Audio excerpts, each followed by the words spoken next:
Mysterium Coniunctionis, an inquiry into the separation and synthesis of psychic opposites in alchemy by Carl Jung. Audiobook created by Lug.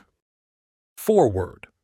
This book, my last, was begun more than 10 years ago. I first got the idea of writing it from C. Karenyi's essay on the Aegean festival in Goethe's Faust. The literary prototype of this festival is The Chemical Wedding of Christian Rosenkreuz, itself a product of the traditional Hierosgamos symbolism of alchemy. I felt tempted, at the time, to comment on Karenyi's essay from the standpoint of alchemy and psychology, but soon discovered that the theme was far too extensive to be dealt with in a couple of pages. Although the work was soon underway, more than 10 years were to pass before I was able to collect and arrange all the material relevant to this central problem. As may be known, I showed in my book Psychology and Alchemy, first published in 1944, how certain archetypal motifs that are common in alchemy appear in the dreams of modern individuals who have no knowledge of alchemical literature. In that book, the wealth of ideas and symbols that lie hidden in the neglected treatises of this much misunderstood art was hinted at rather than described in the detail it deserved. For my primary aim was to demonstrate that the world of alchemical symbols definitely does not belong to the rubbish heap of the past, but stands in a very real and living relationship to our most recent discoveries concerning the psychology of the unconscious. Not only does this modern psychological discipline give us the key to the secrets of alchemy, but conversely, alchemy provides the psychology of the unconscious with a meaningful historical basis.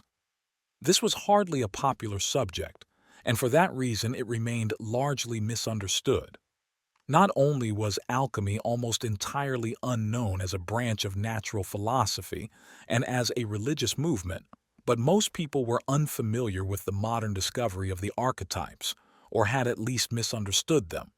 Indeed, there were not a few who regarded them as sheer fantasy, although the well-known example of whole numbers, which also were discovered and not invented, might have taught them better, not to mention the patterns of behavior in biology.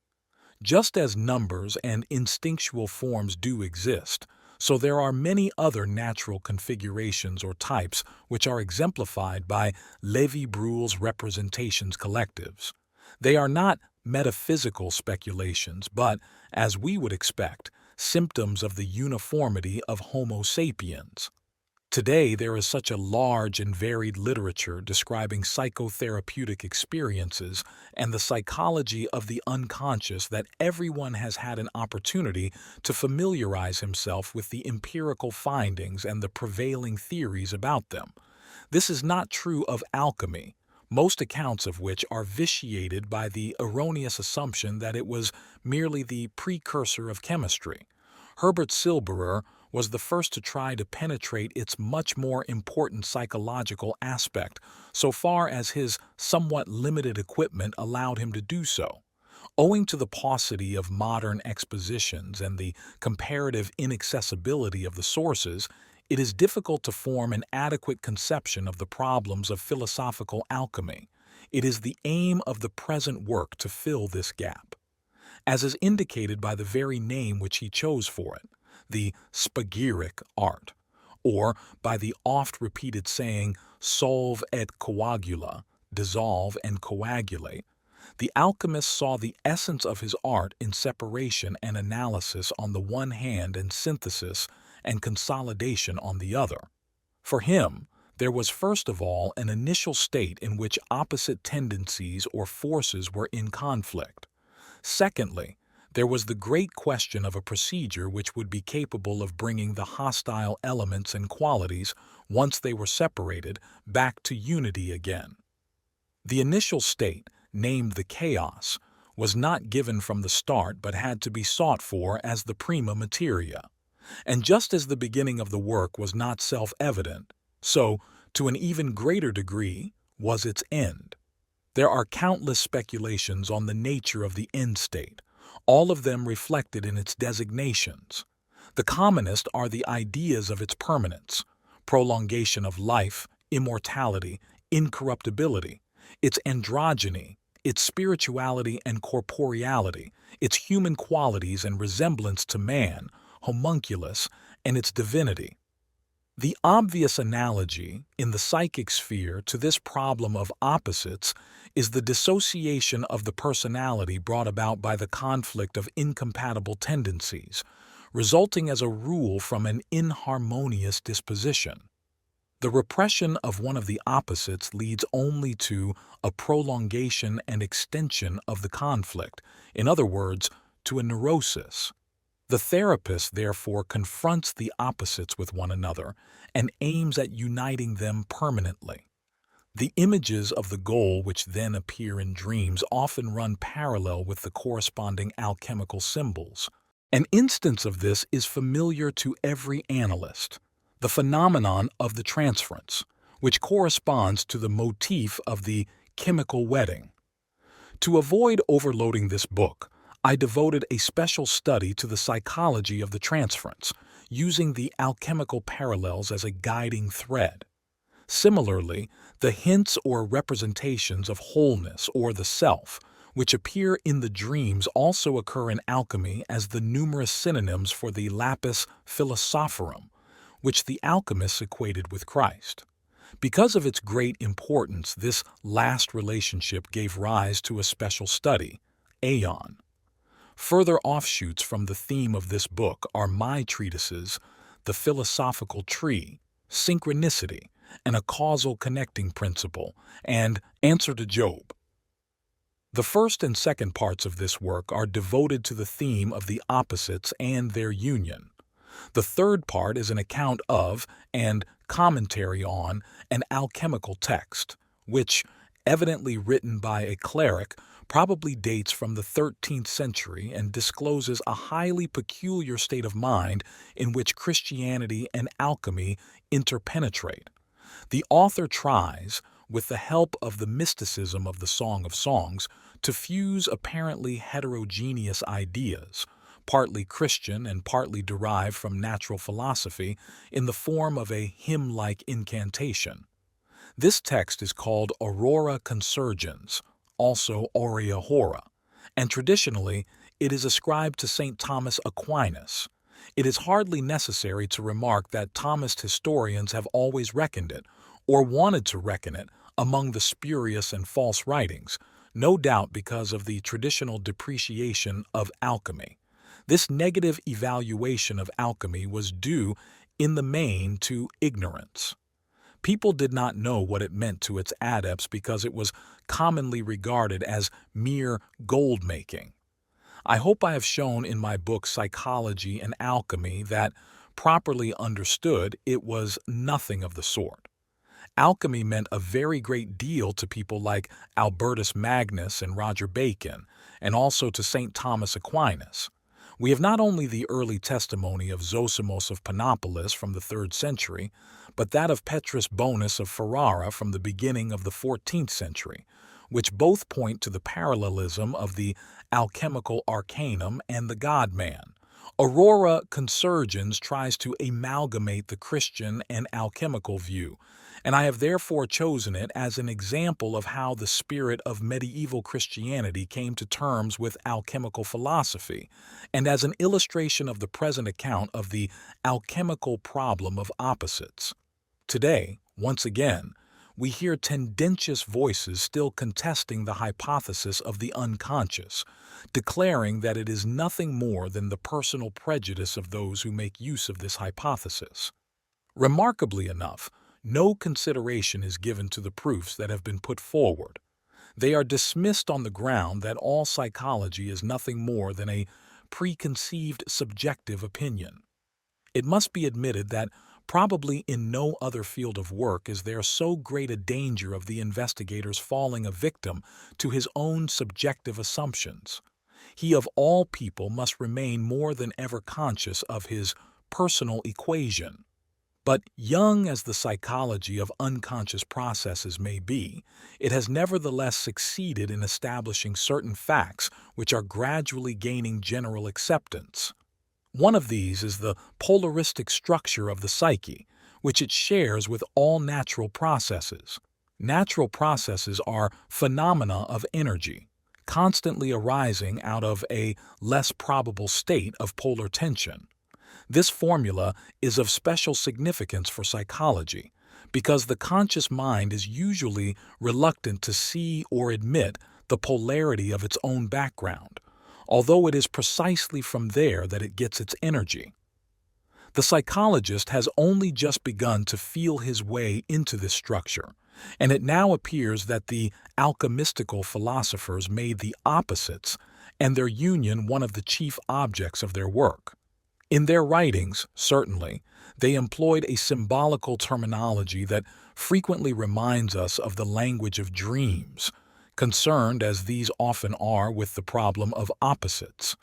Since conscious thinking strives for clarity and demands unequivocal decisions, it has constantly to free itself from counter-arguments and contrary tendencies, with the result that especially incompatible contents either remain totally unconscious or are habitually and assiduously overlooked. The more this is so, the more the unconscious will build up its counterposition. As the alchemists, with but few exceptions, did not know that they were bringing psychic structures to light, but thought that they were explaining the transformations of matter, there were no psychological considerations to prevent them, for reasons of sensitiveness, from laying bare the background of the psyche, which a more conscious person would be nervous of doing. It is because of this that alchemy is of such absorbing interest to the psychologist. For this reason, too, it seemed necessary to my co-worker and myself to subject the alchemical conception of opposites and their union or reconciliation to a thoroughgoing investigation. However abstruse and strange the language and imagery of the alchemists may seem to the uninitiated, they become vivid and alive as soon as comparative research reveals the relationship of the symbols to processes in the unconscious. These may be the material of dreams, spontaneous fantasies, and delusional ideas on the one hand, and on the other hand they can be observed in works of creative imagination and in the figurative language of religion. The heterogeneous material adduced for comparison may seem in the highest degree baffling to the academically educated reader who has met these items only in an impersonal context, historical, ethnic, or geographical, but who does not know their psychological affinities with analogous formations, themselves derived from the most varied sources. He will naturally be taken aback at first if certain symbols in ancient Egyptian texts are brought into intimate relationship with modern findings concerning the popular religion of India and at the same time with the dreams of an unsuspecting European. But what is difficult for the historian and philologist to swallow is no obstacle for the physician. His biological training has left him with far too strong an impression of the comparability of all human activities for him to make any particular to-do about the similarity, indeed the fundamental sameness, of human beings and their psychic manifestations. If he is a psychiatrist, he will not be astonished at the essential similarity of psychotic contents, whether they come from the Middle Ages or from the present, from Europe or from Australia, from India or from the Americas. The processes underlying them are instinctive, therefore universal and uncommonly conservative. The weaver bird builds his nest in his own peculiar fashion no matter where he may be. And just as we have no grounds for assuming that he built his nest differently 3,000 years ago, so it is very improbable that he will alter his style in the next 3,000. Although contemporary man believes that he can change himself without limit, or be changed through external influences, the astounding, or rather the terrifying fact remains that despite civilization and Christian education, he is still, morally, as much in bondage to his instincts as an animal, and can therefore fall victim at any moment to the beast within. This is a more universal truth than ever before, guaranteed independent of education, culture, language, tradition, race, and locality. Investigation of alchemical symbolism, like a preoccupation with mythology, does not lead one away from life any more than a study of comparative anatomy leads away from the anatomy of the living man. On the contrary, alchemy affords us a veritable treasure house of symbols, knowledge of which is extremely helpful for an understanding of neurotic and psychotic processes. This, in turn, enables us to apply the psychology of the unconscious to those regions in the history of the human mind which are concerned with symbolism. It is just here that questions arise whose urgency and vital intensity are even greater than the question of therapeutic application. Here, there are many prejudices that still have to be overcome. Just as it is thought, for instance, that Mexican myths cannot possibly have anything to do with similar ideas found in Europe, so it is held to be a fantastic assumption that an uneducated modern man should dream of classical myth motifs which are known only to a specialist. People still think that relationships like this are far-fetched and therefore improbable, but they forget that the structure and function of the bodily organs are everywhere more or less the same, including those of the brain. And as the psyche is to a large extent dependent on this organ, presumably it will, at least in principle, everywhere produce the same forms. In order to see this, however, one has to abandon the widespread prejudice that the psyche is identical with consciousness.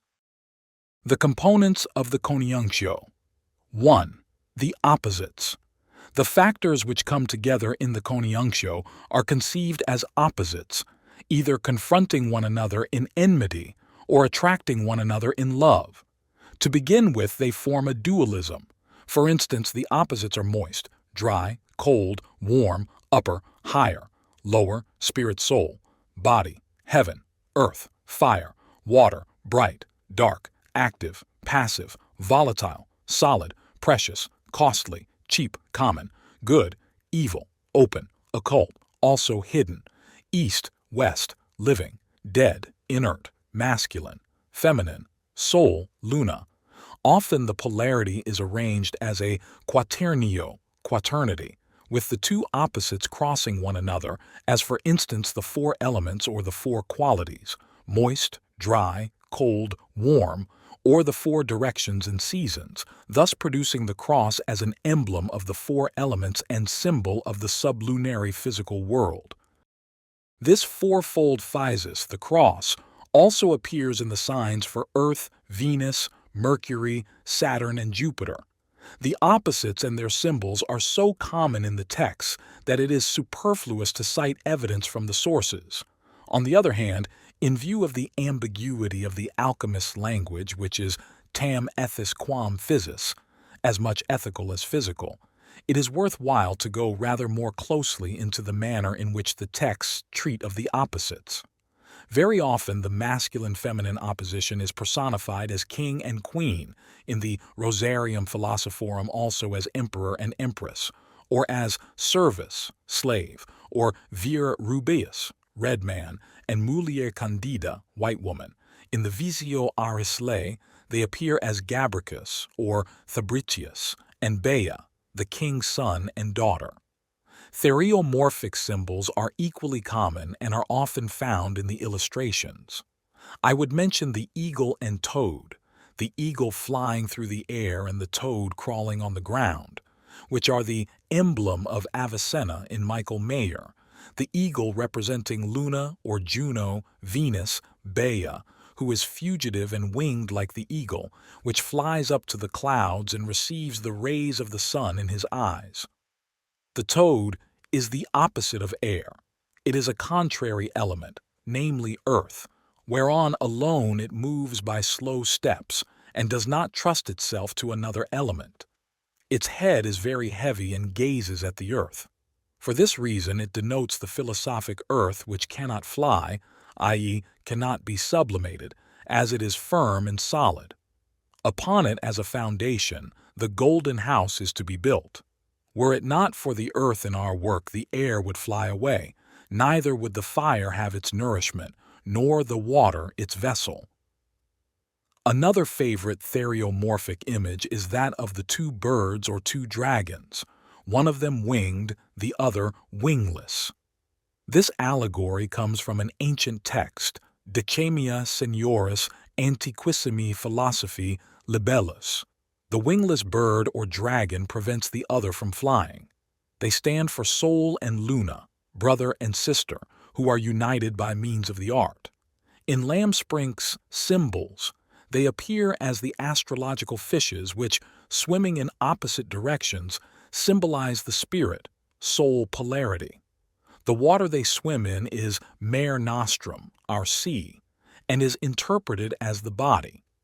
The fishes are without bones and cortex.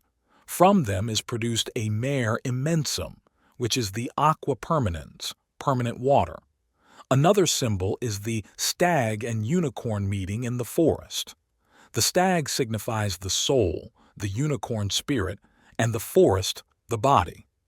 The next two pictures in Lamsprink's Symbols show the lion and lioness, or the wolf and dog, the latter two fighting. They too symbolize soul and spirit. The opposites are symbolized by two birds in a wood, one fledged, the other unfledged. Whereas in the earlier pictures the conflict seems to be between spirit and soul, the two birds signify the conflict between spirit and body, and in Figure 8 the two birds fighting do in fact represent that conflict, as the caption shows. The opposition between spirit and soul is due to the latter having a very fine substance. It is more akin to the hylical body, and is densior et crassior, denser and grosser, than the spirit. The elevation of the human figure to a king or a divinity, and on the other hand its representation in subhuman, theriomorphic form, are indications of the transconscious character of the pairs of opposites. They do not belong to the ego personality but are supraordinate to it. The ego personality occupies an intermediate position, like the anima inter bona et mala sita, soul placed between good and evil. The pairs of opposites constitute the phenomenology of the paradoxical self, man's totality. That is why their symbolism makes use of cosmic expressions like coelum, terra. The intensity of the conflict is expressed in symbols like fire and water, height and depth, life and death. 2. The Quaternio and the mediating role of Mercurius. The arrangement of the opposites in a quaternity is shown in an interesting illustration in Stolzenberg's Viridarium Chemicum, which can also be found in the Philosophia Reformata of Milius. The goddesses represent the 4 seasons of the sun in the circle of the zodiac, Aries, Cancer, Libra, Capricorn, and at the same time the 4 degrees of heating, as well as the 4 elements combined around the circular table. The synthesis of the elements is effected by means of the circular movement in time, circulatio, rota, of the sun through the houses of the zodiac.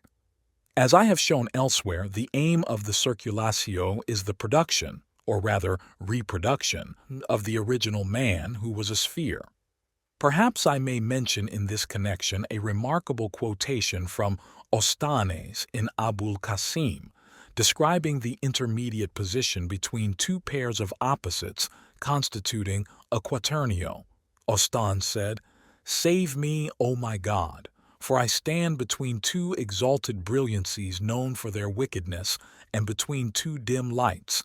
Each of them has reached me, and I know not how to save myself from them. And it was said to me, Go up to Agathodamon the Great and ask aid of him, and know that there is in thee somewhat of his nature, which will never be corrupted. And when I ascended into the air, he said to me, Take the child of the bird which is mixed with redness, and spread for the gold its bed which comes forth from the glass, and place it in its vessel whence it has no power to come out, except when thou desirest, and leave it until its moistness has departed." The quaternio in this case evidently consists of the 2 malefici, Mars and Saturn. Mars is the ruler of Aries, Saturn of Capricorn. The 2 dim lights would then be feminine ones. the Moon, ruler of Cancer, and Venus, ruler of Libra. The opposites between which Asthenes stands are thus masculine, feminine on the one hand and good, evil on the other. The way he speaks of the four luminaries, he does not know how to save himself from them, suggests that he is subject to hymarmene, the compulsion of the stars, that is, to a transconscious factor beyond the reach of the human will. Apart from this compulsion, the injurious effect of the four planets is due to the fact that each of them exerts its specific influence on man and makes him a diversity of persons, whereas he should be one. It is presumably Hermes who points out to Asthenes that something incorruptible is in his nature which he shares with the agathodaimon, something divine, obviously the germ of unity. This germ is the gold, the aurum philosophorum, the bird of Hermes or the son of the bird, who is the same as the filius philosophorum. He must be enclosed in the vas hermeticum and heated until the moistness that still clings to him has departed, that is, the humidum radicale, radical moisture, the prima materia, which is the original chaos, and the sea, the unconscious. Some kind of coming to consciousness seems indicated. We know that the synthesis of the four was one of the main preoccupations of alchemy, as was, though to a lesser degree, the synthesis of the seven, metals, for instance. Thus, in the same text, Hermes says to the sun, I cause to come out to thee the spirits of thy brethren, the planets, O sun, and I make them for thee a crown the like of which was never seen, and I cause thee and them to be within me, and I will make thy kingdom vigorous. This refers to the synthesis of the planets or metals with the sun, to form a crown which will be within Hermes. The crown signifies the kingly totality. It stands for unity and is not subject to hymarmene. This reminds us of the 7 or 12-rayed crown of light which the agathodaimon serpent wears on Gnostic gems, and also of the crown of wisdom in the aurora consurgens.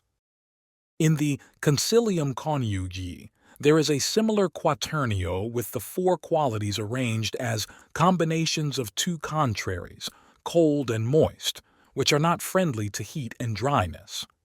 Other quaternions are: the stone is first an old man, in the end a youth, because the albedo comes at the beginning and the rubedo at the end. Similarly, the elements are arranged as two manifesta, water and earth, and two occulta, air and fire. A further quaternio is suggested by the saying of Bernardus Trevisanus: the upper has the nature of the lower, and the ascending has the nature of the descending. The following combination is from the Tractatus Mercurius.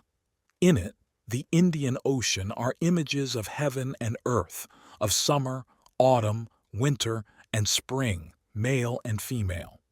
If thou callest this spiritual, what thou doest is probable. If corporeal, thou sayest the truth. If heavenly, thou liest not. If earthly, thou hast well spoken. Here we are dealing with a double quaternio having the structure shown in the diagram on page 10. The double quaternio, or ogdode, stands for a totality, for something that is at once heavenly and earthly, spiritual or corporeal, and is found in the Indian Ocean, that is to say, in the unconscious. It is without doubt the microcosm, the mystical atom and bisexual original man in his prenatal state, as it were, when he is identical with the unconscious. Hence, in Gnosticism, the Father of all is described not only as masculine and feminine, or neither, but as Bythos, the abyss. In the Scholia to the Tractatus Aureus Hermetis, there is a quaternio consisting of superius, inferius, exterius, interius. They are united into one thing by means of the circular distillation, named the pelican. Let all be one in one circle or vessel. For this vessel is the true philosophical pelican, nor is any other to be sought after in all the world. The text gives the following diagram. B, C, D, E represent the outside. A is the inside, as it were the origin and source from which the other letters flow, and likewise the final goal to which they flow back. F, G stands for above and below. Together, the letters A, B, C, D, E, F, G clearly signify the hidden magical septenary. The central point A, the origin and goal, the ocean or great sea, is also called a circulus exiguus, very small circle, and a mediator making peace between the enemies or elements that they may love one another in a meet embrace. This little inner circle corresponds to the mercurial fountain in the rosarium, which I have described in my Psychology of the Transference. The text calls it the more spiritual, perfect, and nobler Mercurius, the true arcane substance, a spirit, and goes on. For the spirit alone penetrates all things, even the most solid bodies. Thus the Catholicity of religion, or of the true church, consists not in a visible and bodily gathering together of men, but in the invisible spiritual concord and harmony of those who believe devoutly and truly in the one Jesus Christ. Whoever attaches himself to a particular church outside this King of Kings, who alone is the shepherd of the true spiritual church, is a sectarian, a schismatic, and a heretic. For the kingdom of God cometh not with observation, but is within us, as our Savior himself says in the 17th chapter of St. Luke. That the Ecclesia Spiritualis is meant is clear from the text. But you will ask, where then are those true Christians who are free from all sectarian contagion? They are neither in Samaria, nor in Jerusalem, nor in Rome, nor in Geneva, nor in Leipzig, but are scattered everywhere through the world, in Turkey, in Persia, Italy, Gaul, Germany, Poland, Bohemia, Moravia, England, America, and even in farthest India. The author continues, God is spirit, and those who worship him must worship him in the spirit and in truth. After these examinations and avowals, I leave it to each man to judge who is of the true church and who not. From this remarkable excursus we learn, first of all, that the center unites the 4 and the 7 into one. The unifying agent is the spirit Mercurius, and this singular spirit then causes the author to confess himself a member of the Ecclesia Spiritualis, for the spirit is God. This religious background is already apparent in the choice of the term pelican for the circular process, since this bird is a well-known allegory of Christ. The idea of Mercurius as a peacemaker, the mediator between the warring elements and producer of unity, probably goes back to Ephesians 2:13. But now in Christ Jesus you who once were far off have been brought near in the blood of Christ. For he is our peace, who has made both one, and has broken down the dividing wall of hostility, by abolishing in his flesh the law of commandments and ordinances, that he might create in himself one new man in place of two, so making peace, and might reconcile both to God in one body through the cross, thereby bringing the hostility to an end. And he came and preached peace to you who were far off, and peace to those who were near. For through him we both have access in one Spirit to the Father. So then you are no longer strangers and sojourners, but you are fellow citizens with the saints and members of the household of God, built upon the foundation of the apostles and prophets, Christ himself being the chief cornerstone, in whom the whole structure is joined together and grows into a holy temple in the Lord, in whom you are also built into it for a dwelling place of God in the Spirit. In elucidating the alchemical parallel, we should note that the author of the Scholia to the Tractatus Aureus Hermetis prefaces his account of the union of opposites with the following remark. Finally, there will appear in the work that ardently desired blue or cerulean color, which does not darken or dull the eyes of the beholder by the healing power of its brilliance, as when we see the splendor of the outward sun. Rather does it sharpen and strengthen them, nor does he, Mercurius, slay a man with his glance like the basilisk, but by the shedding of his own blood he calls back those who are near to death and restores to them unimpaired their former life, like the pelican. Mercurius is conceived as spiritual blood, on the analogy of the blood of Christ. In Ephesians, those who are separated are brought near in the blood of Christ. He makes the two one and has broken down the dividing wall in his flesh. Caro, flesh, is a synonym for the prima materia and hence for Mercurius. The one is a new man. He reconciles the two in one body, an idea which is figuratively represented in alchemy as the two-headed hermaphrodite. The two have one spirit. In alchemy, they have one soul. Further, the lapis is frequently compared to Christ as the lapis angularis, cornerstone.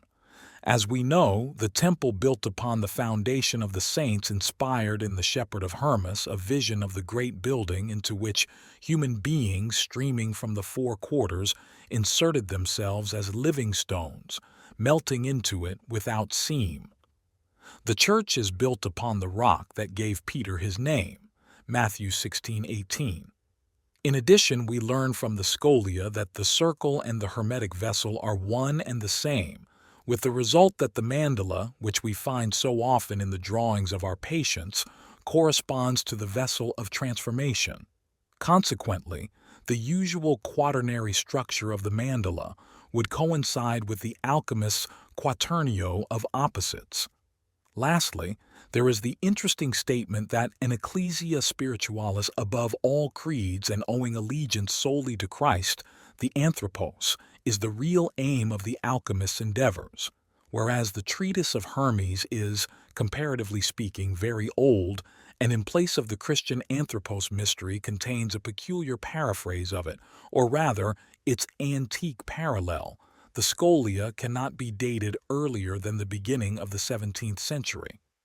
The author seems to have been a Paracelsus physician.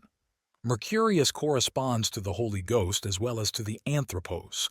He is, as Gerhard Dorn says, the true hermaphroditic atom and microcosm. Our Mercurius is therefore that same microcosm, who contains within him the perfections, virtues, and powers of soul in the dual sense of sun and gold, and who goes through the streets, vicos, and houses of all the planets, and in his regeneration has obtained the power of above and below, wherefore he is to be likened to their marriage, as is evident from the white and the red that are conjoined in him. The sages have affirmed in their wisdom that all creatures are to be brought to one united substance. Accordingly, Mercurius, in the crude form of the prima materia, is in very truth the original man disseminated through the physical world, and in his sublimated form he is that reconstituted totality. Altogether, he is very like the Redeemer of the Basilidians, who mounts upward through the planetary spheres, conquering them or robbing them of their power. The remark that he contains the powers of soul reminds us of the above-mentioned passage in Abul Qasim, where Hermes says that he unites the sun and the planets and causes them to be within him as a crown. This may be the origin of the designation of the lapis as the crown of victory. The power of above and below refers to that ancient authority, the tabula smaragdina, which is of Alexandrian origin. Besides this, our text contains allusions to the Song of Songs. Through the streets and houses of the planets recalls Song of Songs 3:2, I will go about the city in the streets, and in the broad ways I will seek him whom my soul loveth. The white and red of Mercurius refers to 5:10, my beloved is white and ruddy. He is likened to the matrimonium or CONIUNCTIO, that is to say, he is this marriage on account of his androgynous form. 3. The orphan, the widow, and the moon. In the text cited at the end of the last section, Dorn continues, Hermes Trismegistus called the stone orphan. Orphan, as the name of a precious stone is found in Albertus Magnus. The stone was called orphan because of its uniqueness. It was never seen elsewhere, and it was said to be in the emperor's crown. It was wine-colored and sometimes shone in the night, but nowadays it does not shine anymore in the darkness. As Albertus Magnus was an authority on alchemy, he may have been the direct source both for Dorn and for Petrus Bonus.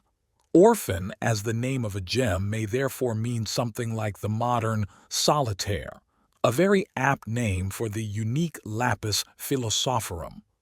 Apart from Dorn and Petrus Bonus, it seems that this name is found only in the Carmina Heliodori. There it refers to the homeless orphan, who was slain at the beginning of the work for purposes of transformation. The terms son of the widow and children of the widow appear to be of Manichaean origin. The Manichaeans themselves were called children of the widow. The orphan referred to by Hermes must therefore have for his counterpart a vidua, widow, as the prima materia. For this there are synonyms such as mater, matrix, Venus, regina, femina, Virgo, puella pregnans, virgin in the center of the earth, luna, meretrix, whore, vetula, old woman, more specifically vetula extenuata, enfeebled, exhausted, mater alchemia, who is dropsical in the lower limbs and paralyzed from the knees down, and finally, virago. All these synonyms allude to the virginal or maternal quality of the prima materia, which exists without a man and yet is the matter of all things. Above all, the prima materia is the mother of the lapis, the filius philosophorum. Michael Meyer mentions the treatise of an anonymous author, Delphinus, which he dates to some time before 1447. He stresses that this author insisted particularly on the mother-son incest. Meyer even constructs a genealogical tree showing the origin of the 7 metals. At the top of the tree is the lapis. Its father is Gabritius, who in turn was born of Isis and Osiris. After the death of Osiris, Isis married their son Gabritius. She is identified with Bea. The widow marries her son. The widow appears here as the classical figure of the mourning Isis. To this event, Meyer devotes a special epithalamium in honor of the nuptials of the mother Bea and her son Gabritius. But this marriage, which was begun with the expression of great joyfulness, ended in the bitterness of mourning, says Meyer, adding the verses. Within the flower itself there grows the gnawing canker. Where honey is, there gall. Where swelling breast, the chancre. For, when the son sleeps with the mother, she kills him with the stroke of a viper, viperino conatu. This viciousness recalls the murderous role of Isis, who laid the noble worm in the path of the Heavenly Father. Ra-Isis, however, is also the healer, for she not only cured Ra of the poisoning but put together the dismembered Osiris. As such, she personifies that arcane substance, be it dew or the aqua permanens, which unites the hostile elements into one. This synthesis is described in the myth of Isis, who collected the scattered limbs of his body and bathed them with her tears and laid them in a secret grave beneath the bank of the Nile. The cognomen of Isis was Image, the Black One. Apuleius stresses the blackness of her robe, Pala Nigerima, robe of deepest black. And since ancient times she was reputed to possess the elixir of life as well as being adept in sundry magical arts. She was also called the Old One, and she was rated a pupil of Hermes, or even his daughter. She appears as a teacher of alchemy in the treatise Isis the Prophetess to her son Horus. She is mentioned in the role of a whore in Epiphanius, where she is said to have prostituted herself in Tyre. She signifies earth according to Firmicus Maternus, and was equated with Sophia. She is image, thousand-named, the vessel and the matter, image of good and evil. She is the moon. An inscription invokes her as the One, who art all. She is named Image, the Redemptrix. In Athenagoras, she is the nature of the aeon, whence all things grew and by which all things are. All these statements apply just as well to the prima materia in its feminine aspect. It is the moon, the mother of all things, the vessel. It consists of opposites, has 1,000 names, is an old woman and a whore. As mater alchemia, it is wisdom and teaches wisdom. It contains the elixir of life in potentia, and is the mother of the Savior and of the filius macrocosmi. It is the earth and the serpent hidden in the earth, the blackness and the dew and the miraculous water which brings together all that is divided. The water is therefore called Mother, my mother, who is my enemy, but who also gathers together all my divided and scattered limbs. The Turba says, "Nevertheless, the philosophers have put to death the woman who slays her husbands, for the body of that woman is full of weapons and poison. Let a grave be dug for that dragon, and let that woman be buried with him, he being chained fast to that woman. And the more he winds and coils himself about her, the more will he be cut to pieces by the female weapons which are fashioned in the body of the woman. And when he sees that he is mingled with the limbs of the woman, he will be certain of death, and will be changed wholly into blood. But when the philosophers see him changed into blood, they leave him a few days in the sun, until his softness is consumed, and the blood dries, and they find that poison. What then appears is the hidden wind. The CONIUNCTIO can therefore take more gruesome forms than the relatively harmless one depicted in the Rosarium. It is clear from these parallels that Meyer was fully justified in giving the name Isis to the prima materia or feminine transformative substance. As Karenyi has brilliantly shown, using the example of Medea, there is in that myth a typical combination of various motifs: love, trickery, cruelty, motherliness, murder of relatives and children, magic, rejuvenation, and gold. This same combination appears in Isis and in the prima materia, and forms the core of the drama instigated by the mother world, without which no union seems possible. In Christian tradition, the widow signifies the church. In St. Gregory, the analogy is the story of the widow's cruse of oil, 2 Kings 4. St. Augustine says, "The whole church is one widow, desolate in this world. She lacketh a husband, lacketh a man, for her bridegroom has not yet come. So too the soul is destitute in the world." But, Augustine continues, "Thou art not an orphan, thou art not reckoned as a widow. Thou hast a friend. Thou art God's orphan, God's widow." Another tradition to be considered in regard to the widow is the Kabbalah. There the abandoned Malchuth is the widow, as Nor von Rosenroth says, Almana widow. This is Malchuth, when Tifereth is not with her. Tifereth is the sun and is interpreted by Reuchlin as the microcosm. Malchuth is Domina, the mistress. She is also called Shekinah, the indwelling of God, and Virago. The Sephira Tifreth is the king, and in the usual arrangement of the Sephiroth he occupies the second place. Kether Tifreth Yesod Malchuth. Kether, the crown, corresponds to the upward growing root of the tree of the Sephiroth. Yesod signifies the genital region of the original man, whose head is Kether. Malchuth, conforming to the archetypal pattern, is the underlying feminine principle. In this wicked world ruled by evil, Tifereth is not united with Malchuth, but the coming Messiah will reunite the king with the queen, and this mating will restore to God his original unity. The Kabbalah develops an elaborate hierosgamos fantasy, which expatiates on the union of the soul with the Sephiroth of the worlds of light and darkness. For the desire of the upper world for the God-fearing man is as the loving desire of a man for his wife when he woos her. Conversely, the Shekinah is present in the sexual act. The abscondita sponsus enters into the body of the woman and is joined with the abscondita sponsa. This is true also on the reverse side of the process, so that two spirits are melted together and are interchanged constantly between body and body.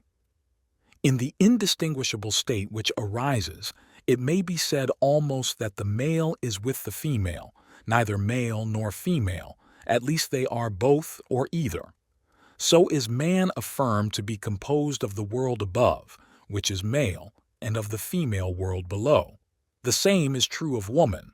The Kabbalah also speaks of the thalamus, bride chamber, or nuptial canopy beneath which sponsus and sponsa are consecrated, Yesod acting as paranymphus, best man. Directly or indirectly, the Kabbalah was assimilated into alchemy. Relationships must have existed between them at a very early date, though it is difficult to trace them in the sources. Late in the 16th century, we come upon direct quotations from the Zohar, for instance in the treatise De Igne et Sal by Blasius Vigenerus. One passage in this treatise is of especial interest to us, as it concerns the mythologium of the CONIUNCTIO. The Sephiroth end in Malkuth or the moon, who is the last to descend and the first to ascend from the elemental world.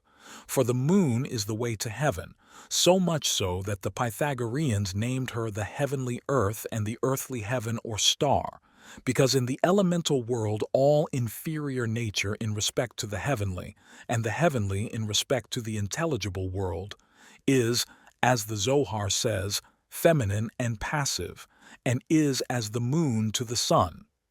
In the same measure as the moon withdraws from the sun until she is in opposition to him, so does her light increase in relation to us in this lower world, but diminishes on the side that looks upwards. Contrariwise, in her conjunction, when she is totally darkened for us, she is fully illuminated on that side which faces the sun. This should teach us that the more our intellect descends to the things of sense, the more it is turned away from intelligible things, and the reverse likewise. The identification of Malkuth with Luna forms a link with alchemy, and is another example of the process by which the patristic symbolism of sponsus and sponsa had been assimilated much earlier. At the same time, it is a repetition of the way the originally pagan hieroskimos was absorbed into the figurative language of the Church Fathers. But Vigenerus adds something that seems to be lacking in patristic allegory, namely the darkening of the other half of the moon during her opposition. When the moon turns upon us her fullest radiance, her other side is in complete darkness. This strict application of the Sol-Luna allegory might have been an embarrassment to the Church, although the idea of the dying Church does take account, to a certain extent, of the transience of all created things. I do not mention this fact in order to criticize the significance of the ecclesiastical Sol-Luna allegory. On the contrary, I want to emphasize it, because the moon, standing on the borders of the sublunary world ruled by evil, has a share not only in the world of light but also in the demonic world of darkness, as our author clearly hints.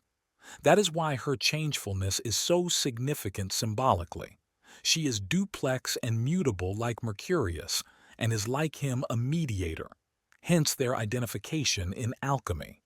Though Mercurius has a bright side concerning whose spirituality alchemy leaves us in no doubt, he also has a dark side, and its roots go deep. The quotation from Vigenerus bears no little resemblance to a long passage on the phases of the moon in Augustine.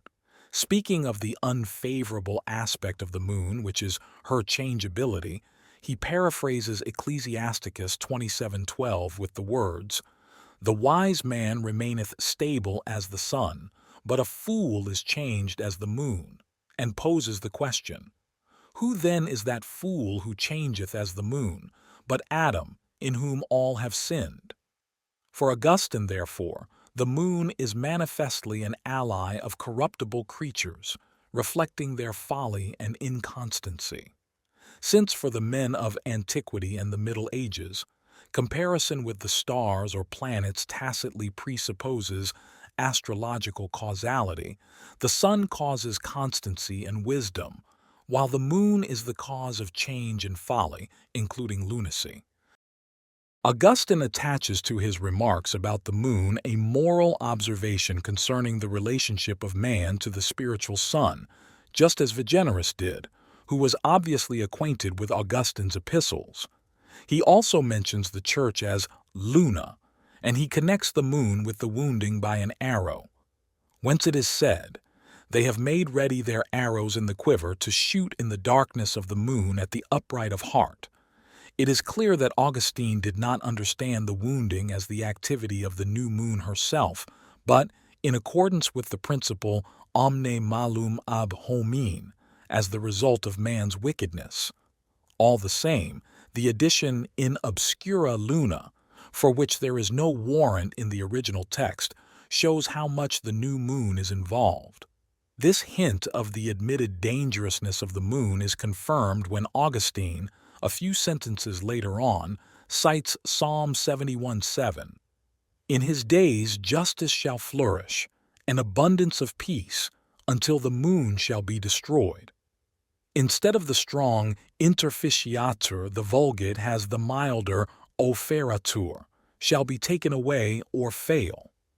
The violent way in which the moon is removed is explained by the interpretation that immediately follows, that is, the abundance of peace shall grow until it consumes all changefulness of mortality. From this it is evident that the moon's nature expressly partakes of the changefulness of mortality, which is equivalent to death, and therefore the text continues, "For then the last enemy, death, shall be destroyed, and whatever resists us on account of the weakness of the flesh shall be utterly consumed." Here, the destruction of the moon is manifestly equivalent to the destruction of death. The moon and death significantly reveal their affinity. Death came into the world through original sin and the seductiveness of woman, equals moon, and mutability led to corruptibility. To eliminate the moon from creation is therefore as desirable as the elimination of death. This negative assessment of the moon takes full account of her dark side. The dying of the church is also connected with the mystery of the moon's darkness.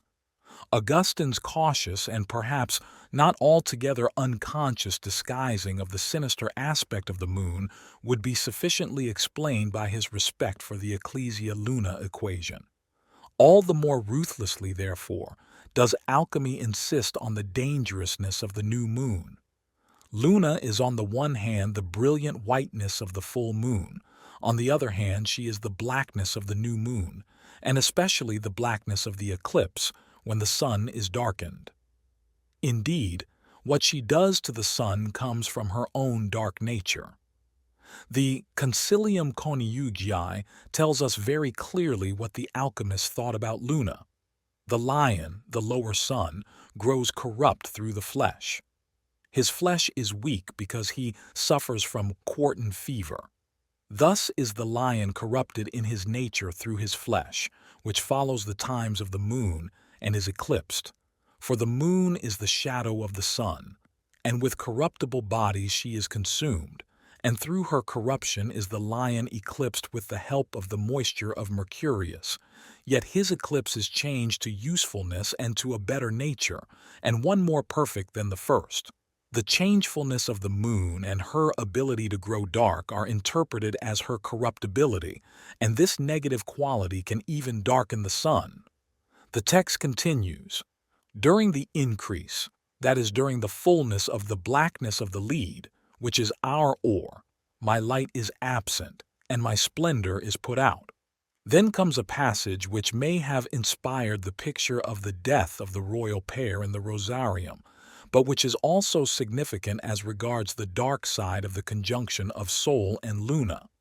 After this is completed, you will know that you have the substance which penetrates all substances, and the nature which contains nature, and the nature which rejoices in nature.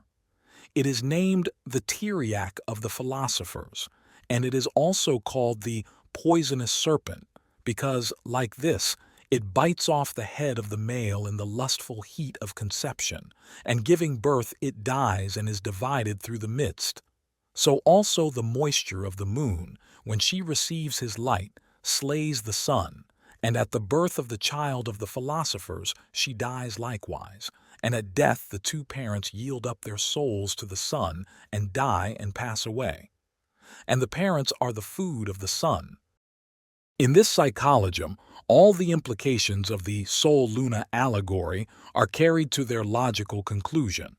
The demonic quality which is connected with the dark side of the moon, or with her position midway between heaven and the sublunary world, displays its full effect.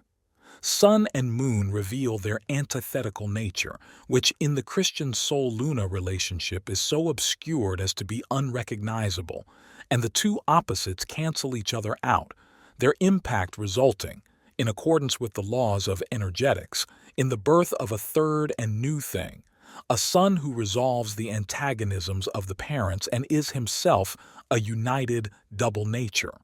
The unknown author of the Concilium was not conscious of the close connection of his psychologism with the process of transubstantiation, although the last sentence of the text contains clearly enough the motif of Teoqualo, the god-eating of the Aztecs. This motif is also found in ancient Egypt. The pyramid text of Unas, Vith dynasty, says, Unas rising as a soul, like a god who liveth upon his fathers and feedeth upon his mothers. It should be noted how alchemy put in the place of the Christian sponsus and sponsa an image of totality that on the one hand was material, and on the other was spiritual and corresponded to the Paraclete. In addition, there was a certain trend in the direction of an Ecclesia Spiritualis. The alchemical equivalent of the God-man and the Son of God was Mercurius, who as an hermaphrodite contained in himself both the feminine element, sapientia and matter, and the masculine, the Holy Ghost and the devil. There are relations in alchemy with the Holy Ghost movement which flourished in the 13th and 14th centuries and was chiefly connected with the name of Joachim of Flora, 1145 to 1202, who expected the imminent coming of the Third Kingdom, namely that of the Holy Ghost. The alchemists also represented the eclipse as the descent of the sun into the feminine mercurial fountain, or as the disappearance of Gabricus in the body of Bea. Again, the sun in the embrace of the new moon is treacherously slain by the snakebite, conatu viperino, of the mother beloved, or pierced by the telum passionis, Cupid's arrow. These ideas explain the strange picture in Reusner's Pandora, showing Christ being pierced with a lance by a crowned virgin whose body ends in a serpent's tail. The oldest reference to the mermaid in alchemy is a quotation from Hermes in Olympiodorus. The virginal earth is found in the tail of the virgin. On the analogy of the wounded Christ, Adam is shown in the Codex Ashburnham pierced in the side by an arrow. This motif of wounding is taken up by Honorius of Auden in his commentary on the Song of Songs. Thou hast wounded my heart, my sister, my spouse. Thou hast wounded my heart with one of thy eyes and with one hair of thy neck. The sponsa says, 1:4, I am black but comely, and 1:5, Look not upon me because I am black, because the sun hath scorched me.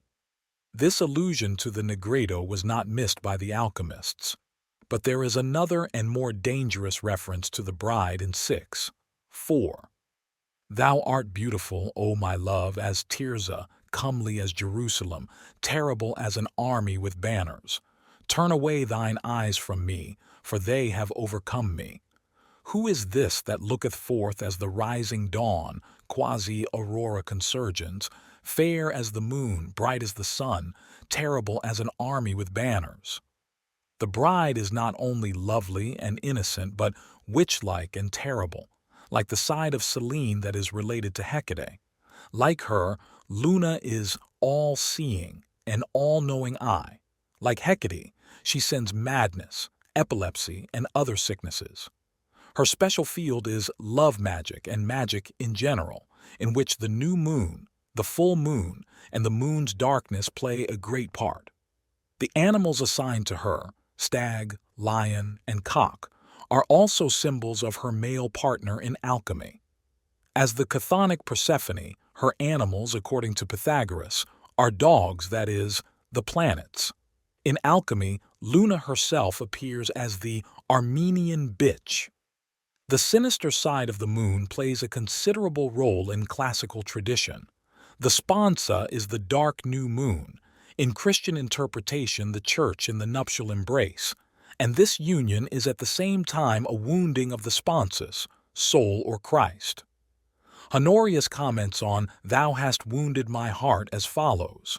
By heart is signified love, which is said to be in the heart, and the container is put in the place of the contained, and this metaphor is taken from the lover who loves his beloved exceeding much, so that his heart is wounded with love.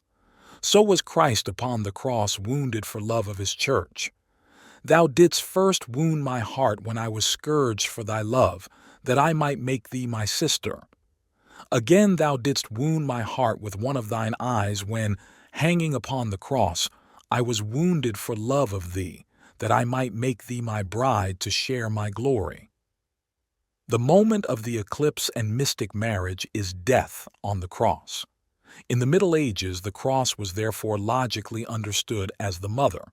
Thus, in the Middle English dispute between Mary and the cross is a false tree that destroyed Mary's fruit with a deadly drink. She laments, "My Sony's stepmoder, I thee call." Sancta Crux replies, "Lady, to thee I owe honor. Thee fruit me flourisheth in blood color." The motif of wounding in alchemy goes back to Zosimos, 3rd cent, and his visions of a sacrificial drama.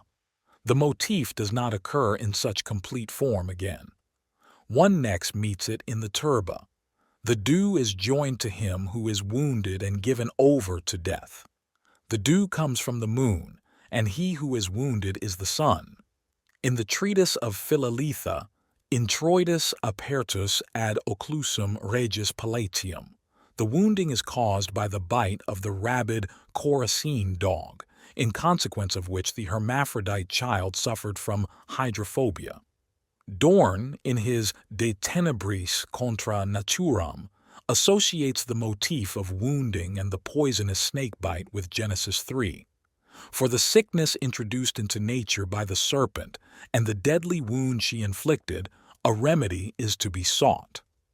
Accordingly, it is the task of alchemy to root out the original sin, and this is accomplished with the aid of the balsamum vitae, balsam of life, which is a true mixture of the natural heat with its radical moisture. The life of the world is the light of nature and the celestial sulphur, whose substance is the etheric moisture and heat of the firmament, like to the sun and moon. The conjunction of the moist, equals sign moon, and the hot, equals sun, thus produces the balsam, which is the original and incorrupt life of the world. Genesis 3:15, "He shall bruise your head, and you shall bruise his heel," was generally taken as a prefiguration of the Redeemer. But since Christ was free from the stain of sin, the wiles of the serpent could not touch him, though of course mankind was poisoned. Whereas the Christian belief is that man is freed from sin by the redemptory act of Christ, the alchemist was evidently of the opinion that the restitution to the likeness of original and incorrupt nature had still to be accomplished by the art, and this can only mean that Christ's work of redemption was regarded as incomplete. In view of the wickednesses which the prince of this world, undeterred, goes on perpetrating as liberally as before, one cannot withhold all sympathy from such an opinion. For an alchemist who professed allegiance to the Ecclesia Spiritualis, it was naturally of supreme importance to make himself an unspotted vessel of the Paraclete, and thus to realize the idea Christ, on a plane far transcending a mere imitation of him. It is tragic to see how this tremendous thought got bogged down again and again in the welter of human folly. A shattering example of this is afforded not only by the history of the Church, but above all by alchemy itself, which richly merited its own condemnation, in ironical fulfillment of the dictum in sterquilinius invenitur. It is found in cesspools. Agrippa von Nettesheim was not far wrong when he opined that chymists are of all men the most perverse. In his Mysterium Lunae, an extremely valuable study for the history of alchemical symbolism, Rahner mentions that the waxing and waning of the bride, Luna Ecclesia, is based on the kenosis of the bridegroom, in accordance with the words of St. Ambrose. Luna is diminished that she may fill the elements. Therefore, is this a great mystery? To her it was given by him who confers grace upon all things. He emptied her that he might fill her, as he also emptied himself that he might fill all things. He emptied himself that he might come down to us. He came down to us that he might rise again for all. Thus has Luna proclaimed the mystery of Christ.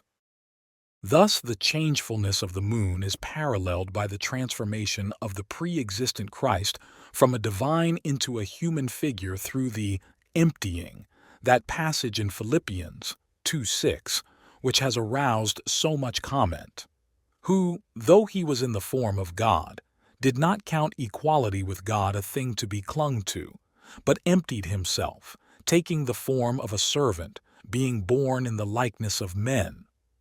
Even the most tortuous explanations of theology have never improved on the lapidary paradox of St. Hilary, Deus homo, immortalis mortuus, eternus sepultus, God-man, immortal dead, eternal buried. According to Ephraim Cyrus, the kenosis had the reverse effect of unburdening creation. Because the creatures were weary of bearing the prefigurations of his glory, he disburdened them of those prefigurations, even as he had disburdened the womb that bore him. St. Ambrose's reference to the kenosis makes the changing of the moon causally dependent on the transformation of the bridegroom. The darkening of Luna then depends on the sponsus, Sol, and here the alchemist could refer to the darkening of the beloved's countenance in Song of Songs 1:4-5. The sun, too, is equipped with darts and arrows. Indeed, the secret poisoning that otherwise emanates from the coldness and moisture of the moon is occasionally attributed to the cold dragon, who contains a volatile fiery spirit and spits flames. Thus, in emblem L of the scrutinium, he is given a masculine role. He wraps the woman in the grave in a deadly embrace. The same thought occurs again in emblem Pho, where a toad is laid on the breast of the woman so that she, suckling it, may die as it grows. The toad is a cold and damp animal like the dragon. It empties the woman as though the moon were pouring herself into the sun. 4. Alchemy and Manichaeism. At the beginning of the last section, I mentioned the term orphan for the lapis. Here the motif of the unknown or absent father seems to be of special importance. Mani is the best-known example of the son of the widow. His original name was said to be Kubricus. Later he changed it to Manes, a Babylonian word meaning vessel. As a 4-year-old boy, he was sold as a slave to a rich widow. She came to love him and later adopted him and made him her heir. Together with her wealth, he inherited the serpent's poison of his doctrine, the 4 books of Scythianos, the original master of his adoptive father Terebinthos, named Buddha. Of this Scythianos there is a legendary biography which equates him with Simon Magus. Like him, he is said to have come to Jerusalem at the time of the apostles.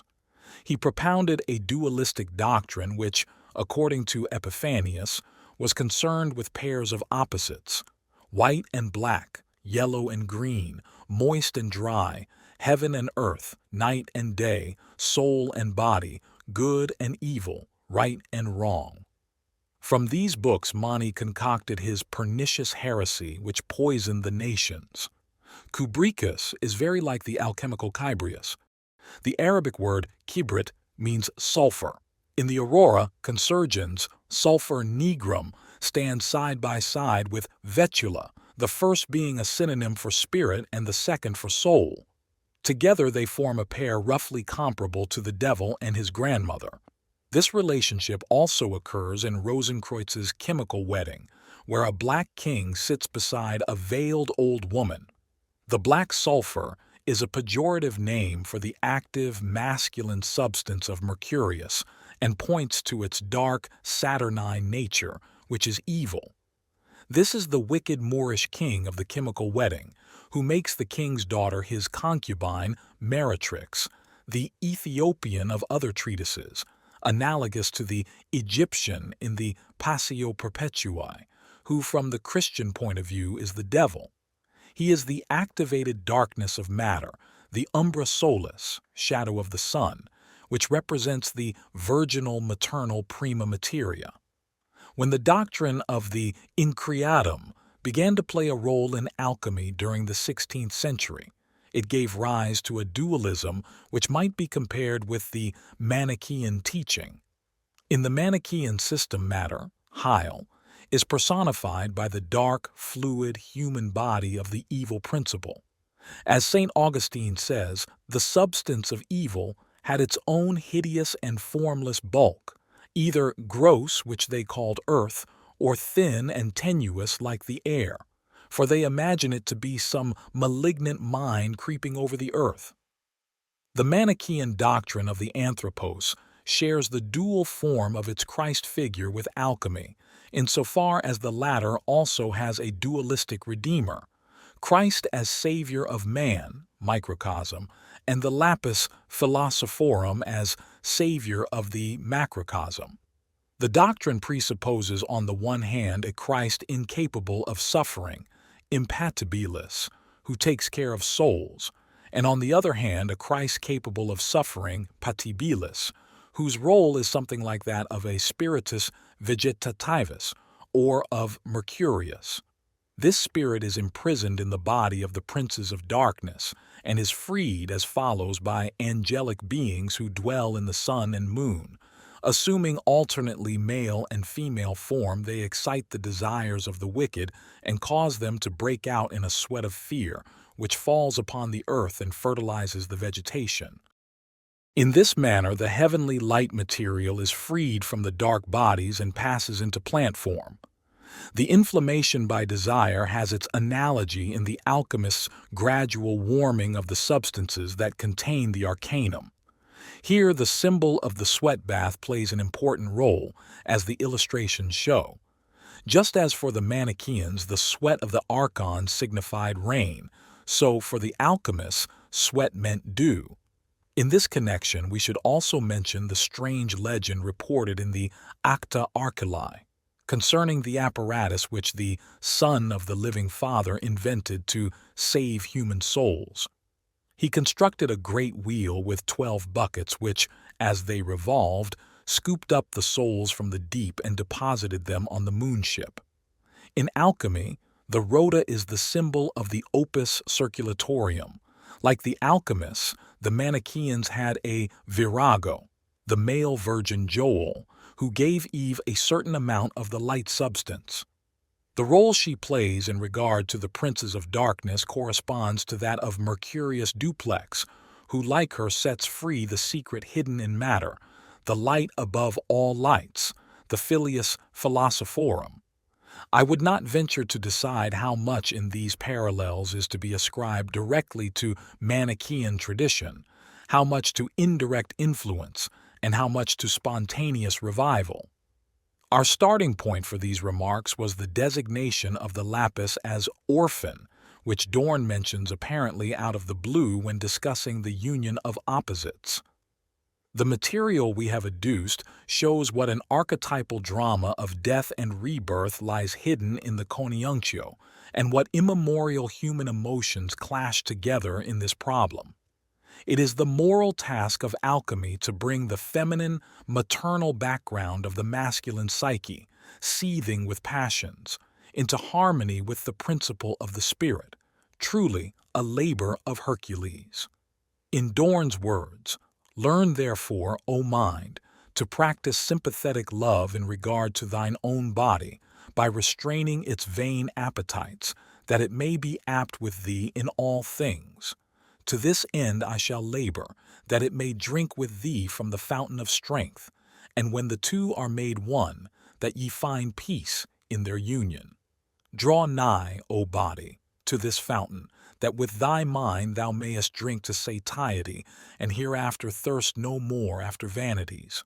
O wondrous efficacy of this fount, which maketh one of two, and peace between enemies! The fount of love can make mind out of spirit and soul, but this maketh one man of mind and body." The Paradoxa. 1. The arcane substance and the point. The tremendous role which the opposites and their union play in alchemy helps us to understand why the alchemists were so fond of paradoxes. In order to attain this union, they tried not only to visualize the opposites together, but to express them in the same breath. Characteristically, the paradoxes cluster most thickly round the arcane substance, which was believed to contain the opposites in uncombined form as the prima materia, and to amalgamate them as the lapis philosophorum. Thus the lapis is called on the one hand base, cheap, immature, volatile, and on the other hand precious, perfect and solid, or the prima materia is base and noble, or precious and parvi momenti, of little moment. The materia is visible to all eyes. The whole world sees it, touches it, loves it, and yet no one knows it. This stone, therefore, is no stone, says the Turba. That thing is cheap and costly, dark, hidden, and known to everyone, having one name and many names. The stone is thousand-named, like the gods of the mystery religions. The arcane substance is one and all. In the treatise of Comarios, where the philosopher Comarios teaches the philosophy to Cleopatra, it is said, "He showed with his hand the unity of the whole." Pelagios asks, "Why speak ye of the manifold matter? The substance of natural things is one, and of one nature that which conquers all." Further paradoxes. "I am the black of the white, and the red of the white, and the yellow of the red." Or, "The principle of the art is the raven who flies without wings in the blackness of night and in the brightness of day." The stone is cold and moist in its manifest part, and in its hidden part is hot and dry. In lead is the dead life, or burn in water and wash in fire. The Allegoriae Sapientum speak of two figures, one of which is white and lacking a shadow, the other red and lacking the redness. A quotation from Socrates runs, "Seek the coldness of the moon, and ye shall find the heat of the sun." The opus is said to be a running without running, moving without motion. Make Mercury with Mercury. The philosophical tree has its roots in the air. This is probably a reference to the tree of the Sephiroth. That paradox and ambivalence are the keynotes of the whole work is shown by the chemical wedding. Over the main portal of the castle, two words are written, Congratulor, Condoleo. The paradoxical qualities of Mercurius have already been discussed in a separate study. As Mercurius is the principal name for the arcane substance, he deserves mention here as the paradox par excellence. What is said of him is obviously true of the lapis, which is merely another synonym for the thousand-named arcane substance. As the Tractatus Aureus de Lapide says, "Our matter has as many names as there are things in the world." The arcane substance is also synonymous with the monad and the Son of Man mentioned in Hippolytus, monoimos. Thinks that there is some such man of whom the poet speaks as Oceanos, when he says, Oceanus, origin of gods and origin of men. Putting this into other words, he says that the man is all, the source of the universe, unbegotten, incorruptible, everlasting, and that there is a son of the aforesaid man who is begotten and capable of suffering, and whose birth is outside time, neither willed nor predetermined. This man is a single monad, uncompounded and indivisible, yet compounded and divisible, loving and at peace with all things, yet warring with all things and at war with itself in all things, unlike and like itself, as it were a musical harmony containing all things, showing forth all things and giving birth to all things. It is its own mother, its own father, the two immortal names. The emblem of the whole man, says monoimos, is the jot or tittle. This one tittle is the uncompounded, simple, unmixed monad, having its composition from nothing whatsoever, yet composed of many forms of many parts. That single undivided jot is the many-faced, thousand-eyed, and thousand-named jot of the iota. This is the emblem of that perfect and invisible man. The son of the man is the one iota, the one jot flowing from on high, full and filling all things, containing in himself everything that is in the man, the father of the son of the man. The alchemists seem to have visualized their lapis or prima materia in a similar manner. At any rate, they were able to cap the paradoxes of monoimos. Thus they said of Mercurius, "This spirit is generated from the substances of the sea 26 and calls himself moist, dry, and fiery, in close agreement with the invocation to Hermes in the magic papyrus entitled The Secret Inscription, where Hermes is addressed as a damp, fiery, cold spirit. The mystery of the smallest written sign, the point, is also known to alchemy. The point is the symbol of a mysterious creative center in nature. The author of the Novum Lumen admonishes his reader, but you, dear reader, you will have above all to consider the point in nature, and you need nothing else, but take care lest you seek that point in the vulgar metals, where it is not. For these metals, the common gold more especially, are dead. But our metals are alive, they have a spirit, and they are the ones you must take. For know that fire is the life of the metals. The point is identical with the prima materia of the metals, which is a fatty water, aqua pinguis, the latter being a product of the moist and the hot. John D. 1527-1607 speculates as follows: "It is not unreasonable to suppose that by the 4 straight lines which run in opposite directions from a single individual point, the mystery of the 4 elements is indicated." According to him, the quaternity consists of 4 straight lines meeting in a right angle. Things and beings have their first origin in the point and the monad. The center of nature is the point originated by God, the sun point in the egg. This, a commentary on the Turba says, is the germ of the egg in the yolk. Out of this little point, says Dorn in his Physicogenesis, the wisdom of God made with the creative word the huge machine of the world. The Concilium Coniunctii remarks that the point is the chick, Pullus. Mylius adds that this is the bird of Hermes, or the spirit Mercurius. The same author places the soul in the midpoint of the heart together with the spirit, which he compares with the angel who was infused with the soul at this point, that is, in the womb. Paracelsus says that the anima iliastri dwells in the fire in the heart. It is incapable of suffering, whereas the anima cagastris is capable of suffering and is located in the water of the pericardium. Just as earth corresponds to the triangle and water to the line, so fire corresponds to the point. Democritus stresses that fire consists of fiery globules. Light, too, has this round form, hence the designation sun point.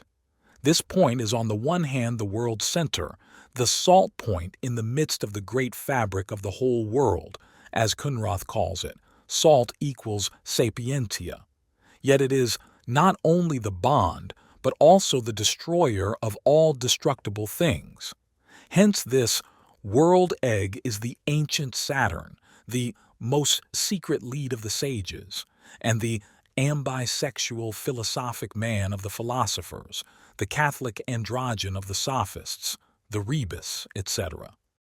The most perfect form is round, because it is modeled on the point. The sun is round, and so is fire, since it is composed of the fiery globules of Democritus. God fashioned the sphere of light round himself. God is an intelligible sphere whose center is everywhere and whose circumference is nowhere. The point symbolizes light and fire, also the Godhead insofar as light is an image of God or an exemplar of the deity. This spherical light modeled on the point is also the shining or illuminating body that dwells in the heart of man. The light of nature is the radical moisture, humidum radical, which, as balsam, works from the heart like the sun in the macrocosm, and we must conclude like God in the supracelestial world. Thus does Stebe describe the image, the second God in man. The same author derives the gold from the dew or supracelestial balsam sinking into the earth. Here he is probably referring to the older formulations of Meyer, where the sun generates the gold in the earth. Hence the gold, as Meyer says, obtains a simplicity approaching that of the circle, symbol of eternity, and the indivisible point. The gold has a circular form. This is the line which runs back upon itself, like the snake that with its head bites its own tail, wherein that supreme and eternal painter and potter, God, may rightly be discerned. The gold is a twice bisected circle, that is, one divided into 4 quadrants and therefore a quaternity, a division made by nature that contraries may be bound together by contraries. It can therefore, he says, be compared to the sacred city, Jerusalem Revelation 21:10. It is a golden castle engirt with a triple wall, a visible image of eternity. Though gold be mute so far as sound or voice is concerned, yet by virtue of its essence it proclaims and everywhere bears witness to God. And just as God is one in essence, so the gold is one homogeneous substance. For Dorn, the unity of God, the unarius, is the center of the ternarius, the latter corresponding to the circle drawn round the center. The point as the center of the quaternio of the elements is the place where Mercurius digests and perfects. 2. The scintilla. The point is identical with the scintilla, the little soul spark of Meister Eckhart. We find it already in the teachings of Saturninus. Similarly, Heraclitus, the physicist, is said to have conceived the soul as a spark of stellar essence. Hippolytus says that in the doctrine of the Scythians, the darkness held the brightness and the spark of light in thrall, and that this smallest of sparks was finely mingled in the dark waters below. Simon Magus likewise teaches that in semen and milk there is a very small spark which increases and becomes a power boundless and immutable. Alchemy, too, has its doctrine of the scintilla. In the first place, it is the fiery center of the earth, where the 4 elements project their seed in ceaseless movement. For all things have their origin in this source, and nothing in the whole world is born save from this source. In the center dwells the Archeus, the servant of nature, whom Paracelsus also calls Vulcan, identifying him with the Adec, the great man. The Archeus, the creative center of the earth, is hermaphroditic like the protanthropos, as is clear from the epilogue to the Novum Lumen of Sendivogius. When a man is illuminated by the light of nature, the mist vanishes from his eyes, and without difficulty he may behold the point of our magnet, which corresponds to both centers of the rays, that is, those of the sun and the earth. This cryptic sentence is elucidated by the following example. When you place a 12-year-old boy side by side with a girl of the same age and dressed the same, you cannot distinguish between them. But take their clothes off and the difference will become apparent. According to this, the center consists in a conjunction of male and female. This is confirmed in a text by Abraham Eleazar, where the arcane substance laments being in the state of negrido. Through Cham, the Egyptian, I must pass. Noah must wash me, in the deepest sea that my blackness may depart. I must be fixed to this black cross, and must be cleansed therefrom with wretchedness and vinegar, and made white, that my heart may shine like a carbuncle, and the old Adam come forth from me again. O Adam Cadmon, how beautiful art thou! Like Kedar I am black henceforth. Ah, how long! O come, my Mesech, and disrobe me, that mine inner beauty may be revealed. O Shulamite, afflicted within and without, the watchmen of the great city will find thee and wound thee, and rob thee of thy garments, and take away thy veil. Who then will lead me out from Edom from thy stout wall? Yet shall I be blissful again when I am delivered from the poison, wherewith I am accursed, and my inmost seed and first birth comes forth. For its father is the sun, and its mother the moon. It is clear from this text that the hidden thing, the invisible center, is Adam Cadmon, the original man of Jewish gnosis. It is he who laments in the prisons of the darkness, and who is personified by the black Shulamite of the Song of Songs. He is the product of the conjunction of sun and moon. The scintillae often appear as golden and silver, and are found in multiple form in the earth. They are then called oculi piscium, fish's eyes. The fish's eyes are frequently mentioned by the authors, probably first by Maurianus Romanus and in the Tractatus Aristotelis, and then by many later ones. In Mangit, there is a symbol ascribed to the philosopher Malus, which shows eyes in the stars, in the clouds, in the water, and in the earth. The caption says, "This stone is under you, and near you, and above you, and around you." The eyes indicate that the lapis is in the process of evolution and grows from these ubiquitous eyes. Ripley remarks that at the desiccation of the sea, a substance is left over that shines like a fish's eye. According to Dorn, this shining eye is the sun, which plunges the center of its eye into the heart of man, as if it were the secret of warmth and illumination. The fish's eye is always open, like the eye of God.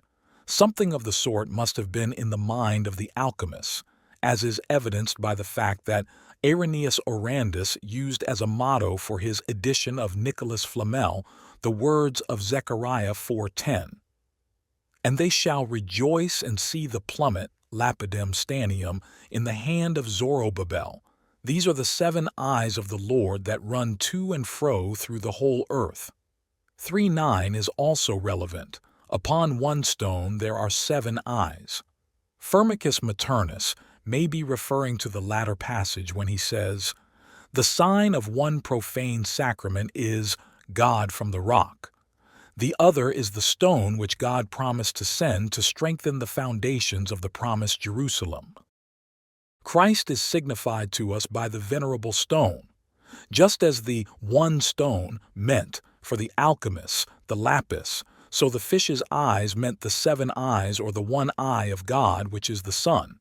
The Egyptians held that the eye is the seat of the soul. For example, Osiris is hidden in the eye of Horus. In alchemy, the eye is the coelum, heaven. It is like an eye and a seeing of the soul, whereby the state of the soul and her intentions are ofttimes made known to us, and through the rays and the glance of heaven all things take form.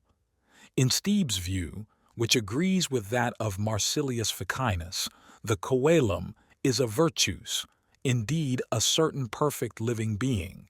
Hence the alchemists called their quinta essentia coelum. The idea of a virtus is borne out by the description of the Holy Ghost as an eye, a parallel to the invocation to Hermes. Hermes, the eye of heaven. The eye of God emits power and light. Likewise, the fish's eyes are tiny soul sparks from which the shining figure of the Filius is put together. They correspond to the particles of light imprisoned in the dark physis, whose reconstitution was one of the chief aims of Gnosticism and Manichaeism. There is a similar nexus of ideas in the Siddhashila of Jainism. The Loka world is held in the middle of the Aloka void, in the form of the trunk of a man, with Siddhashila at the top, the place where the head should be. This Siddhashila is the abode of the omniscient souls and may be called the spiritual eye of the universe. The eye, like the sun, is a symbol as well as an allegory of consciousness. In alchemy, the scintillae are put together to form the gold, soul. In the Gnostic systems, the atoms of light are reintegrated. Psychologically, this doctrine testifies to the personality or ego character of psychic complexes.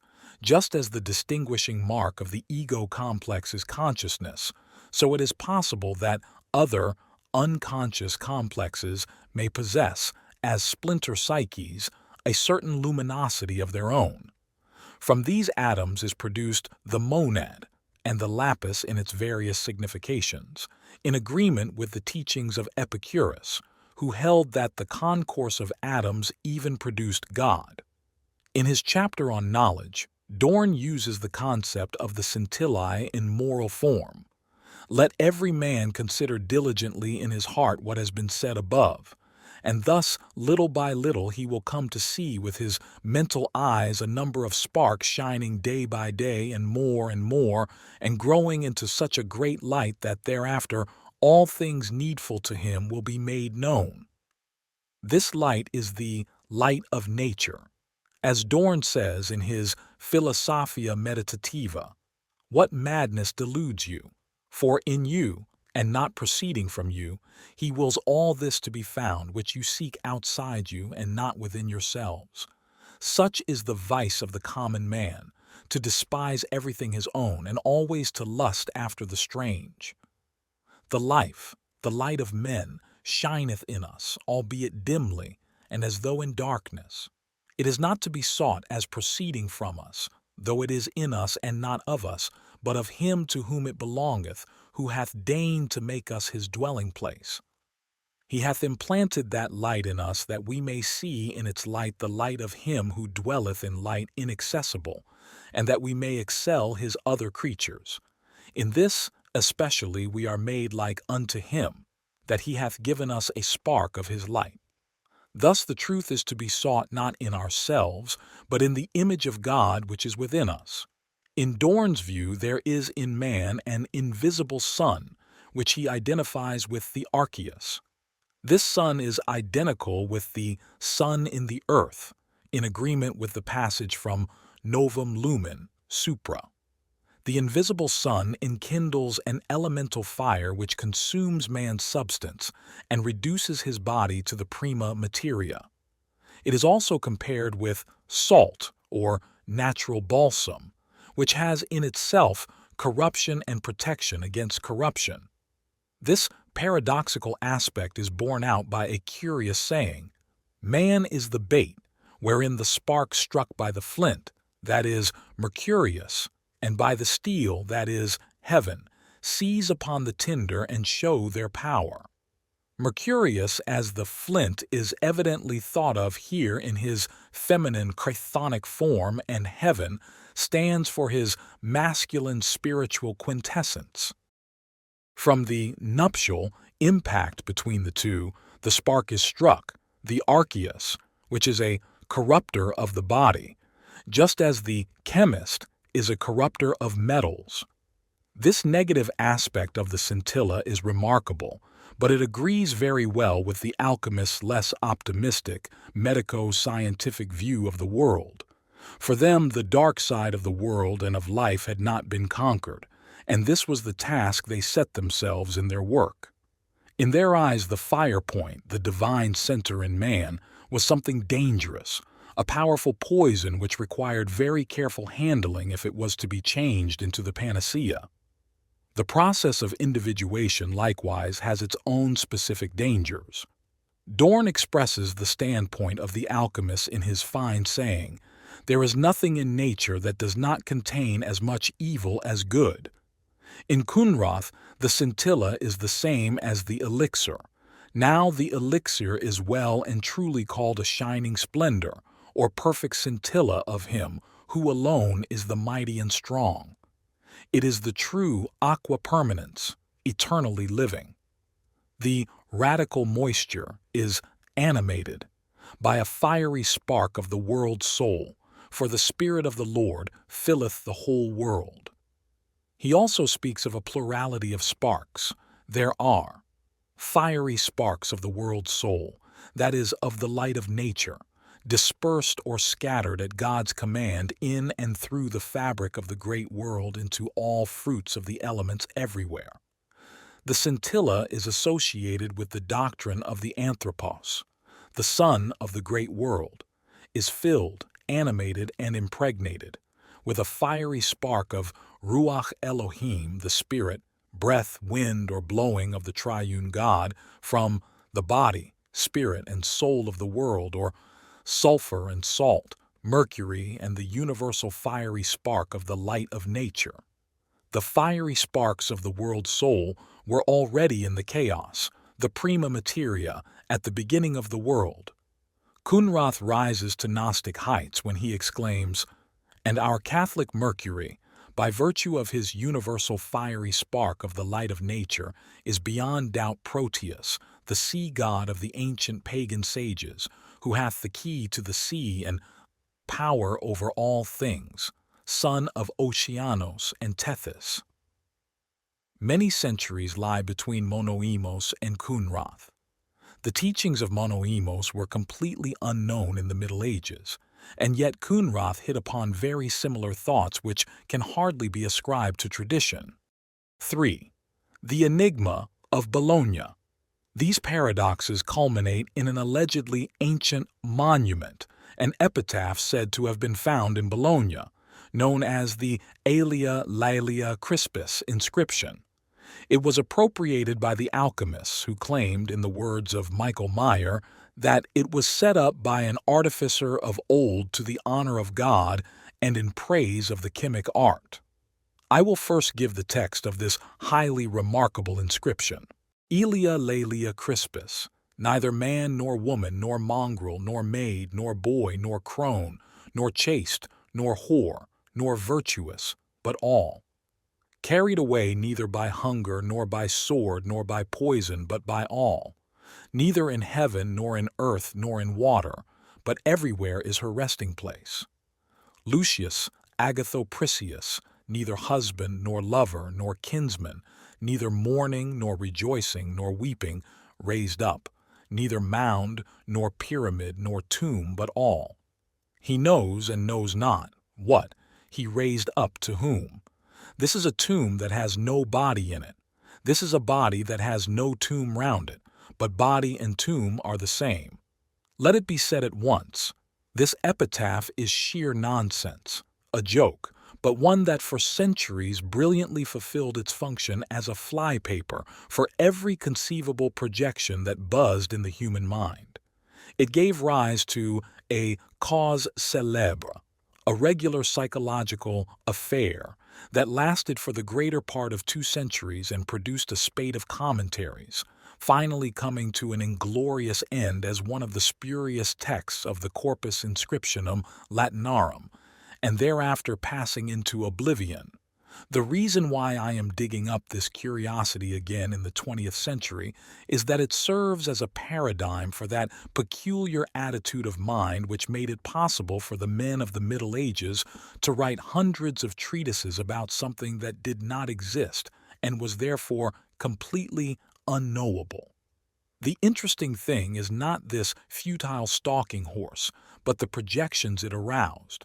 There is revealed in them an extraordinary propensity to come out with the wildest fantasies and speculations, a psychic condition which is met with today in a correspondingly erudite milieu only as an isolated pathological phenomenon.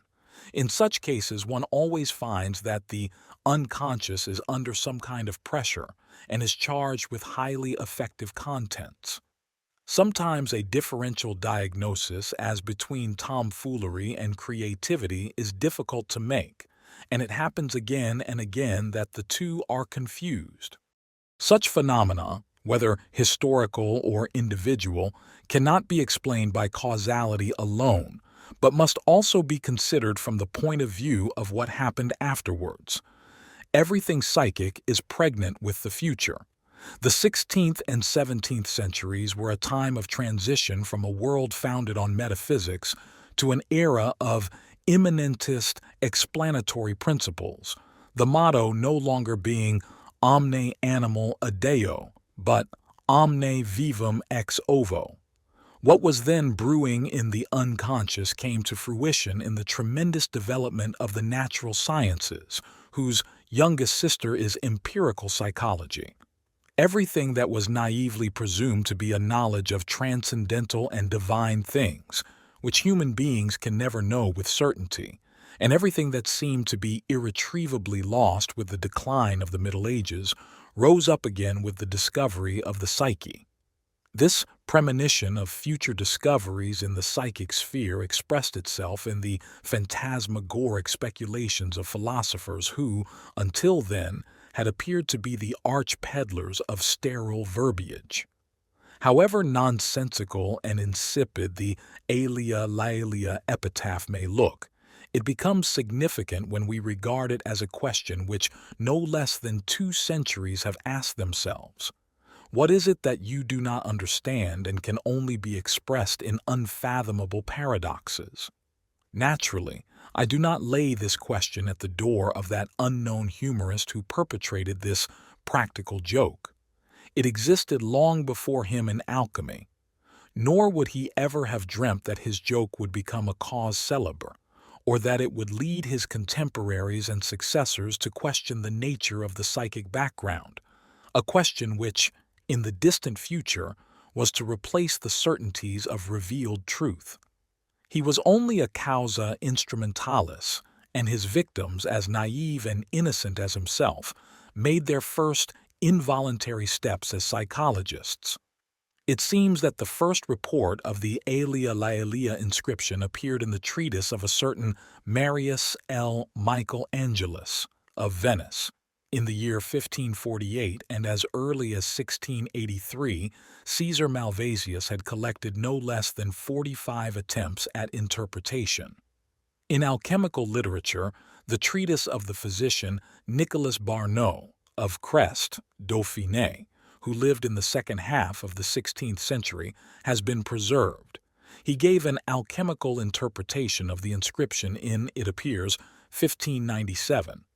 To begin with, I shall keep to his interpretation and that of the learned Michael Meyer. Meyer maintains that Alia and Laelia represent 2 persons who are united in a single subject, named Crispus. Barnot calls Alia solar, presumably a derivation from sun. Laelia he interprets as lunar. Crispus, curly-haired, thinks Meyer, comes from the curly hairs which are converted into a very fine powder. Meyer obviously has in mind the tincture, the arcane substance. Barnot, on the other hand, says that our materia is obvoluta, intricata, therefore curly. These 2 persons, says Meyer, are neither man nor woman, but they once were. Similarly, the subject was in the beginning an hermaphrodite, but no longer is so, because though the arcane substance is composed of sponsus and sponsa and is thus, as it were, bisexual, as a third thing it is new and unique. Neither is the subject a maid or virgin, because she would be intact. In the opus, however, the virgin is called a mother, although she has remained a virgin. Nor is the subject a boy, because the consummation of the CONIUNCTIO contradicts this, nor a crone, because it still retains its full strength, nor a whore, because it has nothing to do with money, nor is it virtuous, because the virgin has cohabited with a man. The subject, he says, is a man and a woman, because they have completed the conjugal act, and an hermaphrodite because two bodies are united in one. It is a girl because it is not yet old, and a youth because it is in full possession of its powers. It is an old woman because it outlasts all time, that is incorruptible. It is a whore because Bea prostituted herself to Gabritius before marriage. It is virtuous because the subsequent marriage gave absolution. But all is the real explanation of the enigma. All these designations refer to qualities of the one thing, and these were thought of as existing, but they are not entities in themselves. The same is true of the carried away passage. The substance, Ouroboros, devours itself and thus suffers no hunger. It does not die by the sword, but slays itself with its own dart, like the scorpion, which is another synonym for the arcane substance. It is not killed by poison because, as Barnault says, it is a good poison, a panacea with which it brings itself to life again. At the same time, it is killed by all three, by hunger for itself, by the sword of Mercurius, and by its own poison as snake or scorpion. By all, again, points to the arcane substance. As Barnault says, this is everything. It has within itself everything needful for its completion. Everything can be predicated of it, and it of everything. For the one is the whole, as the greatest chymist saith. Because of the one everything is, and if the whole had not the whole in itself, the whole would not be. That the arcanum is neither in heaven nor on earth, nor in water is explained by Meyer as a reference to the lapis, which is found everywhere. It is found in all the elements, and not only in one of them. Here Barnault is rather more subtle, for he equates heaven with the soul, earth with the body, and water with the spirit, and thus arrives at the idea of the wholeness of a living organism. Our material, he says, is simultaneously in heaven, on earth, and in the water, as if wholly in the whole and wholly in each part, so that those parts, though otherwise divisible, can no longer be separated from one another after they are made one. The whole law and prophets of alchemy seem to depend upon this. Barnault explains the name of him who raised the tomb, Lucius Agathopricius, as follows. Lucius is lucid, endowed with the most lucid intellect. Agatho is good-natured, GK, good, upright. Pricius is priscus, pristine, senior, of ancient time, reckoned among those upright philosophers of old. Meyer maintains that these names signified the chief requisite necessary for the fulfillment of the art. Neither husband nor lover, etc., means that Aelia Laelia drew him to herself, as the magnet the iron, and changed him into her nebulous and black nature. In the CONIUNCTIO he became her husband, and was necessary to the work. But Meyer does not tell us to what extent he was not the husband, etc. Barnault says, these are the chief causes, namely marriage, love, and consanguinity, which move a man to raise a column to the dead in the temple of memory, and none of these can here be considered. Lucius had another purpose in mind. He wished the art, which teaches everything, which is of all things the most precious and is concealed under this enigma, to appear upon the scene, so that the investigators might apply themselves to the art and true science, which surpasses all else in worth. True, he makes an exception of that holiest investigation ignitionem of God and Christ, whereon our salvation depends, a proviso we often meet in the texts. Meyer ignores the negative in neither mourning, etc., just as he did in neither husband. In truth, he says, all this can as well be said positively of Lucius and not negatively. On the other hand, Barnault remarks that it draws a picture of an intrepid philosopher, smooth and rounded. Neither mound, etc., is again explained positively by Meyer. Aelia is herself the mound, which endures as something firm and immovable. This is a reference to the incorruptibility which the opus sought to achieve. He says the pyramid signifies a flame to eternal remembrance, and this was Aelia herself. She was buried because Lucius did everything he had to do in her name. He takes her place, as it were, just as the Filius Philosophorum takes the place of the maternal prima materia, which till then had been the only effective arcane substance. Barnault declares that though Lucius is a building, it does not fulfill its purpose, since it is a symbol. But all he refers to the tabula smaragdina, because the epitaph as a whole points to the medicina summa et catholica. By he knows and knows not, Meyer thinks that Lucius knew it at first but no longer knew it afterwards, because he himself was ungratefully forgotten.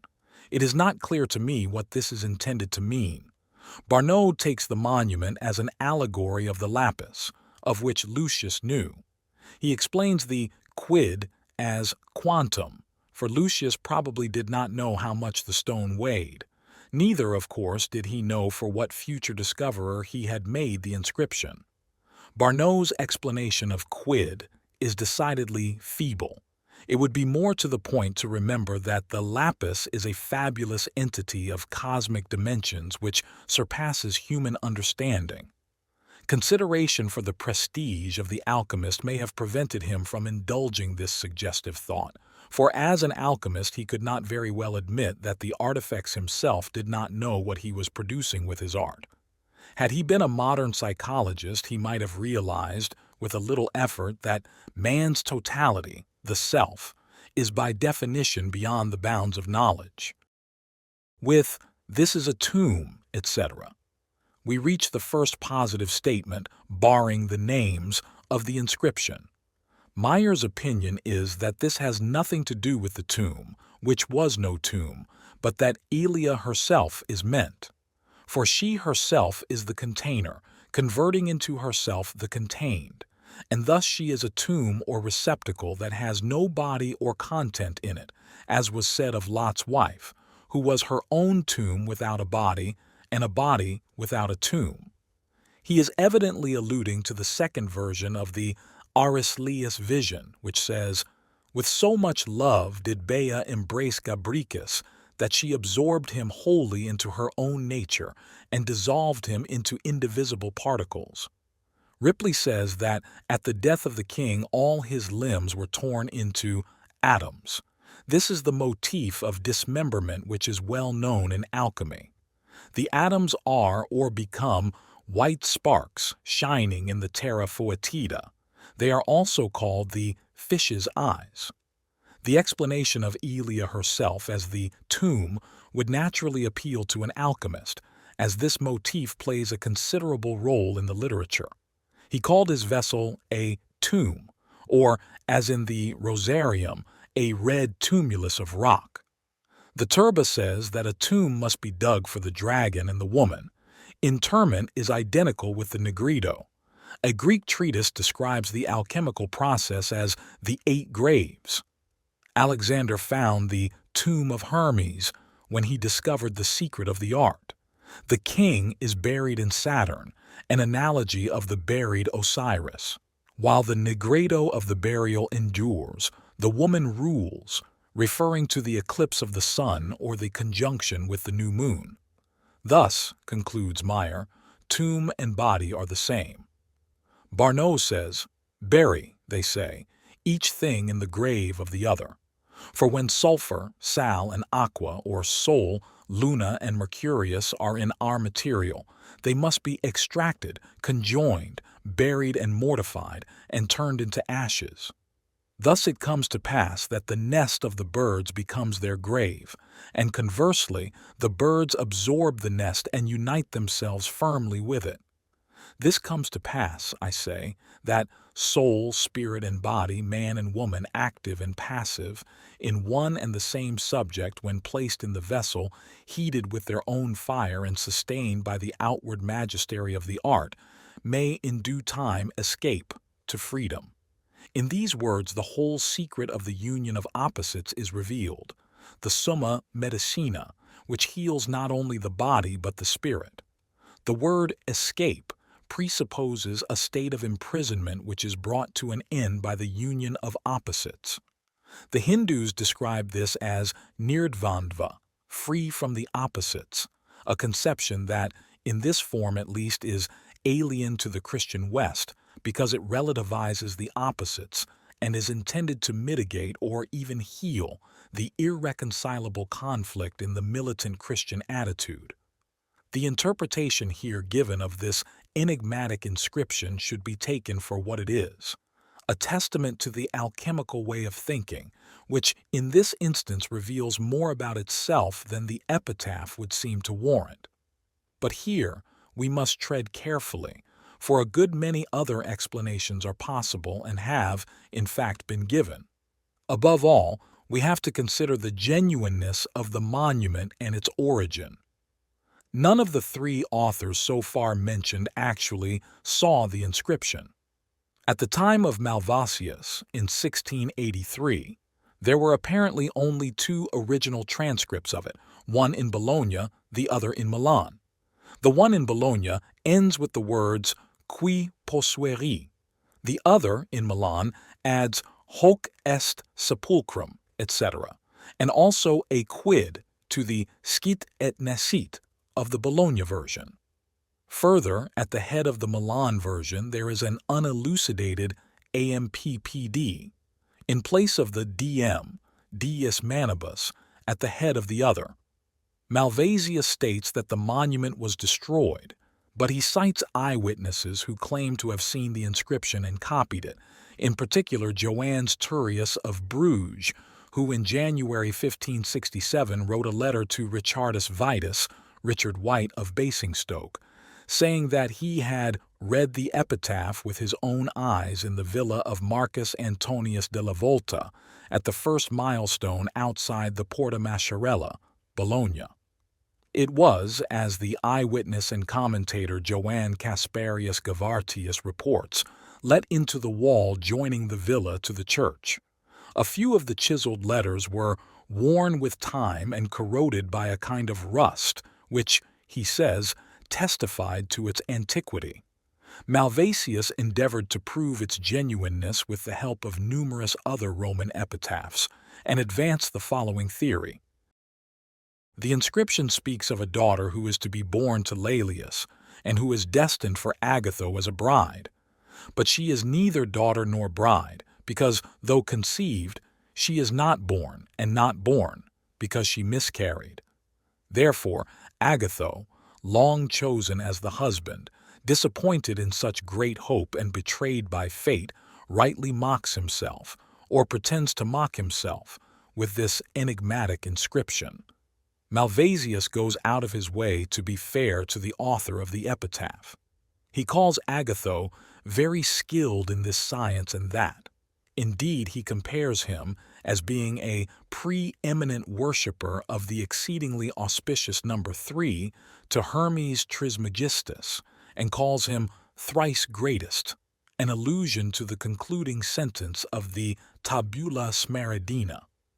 He does this because the inscription is divided into 3 parts, to which he devotes a long dissertation. Here he gets into difficulties with the 4 elements and the 4 qualities, and, like all the alchemists, flounders about in his attempts to interpret the axiom of Maria. His idea of a miscarriage likewise comes within the sphere of alchemy, not to mention Gnosticism, for we read in the Tractatus Aristotelis, "This serpent is impetuous, seeking the issue death before birth, wishing to lose the fetus and desiring a miscarriage." This refers, of course, to the mercurial serpent or prima materia, which, the treatise maintains, strives to pass quickly through the transformation process and to force the light seeds of the anima mundi hidden within it into flower. Of the numerous interpretations made by the commentators, I would like to mention one which seems to me worth rescuing from oblivion. This is the view expressed by the two friends of Malvasius, namely that Lucius Agatho was a real person, but that Aelia was a fictitious woman, or perhaps an evil genius in female form or an ungodly spirit, who in the opinion of one of them flies about in the air, and according to the other dwells in the earth, and was enclosed and affixed in a Junonian oak, a sylvan sprite, nymph, or hamadryad, who, when the oak was cut down and burnt, was obliged to seek another dwelling place, and so was found, as if dead, in this sarcophagus. Thus it was that she was praised, described, and commemorated by the loved and loving Agatho. According to this interpretation, Aelia is Agatho's anima, projected into a Junonian oak. The oak is the tree of Jupiter, but it is also sacred to Juno. In a metaphorical sense, as the feminine carrier of the anima projection, it is Jupiter's spouse and Agatho's beloved. Mythologically, nymphs, dryads, etc., are nature and tree noumena, but psychologically they are anima projections, so far as masculine statements are concerned. This interpretation can be found in the Dendrologia of one of the above-mentioned friends, Ulysses Aldrovandus. I maintain that Aelia Laelia Crispus was one of the Hamadryads, who was tied to an oak in the neighborhood of the city of Bologna, or shut up inside it. She appeared to him both in the tenderest and in the harshest form, and while for some 2,000 years she had made a show of inconstant looks like a Proteus, she bedeviled the love of Lucius Agatho Prisius, then a citizen of Bologna, with anxious cares and sorrows, which assuredly were conjured up from chaos, or from what Plato calls Agathonian confusion. One can hardly imagine a better description of the feminine archetype that typifies a man's unconscious than the figure of this most hazardous beloved, incertissima Amasia, who pursues him like a teasing sprite amid the stillness of the groves and springs. It is clear from the text of the inscription that it gives no ground for interpreting Aelia as a wood nymph.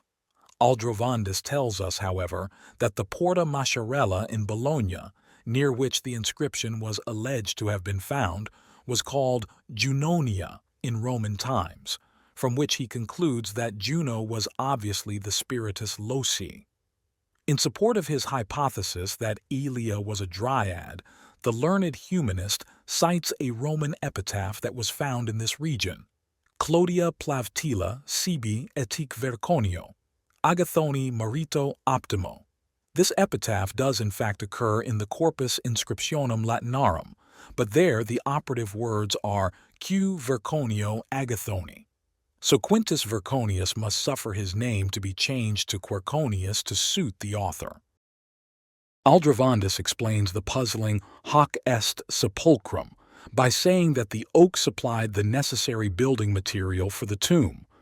In substantiation of this, he adds that there was in that locality a village with the name of Casaralta, which he analyzes into casa, house, ara, altar, alta, high. As a further contribution, he quotes an Italian poem about a great oak, representing, he says, the world of the elements, planted as it were in a heavenly garden, where sun and moon are spread out like two flowers. This allusion to the world oak of Pherecydes leads us straight to the sun and moon tree of alchemy, to the red and white lily, the red slave and the white woman, or white dove, and the four-hued blossoms of the tree in the western land. Reusner's Pandora portrays the tree as a torch-bearing woman, its top sprouting out of her crowned head. Here the tree is personified by its feminine numen.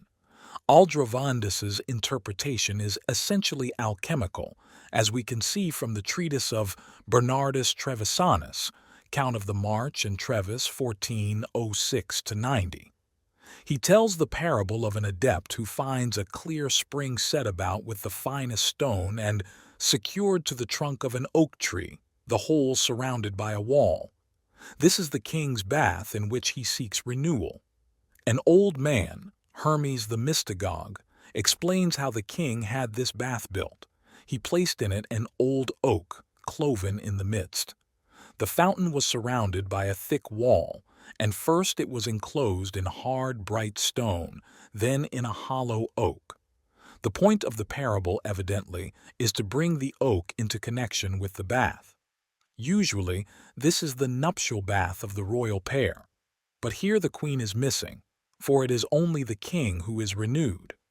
This unusual version of the motif suggests that the oak, as the feminine noumen, has taken the place of the queen. If this assumption is correct, it is particularly significant that the oak is first said to be cloven and later to be hollow. Now it seems to be the upright trunk or stock of the fountain, now a living tree casting a shadow, now the trough of the fountain. This ambiguity refers to the different aspects of the tree. As the stock, the oak is the source of the fountain, so to speak. As the trough, it is the vessel, and as the protecting tree, it is the mother. From ancient times, the tree was man's birthplace. It is therefore a source of life. The alchemists called both the vessel and the bath the womb. The cloven or hollow trunk bears out this interpretation. The king's bath is itself a matrix, the tree serving as an attribute of the latter.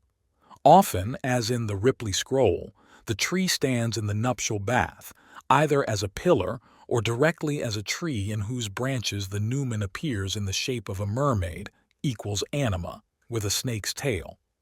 The analogy with the tree of knowledge is obvious. The Dodonian oak was the abode of an oracle, the anima here playing the role of prophetess.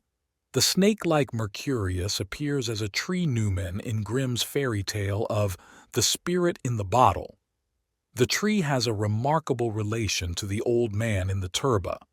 Take that white tree and build around it a round, dark house covered with dew, and place in it a man of great age, 100 years old, and close the house upon them and make it fast, so that no wind or dust can get in. Then leave them for 180 days in their house. I say that that old man ceases not to eat of the fruits of that tree until the completion of that number, and that old man becomes a youth. Oh, what wondrous natures, which have changed the soul of that old man into a youthful body, and the father has become the son. In this context, we may perhaps cite a rather obscure text from Senior. Likewise, Marcos said, "It is time for this child to be born," and he related the following parable. "We shall build him a house, which is called the grave of Sihoka. He, or Maria, said, 'There is an earth near us, which is called Tormos, where there are serpents or witches that eat the darkness out of the burning stones, and on these stones they drink the blood of black goats. While they remain in the darkness, they conceive in the baths and give birth in the air, and they stride on the sea, and they inhabit vaults and sepulchres, and the serpent fights with the male, and the male continues 40 nights in the grave, and 40 nights in the little house.'" The Latin translation serpent for witch is connected with the widespread primitive idea that the spirits of the dead are snakes. This fits in with the offering of goat's blood, since the sacrifice of black animals to the chthonic noumena was quite customary. In the Arabic text, the witches refer to the female demons of the desert, the jinn. The grave-haunting noumen is likewise a widespread idea that has lingered on into Christian legend. I have even met it in the dream of a 22-year-old theological student, and I give this dream again so that those of my readers who are familiar with the language of dreams will be able to see the full scope of the problem we are discussing. The dreamer was standing in the presence of a handsome old man dressed entirely in black. He knew it was the white magician. This personage had just addressed him at considerable length, but the dreamer could no longer remember what it was about. He recalled only the closing words, And for this, we need the help of the black magician. At that moment, the door opened and in came another old man exactly like the first, except that he was dressed in white. He said to the white magician, "I need your advice," but threw a sidelong, questioning glance at the dreamer, whereupon the white magician answered, "You can speak freely. He is an innocent." The white-clad black magician then related his story. He had come from a distant land where something extraordinary had happened. The country was ruled by an old king who felt his death near and had therefore sought out a worthy tomb for himself. There were in that land a great number of tombs from ancient times, and the king had chosen the finest for himself.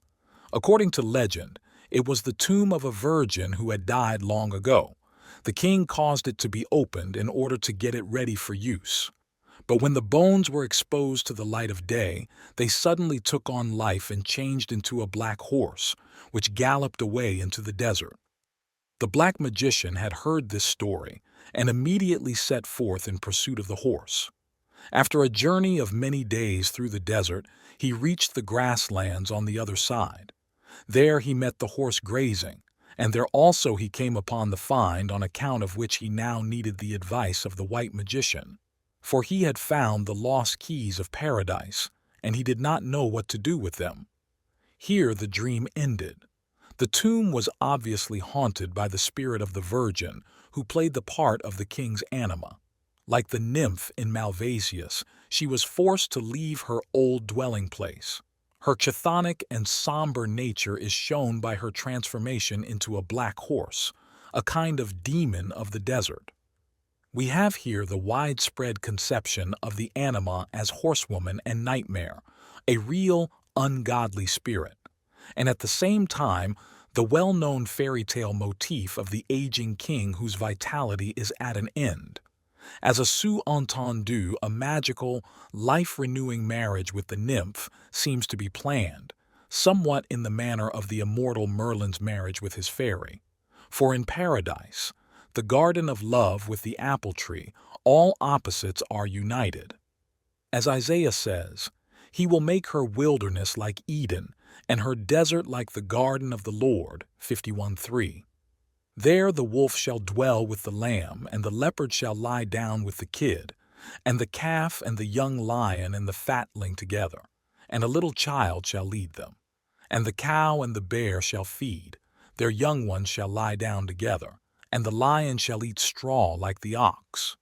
And the suckling child shall play on the hole of the asp, and the weaned child shall put his hand on the cockatrice's den. 11:6.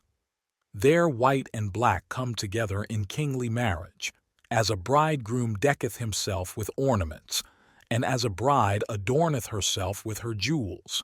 61:10. The two antithetical magicians are obviously making ready the work of union, and what this must mean for a young theologian can be conceived only as that colossal problem whose solution was considered by the more speculative alchemists to be their chief task. Therefore, the senior text continues, "He, the male, will be roused, like the white doves, and his steps shall rejoice, and he shall cast his seed upon the marble into the image or spirit that dwells in the marble, and the ravens will come flying and will fall upon it and gather it up. Then they will fly to the tops of the mountains whither none can climb, and they will become white and multiply. Likewise no man hath known this, unless he himself hath conceived it in his head." This text describes the resurrection after death, and if we are not deceived, it takes the form of a CONIUNCTIO, a coming together of the white, dove, and the black, raven, the latter being the spirit that dwells in the tombstone. Since, as often happens, theriomorphic symbols, snakes and doves, are used for the male and female elements, this points to the union of unconscious factors.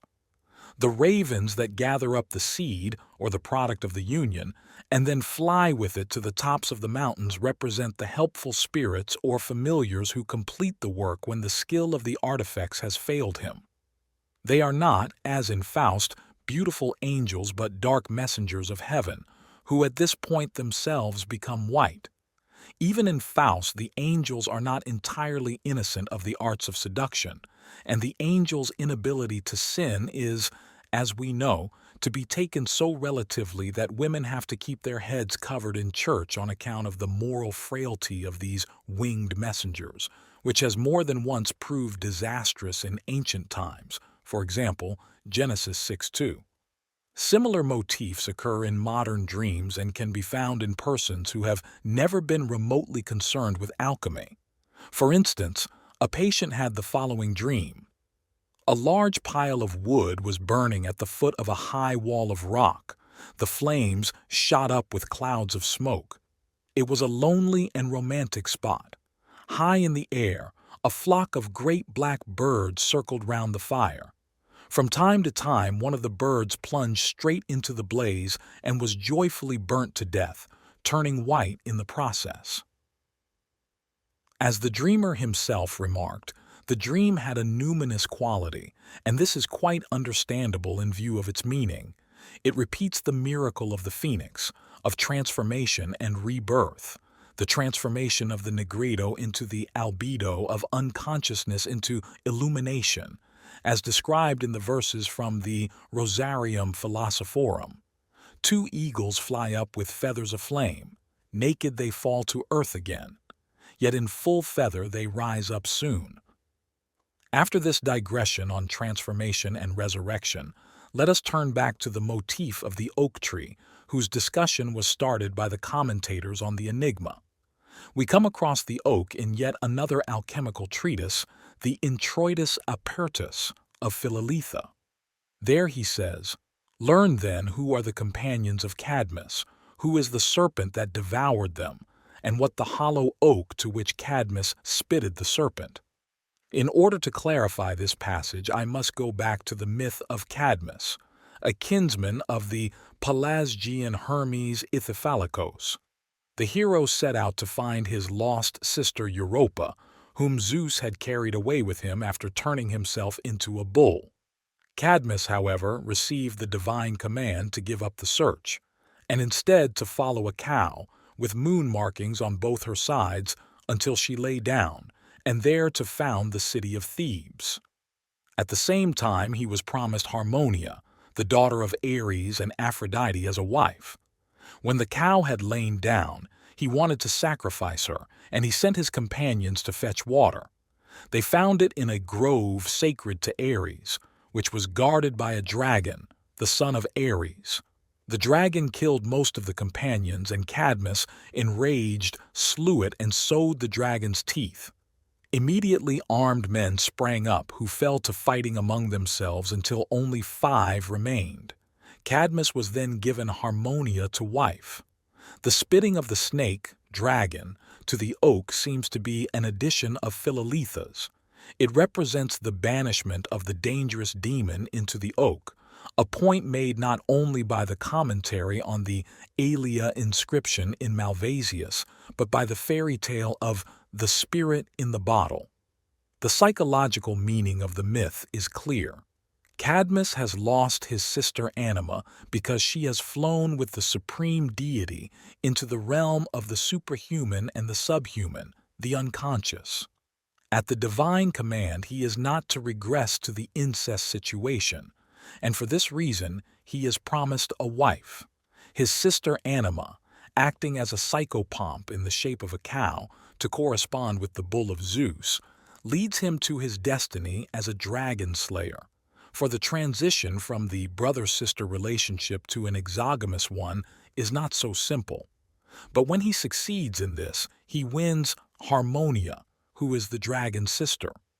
The dragon is obviously disharmony, as the armed men sprung from its teeth prove. These kill one another off as though exemplifying the maxim of Pseudo-Democritus. Nature subdues nature, which is nothing less than the Ouroboros conceptually formulated. Cadmus holds fast to Harmonia while the opposites in projected form slaughter one another. This image is a representation of the way in which a split-off conflict behaves. It is its own battleground. By and large, this is also true of Yang and Yin in classical Chinese philosophy. Hand in hand with this self-contained conflict, there goes an unconsciousness of the moral problem of opposites. Only with Christianity did the metaphysical opposites begin to percolate into man's consciousness, and then in the form of an almost dualistic opposition that reached its zenith in Manichaeism. This heresy forced the Church to take an important step, the formulation of the doctrine of the privatio boni, by means of which she established the identity of good and being. Evil as something that does not exist, was laid at man's door, omne bonum a Dio, omne malum ab homine. This idea, together with that of original sin, formed the foundation of a moral consciousness which was a novel development in human history. One half of the polarity, till then essentially metaphysical, was reduced to a psychic factor, which meant that the devil had lost the game if he could not pick on some moral weakness in man. Good, however, remained a metaphysical substance that originated with God and not with man. Original sin had corrupted a creature originally good. As interpreted by dogma, therefore, good is still wholly projected but evil only partly so, since the passions of men are its main source. Alchemical speculation continued this process of integrating metaphysical projections insofar as it began to dawn on the adept that both opposites were of a psychic nature. They expressed themselves first of all in the duplicity of Mercurius, which, however, was cancelled out in the unity of the stone. The lapis was, Dio concedente, made by the adept and was recognized as an equivalent of the homo totus. This development was extremely important because it was an attempt to integrate opposites that were previously projected. Cadmus is interpreted alchemically as Mercurius in his masculine form, Sol. He seeks his feminine counterpart, the Quicksilver, which is his sister, Luna, but she meets him in the shape of the mercurial serpent, which he must first kill because it contains the furious conflict of warring elements, the chaos. From this arises the harmony of the elements, and the CONIUNCTIO can now take place. The spoils of the struggle, in this case the dragon's skin, are, according to ancient custom, offered to the hollow oak, the mother, who is the representative of the sacred grove and the fount. In other words, it is offered up to the unconscious as the source of life, which produces harmony out of disharmony. Out of the hostility of the elements there arises the bond of friendship between them, sealed in the stone, and this bond guarantees the indissolubility and incorruptibility of the lapis. This piece of alchemical logic is borne out by the fact that, according to the myth, Cadmus and Harmonia turned to stone, evidently because of an embarras de richesse. Perfect harmony is a dead end.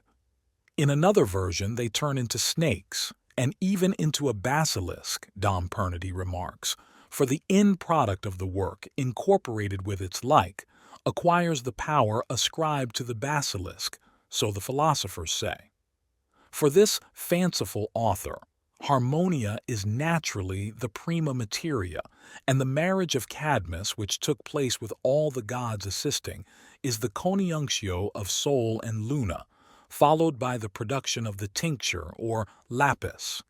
Pernety's interpretation of Harmonia would be correct only if she were still allied with the dragon. But since she lost the reptile, she had logically to change herself and her husband into snakes. Thus, Malvasius, as well as the more interesting of the commentators, remain within the magic circle of alchemical mythologisms. This is not surprising, since Hermetic philosophy, in the form it then took, was the only intellectual instrument that could help fill the dark gaps in the continuity of understanding. The Enigma of Bologna and its commentaries are, in fact, a perfect paradigm of the method of alchemy in general. It had exactly the same effect as the unintelligibility of chemical processes.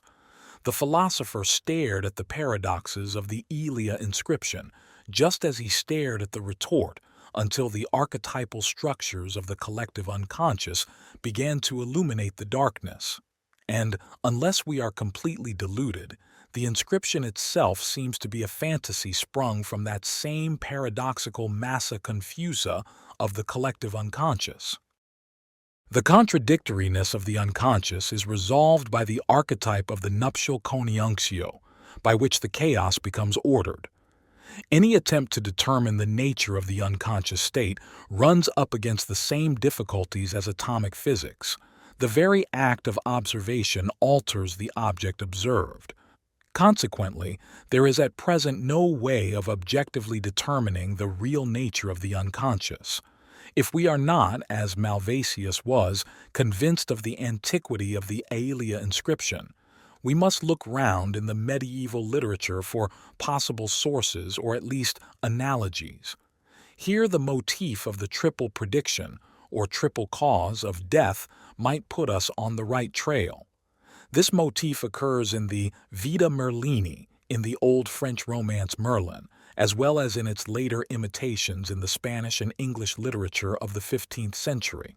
But the most important item, it seems to me, is the so-called epigram of the hermaphrodite, attributed to Mathieu de Vendôme. When my pregnant mother bore me in her womb, they said she asked the gods what she would bear. A boy, said Phoebus. A girl, said Mars. Neither, said Juno. And when I was born, I was a hermaphrodite. Asked how I was to meet my end, the goddess replied, by arms, Mars. On the cross, Phoebus. By water. All were right. A tree overshadowed the waters, I climbed it. The sword I had with me slipped, and I with it. My foot caught in the branches. My head hung down in the stream. And I, male, female, and neither, suffered by water, weapon, and cross. Another parallel, but dating from late antiquity, is mentioned by Meyer. It is one of the Platonic riddles, and runs, a man that was not a man, seeing yet not seeing, in a tree that was not a tree, smote, but did not smite with a stone that was not a stone, a bird that was not a bird, sitting yet not sitting. The solution is, a one-eyed eunuch grazed with a pumice stone a bat hanging from a bush.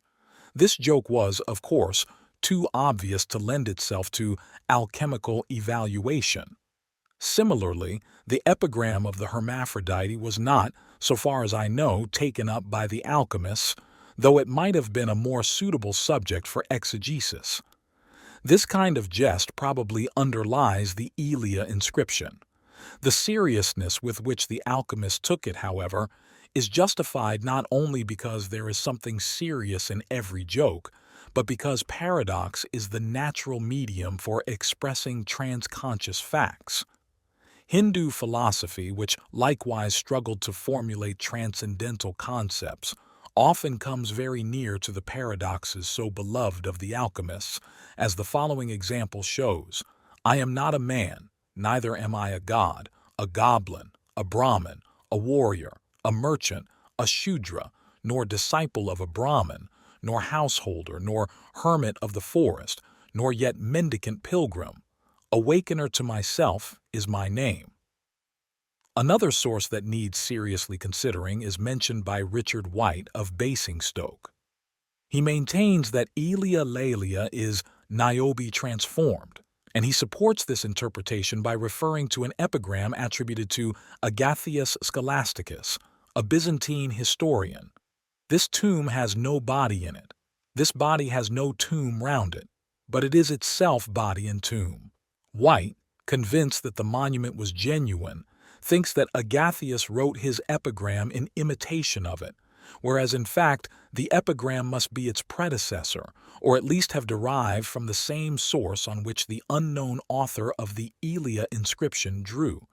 Niobe seems to have an anima character for Richard White, for, continuing his interpretation, he takes Aelia, or Halia, as he calls her, to be the soul, saying with Virgil, fiery is her strength, and heavenly her origin. From this Halia takes her name. She was called Laelia, he says, on account of Luna, who exerts a hidden influence on the souls of men. the human soul is androgynous, because a girl has a masculine and a man a feminine soul. To this remarkable psychological insight he adds another. The soul is also called an old woman, because the spirit of young people is weak. This aptly expresses the psychological fact that in people with an all too youthful attitude of consciousness, the anima is often represented in dreams as an old woman. It is clear that Richard White points even more plainly to the anima in the psychological sense than Aldrovandus. But whereas the latter stressed her mythological aspect, White stresses her philosophical aspect. In his letter of February 1567 to Johannes Turius, he writes that the soul is an idea of such great power that she creates the forms and things themselves. Also, she has within herself the selfness of all mankind. She transcends all individual differences. Thus, if the soul would know herself, she must contemplate herself and gaze into that place where the power of the soul, wisdom, dwells. This is just what happened to the interpreters of the Bolognese inscription. In the darkness of the enigma, the psyche gazed at herself and perceived the wisdom immanent in her structure, the wisdom that is her strength. And he adds, man is nothing other than his soul. It should be noted that he describes this soul quite differently from the way it would be described by a biological or personalistic psychology today. It is devoid of all individual differences. It contains the selfness of all mankind.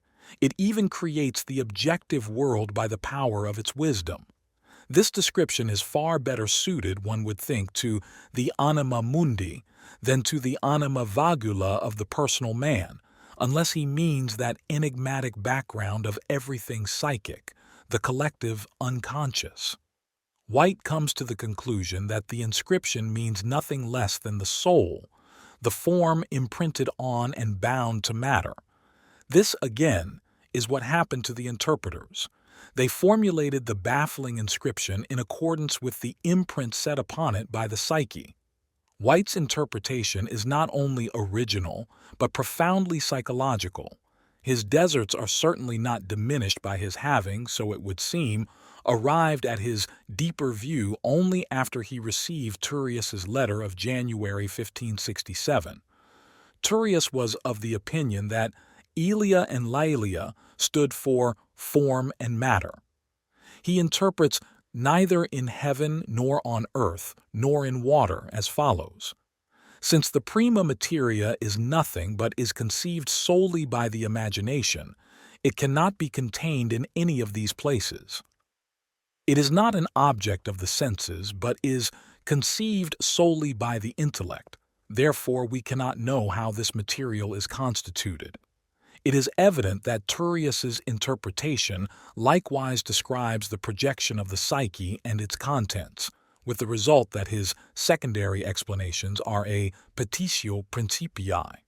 As is clear from the title of his book, Allegoria peripatetica de generation, amicitia et privatione in Aristotelicum enigma ilia laelia.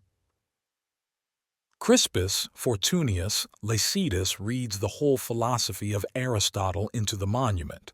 He mentions the report that it was sculptured in stone, formerly set in a high position on the walls of St. Peter's, but he does not say that he saw it with his own eyes, for in his day it was no longer in existence, if ever it existed at all. He thinks the inscription contains the summation of a serious philosophical theory about the origin of mundane things, a theory that was scientifico moralis, or ethico-physica. It is the author's intention to combine in a way to be marveled at the attributes of generation, friendship, and privation. That is why, he says, the monument is a true treasure house.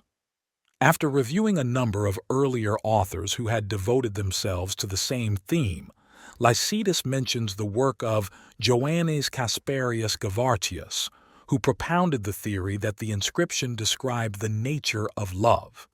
This author cites the comic poet Alexis in Athenaeus. I think that the painters, or to put it more concisely, all who make images of this god, are unacquainted with Eros.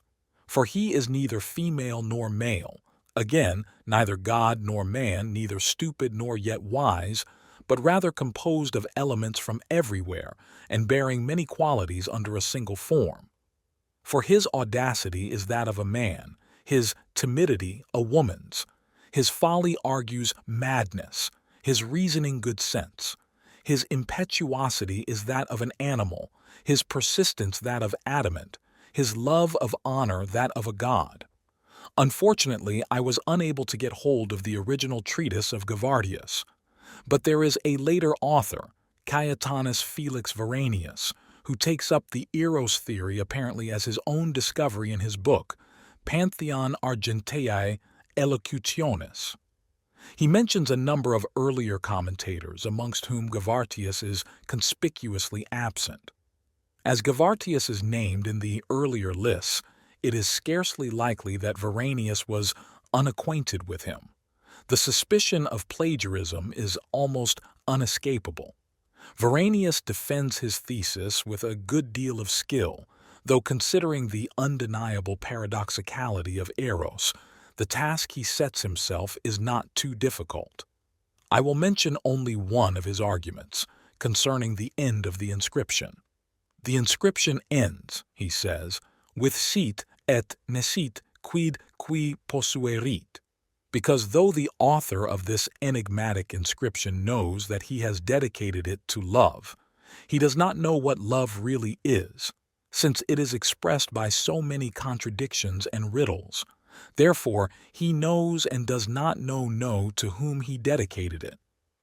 I mentioned the interpretation of Varanius mainly because it is the forerunner of a theory which was very popular at the end of the 19th and the beginning of the 20th century, namely Freud's sexual theory of the unconscious.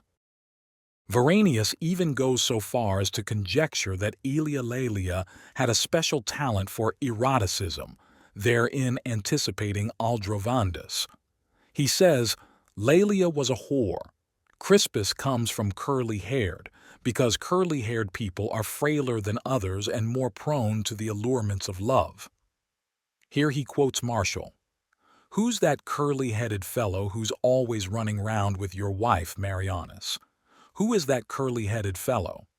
Now it is, as a matter of fact, true that apart from the personal striving for power or superbia, love, in the sense of concupiscentia, is the dynamism that most infallibly brings the unconscious to light. And if our author was of the type whose besetting sin is concupiscence, he would never dream that there is any other power in heaven or earth that could be the source of his conflicts and confusions.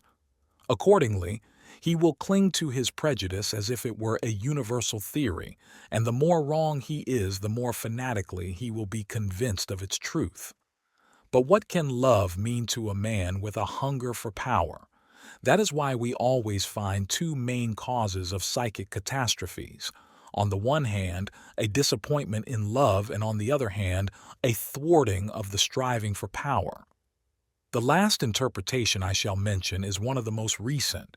It dates from 1727, and though its argument is the stupidest, its content is the most significant. How it can be both is explained by the fact that the discovery of significance is not always coupled with intelligence. The spirit bloweth where it listeth. Despite the inadequacy of his equipment, the author, C. Schwartz, managed to get hold of a brilliant idea whose import, however, entirely escaped him.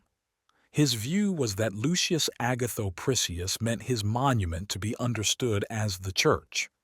Schwartz therefore regards the inscription as being not of classical but of Christian origin, and in this, as compared with the others, he is undoubtedly right. His arguments, however, are threadbare. To take but one example, he tries to twist DM into Dio Magno. Although his interpretation is not in the least convincing, it nevertheless remains a significant fact that the symbol of the Church in part expresses and in part substitutes for all the secrets of the soul which the humanistic philosophers projected into the Elia inscription. In order not to repeat myself, I must refer the reader to what I said about the protective function of the Church in psychology and religion. The interpretive projections we have been examining are, with the exception of the last, identical with the psychic contents that dropped out of their dogmatic framework at the time of the Renaissance and the Great Schism, and since then have continued in a state of secularization where they were at the mercy of the immanentist principle of explanation, that is, a naturalistic and personalistic interpretation. The discovery of the collective unconscious did something to alter this situation, for within the limits of psychic experience, the collective unconscious takes the place of the Platonic realm of eternal ideas. Instead of these models giving form to created things, the collective unconscious, through its archetypes, provides the a priori condition for the assignment of meaning. In conclusion, I would like to mention one more document that seems relevant to our context, and that is the anecdote about Meister Eckhart's daughter. A daughter came to the Dominican convent asking for Meister Eckhart. The porter said, "Who shall I tell him?" She answered, "I do not know." "Why do you not know?" he inquired. "Because," she said, "I am neither virgin nor spouse, nor man nor wife nor widow nor lady, nor lord nor wench nor thrall." The porter went off to Meister Eckhart.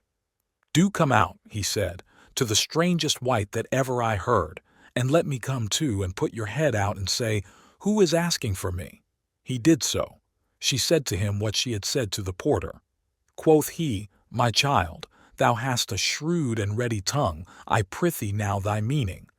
"And I were a virgin," she replied, "I were in my first innocence. Spouse, I were bearing the eternal word within my soul unceasingly. Were I a man, I should grapple with my faults. Wife, should be faithful to my husband. Were I a widow, I should be ever yearning for my one and only love. As lady, I should render fearful homage. As wench, I should be living in meek servitude to God and to all creatures. And as thrall, I should be working hard, doing my best tamely to serve my master. Of all these things, I am no single one, and am the one thing and the other running thither." The master went away and told his pupils, "I have been listening to the most perfect person I ween I ever met." This story is more than 200 years older than the earliest reference to the Elia inscription, and therefore, if there is any literary influence at all, it could at most be derived from Mathieu de Vendôme, which seems to me just as unlikely as that Meister Eckhart's vision of the naked boy was derived from the classical Puer Aeternus. In both cases, we are confronted with a significant archetype, in the first that of the divine maiden, Anima, in the second that of the divine child, the Self. As we know, these primordial images can rise up anywhere at any time quite spontaneously, without the least evidence of any external tradition. This story could just as well have been a visionary rumor as a fantasy of Meister Eckhart or of one of his pupils. It is, however, rather too peculiar to have been a real happening. But occasionally, reality is quite as archetypal as human fantasy, and sometimes the soul seems to imagine things outside the body, where they fall to playing, as they do in our dreams. The personification of the opposites. 1. Introduction. The alchemist's endeavors to unite the opposites culminate in the chemical marriage, the supreme act of union in which the work reaches its consummation. After the hostility of the four elements has been overcome, there still remains the last and most formidable opposition, which the alchemist expressed very aptly as the relationship between male and female. We are inclined to think of this primarily as the power of love, of passion, which drives the two opposite poles together, forgetting that such a vehement attraction is needed only when an equally strong resistance keeps them apart. Although enmity was put only between the serpent and the woman, Genesis 3:15, this curse nevertheless fell upon the relationship of the sexes in general. Eve was told, "Thy desire shall be to thy husband, and he shall rule over thee." And Adam was told, "Cursed is the ground for thy sake, because thou hast hearkened unto the voice of thy wife." 3:16. Primal guilt lies between them, an interrupted state of enmity, and this appears unreasonable only to our rational mind but not to our psychic nature.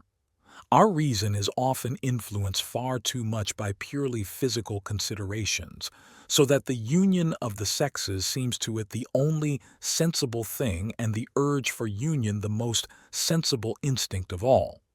But if we conceive of nature in the higher sense as the totality of all phenomena, then the physical is only one of her aspects, the other is pneumatic or spiritual. The first has always been regarded as feminine, the second as masculine. The goal of the one is union, the goal of the other is discrimination. Because it overvalues the physical, our contemporary reason lacks spiritual orientation, that is, pneuma. The alchemists seem to have had an inkling of this, for how otherwise could they have come upon that strange myth of the country of the king of the sea, where only like pears with like and the land is unfruitful? It was obviously a realm of innocent friendship, a kind of paradise or golden age to which the philosophers, the representatives of the physical, felt obliged to put an end with their good advice. But what happened was not by any means a natural union of the sexes. On the contrary, it was a royal incest, a sinful deed that immediately led to imprisonment and death, and only afterwards restored the fertility of the country. As a parable, the myth is certainly ambiguous. Like alchemy in general, it can be understood spiritually as well as physically, tam moralis quam chimica. The physical goal of alchemy was gold, the panacea, the elixir of life.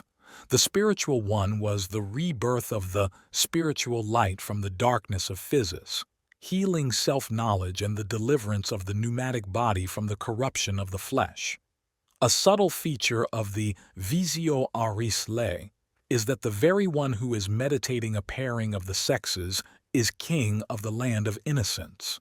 Thus the Rex Marinus says, "Truly, I have a son and a daughter, and therefore I am king over my subjects, because they possess nothing of these things.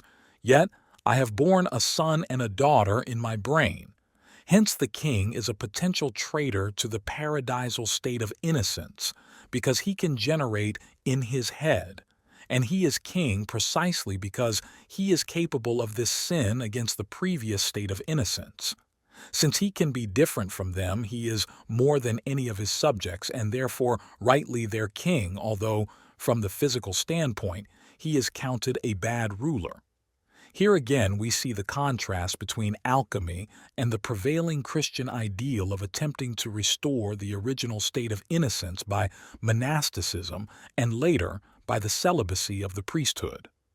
The conflict between worldliness and spirituality, latent in the love myth of mother and son, was elevated by Christianity to the mystic marriage of sponsors, Christ, and sponsa, church, whereas the alchemists transposed it to the physical plane as the CONIUNCTIO of Sol and Luna. The Christian solution of the conflict is purely pneumatic, the physical relations of the sexes being turned into an allegory or, quite illegitimately, into a sin that perpetuates and even intensifies the original one in the garden. Alchemy, on the other hand, exalted the most heinous transgression of the law, namely incest, into a symbol of the union of opposites, hoping in this way to bring back the Golden Age. For both trends, the solution lay in extrapolating the union of sexes into another medium. The one projected it into the spirit, the other into matter. But neither of them located the problem in the place where it arose, the soul of man.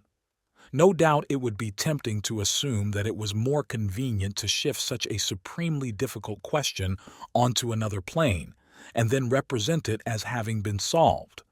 But this explanation is too facile and is psychologically false because it supposes that the problem was asked consciously, found to be painful, and consequently moved on to another plane. This stratagem accords with our modern way of thinking, but not with the spirit of the past, and there are no historical proofs of any such neurotic operation. Rather does all the evidence suggest that the problem has always seemed to lie outside the psyche as known to us. Incest was the hieroskimos of the gods, the mystic prerogative of kings, a priestly right, etc. In all these cases, we are dealing with an archetype of the collective unconscious which, as consciousness increased, exerted an ever greater influence on conscious life. It certainly seems today as if the ecclesiastical allegories of the bridegroom and bride, not to mention the now completely obsolete alchemical coniunctio, had become so faded that one meets with incest only in criminology and the psychopathology of sex. Freud's discovery of the Oedipus complex, a special instance of the incest problem in general, and its universal incidents have, however, reactivated this ancient problem, though mostly only for doctors interested in psychology. Even though laymen know very little about certain medical anomalies or have a wrong idea of them, this does not alter the facts any more than does the layman's ignorance of the actual percentage of cases of tuberculosis or psychosis. Today, the medical man knows that the incest problem is practically universal and that it immediately comes to the surface when the customary illusions are cleared away from the foreground. But mostly, he knows only its pathological side and leaves it steeped in the odium of its name, without learning the lesson of history that the painful secret of the consulting room is merely the embryonic form of a perennial problem which, in the suprapersonal sphere of ecclesiastical allegory and in the early phases of natural science, created a symbolism of the utmost importance. Generally, he sees only the materia vilis et in via ejecta from the pathological side, and has no idea of its spiritual implications. If he saw this, he could also perceive how the spirit that has disappeared returns in each of us in unseemly, indeed reprehensible guise, and in certain predisposed cases causes endless confusion and destruction in great things as in small. The psychopathological problem of incest is the aberrant, natural form of the union of opposites, a union which has either never been made conscious at all as a psychic task, or, if it was conscious, has once more disappeared from view. The persons who enact the drama of this problem are man and woman in alchemy, king and queen, Sol and Luna. In what follows, I shall give an account of the way in which alchemy describes the symbolic protagonist of the supreme opposition. 2. Sol. In alchemy, the sun signifies first of all gold, whose sign it shares. But just as the philosophical gold is not the common gold, so the sun is neither just the metallic gold nor the heavenly orb. Sometimes the sun is an active substance hidden in the gold and is extracted as the tinctura rubia, red tincture. Sometimes, as the heavenly body, it is the possessor of magically effective and transformative rays. As gold and a heavenly body, it contains an active sulfur of a red color, hot and dry. Because of this red sulfur, the alchemical sun, like the corresponding gold, is red. As every alchemist knew, gold owes its red color to the admixture of Q, copper, which he interpreted as Kypris, the Cyprian, Venus, mentioned in Greek alchemy as the transformative substance. Redness, heat, and dryness are the classical qualities of the Egyptian Set, GK Typhon, the evil principle which, like the alchemical sulfur, is closely connected with the devil. And just as Typhon has his kingdom in the forbidden sea, so the sun, as Sol Centralis has its sea, its crude perceptible water, and as Sol Coelestis, its subtle imperceptible water. This seawater, aqua pontica, is extracted from sun and moon. Unlike the Typhonian sea, the life-giving power of this water is praised, though this does not mean that it is invariably good. It is the equivalent of the two-faced Mercurius, whose poisonous nature is often mentioned. The Typhonian aspect of the active sun substance, of the red sulphur, of the water that does not make the hands wet, and of the seawater should not be left out of account. The author of the Novum Lumen Chemicum cannot suppress a reference to the latter's paradoxical nature. Do not be disturbed because you sometimes find contradictions in my treatises after the custom of the philosophers. These are necessary if you understand that no rose is found without thorns. The active sun substance also has favorable effects. As the so-called balsam, it drips from the sun and produces lemons, oranges, wine, and, in the mineral kingdom, gold. In man, the balsam forms the radical moisture from the sphere of the supracelestial waters. It is the shining or lucent body which, from man's birth, enkindles the inner warmth, and from which come all the motions of the will and the principle of all appetition. It is a vital spirit, and it has its seat in the brain and its governance in the heart. In the Liber Platonis Quartorum, a Sabaean treatise, the spiritus animalis or solar sulphur is still a ministering spirit or familiar who can be conjured up by magical invocations to help with the work. From what has been said about the active sun substance, it should be clear that soul in alchemy is much less a definite chemical substance than a virtus, a mysterious power believed to have a generative and transformative effect. Just as the physical sun lightens and warms the universe, so in the human body, there is in the heart a sun-like arcanum from which life and warmth stream forth. Therefore soul, says Dorn, is rightly named the first after God, and the father and begetter of all, because in him the seminal and formal virtue of all things whatsoever lies hid.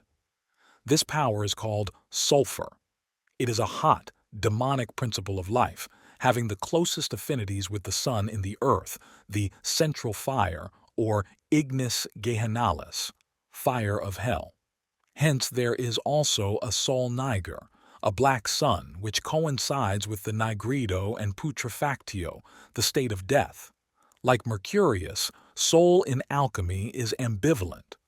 The miraculous power of the sun, says Dorn, is due to the fact that all the simple elements are contained in it as they are in heaven and in the other heavenly bodies.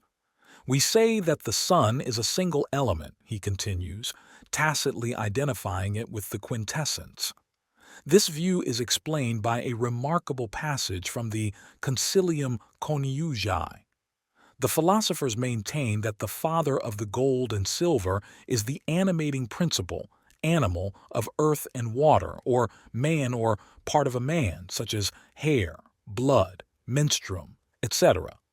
The idea at the back of this is that primitive conception of a universal power of growth, healing, magic, and prestige, which is to be found as much in the sun as in men and plants, so that not only the sun but man too, and especially the enlightened man, the adept, can generate the gold by virtue of this universal power.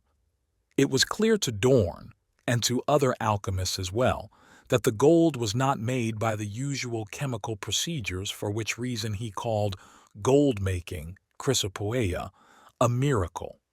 The miracle was performed by a natura abscondita, hidden nature, a metaphysical entity perceived not with the outward eyes but solely by the mind. It was infused from heaven, provided that the adept had approached as closely as possible to things divine, and at the same time had extracted from the substances the subtlest powers fit for the miraculous act. There is in the human body a certain ethereal substance which preserves its other elemental parts and causes them to continue, he says. This substance or virtue is hindered in its operations by the corruption of the body. But the philosophers, through a kind of divine inspiration, knew that this virtue and heavenly vigor can be freed from its fetters, not by its contrary, but by its like. Dorn calls it veritas. It is the supreme power, an unconquerable fortress, which hath but very few friends, and is besieged by innumerable enemies. It is defended by the immaculate Lamb, and signifies the heavenly Jerusalem in the inner man.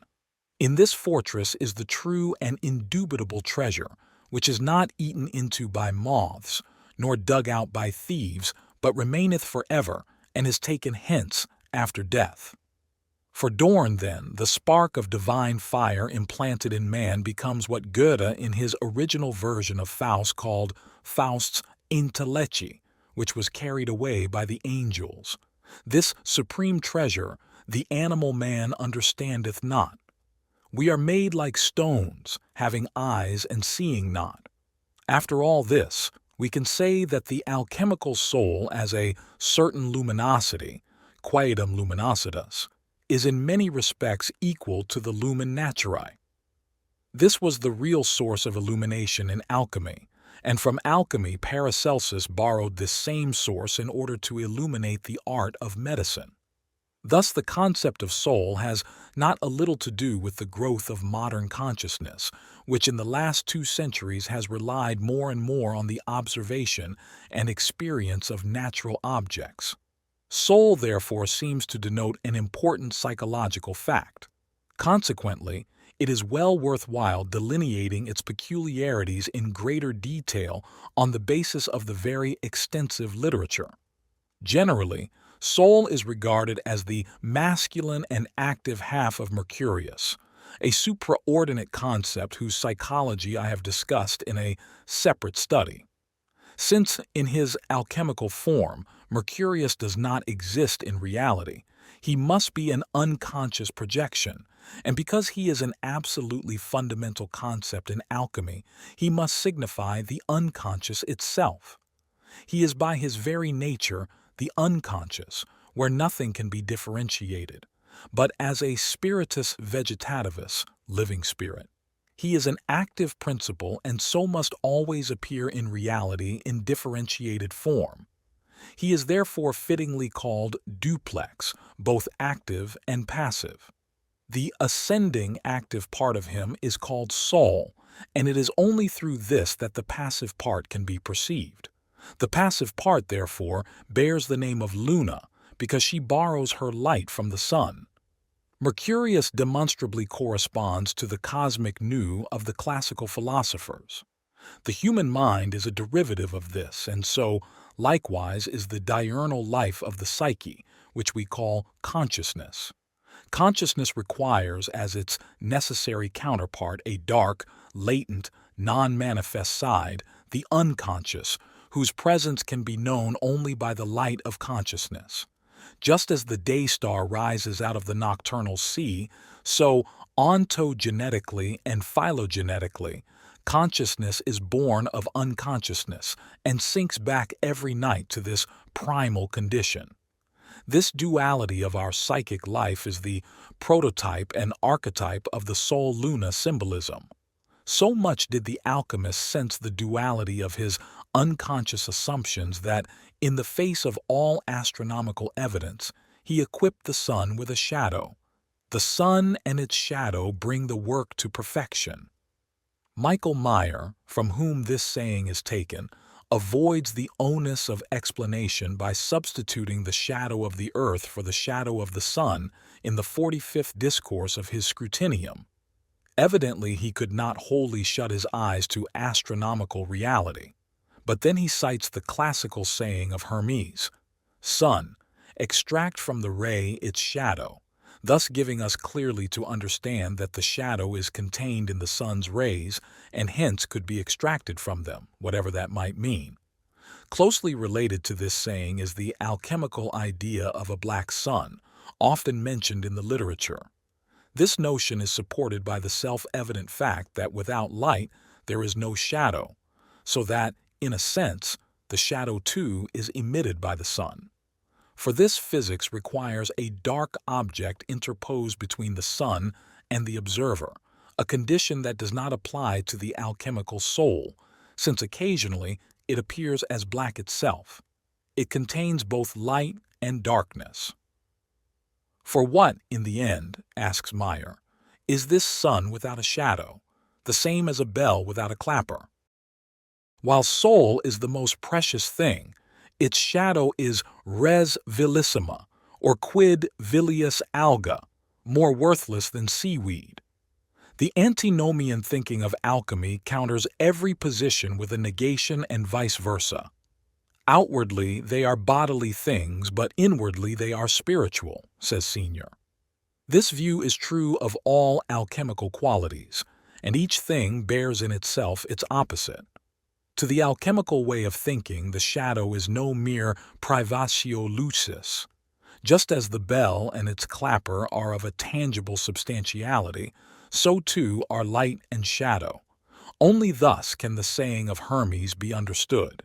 In its entirety it runs, "Sun, extract from the ray its shadow, and the corruption that arises from the mists which gather about it, befoul it and veil its light, for it is consumed by necessity and by its redness."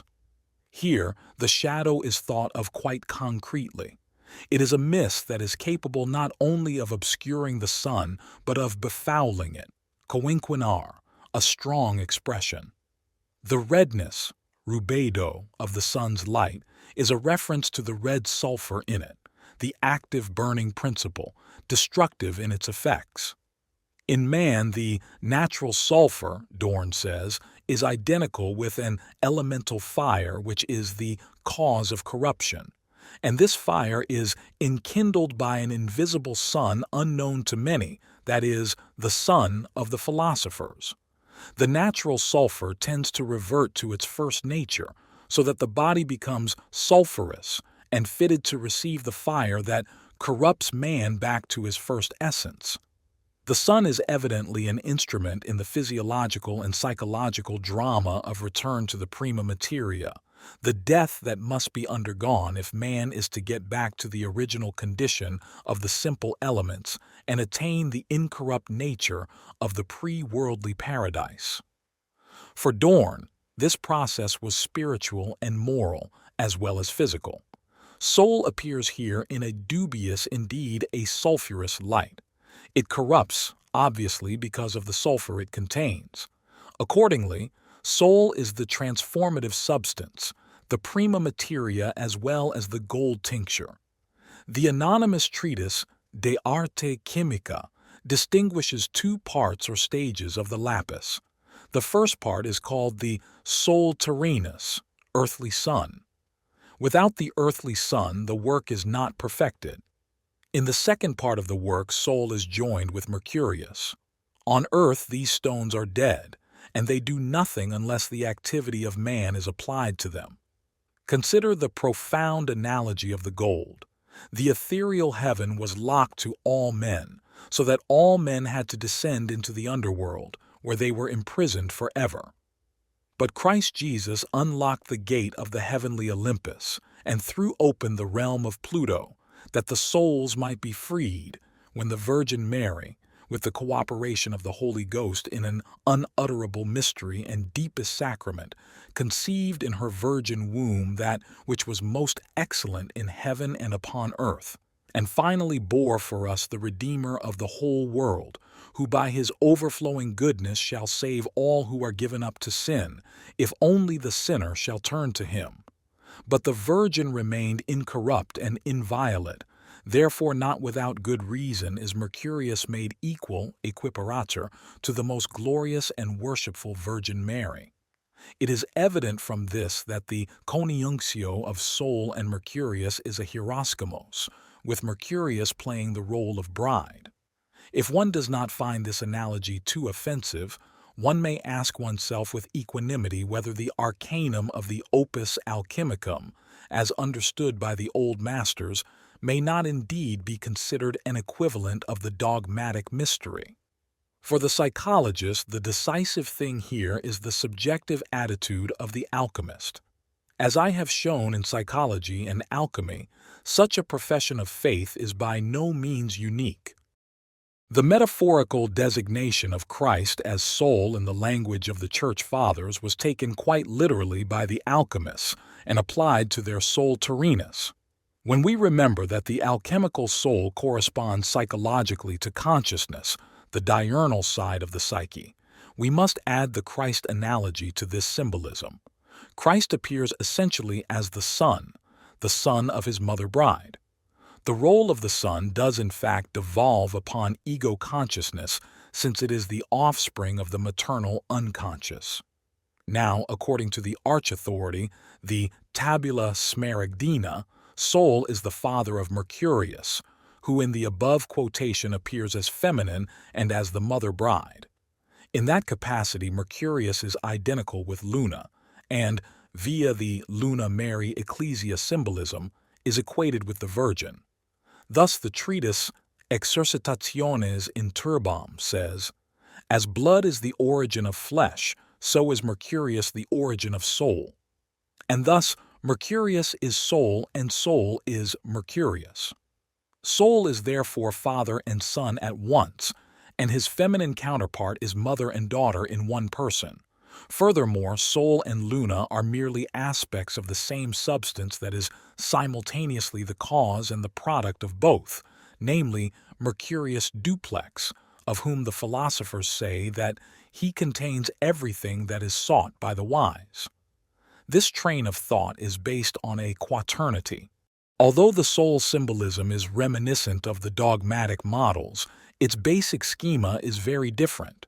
For the dogmatic schema is a trinity, embracing only the deity, but not the universe.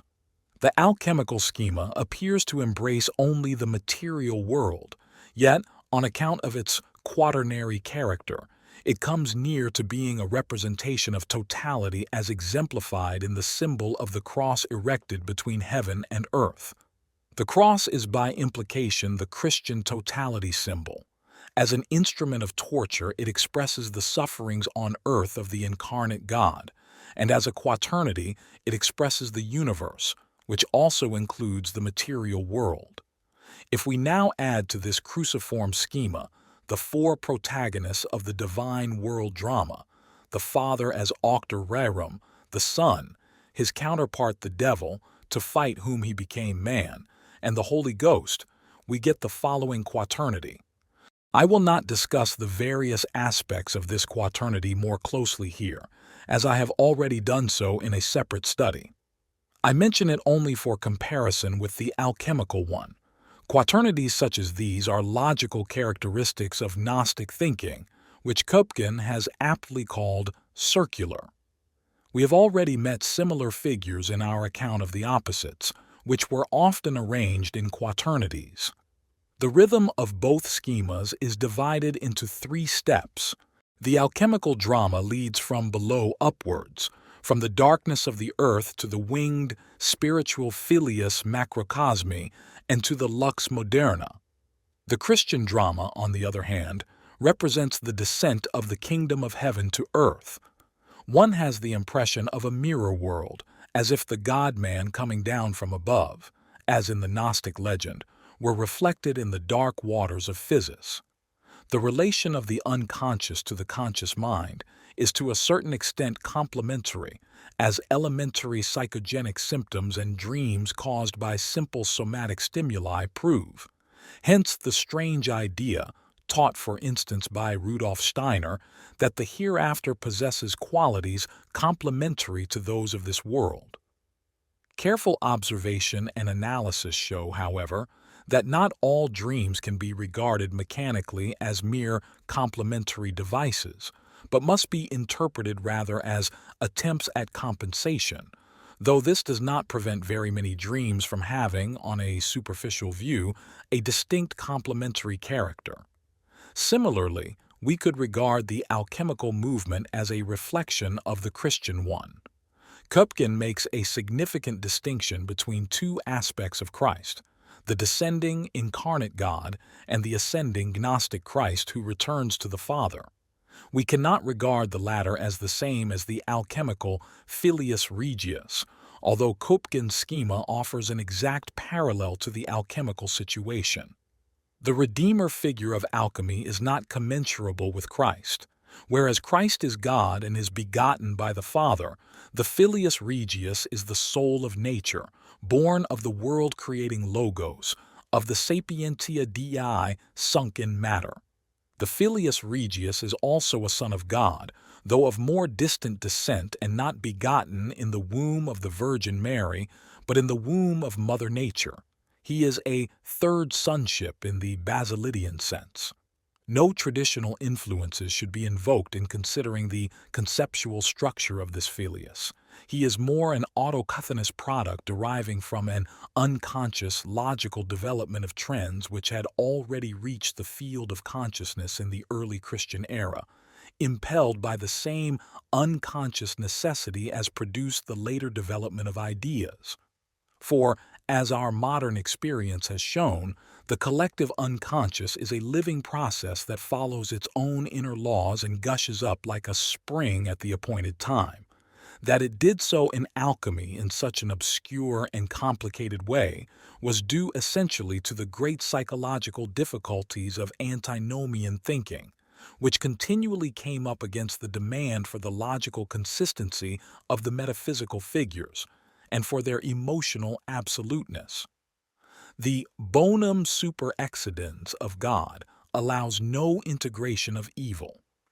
Although Nicholas Cusanus ventured the bold thought of the coincidentia oppositorum, its logical consequence, the relativity of the God concept, proved disastrous for Angelus Silesius, and only the withered laurels of the poet lie on his grave. He had drunk with Jacob Boehme at the fount of Mater Alchemia. The alchemists too became choked in their own confusions. Once again, therefore, it is the medical investigators of nature who, equipped with new means of knowledge, have rescued these tangled problems from projection by making them the proper subject of psychology. This could never have happened before, for the simple reason that there was no psychology of the unconscious. But the medical investigator, thanks to his knowledge of archetypal processes, is in the fortunate position of being able to recognize in the abstruse and grotesque-looking symbolisms of alchemy the nearest relatives of those serial fantasies which underlie the delusions of paranoid schizophrenia, as well as the healing processes at work in the psychogenic neuroses. The overweening contempt which other departments of science have for the apparently negligible psychic processes of pathological individuals should not deter the doctor in his task of helping and healing the sick. But he can help the sick psyche only when he meets it as the unique psyche of that particular individual, and when he knows its earthly and unearthly darknesses. He should also consider it just as important a task to defend the standpoint of consciousness, clarity, reason, and an acknowledged and proven good against the raging torrent that flows for all eternity in the darkness of the psyche, an image that leaves nothing unaltered and ceaselessly creates a past that can never be retrieved. He knows that there is nothing purely good in the realm of human experience, but also that for many people it is better to be convinced of an absolute good and to listen to the voice of those who espouse the superiority of consciousness and unambiguous thinking. He may solace himself with the thought that one who can join the shadow to the light is the possessor of the greater riches. But he will not fall into the temptation of playing the lawgiver, nor will he pretend to be a prophet of the truth. For he knows that the sick, suffering, or helpless patient standing before him is not the public but is Mr. or Mrs. X, and that the doctor has to put something tangible and helpful on the table, or he is no doctor. His duty is always to the individual, and he is persuaded that nothing has happened if this individual has not been helped. He is answerable to the individual in the first place and to society only in the second. If he therefore prefers individual treatment to collective ameliorations, this accords with the experience that social and collective influences usually produce only a mass intoxication, and that only man's action upon man can bring about a real transformation. It cannot have escaped the alchemists that their soul had something to do with man. Thus Dorn says, "From the beginning man was sulphur." Sulphur is a destructive fire enkindled by the invisible sun, and this sun is the Sol Philosophorum, which is the much sought-after and highly praised philosophic gold, indeed the goal of the whole work. In spite of the fact that Dorn regards the sun and its sulphur as a kind of physiological component of the human body, it is clear that we are dealing with a piece of physiological mythology, that is, a projection. In the course of our inquiry, we have often seen that, despite the complete absence of any psychology, the alchemical projections sketch a picture of certain fundamental psychological facts and, as it were, reflect them in matter. One of these fundamental facts is the primary pair of opposites, consciousness and unconsciousness, whose symbols are Sol and Luna. We know well enough that the unconscious appears personified. Mostly, it is the anima who in singular or plural form represents the collective unconscious. The personal unconscious is personified by the shadow. More rarely, the collective unconscious is personified as a wise old man.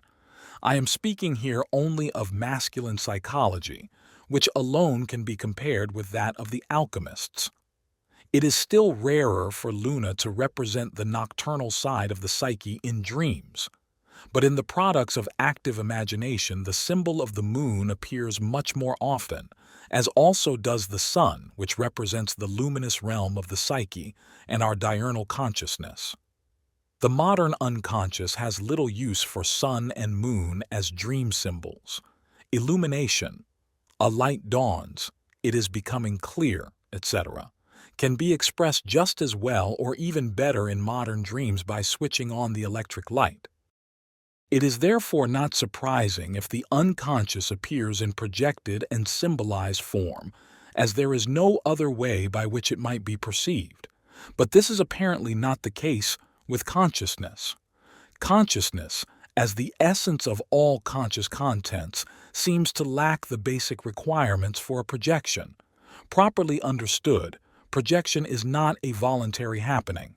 It is something that approaches the conscious mind from outside, a kind of sheen on the object, while all the time the subject remains unaware that he himself is the source of light which causes the cat's eye of the projection to shine.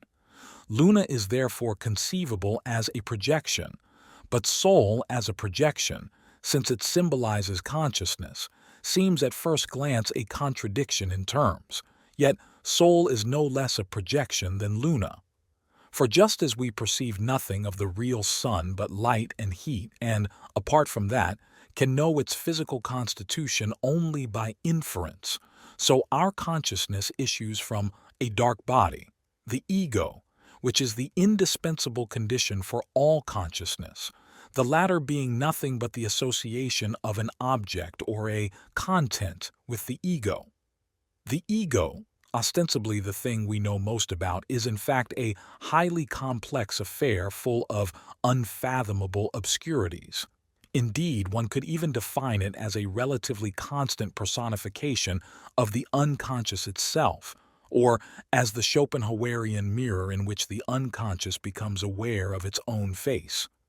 All the worlds that have ever existed before man were physically there, but they were a nameless happening, not a definite actuality, for there did not yet exist that minimal concentration of the psychic factor, which was also present to speak the word that outweighed the whole of creation. That is the world, and this is I. That was the first morning of the world, the first sunrise after the primal darkness, when that inchoately conscious complex, the ego, the son of the darkness, knowingly sundered subject and object and thus precipitated the world and itself into definite existence, giving it and itself a voice and a name. The refulgent body of the sun is the ego and its field of consciousness, sol et eius umbra, light without and darkness within. In the source of light there is darkness enough for any amount of projections, for the ego grows out of the darkness of the psyche. In view of the supreme importance of the ego in bringing reality to light, we can understand why this infinitesimal speck in the universe was personified as the sun, with all the attributes that this image implies.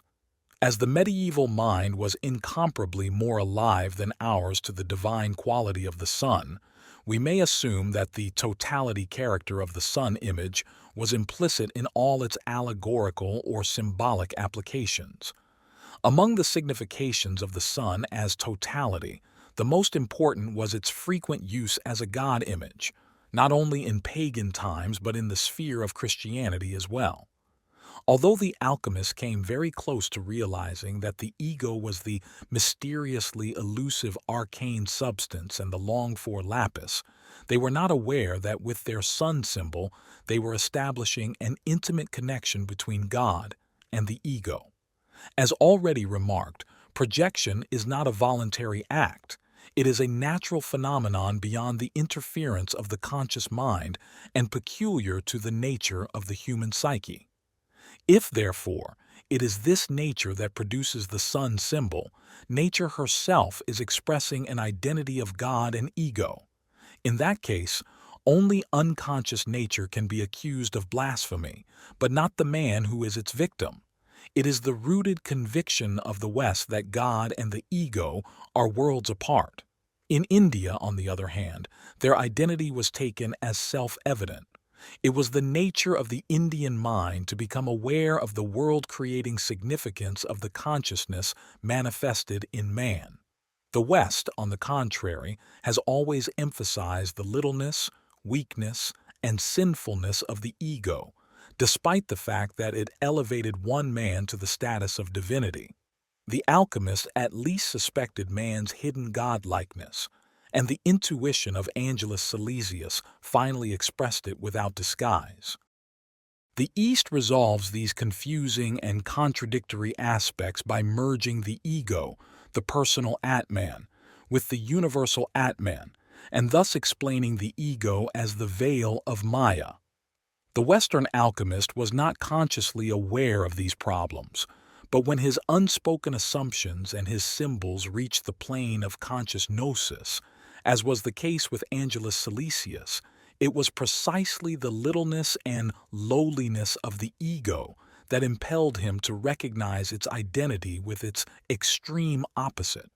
It was not the arbitrary opinions of deranged minds that gave rise to such insights, but rather the nature of the psyche itself, which, in East and West alike, expresses these truths either directly or clothed in transparent metaphors. This is understandable when we realize that a world-creating quality attaches to human consciousness as such. In saying this, we violate no religious convictions, for the religious believer is at liberty to regard man's consciousness, through which, as it were, a second world creation was enacted, as a divine instrument. I must point out to the reader that these remarks on the significance of the ego might easily prompt him to charge me with grossly contradicting myself. He will perhaps remember that he has come across a very similar argument in my other writings. Only there, it was not a question of ego but of the self, or rather, of the personal Atman in contradistinction and in relation to the superpersonal Atman. I have defined the self as the totality of the conscious and the unconscious psyche, and the ego as the central reference point of consciousness. It is an essential part of the self and can be used pars pro toto when the significance of consciousness is borne in mind. But when we want to lay emphasis on the psychic totality, it is better to use the term self. There is no question of a contradictory definition, but merely of a difference of standpoint. 3. Sulphur. Because of the singular role it plays in alchemy, sulfur deserves to be examined rather more closely. The first point of interest, which we have already touched on, is its relation to soul. It was called the prima materia of soul, soul being naturally understood as the gold. As a matter of fact, sulfur was sometimes identified with gold. Soul therefore derives from sulfur. The close connection between them explains the view that sulfur was the companion of Luna. When the gold, Soul, and his bride, Luna, are united, the coagulating sulfur, which in the corporal gold was turned outwards extroversion, is turned inwards, that is, introverted. This remark indicates the psychic double nature of sulfur, sulfur duplex. There is a red and a white sulfur, the white being the active substance of the moon, the red that of the sun. The specific virtue of sulfur is said to be greater in the red variety. But its duplicity also has another meaning. On the one hand, it is the prima materia, and in this form it is burning and corrosive, adurans, and hostile to the matter of the stone. On the other hand, when cleansed of all impurities, it is the matter of our stone. Altogether, sulfur is one of the innumerable synonyms for the prima materia in its dual aspect, that is, as both the initial material and the end product. At the beginning it is crude, or common, sulfur. At the end it is a sublimation product of the process. Its fiery nature is unanimously stressed, though this fieriness does not consist merely in its combustibility, but in its occult fiery nature. As always, an allusion to occult qualities means that the material in question was the focus of projections which lent it a numinous significance. In keeping with its dual nature, sulfur is on the one hand corporal and earthly, and on the other an occult spiritual principle. As an earthly substance, it comes from the fatness of the earth, by which was meant the radical moisture as prima materia. Occasionally it is called sinus extractus acinere, ash extracted from ash. Ash is an inclusive term for the scoriae left over from burning, the substance that remains below, a strong reminder of the chthonic nature of sulfur.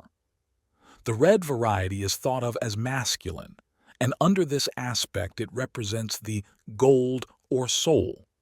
As a chthonic being, it has close affinities with the dragon, which is called our secret sulfur. In that form, it is also the aqua divina, symbolized by the Ouroboros. These analogies often make it difficult to distinguish between sulfur and Mercurius, since the same thing is said of both.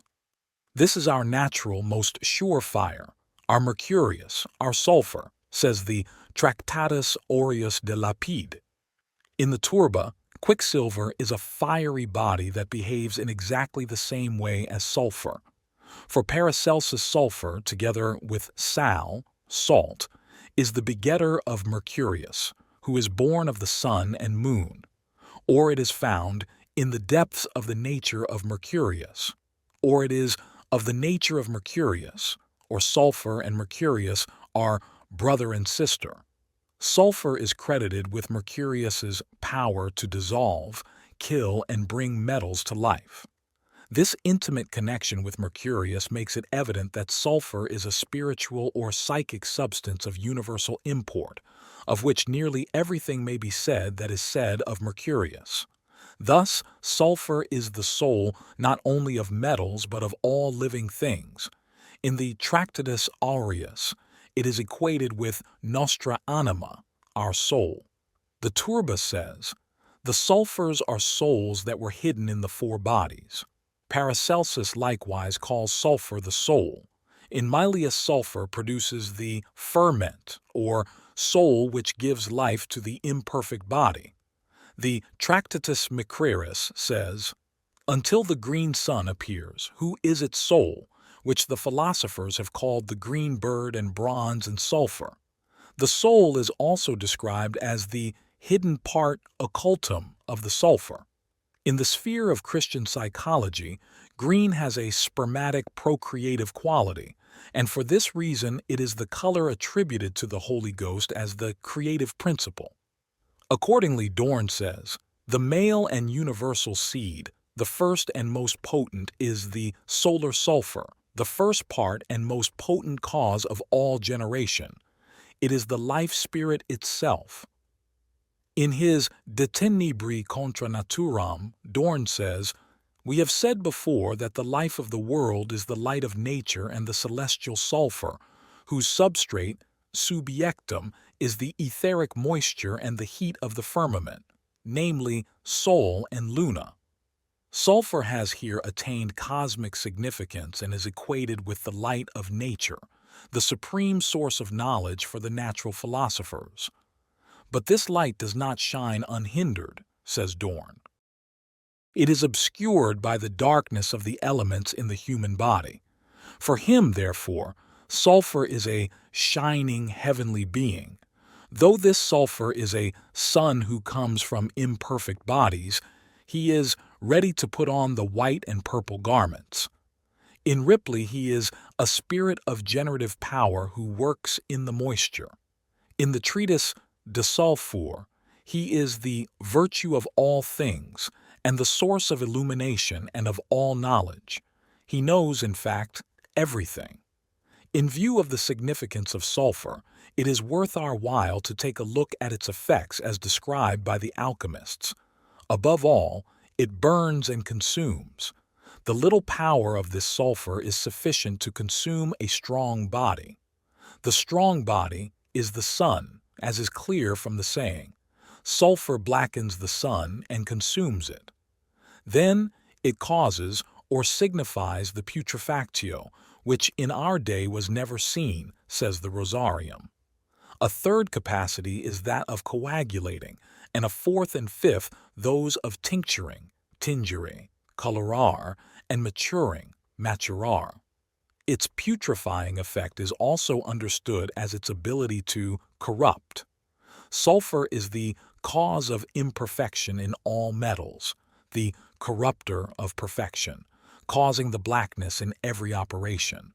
Too much sulphurousness is the cause of corruption.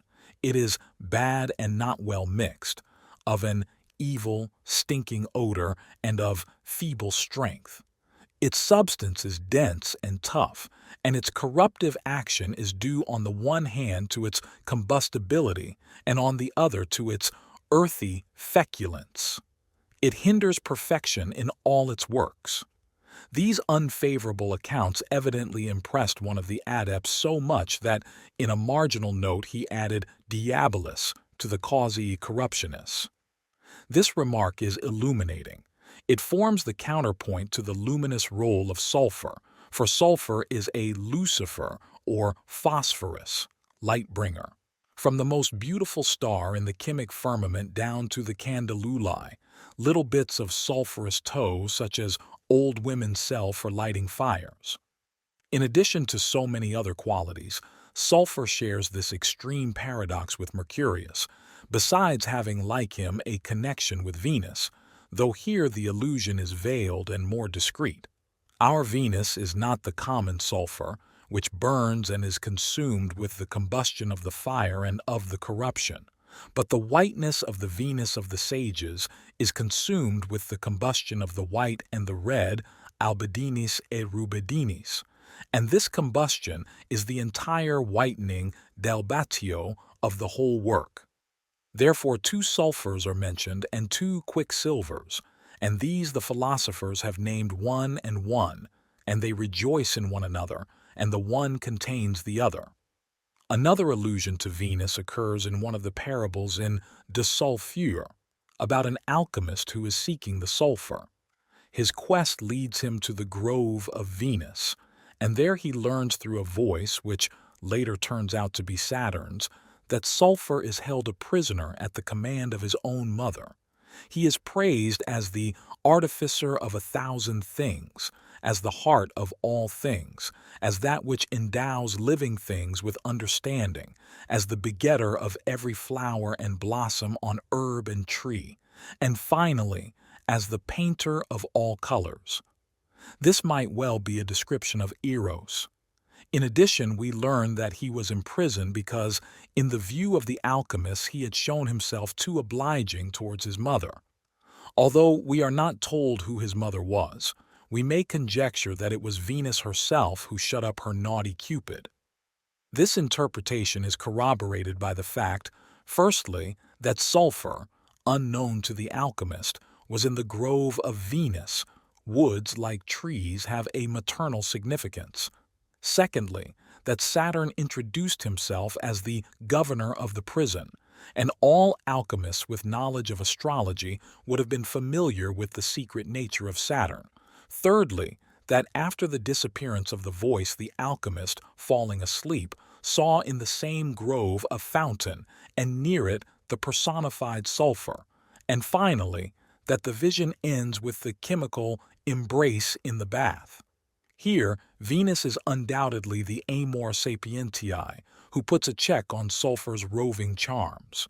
The latter may well derive from the fact that his seat in the Ouroboros is in the tail of the dragon.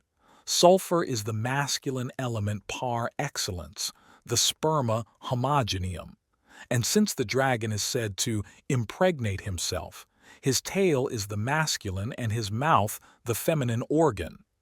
Like Bea, who engulfed her brother in her own body and dissolved him into atoms, the dragon devours himself from the tail upwards until his whole body has been swallowed into his head.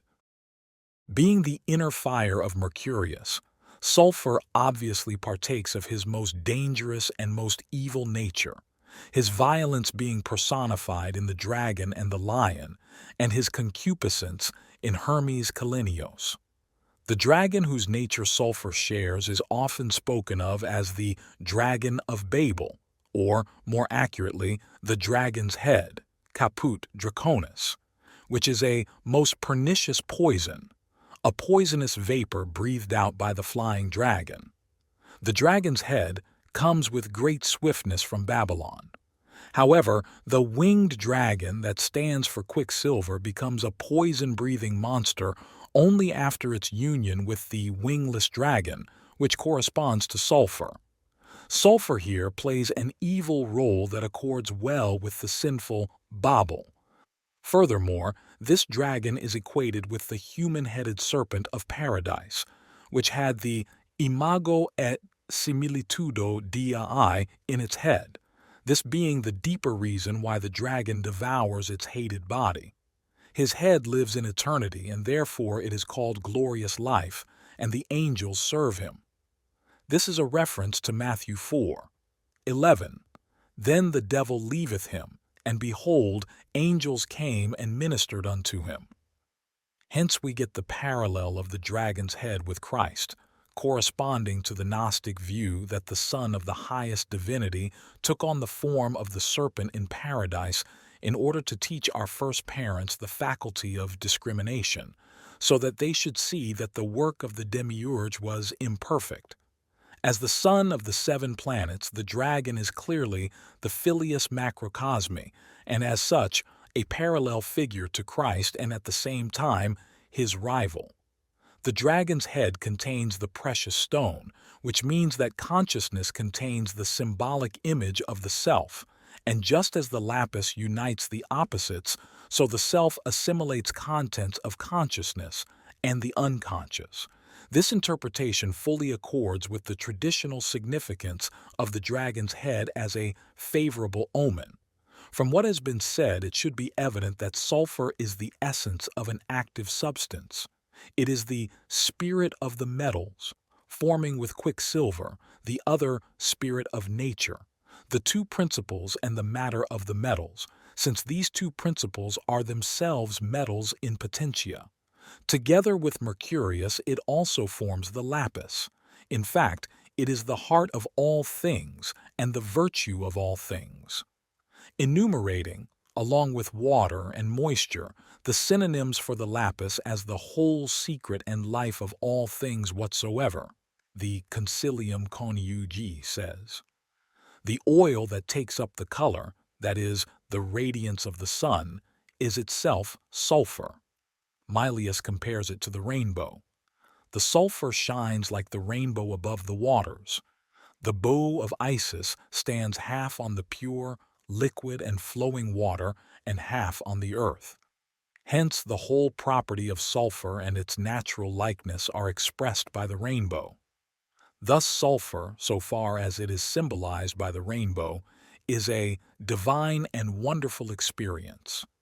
A few lines further on, after mentioning sulphur as one of the components of the water, Mylius writes that Mercurius, that is, the water, must be cleansed by distillation from all foulness of the earth, and then Lucifer, the impurity and the accursed earth, will fall from the golden heaven. Lucifer, the most beautiful of the angels, becomes the devil, and sulphur is of the earth's foulness. Here, as in the case of the dragon's head, the highest and the lowest are close together. Although a personification of evil, sulphur shines above earth and water with the splendor of the rainbow, a natural vessel of divine transformation. From all this it is apparent that for the alchemists sulphur was one of the many synonyms for the mysterious, transformative substance. This is expressed most plainly in the turba. Therefore, roast it for 7 days until it becomes shining like marble, because when it does, it is a very great secret arcanum, since sulphur has been mixed with sulphur, and thereby is the greatest work accomplished by mutual affinity, because natures meeting their nature mutually rejoice. It is a characteristic of the arcane substance to have everything it needs. It is a fully autonomous being, like the dragon that begets, reproduces, slays, and devours itself. It is questionable whether the alchemists, who were anything but consistent thinkers, ever became fully conscious of what they were saying when they used such images. If we take their words literally, they would refer to an increatum, a being without beginning or end, and in need of no second. Such a thing can by definition only be God himself, but a God, we must add, seen in the mirror of physical nature and distorted past recognition. The one for which the alchemists strove corresponds to the res simplex, which the Liber Quartorum defines as God. This reference, however, is unique, and in view of the corrupt state of the text, I would not like to labor its significance, although Dorn's speculations about the one and the unarius are closely analogous. The turba continues, and yet they are not different natures, nor several, but a single one, which unites their powers in itself, through which it prevails over the other things. See you not that the Master has begun with the one and ended with the one? For he has named those unities the water of the sulphur, which conquers the whole of nature. The peculiarity of sulphur is also expressed in the paradox that it is incremabile, incombustible, ash extracted from ash. Its effects as aqua sulphurea are infinite. The Mysterium Coniunctionis says, "Our sulphur is not the common sulphur, which is usually said of the philosophical gold." Paracelsus, in his Liber Azoth, describes sulphur as lignum, wood, the linea vitae, line of life, and fourfold, to correspond with the 4 elements. The spirit of life is renewed from it. Of the philosophical sulphur, Mylius says that such a thing is not to be found on earth except in Sol and Luna, and it is known to no man unless revealed to him by God. Dorn calls it the Son begotten of the imperfect bodies, who, when sublimated, changes into the highly esteemed salt of 4 colors. In the Tractatus Mercurius, it is even called the treasure of God. These references to sulphur as the arcane and transformative substance must suffice. I would only like to stress Paracelsus's remark about its fourfold nature and that of his pupil Dorn about the 4 colors as symbols of totality. The psychic factor which appears in projection in all similarly characterized arcane substances is the unconscious self. It is on this account that the well-known Christ lapis parallel reappears again and again, as for instance in the above-mentioned parable of the adept's adventure in the grove of Venus. As we saw, he fell asleep after having a long and instructive conversation with the voice of Saturn.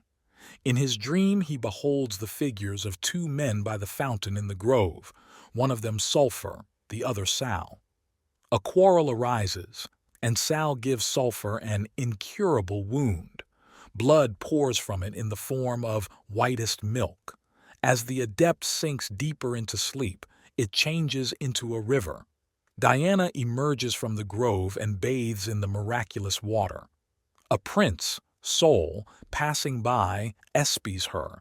They are inflamed for love of one another, and she falls down in a swoon and sinks beneath the surface.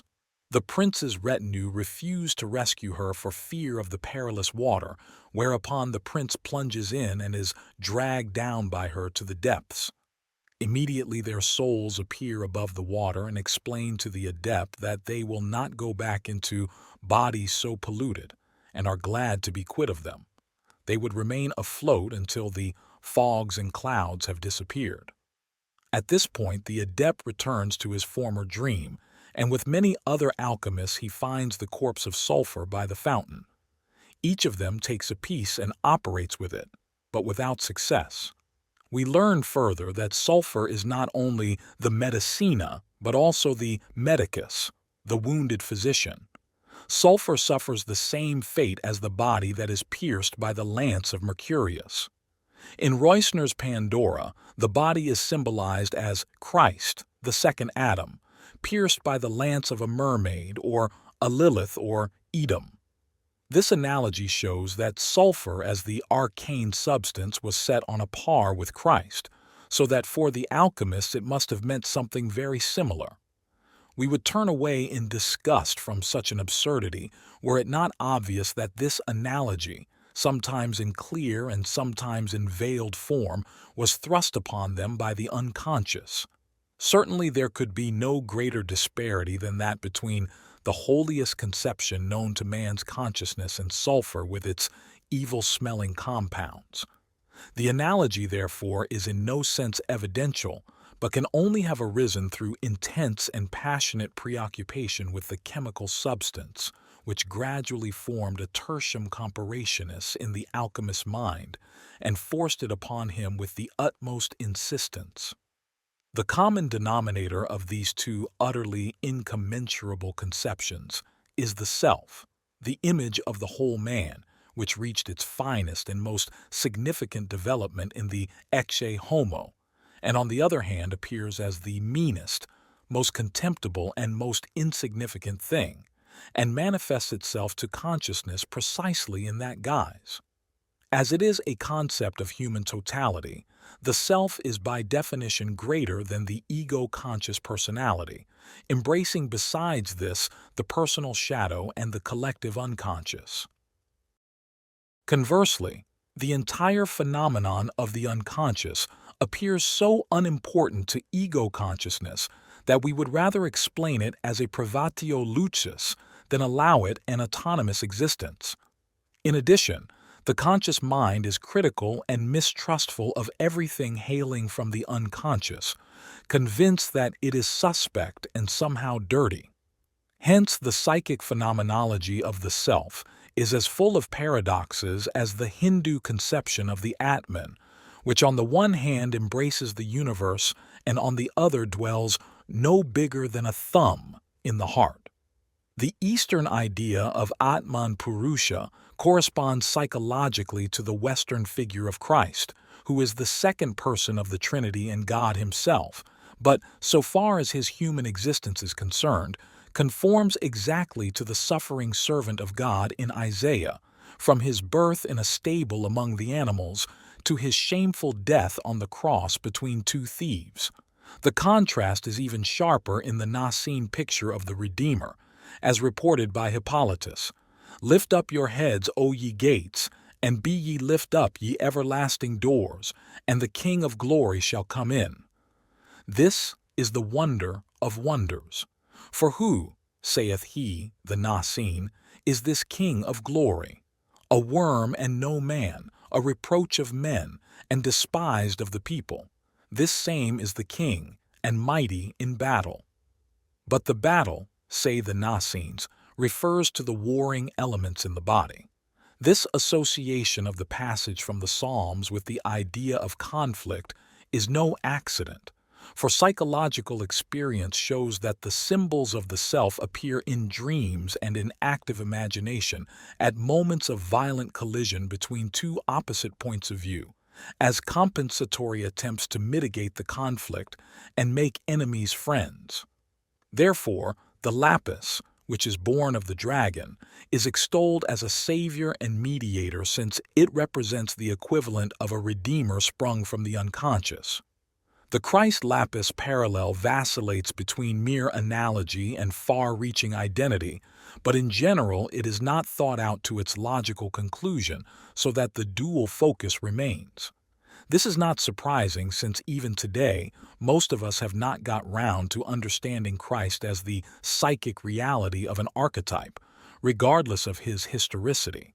I do not doubt the historical reality of Jesus of Nazareth, but the figure of the Son of Man and of Christ the Redeemer has archetypal antecedents.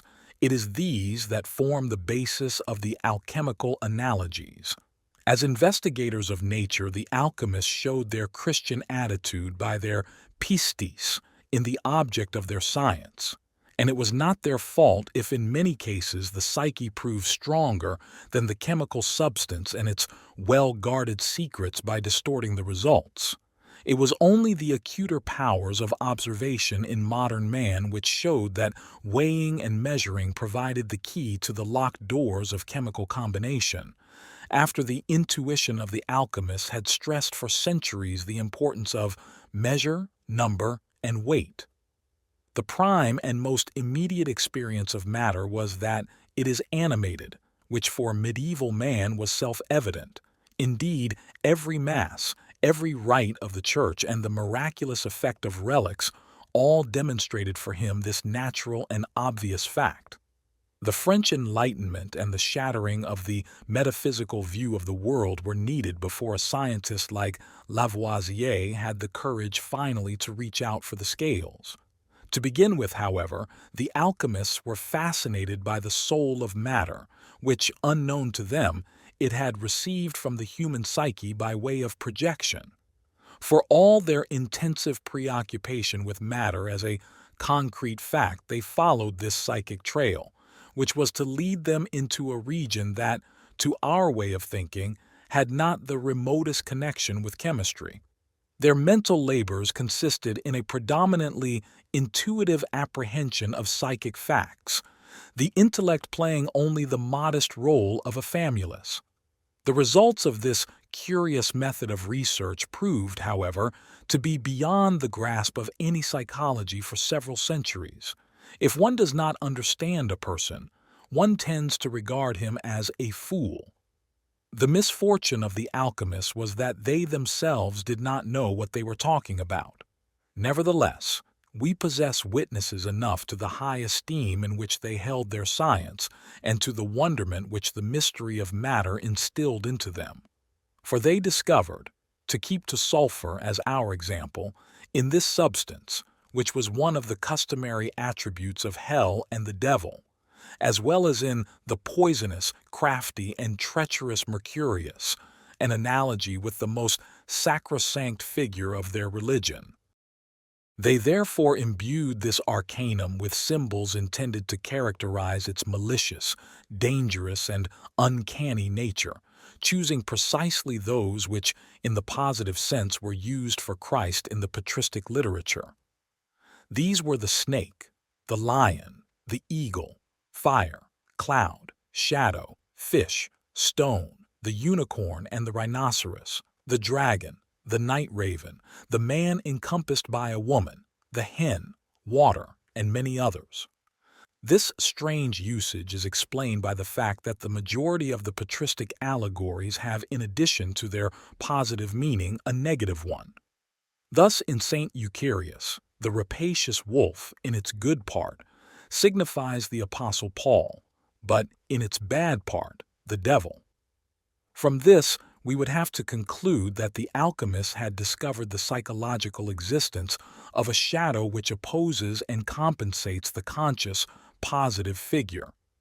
For them, the shadow was in no sense a privatio lucis. It was so real that they even thought they could discern its material density, and this concretism led them to attribute to it the dignity of being the matrix of an incorruptible and eternal substance. In the religious sphere, this psychological discovery is reflected in the historical fact that only with the rise of Christianity did the devil, the eternal counterpart of Christ, assume his true form, and that the figure of Antichrist appears on the scene already in the New Testament. It would have been natural for the alchemists to suppose that they had lured the devil out of the darkness of matter. There were indeed indications of this, as we have seen, but they are exceptions. Far more prevalent and truly characteristic of alchemy was the optimistic notion that this creature of darkness was destined to be the medicina, as is proved by the use of the term medicina et medicus for the untrustworthy sulphur. The very same appellation appears as an allegory of Christ in St. Ambrose. The Greek word, poison and antidote, is indicative of this ambivalence. In our parable of the sulphur, the river of most dangerous water which caused so many deaths is analogous to the water from the side of Christ and the streams that flowed from his belly. What in one place is a river of grace is a deadly poison in another, harboring within it, however, the potentialities of healing. This is not mere euphemism or propitiatory optimism, but rather an intuitive perception of the compensating effect of the counterposition in the unconscious, which should not be understood dualistically as an absolute opposite, but as a helpful though nonetheless dangerous complement to the conscious position. Medical experience shows that the unconscious is indeed actuated by a compensatory tendency, at any rate in normal individuals. In the domain of pathology, I believe I have observed cases where the tendency of the unconscious would have to be regarded, by all human standards, as essentially destructive. But it may not be out of place to reflect that the self-destruction of what is hopelessly inefficient or evil can be understood in a higher sense as another attempt at compensation. There are murderers who feel that their execution is condign punishment, and suicides who go to their death in triumph. So, although the alchemists failed to discover the hidden structure of matter, they did discover that of the psyche, even if they were scarcely conscious of what this discovery meant. Their naive Christ lapis parallel is at once a symbolization of the chemical arcanum and of the figure of Christ. The identification or paralleling of Christ with a chemical factor, which was in essence a pure projection from the unconscious, has a reactive effect on the interpretation of the Redeemer. For if A, Christ, equals B, lapis, and B equals C, an unconscious content, then A equals C. Such conclusions need not be drawn consciously in order to be made effective. Given the initial impulse, as provided for instance by the Christ lapis parallel, the conclusion will draw itself even though it does not reach consciousness, and it will remain the unspoken spiritual property of the school of thought that first hit upon the equation. Not only that, it will be handed down to the heirs of that school as an integral part of their mental equipment, in this case, the natural scientists. The equation had the effect of channeling the religious noumen into physical nature and ultimately into matter itself, which in its turn had the chance to become a self-subsistent metaphysical principle. In following up their basic thoughts, the alchemists, as I have shown in Psychology and Alchemy, logically opposed to the son of the spirit a son of the earth and of the stars, or metals, and to the son of man, or filius microcosmi, a filius macrocosmi, thus unwittingly revealing that in alchemy there was an autonomous principle which, while it did not replace the spirit, nevertheless existed in its own right. Although the alchemists were more or less aware that their insights and truths were of divine origin, they knew they were not sacred revelations but were vouchsafed by individual inspiration or by the lumen naturae, the sapientia dei hidden in nature. The autonomy of their insights showed itself in the emancipation of science from the domination of faith. Human intolerance and short-sightedness are to blame for the open conflict that ultimately broke out between faith and knowledge. Conflict or comparison between incommensurables is impossible. The only possible attitude is one of mutual toleration, for neither can deprive the other of its validity. Existing religious beliefs have, besides their supernatural foundation, a basis in psychological facts whose existence is as valid as those of the empirical sciences. If this is not understood on one side or the other, it makes no difference to the facts, for these exist whether man understands them or not, and whoever does not have the facts on his side will sooner or later have to pay the price. With this, I would like to conclude my remarks on sulfur. This arcane substance has provided occasion for some general reflections, which are not altogether fortuitous in that sulfur represents the active substance of the sun, or, in psychological language, the motive factor in consciousness. On the one hand, the will, which can best be regarded as a dynamism subordinated to consciousness, and on the other hand, compulsion, an involuntary motivation or impulse ranging from mere interest to possession proper. The unconscious dynamism would correspond to sulfur, for compulsion is the great mystery of human life. It is the thwarting of our conscious will and of our reason by an inflammable element within us, appearing now as a consuming fire and now as life-giving warmth. The causa efficiens et finalis of this lack of freedom lies in the unconscious and forms that part of the personality which still has to be added to the conscious man in order to make him whole. At first sight, it is but an insignificant fragment, a lapis exilis in via iectus, and often inconvenient and repellent because it stands for something that demonstrates quite plainly our secret inferiority. This aspect is responsible for our resistance to psychology in general and to the unconscious in particular. But together with this fragment, which could round out our consciousness into a whole, there is in the unconscious an already existing wholeness, the homo totus of the Western and the shen yen, true man of Chinese alchemy, the round primordial being who represents the greater man within, the anthropos, who is akin to God. This inner man is of necessity partly unconscious because consciousness is only part of a man and cannot comprehend the whole, but the whole man is always present, for the fragmentation of the phenomenon man is nothing but an effect of consciousness, which consists only of supraliminal ideas. No psychic content can become conscious unless it possesses a certain energy charge. If this falls, the content sinks below the threshold and becomes unconscious. The possible contents of consciousness are then sorted out, as the energy charge separates those capable of becoming conscious from those that are not. This separation gives rise on the one hand to consciousness, whose symbol is the sun, and on the other hand to the shadow, corresponding to the umbra solis. Compulsion, therefore, has two sources, the shadow and the anthropos. This is sufficient to explain the paradoxical nature of sulfur.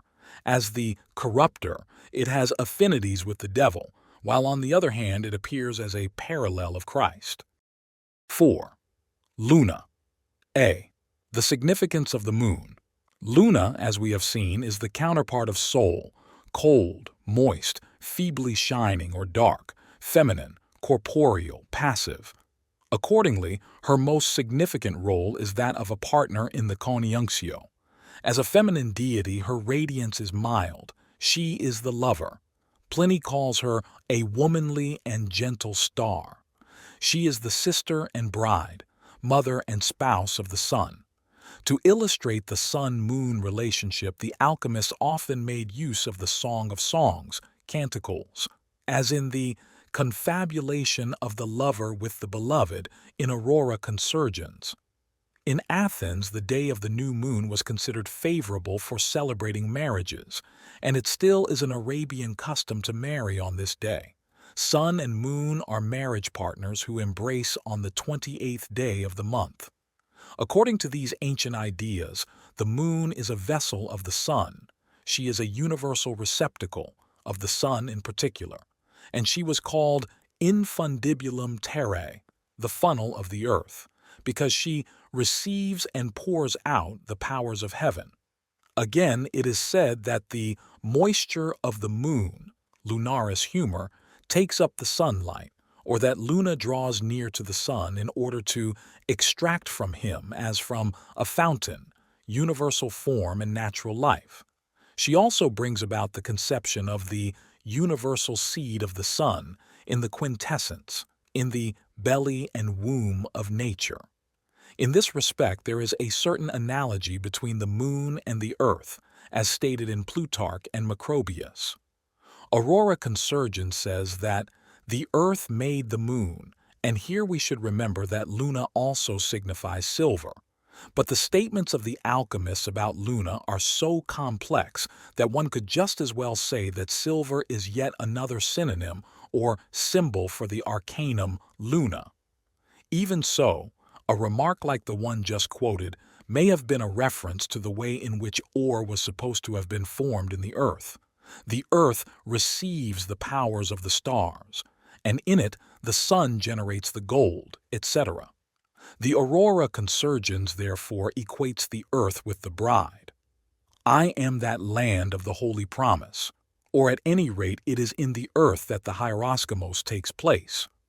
Earth and moon coincide in the albedo, for on the one hand the sublimated or calcined earth appears as terra alba foliata, the sought for good like white as snow, and on the other hand Luna, as mistress of the albedo, is the femina alba of the CONIUNCTIO and the mediatrix of the whitening. The lunar sulphur is white, as already mentioned. The plenilunium, full moon, appears to be especially important. When the moon shines in her fullness, the rabid dog, the danger that threatens the divine child, is chased away. In senior, the full moon is the arcane substance. In ancient tradition, Luna is the giver of moisture and ruler of the water sign Cancer, image. Meyer says that the umbra solis cannot be destroyed unless the sun enters the sign of Cancer, but that Cancer is the house of Luna, and Luna is the ruler of the moistures, juice, sap, etc. According to Aurora Consurgens too, she is herself the water, the bountiful nurse of the dew. Rahner, in his Mysterium Lunae, shows the extensive use which the Church Fathers made of the allegory of the moon dew in explaining the effects of grace in the ecclesiastical sacraments. Here again, the patristic symbolism exerted a very strong influence on the alchemical allegories. Luna secretes the dew or sap of life. This Luna is the sap of the water of life, which is hidden in Mercurius. Even the Greek alchemists supposed there was a principle in the moon, image, which Christianos calls the ichor of the philosopher. The relation of the moon to the soul, much stressed in antiquity, also occurs in alchemy, though with a different nuance. Usually it is said that from the moon comes the dew, but the moon is also the aqua mirifica that extracts the souls from the bodies or gives the bodies life and soul. Together with Mercurius, Luna sprinkles the dismembered dragon with her moisture and brings him to life again, makes him live, walk, and run about, and change his color to the nature of blood. As the water of ablution, the dew falls from heaven, purifies the body, and makes it ready to receive the soul. In other words, it brings about the albedo, the white state of innocence, which like the moon and a bride awaits the bridegroom. As the alchemists were often physicians, Galen's views must surely have influenced their ideas about the moon and its effects. Galen calls Luna the princeps, who rightly governs this earthly realm, surpassing the other planets not in potency but in proximity. He also makes the moon responsible for all physical changes in sickness and health, and regards its aspects as decisive for prognosis. The age-old belief that the moon promotes the growth of plants led in alchemy not only to similar statements but also to the curious idea that the moon is itself a plant. Thus the Rosarium says that Sol is called a great animal, whereas Luna is a plant. In the alchemical pictures there are numerous sun and moon trees.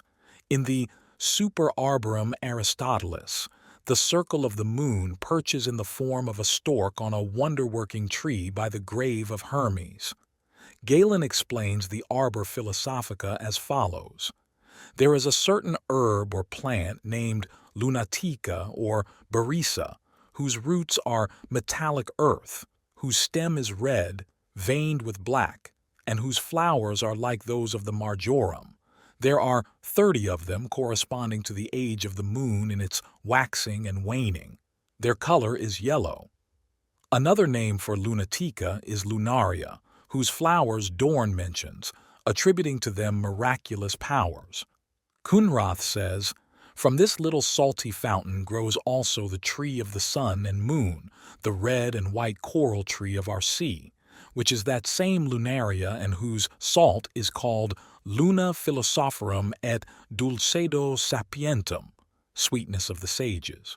The Allegoriae Super Librum Turbe describe the moon plant thus.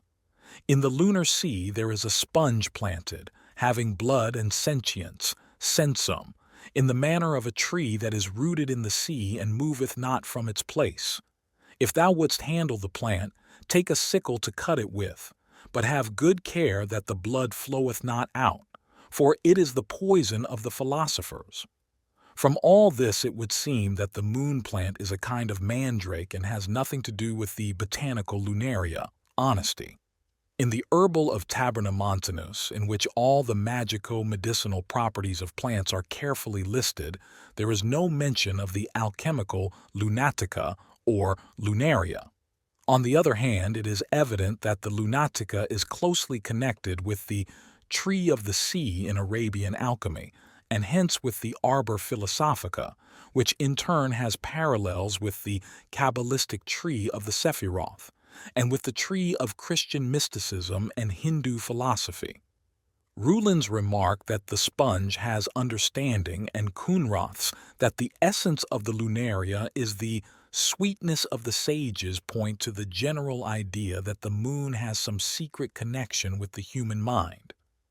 The alchemists have a great deal to say about this, and this is the more interesting as we know that the moon is a favorite symbol for certain aspects of the unconscious, though only, of course, in a man.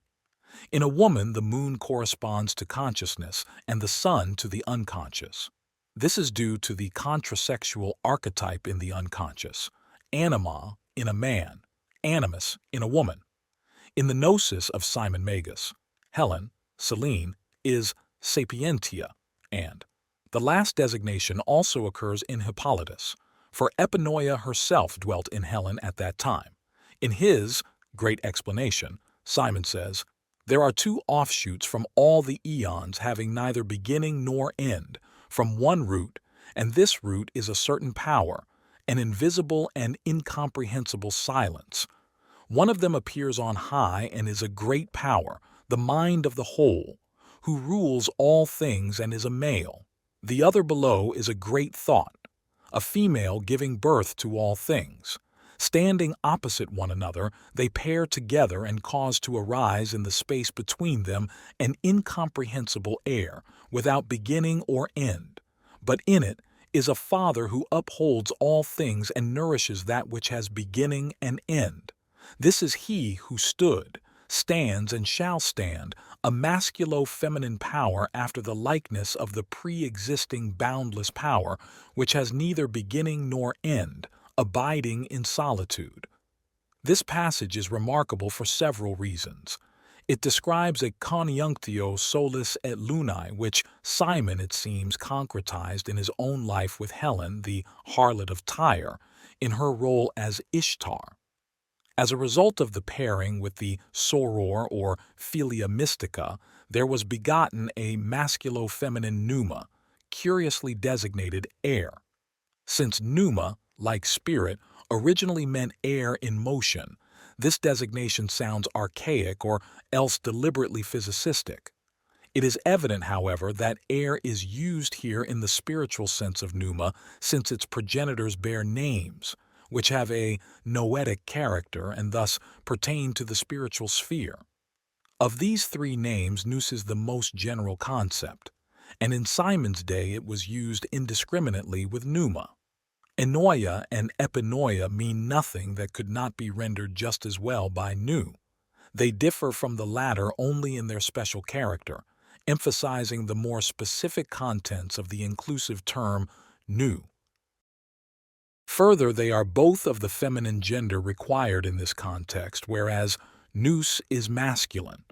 All three indicate the essential similarity of the components of the syzygy and their spiritual nature. Anyone familiar with alchemy will be struck by the resemblance between Simon's views and the passage in the Tabula Smaragdina.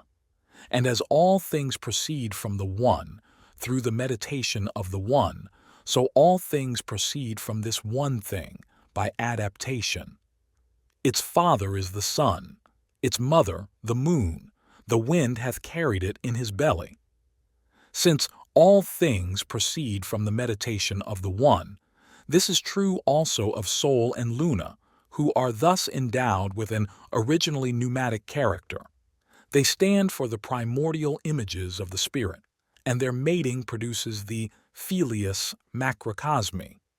Sol and Luna in later alchemy are undoubtedly arcane substances and volatilia, that is, spirits. We will now see what the texts have to say about Luna's noetic aspect. The yield is astonishingly small.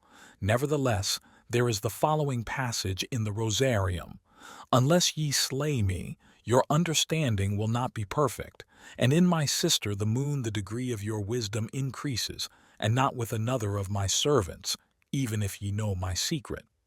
Mylius copies out this sentence uncritically in his Philosophia Reformata.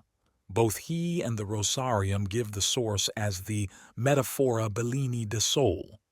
The Dicta Bellini are included in the Allegoriae Sapientum, but there the passage runs: "I announce therefore to all you sages, that unless ye slay me, ye cannot be called sages.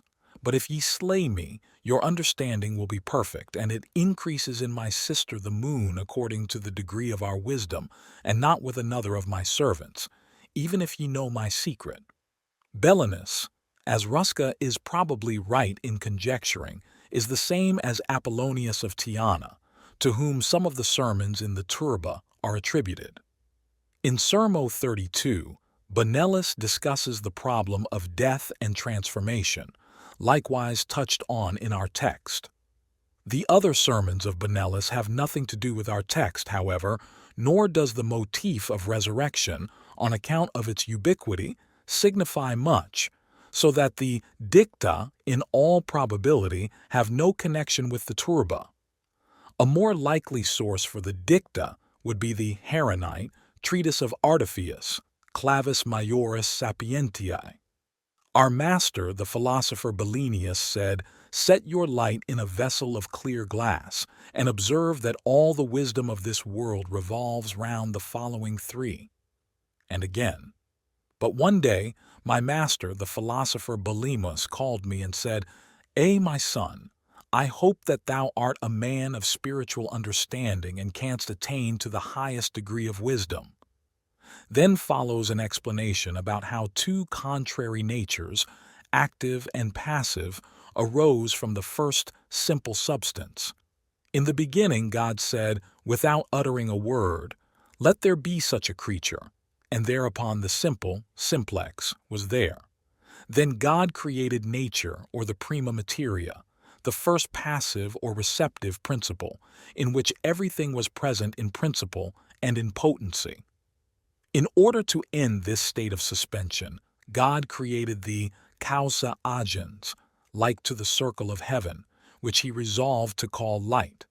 But this light received a certain sphere, the first creature, within its hollowness. The properties of this sphere were heat and motion.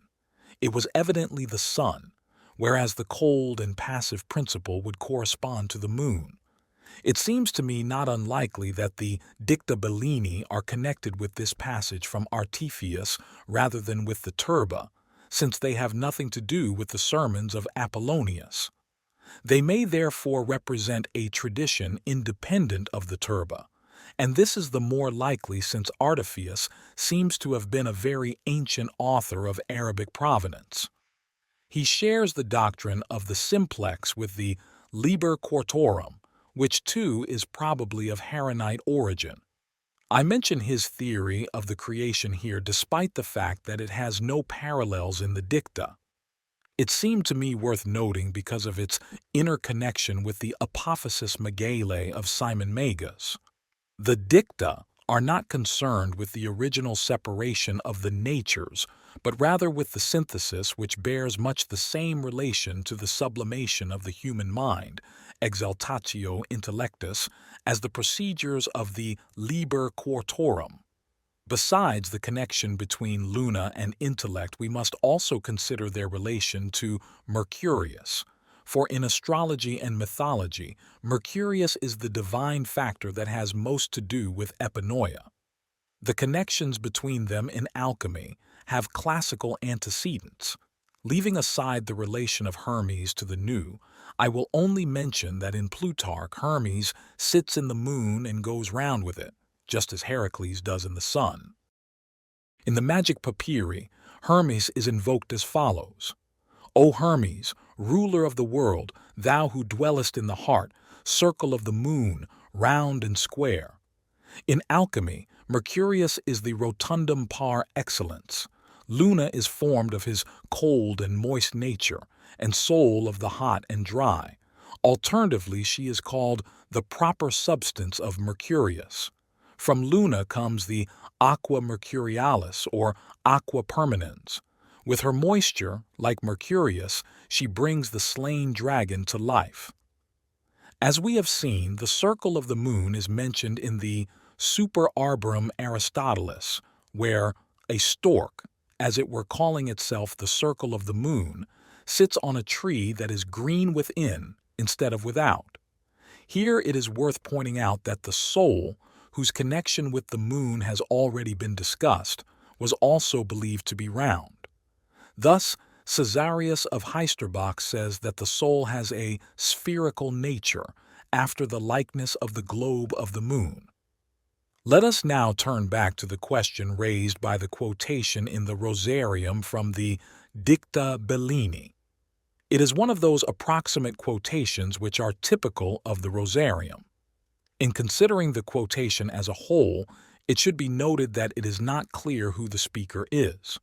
The Rosarium supposes that it is Sol, but it can easily be shown from the context of the Dicta that the speaker could just as well be the Filius Philosophorum, since the woman is sometimes called Soror, sometimes Mater, and sometimes Uxor. This strange relationship is explained by the primitive fact that the sun stands for the reborn father, a motif familiar to us from the Christian tradition. The speaker is therefore the father-son, whose mother is the son's sister-wife. According to the degree of our wisdom is contrasted with your understanding, it therefore refers to the wisdom of the Sol Redivivus, and presumably also to his sister the moon, hence our and not my wisdom. The degree is not only plausible but is a concept peculiar to the opus, since Sol passes through various stages of transformation from the dragon, lion, and eagle to the hermaphrodite. Each of these stages stands for a new degree of insight, wisdom, and initiation, just as the Mithraic eagles, lions, and sun messengers signify grades of initiation.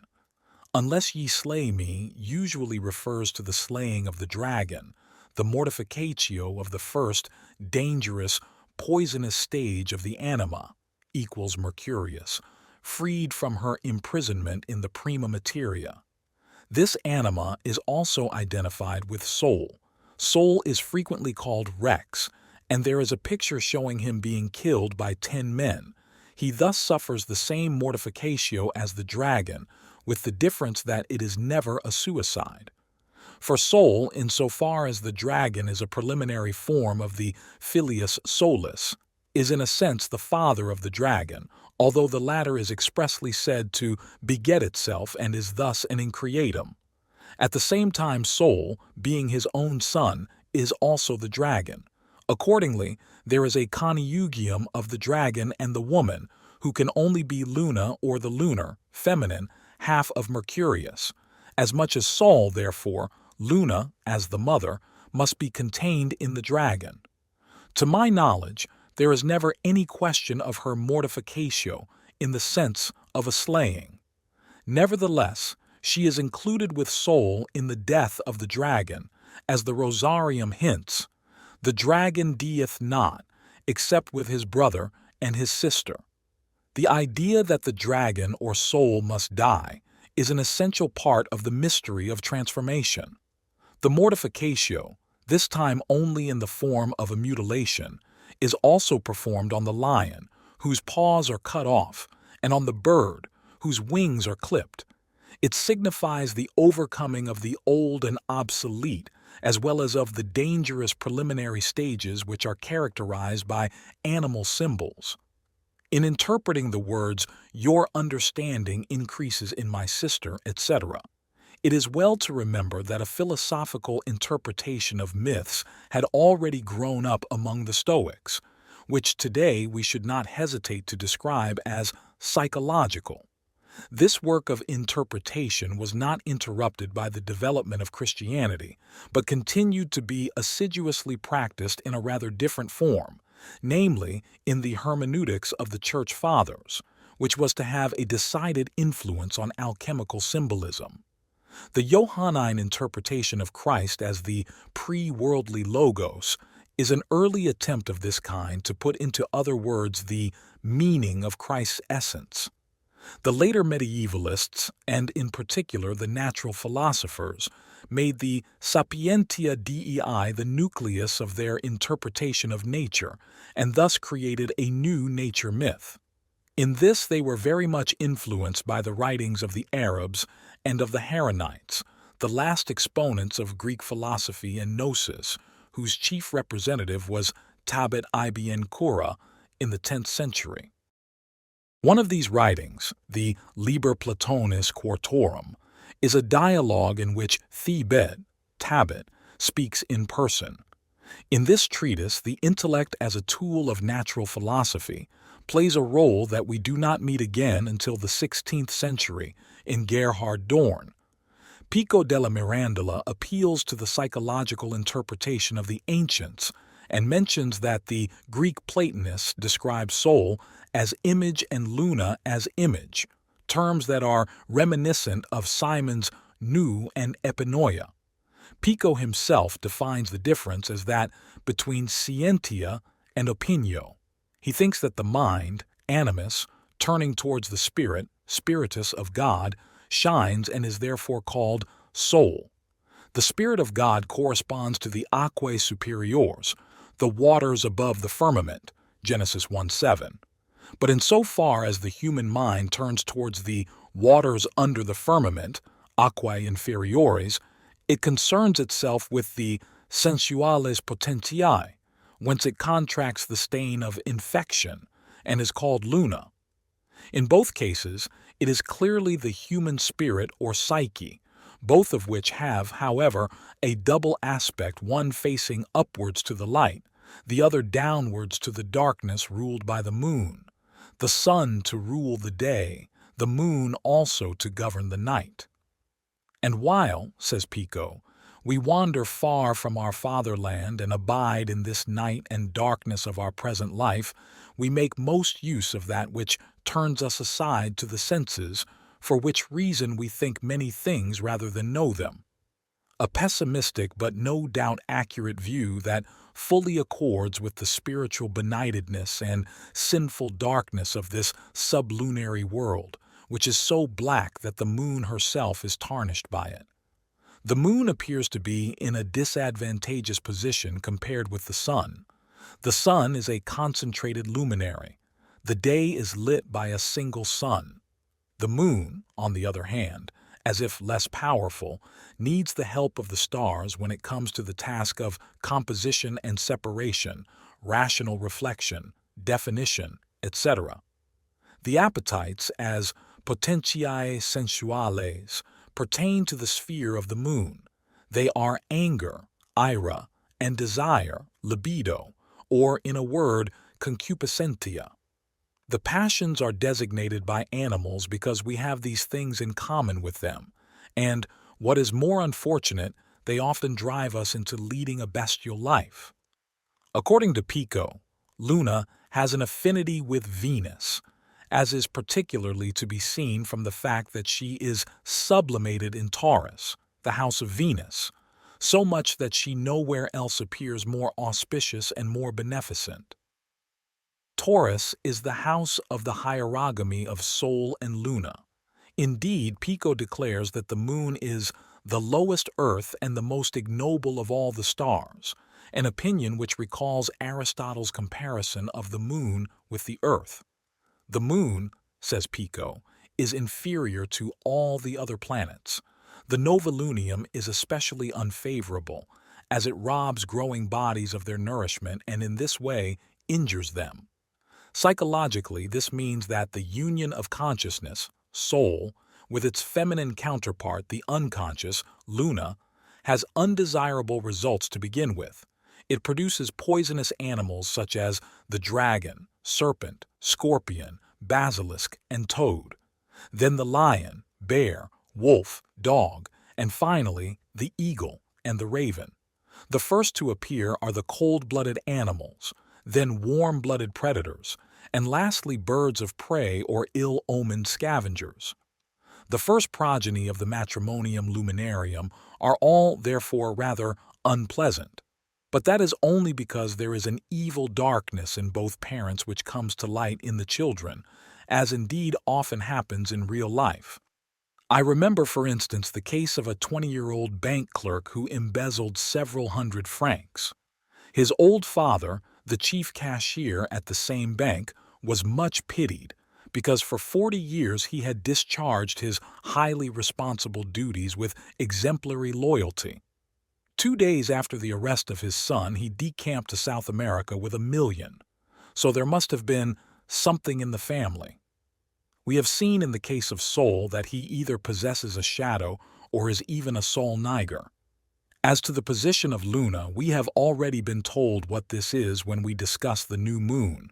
In the Epistola Solis ad Lunam Crescentem, Sol cautiously says, "If you do me no hurt, O moon." Luna has promised him complete dissolution while she herself coagulates, that is, becomes firm, and is clothed with his blackness, induta fuero nigridine tua. She assumes in the friendliest manner that her blackness comes from him. The matrimonial wrangle has already begun. Luna is the shadow of the sun, and with corruptible bodies she is consumed, and through her corruption is the lion eclipsed. According to the ancient view, the moon stands on the borderline between the eternal, ethereal things and the ephemeral phenomena of the earthly sublunar realm. Macrobius says, "The realm of the perishable begins with the moon and goes downwards. Souls coming into this region begin to be subject to the numbering of days and to time. There is no doubt that the moon is the author and contriver of mortal bodies. Because of her moist nature, the moon is also the cause of decay. The loveliness of the new moon, hymned by the poets and church fathers, veils her dark side, which, however, could not remain hidden from the fact-finding eye of the empiricist. The moon, as the star nearest to the earth, partakes of the earth and its sufferings, and her analogy with the Church and the Virgin Mary as mediators has the same meaning. She partakes not only of the earth's sufferings, but of its demonic darkness as well. B. The dog. This dark side of the moon is hinted at in the ancient invocation to Selene as the dog or bitch image in the magic papyri. There it is also said that in the second hour, Helios appears as a dog. This statement is of interest insofar as the symbolizatio by the dog entered Western alchemy through Khalid's Liber Secretorum, originally perhaps an Arabic treatise. All similar passages that I could find go back, directly or indirectly, to Khalid. The original passage runs, Hermes said, "My son, take a Coracine dog and an Armenian bitch, join them together, and they will beget a dog of celestial hue, and if ever he is thirsty, give him sea water to drink, for he will guard your friend, and he will guard you from your enemy, and he will help you wherever you may be, always being with you in this world and in the next." And by dog and bitch, Hermes meant things which preserve bodies from burning and from the heat of the fire. Some of the quotations are taken from the original text, others from the variant in the Rosarium, which runs, Hali, philosopher and king of Arabia, says in his secret, "Take a Coetanian dog and an Armenian bitch, join them together, and they two will beget for you a puppy, Filius Canis, of celestial hue, and that puppy will guard you in your house from the beginning, in this world and in the next." As explanatory parallels, the Rosarium mentions the union of the white and red and cites senior. The red slave has wedded the white woman. It is clear that the mating must refer to the royal marriage of Sol and Luna. The theriomorphic form of Sol as a lion and dog and of Luna as a bitch shows that there is an aspect of both luminaries which justifies the need for a symbolizatio in animal form. That is to say, the two luminaries are, in a sense, animals or appetites, although, as we have seen, the potentiae sensuale are ascribed only to Luna. There is, however, also a Sol Niger, who, significantly enough, is contrasted with the daytime sun and clearly distinguished from it. This advantage is not shared by Luna because she is obviously sometimes bright and sometimes dark. Psychologically, this means that consciousness by its very nature distinguishes itself from its shadow, whereas the unconscious is not only contaminated with its own negative side, but is burdened with the shadow cast off by the conscious mind. Although the solar animals, the lion and the eagle, are nobler than the bitch, they are nevertheless animals and beasts of prey at that, which means that even our sun-like consciousness has its dangerous animals. Or, if Sol is the spirit and Luna the body, the spirit too may be corrupted by pride or concupiscence, a fact which we are inclined to overlook in our one-sided admiration of the spirit.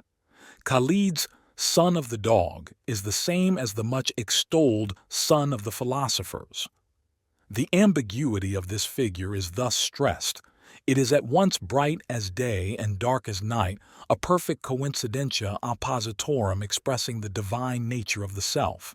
This thought, which seems an impossible one for our Christian feelings, is nevertheless so logical and so irresistible that, by however strange and devious a route, it forced its way into alchemy. And because it is a natural truth, it is not at all surprising that it became articulate very much earlier. We are told in the Elencos of Hippolytus that, according to Aratus, Cynosura is the little bear, the second creation, the small narrow way, and not the great bear. For it leads not backward, but guides those who follow it forward to the straight way, being the tail of the dog. For the Logos is a dog, who guards and protects the sheep against the wiles of the wolves, and chases the wild beasts from creation, and slays them, and begets all things. For Scion, they say, means the begetter. Aratus associates the dog with the growth of plants and continues, but with the rising of the dog star, the living are distinguished by the dog from the dead, for in truth everything withers that has not taken root.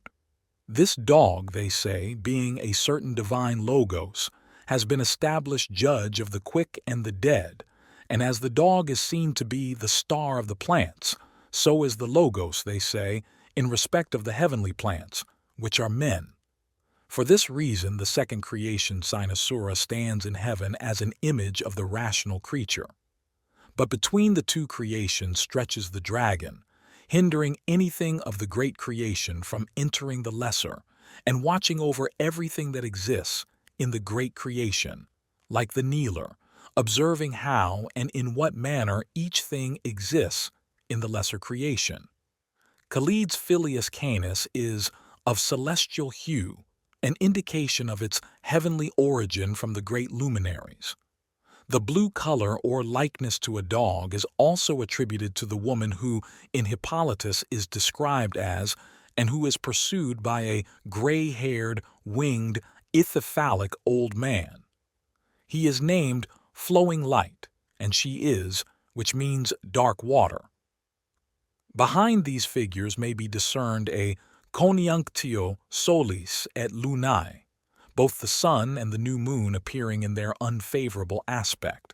Here, too, there arises between them the harmony of an intermediary spirit, roughly corresponding to the position of the Filius Philosophorum.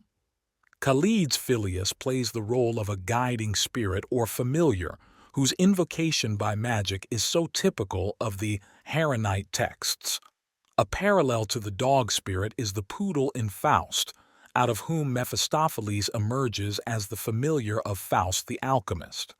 In this connection, I would like to mention the incest dream of a woman patient. Two dogs were copulating. The male went head first into the female and disappeared in her belly. Theriomorphic symbolism is always an indication of a psychic process occurring on an animal level, that is, in the instinctual sphere. The dream depicts a reversed birth as the goal of a sexual act. This archetypal situation underlies the incest motif in general and was present in modern man long before any consciousness of it. The archetype of incest is also at the back of the primitive notion that the father is reborn in the son, and of the eroskimos of mother and son in its pagan and Christian form. It signifies the highest and the lowest, the brightest and the darkest, the best and the most detestable. It represents the pattern of renewal and rebirth, the endless creation and disappearance of symbolic figures. The motif of the dog is a necessary counterbalance to the excessively praised light nature of the stone. Apart from the saying of Khalid, there is still another aspect of the dog, of which, however, we find only sporadic hints in the literature. One such passage occurs in the De Ratione Conficiendi Lapidis Philosophici of Laurentius Ventura. Therefore pull down the house, destroy the walls, extract therefrom the purest juice with the blood, and cook that thou mayest eat. Wherefore Arnaldus saith in the Book of Secrets, purify the stone, grind the door to powder, tear the bitch to pieces, choose the tender flesh, and thou wilt have the best thing. In the one thing are hidden all parts, in it all metals shine. Of these parts, two are the artificers, two the vessels, two the times, two the fruits, two the ends, and one the salvation. This text abounds in obscurities. In the preceding section, Ventura discusses the unity of the lapis and the medicina, mentioning the axioms introduce nothing alien and nothing from outside, with quotations from Geber, the turba, and the Thesaurus Thesaurorum of Arnaldus. Then he turns to the superfluities to be removed. The lapis, he says, is by nature most pure. It is therefore sufficiently purified when it is led out of its proper house and enclosed in an alien house. The text continues, in the proper house the flying bird is begotten, and in the alien house the tincturing stone. The two flying birds hop on to the tables and heads of the kings, because both, the feathered bird and the plucked, have given us this visible art and cannot relinquish the society of men. The father of the art urges the indolent to work. Its mother nourishes the sons who are exhausted by their labors and quickens and adorns their weary limbs. Then follows the passage, therefore pull down the house, etc. If the reader has perused the foregoing passage with the footnotes, he will see that these instructions are the typical alchemical procedure for extracting the spirit or soul, and thus for bringing unconscious contents to consciousness. During the solutio, separatio, and extractio, the succus lunarii, juice of the moon plant, blood or aqua permanens is either applied or extracted. This liquid comes from the unconscious but is not always an authentic content of it. Often it is more an effect of the unconscious on the conscious mind. The psychiatrist knows it as the indirect effect of constellated unconscious contents which attracts or diverts attention to the unconscious and causes it to be assimilated. This process can be observed not only in the gradual formation of hypochondriac obsessions, phobias, and delusions, but also in dreams, fantasies, and creative activities when an unconscious content enforces the application of attention. This is the succus vitae, the blood, the vital participation which the patient unconsciously forces on the analyst too, and without which no real therapeutic effect can be achieved. The attention given to the unconscious has the effect of incubation, a brooding over the slow fire needed in the initial stages of the work, hence the frequent use of the terms decoxio, digestio, putrefactio, solutio. It is really as if attention warmed the unconscious and activated it, thereby breaking down the barriers that separate it from consciousness. In order to set free the contents hidden in the house of the unconscious, anima in competibus, the matrix must be opened. This matrix is the canicula, the moon bitch, who carries in her belly that part of the personality which is felt to be essential, just as Bea did Gabricus. She is the vessel which must be broken asunder in order to extract the precious content, the tender flesh, for this is the one thing on which the whole work turns. In this one thing, all parts of the work are contained.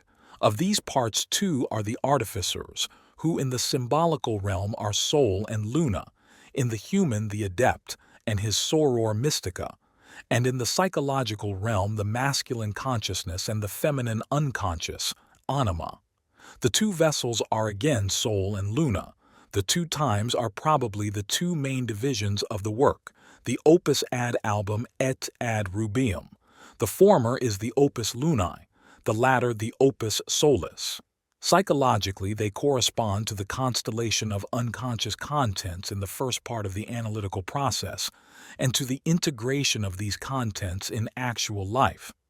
The two fruits are the fruit of the sun and moon tree, gold and silver, or the reborn and sublimated Sol and Luna. The psychological parallel is the transformation of both the unconscious and the conscious, a fact known to everyone who methodically has it out with his unconscious. The two ends or goals are these transformations. But the salvation is one, just as the thing is one. It is the same thing at the beginning as at the end. It was always there, and yet it appears only at the end. This thing is the self, the indescribable totality, which though it is inconceivable and irrepresentable, is nonetheless necessary as an intuitive concept. Empirically, we can establish no more than that the ego is surrounded on all sides by an unconscious factor. Proof of this is afforded by the association experiment, which gives a graphic demonstration of the frequent failure of the ego and its will. The psyche is an equation that cannot be solved without the factor of the unconscious. It is a totality which includes both the empirical ego and its transconscious foundation. There is still another function of the dog in alchemy which has to be considered. In the Introitus Apertus of Philaletha, we find the following passage. This chameleon is the infant hermaphrodite, who is infected from his very cradle by the bite of the rabid Coracine dog, whereby he is maddened and rages with perpetual hydrophobia.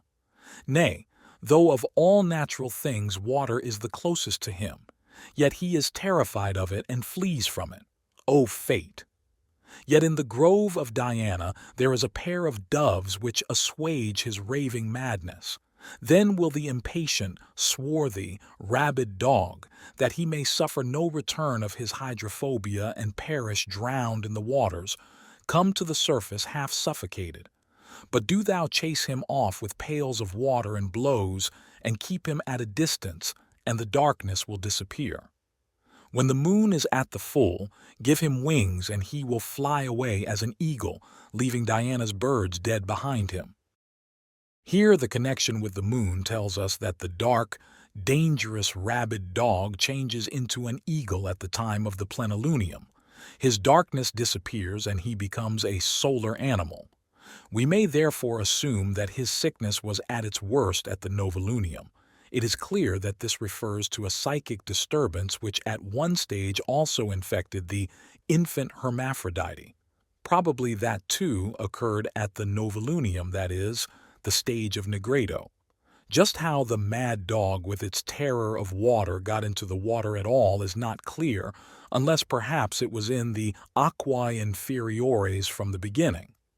The text is preceded by the remark, "Whence will come the chameleon or archaeos, in which all secrets are hid in their potential state?" The chaos as prima materia is identical with the waters of the beginning.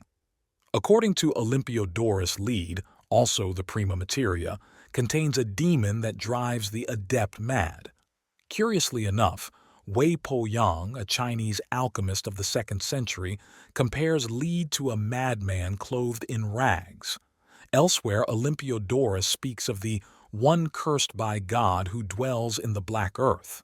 This is the mole which, as Olympiodorus relates from a Hermetic book, had once been a man who divulged the mysteries of the sun, and was therefore cursed by God and made blind. He knew the shape of the sun as it was. It is not difficult to discern in these allusions the dangers, real or imaginary, which are connected with the unconscious. In this respect, the unconscious has a bad reputation, not so much because it is dangerous in itself as because there are cases of latent psychosis which need only a slight stimulus to break out in all their catastrophic manifestations. An anamnesis or the touching of a complex may be sufficient for this, but the unconscious is also feared by those whose conscious attitude is at odds with their true nature. Naturally, their dreams will then assume an unpleasant and threatening form, for if nature is violated, she takes her revenge. In itself, the unconscious is neutral, and its normal function is to compensate the conscious position. In it, the opposites slumber side by side. They are wrenched apart only by the activity of the conscious mind, and the more one-sided and cramped the conscious standpoint is, the more painful or dangerous will be the unconscious reaction. There is no danger from this sphere if conscious life has a solid foundation. But if consciousness is cramped and obstinately one-sided, and there is also a weakness of judgment, then the approach or invasion of the unconscious can cause confusion and panic or a dangerous inflation. For one of the most obvious dangers is that of identifying with the figures in the unconscious. For anyone with an unstable disposition, this may amount to a psychosis. The raving madness of the infected infant is assuaged, we should really say, with caresses, for that is the meaning of mulsura, by the doves of Diana. These doves form a love pair, for doves are the birds of Astarte. In alchemy, they represent, like all winged creatures, spirits or souls, or in technical terms, the aqua, the extracted transformative substance. The appearance of a pair of doves points to the imminent marriage of the filius regius and to the dissolution of the opposites as a result of the union. The filius is merely infected by the evil, but the evil itself, the mad dog, is sublimated and changed into an eagle at the plenilunium. In the treatise of Abraham Eleazar, the lapis in its dark feminine form appears instead of the dog and is compared to the Shulamite in the Song of Songs. The lapis says, "But I must be like a dove." There is another passage in the Introitus Apertus which is relevant in this context. "If thou knowest how to moisten this dry earth with its own water, thou wilt loosen the pores of the earth, and this thief from outside will be cast out with the workers of wickedness, and the water, by an admixture of the true sulphur, will be cleansed from the leprous filth and from the superfluous dropsical fluid, and thou wilt have in thy power the fount of the Knight of Treviso, whose waters are rightfully dedicated to the maiden Diana. Worthless is this thief, armed with the malignity of arsenic, from whom the winged youth fleeth, shuddering.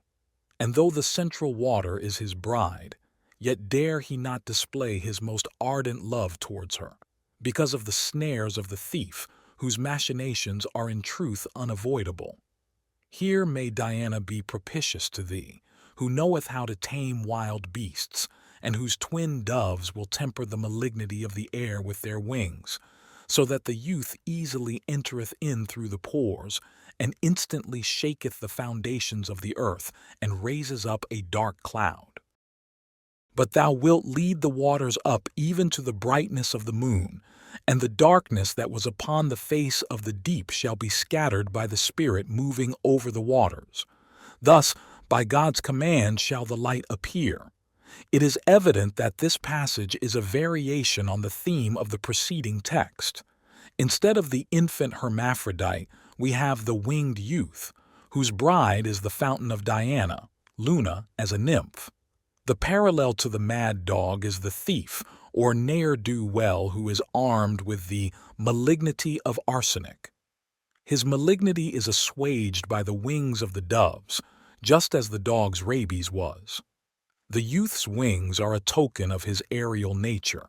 He is a pneuma that penetrates through the pores of the earth and activates it, which means nothing less than the connubium of the living spirit with the dry, virgin earth, or of the wind with the waters dedicated to the maiden Diana.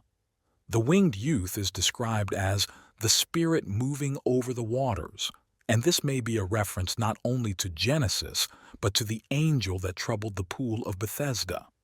His enemy, the thief who lies in wait for him, is, we are told earlier, the outward burning vaporous sulphur, in other words, sulphur vulgi, who is armed with the evil spirit, the devil, or is held captive by him in hell, and is thus the equivalent of the dog choked in the water. That the dog and the thief are identical is clear from the remark that Diana knows how to tame wild beasts. The two doves do in fact turn out to be the pair of lovers who appear in the love story of Diana and the shepherd Endymion.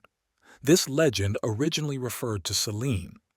The appearance of Diana necessarily brings with it her hunting animal the dog, who represents her dark side. Her darkness shows itself in the fact that she is also a goddess of destruction and death, whose arrows never miss.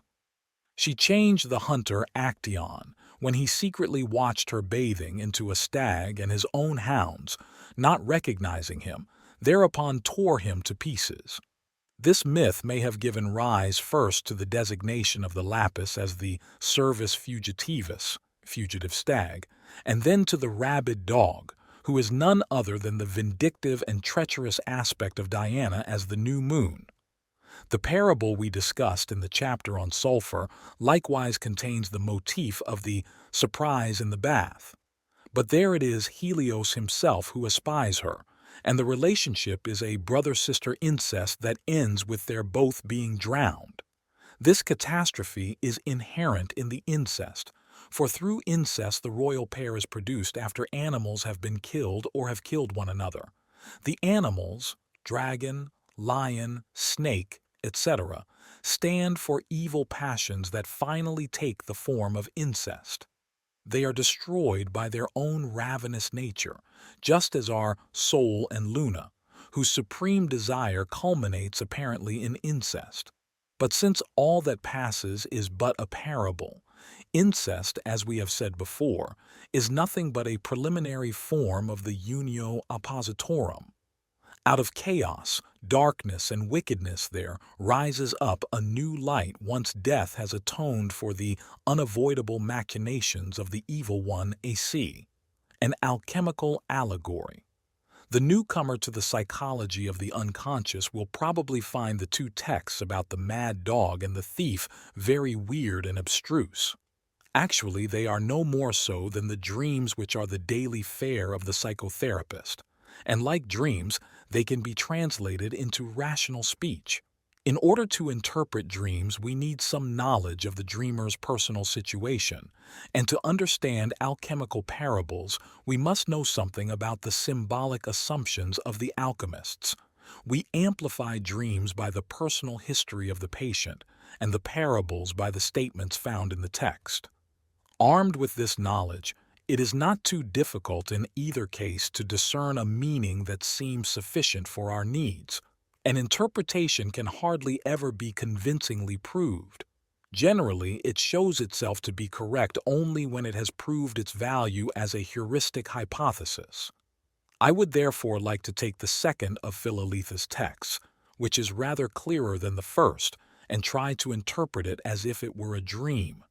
If thou knowest how to moisten this dry earth with its own water, thou wilt loosen the pores of the earth, if you will contemplate your lack of fantasy, of inspiration and inner aliveness, which you feel as sheer stagnation and a barren wilderness, and impregnate it with the interest born of alarm at your inner death, then something can take shape in you, for your inner emptiness conceals just as great a fullness if only you will allow it to penetrate into you.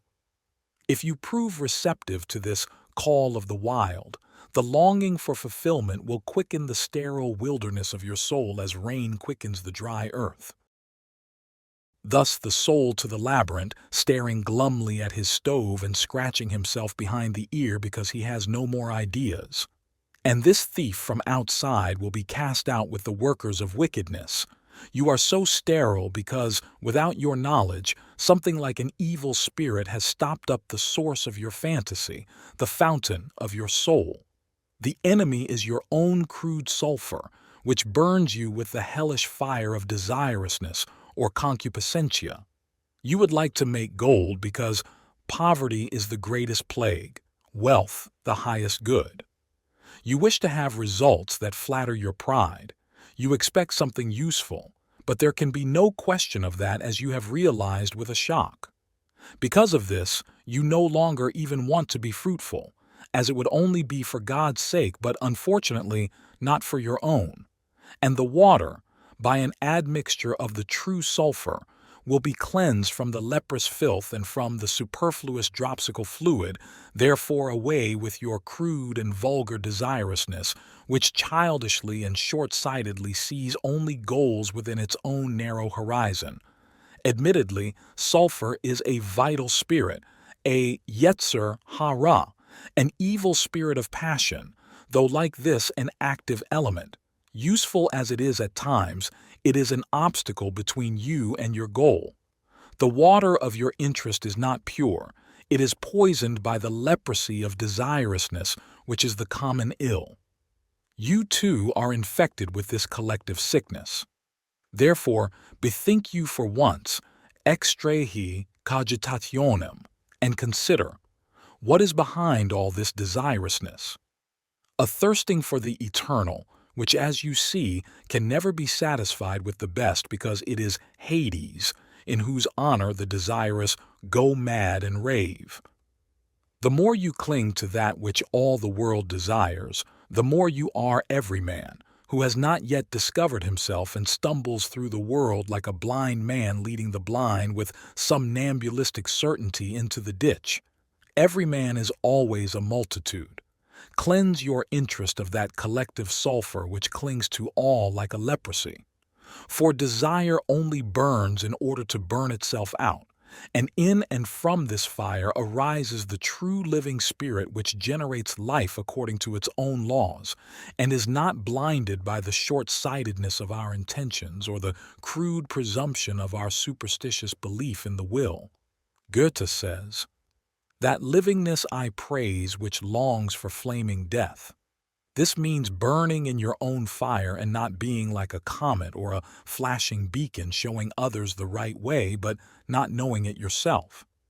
The unconscious demands your interest for its own sake and wants to be accepted for what it is. Once the existence of this opposite is accepted, the ego can and should come to terms with its demands. Unless the content given you by the unconscious is acknowledged, its compensatory effect is not only nullified but actually changes into its opposite, as it then tries to realize itself literally and concretely. And thou wilt have in thy power the fount of the Knight of Treviso, whose waters are rightfully dedicated to the maiden Diana. The fountain of Bernardus Trevisanus is the bath of renewal that was mentioned earlier. The ever-flowing fountain expresses a continual flow of interest toward the unconscious, a kind of constant attention or religio, which might also be called devotion. The crossing of unconscious contents into consciousness is thus made considerably easier, and this is bound to benefit the psychic balance in the long run. Diana, as the numen and nymph of this spring, is an excellent formulation of the figure we know as the anima. If attention is directed to the unconscious will yield up its contents, and these in turn will fructify the conscious like a fountain of living water. For consciousness is just as arid as the unconscious if the two halves of our psychic life are separated. Worthless is this thief, armed with the malignity of arsenic, from whom the winged youth fleeth, shuddering. It is evidently a difficult thing, this cleansing from leprous filth. Indeed, D'Espagnet calls it a labor of Hercules. That is why the text turns back to the thief at this point. The thief, as we saw, personifies a kind of self-robbery. He is not easily shaken off, as it comes from a habit of thinking supported by tradition and milieu alike. Anything that cannot be exploited in some way is uninteresting. Hence, the devaluation of the psyche. A further reason is the habitual depreciation of everything one cannot touch with the hands or does not understand. In this respect, our conventional system of education, necessary as it was, is not entirely free from the blame of having helped to give the empirical psyche a bad name. In recent times, this traditional error has been made even worse by an allegedly biological point of view which sees man as being no further advanced than a herd animal and fails to understand any of his motivations outside the categories of hunger, power, and sex. We think in terms of thousands and millions of units, and then naturally there are no questions more important than whom the herd belongs to, where it pastures, whether enough calves are born and sufficient quantities of milk and meat are produced. In the face of huge numbers, every thought of individuality pales, for statistics obliterate everything unique. Contemplating such overwhelming might and misery, the individual is embarrassed to exist at all. Yet the real carrier of life is the individual. He alone feels happiness. He alone has virtue and responsibility and any ethics whatever. The masses and the state have nothing of the kind. Only man as an individual human being lives. The state is just a system, a mere machine for sorting and tabulating the masses. Anyone, therefore, who thinks in terms of men minus the individual in huge numbers atomizes himself and becomes a thief and a robber to himself. He is infected with the leprosy of collective thinking and has become an inmate of that insalubrious stud farm called the totalitarian state. Our time contains and produces more than enough of that crude sulphur, which with arsenical malignity prevents man from discovering his true self. I was tempted to translate arsenicalis as poisonous, but this translation would be too modern. Not everything that the alchemists called arsenic was really the chemical element AAs. Arsenic originally meant masculine, manly, strong, and was essentially an arcanum, as Ruland's lexicon shows. Their arsenic is defined as an hermaphrodite, the means whereby sulfur and mercury are united. It has communion with both natures and is therefore called sun and moon. Or arsenic is Luna, our Venus, sulfur's companion, and the soul. Here arsenic is no longer the masculine aspect of the arcane substance but is hermaphroditic and even feminine. This brings it dangerously close to the moon and the crude sulfur so that arsenic loses its solar affinity. As sulfur's companion, it is poisonous and corrosive. Because the arcane substance always points to the principal unconscious content, its peculiar nature shows in what relation that content stands to consciousness. If the conscious mind has accepted it, it has a positive form, if not a negative one. If, on the other hand, the arcane substance is split into two figures, this means that the content has been partly accepted and partly rejected.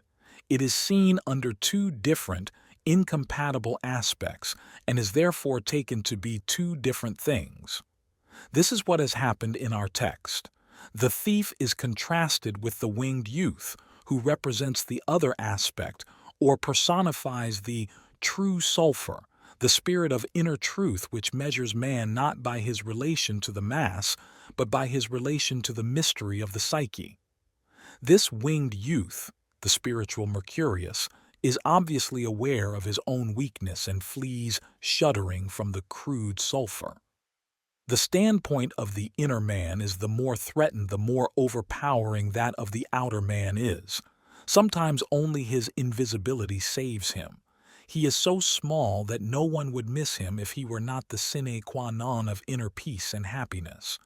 In the last resort, it is neither the 80 million strong nation nor the state that feels peace and happiness, but the individual. Nobody can ever get round the simple computation that 1,000,000 noughts in a row do not add up to one, just as the loudest talk can never abolish the simple psychological fact that the larger the mass, the more nugatory is the individual. The shy and delicate youth stands for everything that is winged in the psyche or that would like to sprout wings. But it dies from the poison of organizational thinking and mass statistics. The individual succumbs to the madness that sooner or later overtakes every mass, the death instinct of the lemmings. In the political sphere, the name for this is war. And though the central water is his bride, yet dare he not display his most ardent love towards her, because of the snares of the thief, whose machinations are in truth unavoidable. The goal of the winged youth is a higher one than the fulfillment of collective ideals, which are all nothing but makeshifts and conditions for bare existence.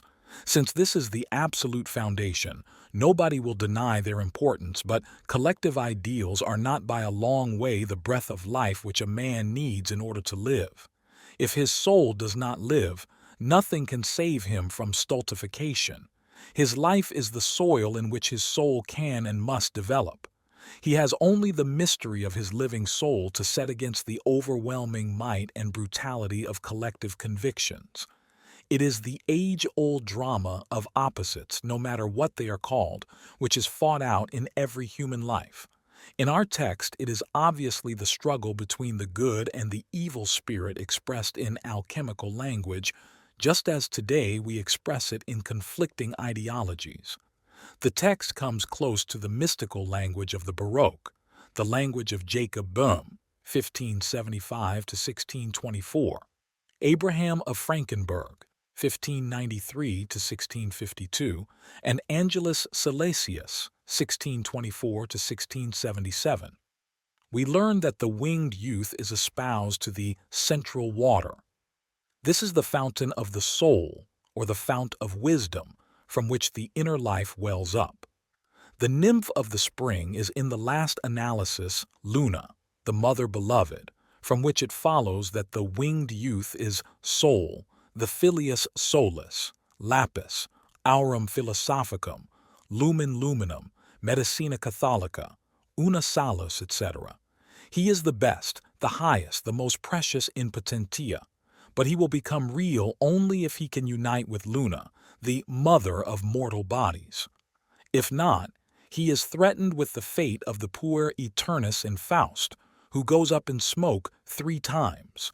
The adept must therefore always take care to keep the hermetic vessel well sealed in order to prevent what is in it from flying away. The content becomes fixed through the mystery of the CONIUNCTIO, in which the extreme opposites unite. Night is wedded with day, and the two shall be one, and the outside as the inside, and the male with the female neither male nor female. This apocryphal saying of Jesus from the beginning of the 2nd century is indeed a paradigm for the alchemical union of opposites. Obviously, this problem is an eschatological one, but aside from the somewhat tortuous language of the times, it cannot be called abstruse since it has universal validity, from the Tao of Lao Tzu to the coincidentia oppositorum of Cusanus. The same idea penetrated into Christianity in the form of the apocalyptic marriage of the Lamb, Reverend 22:9, and we seldom find a high point of religious feeling where this eternal image of the royal marriage does not appear. I can do no more than demonstrate the existence of this image and its phenomenology. What the union of opposites really means transcends human imagination. Therefore, the worldly wise can dismiss such a fantasy without further ado, for it is perfectly clear, tertium non datur. But that doesn't help us much, for we are dealing with an eternal image, an archetype, from which man can turn away his mind for a time but never permanently. Whenever this image is obscured, his life loses its proper meaning and consequently its balance. So long as he knows that he is the carrier of life and that it is therefore important for him to live, then the mystery of his soul lives also, no matter whether he is conscious of it or not. But if he no longer sees the meaning of his life in its fulfillment, and no longer believes in man's eternal right to this fulfillment, then he has betrayed and lost his soul, substituting for it a madness which leads to destruction, as our time demonstrates all too clearly.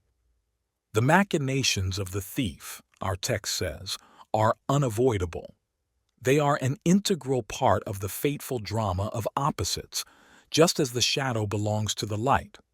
Reason, however, cannot turn this into a convenient recipe, for inevitability does not diminish the guilt of what is evil any more than the merit of what is good. Minus remains minus, and guilt, as ever, has to be avenged. Evil follows after wrong, says the Capuchin friar in Wallenstein's camp, a banal truth that is too readily forgotten, and because of this, the winged youth cannot lead his bride home as quickly as he would wish. Evil cannot be eradicated once and for all. It is an inevitable component of life and is not to be had without paying for it. The thief whom the police do not catch has nonetheless robbed himself, and the murderer is his own executioner. The thief in our text is armed with all evil, but in reality it is merely the ego with its shadow where the abysmal depths of human nature begin to appear. Increasing psychological insight hinders the projection of the shadow, and this gain in knowledge logically leads to the problem of the union of opposites. One realizes, first of all, that one cannot project one's shadow on to others, and next that there is no advantage in insisting on their guilt, as it is so much more important to know and possess one's own, because it is part of one's own self, and a necessary factor without which nothing in this sublunary world can be realized. Though it is not said that Luna personifies the dark side, there is, as we have seen, something very suspicious about the new moon. Nevertheless, the winged youth loves his moon bride and hence the darkness to which she belongs, for the opposites not only flee one another but also attract one another. We all know that evil, especially if it is not scrutinized too closely, can be very attractive, and most of all when it appears in idealistic garb. Ostensibly, it is the wicked thief that hinders the youth in his love for the chaste Diana, But in reality, the evil is already lurking in the ideal youth and in the darkness of the new moon, and his chief fear is that he might discover himself in the role of the common sulphur. This role is so shocking that the noble-minded youth cannot see himself in it and puts the blame on the wiles of the enemy. It is as if he dared not know himself because he is not adult enough to accept the fact that one must be thankful if one comes across an apple without a worm in it and a plate of soup without a hair. Here may Diana be propitious to thee, who knoweth how to tame wild beasts. The darkness which is opposed to the light is the unbridled instinctuality of nature that asserts itself despite all consciousness. Anyone who seeks to unite the opposites certainly needs Diana to be propitious to him, for she is being considered as a bride, and it has yet to be seen what she has to present in the way of wild animals. Possibly the thief will appear quite insignificant by comparison, and whose twin doves will temper the malignity of the air with their wings. The tender pair of doves is an obviously harmless aspect of the same instinctuality, though in itself the theriomorphic symbol would be capable of an interpretation from above downwards. Nonetheless, it should not be interpreted in this sense because the aspect of untamed animality and evil is represented in the previous quotation by the mad dog and in this one by the thief. In contrast to this, the doves are emblems of innocence and of marital love as well as of the Holy Ghost and sapientia of Christ and his Virgin Mother. From this context, we can see what the dove is intended to represent. It is the exact counterpart to the malignity of the thief. Together they represent the attack, first from one side and then from the other, of a dualistic being on the more restricted consciousness of man. The purpose or result of this assault is the widening of consciousness, which has always, it seems, followed the pattern laid down in Genesis 3:4. Ye shall not surely die, for God doth know that in the day ye eat thereof, then your eyes shall be opened, and ye shall be as gods, knowing good and evil. It is obviously a moment of supreme possibilities both for good and for evil. Usually, however, it is first one and then the other. The good man succumbs to evil, the sinner is converted to good, and that, to an uncritical eye, is the end of the matter. But those endowed with a finer moral sense or deeper insight cannot deny that this seeming one after another is in reality a happening of events side by side, and perhaps no one has realized this more clearly than St. Paul, who knew that he bore a thorn in the flesh, and that the messenger of Satan smote him in the face, lest he be exalted above measure. The one after another is a bearable prelude to the deeper knowledge of the side-by-side, for this is an incomparably more difficult problem. Again, the view that good and evil are spiritual forces outside us, and that man is caught in the conflict between them, is more bearable by far than the insight that the opposites are the ineradicable and indispensable preconditions of all psychic life, so much so that life itself is guilt. Even a life dedicated to God is still lived by an ego, which speaks of an ego and asserts an ego in God's despite, which does not instantly merge itself with God, but reserves for itself a freedom and a will which it sets up outside God and against Him.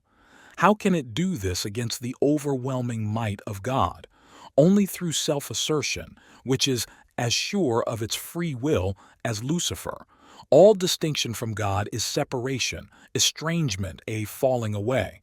The fall was inevitable even in paradise. Therefore, Christ is without the stain of sin, because he stands for the whole of the Godhead and is not distinct from it by reason of his manhood. Man, however, is branded by the stain of separation from God. This state of things would be insupportable if there were nothing to set against evil but the law and the Decalogue, as in pre-Christian Judaism, until the Reformer and Rabbi Jesus tried to introduce the more advanced and psychologically more correct view that not fidelity to the law but love and kindness are the antithesis of evil. The wings of the dove temper the malignity of the air, the wickedness of the aerial spirit, the prince of the power of the air, Ephesians 2:2, and they alone have this effect, so that the youth easily entereth in through the pores, and instantly shaketh the foundations of the earth, and raiseth up a dark cloud. Once the malignity is tempered, sinfulness and its evil consequences are mitigated too, and that which has wings can embrace the earth. For now, we come to the consummation of the hieroskimos, the earthing of the spirit and the spiritualizing of the earth, the union of opposites and reconciliation of the divided, Ephesians 2:14. In a word, the longed-for act of redemption whereby the sinfulness of existence, the original dissociation, will be annulled in God. The earthquake is on the one hand an allusion to Christ's descent into hell and his resurrection, and on the other hand a shaking of the humdrum earthly existence of man, into whose life and soul meaning has at last penetrated, and by which he is at once threatened and uplifted. This is always an intuitive experience that is felt as a concrete reality. It is the prefiguration and anticipation of a future condition, a glimmering of an unspoken, half-conscious union of ego and non-ego. Rightly called a unio mystica, it is the fundamental experience of all religions that have any life in them and have not yet degenerated into confessionalism, that have safeguarded the mystery of which the others know only the rites it produced, empty bags from which the gold has long since vanished. The earthquake sends up a dark cloud. Consciousness, because of the revolution of its former standpoint, is shrouded in darkness, just as the earth was at Christ's death, which was followed by a resurrection. This image tells us that the widening of consciousness is at first upheaval and darkness, then a broadening out of man to the whole man. This man, being indescribable, is an intuitive or mystical experience, and the name anthropos is therefore very apt because it demonstrates the continuity of this idea over the millennia. But thou wilt lead the waters up even to the brightness of the moon. As we have seen, water here has the meaning of fructifying interest, and its leading upwards means that it now turns towards the plenilunium, the gracious and serene complement of the sinister new moon and its perils, and the darkness that was upon the face of the deep shall be scattered by the Spirit moving over the waters. Thus by God's command shall the light appear. The eye that hitherto saw only the darkness and danger of evil turns towards the circle of the moon, where the ethereal realm of the immortals begins, and the gloomy deep can be left to its own devices, for the Spirit now moves it from within, convulses and transforms it. When consciousness draws near to the unconscious, not only does it receive a devastating shock, but something of its light penetrates into the darkness of the unconscious. The result is that the unconscious is no longer so remote and strange and terrifying, and this paves the way for an eventual union.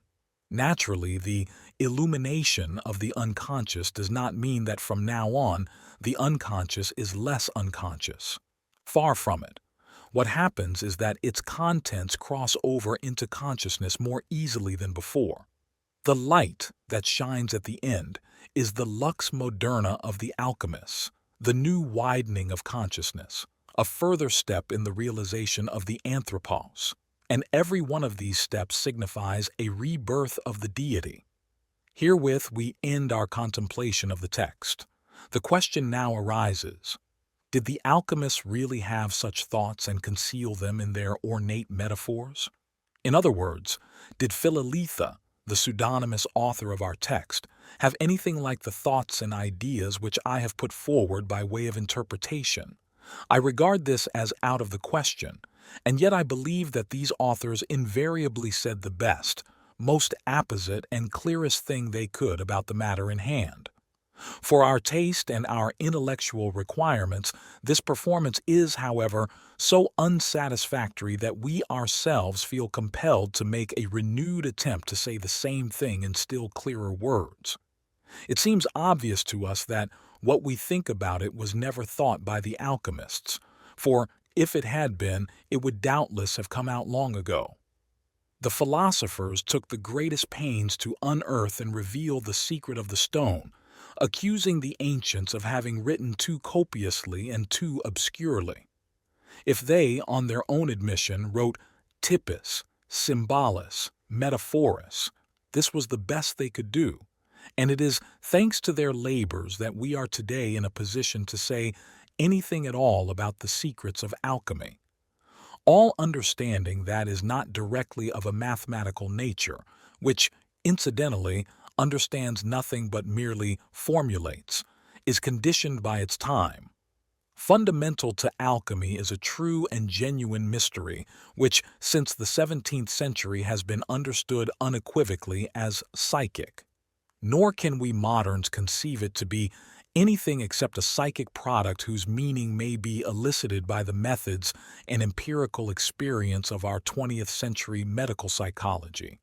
But I do not imagine for a moment that the psychological interpretation of a mystery must necessarily be the last word. If it is a mystery, it must have still other aspects.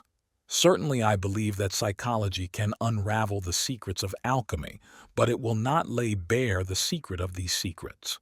We may therefore expect that at some time in the future, our attempt at explanation will be felt to be just as metaphorical and symbolical as we have found the alchemical one to be, and that the mystery of the stone, or of the self, will then develop an aspect which, though still unconscious to us today, is nevertheless foreshadowed in our formulations, though in so veiled a form that the investigator of the future will ask himself, just as we do, whether we knew what we meant, the moon nature. We have treated at some length of the sinister and dangerous aspect of the new moon. In this phase, the climax of the moon's waning, which in folklore is not always considered auspicious, is reached. The new moon is dangerous at childbirth and weddings. If a father dies at the waning moon, this brings the children bad luck. One also has to bow to the sickle moon, or it will bring bad luck. Even the light of the moon is dangerous as it causes the moon sickness, which comes from the moon wolf. The marriage bed, pregnant women, and small children should be protected from the moonlight. Whoever sews by moonlight sews the winding sheet, and so on. The passage on the moon in Paracelsus's De Pestilitate, III, 95, catches very aptly the atmosphere which hangs round the pale moonlight. Now mark this. Wherever there is a disheartened and timid man in whom imagination has created the great fear and impressed it on him, the moon in heaven aided by her stars is the corpus to bring this about. When such a disheartened, timid man looks at the moon under the full sway of his imagination, he looks into the speculum venenosum magnum naturae, great poisonous mirror of nature, and the sidereal spirit and magnus hominis, magnet of man, will thus be poisoned by the stars and the moon. But we shall expound this more clearly to you as follows. Through his imagination the timid man has made his eyes basilisk-like, and he infects the mirror, the moon, and the stars through himself at the start, and later on so that the moon is infected by the imagining man. This will happen soon and easily by dint of the magnetic power which the sidereal body and spirit exerts upon the celestial bodies, viz. the moon and the stars, in great nature, viz. the macrocosm. Thus man in turn will be poisoned by this mirror of the moon and the stars which he has looked at, and this because, for, as you can see, it happens quite naturally, a pregnant woman at the time of menstruation similarly stains and damages the mirror by looking into it.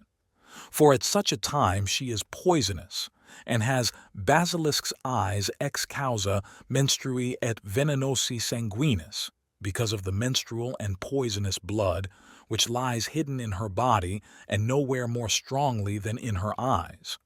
For there the sidereal spirit of the stained body lies open and naked to the sidereal magnet. Because as the basilisk is caused and born from the menstrual and poisonous blood of a woman, thus the moon in the sky is the eye of the basilisk of heaven. And as the mirror is defiled by the woman, thus conversely, the eyes, the sidereal spirit, and the body of man are being defiled by the moon, for the reason that at such time the eyes of the timid imagining man are weak and dull, and the sidereal spirit and body draw poison out of the mirror of the moon into which you have looked. But not so that only one human being has the power thus to poison the moon with his sight. No.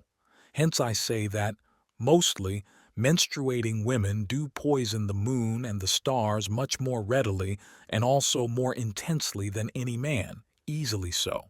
Because as you see that they poison and stain the mirror made of metallic material, and what is even more, the glass mirror, much more and sooner they defile the moon and the stars at such a time. And even if at such time the moon only shines on water, and the woman looks at the water, the moon will be poisoned, and by still many more means, but it would not do to reveal all this clearly. And such poisoning of the moon happens for this reason.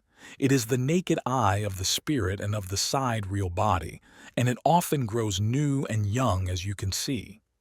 Just as a young child who looks into a mirror which was looked at by a menstruating woman will become long-sighted and cross-eyed, and his eyes will be poisoned, stained and ruined, as the mirror was stained by the menstruating woman. And so also the moon, and also the human being, is poisoned. And as the moon, when it grows new and young, is of a poisonous kind, this you shall notice in two ways, namely in the element of water and also in wood, loam, etc. As this, when it is gathered at the wrong time, will not burn well, but be worm-eaten, poisonous, bad, and putrid, so is also the moon, and that is why it can be poisoned so easily by merely looking at it, and the moon with its light is the humidum, ignis, moisture of fire, of a cold nature, for which reason it is capable of receiving the poison easily. In the table of correspondences in Penotis, the following are said to pertain to the moon: the snake, the tiger, the manes, the lemurs, and the dei infernales. These correlations show clearly how Penotis was struck by the underworld nature of the moon.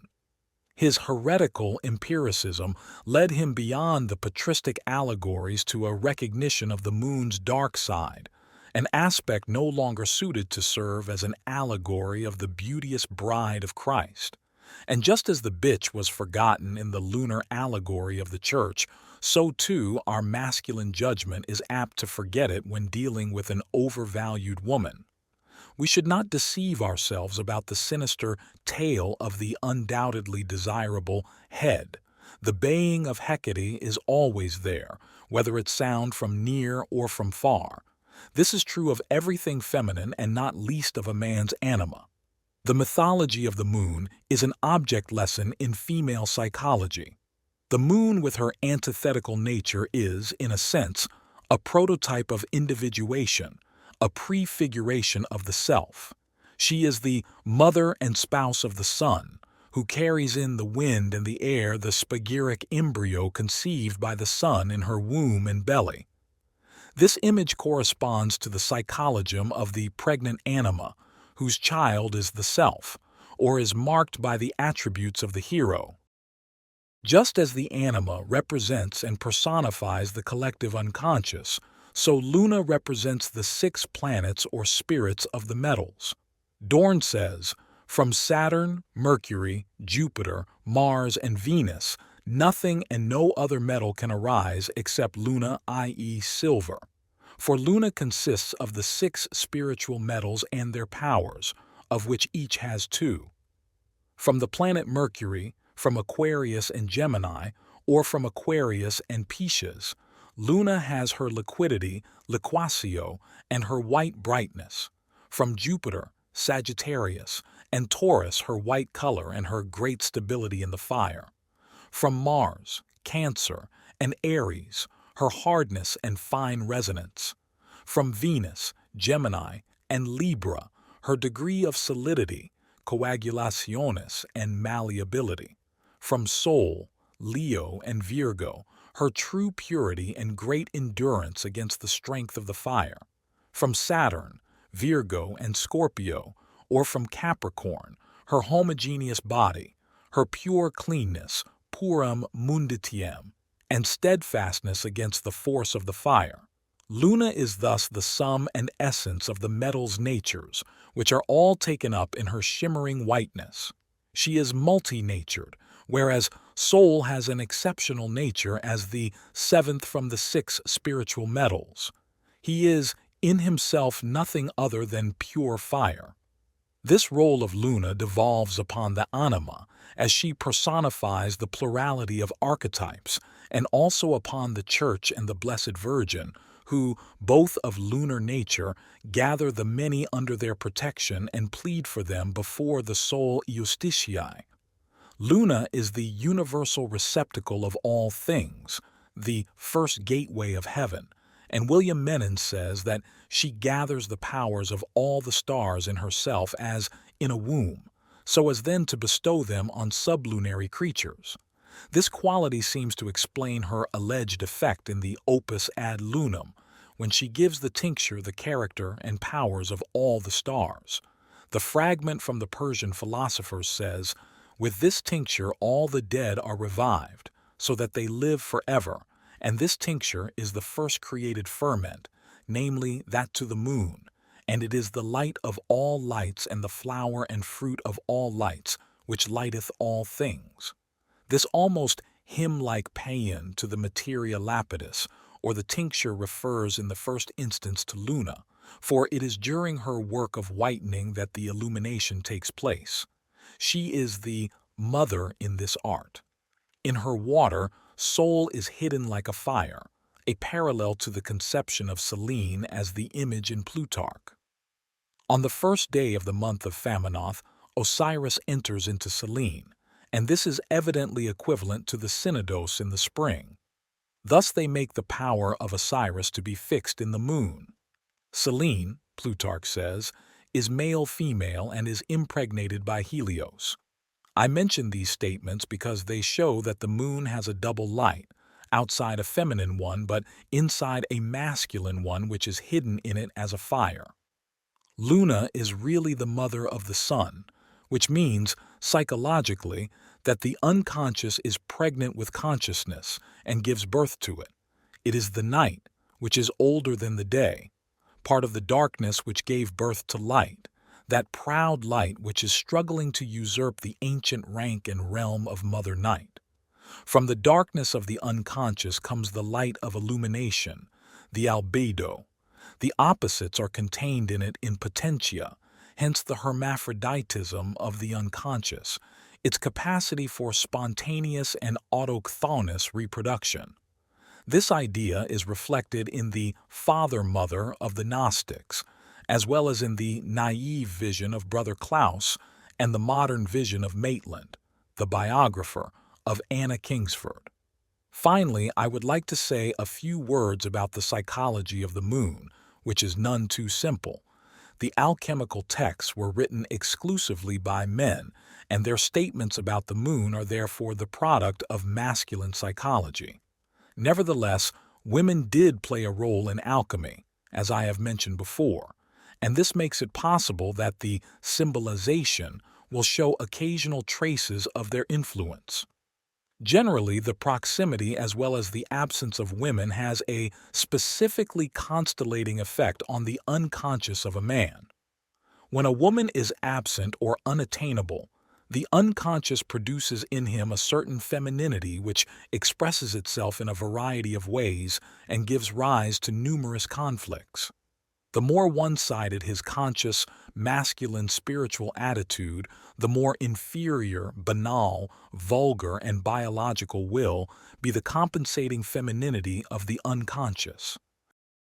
He will perhaps not be conscious at all of its dark manifestations, because they have been so overlaid with saccharine sentimentality that he not only believes the humbug himself, but enjoys putting it over on other people.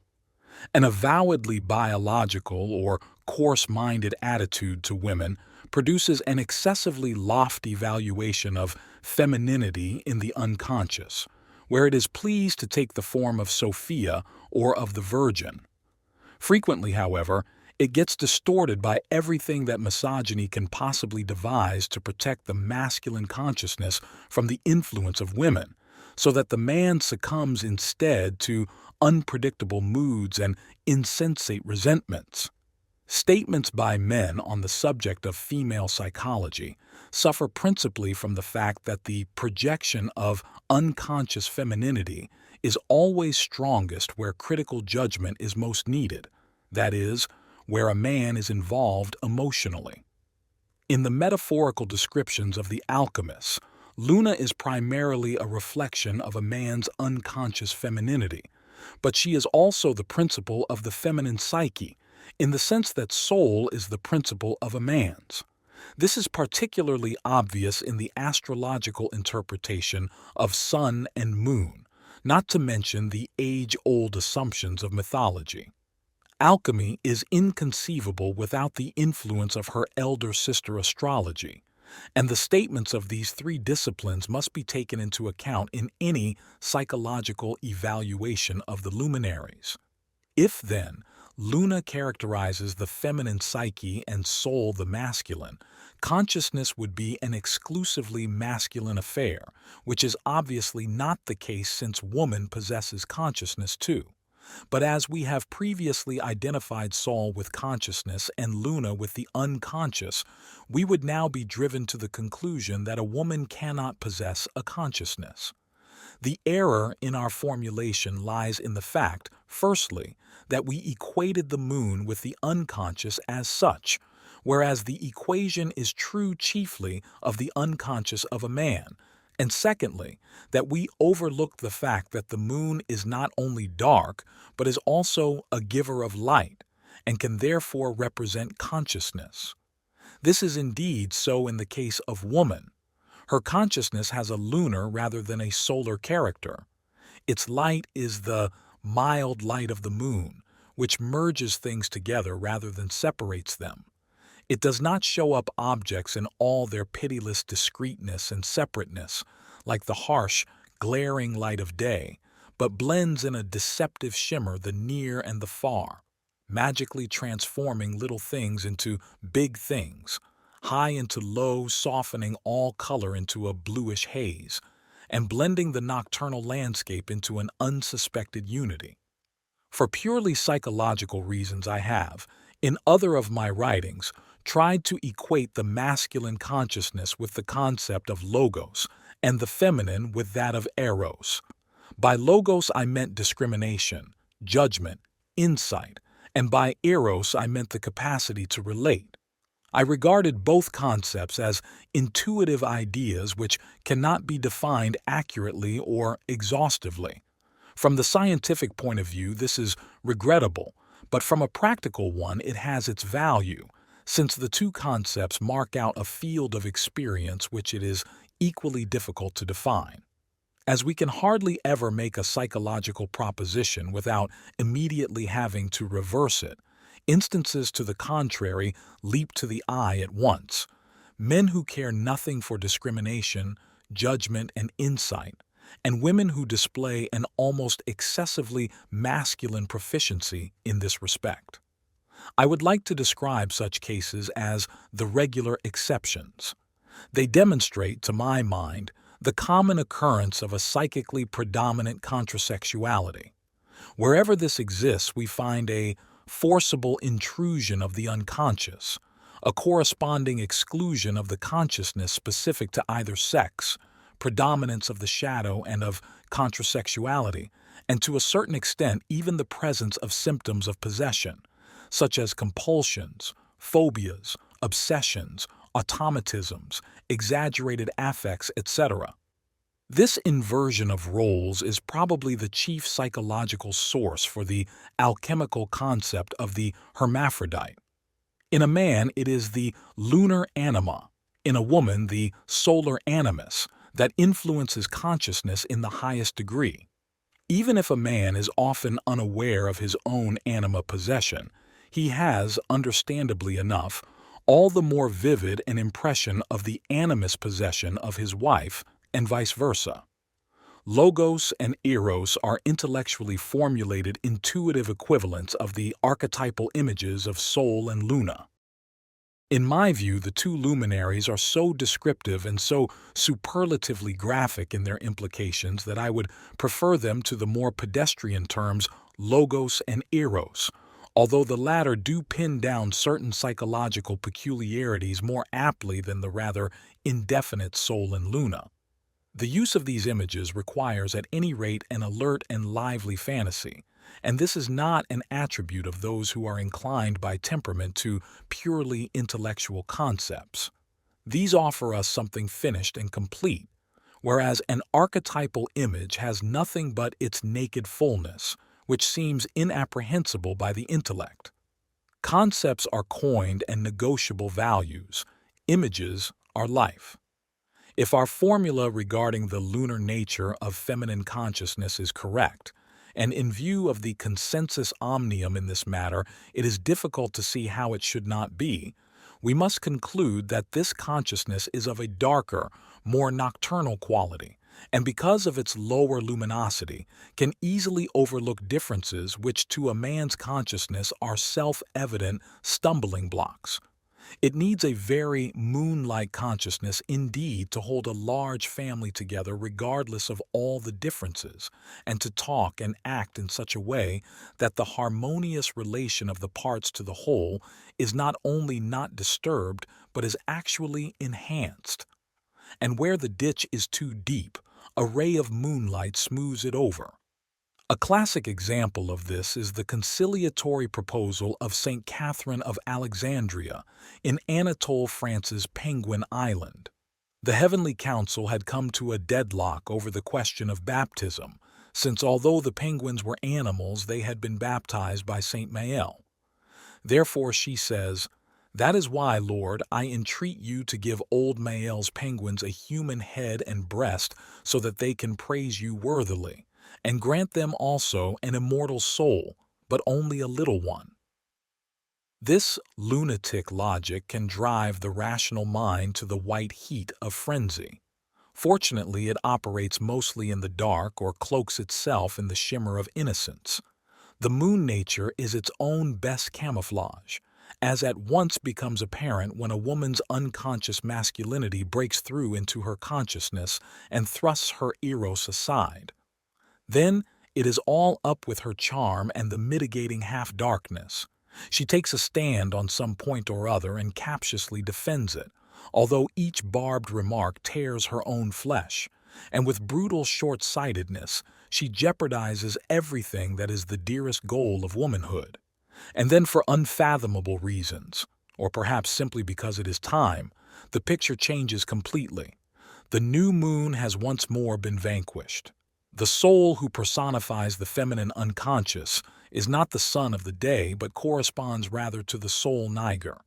It is not the real soul niger of masculine psychology, the alter ego, the brother Medardus of E.T.A. Hoffmann's story, The Devil's Elixir, or the crass identity of opposites which we meet with in Jekyll and Hyde. The unconscious soul of woman may be dark, but it is not coal-black, as was said of the moon. It is more like a chronic eclipse of the sun, which in any case is seldom total. Normally, a woman's consciousness emits as much darkness as light, so that, if her consciousness cannot be entirely light, her unconscious cannot be entirely dark either. At any rate, when the lunar phases are repressed on account of too powerful solar influences, her consciousness takes on an overbright solar character, while on the other hand her unconscious becomes darker and darker, nigrum nigrius nigro, and both are unendurable for both in the long run. Her soul niger is as void of light and charm as the gentling moonlight is all heavenly peace and magic. It protests too much that it is a light, because it is no light, and a great truth, because it invariably misses the mark, and a high authority which nevertheless is always wrong, or is only as right as the blind tomcat who tried to catch imaginary bats in broad daylight, but one day caught a real one by mistake and thereafter became completely unteachable. I do not want to be unfair, but that is what the feminine soul is like when it obtrudes too much, and it has to obtrude a bit if the man is to understand it. As a man normally gets to know his anime only in projected form, so too a woman in the case of her dark sun. When her eros is functioning properly, her sun will not be too dark, and the carrier of the projection may even produce some useful compensation. But if things are not right with her eros, in which case she is being unfaithful to love itself, the darkness of her sun will transfer itself to a man who is anime-possessed and who dispenses inferior spirit, which, as we know, is as intoxicating as the strongest alcohol. The dark sun of feminine psychology is connected with the father imago, since the father is the first carrier of the animus image. He endows this virtual image with substance and form, for on account of his logos, he is the source of spirit for the daughter. Unfortunately, this source is often sullied just where we would expect clean water. For the spirit that benefits a woman is not mere intellect, it is far more. It is an attitude, the spirit by which a man lives. Even a so-called ideal spirit is not always the best if it does not understand how to deal adequately with nature, that is, with the animal man. This really would be ideal. Hence, every father is given the opportunity to corrupt in one way or another his daughter's nature, and the educator, husband, or psychiatrist then has to face the music. For what has been spoiled by the father can only be made good by a father, just as what has been spoiled by the mother can only be repaired by a mother. The disastrous repetition of the family pattern could be described as the psychological original sin, or as the curse of the Atreides running through the generations. But in judging these things, one should not be too certain either of good or of evil. The two are about equally balanced. It should, however, have begun to dawn on our cultural optimists that the forces of good are not sufficient to produce either a rational world order or the faultless ethical behavior of the individual, whereas the forces of evil are so strong that they imperil any order at all and can imprison the individual in a devilish system that commits the most fearful crimes, so that even if he is ethical-minded, he must finally forget his moral responsibility in order to go on living. The malignity of collective man has shown itself in more terrifying form today than ever before in history, and it is by this objective standard that the greater and the lesser sins should be measured. We need more casuistic subtlety, because it is no longer a question of extirpating evil, but of the difficult art of putting a lesser evil in place of a greater one. The time for the sweeping statements so dear to the evangelizing moralist, which lighten his task in the most agreeable way, is long past. Nor can the conflict be escaped by a denial of moral values. The very idea of this is foreign to our instincts and contrary to nature. Every human group that is not actually sitting in prison will follow its accustomed paths according to the measure of its freedom.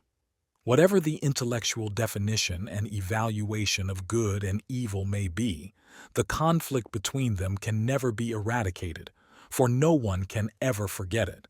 Even the Christian who feels himself delivered from evil will, when the first rapture is over, remember the thorn in the flesh, which even St. Paul could not pluck out. These hints may suffice to make clear what kind of spirit it is that the daughter needs. They are the truths which speak to the soul, which are not too loud and do not insist too much, but reach the individual in stillness. the individual who constitutes the meaning of the world. It is this knowledge that the daughter needs in order to pass it on to her son. 5. Sal. A. Salt as the arcane substance. In this section I shall discuss not only salt but a number of symbolisms that are closely connected with it, such as the bitterness of the sea, seawater, and its baptismal quality, which in turn relates it to the Red Sea. I have included the latter in the scope of my observations, but not the symbol of the sea as such. Since Luna symbolizes the unconscious, Sal, as one of its attributes, is a special instance of the lunar symbolism. This explains the length of the present entire chapter. Extensive digressions are necessary in order to do justice to the various aspects of the unconscious that are expressed by salt, and at the same time to explain their psychological meaning. Owing to the theory of correspondentia, regarded as axiomatic in the Middle Ages, the principles of each of the four worlds, the intelligible or divine, the heavenly, the earthly, and the infernal, corresponded to each other. Usually, however, there was a division into three worlds to correspond with the Trinity: heaven, earth, hell. Triads were also known in alchemy. From the time of Paracelsus, the most important triad was sulphur Mercurius Sol, which was held to correspond with the Trinity. Georg von Velling, the plagiarist of Johann Rudolf Glauber, still thought in 1735 that his triad of fire, sun, and salt was, in its root, entirely one thing. The use of the Trinity formula in alchemy is so common that further documentation is unnecessary. A subtle feature of the sulphur Mercurius Sal formula is that the central figure, Mercurius, is by nature androgynous, and thus partakes both of the masculine red sulphur and of the lunar salt. His equivalent in the celestial realm is the planetary pair Sol and Luna, and in the intelligible realm Christ in his mystical androgyny, the man encompassed by the woman, that is, sponsus and sponsa, Ecclesia. Like the Trinity, the alchemical triunity is a quaternity in disguise owing to the duplicity of the central figure. Mercurius is not only split into a masculine and a feminine half, but is the poisonous dragon and at the same time the heavenly lapis. This makes it clear that the dragon is analogous to the devil and the lapis to Christ, in accordance with the ecclesiastical view of the devil as an autonomous counterpart of Christ. Furthermore, not only the dragon but the negative aspect of sulphur, namely sulphur comburans, is identical with the devil, as Glauber says. Verily, sulphur is the true black devil of hell, who can be conquered by no element save by salt alone.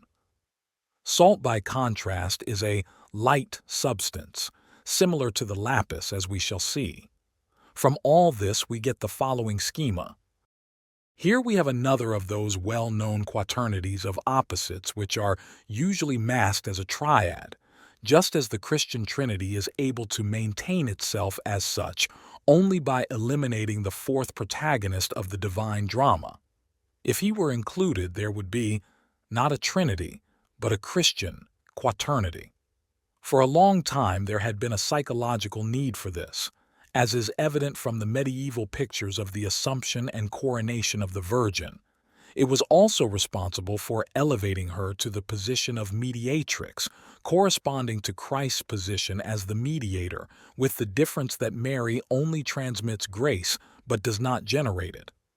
The recent promulgation of the dogma of the Assumption emphasizes the taking up not only of the soul but of the body of Mary into the Trinity, thus making a dogmatic reality of those medieval representations of the quaternity which are constructed on the following pattern. Only in 1950, after the teaching authority in the Church had long deferred it, and almost a century after the declaration of the dogma of the Immaculate Conception, did the Pope, moved by a growing wave of popular petitions, feel compelled to declare the Assumption as a revealed truth. All the evidence shows that the dogmatization was motivated chiefly by the religious need of the Catholic masses. Behind this stands the archetypal numen of feminine deity, who, at the Council of Ephesus in 431, imperiously announced her claim to the title of Theotokos, God-bearer, as distinct from that of a mere anthropotokos, man-bearer, accorded to her by the Nestorian rationalists. The taking up of the body had long been emphasized as an historical and material event, and the alchemists could therefore make use of the representations of the Assumption in describing the glorification of matter in the opus. The illustration of this process in Reusner's Pandora shows, underneath the coronation scene, a kind of shield between the emblems of Matthew and Luke, on which is depicted the extraction of Mercurius from the prima materia. The extracted spirit appears in monstrous form. The head is surrounded by a halo and reminds us of the traditional head of Christ, but the arms are snakes, and the lower half of the body resembles a stylized fish's tail.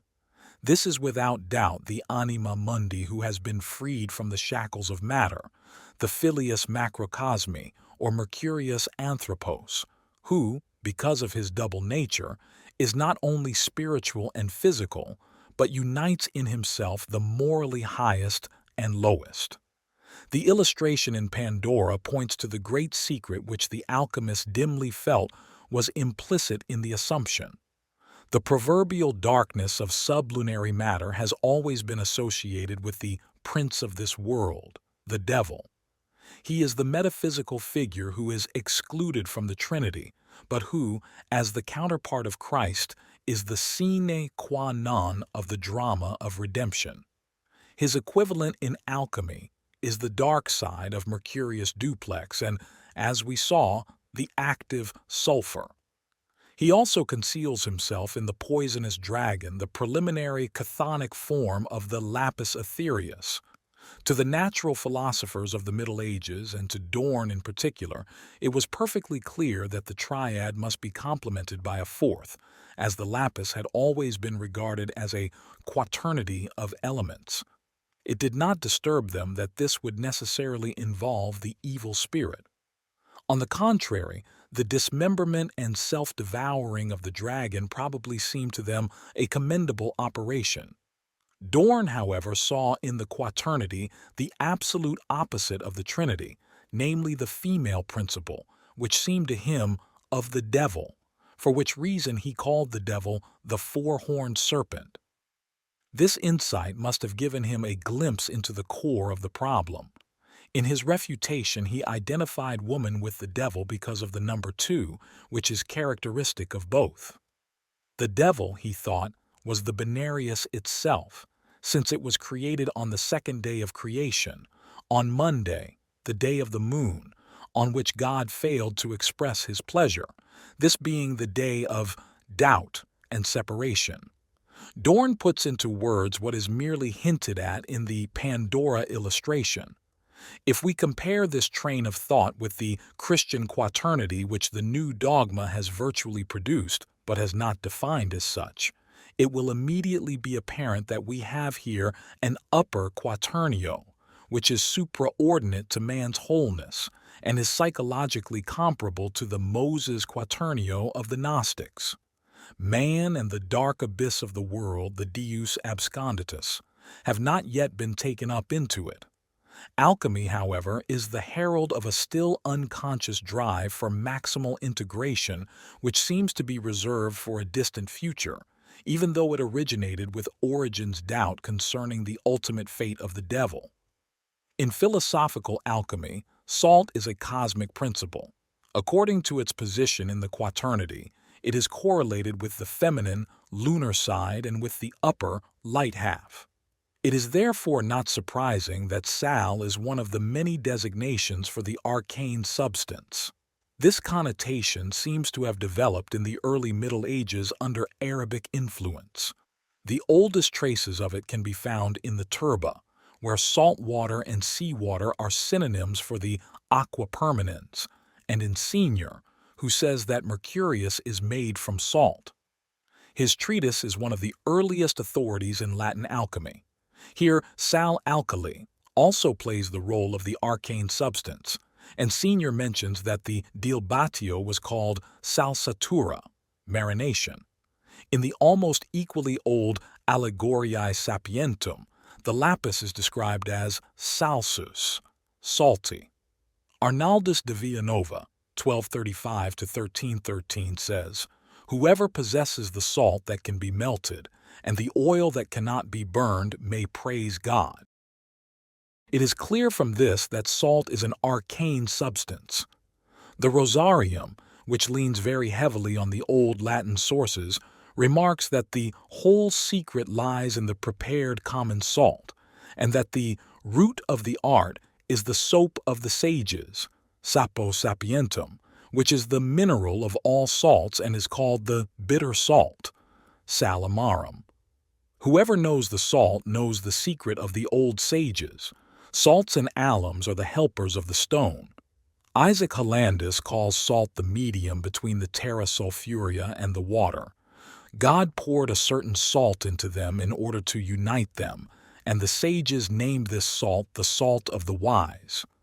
Among later writers, salt is even more clearly the arcane substance. For Melius, it is synonymous with the tincture. It is the earth dragon who eats his own tail, and the ash, the diadem of thy heart. The salt of the metals is the lapis. Basilius Valentinus speaks of a sal spiritual. It is the seat of the virtue which makes the art possible, the most noble treasury, the good and noble salt, which, though it has not the form of salt from the beginning, is nevertheless called salt. It becomes impure and pure of itself. It dissolves and coagulates itself, or, as the sages say, locks and unlocks itself. It is the quintessence, above all things and in all creatures. The whole magistery lies in the salt and its solution. The permanent radical moisture consists of salt. It is synonymous with the incombustible oil and is altogether a mystery to be concealed. As the arcane substance, it is identified with various synonyms for the latter. Above all, it is an ens central. For Kuhnroth, salt is the physical center of the earth. For Vigenerus, it is a component of that virginal and pure earth which is contained in the center of all composite elementals, or in the depths of the same. Glauber calls salt the concentrated center of the elements. Although the arcane substance is usually identified with Mercurius, the relation of salt to Mercurius is seldom mentioned. Senior, as we noted, says that by diverse operations Mercurius is made from salt, and Conrath identifies Mercurius with common salt.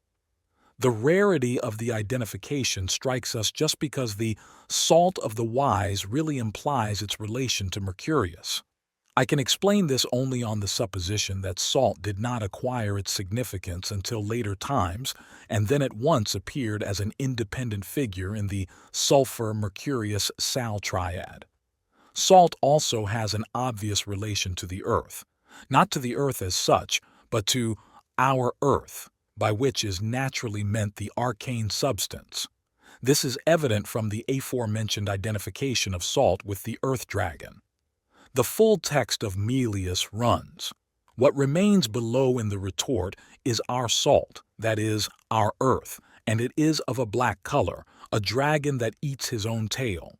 For the dragon is the matter that remains behind after the distillation of water from it, and this water is called the dragon's tail, and the dragon is its blackness, and the dragon is saturated with his water and coagulated, and so he eats his tail." The rarely mentioned relation of salt to the negredo is worth noting here, for because of its proverbial whiteness, salt is constantly associated with the albedo. On the other hand, we would expect the close connection between salt and water, which is in fact already implicit in the seawater. The aqua pontica plays an important role as a synonym for the aqua permanens, as also does mare, sea. That salt, as well as luna, is an essential component of this is clear from Vigenerus. There is nothing wherein the moisture lasts longer or is wetter than salt, of which the sea for the most part consists. Neither is there anything wherein the moon displays her motion more clearly than the sea, as can be seen, from its ebb and flow. Salt, he says, has an inexterminable humidity, and that is the reason why the sea cannot be dried up. Kunrath identifies the femina alba or candida with the crystalline salt, and this with the white water. Our water cannot be made without salt, and without salt the opus will not succeed. According to Rupashisa, salt is water, which the dryness of the fire has coagulated. B. The bitterness. Inseparable from salt and sea is the quality of amaritudo, bitterness. The etymology of Isidore of Seville was accepted all through the Middle Ages, mer ab amaro. Among the alchemists, the bitterness became a kind of technical term. Thus, in the treatise Rosinus ad Euthecium, there is the following dialogue between Zosimos and Theosabeia. This is the stone that hath in it glory and color. And she, whence cometh its color?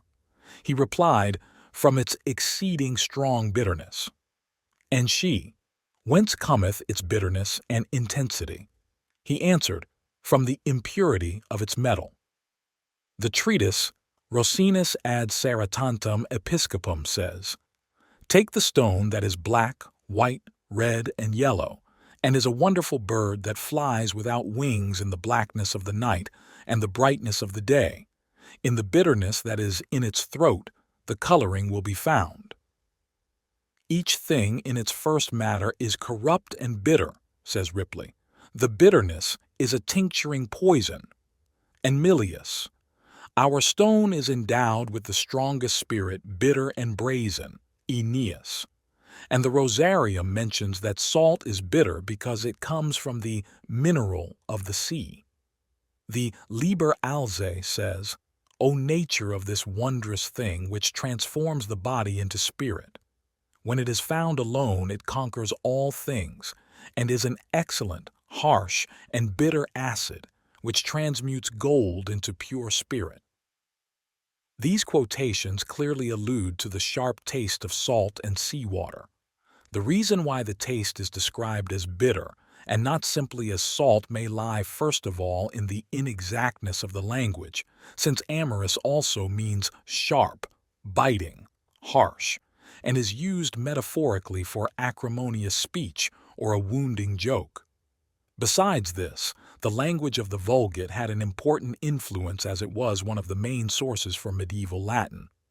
The moral use which the Vulgate consistently makes of amorous and amaritudo gives them, in alchemy as well, a nuance that cannot be passed over. This comes out clearly in Ripley's remark that each thing in its first matter is corrupt and bitter. The juxtaposition of these two attributes indicates the inner connection between them. Corruption and bitterness are on the same footing. They denote the state of imperfect bodies, the initial state of the prima materia. Among the best-known synonyms for the latter are the chaos and the sea in the classical, mythological sense denoting the beginning of the world, the sea in particular being conceived as the matrix of all creatures.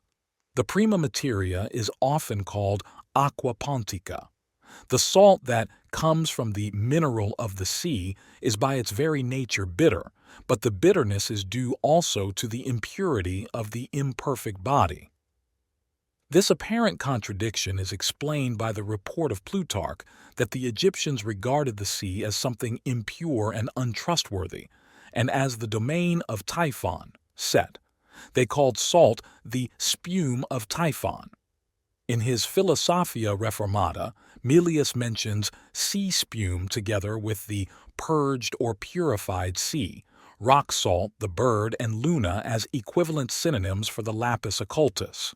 Here the impurity of the sea is indirectly indicated by the epithets purged or purified.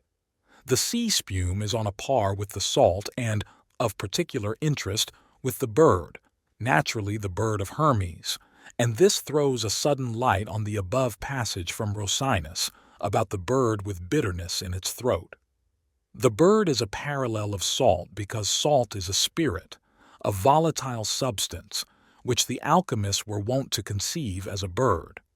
As the expulsion of the spirit was effected by various kinds of burning, combustio, adustio, calcinatio, assatio, sublimatio, incineratio, etc., it was natural to call the end product ash, again in a double sense as scoria, fex, etc., and as the spirit or bird of Hermes.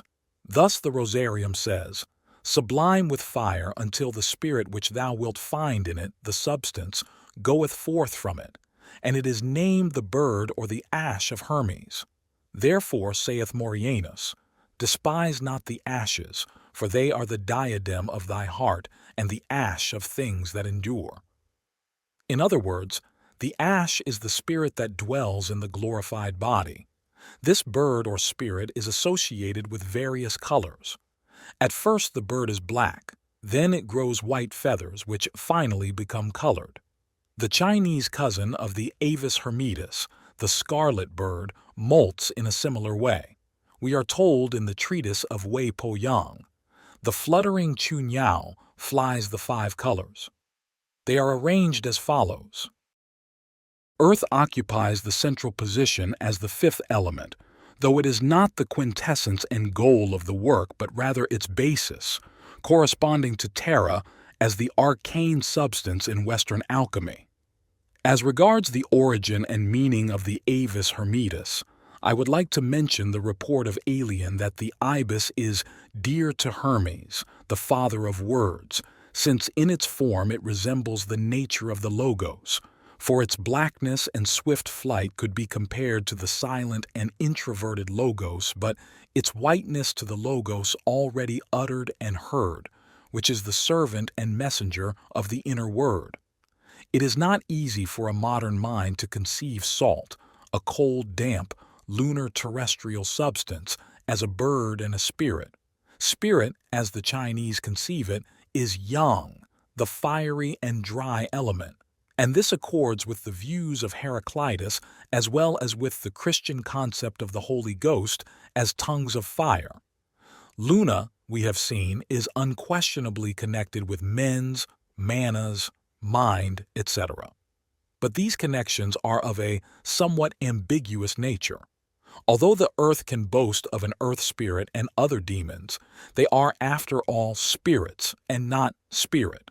The cold side of nature is not lacking in spirit, but it is a spirit of a special kind, which Christianity regarded as demonic and which therefore found no acclaim except in the realm of the magical arts and sciences. This spirit is the snake-like nu, or agathodaimon, which in Hellenistic syncretism merges together with Hermes. Christian allegory and iconography also took possession of it on the basis of John 3:14. And as Moses lifted up the serpent in the wilderness, even so must the Son of Man be lifted up. The mercurial serpent, or spirit Mercurius, is the personification and living continuation of the Spirit who, in the prayer entitled the Secret Inscription in the Great Magic Papyrus of Paris, is invoked as follows. Greetings, entire edifice of the spirit of the air. Greetings, spirit that penetratest from heaven to earth, and from earth, which abideth in the midst of the universe, to the uttermost bounds of the abyss. Greetings, spirit that penetratest into me and shakest me. Greetings, beginning and end of irremovable nature. Greetings, thou who revolvest the elements that untiringly render service. Greetings, brightly shining sun, whose radiance ministereth to the world. Greetings, moon shining by night with disk of fickle brilliance. Greetings, all ye spirits of the demons of the air. O great, greatest incomprehensible fabric of the world formed in a circle, dwelling in the ether, having the form of water, of earth, of fire, of wind, of light, of darkness, star-glittering, damp, fiery, cold spirit, Here is a magnificent description of a spirit that is apparently the exact opposite of the Christian pneuma. This antique spirit is also the spirit of alchemy, which today we can interpret as the unconscious projected into heavenly space and external objects. Although declared to be the devil by the early Christians, it should not be identified outright with evil. It merely has the uncomfortable quality of being beyond good and evil, and it gives this perilous quality to anyone who identifies with it, as we can see from the eloquent case of Nietzsche and the psychic epidemic that came after him. This spirit that is beyond good and evil is not the same as being 6,000 feet above good and evil, but rather the same distance below it, or better, before it. It is the spirit of the chaotic waters of the beginning, before the second day of creation, before the separation of the opposites, and hence before the advent of consciousness. That is why it leads those whom it overcomes neither upwards nor beyond, but back into chaos. This spirit corresponds to that part of the psyche which has not been assimilated to consciousness and whose transformation and integration are the outcome of a long and wearisome opus. The artifex was, in his way, conscious enough of the dangers of the work, and for this reason his operations consisted largely of precautions whose equivalents are the rites of the Church. The alchemists understood the return to chaos as an essential part of the opus. It was the stage of the Negredo and Mortificatio, which was then followed by the purgatorial fire and the albedo. The spirit of chaos is indispensable to the work, and it cannot be distinguished from the gift of the Holy Ghost any more than the Satan of the Old Testament can be distinguished from Yahweh. The unconscious is both good and evil, and yet neither, the matrix of all potentialities. After these remarks, which seem to me necessary, on the salt spirit, as Kunrath calls it, let us turn back to the amaritudo. As the bitter salt comes from the impure sea, it is understandable that the Gloria Mundi should call it mostly black and evil-smelling in the beginning. The blackness and bad smell described by the alchemists as the stench of the graves pertain to the underworld and to the sphere of moral darkness. This impure quality is common also to the corruptio, which, as we saw, Ripley equates with bitterness. Vigenerus describes salt as corruptible in the sense that the body is subject to corruption and decay and does not have the fiery and incorruptible nature of the spirit. The moral use of qualities that were originally physical is clearly dependent, particularly in the case of a cleric like Ripley, on ecclesiastical language. About this I can be brief, as I can rely on Rahner's valuable Antenna Crucisque, Das Meer der Welt. Here, Rahner brings together all the patristic allegories that are needed to understand the alchemical symbolism. The patristic use of mer is defined by St. Augustine, mer saculum est. The sea is the world. It is the essence of the world as the element, subject to the devil. St. Hilary says, by the depths of the sea is meant the seat of hell. The sea is the gloomy abyss, the remains of the original pit, and hence of the chaos that covered the earth. For St. Augustine, this abyss is the realm of power allotted to the devil and demons after their fall. It is on the one hand a deep that cannot be reached or comprehended, and on the other the depths of sin. For Gregory the Great, the sea is the depths of eternal death. Since ancient times it was the abode of water demons. There dwells Leviathan, Job 3:8, who in the language of the fathers signifies the devil. Rahner documents the patristic equations. Diabolus equals Draco equals Leviathan equals Cetus Magnus equals Aspis, adder, asp, equals Draco.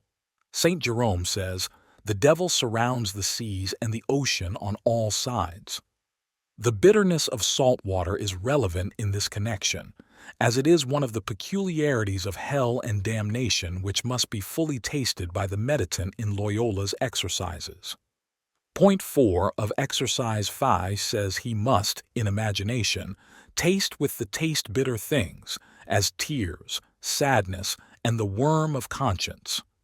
This is expressed even more colorfully in the spiritual exercises of the Jesuit Sebastian Izquierdo, 1686. Fourthly, the taste will be tormented with a rabid hunger and thirst, with no hope of alleviation, and its food will be bitter wormwood, and its drink water of gall. See the Red Sea.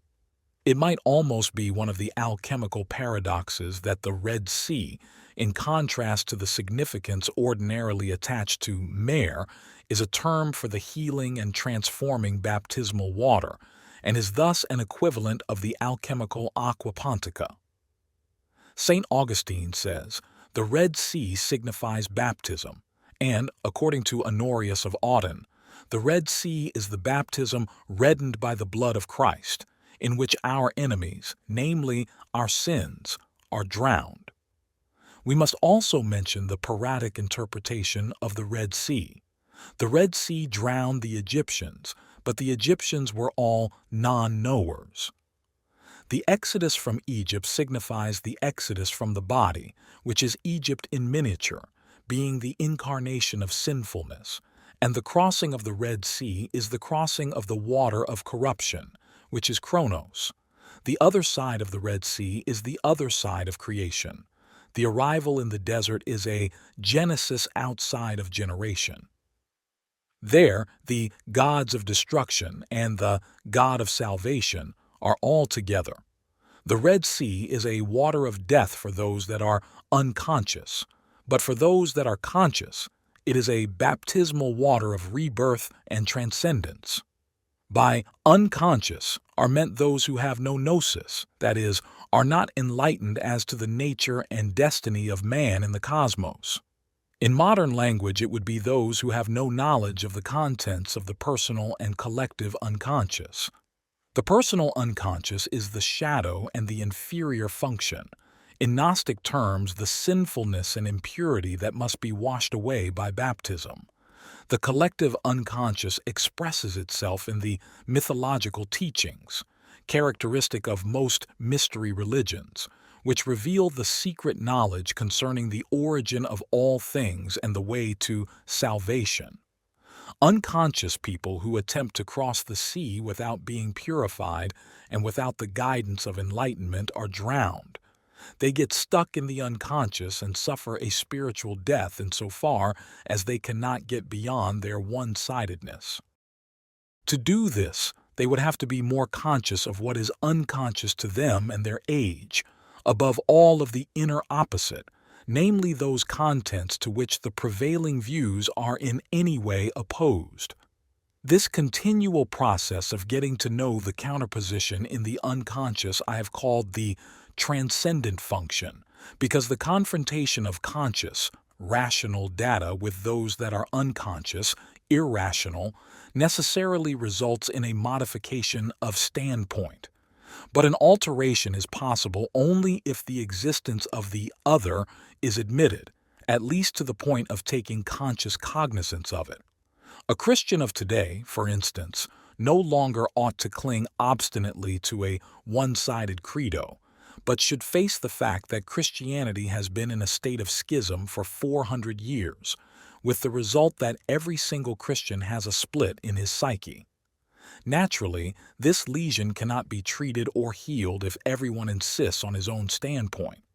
Behind those barriers, he can rejoice in his absolute and consistent convictions and deem himself above the conflict, but outside them, he keeps the conflict alive by his intransigence and continues to deplore the pig-headedness and stiff-neckedness of everybody else. It seems as if Christianity had been from the outset the religion of chronic squabblers, and even now it does everything in its power never to let the squabbles rest. Remarkably enough, it never stops preaching the gospel of neighborly love. We should get along a lot better if we realize that the majority views of others are condoned by a minority in ourselves. Armed with this psychological insight, which today no longer has the character of revelation since common sense can grasp it, We could set out on the road to the union of the opposites and would then, as in the parodic doctrine, come to the place where the gods of destruction and the God of salvation are together. By this is obviously meant the destructive and constructive powers of the unconscious. This coincidentia oppositorum forms a parallel to the messianic state of fulfillment described in Isaiah 11:6 and 35:5, though with one important difference: the place of Genesis outside of generation, presumably an opus contra naturam, is clearly not paradise but image the desert and the wilderness.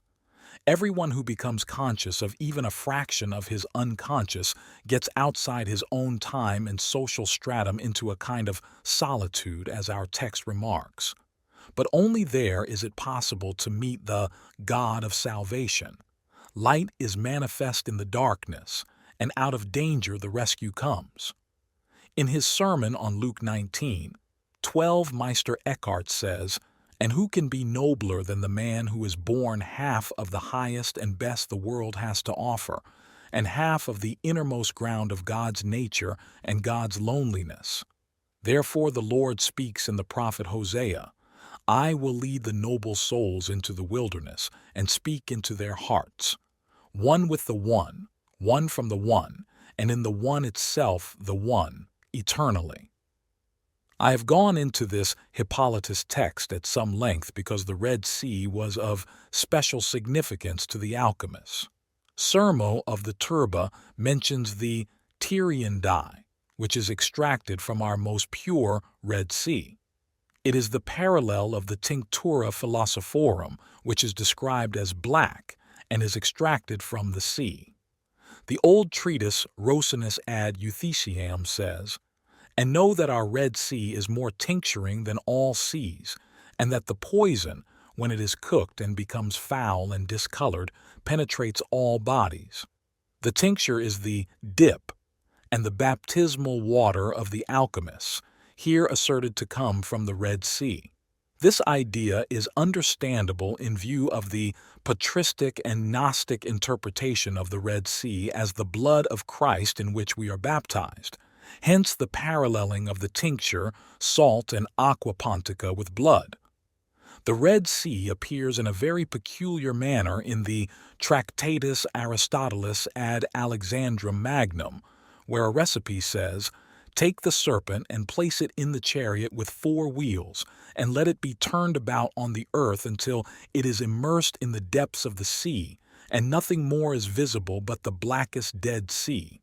And there let the chariot with the wheels remain, until so many fumes rise up from the serpent that the whole surface, planetes, becomes dry, and by desiccation sandy and black. All that is the earth which is no earth, but a stone lacking all weight. And when the fumes are precipitated in the form of rain, you should bring the chariot from the water to dry land. And then you have placed the 4 wheels upon the chariot and will obtain the result if you will advance further to the Red Sea, running without running, moving without motion, currens sine cursu, movens sine motu." This curious text requires a little elucidation. The serpent is the prima materia, the serpens Hermetis, which he, Hermes, sent to King Antiochus, that he might do battle with thee, Alexander, and thine army. The serpent is placed in the chariot of its vessel and is led hither and thither by the 4-fold rotation of the natures, but it should be securely enclosed. The wheels are the wheels of the elements. The vessel or vehicle is the spherical tomb of the serpent. The 4-fold rotation of the natures corresponds to the ancient tetrameria of the opus, its division into 4 parts, that is, transformation through the 4 elements, from earth to fire. This symbolism describes in abbreviated form the essentials of the opus. The serpent of Hermes, or the agathodaimon, the now that animates the cold part of nature, that is, the unconscious, is enclosed in the spherical vessel of diaphanous glass, which on the alchemical view represents the world and the soul.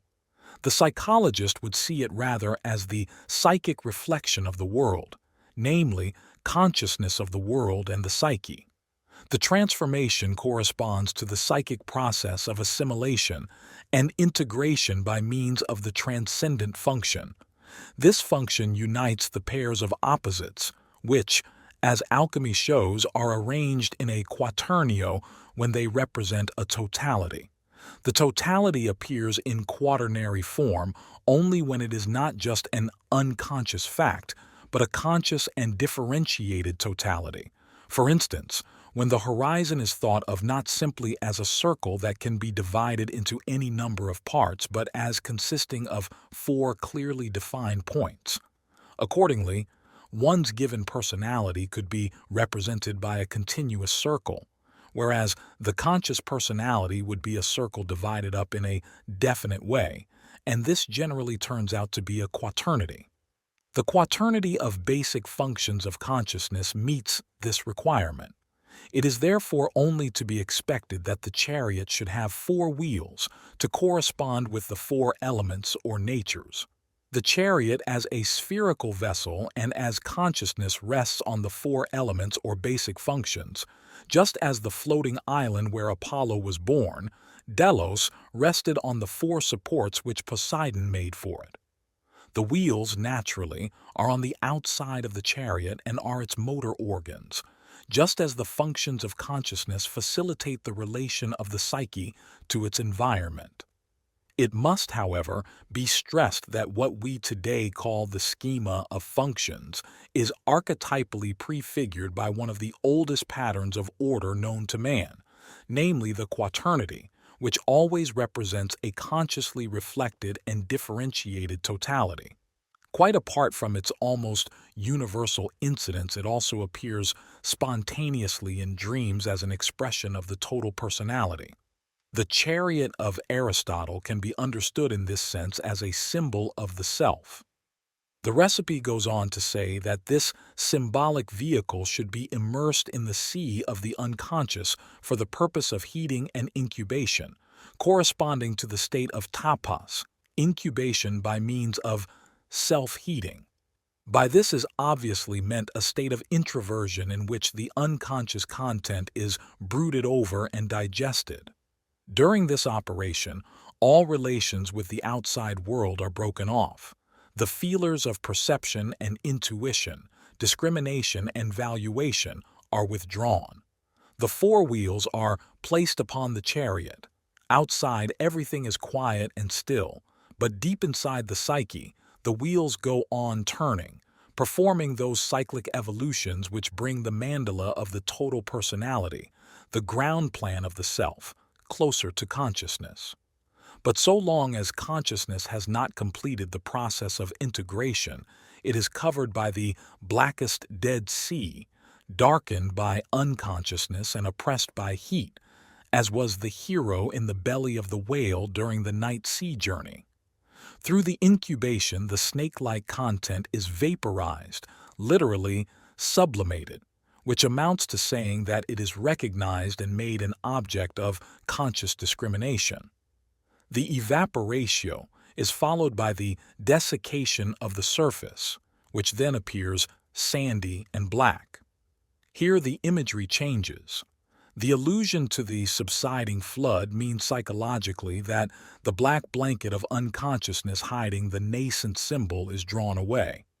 Arena, sand, is defined as the pure substance of the stone, and accordingly the text describes the regenerated earth as a stone lacking all weight. The text does not explain just why it is weightless, but it is evident that nothing material, which alone has weight, is left over, and all that remains is the psychic content of the projection. The opus is far from having come to an end at this point, for the nigredo, terra nigra, still prevails and the substance of the stone is still black. It is therefore necessary for the fumes, evaporationes, to precipitate and wash off the blackness, whence the whole earth becomes white. The rain now falls so copiously that the earth is almost turned into a sea, hence the direction that the chariot should be brought to dry land, This is clearly another allusion to Noah's Ark and the flood. With the coming of the flood, the previous state of chaos would be restored, and the result of the opus would again be swamped by unconsciousness. This motif recurs in the form of the dragon that pursued Leto and the woman crowned with stars. Rev. 12, 1. If the chariot reaches dry land, this obviously means that the content has become visible and remains conscious. And then, says the text, you have placed the wheels upon the chariot. The four natures or elements are gathered together and are contained in the spherical vessel. That is, the four aspects or functions are integrated with consciousness, so that the state of totality has almost been attained. Had it really been attained, the opus would be consummated at this point, but the result, effectus, is obtained only by advancing further. The result, therefore, means something more than integration of the four natures. If we take the loading of the chariot as the conscious realization of the four functions, this does in fact denote only the possibility of remaining conscious of the whole previous material, that is, of the principal aspects of the psyche. The question then arises as to how all these divergent factors, previously kept apart by apparently insuperable incompatibilities, will behave, and what the ego is going to do about it. The singular image of the new serpent enthroned on a chariot reminds us of the chariot-driving snake-shaped gods of southern India, for instance on the immense black temple at Puri, which is itself a chariot of stone. I certainly don't want to suggest that there is any direct Indian influence in our text, for there is another model closer to hand, and that is Ezekiel's vision of the four creatures, with the faces respectively of a man, a lion, an ox, and an eagle. These four figures are associated with four wheels, their construction being, as it were, a wheel within a wheel. When they went in any of their four directions without turning as they went. Together they formed the moving throne of a figure having the appearance of a man. In the Kabbalah, this chariot, Merkaba, plays an important role as the vehicle on which the believers mount up to God and the human soul unites with the world soul. An interpretation of the four wheels as the quadriga and vehicle of divinity is found in a window medallion by Suger, the 12th century maker of stained glass for the Abbey of Saint Denis. The chariot which is depicted bears the inscription Quadriga Aminadab, referring to the Song of Songs 6, 11. My soul troubled me for the chariots of Aminadab. God the Father stands on a four-wheeled chariot holding the crucifix before him.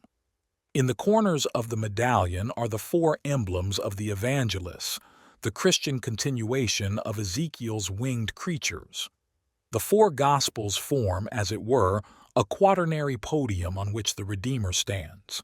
Still another source might be Honorius of Audun. In his commentary on Song of Songs 6:11, he says that his Animalis Vita was troubled because the chariot signified the four evangelists. It was this chariot that the apostles and their followers had driven through the world. For Christ had said in the Gospels, "Except ye repent, ye shall all likewise perish." Luke 13:3. And it was to him, Honorius, that the words were addressed, "Return, return, O Shulamite." Song of Songs 6:13.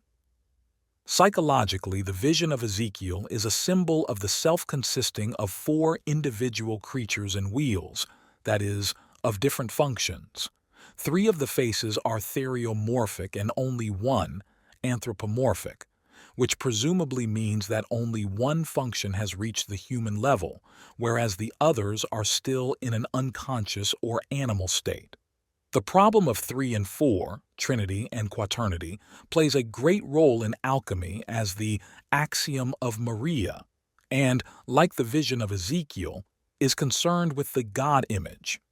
The symbols of the self are, as a rule, symbols of totality, but this is only occasionally true of God images.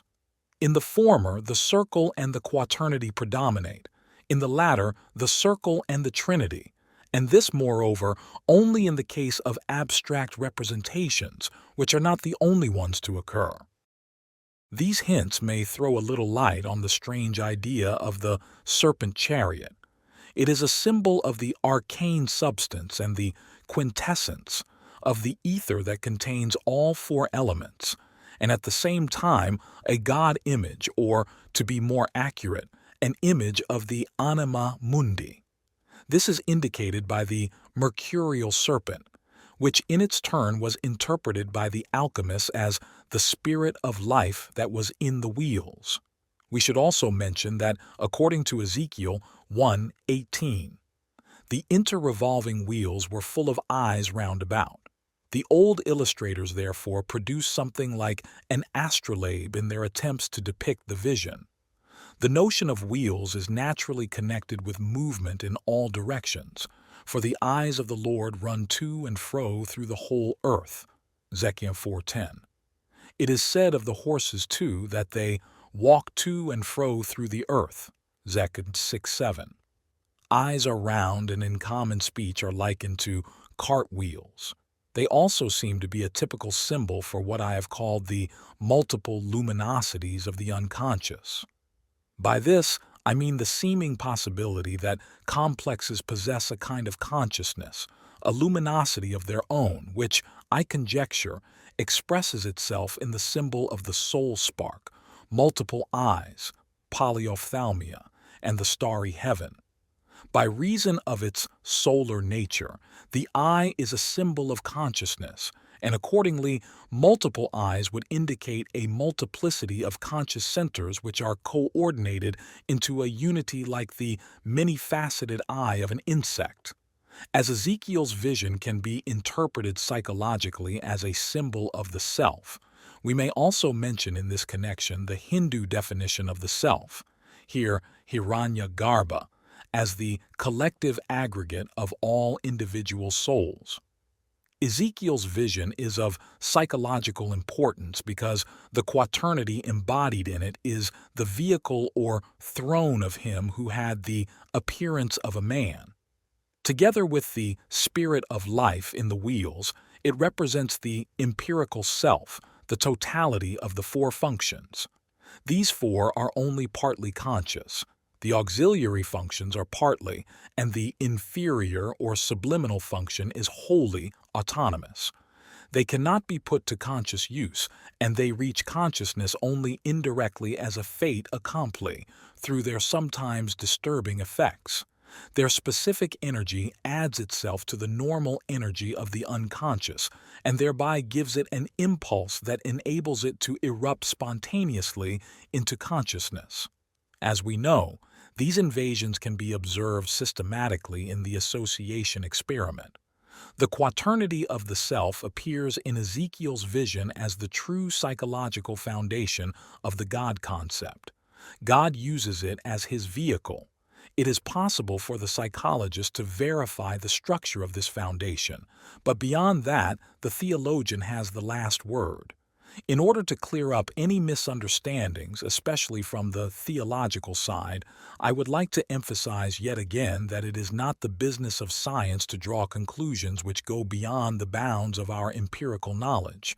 I do not feel the slightest need to put the self in place of God, as short-sighted critics have often accused me of doing. If Indian philosophers equate the Atman with the concept of God and many Westerners copy them, this is simply their subjective opinion and not science. A consensus generalis on this point would in itself be yet another fact which, for the empirical psychologist, is as well worth considering as the remarkable view of many theologians that religious statements have nothing to do with the psyche. Similarly, it is characteristic of the mystical philosophy of the alchemists that the mercurial serpent is enthroned on the chariot. He is a living spirit who uses as his chariot the body that consists of the four elements.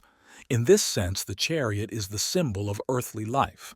A Georgian fairy tale closes with the verses, "I have dragged a cart up the mountain. It has become like a mountain.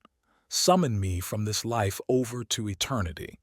As I have said, the process of transformation does not come to an end with the production of the quaternity symbol.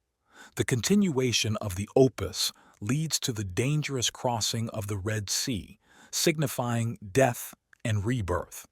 It is very remarkable that our author, by his paradox, running without running, moving without motion, introduces a coincidence of opposites just at this point, and that the Hippolytus text speaks, equally paradoxically, of the gods of destruction and the God of salvation being together.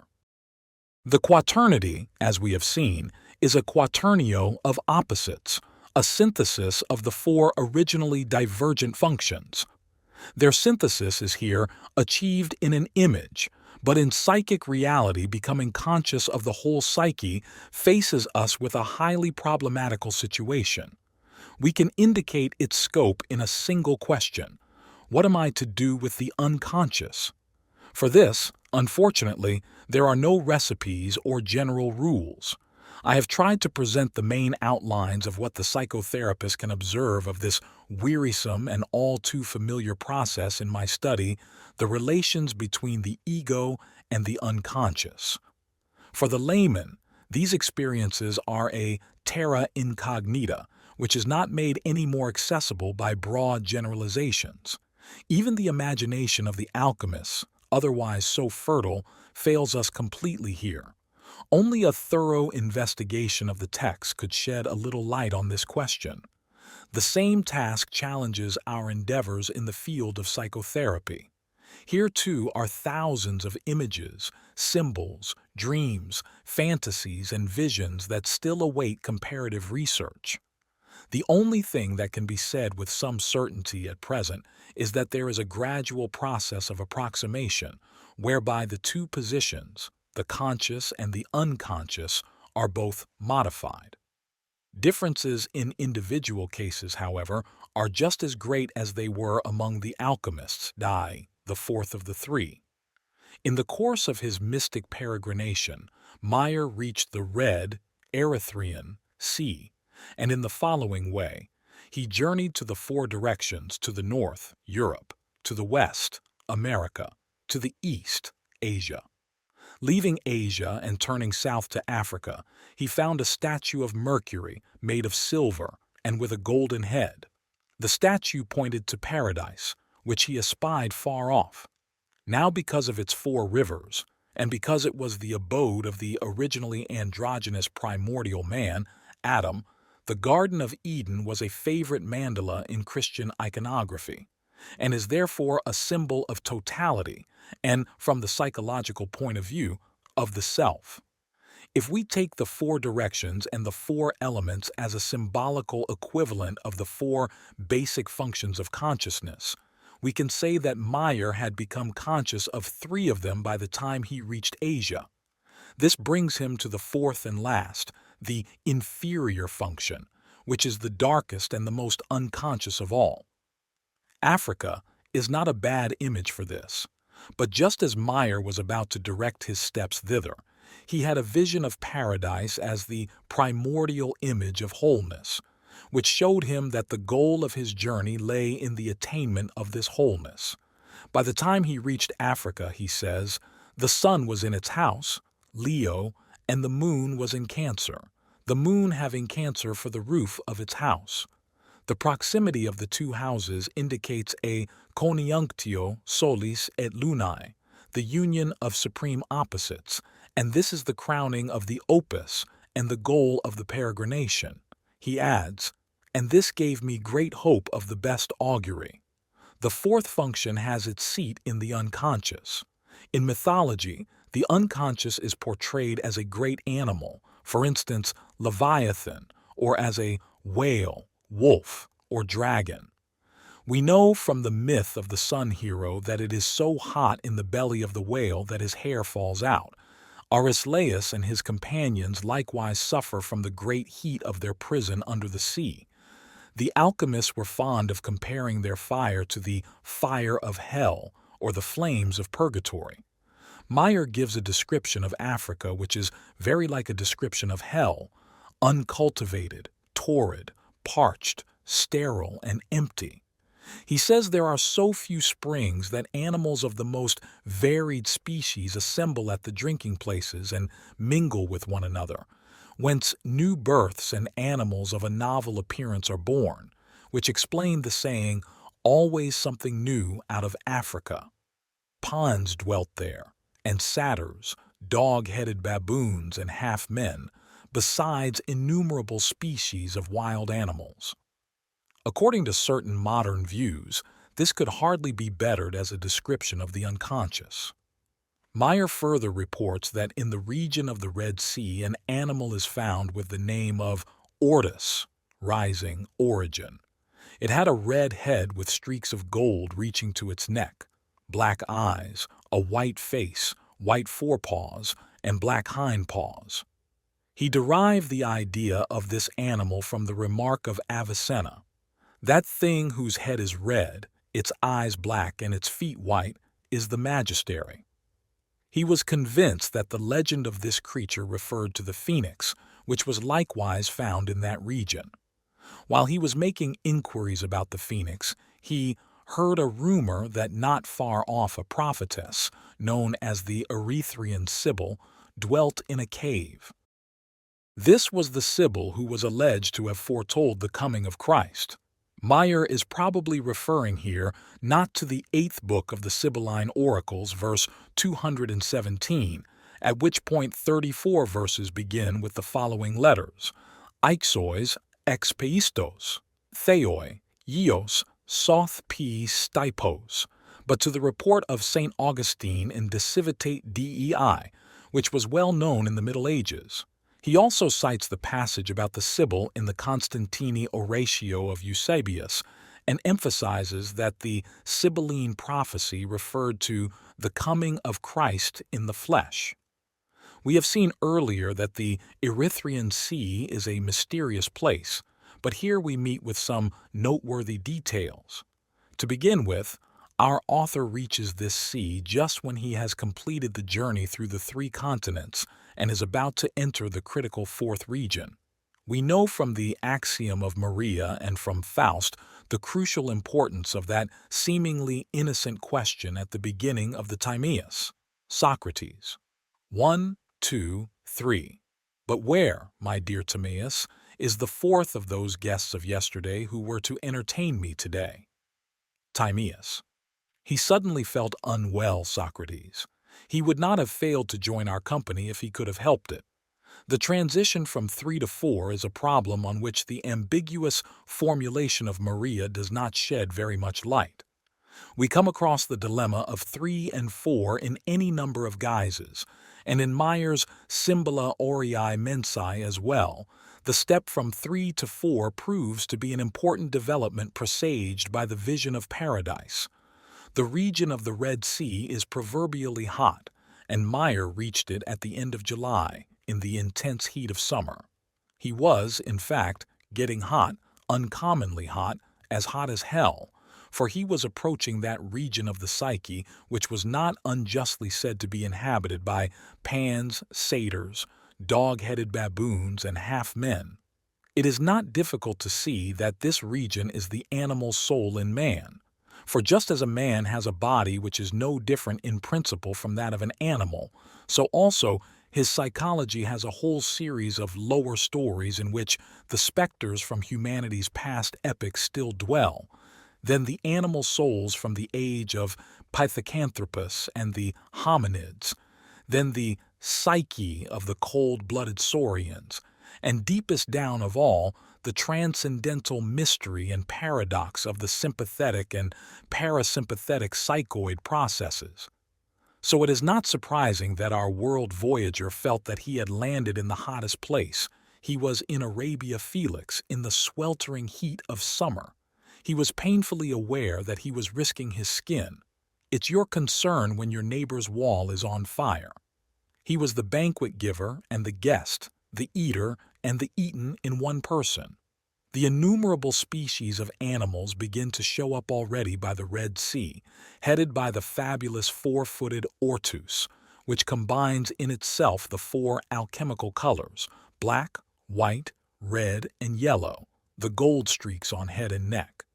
Meyer does not hesitate to identify the Ortis with the phoenix, the other legendary inhabitant of Arabia Felix, less perhaps on account of its appearance than on account of its name. For the phoenix, too, after consuming itself in the land of Egypt, each time rose renewed, like the reborn sun in Heliopolis. The Ortis is the alchemical animal, which represents the living quaternity in its first synthesis. In order to become the ever-living bird of the spirit, it needs the transforming fire, which is found in Africa, that is, in the encounter with and investigation of the fourth function, and the animal soul represented by the Ortis. By interpreting it as the phoenix, Meyer gave it a far-reaching change of meaning, as we shall see. For besides his animal soul, he also discovered in its vicinity a kind of feminine soul, a virgin to whom he at first appeared like an importunate guest. This was the Sibyl who foretold the coming of Christ. Thus, by the Red Sea, he met the animal soul in the form of a monstrous quaternity, symbolizing, so to speak, the prima materia of the self, and as the phoenix, rebirth. The mystery alluded to here is not only the encounter with the animal soul, but at the same time and in the same place, the meeting with the anima, a feminine psychopomp who showed him the way to Mercurius and also how to find the phoenix. It is worth noting that the animal is the symbolic carrier of the self. This hint in Meyer is borne out by modern individuals who have no notion of alchemy. It expresses the fact that the structure of wholeness was always present, but was buried in profound unconsciousness, where it can always be found again if one is willing to risk one's skin to attain the greatest possible range of consciousness through the greatest possible self-knowledge, a harsh and bitter drink, usually reserved for hell. The throne of God seems to be no unworthy reward for such trials, for self-knowledge, in the total meaning of the word, is not a one-sided intellectual pastime but a journey through the four continents, where one is exposed to all the dangers of land, sea, air, and fire. Any total act of recognition worthy of the name embraces the 360 aspects of existence. Nothing may be disregarded. When Ignatius Loyola recommended imagination through the five senses to the meditant and told him to imitate Christ by use of his senses, what he had in mind was the fullest possible realization of the object of contemplation. Quite apart from the moral or other effects of this kind of meditation, its chief effect is the training of consciousness, of the capacity for concentration, and of attention and clarity of thought. The corresponding forms of yoga have similar effects, but in contrast to these traditional modes of realization, where the meditant projects himself into some prescribed form, the self-knowledge alluded to by Meyer is a projection into the empirical self as it actually is.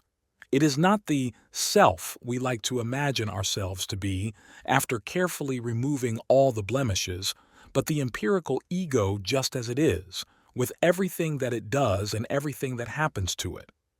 Everybody would like to be quit of this odious adjunct, which is precisely why in the East the ego is explained as illusion, and why in the West it is offered up in sacrifice to the Christ figure.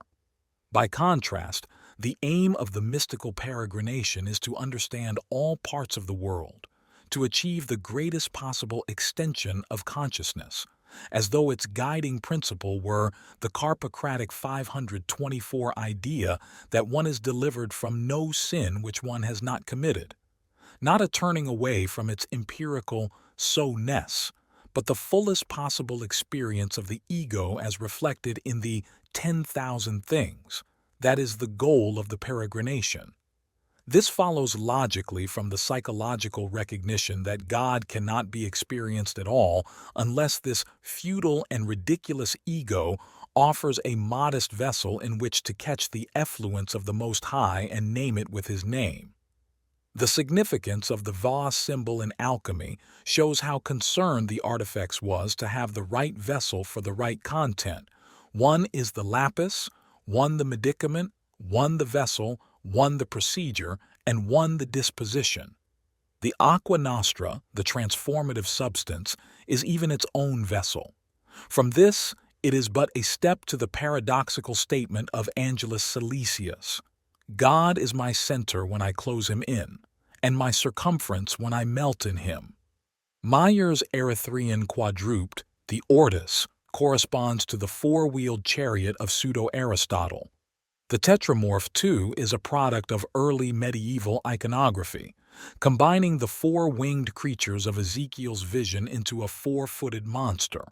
The interpretation of the ortus as the phoenix connects it with Christ, whose coming was prophesied by the Sibyl, for the phoenix is a well-known allegory of the resurrection of Christ and of the dead in general. It is the symbol of transformation par excellence. In view of this well-known interpretation of the phoenix and of the Erythraean oracle, it is amazing that any author at the beginning of the 17th century should dare to ask the Sibyl not to show him the way to Christ, but to tell him where he could find Mercurius. This passage offers another striking proof of the parallelism between Mercurius and Christ. Nor does the phoenix appear here as a Christ allegory, but as the bearer and birthplace of the universal medicine, the remedy against wrath and pain. As the Sibyl once foretold the coming of the Lord, so now she is to point the way to Mercurius. Christ is the Anthropos, the primordial man. Mercurius has the same meaning, and the primordial man stands for the round, original wholeness, long ago made captive by the powers of this world. In Christ's case, the victory and liberation of the primordial man were said to be complete, so that the labors of the alchemists would seem to be superfluous. We can only assume that the alchemists were of a different opinion, and that they sought their remedy against wrath and pain in order to complete what they considered to be Christ's unfinished work of redemption. It is characteristic of Mayer's views that the idea of most importance is not Mercurius, who elsewhere appears strongly personified, but a substance brought by the phoenix, the bird of the spirit. It is this inorganic substance, and not a living being, which is used as a symbol of wholeness or as a means towards wholeness, a desideratum apparently not fulfilled by the Christ symbol. Involuntarily, one asks oneself whether the intense personalization of the divine figures, as is customary in Christianity and quite particularly in Protestantism, is not in the end compensated, and to some extent mitigated, by a more objective point of view emanating from the unconscious, i.e., ascent and descent. In his quest for wholeness so far, Michael Mayer, besides crossing 3 continents and traveling in 3 directions, has discovered a statue of Mercurius pointing the way to paradise. He has glimpsed paradise from afar.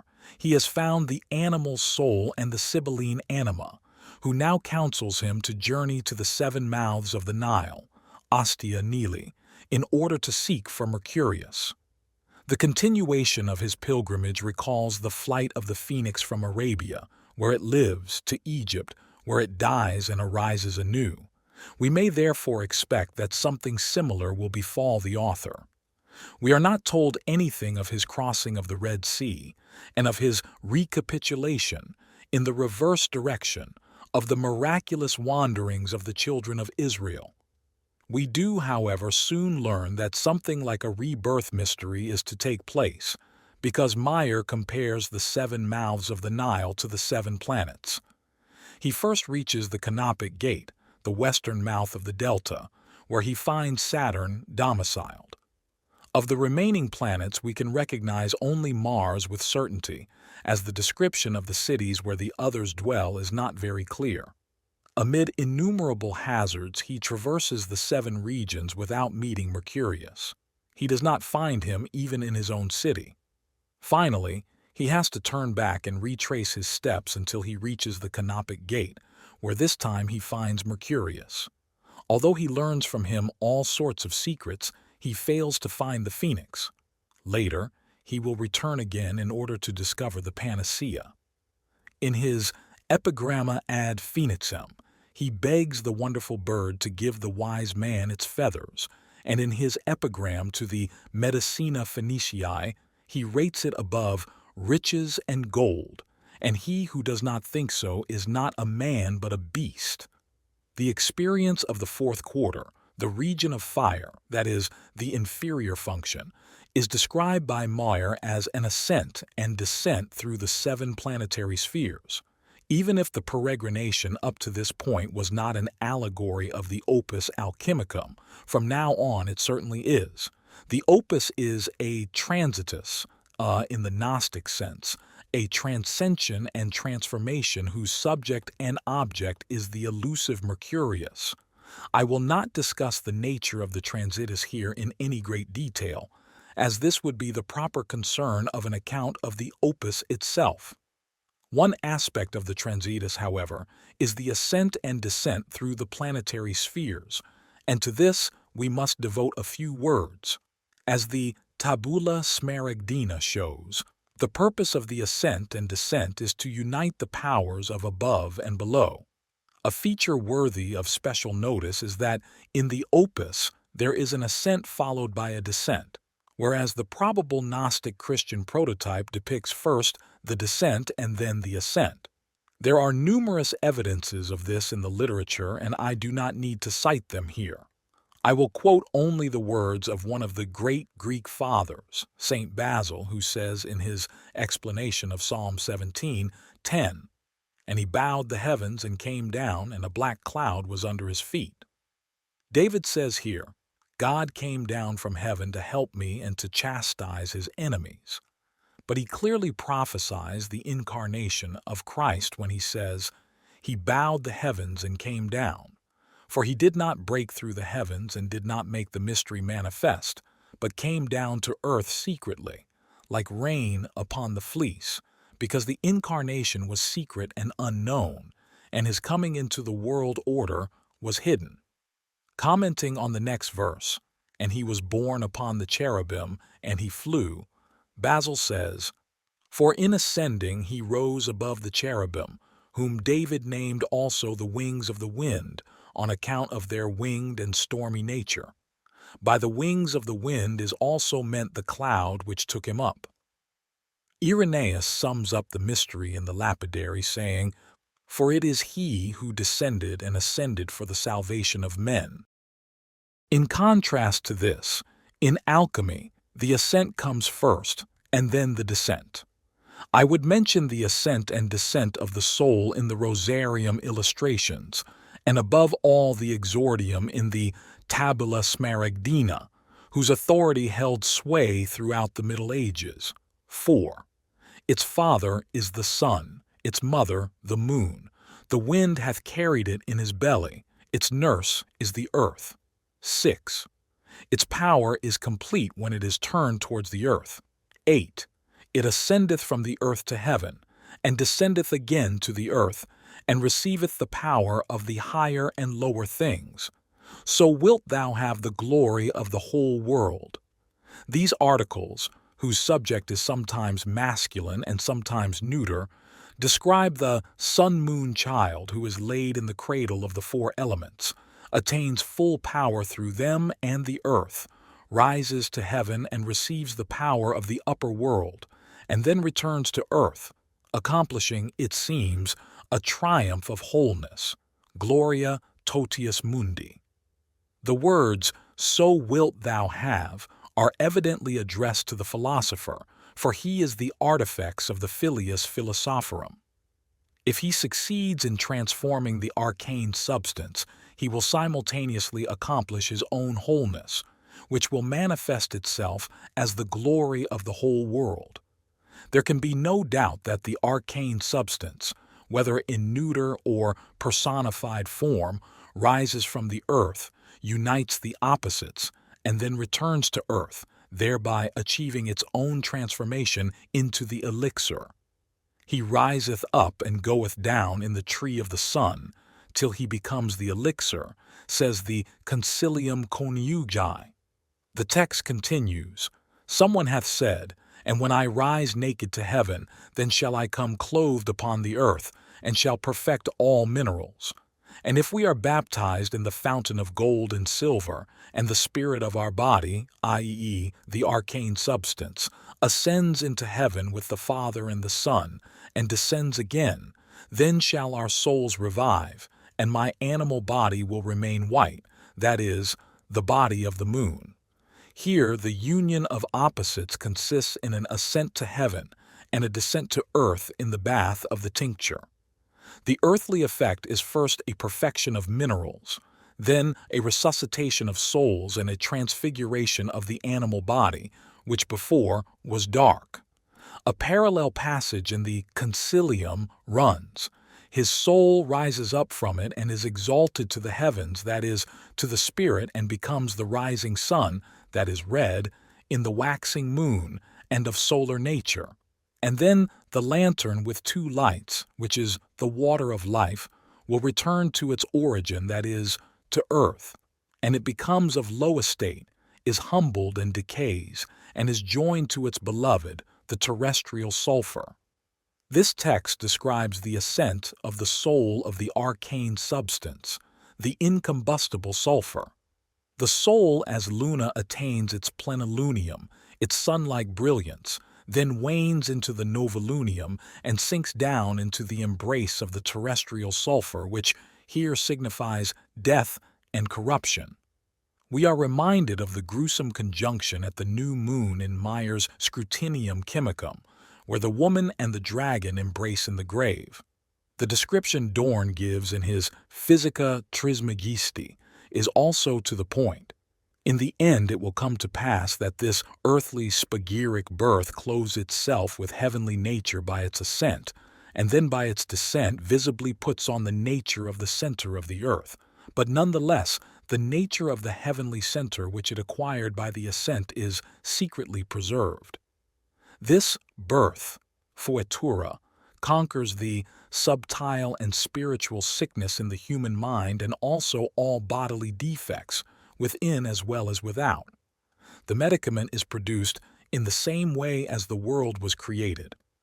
Elsewhere, Dorn remarks that the fetus spagyricus is forced by the fire to rise up to heaven, caelum, by which he means from the bottom of the vessel to the top, and from there it descends again after attaining the necessary degree of ripeness and returns to earth. This spirit becomes corporeal again, after having become spirit from a body. As if in contradiction to the tabula smaragdina, whose authority he follows here, Dorn writes in his Philosophia Speculativa, "No one ascends into the heaven which ye seek, unless he who descends from the heaven which ye do not seek enlighten him." Dorn was perhaps the first alchemist to find certain statements of his art problematical, and it was for this reason that he provided his fetus spagyricus, who behaves in an all too Basilidian manner, with a Christian alibi. At the same time, he was conscious that the artifex was indissolubly one with the opus. His speculations are not to be taken lightly, as they are occasionally of the greatest psychological interest. For example, the descent to the four and the ascent to the monad are simultaneous. The four are the four elements, and the monad is the original unity which reappears in the denarius, the number 10, the goal of the opus. It is the unity of the personality projected into the unity of the stone. The descent is analytic, a separation into the four components of wholeness. The ascent synthetic, a putting together of the denarius. This speculation accords with the psychological fact that the confrontation of conscious and unconscious produces a dissolution of the personality and at the same time regroups it into a whole. This can be seen very clearly in moments of psychic crisis, for it is just in these moments that the symbol of unity, for instance the mandala, occurs in a dream. Where danger is, there arises salvation also, says Hölderlin.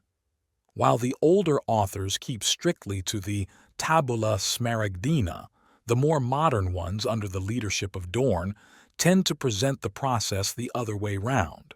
For instance, Milius says that the earth cannot ascend unless heaven comes down first, and even then the earth can be sublimated to heaven only if it is dissolved in its own spirit and becomes one substance therewith. The Paracelsus Penotus is even more emphatic. Speaking of Mercurius, he says, "As to how the Son of Man, Filius Hominis, is generated by the philosopher and the fruit of the Virgin is produced, it is necessary that he be exalted from the earth and cleansed of all earthliness. Then he rises as a whole into the air and is changed into spirit. Thus the word of the philosopher is fulfilled. He ascends from earth to heaven and puts on the power of above and below, and lays aside his earthly and uncleanly nature."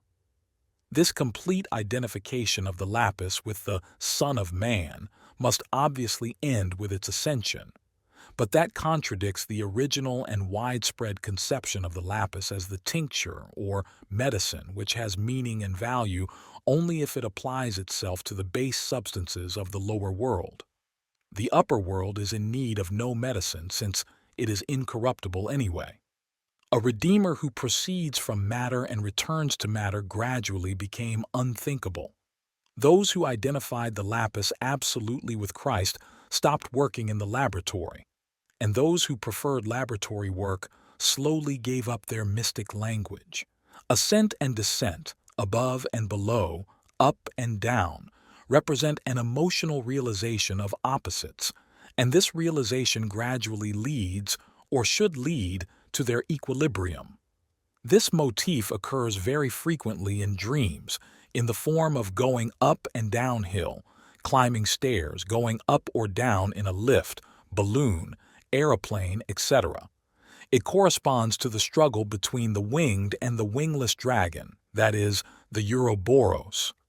Dorn describes it also as the circular distillation and as the spagyric vessel, which has to be constructed after the likeness of the natural vessel, that is, in the form of a sphere. As Dorn interprets it, this vacillating between the opposites and being tossed back and forth means being contained in the opposites.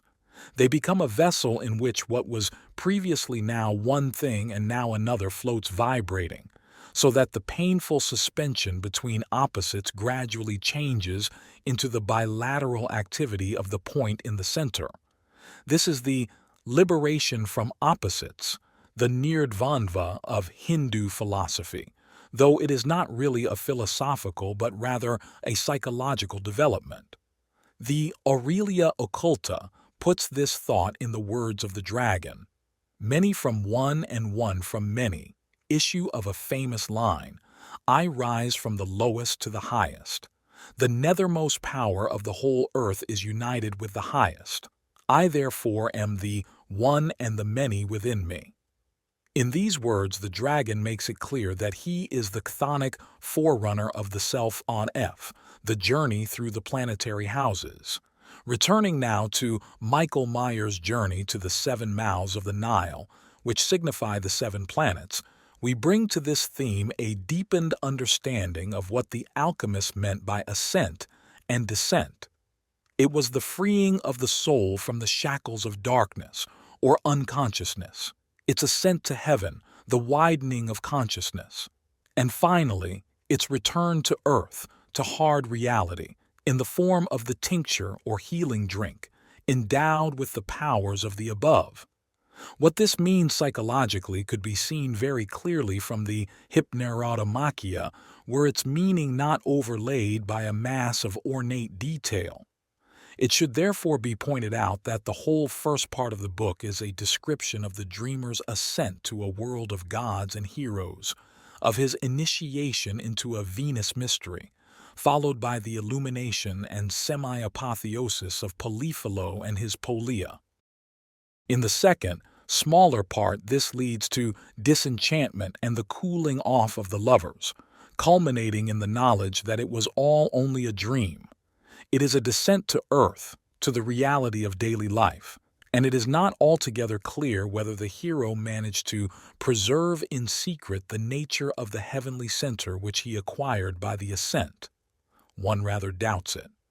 Nevertheless, his exciting adventure has left us a psychological document which is a perfect example of the course and the symbolism of the individuation process. The spirit, if not the language, of alchemy breathes through it and sheds light even on the darkest enigmas and riddles of the masters. Mayer's journey through the planetary houses begins with Saturn, who is the coldest, heaviest, and most distant of the planets, the maleficus and abode of evil, the mysterious and sinister Senex, old man, and from there he ascends to the region of the sun to look for the boy Mercurius, the longed-for and long-sought goal of the adept. It is an ascent ever nearer to the sun, from darkness and cold to light and warmth, from old age to youth, from death to rebirth. But he has to go back along the way he came, for Mercurius is not to be found in the region of the sun, but at the point from which he originally started. This sounds very psychological, and in fact, life never goes forward except at the place where it has come to a standstill. The sought-for Mercurius is the spiritus vegetativus, a living spirit whose nature it is to run through all the houses of the planets, that is, the entire zodiac. We could just as well say through the entire horoscope, or, since the horoscope is the chronometric equivalent of individual character, through all the characterological components of the personality. Individual character is, on the old view, the curse or blessing which the gods bestowed on the child at its birth in the form of favorable or unfavorable astrological aspects. The horoscope is like the chirographum, the handwriting of the ordinances against us, which Christ blotted out, and he took it out of the way, nailing it to his cross. And after having disarmed the principalities and powers, he made a show of them openly and triumphed over them. This very ancient idea of what we might call an inborn bill of debt to fate is the Western version of a prenatal karma. It is the archons, the 7 rulers of the planets, who imprint its fate upon the soul. Thus Priscillian says that the soul, on its descent to birth, passes through certain circles where it is made captive by evil powers, and in accordance with the will of the victorious prince is forced into diverse bodies, and his handwriting inscribed upon it. Presumably, this means that the soul is imprinted with the influences of the various planetary spheres. The descent of the soul through the planetary houses corresponds to its passage through the gates of the planets as described by Origen. The first gate is of lead and is correlated with Saturn, from which it is clear that Meyer is following an old tradition. His Peregrinatio Chymica repeats the old heavenly journey of the soul, an idea which seems to have been developed more particularly in Persia. I shall not go more closely here into the transitus through the planetary houses. It is sufficient to know that Michael Meyer, like Mercurius, passes through them on his mystic journey. This journey is reminiscent of the voyage of the hero, one motif of which becomes evident in the archetypal meeting at the critical place, the ford, with the ortus, its head showing the 4 colors. There are other motifs, too. Where there is a monster, a beautiful maiden is not far away, for they have, as we know, a secret understanding so that the one is seldom found without the other. The Sibyl, the guide of souls, shows the hero the way to Mercurius, who in this case is Hermes Trismegistus, the supreme mystagogue. In The Shepherd of Hermas, it is related that the hero, while traveling along the Via Campana, met a monster resembling a dragon of the sea, and the beast had on its head 4 colors, black, then the color of flame and blood, then golden, then white. After I had passed the beast by and had gone about 30 feet further, lo, a maiden met me, adorned as if coming forth from the bridal chamber, all in white and with white sandals, veiled to the forehead, and a turban for a headdress, but her hair was white. The similarity between the two stories is so complete that one is tempted to assume that Meyer had read The Shepherd of Hermas. This is not very likely. Though he had a good education in the humanities, I can see in his writings no evidence that he was familiar with the patristic literature, and in his references to the writings of Albertus and Thomas Aquinas, he might easily have let slip a remark of this kind. But one finds nothing, and it does not seem very probable either that Meyer had direct knowledge of the New Testament Apocrypha. Hermas interprets the maiden as the Church, and Meyer, 1,500 years later, as the Erythraean Sibyl, which only goes to show once more that the newer is the older. The Supreme Mistress led Hermas to the kingdom of the triune God, but Meyer she leads to Hermes Trismegistus and Trisomatos, the triadic Mercurius, who would reveal to him the secret of the phoenix's resurrection. He can find Mercurius only through the rite of the ascent and descent, the circular distillation, beginning with the black lead, with the darkness, coldness, and malignity of the malefic Saturn, then ascending through the other planets to the fiery soul, where the gold is heated in the hottest fire and cleansed of all impurities, and finally returning to Saturn, where this time he meets Mercurius and receives some useful teachings from him. Saturn has here changed from a star of ill omen into a Domus Barbae, house of the beard, where the wisest of all, thrice greatest Hermes, imparts wisdom. Hermes, too, begins with the blackness. His mistress gives him the following explanation. The black is this world in which you are living. The color of fire and blood means that this world must be destroyed in blood and fire. The golden part is you, who have fled from this world, for even as gold is tried in the fire and becomes valuable, so also you who live among them are tried. The white part is the world to come, in which the elect of God shall dwell, for those who have been chosen by God for eternal life will be without spot and pure. In alchemy the fire purifies, but it also melts the opposites into a unity. He who ascends unites the powers of above and below and shows his full power when he returns again to earth. By this is to be understood the production on the one hand of the panacea or medicina catholica, and on the other of a living being with a human form, the filius philosophorum, who is often depicted as a youth or hermaphrodite or child. He is a parallel of the Gnostic Anthropos, but he also appears as an anthroparian, a kind of goblin, a familiar who stands by the adept in his work and helps the physician to heal. This being ascends and descends and unites below with above, gaining a new power which carries its effect over into everyday life. His mistress gives Hermas this advice: therefore, do not cease to speak to the ears of the saints. In other words, work among your fellow men by spreading the news of the risen. Just as Meyer on his return met Mercurius, so Hermas in his next vision met the poimen, the shepherd, a white fleece round his shoulders, a knapsack on his back, and a staff in his hand. Hermas recognized that it was he to whom I was handed over, namely the shepherd of the lamb, which was himself. In iconography, the Good Shepherd has the closest connections with Hermes Kriophoros, the lamb-bearer. Thus, even in antiquity, these two savior figures coalesced. Whereas Hermes is handed over to his shepherd, Hermes hands over his art and wisdom to his pupil Meyer, and thus equips him to do something himself and to work with the aid of the magic caduceus. This, for a physician who was an alchemist, took the place of the staff of Asclepios, which had only one snake. The sacred snake of the Asclepieion signified the god heals, but the caduceus, or Mercurius in the form of the CONIUNCTIO in the retort, means, in the hands of the physician lie the magic remedies granted by God.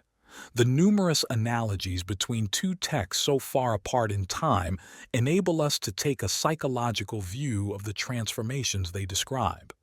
The sequence of colors coincides by and large with the sequence of the planets. Gray and black correspond to Saturn and the evil world. They symbolize the beginning in darkness, in the melancholy, fear, wickedness, and wretchedness of ordinary human life. It is Meyer from whom the saying comes about the noble substance which moves from lord to lord, in the beginning whereof is wretchedness with vinegar. By lord, he means the archon and ruler of the planetary house. He adds, "And so it will fare with me."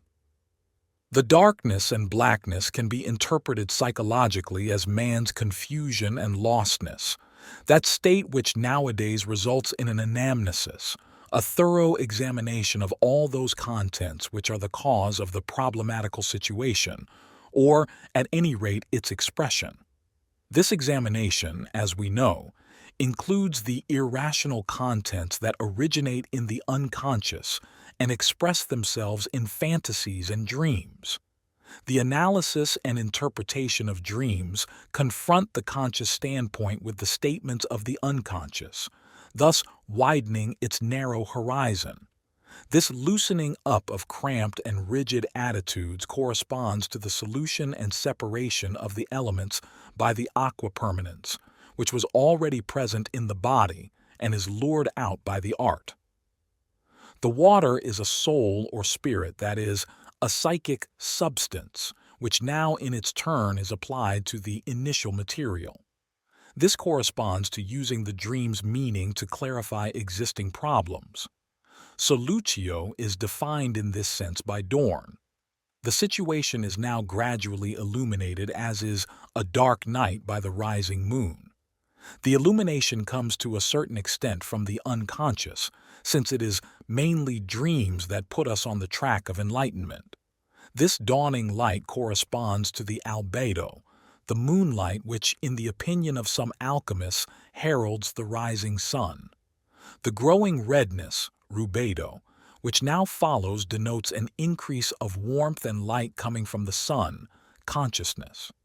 This corresponds to the increasing participation of consciousness, which now begins to react emotionally to the contents produced by the unconscious.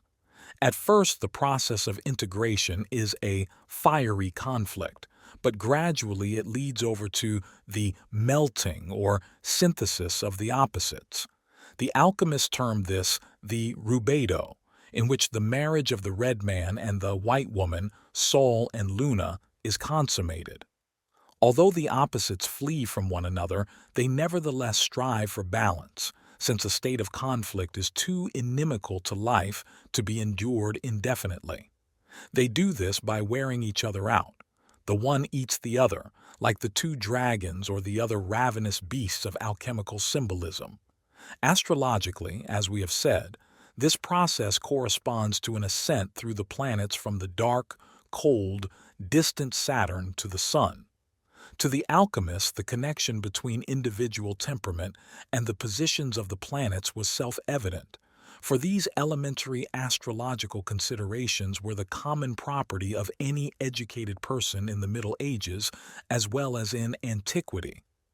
The ascent through the planetary spheres therefore meant something like a shedding of the characterological qualities indicated by the horoscope, a retrogressive liberation from the character imprinted by the archons.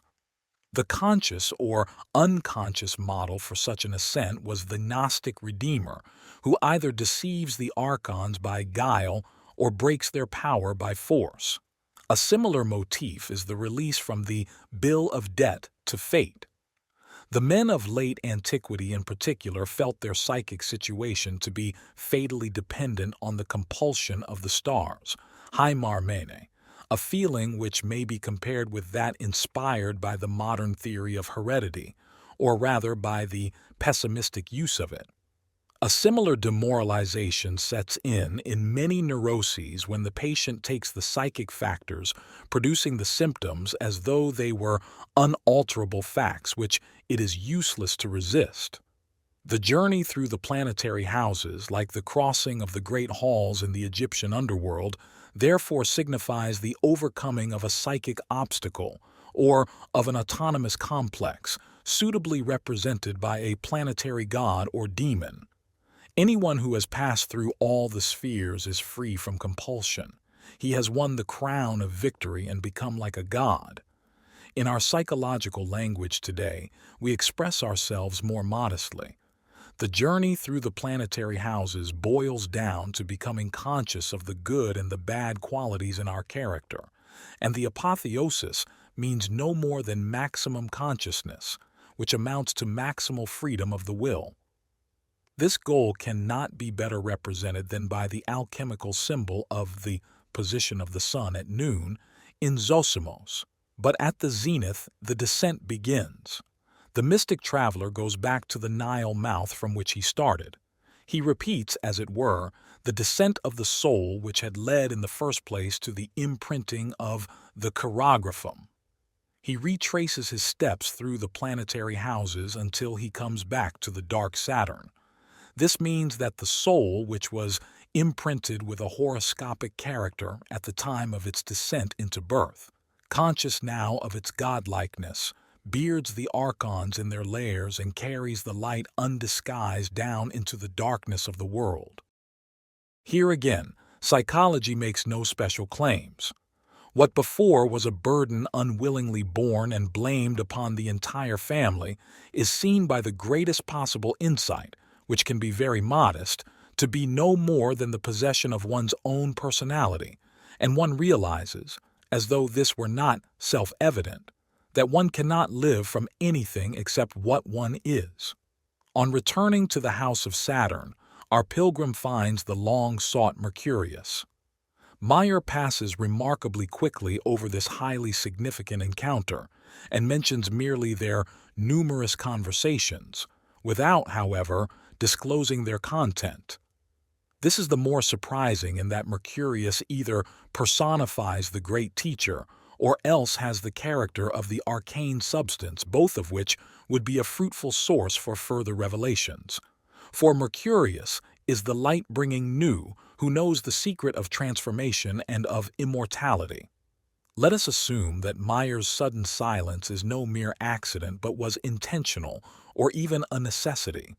This assumption is not entirely without justification, since Meyer was one of the founders of the International Rosicrucian Society, 590, and would therefore have no doubt been in a position to expatiate at length upon the Hermetic arcana. What we know of the so-called Rosicrucian secrets does nothing to explain why they were hushed up. This, incidentally, is true of most mysteries of this kind. It is very significant that the mysteries of the early church turned soon enough into sacraments.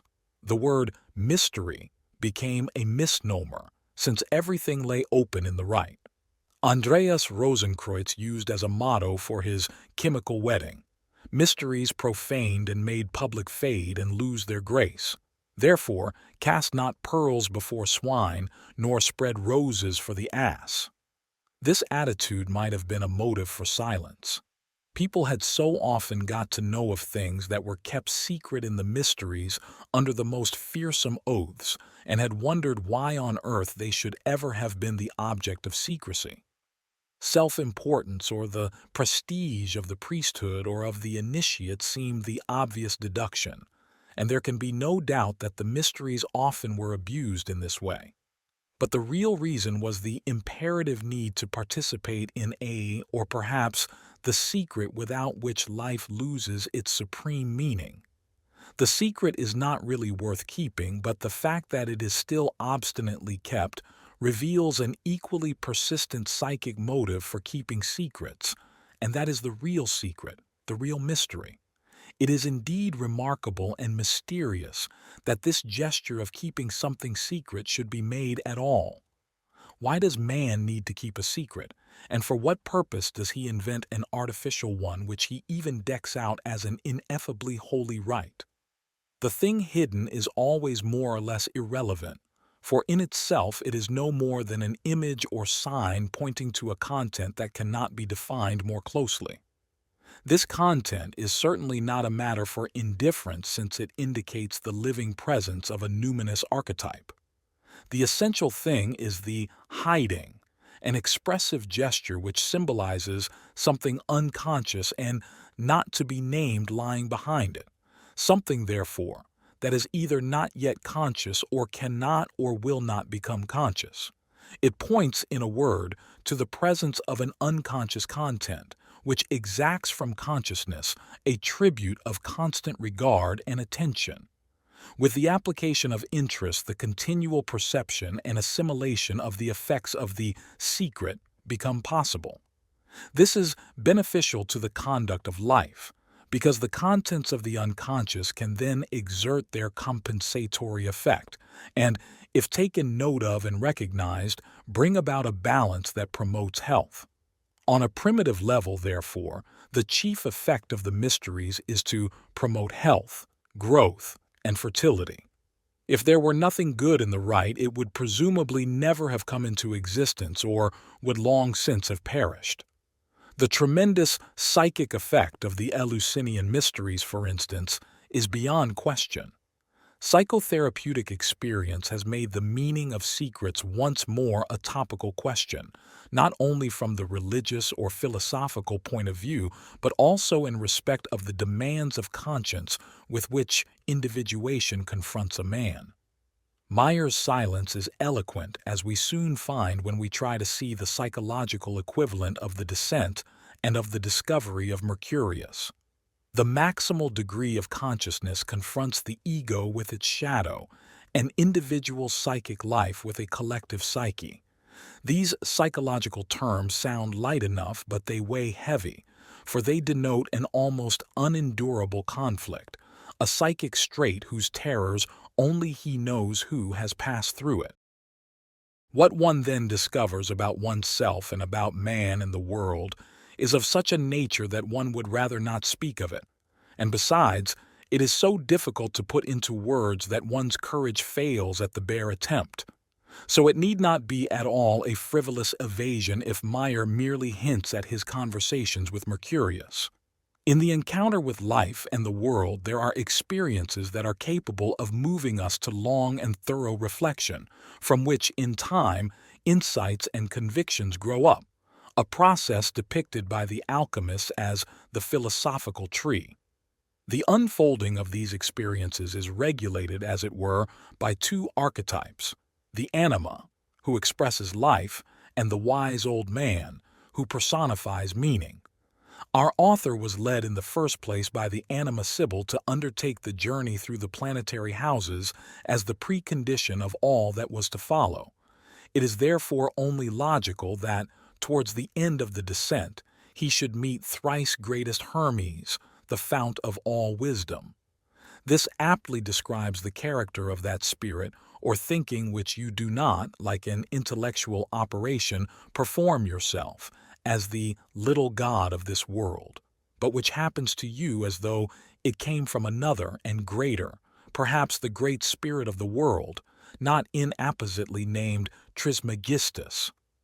The long reflection, the immensa meditatio of the alchemists, is defined as an internal colloquy with another who is invisible. Possibly Mayer would have revealed to us something more if Mercurius had not been in such a hurry to take upon himself the role of arbiter between the owl and the birds who were fighting it. This is an allusion to a work of Mayer's entitled Jocus Severus, Frankfurt A.M. 1617, where he defends the wisdom of alchemy against its detractors, a theme that also plays an important part in his Symbola Aureae Mensae in the form of argument and counter-argument. One is therefore justified in assuming that Mayer got into increasing conflict with himself and his environment the more he buried himself in the secret speculations of Hermetic philosophy. Indeed, nothing else could have been expected, for the world of Hermetic images gravitates round the unconscious, and the unconscious compensation is always aimed at the conscious positions which are the most strongly defended because they are the most questionable, though its apparently hostile aspect merely reflects the surly face which the ego turns towards it.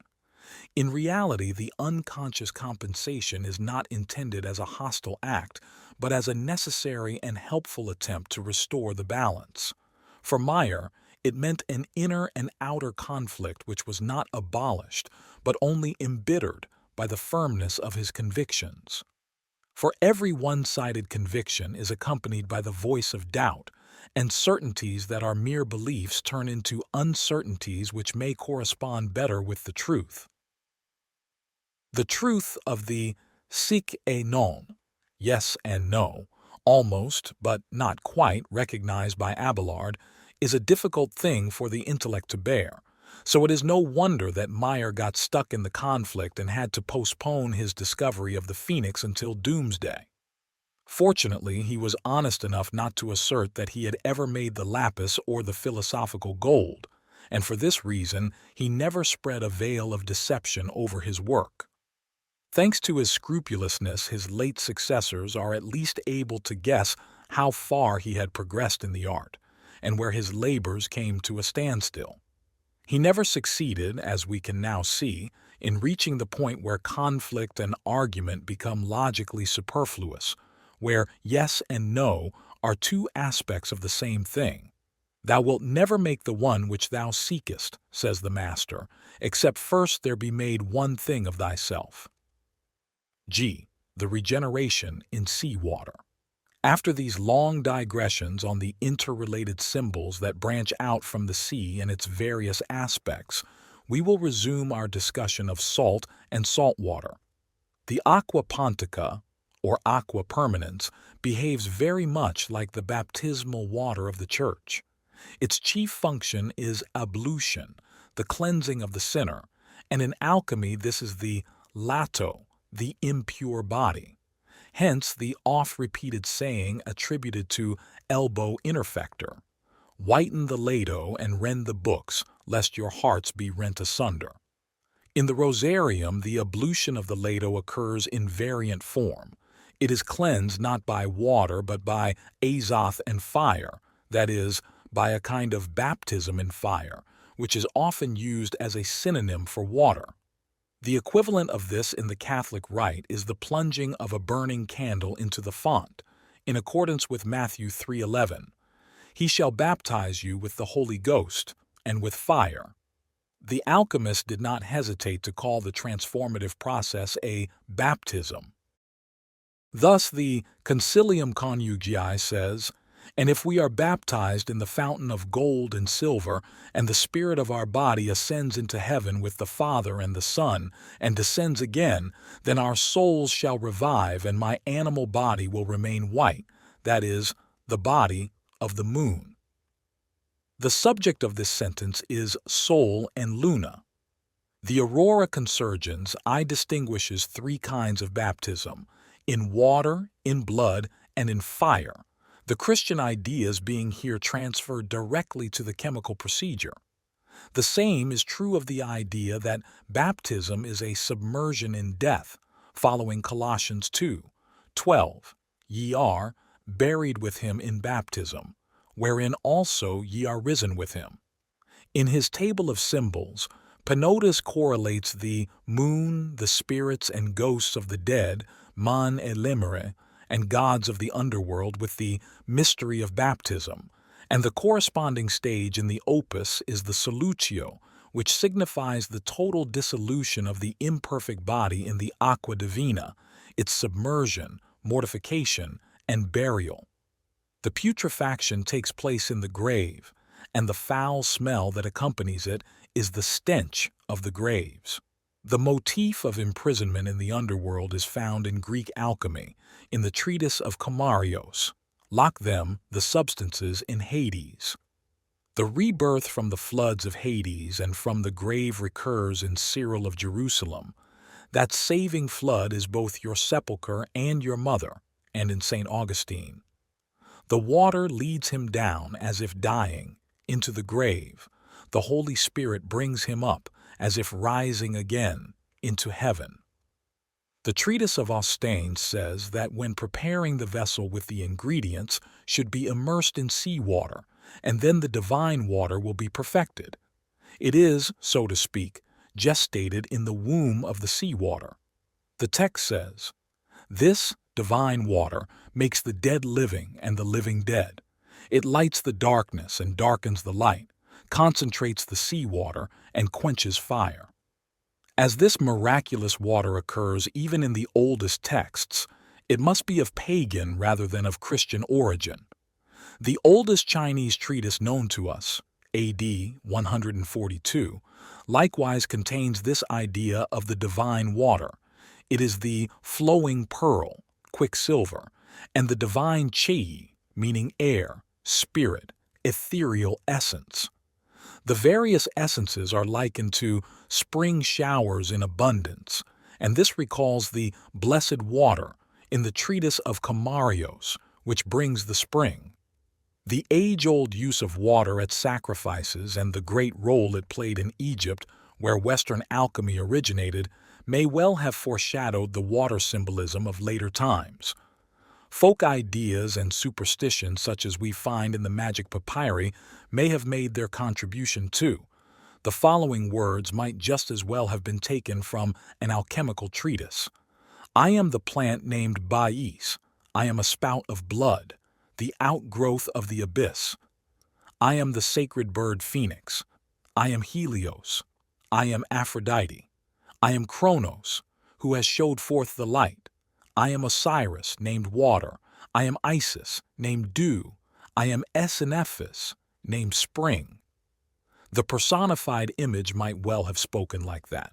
The effect of Christian baptism is the washing away of sin and the acceptance of the neophyte into the church as the earthly kingdom of Christ, sanctification and rebirth through grace, and the bestowal of an indelible character on the baptized. The effect of the aqua permanens is equally miraculous. The Gloria Mundi says, "The mystery of everything is life, which is water, for water dissolves the body into spirit and summons a spirit from the dead." Dissolution into spirit, the body's volatilization or sublimation, corresponds chemically to evaporation, or any rate to the expulsion of evaporable ingredients like quicksilver, sulphur, etc. Psychologically, it corresponds to the conscious realization and integration of an unconscious content. Unconscious contents lurk somewhere in the body like so many demons of sickness, impossible to get hold of, especially when they give rise to physical symptoms the organic causes of which cannot be demonstrated. The spirit summoned from the dead is usually the spirit Mercurius, who, as the anima mundi, is inherent in all things in a latent state. It is clear from the passage immediately following that it is salt of which it is said. And that is the thing which we seek. All our secrets are contained in it.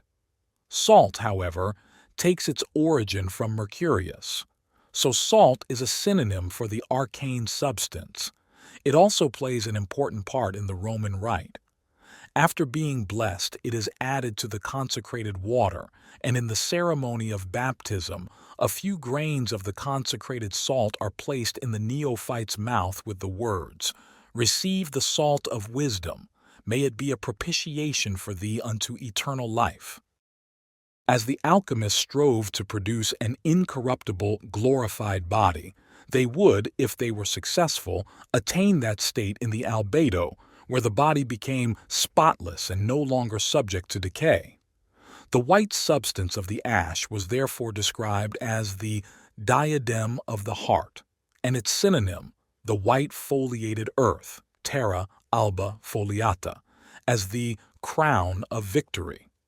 The ash is identical with the pure water, which is cleansed from the darkness of the soul and of the black matter, for the wickedness, militia, of base earthiness has been separated from it.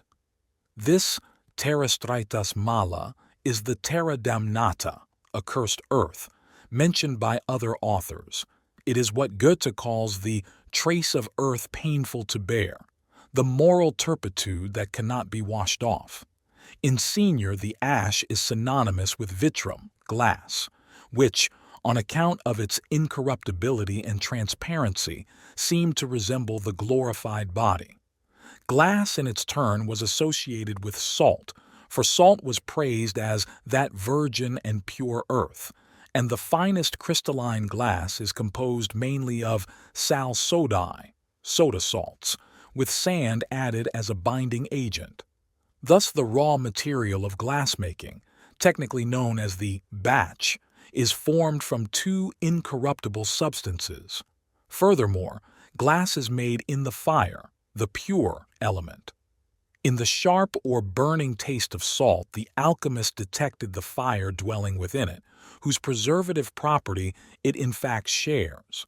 Alexander of Macedon is cited as saying, "Know that the salt is fire and dryness," or "the salts are of fiery nature." Salt has an affinity with sulfur, whose nature is essentially fiery. Glauber maintains that fire and salt are in their essential nature one thing, and are therefore held in high esteem by all sensible Christians, but the ignorant know no more of these things than a cow, a pig, or a brute, which live without understanding. He also says the Abyssinians baptized with water and fire. Without fire and salt, the heathen would not have been able to offer sacrifice, and the evangelist Mark had said that everyone shall be salted with fire, and every sacrifice shall be salted with salt. H. The interpretation and meaning of salt. Salt, as much as ash, is a synonym for the albedo or dialbatio, and is identical with the white stone, the white sun, the full moon, the fruitful white earth, cleansed and calcined. The connecting link between ash and salt is potash, and the burning and corrosive property of lye, caustic solution, is well known. Senior mentions that the dialbatio was known as salsatura, marination. Some light is thrown on the numerous overlapping significations of salt, and the obscurity begins to clear up when we are informed further that one of its principal meanings is soul. As the white substance, it is the white woman, and the salt of our magnesia is a spark of the anima mundi.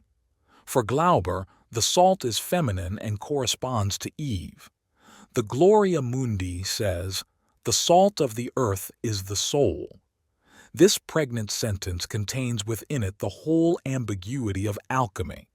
On the one hand, the soul is the aqua permanens, which dissolves and coagulates, the arcane substance which is at once the transformer and the transformed, the nature which conquers nature. On the other hand, it is the human soul imprisoned in the body, as the anima mundi is in matter, and this soul undergoes the same transformations by death and purification, and finally by glorification, as the lapis. It is the tincture which coagulates all substances. Indeed, it even fidget, itself. It comes from the center of the earth and is the destroyed earth, nor is there anything on the earth like to the tincture. The soul is therefore not an earthly but a transcendental thing, regardless of the fact that the alchemists expected it to appear in a retort. This contradiction presented no difficulties to the medieval mind. There was a good reason for this. The philosophers were so fascinated by their own psychisms that, in their naivete, they faithfully reproduced the inner psychic situation externally. Although the unconscious, personified by the anima, is in itself transcendental, it can appear in the sphere of consciousness, that is, in this world in the form of an influence on conscious processes. Just as the world soul pervades all things, so does salt. It is ubiquitous and thus fulfills the main requirement of an arcane substance, that it can be found everywhere. No doubt the reader will be as conscious as I am of how uncommonly difficult it is to give an account of salt and its ubiquitous connections. It represents the feminine principle of eros, which brings everything into relationship in an almost perfect way. In this respect, it is surpassed only by Mercurius, and the notion that salt comes from Mercurius is therefore quite understandable. For salt, as the soul or spark of the anima mundi, is in very truth the daughter of the spiritus vegetativus of creation. Salt is far more indefinite and more universal than sulfur, whose essence is fairly well defined by its fiery nature. The relationship of salt to the anima mundi, which as we know is personified by the primordial man or anthropos, brings us to the analogy with Christ. Glauber himself makes the equation sal divide sol equals a divide omega, so that salt becomes an analog of God. According to Glauber, the sign for salt was originally a double totality symbol, the circle representing non-differentiated wholeness and the square discriminated wholeness.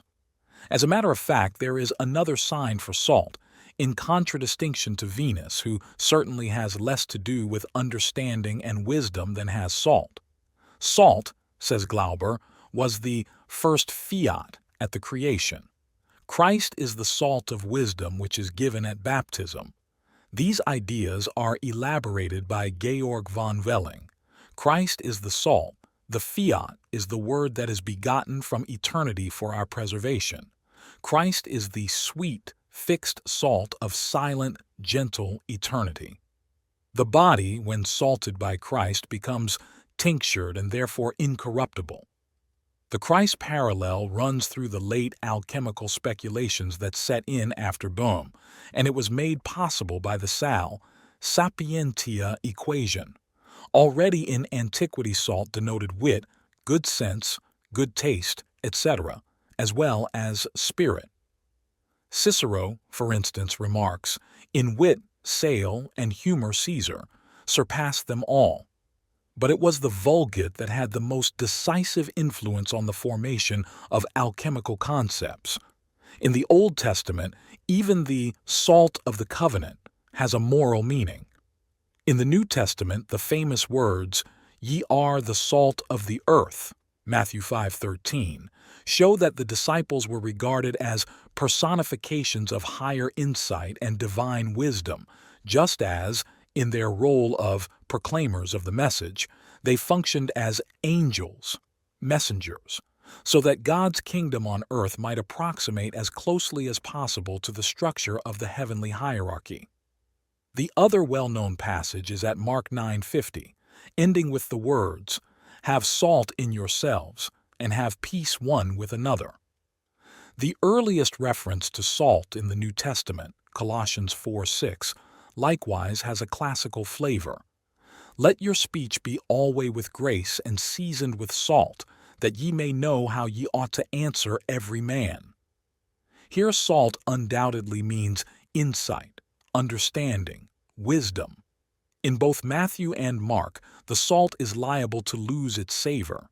Evidently, this salt must keep its tang, just as the wise virgins kept their lamps trimmed.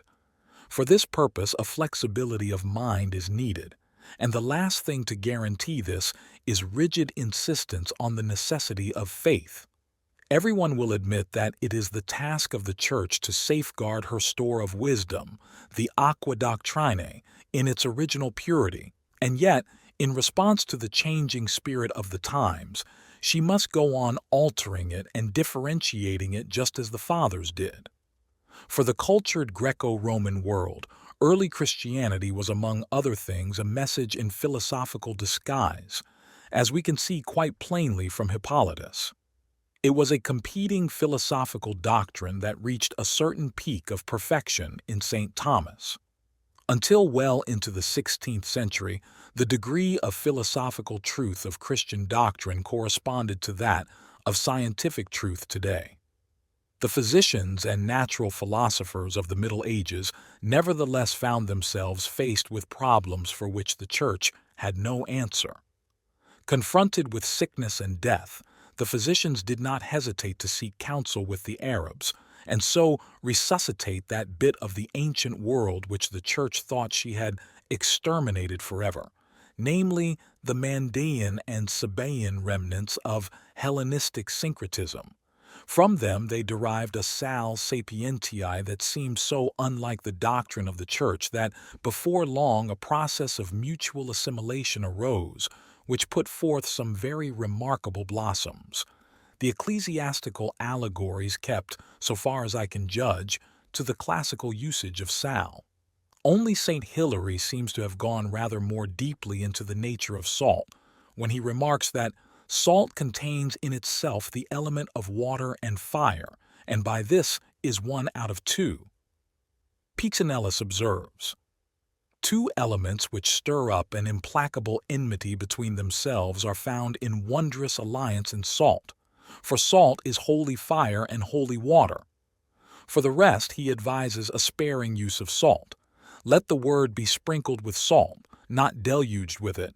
And another, earlier allegorist, the Jesuit Nicholas Cossin, does not mention salt at all. This is not altogether surprising, for how do wisdom and revelation square with one another? As certain books of the Old Testament canon show, there is, besides the wisdom of God which expresses itself in revelation, a human wisdom which cannot be had unless one works for it. Mark 9:50 therefore exhorts us to make sure that we always have enough salt in us, and he is certainly not referring to divine revelation, for this is something no man can produce on his own resources, but at least he can cultivate and increase his own human wisdom.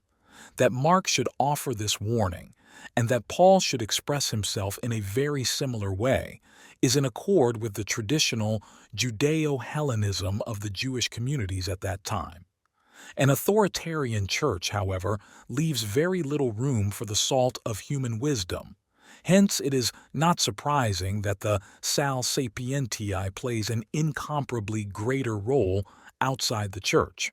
Irenaeus, reporting the views of the Gnostics, says, "The spiritual, they say, is sent forth to this end, that, being united here below with the psychic, it may take form and be instructed simultaneously by intercourse with it, and this they declare to be the salt and the light of the world."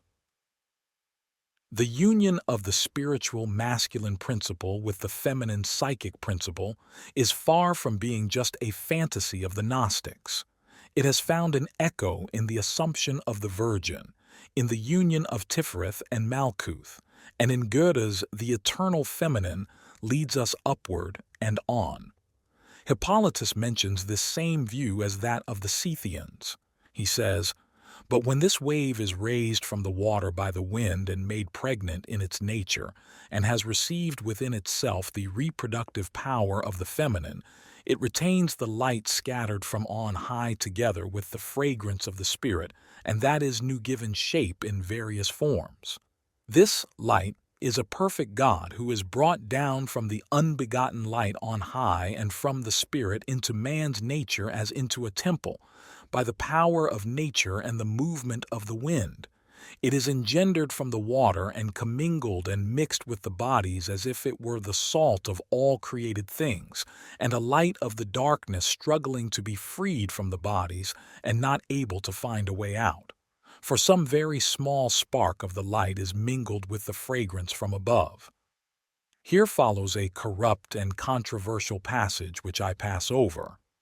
Therefore, every thought and care of the light from above is how and in what way the new may be delivered from the death of the sinful and dark body, from the Father below, who is the wind which raised up the waves in tumult and terror, and begot new his own perfect Son, who is yet not his own Son in substance.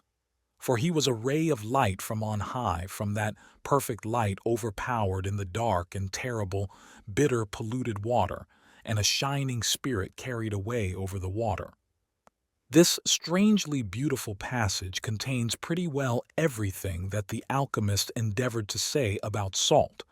It is the spirit, the turning of the body into light, albedo, the spark of the anima mundi, imprisoned in the dark depths of the sea and begotten there by the light from above, and the reproductive power of the feminine. It should be noted that the alchemist could have known nothing of Hippolytus, as his Philosophumena, long believed lost, was rediscovered only in the middle of the 19th century in a monastery on Mount Athos. Anyone familiar with the spirit of alchemy and the views of the Gnostics in Hippolytus will be struck again and again by their inner affinity. The clue to this passage from the Elencos, and to other similar ones, is to be found in the phenomenology of the self. Salt is not a very common dream symbol, but it does appear in the cubic form of a crystal, which in many patients' drawings represents the center and hence the self. Similarly, the quaternary structure of most mandalas reminds one of the sign for salt mentioned earlier. Just as the numerous synonyms and attributes of the lapis stress now one and now another of its aspects, so do the symbols of the self. Apart from its preservative quality, salt has mainly the metaphorical meaning of sapientia. With regard to this aspect, the Tractatus Aureus states, "It is said in the mystic language of our sages, he who works without salt will never raise dead bodies. He who works without salt draws a bow without a string." For you must know that these sayings refer to a very different kind of salt from the common mineral. Sometimes they call the medicine itself salt. These words are ambiguous. Here salt means wit as well as wisdom. As to the importance of salt in the opus, Johannes Gracius says of the arcane substance, and this is the lead of the philosophers, which they also call the lead of the air. In it is found the shining white dove, named the salt of the metals, wherein is the whole majesty of the work. This dove is the pure, chaste, wise, and rich Queen of Sheba. Here, salt, arcane substance, the paradoxical lead of the air, the white dove, spiritus sapientiae, wisdom and femininity appear in one figure. The saying from the Gloria Mundi is quite clear. No man can understand this art who does not know the salt and its preparation. For the aquarium sapientum, the sal sapientiae comes from the aqua benedicta or aqua pontica, which itself an extract is named heart, soul, and spirit. At first the aqua is contained in the prima materia and is of a blood-red color, but after its preparation it becomes of a bright, clear, transparent white, and is called by the sages the salt of wisdom. Kunrath boldly summarizes these statements about the salt when he says, "Our water cannot be made without the salt of wisdom, for it is the salt of wisdom itself, say the philosophers, a fire and a salt fire, the true, living, universal menstruum. Without salt, the work has no success." Elsewhere he remarks, "Not without good reason has salt been adorned by the wise with the name of wisdom. Salt is the lapis, a mystery to be hidden." Vigenerus says that the Redeemer chose his disciples that they might be the salt of men and proclaim to them the pure and incorruptible doctrine of the gospel. He reports the Kabbalists as saying that the computatio of the Hebrew word for salt, melach, gives the number 78. This number could be divided by any divisor and still give a word that referred to the divine name. We will not pursue the inferences he draws from this, but will only note that for all those reasons salt was used for the service of God in all offerings and sacrifices. Glauber calls Christ the sal sapientiae and says that his favorite disciple John was salted with the salt of wisdom. Apart from its lunar wetness and its terrestrial nature, the most outstanding properties of salt are bitterness and wisdom. As in the double quaternio of the elements and qualities, earth and water have coldness in common, so bitterness and wisdom would form a pair of opposites with a third thing between. See diagram on facing page. The factor common to both, however incommensurable the two ideas may seem, is psychologically the function of feeling. Tears, sorrow, and disappointment are bitter, but wisdom is the comforter in all psychic suffering. Indeed, bitterness and wisdom form a pair of alternatives. Where there is bitterness, wisdom is lacking, and where wisdom is, there can be no bitterness. Salt, as the carrier of this fateful alternative, is coordinated with the nature of woman.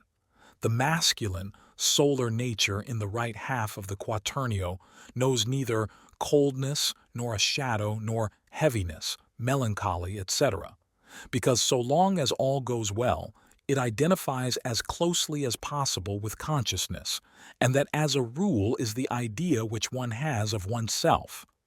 In this idea, the shadow is usually missing, first because nobody likes to admit to any inferiority, and second because logic forbids something white to be called black. A good man has good qualities, and only the bad man has bad qualities. For reasons of prestige, we pass over the shadow in complete silence. A famous example of masculine prejudice is Nietzsche's Superman, who scorns compassion and fights against the ugliest man, the ordinary man that everyone is. The shadow must not be seen. It must be denied, repressed, or twisted into something quite extraordinary. The sun is always shining and everything smiles back. There is no room for any prestige-diminishing weakness, so the soul niger is never seen. Only in solitary hours is its presence feared. Things are different with Luna. Every month she is darkened and extinguished. She cannot hide this from anybody, not even from herself. She knows that this same Luna is now bright and now dark, but who has ever heard of a dark sun? We call this quality of Luna woman's closeness to nature, and the fiery brilliance and hot air that plays round the surface of things we like to call the masculine mind. Despite all attempts at denial and obfuscation, there is an unconscious factor, a black sun, which is responsible for the surprisingly common phenomenon of masculine split-mindedness, when the right hand mustn't know what the left is doing.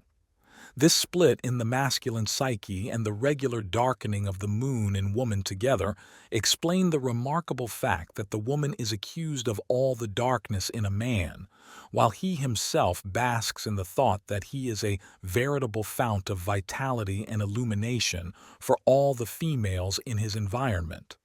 Actually, he would be better advised to shroud the brilliance of his mind in the profoundest doubt. It is not difficult for this type of mind, which besides other things is a great trickster like Mercurius, to admit a host of sins in the most convincing way, and even to combine it with a spurious feeling of ethical superiority without in the least approximating to a genuine insight. This can never be achieved without the participation of feeling, but the intellect admits feeling only when it is convenient. The novilunium of woman is a source of countless disappointments for man which easily turn to bitterness, though they could equally well be a source of wisdom if they were understood.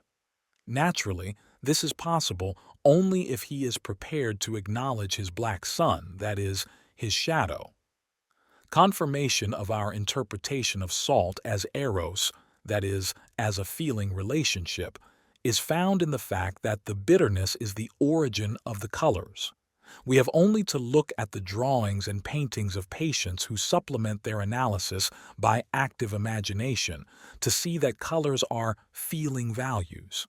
Mostly, to begin with, only a pencil or pen is used to make rapid sketches of dreams, sudden ideas, and fantasies.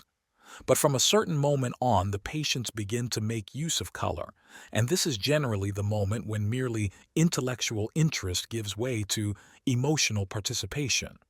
Occasionally, the same phenomenon can be observed in dreams, which at such moments are dreamt in color, or a particularly vivid color is insisted upon. Disappointment, always a shock to the feelings, is not only the mother of bitterness, but the strongest incentive to a differentiation of feeling. The failure of a pet plan, the disappointing behavior of someone one loves, can supply the impulse either for a more or less brutal outburst of affect or for a modification and adjustment of feeling, and hence for its higher development. This culminates in wisdom if feeling is supplemented by reflection and rational insight. Wisdom is never violent. Where wisdom reigns, there is no conflict between thinking and feeling. This interpretation of salt and its qualities prompts us to ask, as in all cases where alchemical statements are involved, whether the alchemists themselves had such thoughts. We know from the literature that they were thoroughly aware of the moral meaning of the ameritudo, and by sapientia they did not mean anything essentially different from what we understand by this word.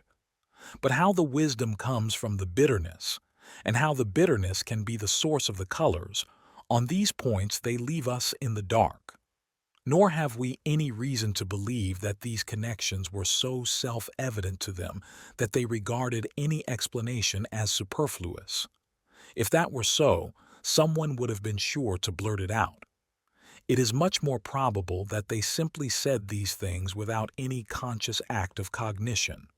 Moreover, the sum of all these statements is seldom or never found consistently formulated in any one author. Rather, one author mentions one thing and another, and it is only by viewing them all together, as we have tried to do here, that we get the whole picture. The alchemists themselves suggest this method, and I must admit that it was their advice which first put me on the track of a psychological interpretation. The Rosarium says one should read from page to page, and other sayings are, he should possess many books, and one book opens another. Yet the complete lack until the 19th century of any psychological viewpoint, which even today meets with the grossest misunderstandings, makes it very unlikely that anything resembling a psychological interpretation penetrated into the consciousness of the alchemists. Their moral concepts moved entirely on the plane of synonym and analogy, in a word, of correspondence. Most of their statements spring not from a conscious but from an unconscious act of thinking, as do dreams, sudden ideas, and fantasies, where again we only find out the meaning afterwards by careful comparison and analysis. But the greatest of all riddles, of course, is the ever-recurring question of what the alchemists really meant by their substances. What, for instance, is the meaning of a sal spiritual? The only possible answer seems to be this. Chemical matter was so completely unknown to them that it instantly became a carrier for projections. Its darkness was so loaded with unconscious contents that a state of participation, mystique, or unconscious identity, arose between them and the chemical substance which caused this substance to behave, at any rate in part, like an unconscious content. Of this relationship the alchemists had a dim presentiment, enough anyway to enable them to make statements which can only be understood as psychological. Kuhnroth says, "And the light was made salt, a body of salt, the salt of wisdom." The same author remarks that the point in the midst of the salt corresponds to the Tartarus of the greater world, which is hell. This coincides with the conception of the fire hidden in the salt. Salt must have the paradoxical double nature of the arcane substance. Thus the Gloria Mundi says that in the salt are two salts, namely sulphur and the radical moisture, the two most potent opposites imaginable, for which reason it was also called the rebus. Vigenerus asserts that salt consists of two substances, since all salts partake of sulphur and quicksilver. These correspond to Kuhnroth's king and queen, the two waters, red and white. During the work, the salt assumes the appearance of blood. It is certain, says Dorn, that a salt, the natural balsam of the body, is begotten from human blood. It has within it both corruption and preservation against corruption. For in the natural order there is nothing that does not contain as much evil as good.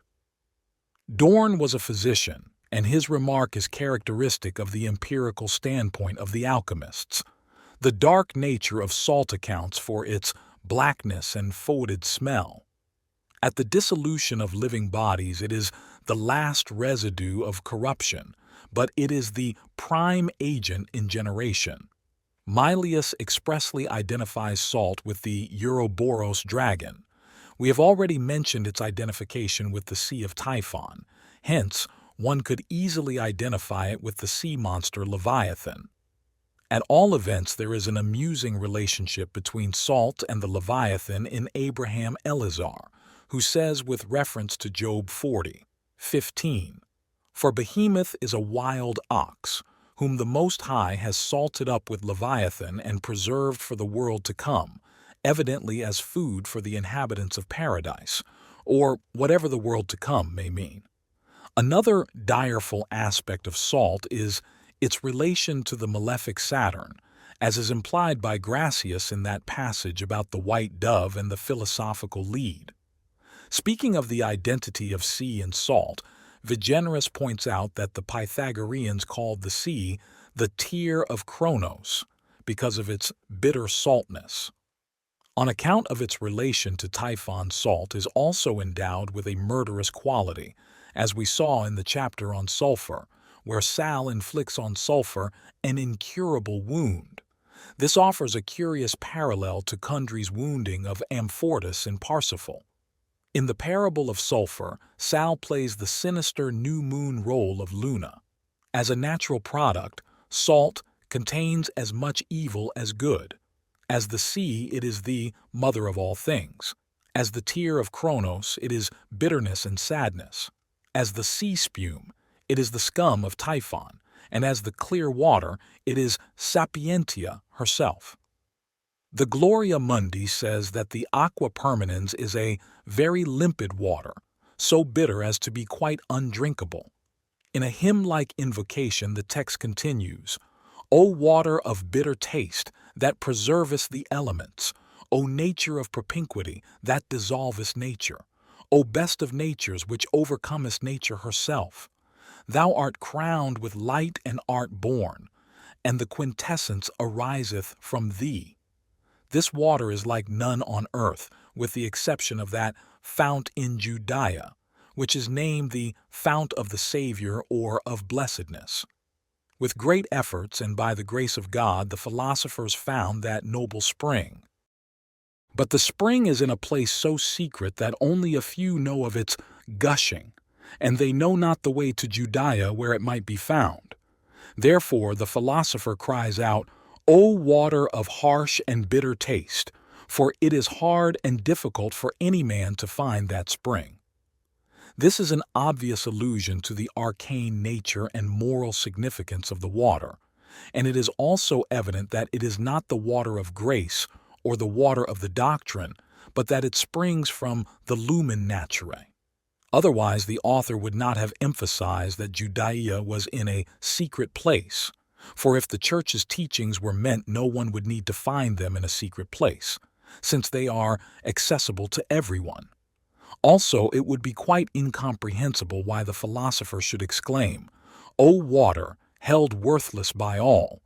By reason of its worthlessness and tortuousness, no one can attain perfection in the art, or perceive its mighty virtue, for all four elements are, as it were, contained in it."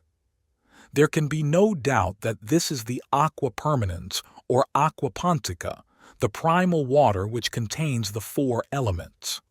The psychological equivalent of the chaotic water of the beginning is the unconscious, which the old writers could grasp only in projected form, just as today most people cannot see the beam in their own eye but are all too well aware of the mote in their brother's. Political propaganda exploits this primitivity and conquers the naive with their own defect. The only defense against this overwhelming danger is recognition of the shadow. The sight of its darkness is itself an illumination, a widening of consciousness through integration of the hitherto unconscious components of the personality. Freud's efforts to bring the shadow to consciousness are the logical and salutary answer to the almost universal unconsciousness and projection proneness of the general public. It is as though Freud, with sure instinct, had sought to avert the danger of nationwide psychic epidemics that threatened Europe. What he did not see was that the confrontation with the shadow is not just a harmless affair that can be settled by reason. The shadow is the primitive who is still alive and active in civilized man, and our civilized reason means nothing to him. He needs to be ruled by a higher authority, such as is found in the great religions. Even when reason triumphed at the beginning of the French Revolution, it was quickly turned into a goddess and enthroned in Notre Dame. The shadow exerts a dangerous fascination which can be countered only by another fascinosum. It cannot be got at by reason, even in the most rational person, but only by illumination, of a degree and kind that are equal to the darkness but are the exact opposite of enlightenment.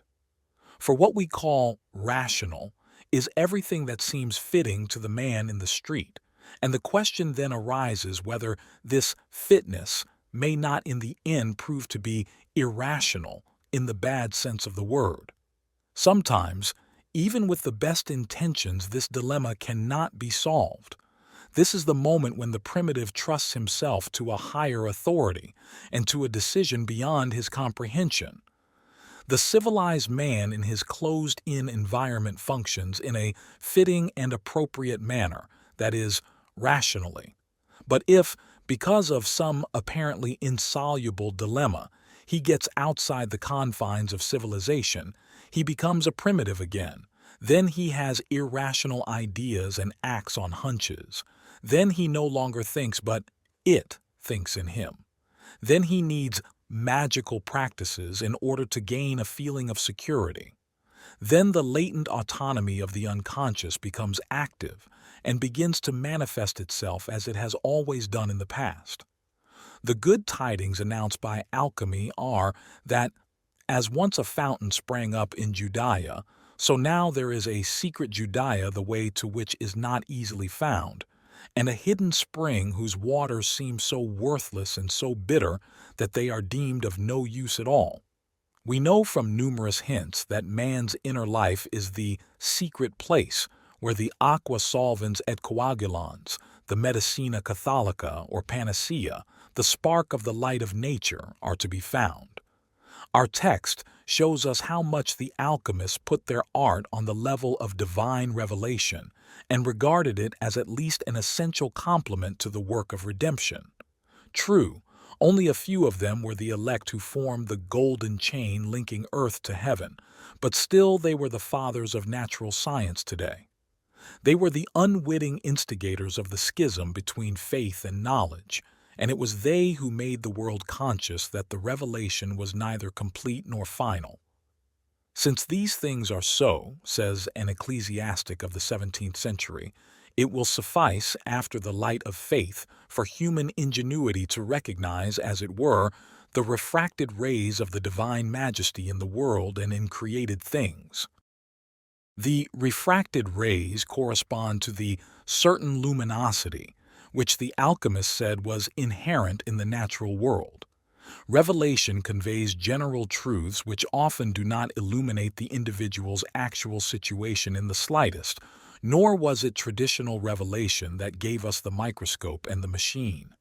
And since human life is not enacted exclusively, or even to a noticeable degree, on the plane of the higher verities, the source of knowledge unlocked by the old alchemists and physicians has done humanity a great and welcome service, so great that for many people the light of revelation has been extinguished altogether.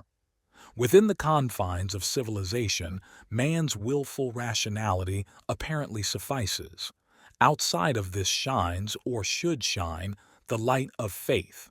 But where the darkness comprehendeth it not, this being the prerogative of darkness, those laboring in the darkness must try to accomplish an opus that will cause the fish's eyes to shine in the depths of the sea, or to catch the refracted rays of the divine majesty, even though this produces a light which the darkness, as usual, does not comprehend.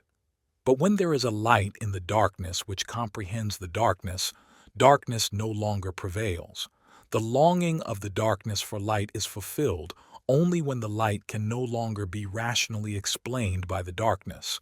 For the darkness has its own peculiar intellect and its own logic, which should be taken very seriously. Only the light which the darkness comprehendeth not can illuminate the darkness.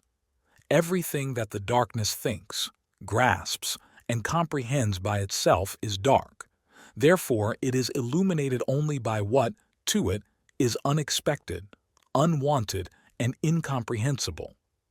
The psychotherapeutic method of active imagination offers excellent examples of this. Sometimes a numinous dream or some external event will have the same effect. Alchemy announced a source of knowledge, parallel if not equivalent to revelation, which yields a bitter water by no means acceptable to our human judgment. It is harsh and bitter, or like vinegar. 689, for it is a bitter thing to accept the darkness and blackness of the umbra solis, and to pass through this valley of the shadow. It is bitter indeed to discover behind one's lofty ideals narrow, fanatical convictions, all the more cherished for that, and behind one's heroic pretensions nothing but crude egotism, infantile greed, and complacency. This painful corrective is an unavoidable stage in every psychotherapeutic process. As the alchemist said, it begins with the negredo, or generates it as the indispensable prerequisite for synthesis, for unless the opposites are constellated and brought to consciousness, they can never be united. Freud halted the process at the reduction to the inferior half of the personality and tended to overlook the demonic dangerousness of the dark side, which by no means consists only of relatively harmless infantilisms. Man is neither so reasonable nor so good that he can cope eo ipso with evil. The darkness can quite well engulf him, especially when he finds himself with those of like mind. Mass-mindedness increases unconsciousness, and then the evil swells like an avalanche, as contemporary events have shown. Even so, society can also work for good. It is even necessary because of the moral weakness of most human beings who, to maintain themselves at all, must have some external good to cling on to. The great religions are psychotherapeutic systems that give a foothold to all those who cannot stand by themselves, and they are in the overwhelming majority. In spite of their undoubtedly heretical methods, the alchemists showed by their positive attitude to the church that they were cleverer than certain modern apostles of enlightenment. Also, very much in contrast to the rationalistic tendencies of today, they displayed, despite its tortuousness, a remarkable understanding of the imagery upon which the Christian cosmos is built. This world of images, in its historical form, is irretrievably lost to modern man. Its loss has spiritually impoverished the masses and compelled them to find pitiful substitutes, as poisonous as they are worthless. No one can be held responsible for this development. It is due rather to the restless tempo of spiritual growth and change, whose motive forces go far beyond the horizon of the individual. He can only hope to keep pace with it and try to understand it so far that he is not blindly swallowed up by it. For that is the alarming thing about mass movements, even if they are good, that they demand and must demand blind faith. The Church can never explain the truth of her images because she acknowledges no point of view but her own. She moves solely within the framework of her images, and her arguments must always beg the question. The flock of harmless sheep was ever the symbolic prototype of the credulous crowd, though the Church is quick to recognize the wolves in sheep's clothing who lead the faith of the multitude astray in order to destroy them. The tragedy is that the blind trust which leads to perdition is practiced just as much inside the Church and is praised as the highest virtue.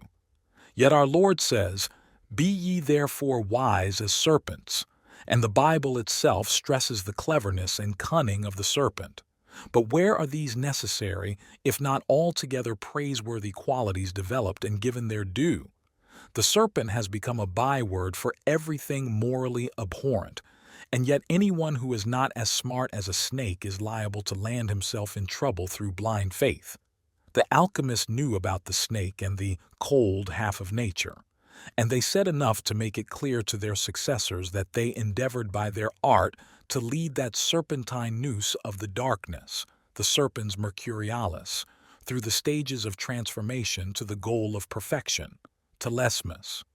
The more or less symbolical or projected integration of the unconscious that went hand in hand with this evidently had so many favorable effects that the alchemists felt encouraged to express a tempered optimism. Rex and Regina. 1. Introduction. We have already met the royal pair, and particularly the figure of the king, several times in the course of our inquiry, not to mention the material which was presented under this head in psychology and alchemy. Conforming to the prototype of Christ the King in the Christian world of ideas, the king plays a central role in alchemy and cannot, therefore, be dismissed as a mere metaphor. In the psychology of the transference, I have discussed the deeper reasons for a more comprehensive treatment of this symbol. Because the king in general represents a superior personality exalted above the ordinary, he has become the carrier of a myth, that is to say, of the statements of the collective unconscious. The outward paraphernalia of kingship show this very clearly. The crown symbolizes his relation to the sun, sending forth its rays. His bejeweled mantle is the starry firmament.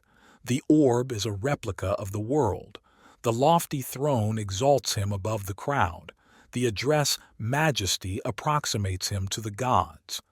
The further we go back in history, the more evident does the king's divinity become.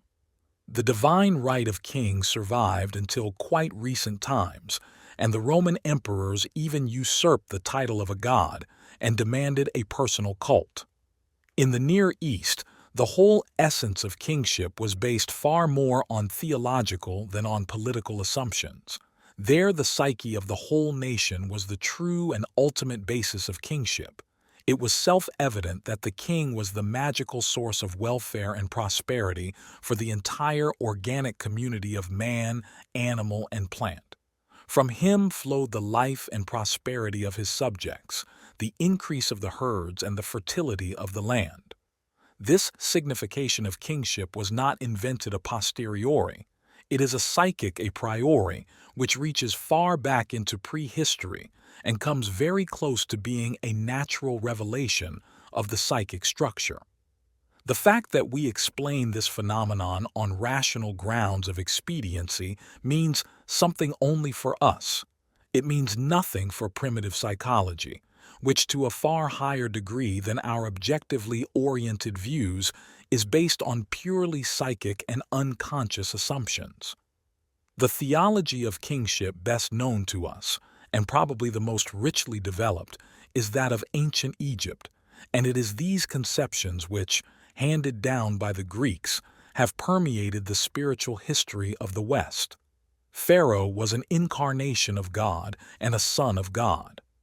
In him dwelt the divine life force and procreative power, the Ka. God reproduced himself in a human mother of God and was born from her as a God-man.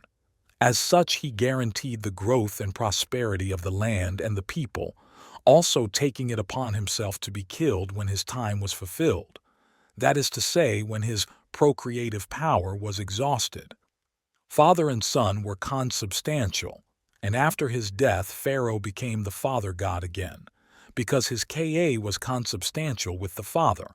The Ka consisted, as it were, of Pharaoh's ancestral souls, 14 of which were regularly worshipped by him, corresponding to the 14 Ks of the Creator God. Just as Pharaoh corresponded on the human plane to the divine Son, so his K corresponded to the divine procreator, the K-Mutef, the bull of his mother, and his mother corresponded to the mother of the gods, for example, Isis. This gives rise to a peculiar double trinity, consisting on the one hand of a divine series, Father God, Divine Son, the Ka-Mutef, and on the other hand a human series, Father God, Human Divine Son, Pharaoh, and Pharaoh's Ka. In the first series, the Father changes into the Son and the Son into the Father through the procreative power of the Ka-Mutef. All three figures are consubstantial. The second, divine-human series, which is likewise bound into a unity by consubstantiality, represents the manifestation of God in the earthly sphere. The Divine Mother is not included in either triunity. She stands outside it, a figure now wholly divine, now wholly human. We should mention in this connection a late Egyptian Trinity amulet discussed by Spiegelberg. Horus and Hathor sit facing one another, and between them and over them hovers a winged serpent. The three deities all hold the Ankh, symbol of life. The inscription says, Bait is one, Hathor one, Akori one, one is their power. Greetings, Father of the world. Greetings, three-formed God. Bait is Horus. The amulet, which is three-cornered, may date from the 1st or 2nd century, A.D. Spiegelberg writes, For my feeling, this epigram, despite its Greek form, breathes an Egyptian spirit of Hellenistic nature and contains nothing Christian. But it is born of a spirit that made its contribution to the development of the dogma of the Trinity in Christianity. The illustrations of the CONIUNCTIO in the Rosarium, showing King, Queen, and the Dove of the Holy Ghost, correspond to the figures on the amulet exactly. 2. Gold and Spirit. The striking analogy between certain alchemical ideas and Christian dogma is not accidental but in accordance with tradition. A good part of the symbolism of the king derives from this source. Just as Christian dogma derives in part from Egypto-Hellenistic folklore, as well as from the Judeo-Hellenistic philosophy of writers like Philo, so too does alchemy. Its origin is certainly not purely Christian, but is largely pagan or Gnostic. Its oldest treatises come from that sphere, among them the treatise of Comarios, 1st century, and the writings of Pseudo-Democritus, 1st to 2nd century, and Zosimos, 3rd century. The title of one of the latter's treatises is The True Book of Soph, the Egyptian and Divine Lord of the Hebrews, and of the Powers of Sabaoth. Berthelot thinks that Zosimos really was the author, and this is quite possible. The treatise speaks of a knowledge or wisdom that comes from the eons, ungoverned, and autonomous is its origin. It is non-material, and it seeks none of the material and wholly corruptible bodies, for it acts without being acted upon. But on their asking for a gift, the symbol of the chemic art comes forth from creation for those who rescue and purify the divine soul chained in the elements, that is, the divine pneuma mingled with the flesh. For as the sun is the blossom of fire and the heavenly sun is the right eye of the world, so also the copper, when purification makes it to blossom, is an earthly sun, a king upon earth, like the sun in heaven. It is clear from this and from the text that follows that the symbol of the chemic art, the king, is none other than gold, the king of metals. But it is equally clear that the gold comes into being only through the liberation of the divine soul or pneuma from the chains of the flesh. No doubt it would have suited our rational expectations better if the text had said not flesh, but or earth.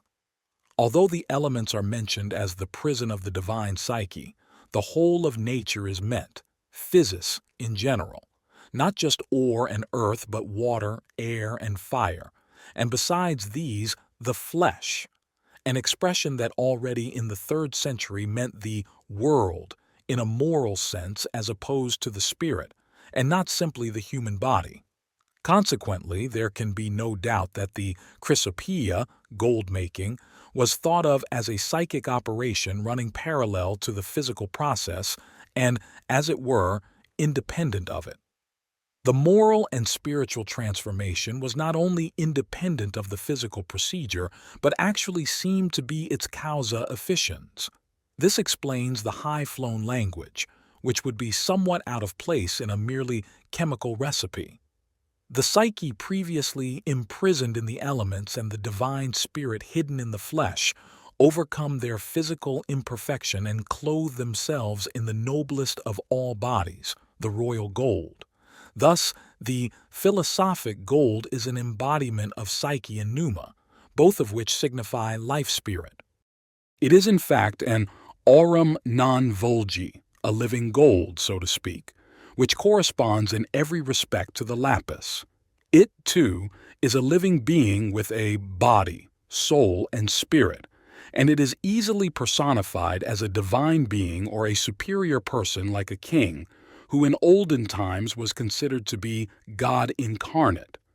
In this connection, Zosimos availed himself of a primordial image in the form of the divine Anthropos, who at that time had attained a crucial significance in philosophy and religion, not only in Christianity but also in Mithraism.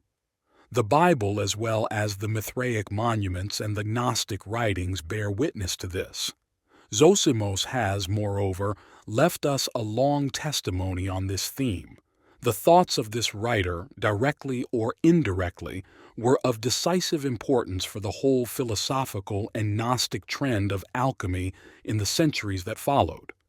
As I have dealt with this subject in considerable detail in psychology and alchemy, I need not go into it here. I mention it only because the above passage from Zosimos is, to my knowledge, the earliest reference to the king in alchemy.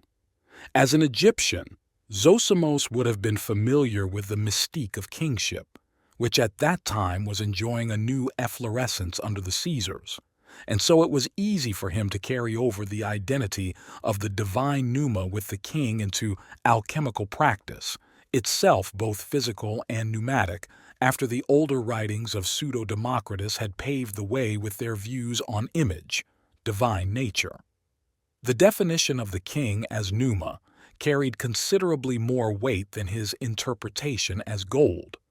Ruhlen's lexicon defines Rex as follows: Rex, king, soul, spiritual water, which gives moisture to the female and is restored to the fountain whence it was derived.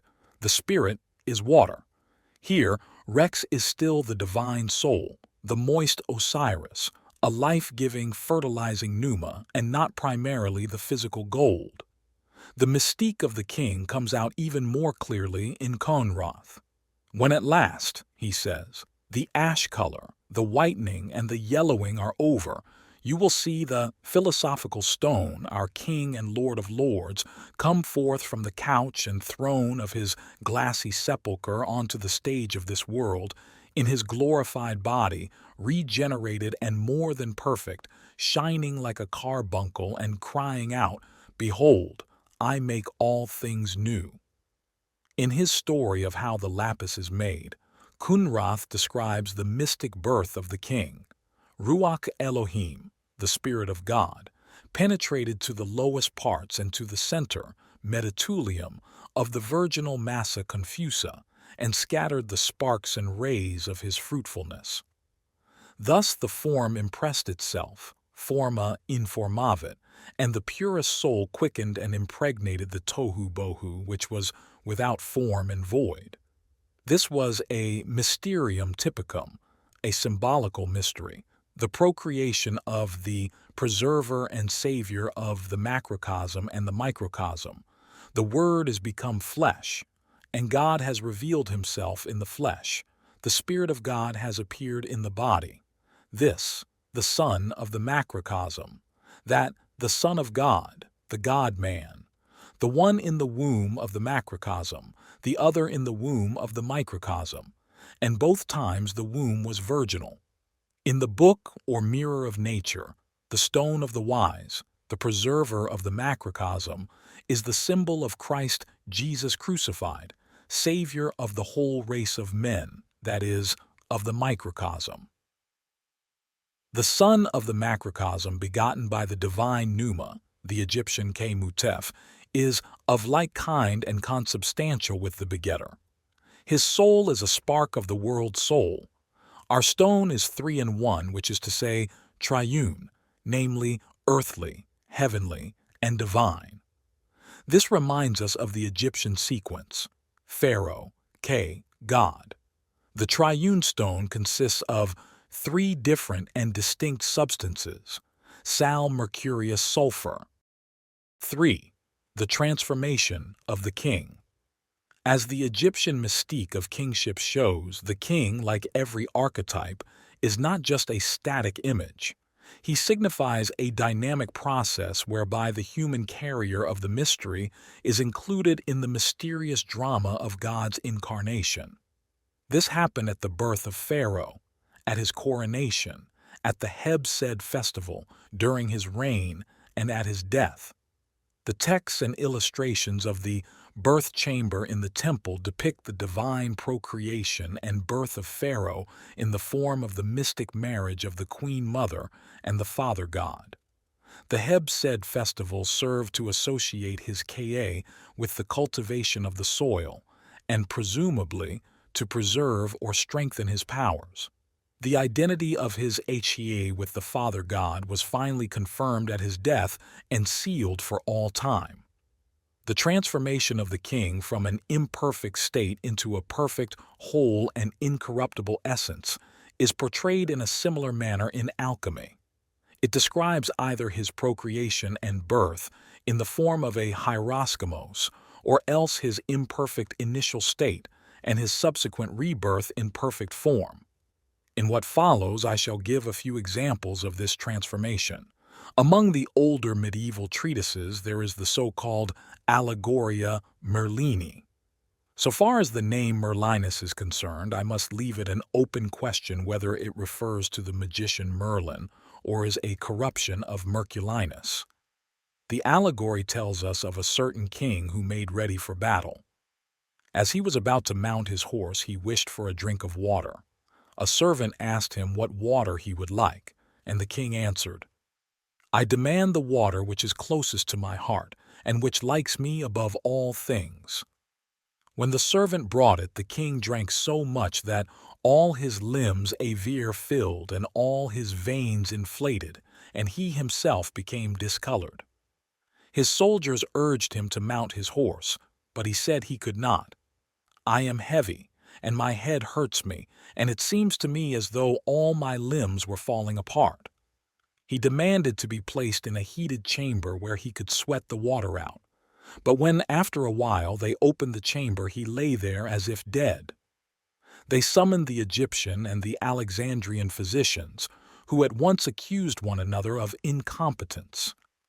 Finally, the Alexandrian physicians gave way to the Egyptian physicians, who tore the king into little pieces, ground them to powder, mixed them with their moistening medicines, and put the king back in his heated chamber as before. After some time they fetched him out again, half dead. When those present saw this, they broke out into lamentation, crying, "Alas, the king is dead." The physicians said soothingly that he was only sleeping. They then washed him with sweet water until the juice of the medicines departed from him, and mixed him with new substances. Then they put him back in the chamber as before. When they took him out this time, he was really dead.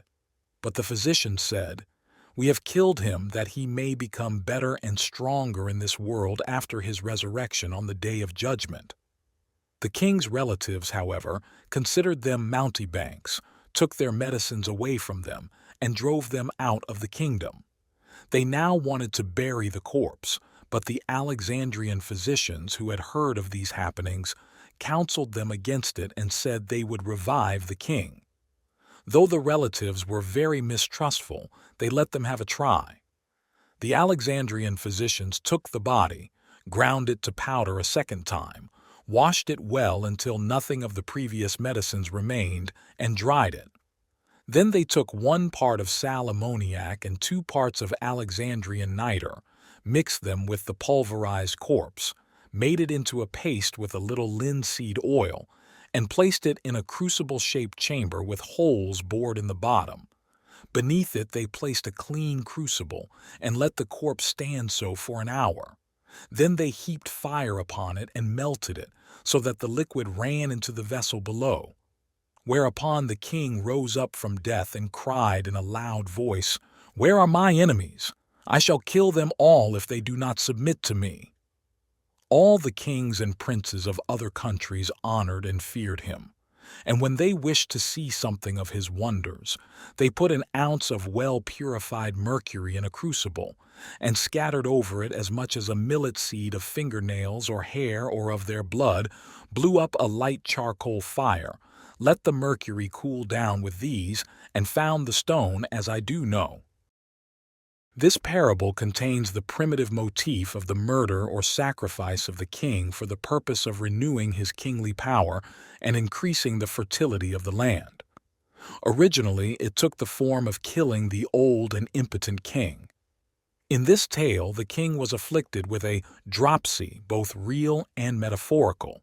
He suffered from a general plethora and a total oedema because he drank too much of the special water. One would be inclined to think that the water closest to his heart which liked him above all things was eau de vie, and that he suffered from cirrhosis of the liver, were it not that the extraction of the moist psyche from the elements was a preoccupation of alchemy long before the distillation of alcohol.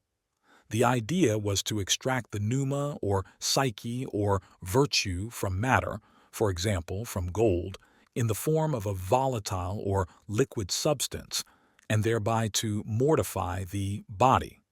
This aqua permanens was then used to revive or reanimate the dead body, and paradoxically, to extract the soul again. The old body had to die. It was either sacrificed or simply killed, just as the old king had either to die or to offer sacrifice to the gods, much as Pharaoh offered libations to his own statue. Something of this kind was celebrated at the Sed festival. Moret thinks the Sed ceremony was a kind of humanized regicide. Water has always played a role at sacrifices as the animating principle. A text from Edfu says, "I bring thee the vessels with the limbs of the gods, i.e. the Nile, that thou mayest drink of them. I refresh my heart that thou mayest rejoice." The water of the Nile was the real consolamentum of Egypt. In the Egyptian fairy tale, Anubis found that the heart of his dead brother Bata, which Bata had placed on a cedar flower, had turned into a cedar cone. He put it in a vessel of cold water, and the heart soaked it up, and Bata began to live again. Here, the water is life-giving, but of the aqua permanens it was said, "It kills and vivifies."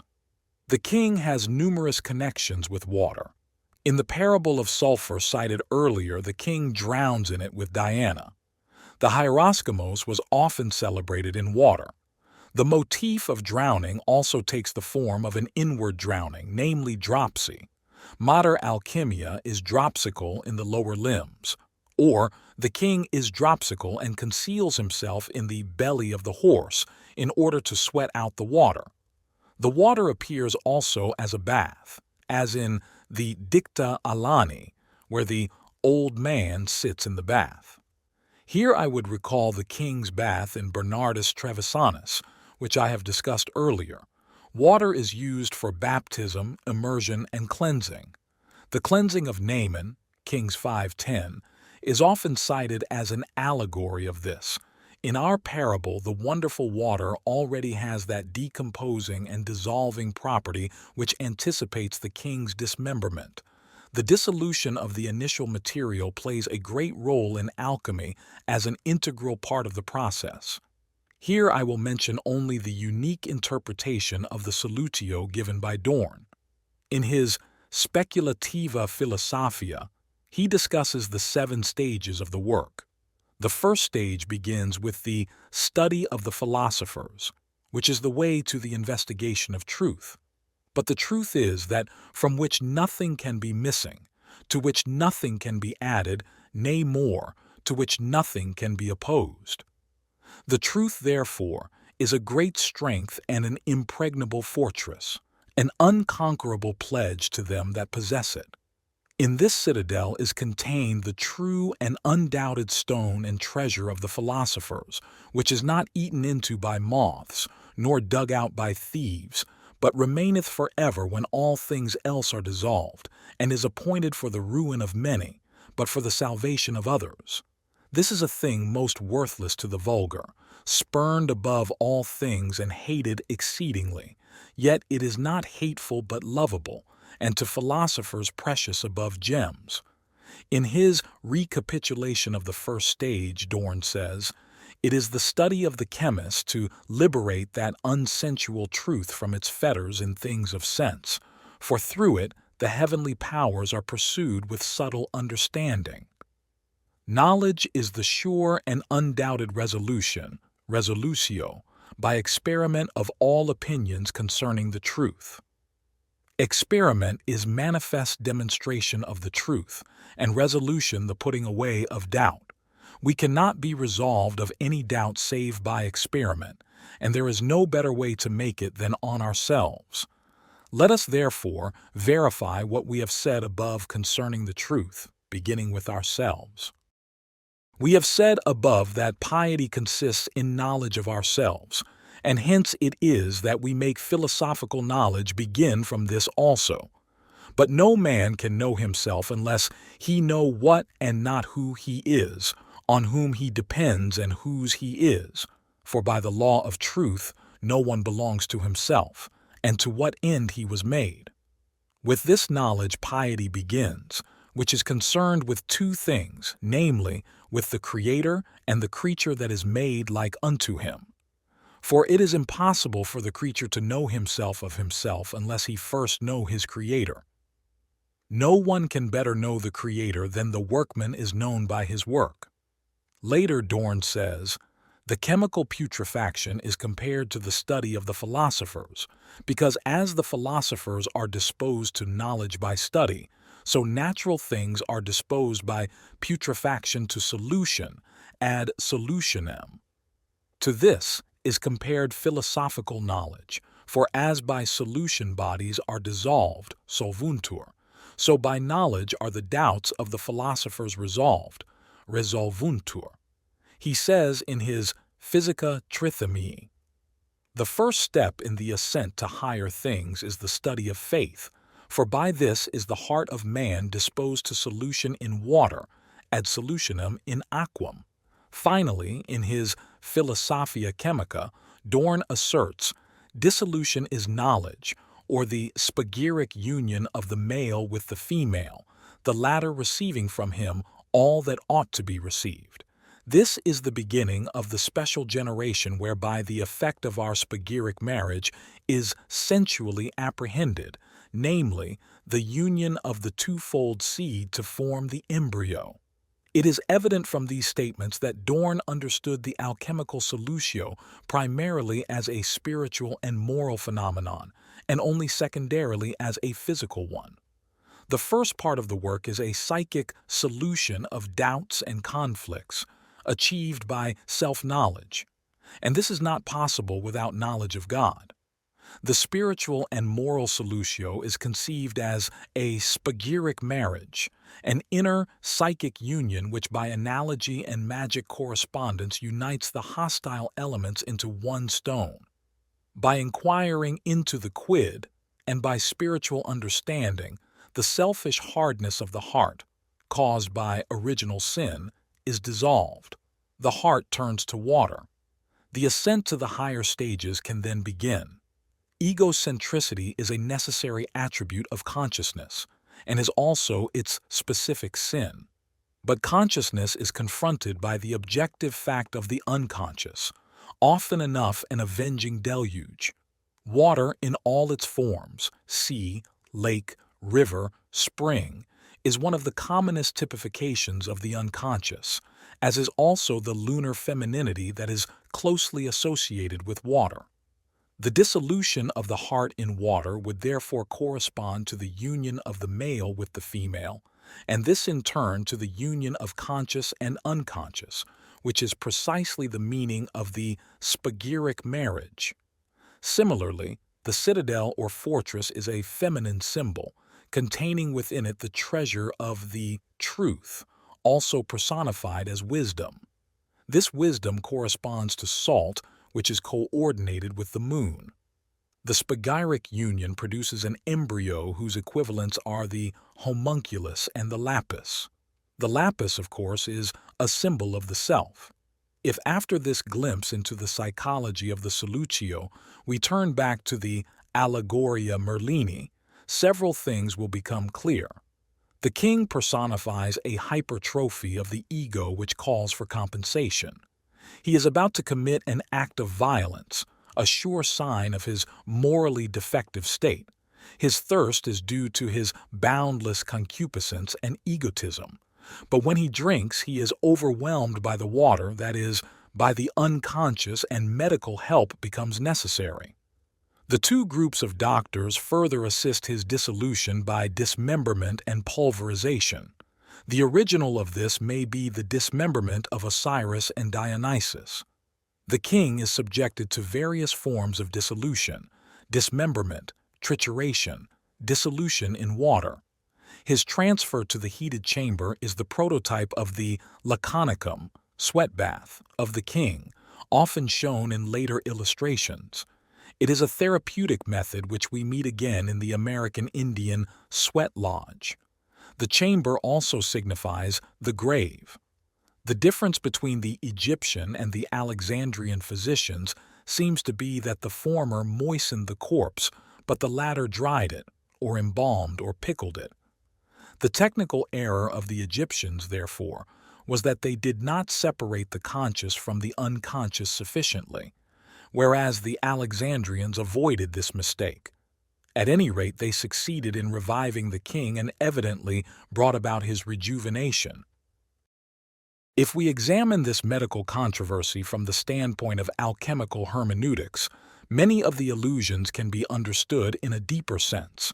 For instance, the Alexandrians, though making just as thorough use of the Typhonian technique of dismemberment, avoided the Typhonian seawater and dried the pulverized corpse, using instead the other constituent of the aquapontica, namely salt in the form of sal ammoniac, mineral salt or rock salt, also called sal d'Arabia, and sal nitri, saltpetre. Primarily, the preservative quality of both salts is meant, but secondarily, in the mind of the adepts, marination meant the informing penetration of sapientia, Dorn's veritas, into the ignoble mass, whereby the corruptible form was changed into an incorruptible and immutable one. Certainly there is little trace of this in our somewhat crude parable. Also, the transformation of the king seems to betoken only the primitive renewal of his life force, for the king's first remark after his resuscitation shows that his bellicosity is undiminished. In the later texts, however, the end product is never just a strengthening, rejuvenation, or renewal of the initial state, but a transformation into a higher nature. So we are probably not wrong in attributing a fairly considerable age to this parable. One ground for this assumption is the conflict between the Alexandrian and Egyptian physicians, which may hark back to pre-Islamic times when the old-fashioned magical remedies of the Egyptians still led to skirmishes with the progressive, more scientific medicine of the Greeks. Evidence for this is the technical blunder of the Egyptian method, contamination of conscious and unconscious, which the more highly differentiated consciousness of the Greeks was able to avoid. 4. The regeneration of the king, Ripley's Cantillina. It should not be overlooked that no reason was given why the king was in need of renewal. On a primitive level, the need for renewal was self-evident, since the magic power of the king decreased with age. This is not so in later parables, where the original imperfection of the king itself becomes a problem. Thus, the author of the following parable, Sir George Ripley, 1415-90, Canon of Bridlington, was already revolving in his mind the problem of the sick king. I must leave to one side the question of how far this idea was influenced by the Grail legend. It is conceivable that Ripley, as an Englishman, would have been acquainted with this tradition. Apart from the rather doubtful evidence of the lapis exilis, lapsit exilis in Wolfram von Eschenbach, I have not been able to find any more likely traces of the Grail cycle in alchemical symbolism, unless one thinks of the mystic vessel of transformation, the tertium comparationis, for which would be the chalice in the Mass. The first 5 verses of the cantilena are as follows: Behold, and in this cantilena see the hidden secrets of philosophy. What joy arises from the merry veins of minds elated by such dulcet strains! Through Roman countries as I once did pass, where Mercury's nuptial celebrated was, and feeding stoutly on the bridegroom's score, I learned these novelties unknown before. There was a certain barren king by birth, composed of the purest, noblest earth, by nature sanguine and devout, yet he sadly bewailed his authority. Wherefore am I a king, and head of all those men and things that be corporeal. I have no issue, yet I'll not deny 'tis me both heaven and earth are ruled by. Yet there is either a cause natural or some defect in the original, though I was born without corruption and nourished 'neath the pinions of the Sun. The cleric's language betrays him. Original defect is a paraphrase of original sin, and the pinions of the sun are the wings of the Son of Justice. Malachi 4:2. The Son of Justice shall arise with healing in his wings. Possibly there is a connection here between the cantilena and the remark of Senior that the male without wings is under the winged female. The cantilena condenses the winged female on the one hand with the winged sun disk of Malachi, and on the other with the idea of the nourishing mother, a kind of dreamlike contamination.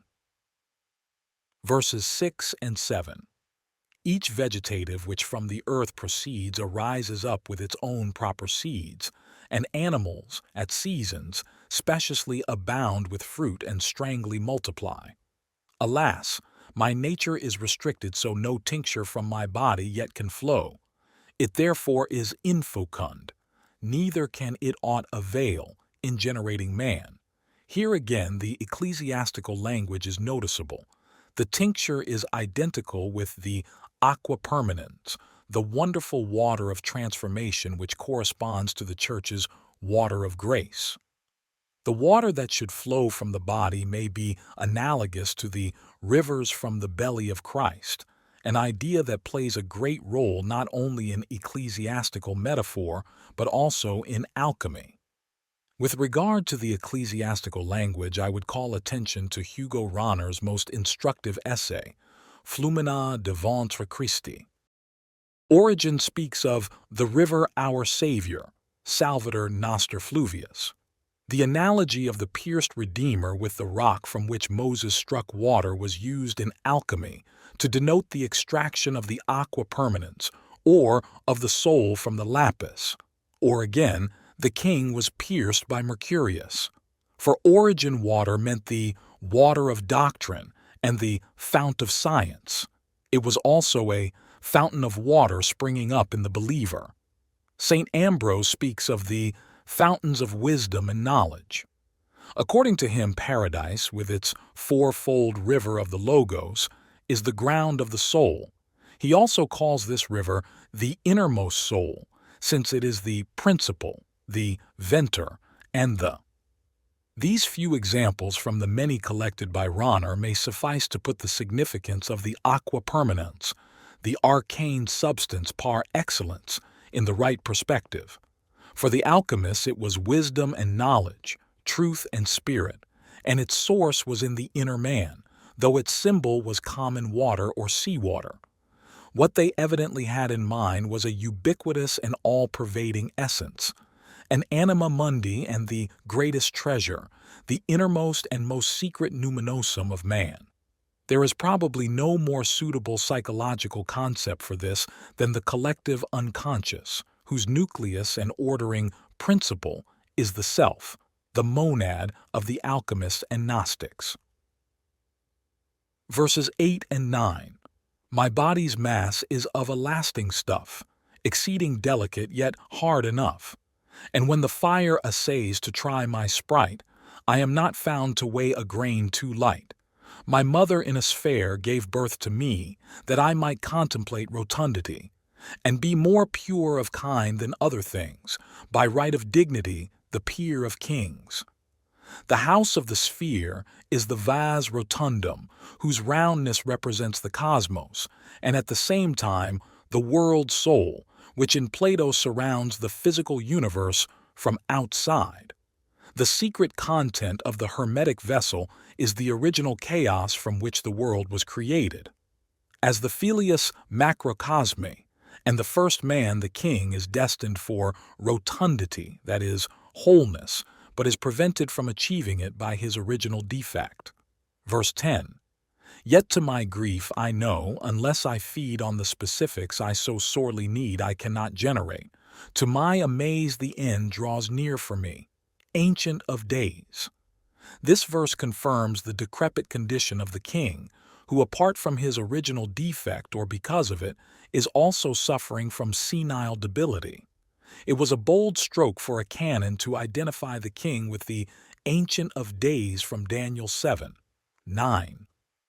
I beheld till the thrones were cast down, and the Ancient of Days did sit, whose garments were white as snow, and the hair of his head like pure wool.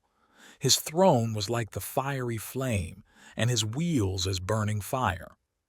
There can be no doubt that Ripley the alchemist was here speculating over the head of Ripley the cleric to hit upon an idea that in the Middle Ages must have seemed like blasphemy: the identification of the transformative substance with God. To our way of thinking, this kind of allegory or symbolization is the height of absurdity and unintelligibility. It was even hard for the Middle Ages to swallow. But where it met with acceptance, as in philosophical alchemy, it does much to explain the hymn-like or, at any rate, highly emotional language of some of the treatises. We have here, in fact, a new religious declaration. God is not only in the unspotted body of Christ and continually present in the consecrated host, but, and this is the novel and significant thing, he is also hidden in the cheap, despised, common or garden substance, even in the uncleanness of this world, in filth. He is to be found only through the art. Indeed, he is its true object and is capable of progressive transformation, Deo adjuvante. This strange theologium did not, of course, mean that for the alchemists God was nothing but a substance that could be obtained by chemical transformation. Far from it. Such an aberration was reserved rather for those moderns who put matter or energy in the place of God. The alchemists, so far as they were still pagans, had a more mystical conception of God dating from late antiquity, which, as in the case of Zosimos, could be described as Gnostic, or if they were Christians, their Christianity had a noticeable admixture of heathenish magical ideas about demons and divine powers, and an anima mundi inherent or imprisoned in physical nature. The anima mundi was conceived as that part of God which formed the quintessence and real substance of physis, and which was to God, to use an apt expression of Isidore, as the accrescent soul, grown on, was to the divine soul of man. This accrescent soul was a second soul that grew through the mineral, vegetable, and animal kingdoms up to man, pervading the whole of nature, and to it the natural forms were attached like appendages. This strange idea of Isidore's is so much in keeping with the phenomenology of the collective unconscious that one is justified in calling it a projection of this empirically demonstrable fact in the form of a metaphysical hypostasis. It will not have escaped the reader how primitive the idea of God's aging and need of renewal is. It does in fact derive from ancient Egypt, though one is at a loss to imagine from what sources, other than the Bible, a canon of Bridlington in the 15th century, could have borrowed such a theology. His writings at any rate allow no conjectures in this respect. There is something of a clue, however, in the alchemical tradition itself, in the idea of a corrupt arcane substance whose corruption is due to original sin. A similar idea appears in the Grail tradition of the sick king, which has close connections with the transformation mystery of the Mass. The king is the forebear of Parsifal, whom one could describe as a redeemer figure. Just as in alchemy the old king has a redeemer son or becomes a redeemer himself, the lapis is the same at the beginning and at the end. Further, we must consider certain medieval speculations concerning God's need of improvement and the transformation of the wrathful God of the Old Testament into the God of love in the New. For, like the unicorn, he was softened by love in the lap of a virgin. Ideas of this kind are found as early as Bonaventure, the Franciscan saint, who died in 1274. We should also remember that, in the figurative language of the Church, God the Father was represented as an old man and his birth as a rejuvenation in the Son. In a hymn to the Church as an analogy of the Mother of God, Paulinus of Nola says, "Sister and wife at once, for without the use of the body mentally she unites, for the spouse is God, not a man. Out of this mother is born the ancient as well as the infant."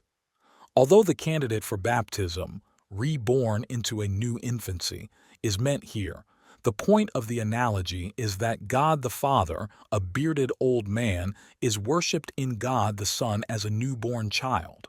The contrast between senex and pure touches at more than one point on the archetype of God's renewal in Egyptian theology, especially when the underlying homoousia comes out as clearly as in the verses of Ephraim Cyrus. The Ancient of Days in his sublimity dwelt as a babe in the womb. Thy babe, O Virgin, is an old man. He is the Ancient of Days and precedes all time. Nowhere in this material, however, do we find the very specific motif of God's senescence, and the source Ripley could have used remains obscure. Even so, there is always the possibility of an autochthonous revival of the mythologum from the collective unconscious. Nelkin has published a case of this kind. His patient was a primary school teacher who suffered from paranoia. He developed a theory about a father god with immense procreative powers. Originally, he had 550 membra virilia, but in the course of time they were reduced to 3. He also possessed 2 scrota with 3 testicles each. His colossal sperm production weakened him in the end, and finally he shrank to a 5-ton lump and was found chained up in a ravine. This psychologum contains the motif of aging and loss of procreative power. The patient was the rejuvenated father god or his avatar. The embellishment of the archetypal theme is in this case completely original, so that we can safely take it as an autochthonous product. In Ripley's case, there is the more immediate possibility that he modified for his own purpose the conception of the Ancient of Days and his youthful son the Logos, who in the visions of Valentinus the Gnostic and of Meister Eckhart was a small boy. These concepts are closely related to those of Dionysus, youngest of the gods, and of the Horus child, Harpocrates, Ion, etc. All naturally imply the renewal of the aging god. The step from the world of Christian ideas back into paganism is not a long one, and the naturalistic conclusion that the Father dwindles when the Son appears, or that he is rejuvenated in the Son, is implicit in all these age-old conceptions, whose effect is all the stronger the more they are consciously denied. Such a combination of ideas is almost to be expected in a cleric like Ripley, even though, like all alchemists, he may not have been conscious of their full import. Verses 11 to 12, "Utterly perished is the flower of youth. Through all my veins there courses naught but death. Marveling I heard Christ's voice, that from above I'll be reborn, I know not by what love.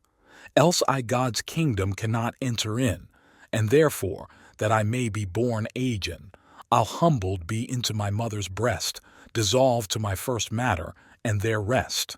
In order to enter into God's kingdom, the king must transform himself into the prima materia in the body of his mother, and return to the dark initial state which the alchemists called the chaos. In this massa confusa, the elements are in conflict and repel one another. All connections are dissolved. Dissolution is the prerequisite for redemption. The celebrant of the mysteries had to suffer a figurative death in order to attain transformation. Thus, in the Arislius vision, Gabricus is dissolved into atoms in the body of his sister wife. We have seen from the analogy with the Ancient of Days what the alchemist's goal was. Both artifacts and substance were to attain a perfect state, comparable to the kingdom of God. I will not discuss, for the moment, the justification for this seemingly presumptuous comparison, but would remind the reader that, in the opinion of the alchemists themselves, the transformation was a miracle that could take place only with God's help. Verse 13. Hereto the mother animates the king, hastes his conception, and does forthwith bring him closely hidden underneath her train, till, from herself, she'd made him flesh again. Here the chemical wedding takes the form of the ancient rite of adoption, when the child to be adopted was hidden under the skirts of the adoptive mother and then drawn forth again. In this way, Ripley circumvented the scandal of the customary incest. The adoption was represented in ancient times either by a figurative act of birth or by the suckling of the adoptive child. In this manner, Heracles was adopted by Hera. In a hymn to Nebo, the god says to Assurbanipal, "Small wert thou, Assurbanipal, when I left thee with the divine queen of Nineveh. Feeble wert thou, Assurbanipal, when thou didst sit in the lap of the divine queen of Nineveh. Of the 4 udders that were placed in thy mouth thou didst suck from 2, and in 2 thou didst bury thy face." Concealment under the skirt is a widely disseminated rite, and until quite recently was still practiced by the Bosnian Turks. The motif of the tutelary Madonna in a mantle has a similar meaning, namely the adoption of the believer. Ripley's adoption scene may derive from the lion hunt of Marcos, where mention is made of a fire which comes out over the coals, even as the pious mother steps over the body of her son. And again, he likened the subtlety of the fire's heat to the stepping of the pious mother over the body of her son. These sentences form part of a dialogue between King Marcos and his mother. In contrast to the cantilena, however, it is not the king who is to be transformed, but the lion. Verses 14 to 17 was wonderful to see with what a grace this natural union made at one embrace did look, and by a bond both sexes knit, like to a hylla and airy surrounding it. The mother unto her chaste chamber goes, where in a bed of honor she bestows her wearied self, twixt sheets as white as snow, and there makes signs of her approaching woe. Rank a poison issuing from the dying man made her pure orient face look foul and wan. Hence she commands all strangers to be gone, seals up her chamber door and lies alone. Meanwhile she of the peacock's flesh did eat and drank the green lion's blood with that fine meat, which Mercury, bearing the dart of passion, brought in a golden cup of Babylon. The pregnancy diet described here is the equivalent of the Sybathio, the feeding of the transformative substance.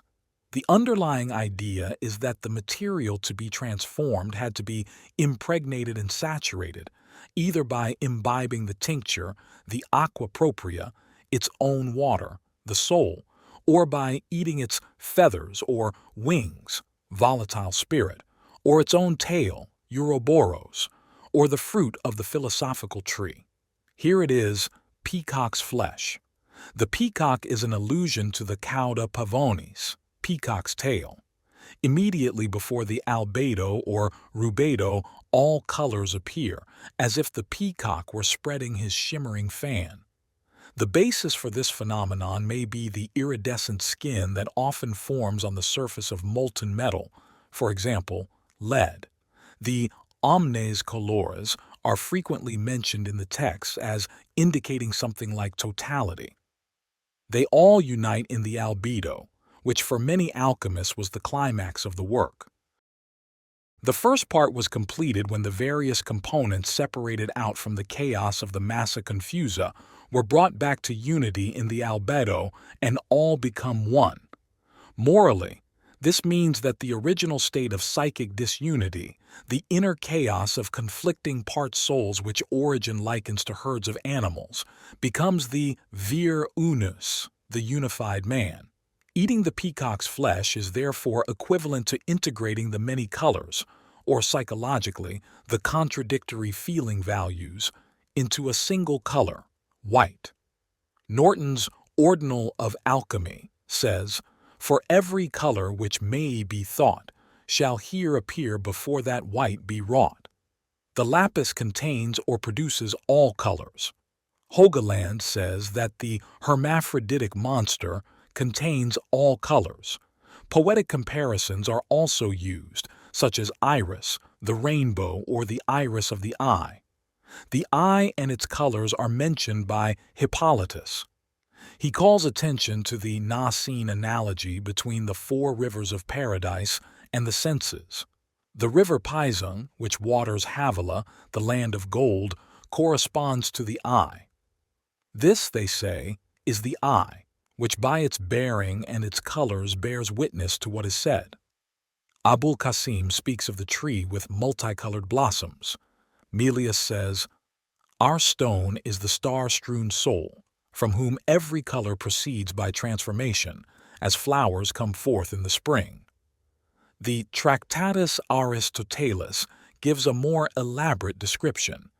Everything that is contained beneath the circle of the moon is made into one at the quadrangular ending, as if it were a meadow decked with colors and sweet-smelling flowers of divers kinds, which were conceived in the earth by the dew of heaven. The stages of the work are marked by 7 colors which are associated with the planets. This accounts for the relation of the colors to astrology and also to psychology, since the planets correspond to individual character components. The Aurora Consurgens relates the colors to the soul. Lagnaeus associates the 4 principal colors with the 4 temperaments. The psychological significance of the colors comes out quite clearly in Dorn. Truly, the form which is the intellect of man is the beginning, middle, and end of the preparations, and this form is indicated by the yellow color, which shows that man is the greater and principal form in the spagyric work, and one mightier than heaven. Since the gold color signifies intellect, the principal informator, formative agent in the alchemical process, we may assume that the other 3 colors also denote psychological functions, just as the 7 colors denote the 7 astrological components of character. Consequently, the synthesis of the 4 or 7 colors would mean nothing less than the integration of the personality, the union of the 4 basic functions, which are customarily represented by the color quaternio blue, red, yellow, green.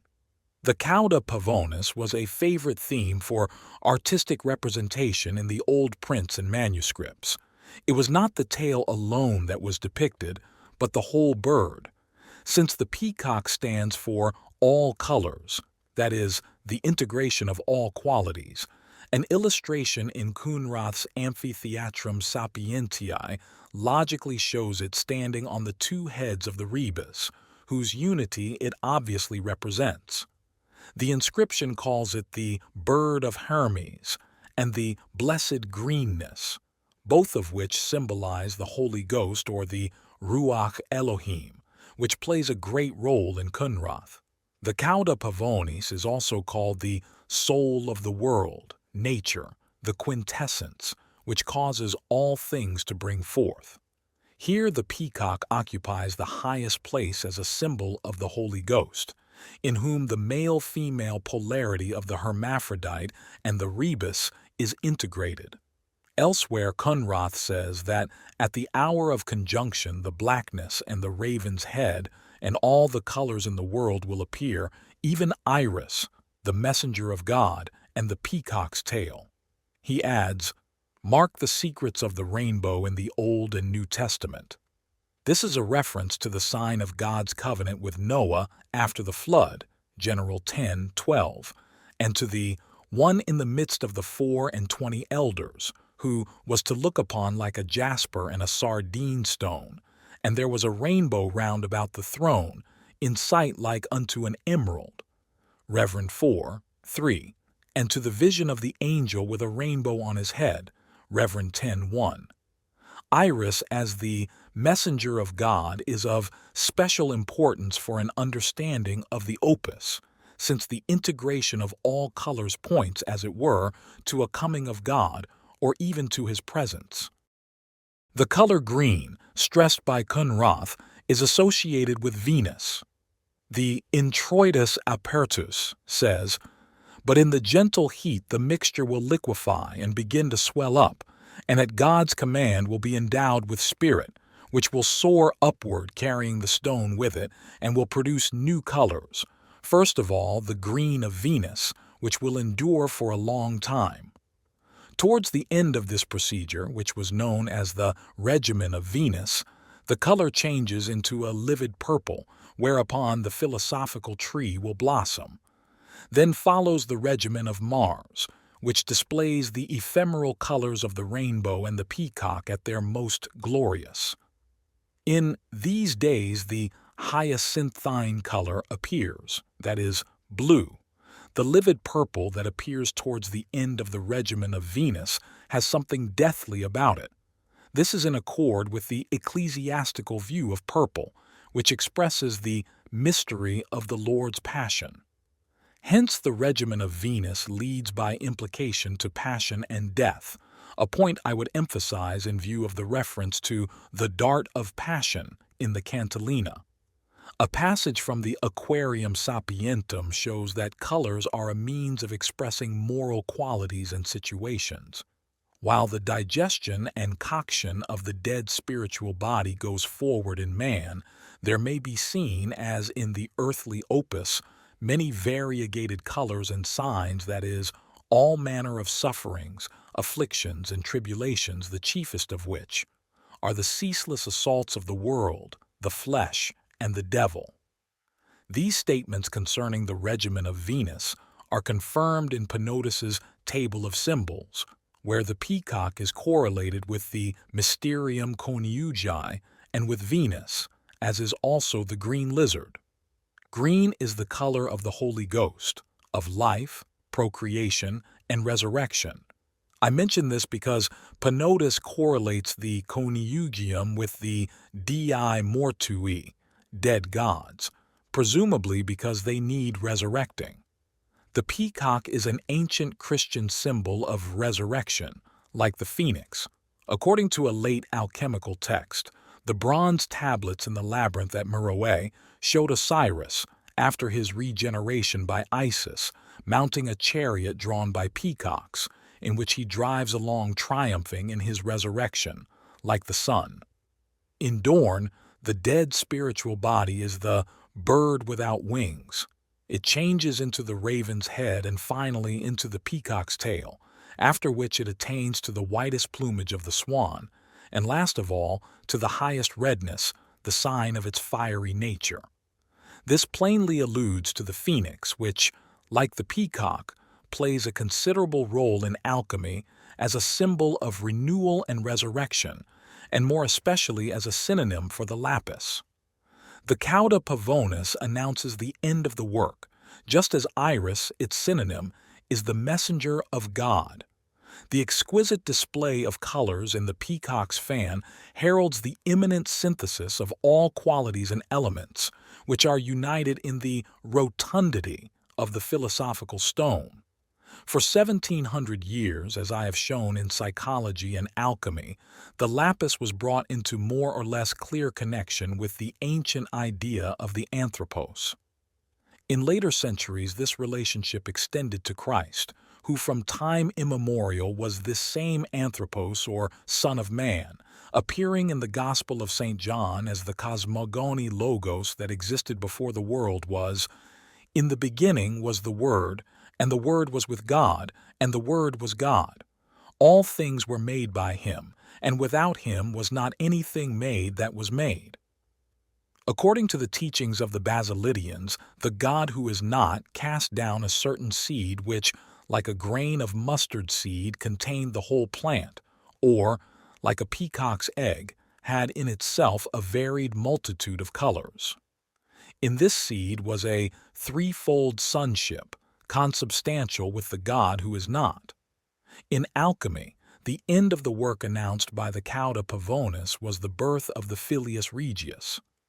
The display of colors in the Basilidian doctrine therefore occurred at the right place.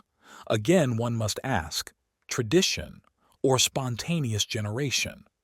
The peacock is an attribute of Juno, and one of the cognomens of Iris is Junonia. Just as the Queen Mother or the Mother of the Gods grants renewal, so the peacock annually renews his plumage, and therefore has a relation to all the changes in nature. De Gubernatis says, "The serene and starry sky and the shining sun are peacocks, the deep blue firmament shining with 1,000 brilliant eyes, and the sun rich with the colors of the rainbow, present the appearance of a peacock in all the splendor of its eye-bespangled feathers. When the sky or the 1,000-rayed sun, Sahasranshu, is hidden by clouds or veiled by autumnal mists, it again resembles the peacock, which, in the dark part of the year, like a great number of vividly colored birds, sheds its beautiful plumage and becomes drab and unadorned. The crow, which had put on the peacock's feathers, then caws with the other crows in funereal concert. In winter, the peacock crow has nothing left to it except its shrill, disagreeable cry, which is not dissimilar to that of the crow. It is commonly said of the peacock that it has an angel's feathers, a devil's voice, and a thief's walk. This would explain Dorn's connecting the peacock with the raven's head, caput corvi. Certain subsidiary meanings of the peacock in medieval literature are worth mentioning. Pisanella says that the peacock, contrasted with the sun, signifies the righteous man who, although adorned with the colors of 1,000 virtues, yet has a share in the greater glory of the divine presence. It also signifies the man who, spotted by repeated sins, rises again to integrity of spirit. The peacock expresses the inner beauty and perfection of the soul.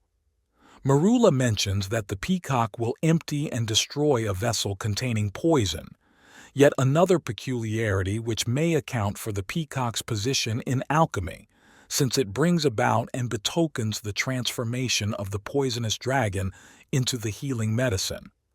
Merula also asserts that the pia hen does not introduce her young to their father until they are fully grown, from which Pisanellis drew an analogy with the Blessed Virgin, who likewise presents her charges to God only in the perfect state.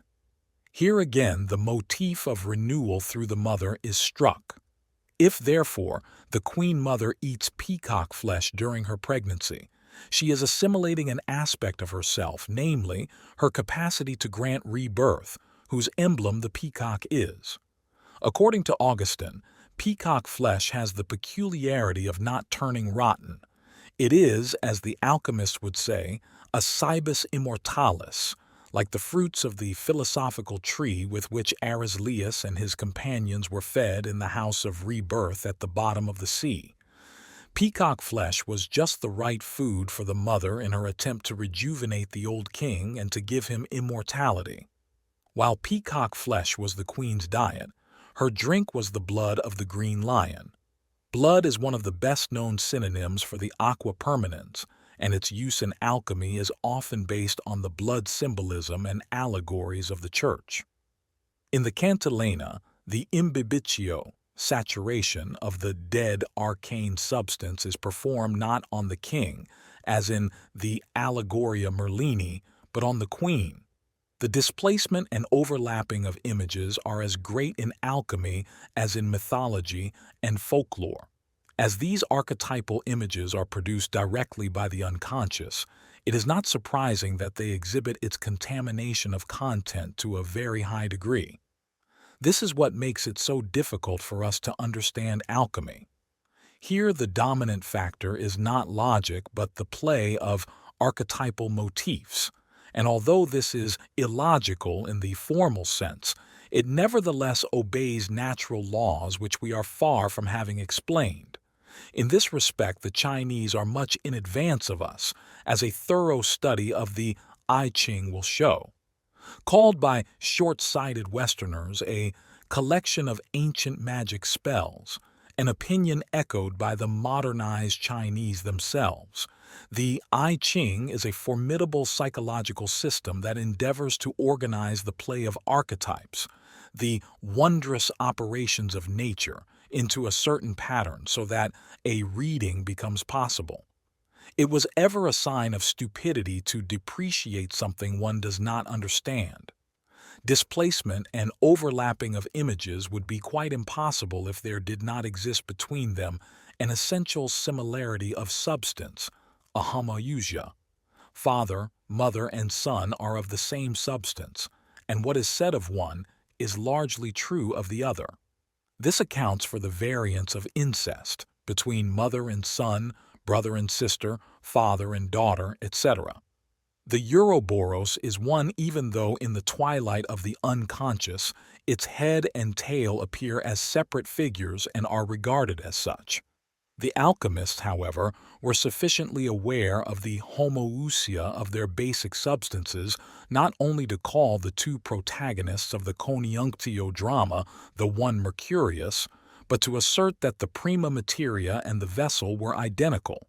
Just as the aqua permanens, the moist soul substance, comes from the body it is intended to dissolve, so the mother who dissolves her son in herself is none other than the feminine aspect of the father-son. This view current among the alchemists cannot be based on anything except the essential similarity of the substances which were not chemical but psychic, and as such, appurtenances not of consciousness, where they would be differentiated concepts, but of the unconscious, in whose increasing obscurity they merge together in larger and larger contaminations. If then we are told that the queen drank blood, this image corresponds in every respect to the king drinking water, to the king's bath in the trough of the oak, to the king drowning in the sea, to the act of baptism, to the passage through the Red Sea, and to the suckling of the child by the mother of the gods. The water and the containing vessel always signify the mother, the feminine principle best characterized by yin, just as in Chinese alchemy the king is characterized by yang. In alchemy, the lion, the royal beast, is a synonym for Mercurius, or, to be more accurate, for a stage in his transformation. He is the warm-blooded form of the devouring, predatory monster who first appears as the dragon. Usually, the lion form succeeds the dragon's death and eventual dismemberment. This, in turn, is followed by the eagle. The transformations described in Rosenkreuz's Chemical Wedding give one a good idea of the transformations and symbols of Mercurius. Like him, the lion appears in dual form as lion and lioness, or he is said to be Mercurius duplex. The two lions are sometimes identified with the red and white sulphur. The illustrations show a furious battle between the wingless lion, red sulphur, and the winged lioness, white sulphur. The two lions are prefigurations of the royal pair, hence they wear crowns. Evidently at this stage there is still a good deal of bickering between them, and this is precisely what the fiery lion is intended to express, the passionate emotionality that precedes the recognition of unconscious contents. The quarreling couple also represent the Ouroboros. The lion thus signifies the arcane substance, described as terra, the body or unclean body. Further synonyms are the desert place, poison because this earth is deadly, tree because it bears fruit, or hidden matter, hyle, because it is the foundation of all nature and the substance, subjectum of all elements. In apparent contradiction to this, Mayer cites from Ripley's Tractatus Duodecim Portarum the remark that the green lion is a means of conjoining the tinctures between sun and moon. It is, however, psychologically correct to say that emotion unites as much as it divides. Basilius Valentinus takes the lion as the arcane substance, calling it the trinity composed of Mercurius, Sal, and Sulphur, and the equivalent of Draco, Aquila, Rex, Spiritus, and Corpus. The Gloria Mundi calls the green lion the mineral stone that consumes a great quantity of its own spirit, meaning self-impregnation by one's own soul, imbibitio, exhibatio, nutritio, penetratio, etc. Besides the green lion, there was also, in the later Middle Ages, a red lion. Both were Mercurius. The fact that Artephius mentions a magic use of the lion and of the snake throws considerable light on our symbol. He is good for battle.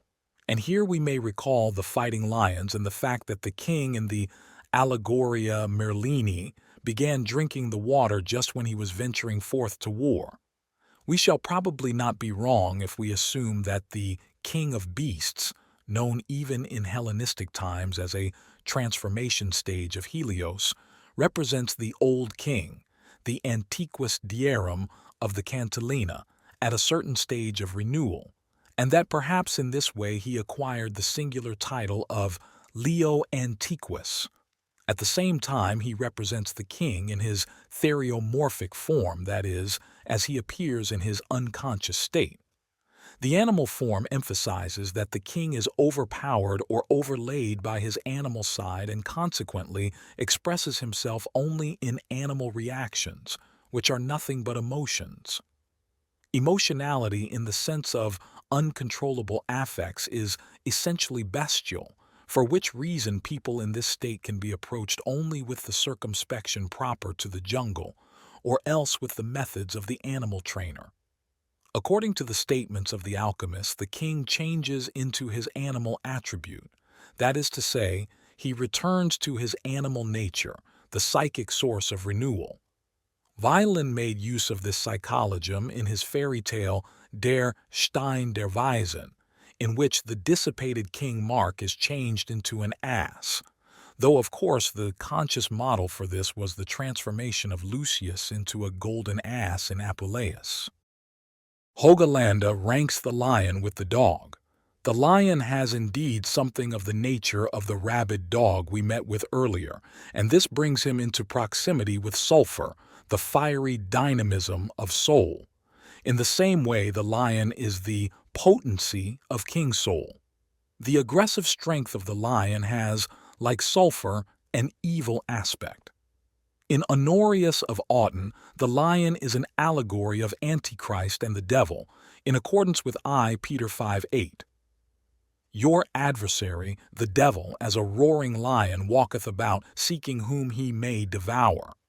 But insofar as the lion and lioness are forerunners of the incestuous CONIUNCTIO, they come into the category of those theriomorphic pairs who spend their time fighting and copulating, for example, cock and hen, the two serpents of the caduceus, the two dragons, etc.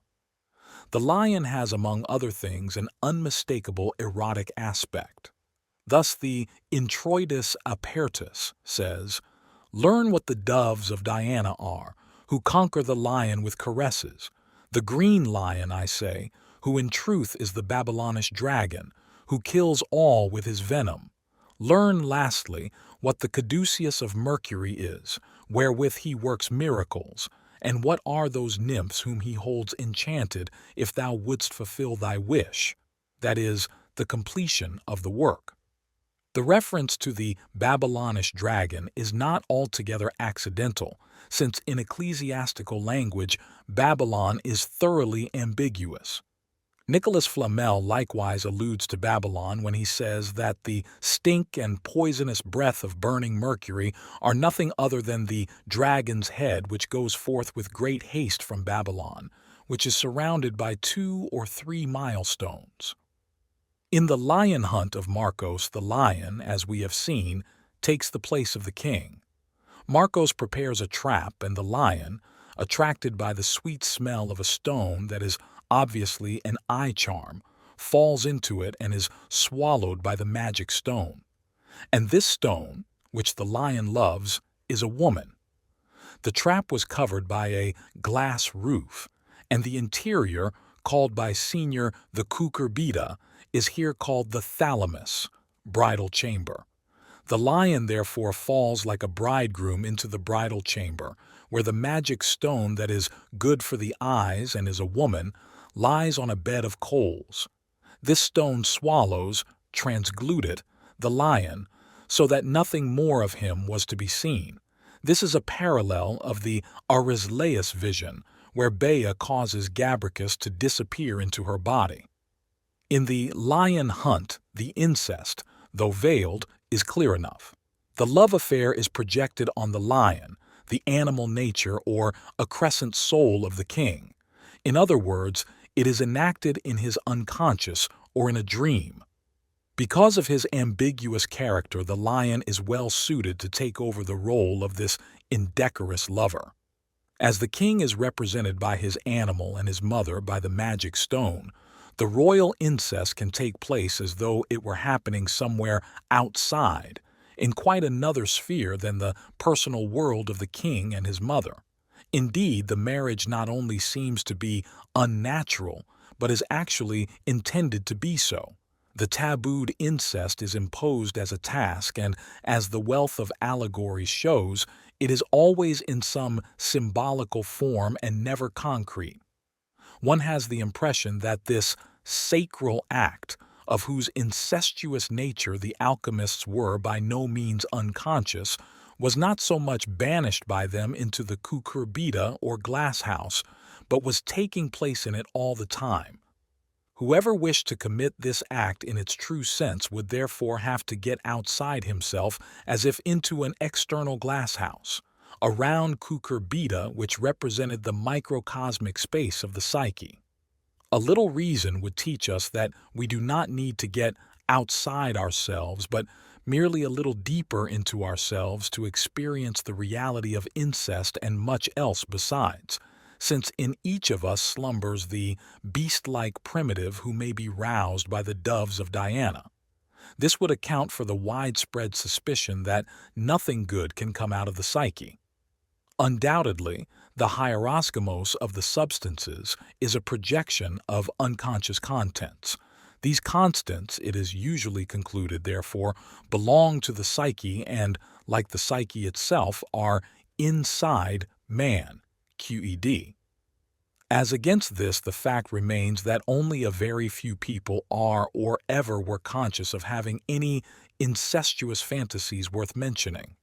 If such fantasies are present at all, they are not yet conscious, like the collective unconscious in general. An analysis of dreams and other products of the unconscious is needed to make these fantasies visible.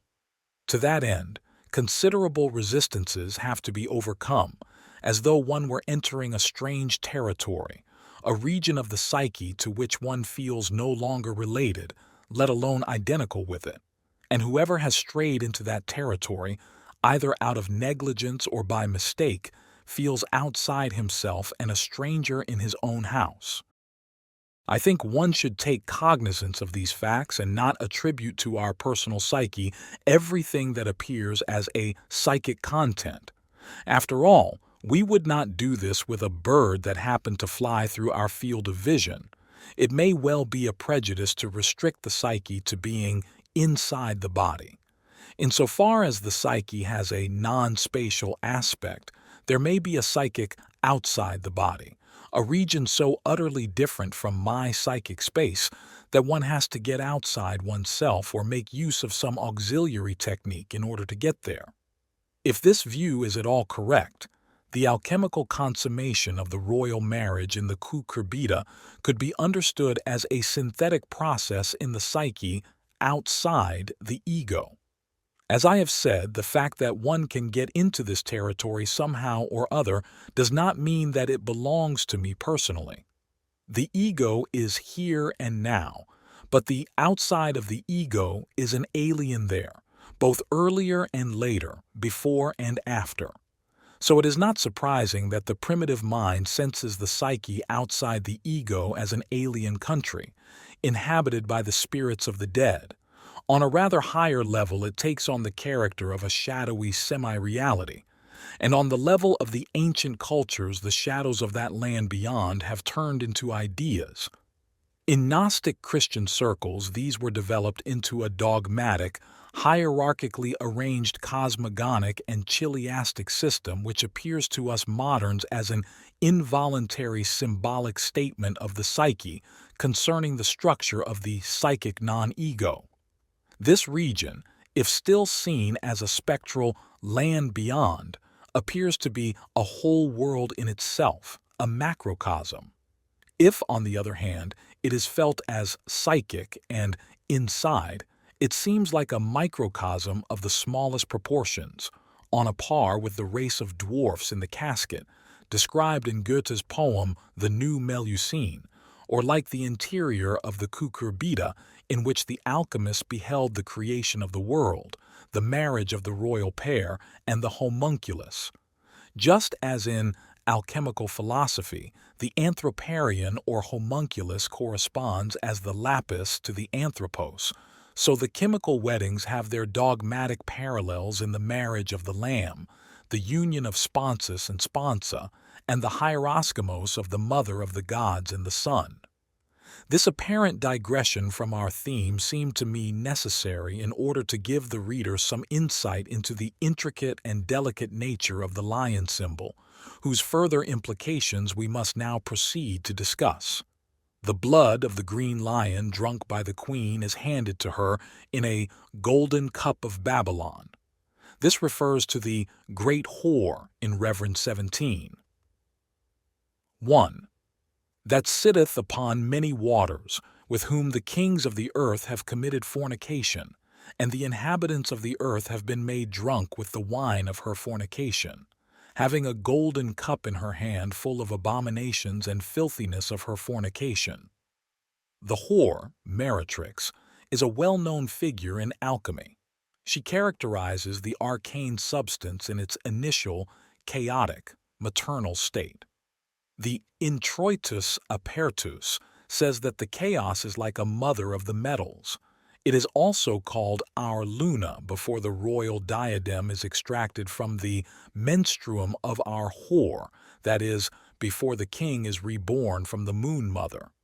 The Tractatus Aureus de Lapide says of the arcane substance, that noble whore Venus is clothed and enveloped in abounding color. This color has a reddish appearance. The nobility of this Venus derives from the fact that she is also the queen, the chaste bride of the king. In his Practica de Lapide, Basilius Valentinus says, this tincture is the rose of our masters of Tyrian hue, called also the red blood of the dragon, described by many, and the purple cloak, with which the queen is covered. A variant says, that precious substance is the Venus of the ancients, the hermaphrodite, who has two sexes. Meyer writes, in our chemistry there is Venus and Cupid, for Psyche is the female, Cupid the male, who is held to be the dragon. The opus ad rubium, reddening, takes place in the second house of Venus, Libra. Accordingly, the Turba remarks that Venus precedes the sun. Flamel takes Venus as an important component of the arcane substance. In an apostrophe to the Magnesia he says, thou bearest within thee the many-formed image of Venus, the cupbearer and fire-spitting servant, the latter referring to the sulphurous aspect of Mercurius. Mercurius also plays the role of cupbearer in the Cantillina. In Flamel, the lapis is born of the conjunction of Venus pugnax, fighting Venus, and Mercurius, evidently a reference to the quarreling that precedes their union, cf. the Fighting Lions. In Valentinus's poem on the Prima Materia, Lapidus Venus is identified with the fountain, the mother and bride of the king, in which her fixed father is drowned. A stone there is, and yet no stone. In it doth nature work alone. From it there welleth forth a fount, in which her sire, the fixed, is drowned. His body and life absorbed therein until the soul's restored agent. In other texts, Venus represents the queen at the wedding, as in the Introitus Apertus. See to it that you prepare the couch of Venus carefully, then lay her on the marriage bed, etc. In general, Venus appears as the feminine aspect of the king, or, as we should say, his anima. Thus, Valentinus says of Adam and Venus in the bath, "So saith the wise man, naught they be except the double Mercury."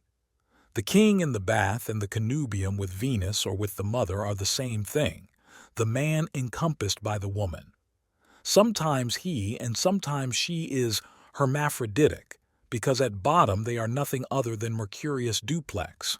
Venus or the whore corresponds to the erotic aspect of the lion, who in turn is an attribute of the king. As in the Apocalypse, the seven-headed dragon is the riding animal of the great whore, so in Valentinus the lion is the mount of Mercurius duplex, portrayed in his feminine aspect. Coenrath equates Venus with the green lion. Since sulphur is to soul as Leo is to Rex, we can see why Coenrath regards Venus as the anima vegetativa of sulphur. The most subtle substance must, when mixed with soul, be preserved in a bottle whose stopper is marked with the sign of the cross, just as an evil spirit is banished by a crucifix. The relation of the stone to Venus occurs as early as the Greek texts, which speak of the Cytherean stone and the pearl of Cythera. In the Arabic Book of Crates, Venus is endowed with tincturing power. She is therefore called scribe. Since she holds the vessel from which quicksilver continually flows, the word ecriven very probably refers to Thoth Mercurius. In the vision of Crates, Venus appears surrounded by a number of Indians who shoot arrows at him. This image occurs again in Senior's vision of Hermes Trismegistus, at whom 9 eagles shot their arrows. Mercurius is the archer who, chemically, dissolves the gold and, morally, pierces the soul with the dart of passion. As Kalenios, he is identical with Cupid, who likewise shoots arrows in Rosencreutz's chemical wedding. The corrupt nature of Venus is stressed in Rosinus ad Saratantum.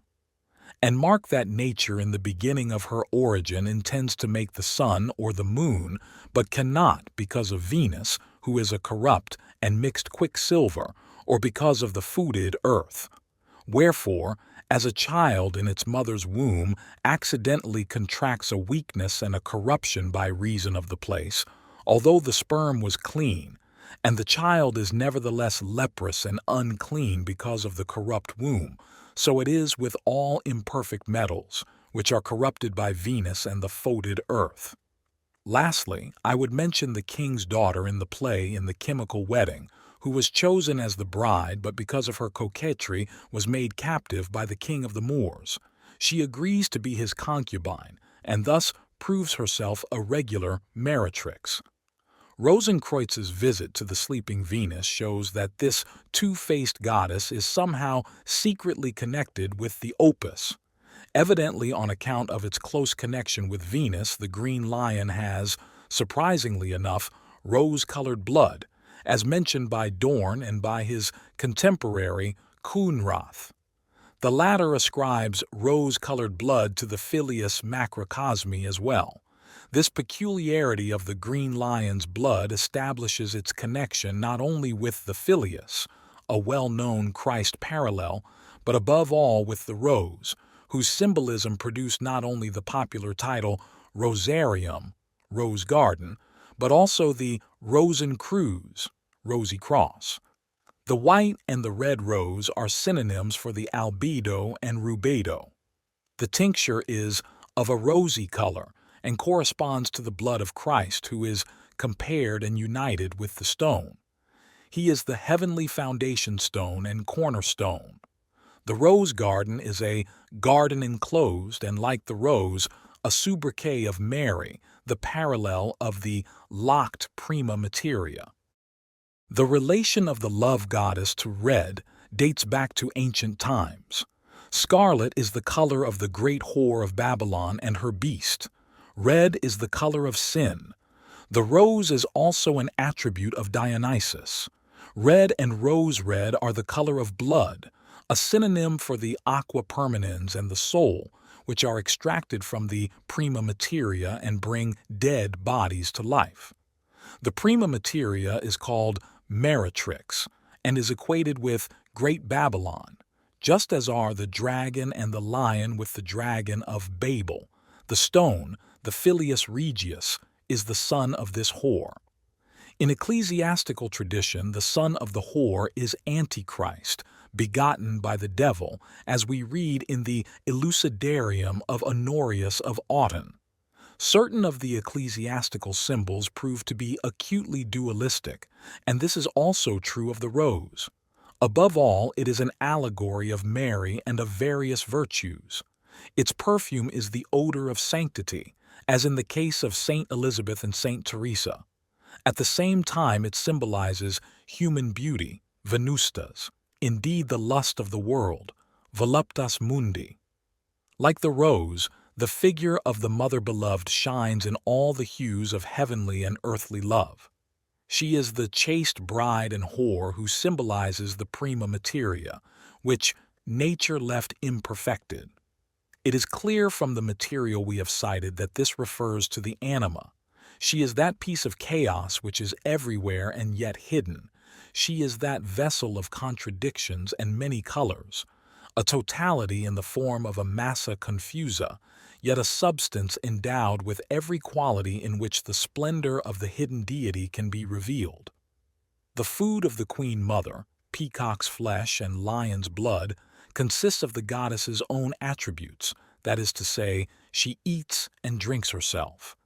The Concilium Coniunctii formulates this as follows, and so at length it sinks down into one content through saturation with the one ferment, water, for water is the ferment of water. It is always the same idea, which is best expressed by the Ouroboros.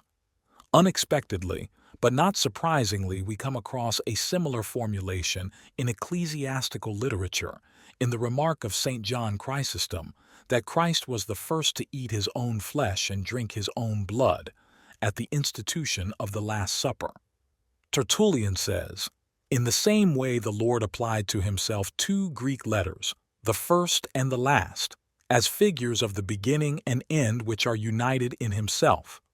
For just as Alpha continues on until it reaches Omega, and Omega completes the cycle back again to Alpha, so he meant to show that in him is found the course of all things from the beginning to the end, and from the end back to the beginning, so that every divine dispensation should end in him through whom it began."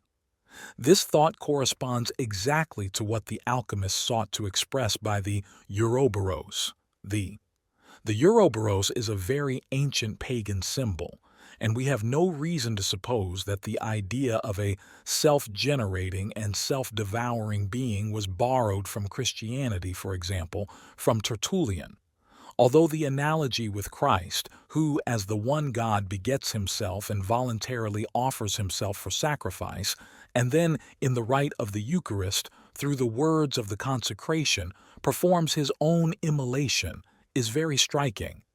The concept of the Ouroboros must be much older, and may ultimately go back to ancient Egyptian theology, to the doctrine of the homoousia of the Father God with the divine Son, Pharaoh.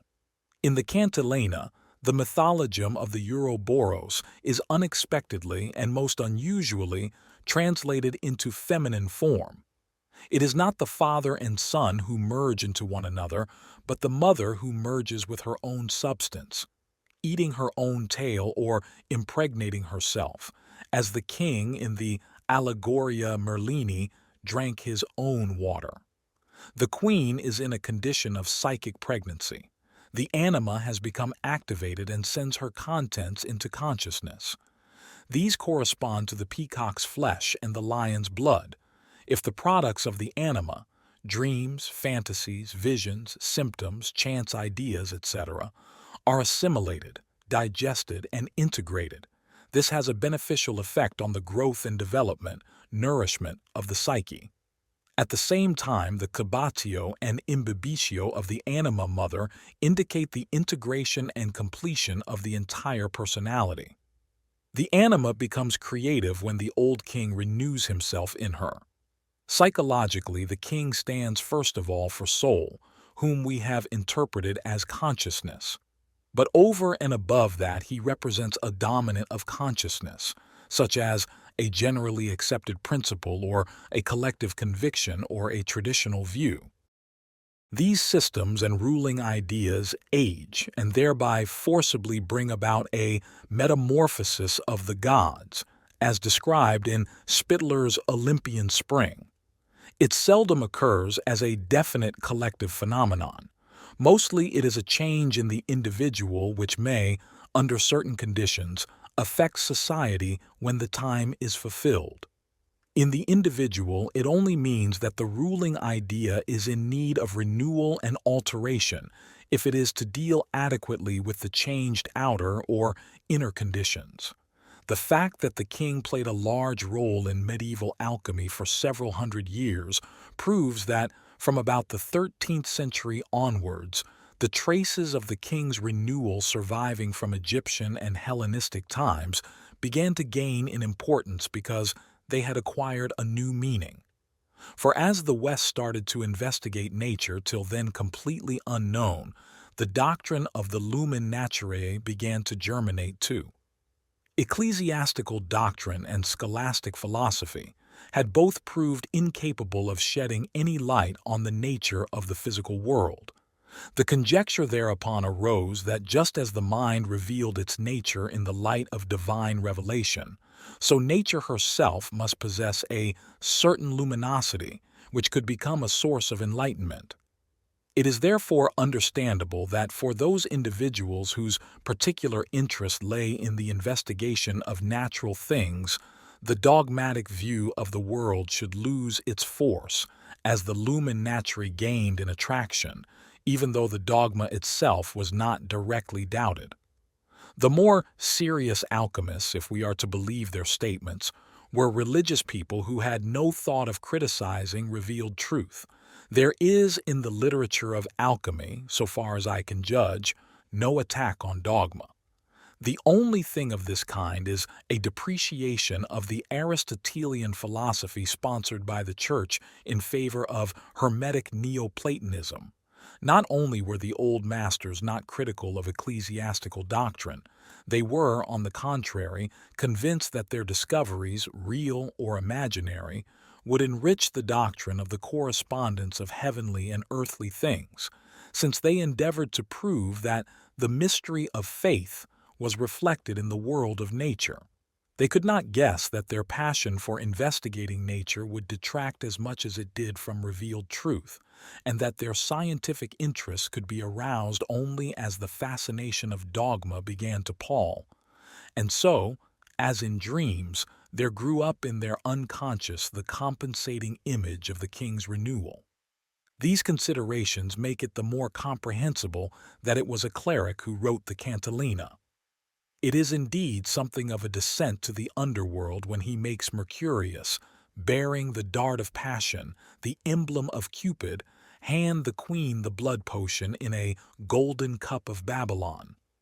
This, as we have seen, is the golden cup full of the abomination and filthiness of fornication, and it is quite obvious that she is being ruthlessly regaled with her own psychic substances. These are animal substances she has to integrate, the accrescent soul, peacock, and lion with their positive and negative qualities. And the draught is given to her in the cup of fornication, which emphasizes still more the erotic nature of the lion, his lust and greed. Such an integration amounts to a widening of consciousness through profound insight. But why should such an unpalatable diet be prescribed for the queen? Obviously because the old king lacked something, on which account he grew senile, the dark, chthonic aspect of nature. And not only this, but the sense that all creation was in the image of God, the antique feeling for nature, which in the Middle Ages was considered a false track and an aberration. Dark and unfathomable as the earth is, its theriomorphic symbols do not have only a reductive meaning, but one that is prospective and spiritual. They are paradoxical, pointing upwards and downwards at the same time.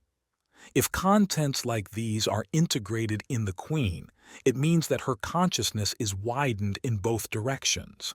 This diet will naturally benefit the regeneration of the king by supplying what was lacking before.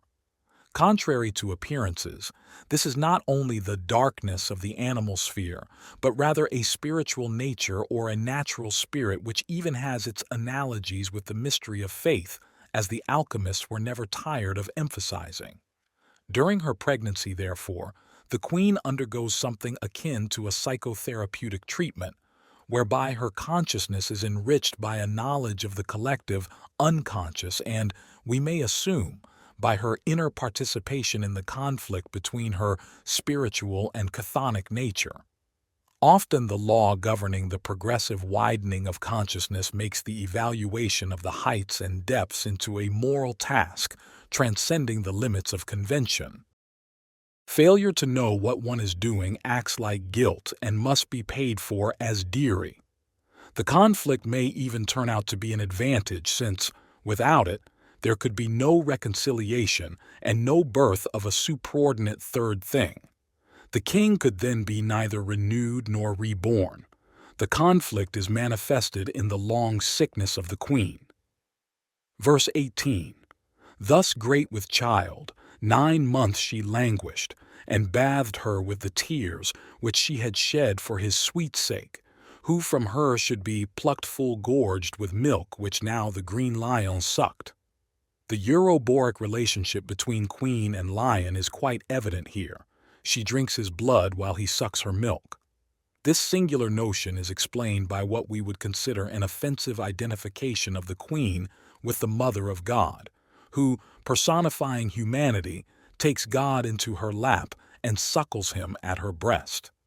The lion, as an allegory of Christ, returns the gift by giving humanity his blood. This interpretation is confirmed in the later verses. Angelus Silesius makes use of a similar image in his epigram on the humanized God. God drank the virgin's milk, left us his wine. How human things have humanized divine. Verse 19. Her skin in diverse colors did appear. Now black, then green, anon was red and clear. Oft times she would sit upright in her bed, and then again repose her troubled head. This display of colors is an indication of the queen's Venus and peacock nature, cauda pavonis. Psychologically, it means that during the assimilation of the unconscious, the personality passes through many transformations, which show it in different lights and are followed by ever-changing moods. These changes presage the coming birth. Verse 20. Thrice 50 nights she lay in grievous plight, as many days and mornings sate upright. The king revived was in 30 more. His birth was fragrant as the primrose flower. There are in alchemy 2 main kinds of smell, the stench of graves and the perfume of flowers, the latter being a symbol of resurgent life. In ecclesiastical allegory and in the lives of the saints, a sweet smell is one of the manifestations of the Holy Ghost, as also in Gnosticism. In alchemy, the Holy Ghost and sapientia are more or less identical. Hence the smell of flowers attests that the rebirth of the king is a gift of the Holy Ghost or of sapientia, thanks to whom the regeneration process could take place. Verses 21 to 24. Her womb, which well proportioned, was at first is now enlarged 1,000-fold at least, that it bear witness to his genesis. The end by fires the best approved is. Her chamber without corners smoothly stands, with walls erected like her outstretched hands, or else the fruit of her ripe womb should spoil, and a sick son reward her laboring toil. A burning stove was placed beneath her bed, and on the same another flourished, trimmed up with art, and very temperate, lest her fine limbs should freeze for lack of heat. Her chamber door was locked and bolted fast, admitting none to vex her, first or last.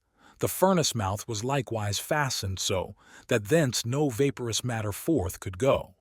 This is the image of the homunculus in the hermetic vessel. Verse 25. And when the child's limbs there had putrefied, the foulness of the flesh was laid aside, making her fair as Luna when anon she coils towards the splendor of the sun. This is an attempt to describe the transformation in the sealed chamber. It is not clear whether the mother has already given birth to the child and whether there, Ebi, refers to the chamber or to the gravid uterus. The latter seems to me more probable in view of the next verse. Altogether, verse 25 is obscure and clumsy in the extreme. The only thing to emerge with any clarity is the death and decomposition of the fetus in the uterus or in the chamber, and then the sudden appearance of Luna in the place of the mother after the foulness of the flesh had fallen away. Anyhow, there is a tangle of thoughts here such as is frequently found in the texts. We must suppose that the poet meant something sensible with his apparent jumble of words, and that only his limited capacity for poetic expression prevented him from making himself intelligible. He was in fact trying to express a very difficult thought, namely the nature of the critical transformation. Chemically speaking, the mother overflowing with milk and tears is the solution, the mother liquid or matrix. She is the water in which the old king, as in the Arislaeus vision, is dissolved into atoms. Here he is described as a fetus in utero. The dissolution signifies his death, and the uterus or cucurbita becomes his grave, that is, he disappears in the solution. At this moment, something in the nature of a miracle occurs. The material solution loses its earthy heaviness, and solvent and solute together pass into a higher state immediately following the cauda pavonis, namely the albedo. This denotes the first stage of completion and is identified with Luna. Luna in herself is spirit, and she at once joins her husband's soul, thus initiating the second and usually final stage, the rubedo. With that, the work is completed, and the lapis, a living being endowed with soul and spirit and an incorruptible body, has taken shape. We know that what hovered before the mind of the alchemist during this transformation was the almost daily miracle of transubstantiation at the Mass. This would very definitely have been the case with Canon Ripley. We have already seen from a number of examples how much religious conceptions were mixed up with his alchemical interests. The queen in the cantilena is neither a wife nor mother in the first place, but a tutelary Madonna who adopts the king as her son, an indication that she stands in the same relationship to the king as Mater Ecclesia to the believer. He dies and is buried as if in the church or in consecrated ground, where he awaits resurrection in a glorified body. The elevation of the matrix, the chemical solution from the state of materiality to Luna, is the classic allegory of the church, as Ripley doubtless knew. The goddess who suddenly intervenes in the opus is depicted in the Mutus Liber, where she appears equally suddenly during the procedure, as a naked female figure crowned with the sign of the moon and bearing a child in her arms. The miracle is, they're described as an intervention of the gods, who, like godparents, take the place of the earthly parents and arrange for the spiritual procreation of the fetus Spagiricus. It is inevitable that Luna should stand for the Virgin and/or the Church in the cantilena, because the Senex Puer is described by Ripley himself as the Ancient of Days. Since the mother at this moment has brought about the histolysis of the old king, so that only a single homogeneous solution remains, we must assume that Luna, appearing in the place of the mother, has become identical with the solution, and now carries the king in her body as her adopted son. This gives the king immortality in a divine and incorruptible body. In the Mutus Liber, there then follows an adoption by soul, and after that a CONIUNCTIO solis et lunae, and the adoptive child, now consubstantial with Sol and Luna, is included in the ceremony. Something of this sort seems to occur in the Cintilla. Luna and her adoptive son are at first identical in one and the same solution. When Luna takes over this condition, she is presumably in her novilunium and hastens to her union with Sol. The new moon is associated with uncanniness and snakiness, as we saw earlier. I therefore interpret spirificans in splendorem solis as winding like a snake into the radiance of the sun. Woman is morally suspect in alchemy and seems closely akin to the serpent of paradise, and for this and other reasons Canon Ripley might easily think of the new moon's approach to the sun as a spirum facere. It should not be forgotten that a learned alchemist of the 15th century would have a knowledge of symbols at least as great as our own in the present exposition, if you discount the psychology, and in some cases perhaps greater. There are still numerous unpublished MSS in existence to which I have had no access. Verses 26 to 27. Her time being come, the child conceived before issues reborn out of her womb once more, and thereupon resumes a kingly state, possessing fully heaven's propitious fate. The mother's bed, which erstwhile was a square, is shortly after made orbicular, and everywhere the cover, likewise round with Luna's lustre, brightly did abound. The second strophe confirms that the entire solution has changed into Luna, and not only is it transformed, but the vessel containing the matrix. The bed, which before was a square, now becomes round like the full moon. The cooperculum, cover, points more to a vessel than a bed, and this cover shines like the moon. As the cover is obviously the top part of the vessel, it indicates the place where the moon rises, that is, where the content of the vessel is sublimated. The squaring of the circle, a favorite synonym for the magistery, has been accomplished. Anything angular is imperfect and has to be superseded by the perfect, here represented by the circle. The mother is both content, mother liquid, and container, the two being often identified. For instance, the vessel is equated with the aqua permanens. The production of the round and perfect means that the son issuing from the mother has attained perfection. That is, the king has attained eternal youth, and his body has become incorruptible. As the square represents the quaternio of mutually hostile elements, the circle indicates their reduction to unity. The one born of the four is the quinta essentia. I need not go into the psychology of this process here, as I have done so already in Psychology and Alchemy. Verse 28. Thus from a square the bed a globe is made, and purest whiteness from the blackest shade, while from the bed the ruddy sun doth spring to grasp the joyful scepter of a king. Vessel and content and the mother herself who contains the father have become the sun, who has risen up from blackest shade to the pure whiteness of Luna and attained his redness, rubedo, through the solificatio. In him all opposites are fused together. Verse 29. Hence God unlocked the gates of paradise, raised him like Luna to the imperial place, sublimed him to the heavens, and that being done, crowned him in glory, equal with the sun.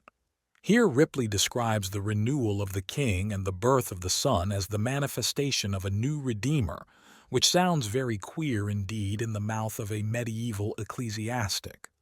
The sublimation of Luna, UTI Luna, to the imperial place is an unmistakable paraphrase on the one hand of the Assumption of the Virgin and on the other of the marriage of the bride, the Church. The unlocking of paradise means nothing less than the advent of God's kingdom on earth. The attributes of sun and moon make the filius regius into the rearisen primordial man, who is the cosmos. It would be wrong to minimize the importance of this jubilee or to declare it is nonsense. one cannot dismiss all the alchemists as insane. It seems to me more advisable to examine the motives that led a cleric, of all people, to postulate a divine revelation outside his credo. If the lapis were nothing but gold, the alchemists would have been wealthy folk. If it were the panacea, they would have had a remedy for all sickness. If it were the elixir, they could have lived 1,000 years or more. But all this would not oblige them to make religious statements about it. If nevertheless it is praised as the second coming of the Messiah, one must assume that the alchemists really did mean something of the kind. Although they regarded the art as a charisma, a gift of the Holy Ghost or of the sapientia Dei, it was still man's work, and even though a divine miracle was the decisive factor, the mysterious filius was still concocted artificially in a retort. In the face of all this, one is driven to the conjecture that medieval alchemy, which evolved out of the Arabic tradition sometime in the 13th century, and whose most eloquent witness is the Aurora Consurgens, was in the last resort a continuation of the doctrine of the Holy Ghost, which never came to very much in the Church. The Paraclete descends upon the single individual, who is thereby drawn into the Trinitarian process. And if the spirit of procreation and life indwells in man, then God can be born in him, a thought that has not perished since the time of Meister Eckhart. The verses of Angelus Silesius are in this respect quite unequivocal. If by God's Holy Ghost thou art beguiled, there will be born in thee the eternal child. If it's like Mary, virginal and pure, then God will impregnate your soul for sure. God make me pregnant and his spirit shadow me, that God may rise up in my soul and shatter me. What good does Gabriel's Ave Mary do unless he give me that same greeting too? Here, Angelus expresses as a religious and psychological experience what the alchemists experienced in and through matter, and what Ripley is describing in his tortuous allegory. The nature of this experience is sufficient to explain the rapt language of certain verses in the Cantilena. He was speaking of something greater than the effects of grace in the sacraments. God himself, through the Holy Ghost, enters the work of man, in the form of inspiration as well as by direct intervention in the miraculous transformation.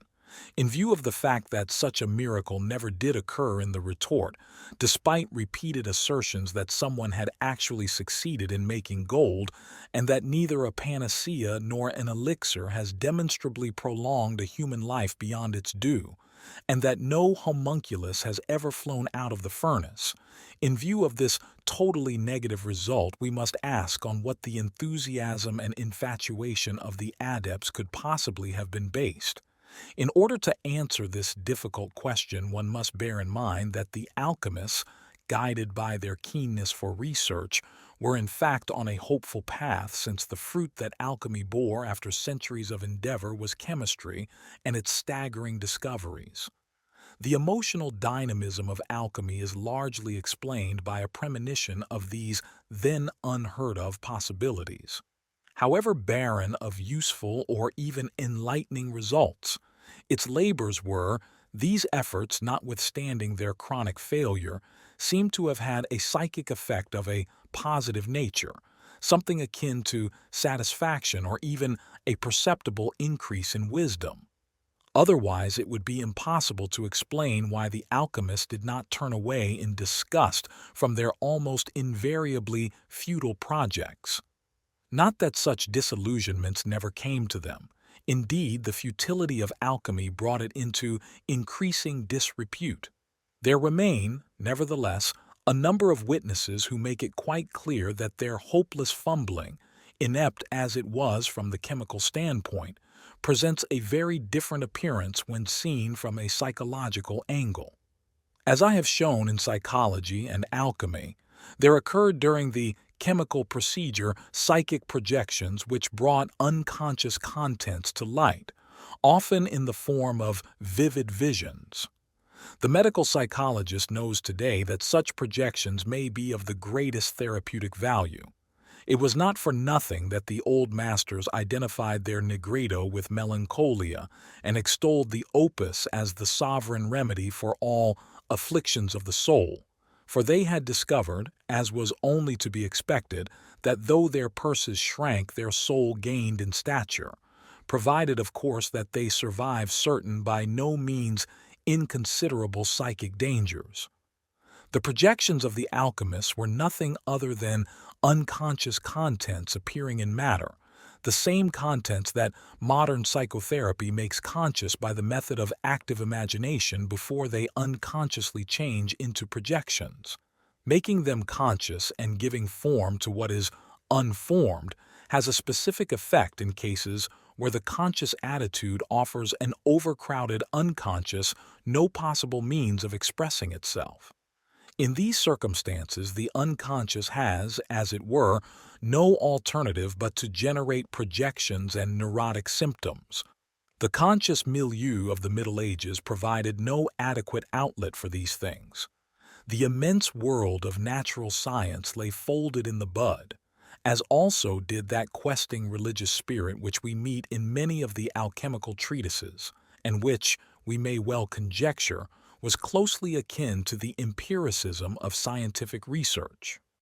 Perhaps the most eloquent witness to this spirit was Meister Eckhart, with his idea of the birth of the sun in human individuals and the resultant affiliation of man to God. Part of this spirit was realized in Protestantism. Another part was intuited by the mystics who succeeded Bame, in particular by Angelus Silesius, who quite literally perished in the work. He advanced even beyond Protestantism to an attitude of mind that would have needed the support of Indian or Chinese philosophy, and would therefore not have been possible until the end of the 19th century at the earliest.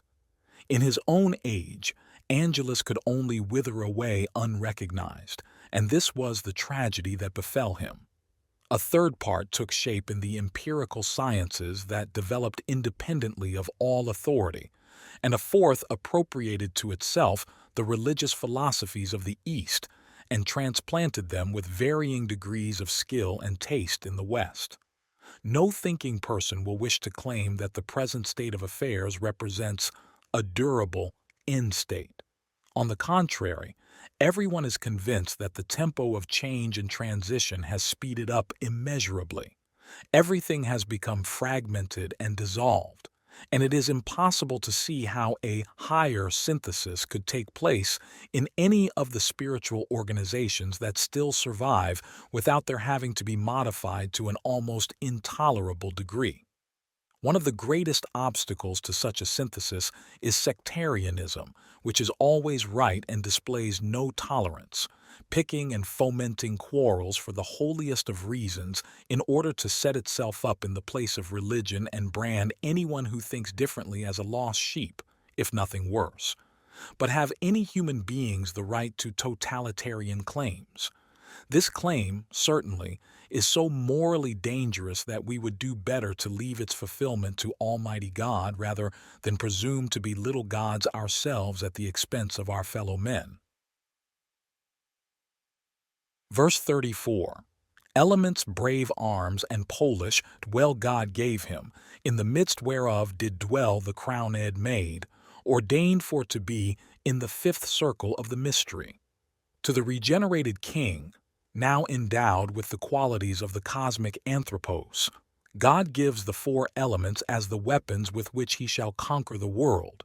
It is a figure that reminds us of the Manichaean first man, who, armed with the five elements, came down to fight against the darkness.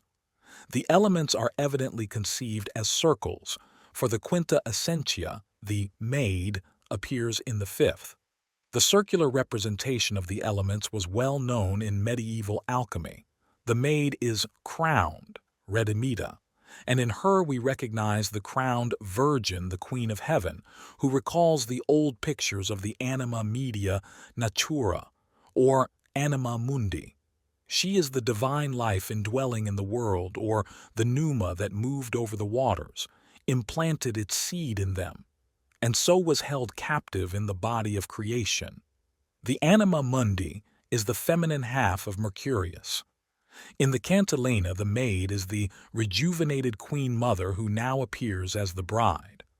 Her redemption is achieved through the long sufferings of the mother, that is, through the pains of the opus, which are compared to the passion. The establishment of the maid in the fifth circle is an indication that the quintessence, portraying the disharmonious elements as a unity, is equivalent to ether, the finest and most subtle substance. She therefore participates in the world of the spirit and at the same time represents the material, sublunary world. Her position corresponds on the one hand to that of Luna and on the other to that of the Blessed Virgin. Verses 31 to 35, with all delicious unguent flowed she, when purged from bloody menstruosity. On every side her countenance brightly shone, she being adorned with every precious stone. A lion green did in her lap reside, the which an eagle fed, and from his side the blood gushed out. The Virgin drunk it up, while Mercury's hand did the office of a cup. The wondrous milk she hastened from her breast, bestowed it frankly on the hungry beast, and with a sponge his furry face she dried, which her own milk had often madified.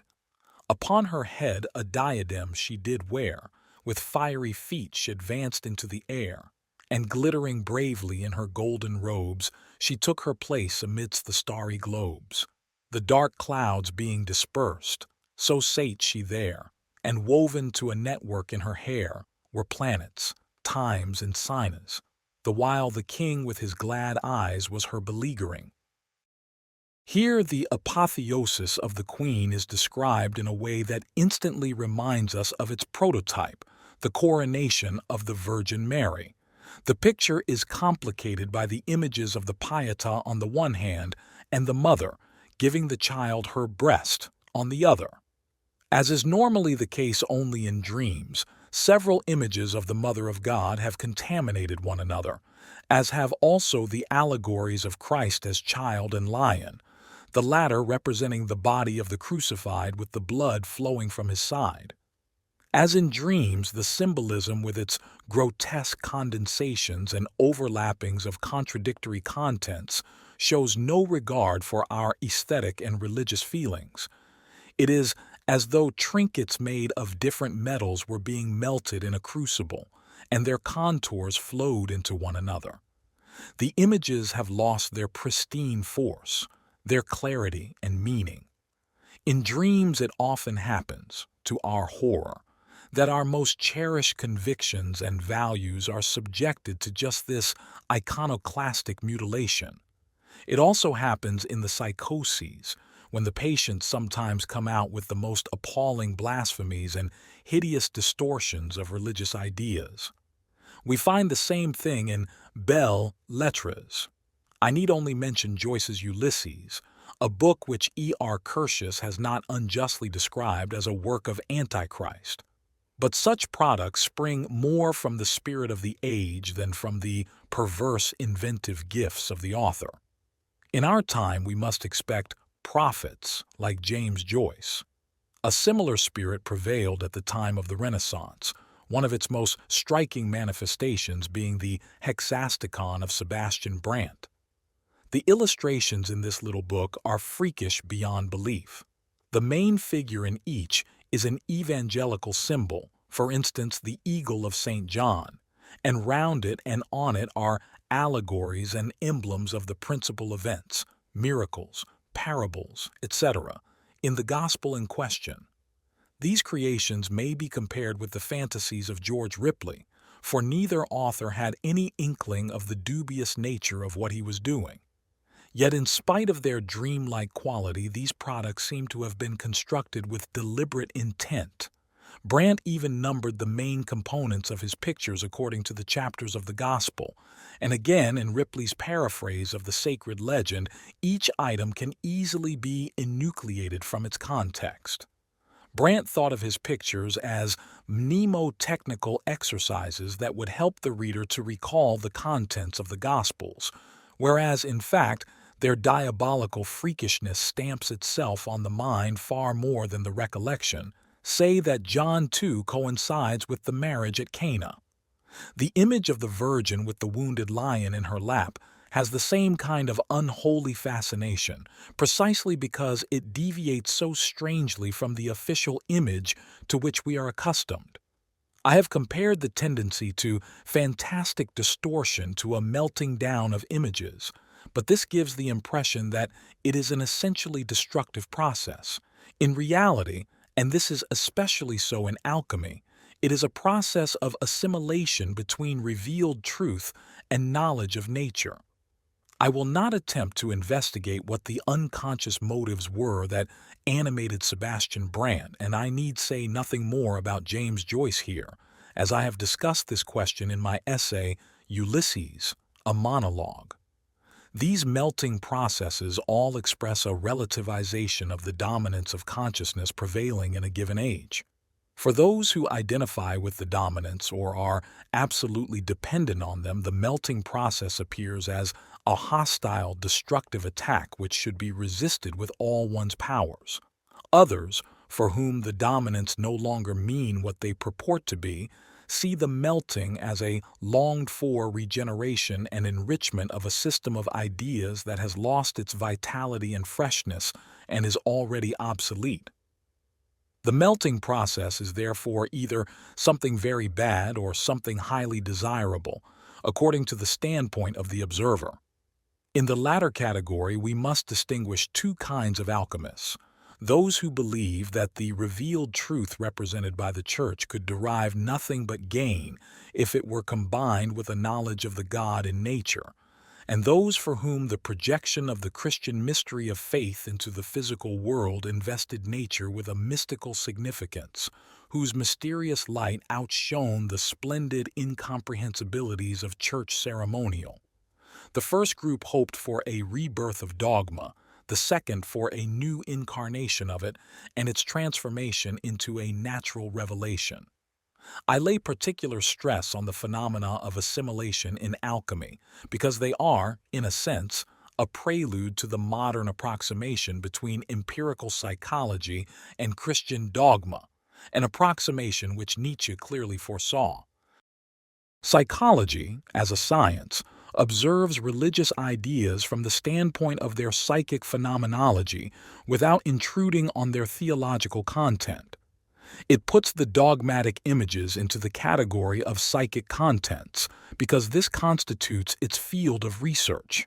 It is compelled to do so by the nature of the psyche itself. It does not, like alchemy, try to explain psychic processes in theological terms, but rather to illuminate the darkness of religious images by relating them to similar images in the psyche. The result is a kind of amalgamation of ideas of, so it would seem, the most varied provenience.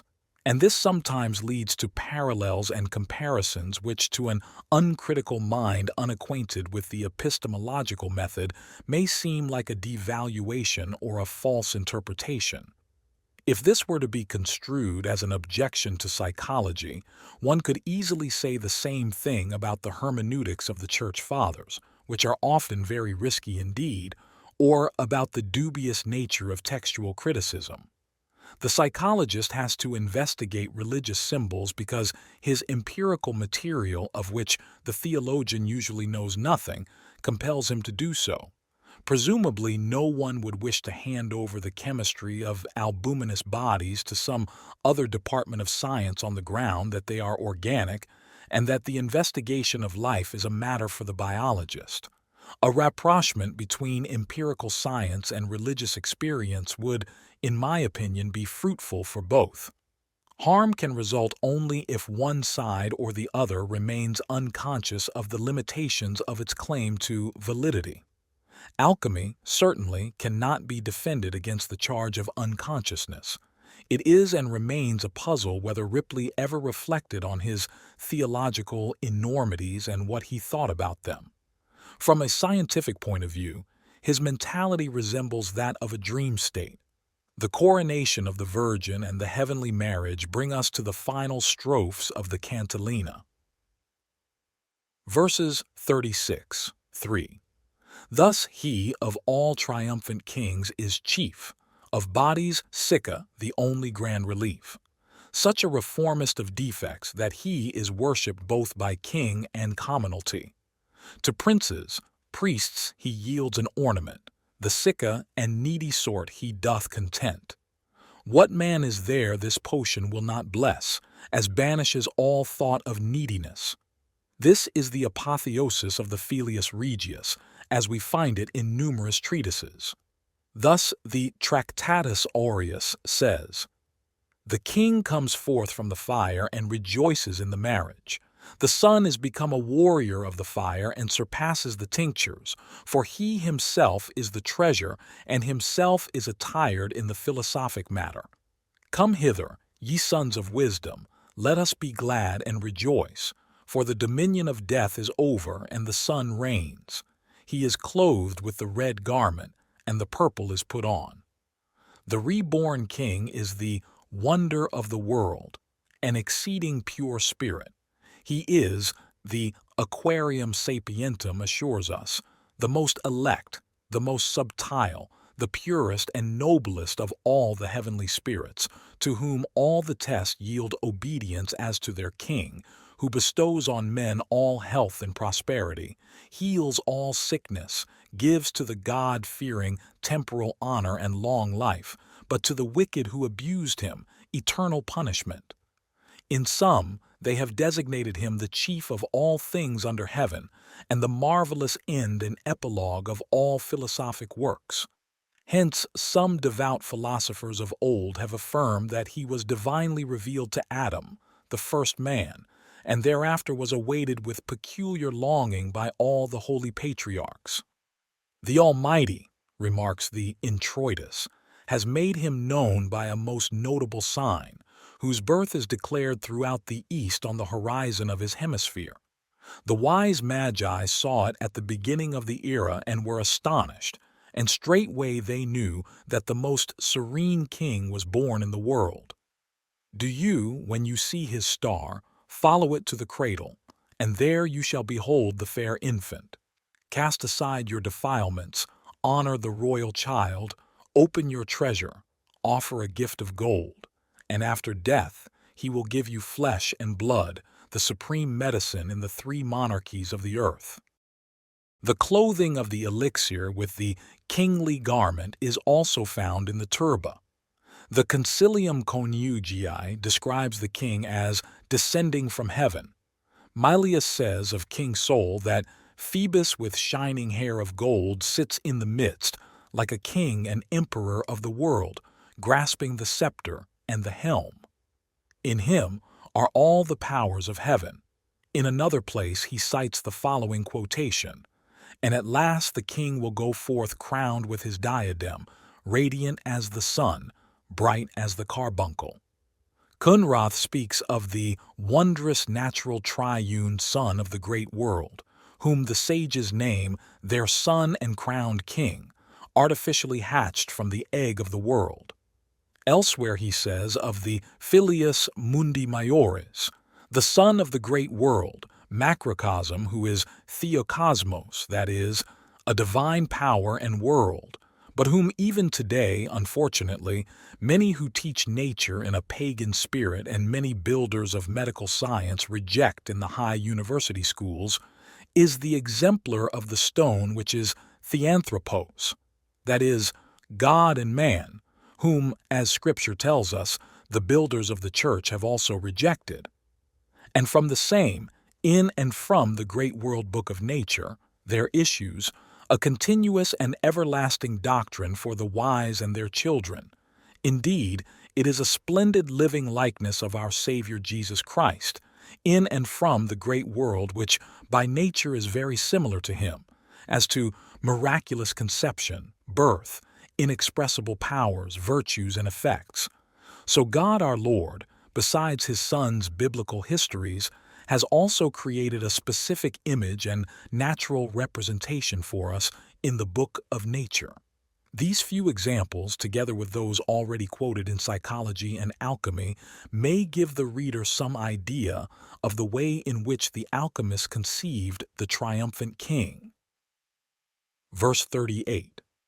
Wherefore, O God, grant us a piece of this, that through the increase of its own species the art may be renewed, and mortal men enjoy for aye its thrice sweet fruits. Amen. Here ends the Cintilla, one of the most perfect parables of the renewal of the king. It does not, of course, compare with the much more elaborate development of the myth in Christian Rosenkreuz. His chemical wedding is so rich in content that I could touch on it only lightly here. The latter part of Faust II likewise contains the same motif of the transformation of the old man into a boy, together with all the necessary indicia of the heavenly marriage. This theme too, as in Alchemy, runs through the whole of Faust and repeats itself on three different levels: Gretchen, Helen, Queen of Heaven, just as the king's renewal takes a form that was destined to fail 3 times before Faust's death: the boy charioteer, the homunculus, and Euphorion. 5. The dark side of the king. Besides the Cintilla, there are various other descriptions of the king's renewal, enriched with numerous details, which I will not discuss here so as not to overburden this chapter. The material we have adduced may suffice to illustrate the essential features of the transformation process. Nevertheless, the myth of the king's renewal has so many ramifications that our exposition so far does not cover the entire range of the symbol. In this section, therefore, I shall try to shed a little more light on the critical phase of the nigredo, the phase of decay and death. The king's decline, as we saw, was due to imperfection or sickness. In the Cintilla, his sickness was sterility. The figure of the sterile king may perhaps come from the Aristeas vision, where the king of the sea rules over an unfruitful country, although he himself is not sterile. Usually the king is connected in some way with the world of darkness. Thus, in the Introitus, he is at first the secret infernal fire, but as the reborn Puellus Regius, kingly boy, he is an allegory of Christ. In Michael Meyer, the king is dead and yet imprisoned alive in the depths of the sea, whence he calls for help. The following story of the king is from Trismosan's Splendor Solis. The old philosophers declared they saw a fog rise and pass over the whole face of the earth. They also saw the impetuosity of the sea and the streams over the face of the earth, and how these same became foul and stinking in the darkness. They further saw the king of the earth sink, and heard him cry out with eager voice, "Whoever saves me shall live and reign with me forever in my brightness on my royal throne." And night enveloped all things. The day after they saw over the king an apparent morning star, and the light of day clear up the darkness, and bright sunlight pierce through the clouds, with manifold colored rays of brilliant brightness, and a sweet perfume from the earth, and the sun shining clear. Herewith was completed the time when the king of the earth was released and renewed, well apparelled and quite handsome, surprising with his beauty the sun and moon. He was crowned with 3 costly crowns, the one of iron, the other of silver, and the third of pure gold. They saw in his right hand a scepter with 7 stars, all of which gave a golden splendor, etc., etc. The 7 stars are a reference to Reverend 1:16, and he had in his right hand 7 stars. He who held them was like unto the Son of Man, in agreement with the Puellus Regius in the Introitus. The king sinking in the sea is the arcane substance, which Meyer calls the antimony of the philosophers. The arcane substance corresponds to the Christian dominant, which was originally alive and present in consciousness, but then sank into the unconscious and must now be restored in renewed form. Antimony is associated with blackness. Antimony trisulfide is a widely used oriental hair dye, kohl. On the other hand, antimony pentasulfide, gold sulfur, sulfur auratum antimonii, is orange-red. The sunken king of alchemy went on living as the metal king, the Regulus of metallurgy. This is the name for the lumps of metal formed beneath the slag in melting and reducing ores. The term sulfur auratum antimonii, like gold sulfur, indicates the strong predominance of sulfur in combination with antimony. Sulfur, as we have seen, is the active substance of soul and is foul-smelling. Sulfur dioxide and sulfuretted hydrogen give one a good idea of the stink of hell. Sulfur is an attribute of soul as Leo is of Rex. Leo, too, is ambiguous. On the one hand, he is an allegory of the devil, and on the other is connected with Venus. The antimony compounds known to the alchemists, therefore, contained a substance which clearly exemplified the nature of Rex and Leo. Hence they spoke of the triumph of antimony. As I have shown in psychology and alchemy, the sunken king forms a parallel to Parable 7 of Aurora Consurgens. Be turned to me with all your heart, and do not cast me aside, because I am black and swarthy, because the sun hath changed my color, and the waters have covered my face, and the land hath been polluted and defiled in my works. For there was darkness over it, because I stick fast in the mire of the deep, and my substance is not disclosed. Wherefore out of the depths have I cried, and from the abyss of the earth with my voice to all you that pass by the way. Attend and see me. If any shall find one like unto me, I will give into his hand the morning star. The mire of the deep refers to Psalm 68:3, Vulgate. Infixus sum in limo profundi, et non es substantia. AV 69:2, I sink in deep mire where there is no standing. David's words are interpreted by Epiphanius as follows. There is a material which consists of miry reflections and muddy thoughts of sin.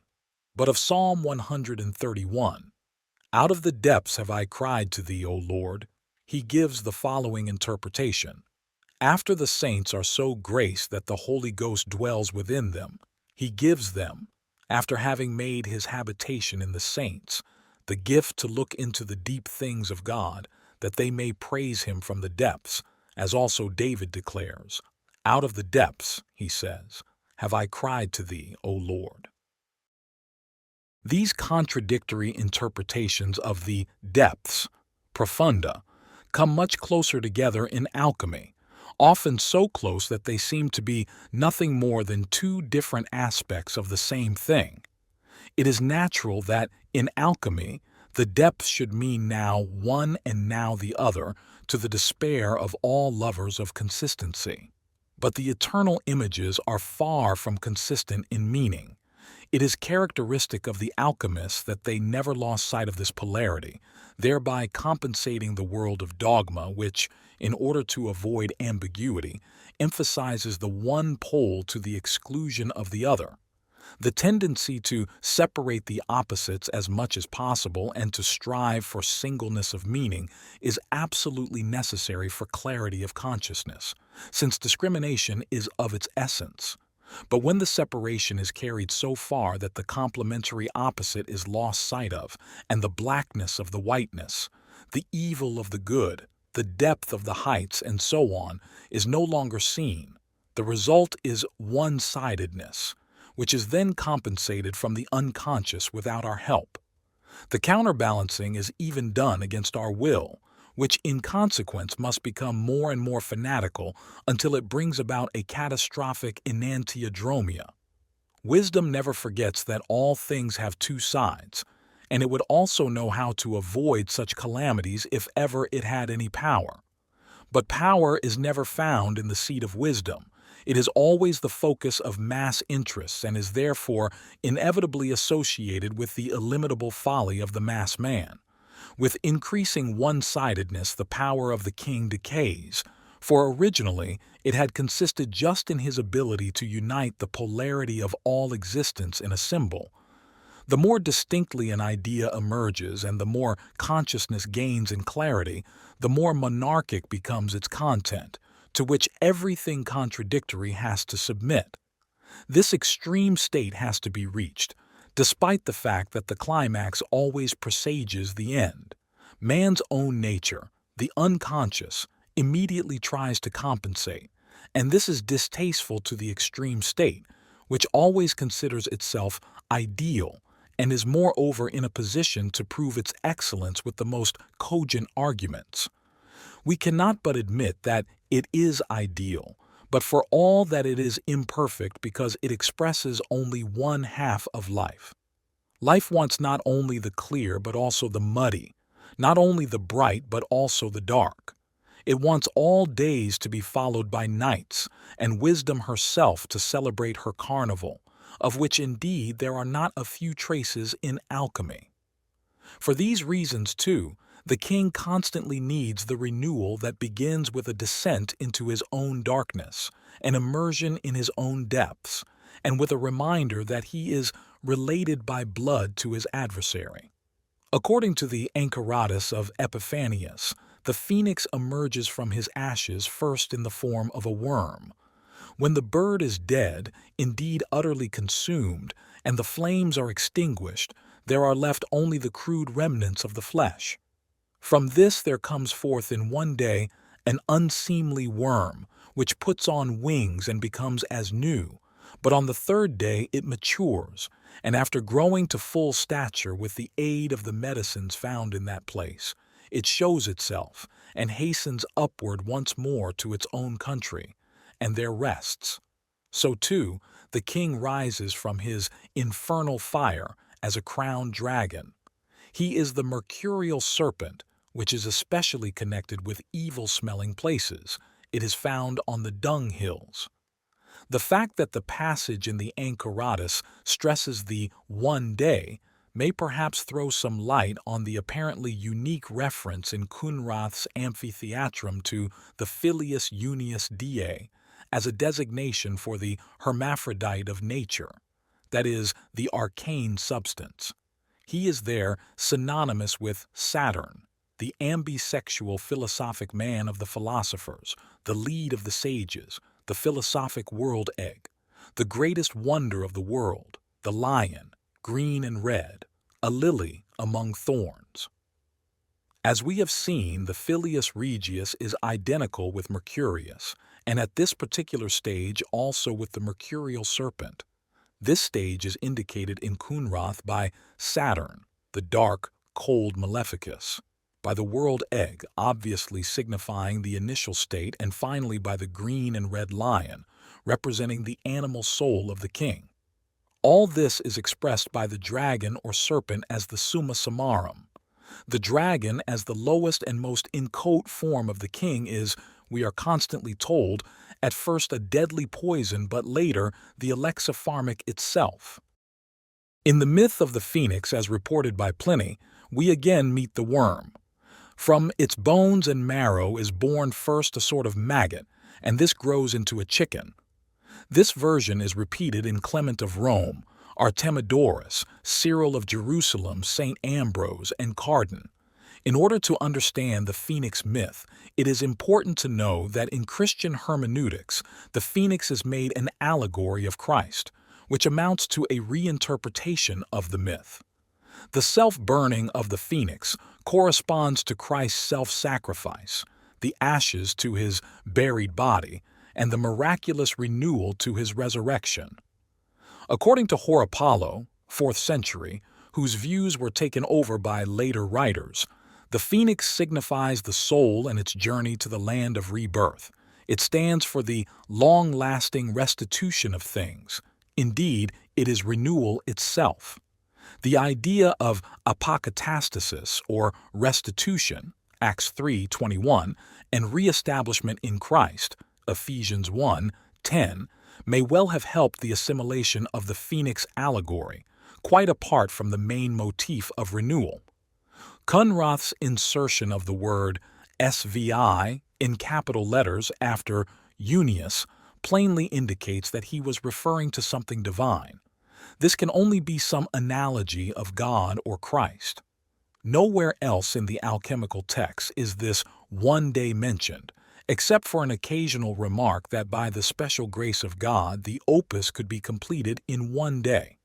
Kunrath's SVI seems to refer rather to God. in the sense that the Filius Regius is born on his day, the day that belongs to God or is chosen by him. Since the phoenix is mainly an allegory of resurrection, this one day of birth and renewal must be one of the 3 days of Christ's burial and descent into hell.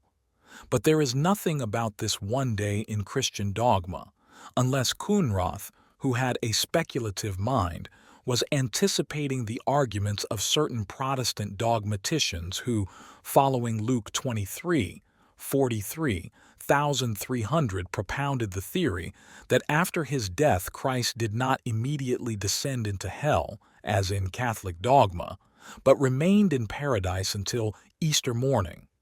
And just as there was an earthquake at the moment when Christ's soul separated from his body in death, so there was another earthquake on Easter morning. Matthew 28:2. During this earthquake, Christ's soul was reunited with his body, and only then did he descend into hell to preach to the spirits in prison. I Peter 3:19. Meanwhile, the angel at the tomb appeared in his place and spoke to the women. The descent into hell is supposed to be limited to this short space of time. On this view, the one day would be Easter Day. In alchemy, the uniting of the soul with the body is the miracle of the CONIUNCTIO, by which the lapis becomes a living body. The phoenix signifies precisely this moment. The alchemical transformation was often compared to the rising of the sun, but apart from the fact that there is not the slightest ground for supposing that such speculations ever entered Coenrath's head, the Easter morning hypothesis does not seem very satisfactory. The special element of the worm is missing, which Epiphanius stresses in connection with the one day. It seems as though this element should not be overlooked in explaining the Filius Unius Die. The one day probably refers to Genesis 1:5. And there was evening and there was morning one day, RSV. This was after the separation of light from darkness, or the creation of light. And here it should be remembered that darkness precedes the light and is its mother. The son of this one day is the light, the Logos, John 1:5, who is the Johannine Christ. So interpreted, the son of one day immediately becomes related to the hermaphrodite of nature, the philosophic man, and to Saturn, the tempter and oppressor who, as Ialdabaoth and the highest archon, is correlated with the lion. All these figures are synonyms for Mercurius. There is a didactic poem, Sopra la composizione della pietra dei philosophic by Fra Marcantonio Crassalame, which was published in a work significantly entitled La Lumière, sortant par soi-même des ténèbres. As the title shows, this is not the light that was created by the Logos, but a spontaneous, self-begotten light. The poem begins with the creation of the world and declares that the Word created chaos. At the Omnipotent's first word, shadowy chaos, formless mass, came from the void. But who knows how all things were made? Only the sons of the art. O emulous sons of divine Hermes, to whom the paternal art makes nature visible without any veil, you alone know how the eternal hand fashioned earth and heaven out of shapeless chaos. Your own great work clearly shows you that God made everything in the same manner as the physical elixir is produced. The Opus Alchemicum recapitulates the secret of creation which began with the incubation of the waters. Mercurius, a living and universal spirit, descends into the earth and mingles with the impure sulphurs, thus becoming fixed. If I be clearly understood, your unknown Mercury is nothing other than a living, innate, universal spirit which, ever agitated in aerial vapor, descends from the sun to fill the empty center of the earth, whence it later issues forth from the impure sulphurs, and from volatile becomes fixed, and having taken form, imparts its form to the radical moisture. But through his descent Mercurius is made captive and can be freed only by the art. But where is this golden mercury, this radical moisture, which dissolved in sulfur and salt becomes the animated seed of the metals? Ah, He is incarcerated and held so fast that even nature cannot release him from the harsh prison unless the master art open the way. It is a spirit of light that descends from the sun, a living spirit that lives in all creatures as the spirit of wisdom, and teaches man the art whereby the soul enchained in the elements may be freed. From Mercurius comes the illumination of the adept, and it is through his work that Mercurius is freed from his chains. This Mercurius duplex, who ascends and descends, is the Ouroboros, by definition an increatum. It is the snake that begets itself from itself. Although the poem takes Mercurius chiefly as a spirit of light, the Ouroboros is a subterranean Hermes. Mercurius is a compound of opposites, and the alchemists were primarily concerned with his dark side, the serpent. It is an age-old mythological idea that the hero, when the light of life is extinguished, goes on living as a snake and is worshipped as a snake. Another widespread primitive idea is the snake form of the spirits of the dead. This may well have given rise to the worm version of the phoenix myth. In Amenti, the Egyptian underworld, dwells the great seven-headed snake, and in the Christian underworld is the most celebrated snake of all, the devil, that old serpent. Actually, it is a pair of brothers that inhabit hell, namely death and the devil being characterized by the snake and death by worms. In Old German, the concepts of worm, snake, and dragon coalesce, as they do in Latin. Vermi, serpens, Draco. The underworld signifies hell and the grave. The worm or serpent is all-devouring death. The dragon slayer is therefore always a conqueror of death. In Germanic mythology, too, hell is associated with worms. The Edda says, "A hall did I see far from the sun, on the shore of death, the door to the north. Dripping poison drops from the roof. The chamber walls are bodies of worms." Hell in Old English is called the Worm's Hall, Wurmsele, and in Middle High German it is the Worm Garden. Like the heroes and spirits of the dead, the gods too, particularly the earth gods, are associated with the snake, as are Hermes and Asclepios. Indeed, the Greek god of healing, on being hatched from the egg, seems to have taken the form of a snake.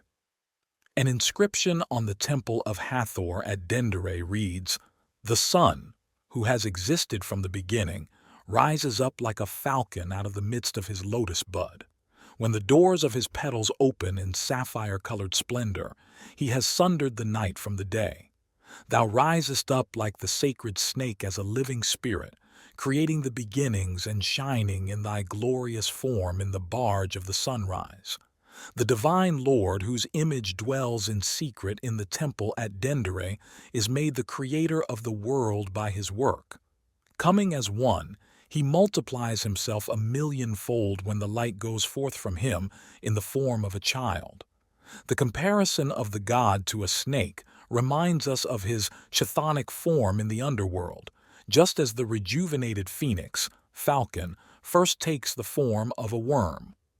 As Christianity borrowed a good deal from the Egyptian religion, it is not surprising that the allegory of the snake found its way into the world of Christian ideas, John 3:14, and was readily seized on by the alchemists.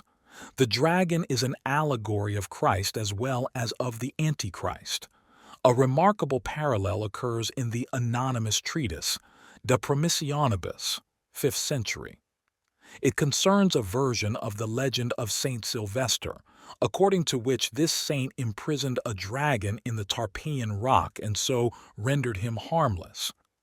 The other version of this story is related by a certain monk who discovered that the alleged dragon, to whom offerings of virgins were made, was nothing but a mechanical device. Saint Sylvester locked the dragon up with a chain, as in Reverend 21, but in the parallel story the artificial dragon brandished a sword in its mouth, like the Son of Man in Reverend 116. 6. The king as Anthropos. I have drawn attention earlier to the passage in Hippolytus, where the Gnostic interpretation of Psalm 24, 7-10 is discussed.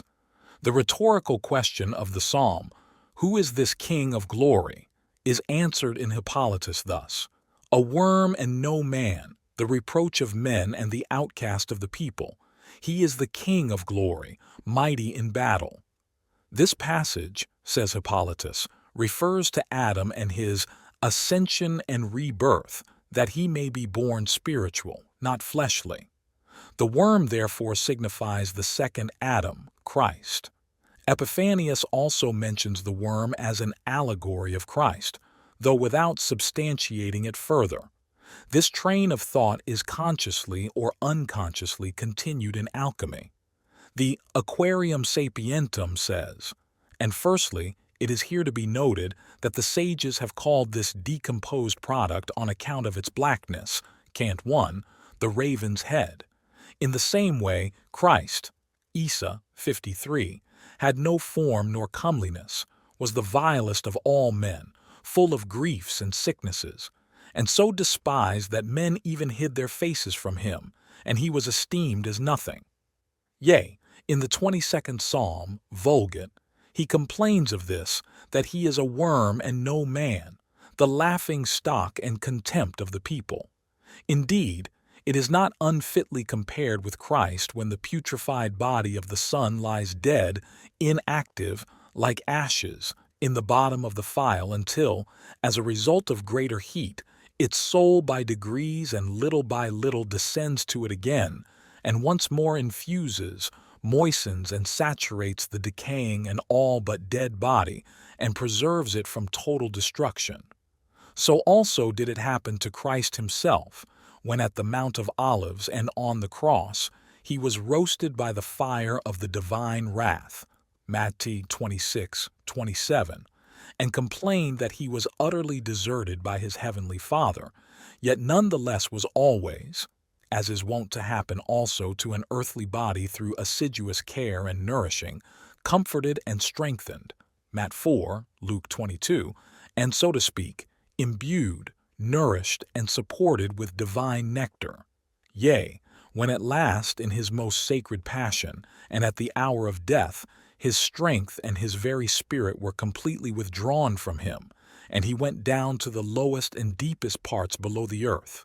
Acts 1, EPH 1, I Peter 3. Yet even there he was preserved, refreshed, and by the power of the eternal Godhead raised up again, quickened, and glorified, Rom 14, when finally his spirit, with its body dead in the sepulchre, obtained a perfect and indissoluble union through his most joyful resurrection and victorious ascension into heaven as Lord in Christ, Matt 28, and was exalted, Mark 16, to the right hand of his Father, with whom through the power and virtue of the Holy Spirit as true God and man, he reigns and rules over all things in equal power and glory, Ps 8, and by his most powerful word preserveth and upholdeth all things, Hebrew 1, and maketh all things one, Acts 17. And this wondrous union and divine exaltation angels and men, in heaven and on earth and under the earth, Philip 2, 1 Peter 1, can scarce comprehend, far less meditate upon, without fear and terror. And his virtue, power, and roseate tincture is able even now to change, and tint, and yet more, perfectly to cure and heal us sinful men in body and soul, of which things we shall have more to say below. Thus, then, we have briefly and simply considered the unique heavenly foundation and cornerstone Jesus Christ, that is to say, how he is compared and united with the earthly philosophical stone of the sages, whose material and preparation, as we have heard, is an outstanding type and lifelike image of the incarnation of Christ. The various fatalities which the old king has to suffer, immersion in the bath or in the sea, dissolution and decomposition, extinction of his light in the darkness, incineration in the fire, and renewal out of the chaos, are derived by the alchemists from the dissolution of the matter in acids, from the roasting of ores, the expulsion of sulfur or mercury, the reduction of metallic oxides, and so forth, as if these chemical procedures yielded a picture which, with a little straining of the imagination, could be compared with Christ's sufferings and his final triumph. The fact that they projected the passion as an unconscious premise into the chemical transformations was not at all clear to the alchemists. Naturally, under these circumstances, they were able to prove with complete success that their alleged observations coincided with the passion. Only, it was not a question of their making observations on matter, but of introspection.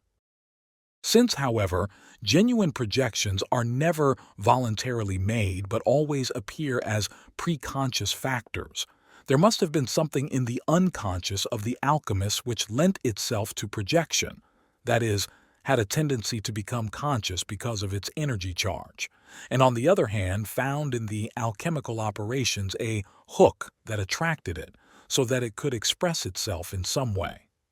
Projection is always an indirect process of becoming conscious, indirect because of the check exercised by the conscious mind, by the pressure of traditional or conventional ideas which take the place of real experience and prevent it from happening. One feels that one possesses a valid truth concerning the unknown, and this makes any real knowledge of it impossible. The unconscious factor must necessarily have been something that was incompatible with the conscious attitude. What it was in reality we learn from the statements of the alchemists, a myth that had much in common not only with many mythologisms of pagan origin, but above all with Christian dogma. If it were identical with the dogma and appeared in projection, it would show that the alchemists had a thoroughly anti-Christian attitude, which was not the case. Lacking such an attitude, a projection of this kind would be psychologically impossible. But if the unconscious complex represented a figure that deviated from the dogma in certain essential features, then its projection becomes possible, for it would then be in opposition to the dogma approved by consciousness and would have arisen by way of compensation. In this and my other writings, I have constantly stressed the peculiar nature of the alchemist's statements and need not recapitulate what I have said. I should only like to point out that the central idea of the Filius Philosophorum is based on a conception of the Anthropos, in which the man, or the Son of Man, does not coincide with the Christian historical Redeemer figure. The alchemical Anthropos comes closer to the Basilidian conception of him as reported by Hippolytus, for he, the Redeemer, is in their view the inner spiritual man in the psychic, which is the sonship that left the soul here not to die but to remain according to its nature, just as the first sonship left behind on high the Holy Ghost, who is conterminous with him in the appropriate place, clothing himself in his own soul. The inner spiritual man bears a resemblance to Christ. That is the unconscious premise for the statements about the filius regius. This idea contradicts the dogmatic view and therefore has every reason to be repressed and projected.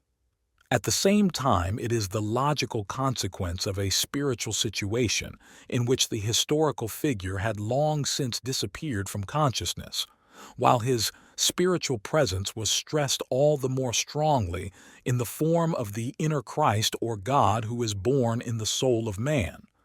The outward fact of the dogmatic Christ was answered from within by that inner primordial image which had produced a Purusha or a Gaiomart long before the Christian era and made the assimilation of the Christian revelation possible.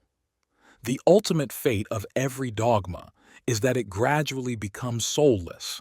Life wants to create new forms, and therefore, when a dogma loses its vitality, it must perforce activate the archetype that has always helped man to express the mystery of the soul.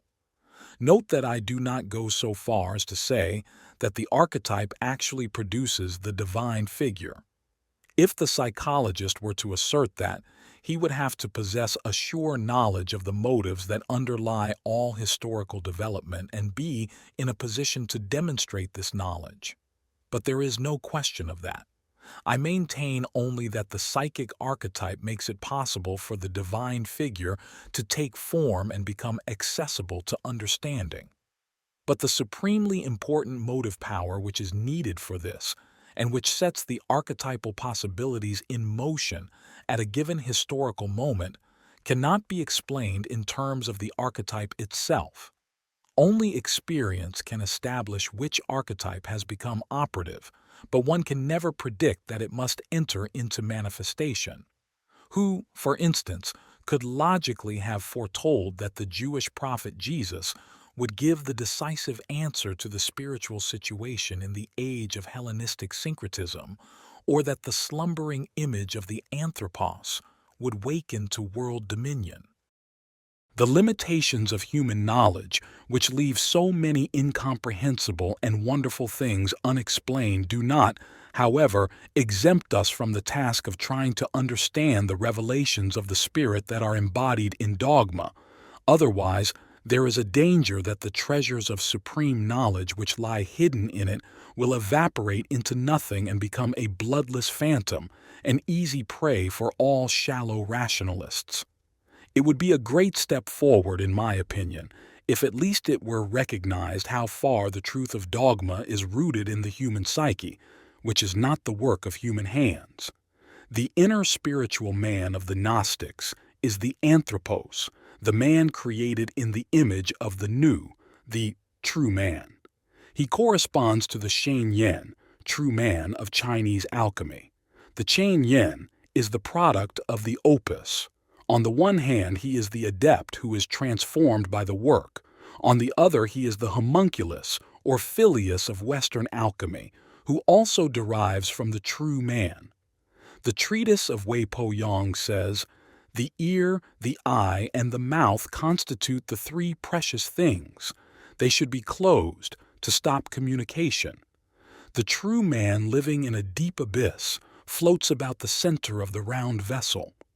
The mind is relegated to the realm of non-existence so as to acquire an enduring state of thoughtlessness. When the mind is integral, it will not go astray. In its sleep, it will be in God's embrace, but during its waking hours it is anxious about the continuation or termination of its existence. This true man is Dorn's vir unus, and at the same time the lapis philosophorum. The true man expresses the anthropos in the individual human being. Compared with the revelation of the Son of Man in Christ, this seems like a retrograde step, for the historical uniqueness of the Incarnation was the great advance which gathered the scattered sheep about one shepherd. The man in the individual would mean, it is feared, a scattering of the flock. This would indeed be a retrograde step, but it cannot be blamed on the true man. Its cause is rather all those bad human qualities which have always threatened and hindered the work of civilization. Often, indeed, the sheep and the shepherd are just about equally inept. The true man has nothing to do with this. Above all, he will destroy no valuable cultural form, since he himself is the highest form of culture. Neither in the East nor in the West does he play the game of shepherd and sheep, because he has enough to do to be a shepherd to himself. If the adept experiences his own self, the true man in his work, then, as the passage from the Aquarium Sapientum shows, he encounters the analogy of the true man, Christ, in new and direct form, and he recognizes in the transformation in which he himself is involved a similarity to the Passion. It is not an imitation of Christ, but its exact opposite, an assimilation of the Christ image to his own self, which is the true man. It is no longer an effort, an intentional straining after imitation, but rather an involuntary experience of the reality represented by the sacred legend. This reality comes upon him in his work, just as the stigmata come to the saints without being consciously sought. They appear spontaneously. The Passion happens to the adept, not in its classic form, Otherwise, he would be consciously performing spiritual exercises, but in the form expressed by the alchemical myth. It is the arcane substance that suffers those physical and moral tortures. It is the king who dies or is killed, is dead and buried, and on the third day rises again. And it is not the adept who suffers all this, rather it suffers in him. It is tortured. It passes through death and rises again. All this happens not to the alchemist himself, but to the true man, who he feels is near him and in him, and at the same time in the retort. The passion that vibrates in our text and in the aurora is genuine, but would be totally incomprehensible if the lapis were nothing but a chemical substance. Nor does it originate in contemplation of Christ's passion. It is the real experience of a man who has got involved in the compensatory contents of the unconscious by investigating the unknown, seriously and to the point of self-sacrifice.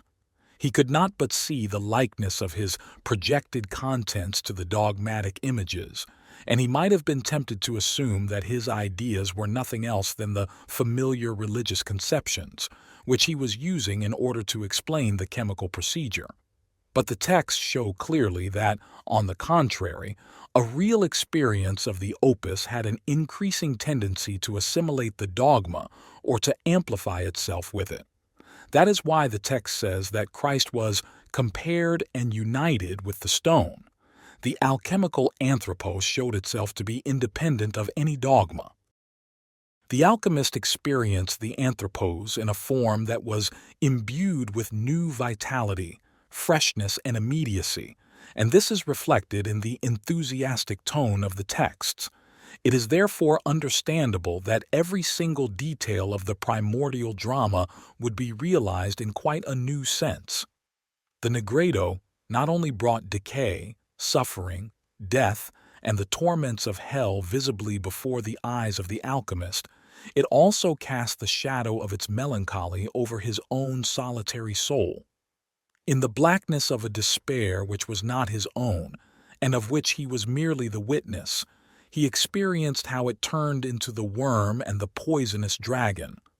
From inner necessity the dragon destroyed itself, natura naturam vincit, and changed into the lion, and the adept, drawn involuntarily into the drama, then felt the need to cut off its paws, unless there were two lions who devoured one another. The dragon ate its own wings as the eagle did its feathers. These grotesque images reflect the conflict of opposites into which the researcher's curiosity had led him. His work began with a catabasis, a journey to the underworld as Dante also experienced it, with the difference that the adept's soul was not only impressed by it, but radically altered. Faust is an example of this. The transformation of an earnest scholar, through his pact with the devil, into a worldly cavalier and crooked careerist. In the case of the fanciful Christian Rosenkreutz, the descent to Venus led only to his being slightly wounded in the hand by Cupid's arrow. The texts, however, hint at more serious dangers. Olympiodorus says, "Without great pains this work is not perfected. There will be struggles, violence, and war. And all the while the demon Ophiuchos instills negligence, impeding our intentions. Everywhere he creeps about, both within and without, causing oversights, anxiety, and unexpected accidents, or else keeping us from the work by harassments and injuries." The philosopher Ptasios, quoted by Olympiodorus, expresses himself even more strongly. So bedeviled and shameless is the lead that all who wish to investigate it fall into madness through ignorance. That this is not just empty talk is shown by other texts, which often emphasize how much the psyche of the labyrinth was involved in the work. Thus Dorn, commenting on the quotation from Hermes, "All obscurity shall yield before thee," says, "For he saith, all obscurity shall yield before thee. He saith not, before the metals." By obscurity is to be understood naught else but the darkness of diseases and sickness of body and mind. The author's intention is, in sum, to teach them that are adepts in spagyric medicine how with a very small dose, such as is suggested by a grain of mustard seed, however, it be taken to cure all diseases indifferently, by reason of the simplicity of union effective in the medicine, so that no variety of the multitude of maladies may resist it. But manifold as are the obscurities of the weaknesses of the mind, as insanity, vasania, mania, frenzy, furia, stupidity, stoliditas, and others like, by which the spirit, animus, is darkened and impaired, yet by this single spagyric medicine they are perfectly cured, and it not only restores health to the spirit, animo, but also sharpens the ingenuity and mind of men, that all things may be miraculously easy for them in understanding, intellectu, and perception, perceptu, and nothing be hid from them which is in the upper or lower world. The sentence from the Tabula Smaragdina, "He will conquer every subtle thing," Dorn interprets as follows. The subtle thing is Mercurius, or the spiritual obscurities that occupy the mind. In other words, it is spirit. Hence the darkness is a demon that possesses the spirit, as in Olympiodorus, and can be cast out by the work. It expels every subtle thing. Sickness is an imprinting of evil, impressio mali, and is healed through the repression of evil by the action of the true and universal center upon the body. This center is the unarius, or the one, in which the unitary man, unicus homo, is rooted. If, therefore, he is to recover from his bodily and spiritual sicknesses, let him study to know and to understand exactly the center, and apply himself wholly thereto, and the center will be freed from all imperfections and diseases, that it may be restored to its state of original monarchy. These passages from Dorn refer less to the dangers of the work than to the healing through the outcome of the work. But the means of healing come from Mercurius, that spirit of whom the philosophers said, "Take the old black spirit, and destroy therewith the bodies until they are changed." The destruction of the bodies is depicted as a battle, as in Sermo 42 of the Turba. Excite war between the copper and the quicksilver, since they strive to perish and first become corrupt. Excite the battle between them and destroy the body of the copper till it becomes powder. This battle is the separatio, divisio, putrefactio, mortificatio, and solentio, which all represent the original chaotic state of conflict between the four hostile elements. Dorn describes this vicious, warlike quaternity allegorically as the four-horned serpent, which the devil, after his fall from heaven, sought to infix in the mind of man. Dorn puts the motif of war on a moral plane, and thereby approximates it to the modern concept of psychic dissociation, which, as we know, lies at the root of the psychogenic psychoses and neuroses. In the furnace of the cross, and in the fire, says the Aquarium Sapientum, man, like the earthly gold, attains to the true black raven's head. That is, he is utterly disfigured and is held in derision by the world, and this not only for 40 days and nights or years, but often for the whole duration of his life. So much so that he experiences more heartache in his life than comfort and joy, and more sadness than pleasure. Through this spiritual death, his soul is entirely freed. Evidently, the Negredo brought about a deformation and a psychic suffering which the author compared to the plight of the unfortunate Job. Job's unmerited misfortune, visited on him by God, is the suffering of God's servant and a prefiguration of Christ's passion. One can see from this how the figure of the Son of Man gradually lodged itself in the ordinary man who had taken the work upon his own shoulders. In the 2nd century of our era, Wei Po Yang, quite uninfluenced by Western alchemy and unhampered by the preconceptions of our Christian psychology, gave a drastic account of the sufferings caused by a technical blunder during the opus. Disaster will come to the black mass. Gases from food consumed will make noises inside the intestines and stomach. The right essence will be exhaled and the evil one inhaled. Days and nights will be passed without sleep, moon after moon. The body will then be tired out, giving rise to an appearance of insanity. The 100 pulses will stir and boil so violently as to drive away peace of mind and body. Ghostly things will make their appearance, at which he will marvel even in his sleep. He is then led to rejoice, thinking that he is assured of longevity.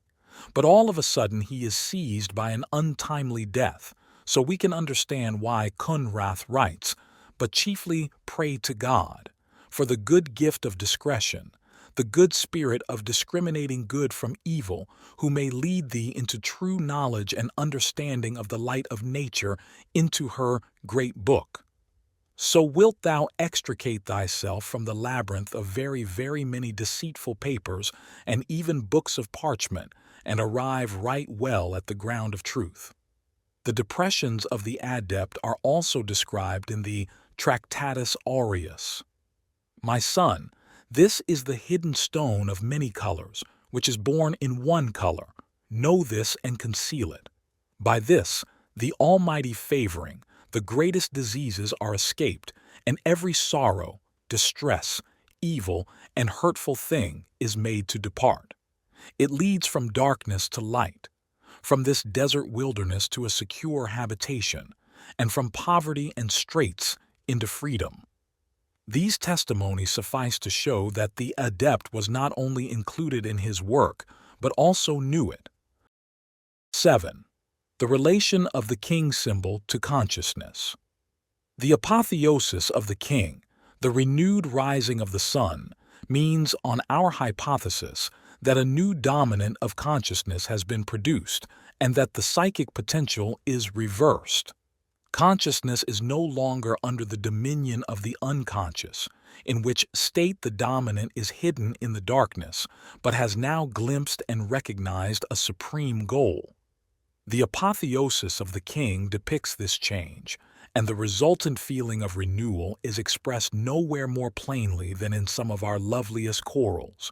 Ripley's cantilena includes Mother Luna, the maternal aspect of night, in this transfiguration, which reminds us of the apotheosis at the end of Faust II. It is as though the moon had risen in the night with as much splendor as the sun, and just as the queen flows with all delicious unguent, so, in the Acts of Thomas, a sweet smell pours from the heavenly goddess. She is not only the mother but the core, daughter of the light.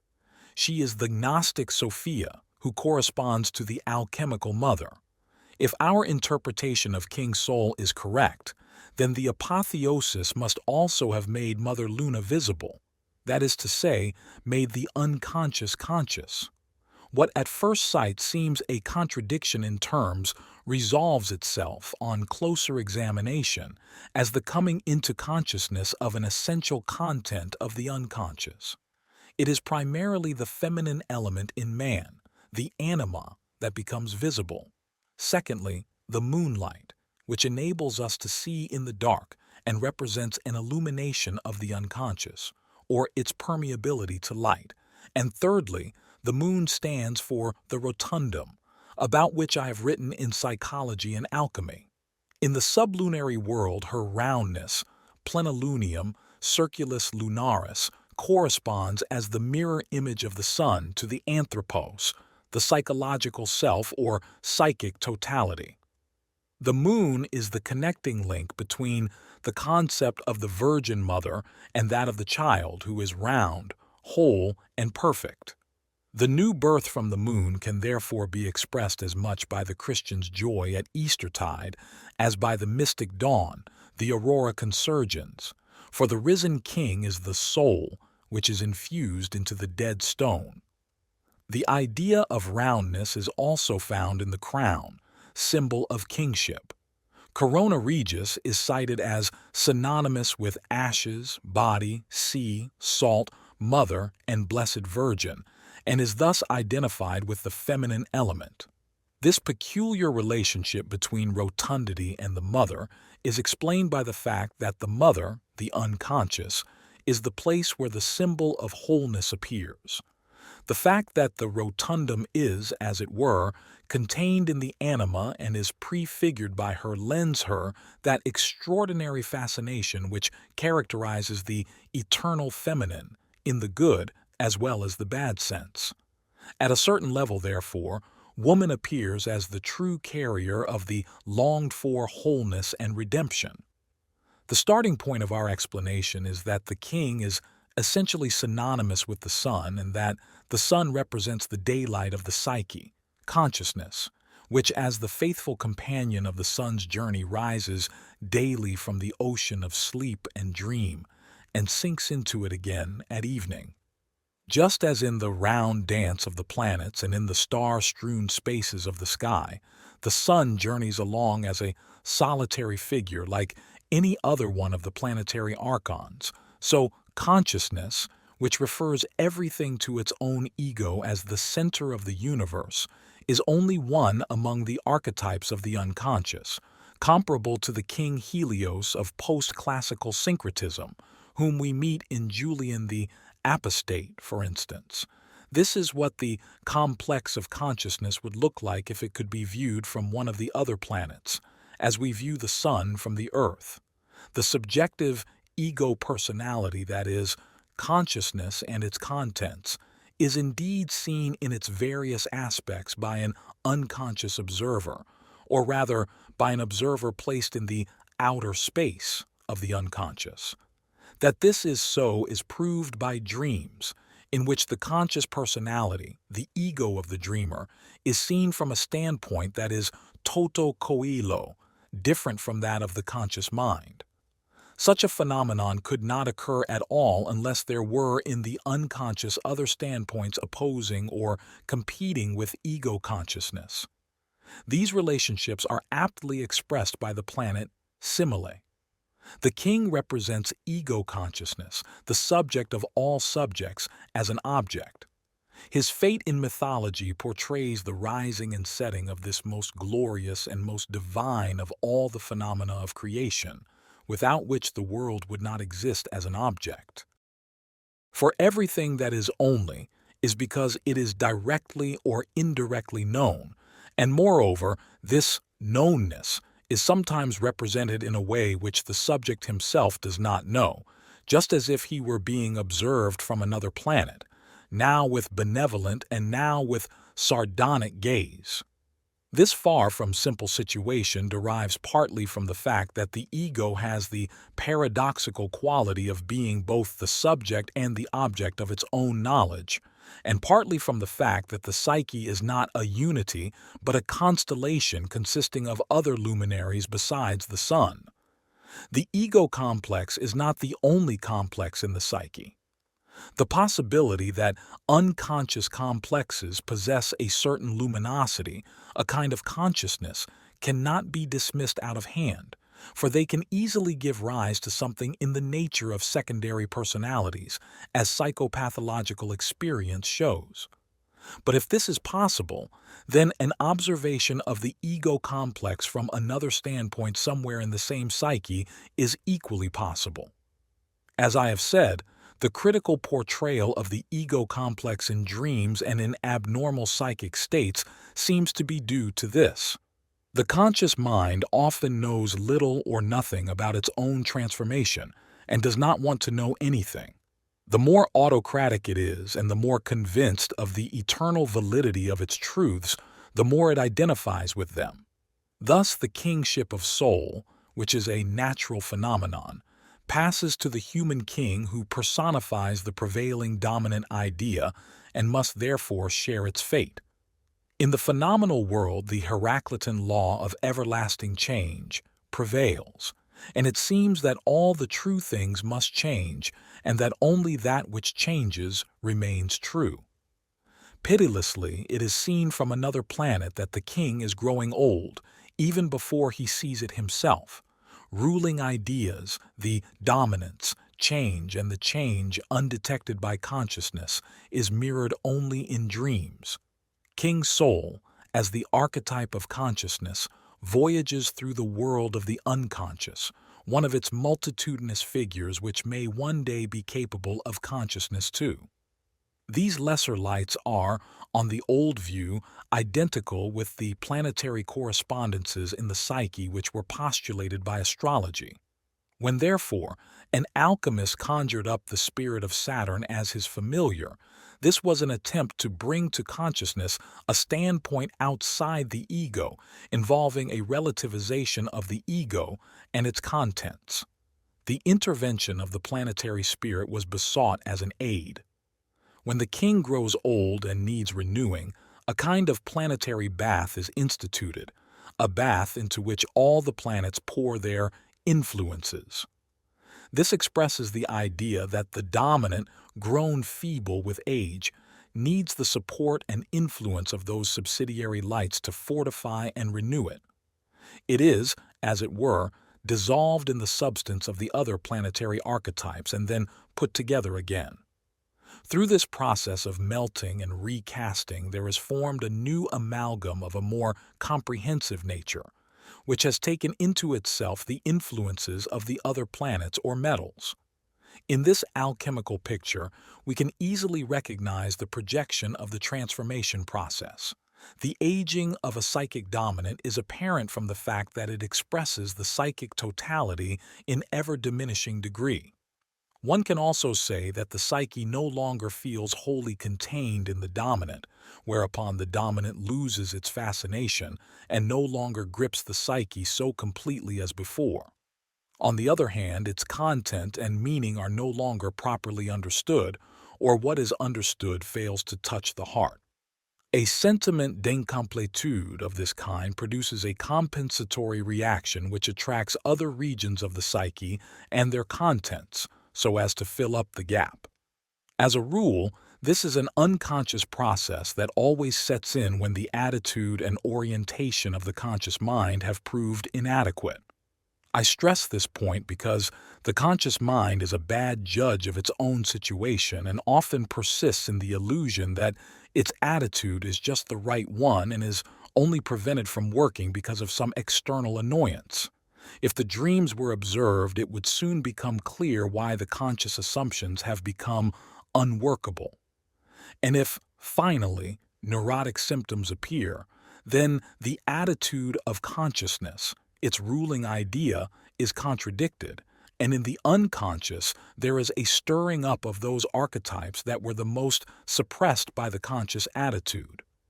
The therapist then has no other course than to confront the ego with its adversary, and thus initiate the melting and recasting process.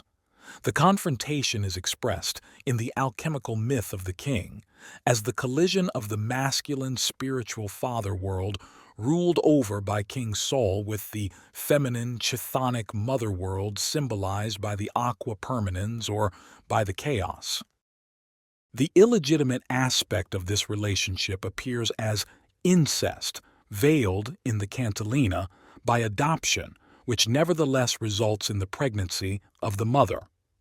As I have explained elsewhere, incest expresses the union of elements that are akin or of the same nature. That is to say, the adversary of Sol is his own feminine chthonic aspect which he has forgotten. Sol's reflected light is the feminine Luna, who dissolves the king in her moistness. It is as though Sol had to descend into the watery deep of the sublunary world in order to unite the powers of above and below, as in Faust's journey to the mothers. The unworkable conscious dominant disappears in menacing fashion among the contents rising up from the unconscious, thus bringing about a darkening of the light. The warring elements of primeval chaos are unleashed, as though they had never been subjugated. The battle is fought out between the dominant and the contents of the unconscious so violently that reason would like to clamp down on unreason. But these attempts fail, and go on failing until the ego acknowledges its impotence and lets the furious battle of psychic powers go its own way. If the ego does not interfere with its irritating rationality, the opposites, just because they are in conflict, will gradually draw together, and what looked like death and destruction will settle down into a latent state of concord, suitably expressed by the symbol of pregnancy. In consequence, the king, the previous dominant of consciousness, is transformed into a real and workable whole, whereas before he had only pretended to wholeness. The Cantillina shows us what that dominant was, which is subjected to transformation not only in Ripley, but in many other alchemists.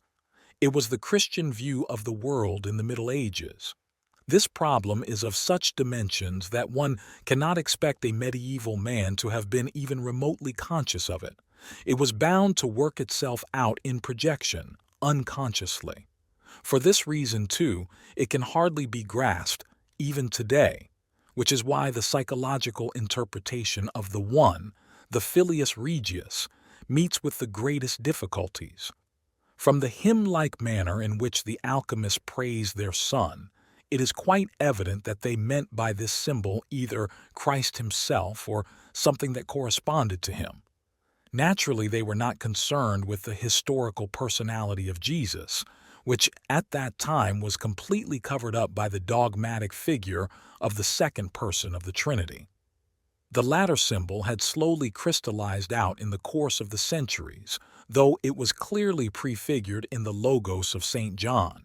Nor was the conception of God as senex and pure peculiar to the alchemists, for many clerics who were not alchemists took it as a transformation of the wrathful and vindictive Yahweh of the Old Testament into the God of love of the New.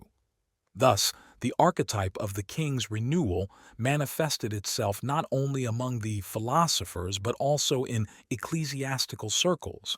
There can be a psychological explanation of the Filius Regius only when this image has sloughed off its projected form and become a purely psychic experience. The Christ lapis parallel shows clearly enough that the Filius Regius was more a psychic event than a physical one, since as a physical event it can demonstrably never occur, and as a religious experience it is beyond question.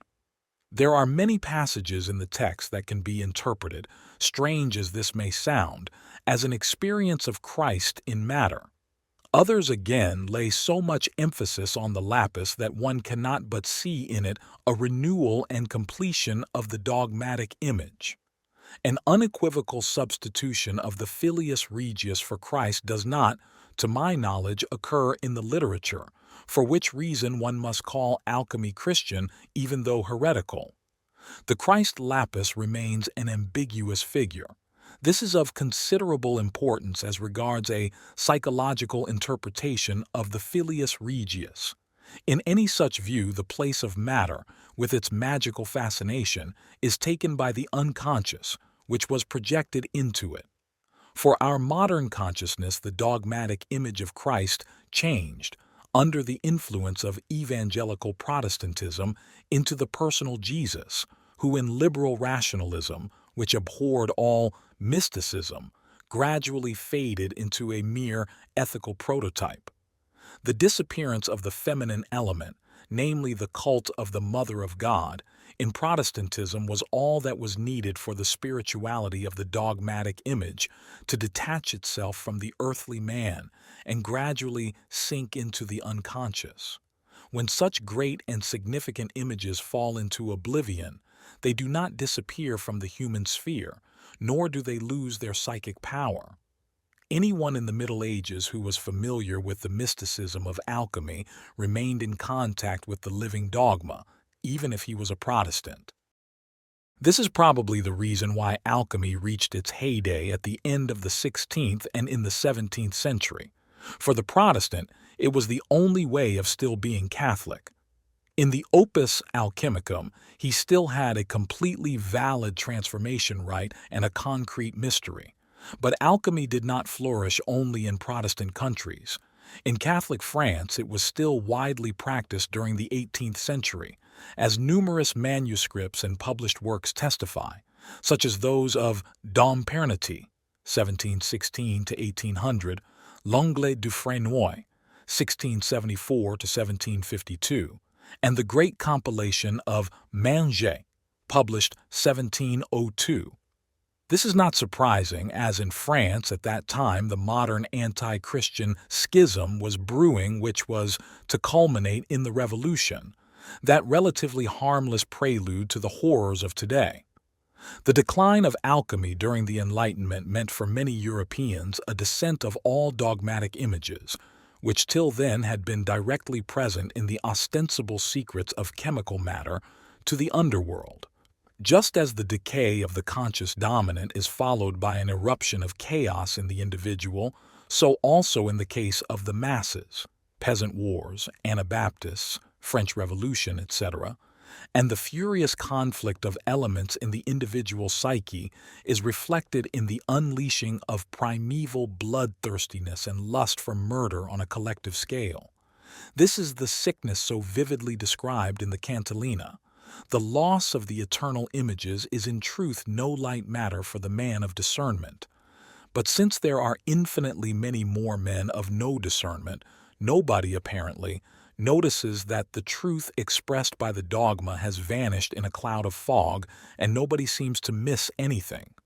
The discerning person knows and feels that his psyche is disquieted by the loss of something that was the lifeblood of his ancestors. The undiscerning miss nothing, and only discover afterwards in the papers, much too late, the alarming symptoms that have now become real in the outside world because they were not perceived before inside, in oneself, just as the presence of the eternal images was not noticed. If they had been, a threnody for the lost God would have arisen, as once before in antiquity at the death of great Pan.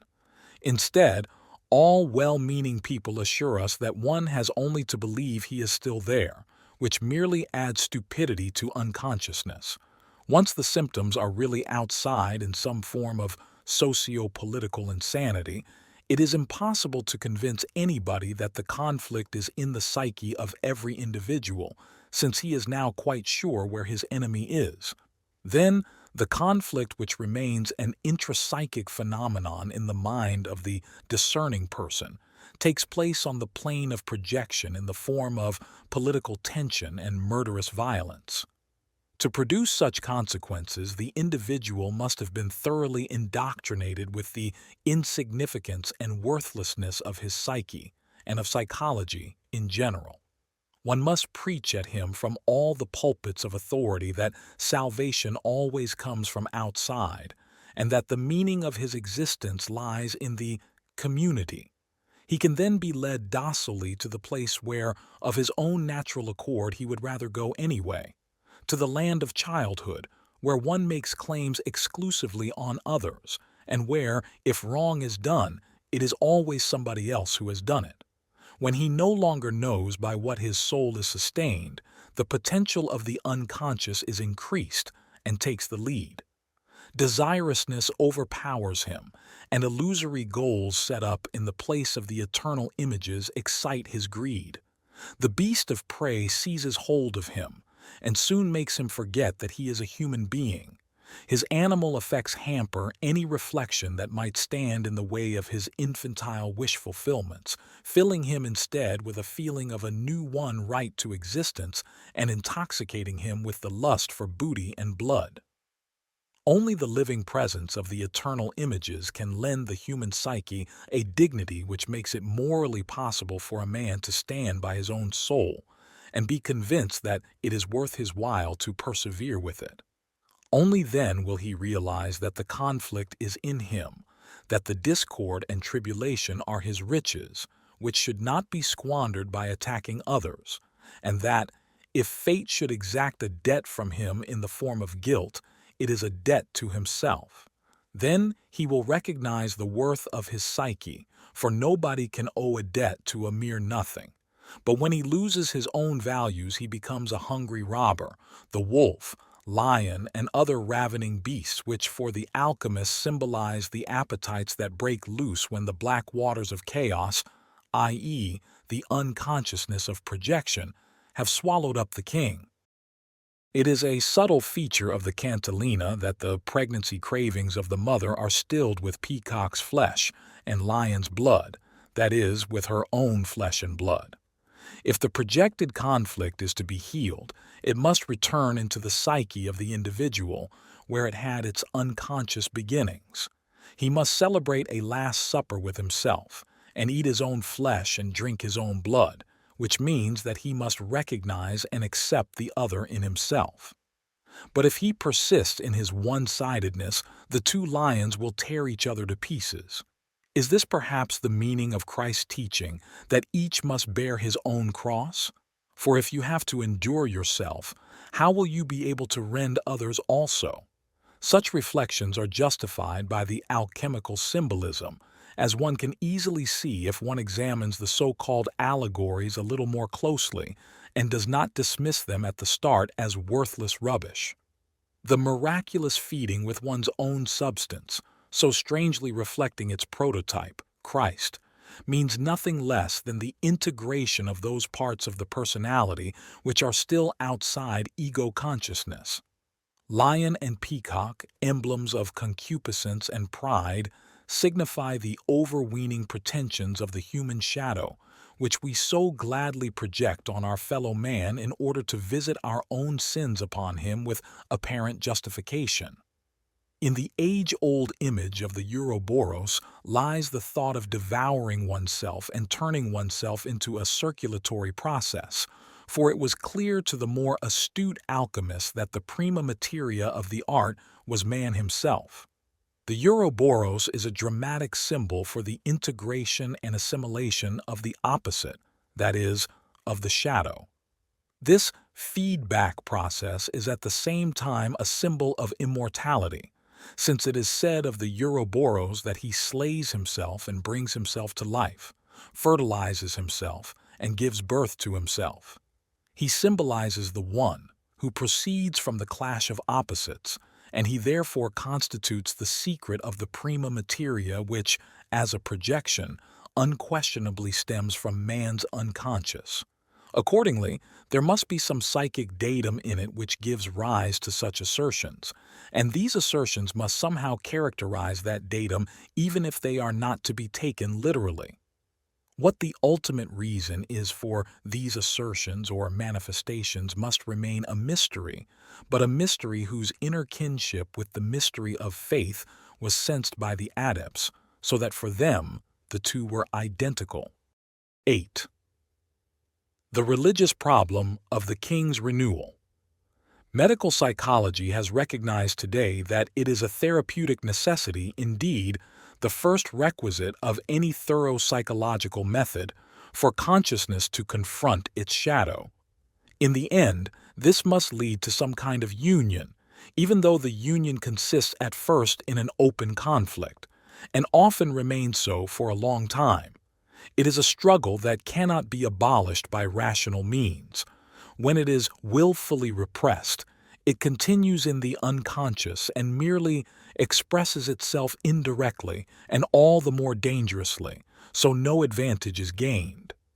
The struggle goes on until the opponents run out of breath. What the outcome will be can never be seen in advance. The only certain thing is that both parties will be changed, but what the product of the union will be, it is impossible to imagine. The empirical material shows that it usually takes the form of a subjective experience which, according to the unanimous testimony of history, is always of a religious order. If, therefore, the conflict is consciously endured and the analyst follows its course without prejudice, he will unfailingly observe compensations from the unconscious which aim at producing a unity. He will come across numerous symbols similar to those found in alchemy, often indeed the very same. He will also discover that not a few of these spontaneous formations have a numinous quality in harmony with the mysticism of the historical testimonies. It may happen, besides, that a patient who till then had shut his eyes to religious questions will develop an unexpected interest in these matters. He may, for instance, find himself getting converted from modern paganism to Christianity or from one creed to another, or even getting involved in fundamental theological questions which are incomprehensible to a layman.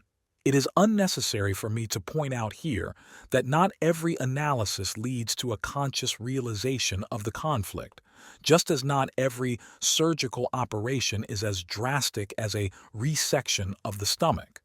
There is a minor surgery too, and in the same way there is a minor psychotherapy whose operations are harmless and require no such elucidation as I am concerned with here.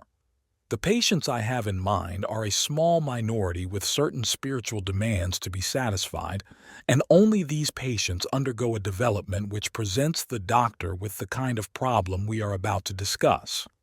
Experience shows that the union of antagonistic elements is an irrational occurrence which can fairly be described as mystical, provided that one means by this an occurrence that cannot be reduced to anything else or regarded as in some way unauthentic. The decisive criterion here is not rationalistic opinions or regard for accepted theories, but simply and solely the value for the patient of the solution he has found and experienced. In this respect, the doctor, whose primary concern is the preservation of life, is in an advantageous position, since he is by training an empiricist and has always had to employ medicines whose healing power he knew, even though he did not understand how it worked. Equally, he finds all too often that the scientifically explained and attested healing power of his medicines does not work in practice. If now the alchemists meant by their old king that he was God himself, this also applies to his son. They themselves must have shrunk from thinking out the logical consequences of their symbolism. Otherwise, they would have had to assert that God grows old and must be renewed through the art. Such a thought would have been possible at most in the Alexandrian epoch when gods sprang up like mushrooms, but for medieval man it was barely conceivable. He was far more likely to consider that the art would change something in himself, for which reason he regarded its product as a kind of. Had he had any idea of psychology, he would almost certainly have called his healing medicament psychic, and would have regarded the king's renewal as a transformation of the conscious dominant, which naturally has nothing to do with a magical intervention in the sphere of the gods. Man's ideas and definitions of God have followed one another kaleidoscopically in the course of the millennia, and the evangelist Mark would have been very much astonished if he could have taken a look at Harnack's History of Dogma. And yet, it is not a matter of indifference which definitions of his conscious dominant man considers to be binding, or what sort of views he happens to have in this regard, for on this depends whether consciousness will be king or not. If the unconscious rules to the exclusion of all else, everything is liable to end in destruction, as the present state of things gives us reason to fear. If the dominant is too weak, life is wasted in fruitless conflict because Sol and Luna will not unite. But if the sun is the dominant, then Sol is his right eye and Luna his left. The dominant must contain them both, the standpoint of ego consciousness and the standpoint of the archetypes in the unconscious. The binding force that inevitably attaches to a dominant should not mean a prison for one and a carte blanche for the other, but duty and justice for both. What the nature is of that unity which, in some incomprehensible way, embraces the antagonistic elements, eludes our human judgment, for the simple reason that nobody can say what a being is like that unites the full range of consciousness with that of the unconscious. Man knows no more than his consciousness, and he knows himself only so far as this extends.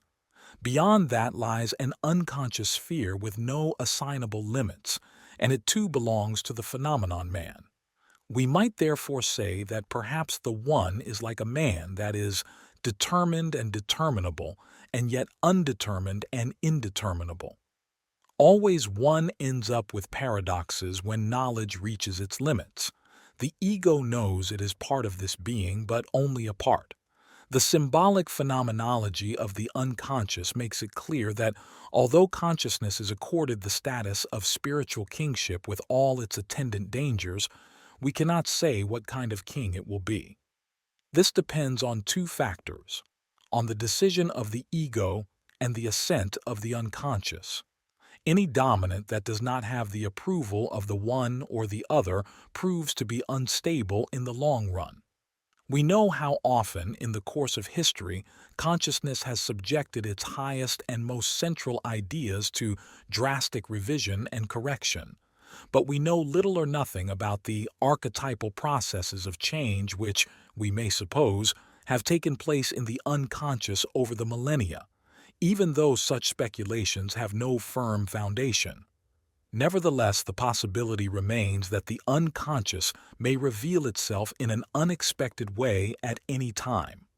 The alchemical figure of the king has provoked this long discussion because it contains the whole of the hero myth, including the king's and God's renewal, and on the other hand because, as we conjecture, it symbolizes the dominant that rules consciousness.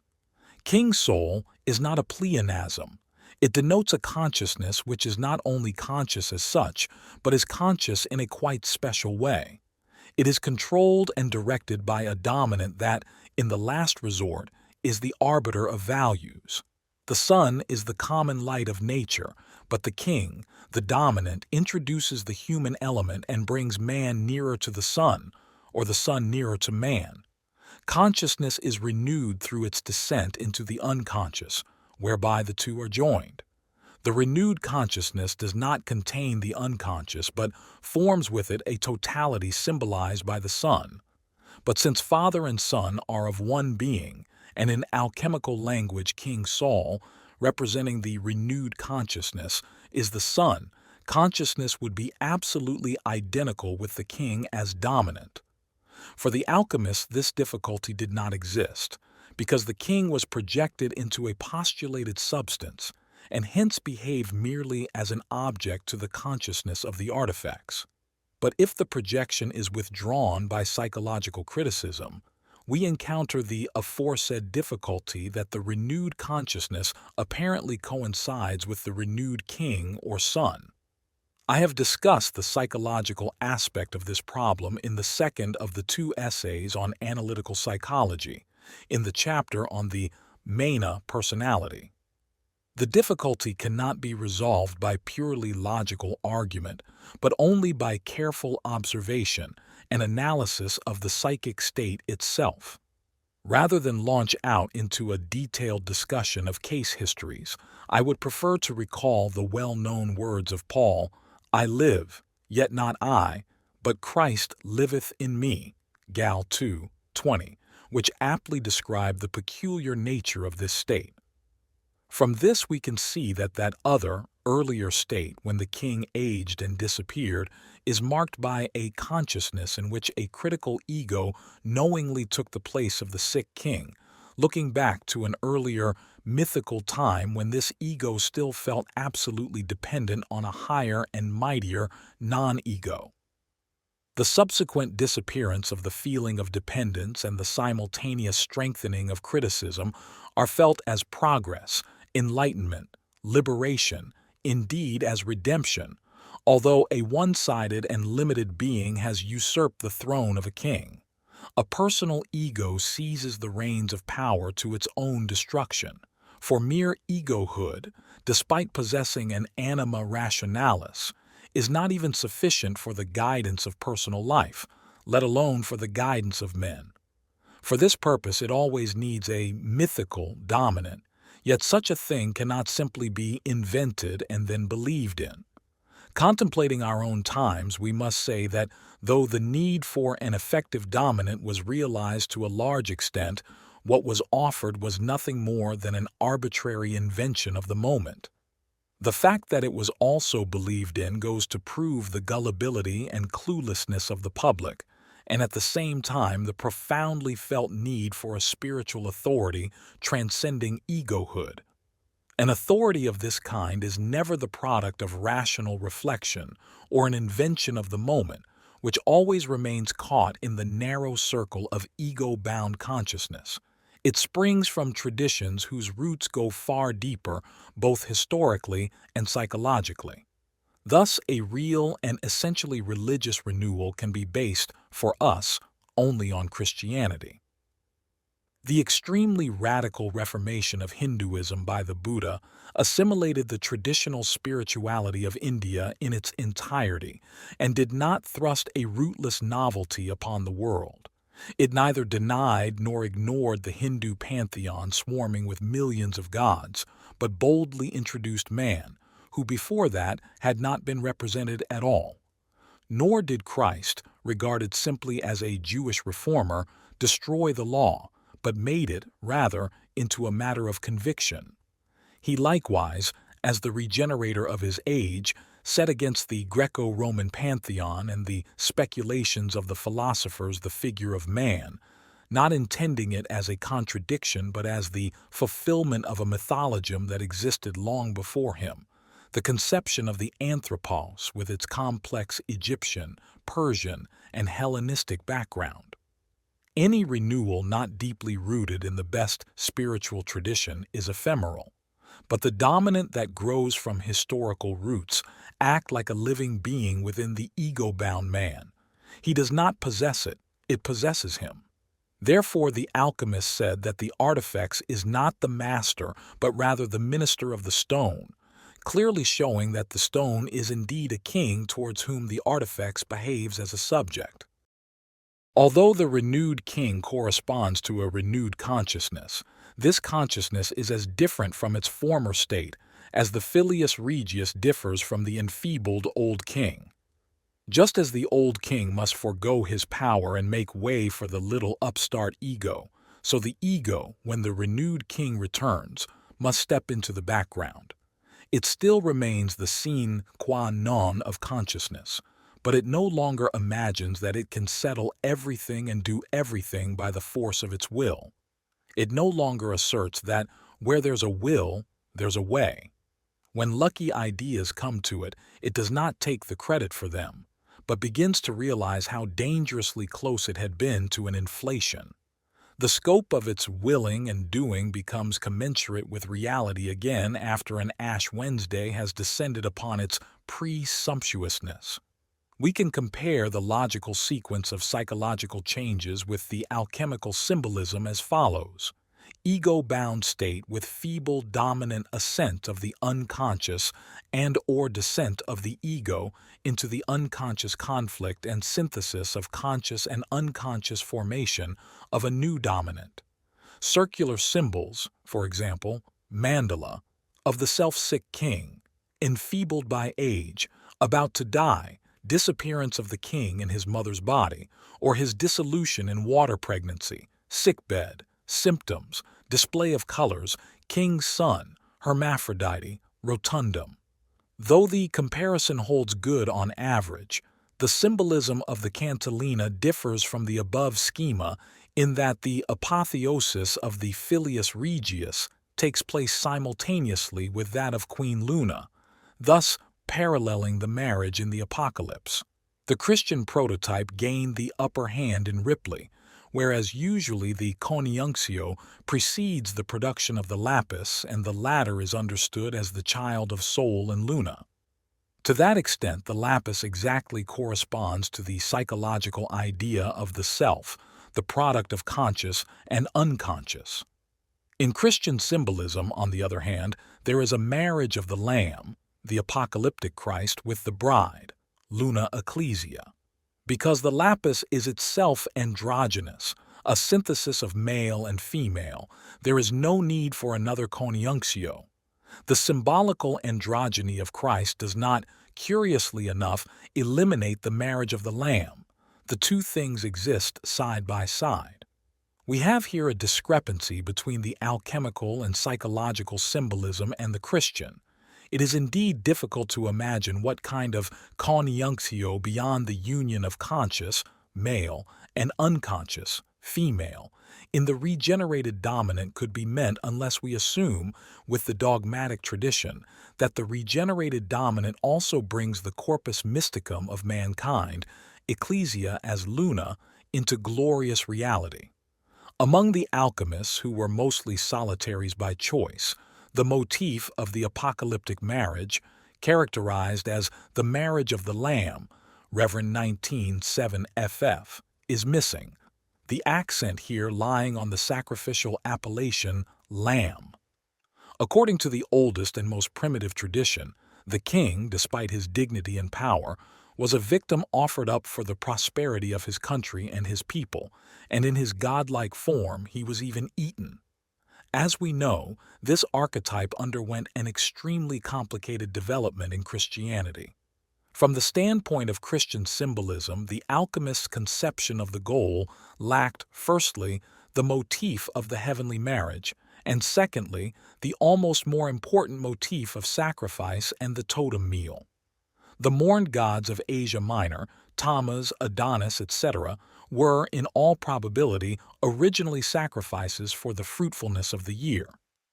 The lapis was decidedly an ideal for hermits, a goal for isolated individuals. Besides that, it was a food, cibus immortalis, could be multiplied indefinitely, was a living being with body, soul, and spirit, an androgen with incorruptible body, etc.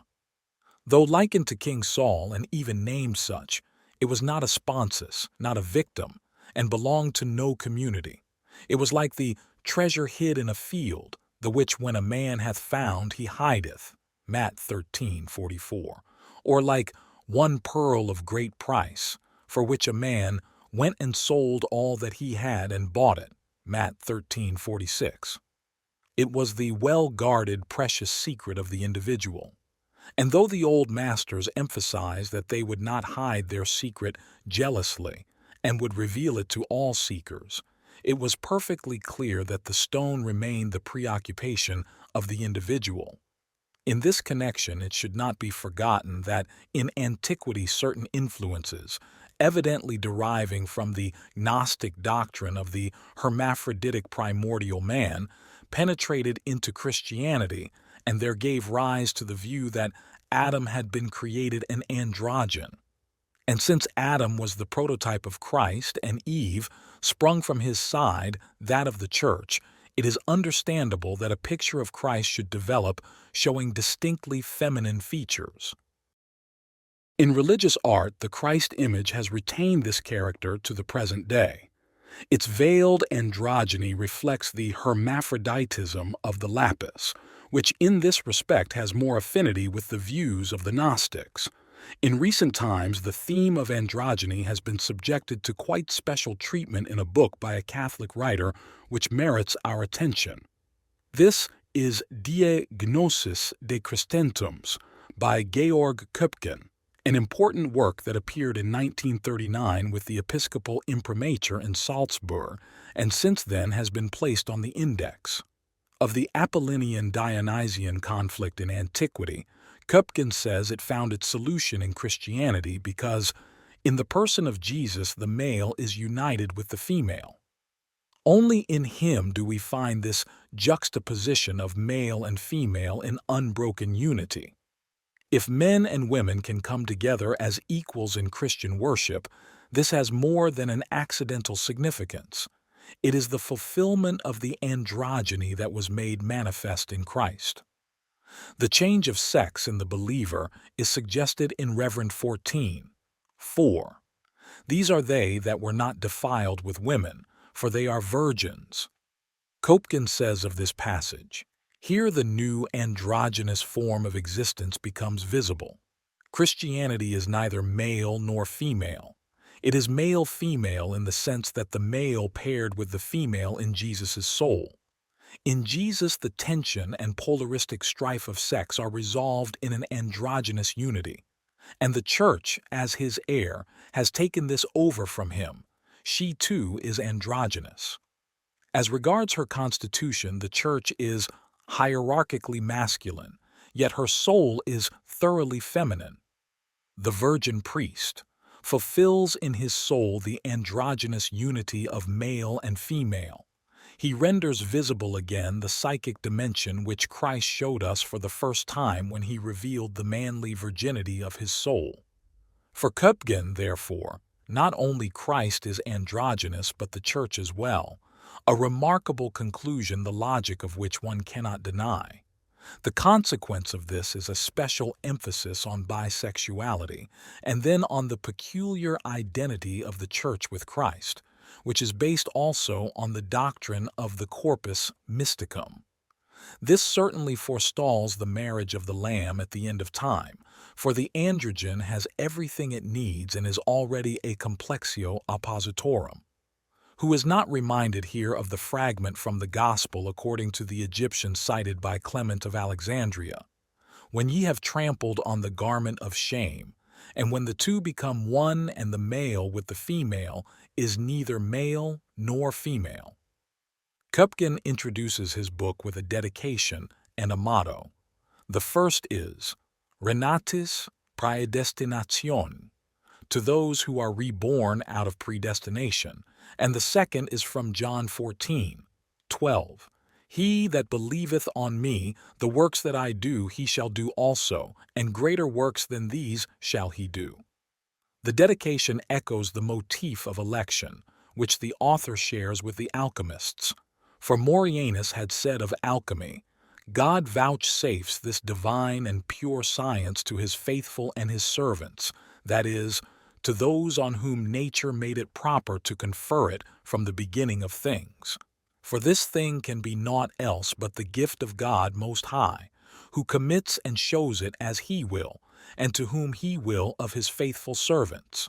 For the Lord selects of his servants those whom he wills and chooses to seek after this divine science which is concealed from man, and having sought it to keep it with them. Dorn says much the same. For it sometimes comes about, after many years, many labors, much study, that some are chosen, when much knocking, many prayers, and diligent inquiry have gone before. The quotation from John is taken from the 14th chapter, where Christ teaches that whoever sees him sees the Father. He is in the Father, and the Father is in him.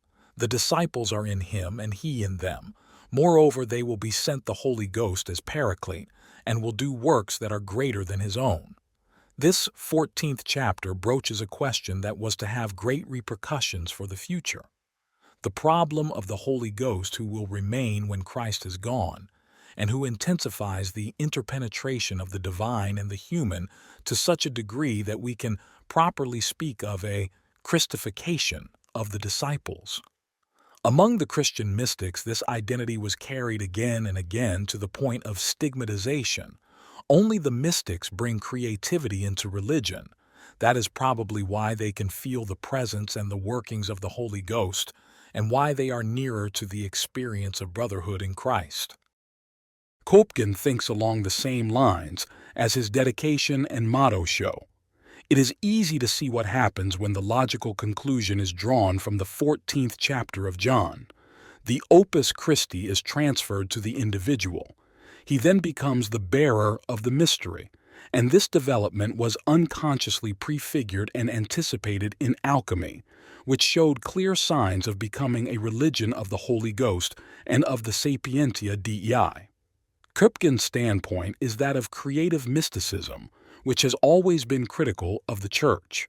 Though this is not obviously so in Köpken, his attitude betrays itself indirectly in the living content of his book, which consistently presses for a deepening and broadening of the dogmatic ideas.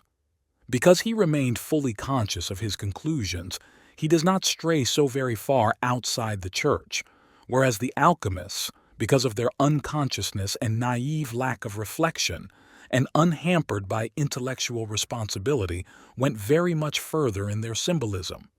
But the point of departure for both is the procreative, revelatory working of the Holy Ghost, who is a wind that bloweth where it listeth, and who advances beyond his own workings to greater works than these.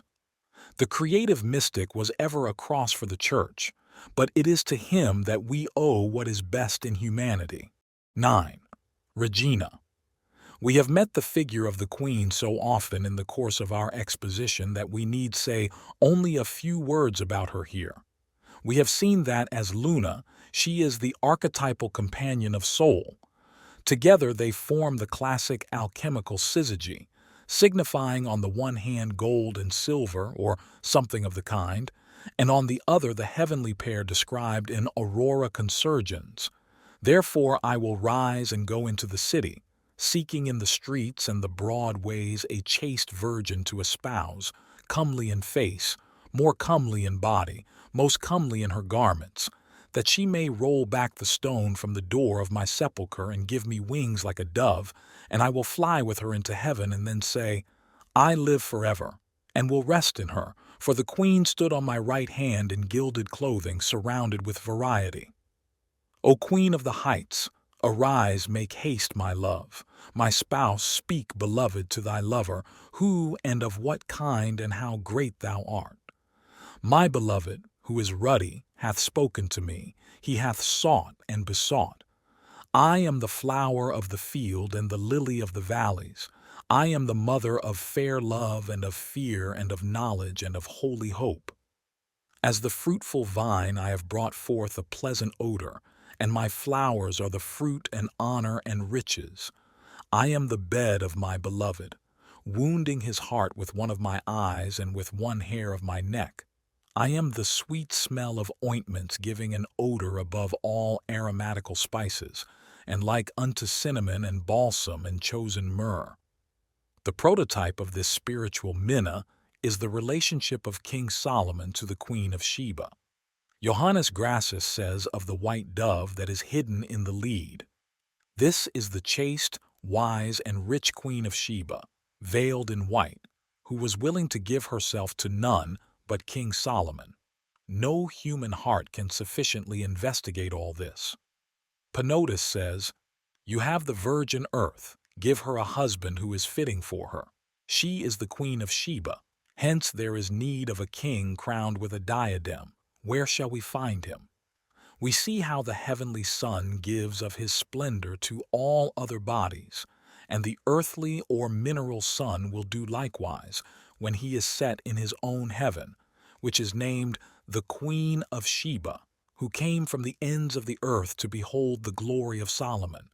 So too, our Mercury has left his own lands and clothed himself with the fairest garment of white, and has given himself to Solomon, and not to any other who is a stranger, extraneo, and impure. Here, Mercurius in feminine form is the queen, and she is the heaven, wherein the sun shines. She is thus thought of as a medium surrounding the sun, a man encompassed by a woman, as was said of Christ, or as Shiva in the embrace of Shakti. This medium has the nature of Mercurius, that paradoxical being, whose one definable meaning is the unconscious. The queen appears in the text as the maternal vessel of soul, and as the aureole of the king, that is, as a crown. In the Tractatus Aureus de Lapide, the queen, at her apotheosis, holds a discourse in which she says, after death is life restored to me. To me, poor as I am, were entrusted the treasures of the wise and mighty. Therefore I, too, can make the poor rich, give grace to the humble, and restore health to the sick. But I am not yet equal to my most beloved brother, the mighty king, who has yet to be raised from the dead. But when he comes, he will verily show that my words are the truth. In this soror et sponsa, we can easily discern the analogy with the Church, which, as the corpus mysticum, is the vessel for the anima Christi. This vessel is called by Penodus the Queen of Sheba, referring to the passage in Matthew 12:42, also Luke 11:31. For she, the Queen of the South, came from the uttermost parts of the earth to hear the wisdom of Solomon. In this connection, I would like to mention a passage in the Speculum de Mysteriis of Honorius of Audun, which likewise refers to the Queen of the South. He says, John abandoned his bride and, himself a virgin, followed the son of a virgin. And because for love of her he despised the bond of the flesh, Christ loved him before all the disciples. For while the Queen of the South gave her body and her blood to the disciples, John lay in the bosom of Jesus and drank from that fount of wisdom, which secret of the word he afterward committed to the world, the Word namely, which is hidden in the Father, because in the bosom of Jesus are hidden all the treasures of wisdom and knowledge. In the passage from the Tractatus Aureus, it is the Queen of the South who is entrusted with the treasures of the wise and mighty, and in Honorius she gives her body and blood to the disciples. In both cases she seems to be identified with Jesus. We can see from this how close was the thought of Christ's androgyny, and how very much the Queen and the King are one, in the sense that body and soul or spirit and soul are one. As a matter of fact, the Queen corresponds to the soul, anima, and the King to spirit, the dominant of consciousness. In view of this interpretation of the Queen, we can understand why the secret of the work was sometimes called the Reginae Mysteria. The close connection between King and Queen is due to the fact that occasionally they both suffer the same fate. She is dissolved with him in the bath. In another version, she is the bath itself. Thus Eleazar says of the King's bath, "For in this fiery sea the King cannot endure. It robs the old Albion of all his strength and consumes his body and turns it to blood-red blood. Nor is the Queen freed. She must perish in this fiery bath." Further, it is not surprising that King and Queen form as it were a unity, since they are in effect its forerunners.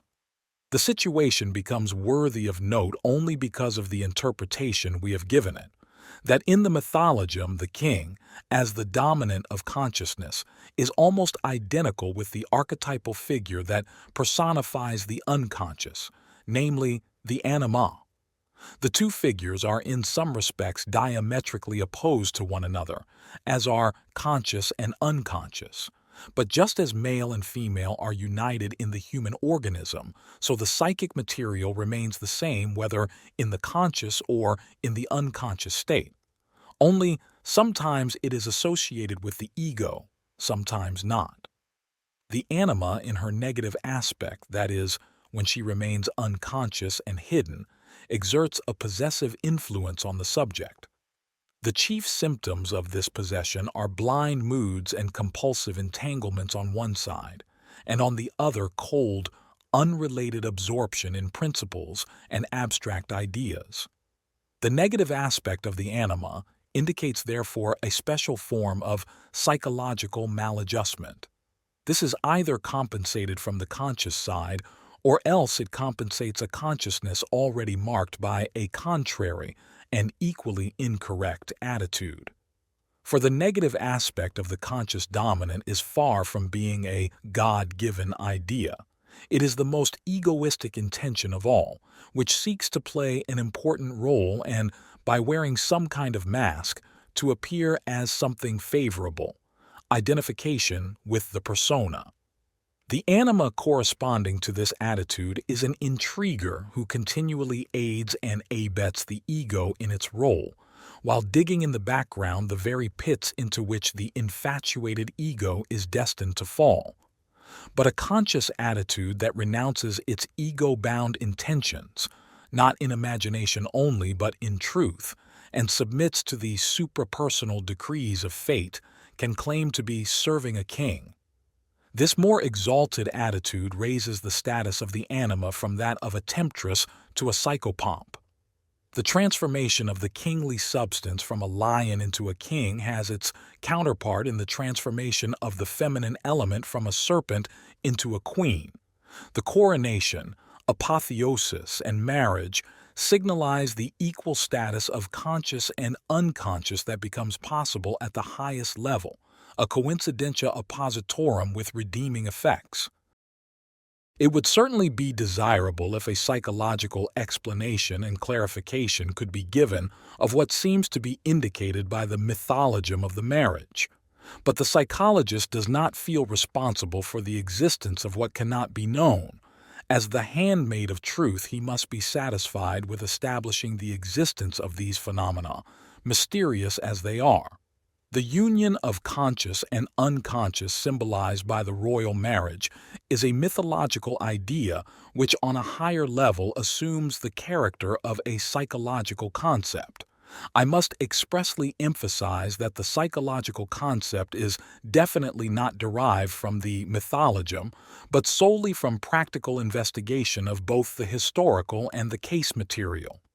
What this empirical material looks like has been shown in the dream series given in Psychology and Alchemy. It serves as a paradigm in place of hundreds of examples, and it may therefore be regarded as more than an individual curiosity. The psychological union of opposites is an intuitive idea which covers the phenomenology of this process. It is not an explanatory hypothesis for something that, by definition, transcends our powers of conception. For when we say that conscious and unconscious unite, we are saying in effect that this process is inconceivable. The unconscious is unconscious and therefore can neither be grasped nor conceived. The union of opposites is a transconscious process, and in principle not amenable to scientific explanation. The marriage must remain the mystery of the queen, the secret of the art, of which the Rosarium reports King Solomon as saying, "This is my daughter, for whose sake men say that the queen of the south came out of the east, like the rising dawn, in order to hear, understand, and behold the wisdom of Solomon. Power, honor, strength, and dominion are given into her hand. She wears the royal crown of 7 glittering stars like a bride adorned for her husband, and on her robe is written in golden lettering, in Greek, Arabic, and Latin, 'I am the only daughter of the wise, utterly unknown to the foolish.' The Queen of Sheba, wisdom, the royal art, and the daughter of the philosophers are all so interfused that the underlying psychologium clearly emerges. The art is queen of the alchemist's heart. She is at once his mother, his daughter, and his beloved, and in his art and its allegories the drama of his own soul, his individuation process, is played out. Adam and Eve. 1. Adam, as the arcane substance. Like the king and queen, our first parents are among those figures through whom the alchemists express the symbolism of opposites. Adam is mentioned far more frequently than Eve, and for this reason we shall have to concern ourselves first and principally with him. He will give us plenty to get on with, as he figures in a great variety of significations which enter the world of alchemical ideas from the most heterogeneous sources. Rulin defines Adam as a synonym for the aqua permanens, in contradistinction to Eve, who signifies earth. Water is the prime arcane substance, and is therefore the agent of transformation as well as the substance to be transformed. As water is synonymous with Mercurius, we can understand the remark of John D. that other Mercurius, who appears in the course of the work, is the Mercurius of the philosophers, that most renowned microcosm and atom. Adam is mentioned as the arcane substance in Rosinus. His correlates are lead and azok, both, like Adam, of hermaphroditic nature. Similarly, Dorn says that the lapis was called Adam, who bore his invisible Eve hidden in his body. This archaic idea occasionally turns up in the products of the insane today. The dual nature of Adam is suggested in the Gloria Mundi. When Almighty God had created Adam and set him in paradise, he showed him 2 things in the future, saying, "Behold, Adam, here are 2 things, one fixed and constant, the other fugitive." As the transformative substance, therefore, Adam is also the king who is renewed in the bath. Basilius Valentinus says in his poem, "Adam sat in the bath which the old dragon had prepared, and in which Venus found her companion." It was a bold stroke, even for a Baroque imagination, to bring together Adam and Venus. In the poem, Venus is the fountain that flows from the stone and submerges her father, absorbing his body and life into herself. She is thus a parallel figure to Bea, who dissolved Gabricus into atoms in her body. In the same section in which Rulin mentions Adam as a synonym for water, he states that he was also called the tall man. Reuland was a Paracelsist, so this expression may well coincide with the great man of Paracelsus, the Adec, whom Reuland defines as our inner and invisible man. Accordingly, the arcane substance would appear to be the inner man or primordial man known as Adam Kadmon in the Kabbalah. In the poem of Valentinus, this inner man is swamped by the goddess of love, an unmistakable psychologium for a definite and typical psychic state, which is also symbolized very aptly by the Gnostic love affair between Nous and Physis. In both cases, the higher spiritual man is the more comprehensive, supraordinate totality which we know as the self. The bath, submersion, baptism, and drowning are synonymous, and all are alchemical symbols for the unconscious state of the self, its embodiments, as it were, or, more precisely, for the unconscious process by which the self is reborn and enters into a state in which it can be experienced. This state is then described as the Filius Regius. The old dragon who prepared the bath, a primeval creature dwelling in the caverns of the earth, is, psychologically, a personification of the instinctual psyche, generally symbolized by reptiles. It is as though the alchemists were trying to express the fact that the unconscious itself initiates the process of renewal.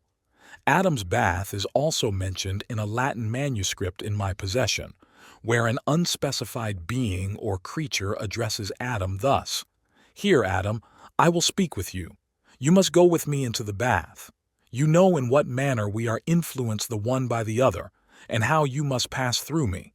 Thus, I step up to you with my sharpened arrows, aiming them at your heart."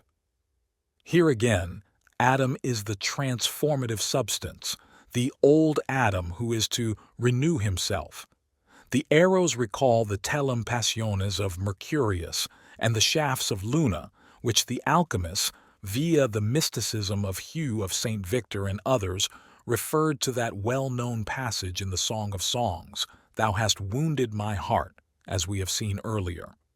The speaker in the manuscript must be feminine, as immediately before there is a reference to the cohabitation of man and woman. Both texts point to a hieroskimos, which presupposes a kind of consanguineous relationship between sponsus and sponsa. The relationship between Adam and Eve is as close as it is difficult to define. According to an old tradition, Adam was androgynous before the creation of Eve. Eve, therefore, was more himself than if she had been his sister. Adam's highly unbiblical marriage is emphasized as a hieroskimos by the fact that God himself was present at the ceremony as best man, paranymphos. Traces of Kabbalistic tradition are frequently noticeable in the alchemical treatises from the 16th century on. Both our texts are fairly late and so fall well within this tradition. We must now turn to the question of why it was that Adam should have been selected as a symbol for the prima materia or transformative substance. This was probably due, in the first place, to the fact that he was made out of clay, the ubiquitous materia velis that was axiomatically regarded as the prima materia, and for that very reason was so tantalizingly difficult to find, although it was before all eyes. It was a piece of the original chaos, of the massa confusa, not yet differentiated but capable of differentiation, something, therefore, like shapeless embryonic tissue. Everything could be made out of it. For us, the essential feature of the prima materia is that it was defined as the massa confusa and chaos, referring to the original state of hostility between the elements, the disorder which the artifacts gradually reduced to order by his operations.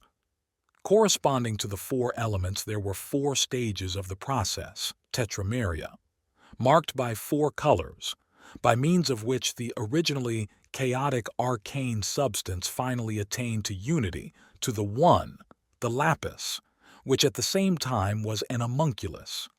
In this way, the philosopher repeated God's work of creation described in Genesis 1. No wonder, therefore, that he called his prima materia Adam, and asserted that it, like him, consisted or was made out of the four elements. For out of the four elements were created our father Adam and his children, says the Turba. And Gabir, Ibn Hayyan, Jabir, says in his Book of Balances, the Pentateuch says, regarding the creation of the first being, that his body was composed of four things, which thereafter were transmitted by heredity: the warm, the cold, the moist, and the dry. He was in fact composed of earth and water, a body and a soul. Dryness came to him from the earth, moisture from the water, heat from the spirit, and cold from the soul. The later literature often mentions Adam as a compositio elementorum. Because he was composed out of the four cosmic principles, he was called the microcosm. The Tractatus Mercurius says, even so is man called the lesser world, mundus minor, because in him is the figure of the heavens, of the earth, of the sun and moon, a visible figure upon earth and at the same time invisible, wherefore he is named the lesser world.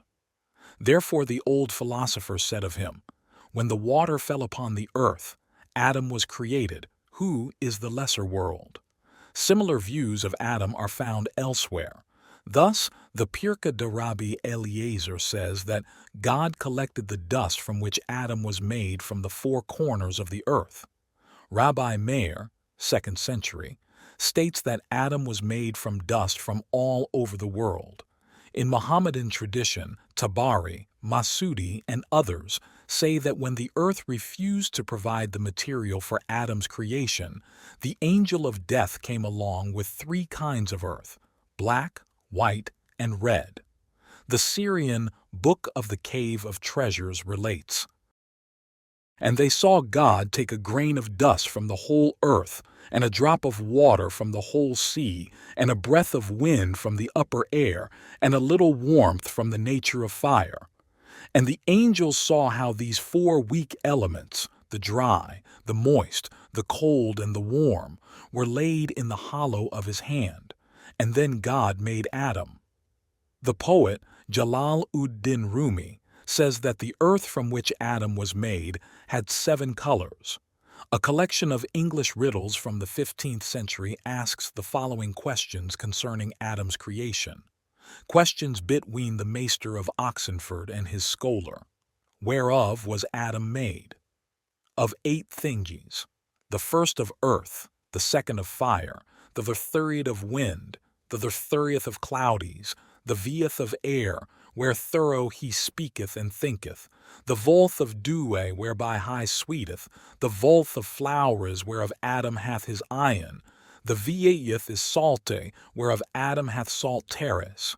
This material clearly shows the tetratic and ogdoadic nature of Adam, and there is also that characteristic uncertainty as to 3 and 7, 4 elements, 4 colors, 4 qualities, 4 humors, and 3 and 7 colors.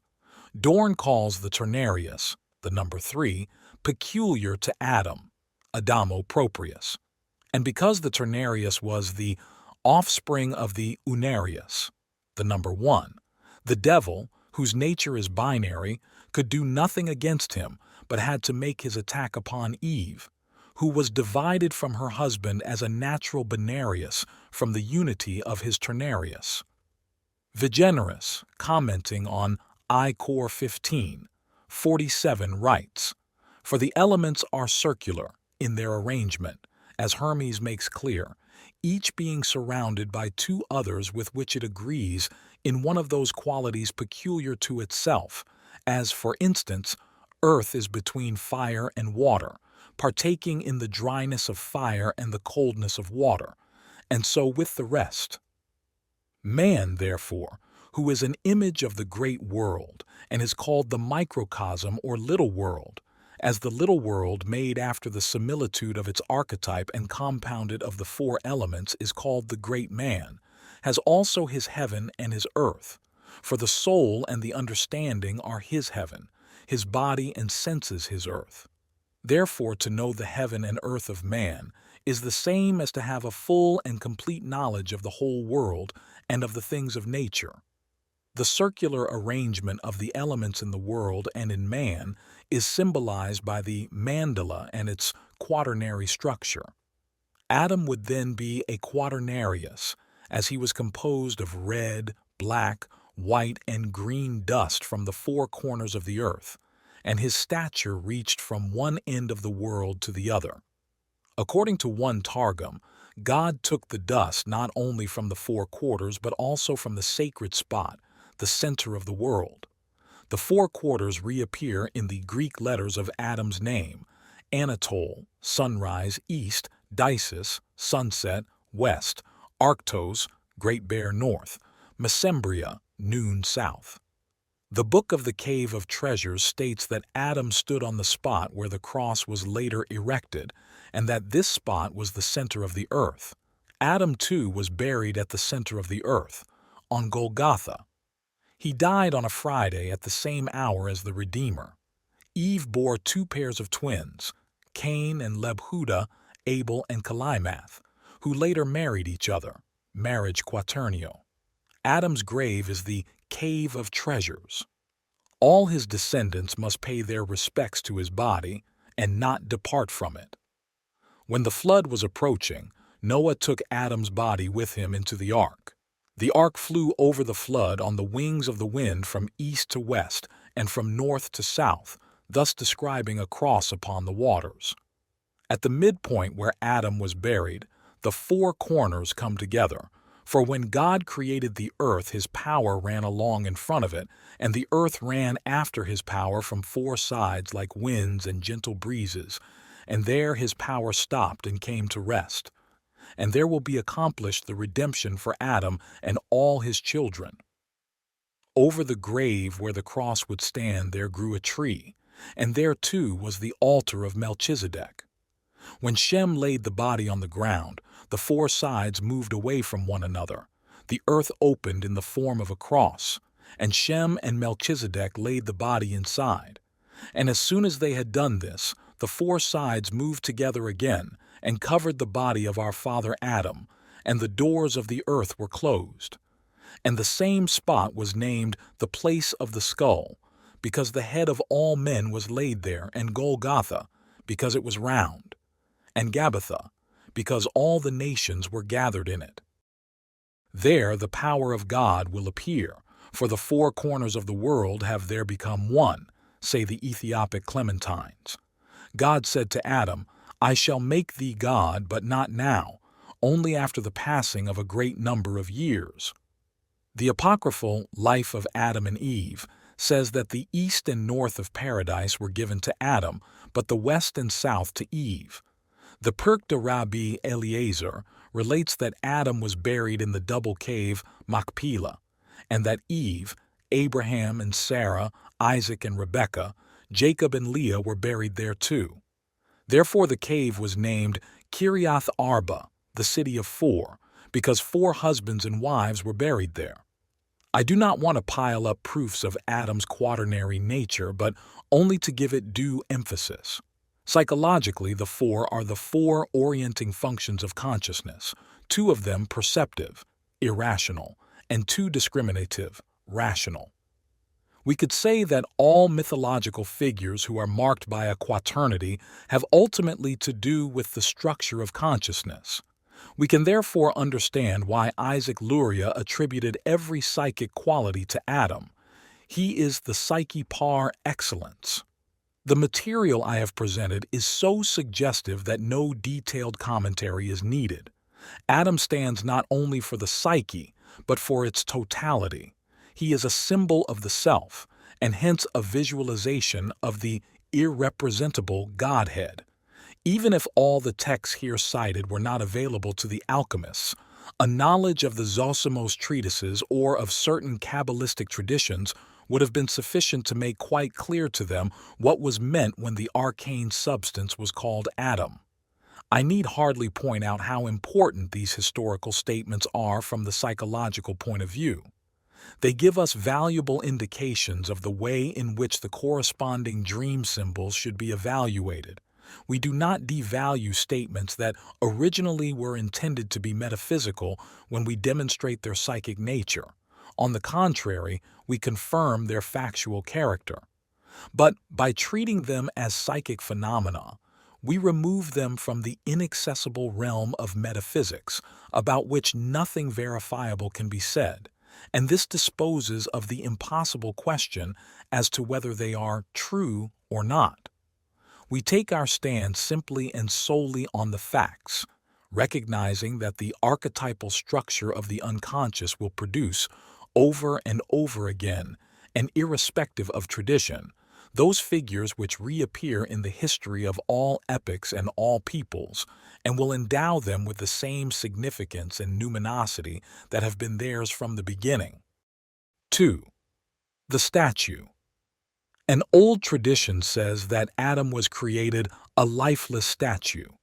It is worthy of remark that the statue plays a mysterious role in ancient alchemy. One of the earliest Greek treatises, the Book of Comarios, says, "After the body had been hidden in the darkness, the spirit found it full of light, and the soul united with the body, since the body had become divine through its relation to the soul, and it dwelt in the soul. For the body clothed itself in the light of divinity, and the darkness departed from it, and all were united in love, body, soul, and spirit, and all became one. In this, the mystery is hidden, but the mystery was fulfilled in their coming together, and the house was sealed, and the statue was erected filled with light and divinity." Here the statue evidently denotes the end product of the process, the lapis philosophorum or its equivalent. The statue has a somewhat different significance in the treatise of Senior, who speaks of the water that is extracted from the hearts of statues. Senior is identical with the Arabian alchemist Ibn Umayl al-Tamimi. He is reported to have opened tombs and sarcophagi in Egypt and to have removed the mummies. Mummies were supposed to possess medicinal virtues, and for this reason bits of corpses had long been mentioned in European pharmacy under the name of mumia. It is possible that mumia was also used for alchemical purposes.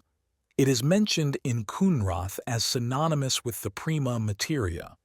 In Paracelsus, who may have been Cunrath's source for this, mumia balsamita has something to do with the elixir, and is even called the physical life principle itself. Senior statues may well have been Egyptian sarcophagi, which, as we know, were portrait statues. In the same treatise there is a description of a statue of Hermes Trismegistus in an underground chapel. Senior says, "I shall now make known to you what that wise man who made the statue has hidden in that house. In it he has described that whole science, as it were, in the figure, and taught his wisdom in the stone, and revealed it to the discerning." Michael Meyer comments, "That is the statue from whose heart the water is extracted." He also mentions that a stone statue which pronounced oracles was dedicated to Hermes in Achaia Pharis. In Raymond Lully, Ramon Lull, there is an oil that is extracted from the heart of statues, and moreover, by the washing of water and the drying of fire. This is an extremely paradoxical operation in which the oil evidently serves as a mediating and uniting agent. There is an allusion to the statues in Thomas Norton's Ordinal of Alchemy. "But holy alchemy of right is to be loved, which treateth of a precious medicine, such as truly maketh gold and silver fine, whereof example for testimony is in a city of Cantillany, which Raymond Lully, knight, men do suppose, made in seven images the truth to disclose. 3 were good silver, in shape like ladies bright, every each of 4 were gold and like a knight. In borders of their clothing letters did appear, signifying in sentence as it sheweth here.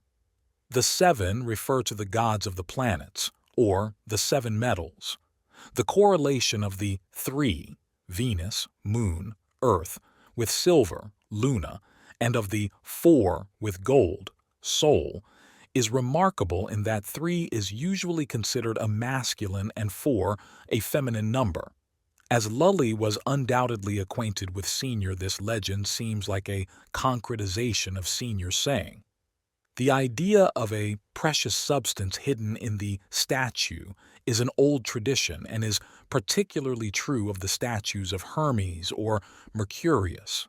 Pseudo-Dionysius says that the pagans made statues of Mercurius and hid in them a simulacrum of the god. In this way they worship not the unseemly Herm but the image hidden inside. Plato is referring to these statues when he makes Alcibiades say that Socrates bears a strong resemblance to those figures of Silenus in statuary shops, represented holding pipes or flutes.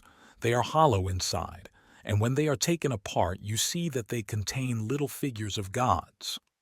It must have appealed very much to the imagination of the alchemists that there were statues of Mercurius with the real god hidden inside. Mercurius was their favorite name for that being who changed himself during the work, from the prima materia into the perfected lapis philosophorum. The figure of Adam readily lent itself as a biblical synonym for the alchemical Mercurius, first because he too was androgynous, and second because of his dual aspect as the first and second Adam. The second Adam is Christ, whose mystical androgyny is established in ecclesiastical tradition. I shall come back to this aspect of Adam later. According to the tradition of the Mandaeans, Adam was created by the seven in the form of a lifeless bodily statue which could not stand erect. This characteristic expression, bodily statue, frequently recurs in their literature and recalls the Chaldean myth handed down by the Nassenes, that man's body was created by the demons and was called a statue. Tahil, the world creator, tried to throw the soul into the statue, but Manda Dahaya, the Redeemer, took the soul in his arms and completed the work without Ptahil. In this connection, we may note that there is a description of the statue of Adam in Kabbalistic literature. As Adam has always been associated with the idea of the second Adam in the minds of Christian writers, it is readily understandable that this idea should reappear among the alchemists. Thus, Mylius says, there now remains the second part of the philosophical practice, by far the more difficult, by much the more sublime. In this we read that all the sinews of talent, all the mental efforts of many philosophers have wearied themselves, for it is more difficult to make a man live again than to slay him. Here is God's work besought, for it is a great mystery to create souls and to mold the lifeless body into a living statue. This living statue refers to the end result of the work, and the work, as we have seen, was on the one hand a repetition of the creation of the world, and on the other a process of redemption, for which reason the lapis was paraphrased as the risen Christ. The texts sometimes strike a chiliastic note with their references to a golden age when men will live forever without poverty and sickness. Now, it is remarkable that the statue is mentioned in connection with the eschatological ideas of the Manichaeans as reported by Hegemonius. The world will be consumed with fire and the souls of sinners chained for all eternity, and then shall these things be when the statue shall come. I would not venture to say whether the Manichaeans influenced the alchemists or not, but it is worth noting that in both cases the statue is connected with the end state. The tradition reported by Hegemonius has been confirmed by the recently discovered original work of Mani, the Kepaleia. This says, "At that time the Father of greatness made the messenger and Jesus, the radiant and the virgin of light and the pillar of glory, and the gods. The fourth time, when they shall weep, is the time when the statue shall raise itself on the last day. At that same hour, when the last statue shall rise, they shall weep. The first rock is the pillar of glory, the perfect man, who has been summoned by the glorious messenger. He bore the whole world and became the first of all bearers. The intellectual element gathered itself into the pillar of glory, and the pillar of glory into the first man. The garments, which are named the great garments, are the five intellectual elements, which have made perfect the body of the pillar of glory, the perfect man. It is clear from these extracts that the statue or pillar is either the perfect primordial man or at least his body, both at the beginning of creation and at the end of time. The statue has yet another meaning in alchemy which is worth mentioning. In his treatise De Igne e Sal, Vigenerus calls the sun the eye and heart of the sensible world and the image of the invisible God, adding that Saint Dionysius called it the clear and manifest statue of God. This statement probably refers to Dionysius's De Divinis Nominibus. The sun is the visible image of divine goodness. Vigenerus translated not by imago, but by statua, which does not agree with the Latin text of the collected edition brought out by Marsilio Ficino in 15023, to which he may have had access. It is not easy to see why he rendered by statua, unless perhaps he wished to avoid repeating the word imago from the end of the preceding sentence.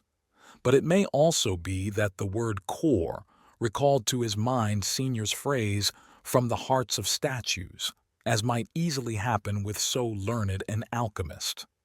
There is, however, another source to be considered. It is evident from this same treatise that Vigenerus was acquainted with the Zohar. There, the Hey Sarah on Genesis 22:22 says that Malchuth is called the statue when she is united with Tifereth. Genesis 22:22 runs, "And this stone, which I have set for a pillar, shall be God's house." The stone is evidently a reminder that here the upper, Tifereth, has united with the lower, Malchuth. Tifereth, the sun, has come together with the Matrona in the hieroscomos. If our conjecture is correct, the statue could therefore be the Kabbalistic equivalent of the lapis philosophorum, which is likewise a union of male and female. In the same section of Vigenerus's treatise, the sun does in fact appear as the bridegroom. As Augustine is quoted a few lines later, it is possible that Vigenerus was thinking of that passage where Augustine says, "Like a bridegroom Christ went forth from his chamber. He went out with a presage of his nuptials into the field of the world. He ran like a giant exulting on his way, and came to the marriage bed of the cross, and there, in mounting it, he consummated his marriage. And when he perceived the size of the creature, by a loving exchange he gave himself up to the torment in place of his bride. He yielded up also the carbuncle, as the jewel of his blood, and he joined the woman to himself forever. I have espoused you to one husband," says the apostle, "that I may present you as a chaste virgin to Christ." Since Adam signifies not only the beginning of the work, the prima materia, but also the end, the lapis, and the lapis is the product of the royal marriage, it is possible that Vigenerus's statua Dei, replacing the more usual imago Dei, has some connection with the Kabbalistic interpretation of the stone of Bethel, which in turn marked the union of Tifereth and Malchuth. The statue stands for the inert materiality of Adam, who still needs an animating soul. It is thus a symbol for one of the main preoccupations of alchemy. 3. Adam, as the first adept. Not always in alchemy is Adam created out of the four elements. The Introitus Apertus, for instance, says that the soul of the gold is united with Mercurius in lead, that they may bring forth Adam and his wife Eve. Here, Adam and Eve take the place of king and queen. But in general, Adam, being composed of the four elements, either is the prima materia and the arcane substance itself, or he brought it with him from paradise at the beginning of the world as the first adept. Meyer mentions that Adam brought antimony, then regarded as an arcane substance, from paradise. The long line of philosophers begins with him. The Aquarium Sapientum asserts that the secret of the stone was revealed to Adam from above and was subsequently sought after with singular longing by all the holy patriarchs. The Gloria Mundi says, "The Lord endowed Adam with great wisdom and such marvelous insight that he immediately, without the help of any teacher, simply by virtue of his original righteousness, had a perfect knowledge of the 7 liberal arts, and of all animals, plants, stones, metals, and minerals. Nay, what is more, he had a perfect understanding of the Holy Trinity and of the coming of Christ in the flesh." This curious opinion is traditional and comes mainly from rabbinic sources. Aquinas, too, thought that Adam, because of his perfection, must have had a knowledge of all natural things. In Arabian tradition, Seth, learnt medicine from him. Adam also built the Kaaba, for which purpose the angel Gabriel gave him the ground plan and a precious stone. Later the stone turned black because of the sins of men. The Jewish sources are even more explicit. Adam understood all the arts, he invented writing, and from the angels he learnt husbandry and all the professions including the art of the smith. A treatise from the 11th century lists 30 kinds of fruit which he brought with him from paradise. Maimonides states that Adam wrote a book on trees and plants. Rabbi Eliezer credits Adam with the invention of the leap year. According to him, the tables on which God later inscribed the law came from Adam. From Eliezer, probably, derives the statement of Bernardus Trevisanus that Hermes Trismegistus found 7 stone tables in the Vale of Hebron, left over from antediluvian times. On them was a description of the 7 liberal arts. Adam had put these tables there after his expulsion from paradise. According to Dorn, Adam was the first practitioner and inventor of the arts. He had a knowledge of all things before and after the fall, and he also prophesied the renewal and chastening of the world by the flood. His descendants set up 2 stone tables on which they recorded all the natural arts in hieroglyphic script. Noah found one of these tables at the foot of Mount Ararat, bearing a record of astronomy. This legend probably goes back to Jewish tradition, to stories like the one mentioned in the Zohar. When Adam was in paradise, God sent the holy angel Raziel, the keeper of the higher secrets, to him with a book in which the higher holy wisdom was set forth. In this book, 72 kinds of wisdom were described in 670 sections. By means of this book there were given to him 1,500 keys to wisdom, which were known to none of the higher holy men, and all remained secret until this book came to Adam. Henceforth he kept this book hid and secret, daily using this treasure of the Lord, which discovered to him the higher secrets of which even the foremost angels knew nothing, until he was driven out of paradise. But when he sinned and transgressed the command of the Lord, this book fled from him. He bequeathed it to his son Seth, and from Seth it came to Enoch, and from him to Abraham. In the Clementine Homilies, 2nd Cent. Adam is the first of a series of 8 incarnations of the true prophet. The last is Jesus. This idea of a pre-existent seer may spring from Jewish or Judeo-Christian tradition, but in China it is vividly realized in the figure of Pan Ku. He is represented as a dwarf clad in a bear skin or in leaves. On his head he has 2 horns. He proceeded from Yang and Yin, fashioned the chaos, and created heaven and earth.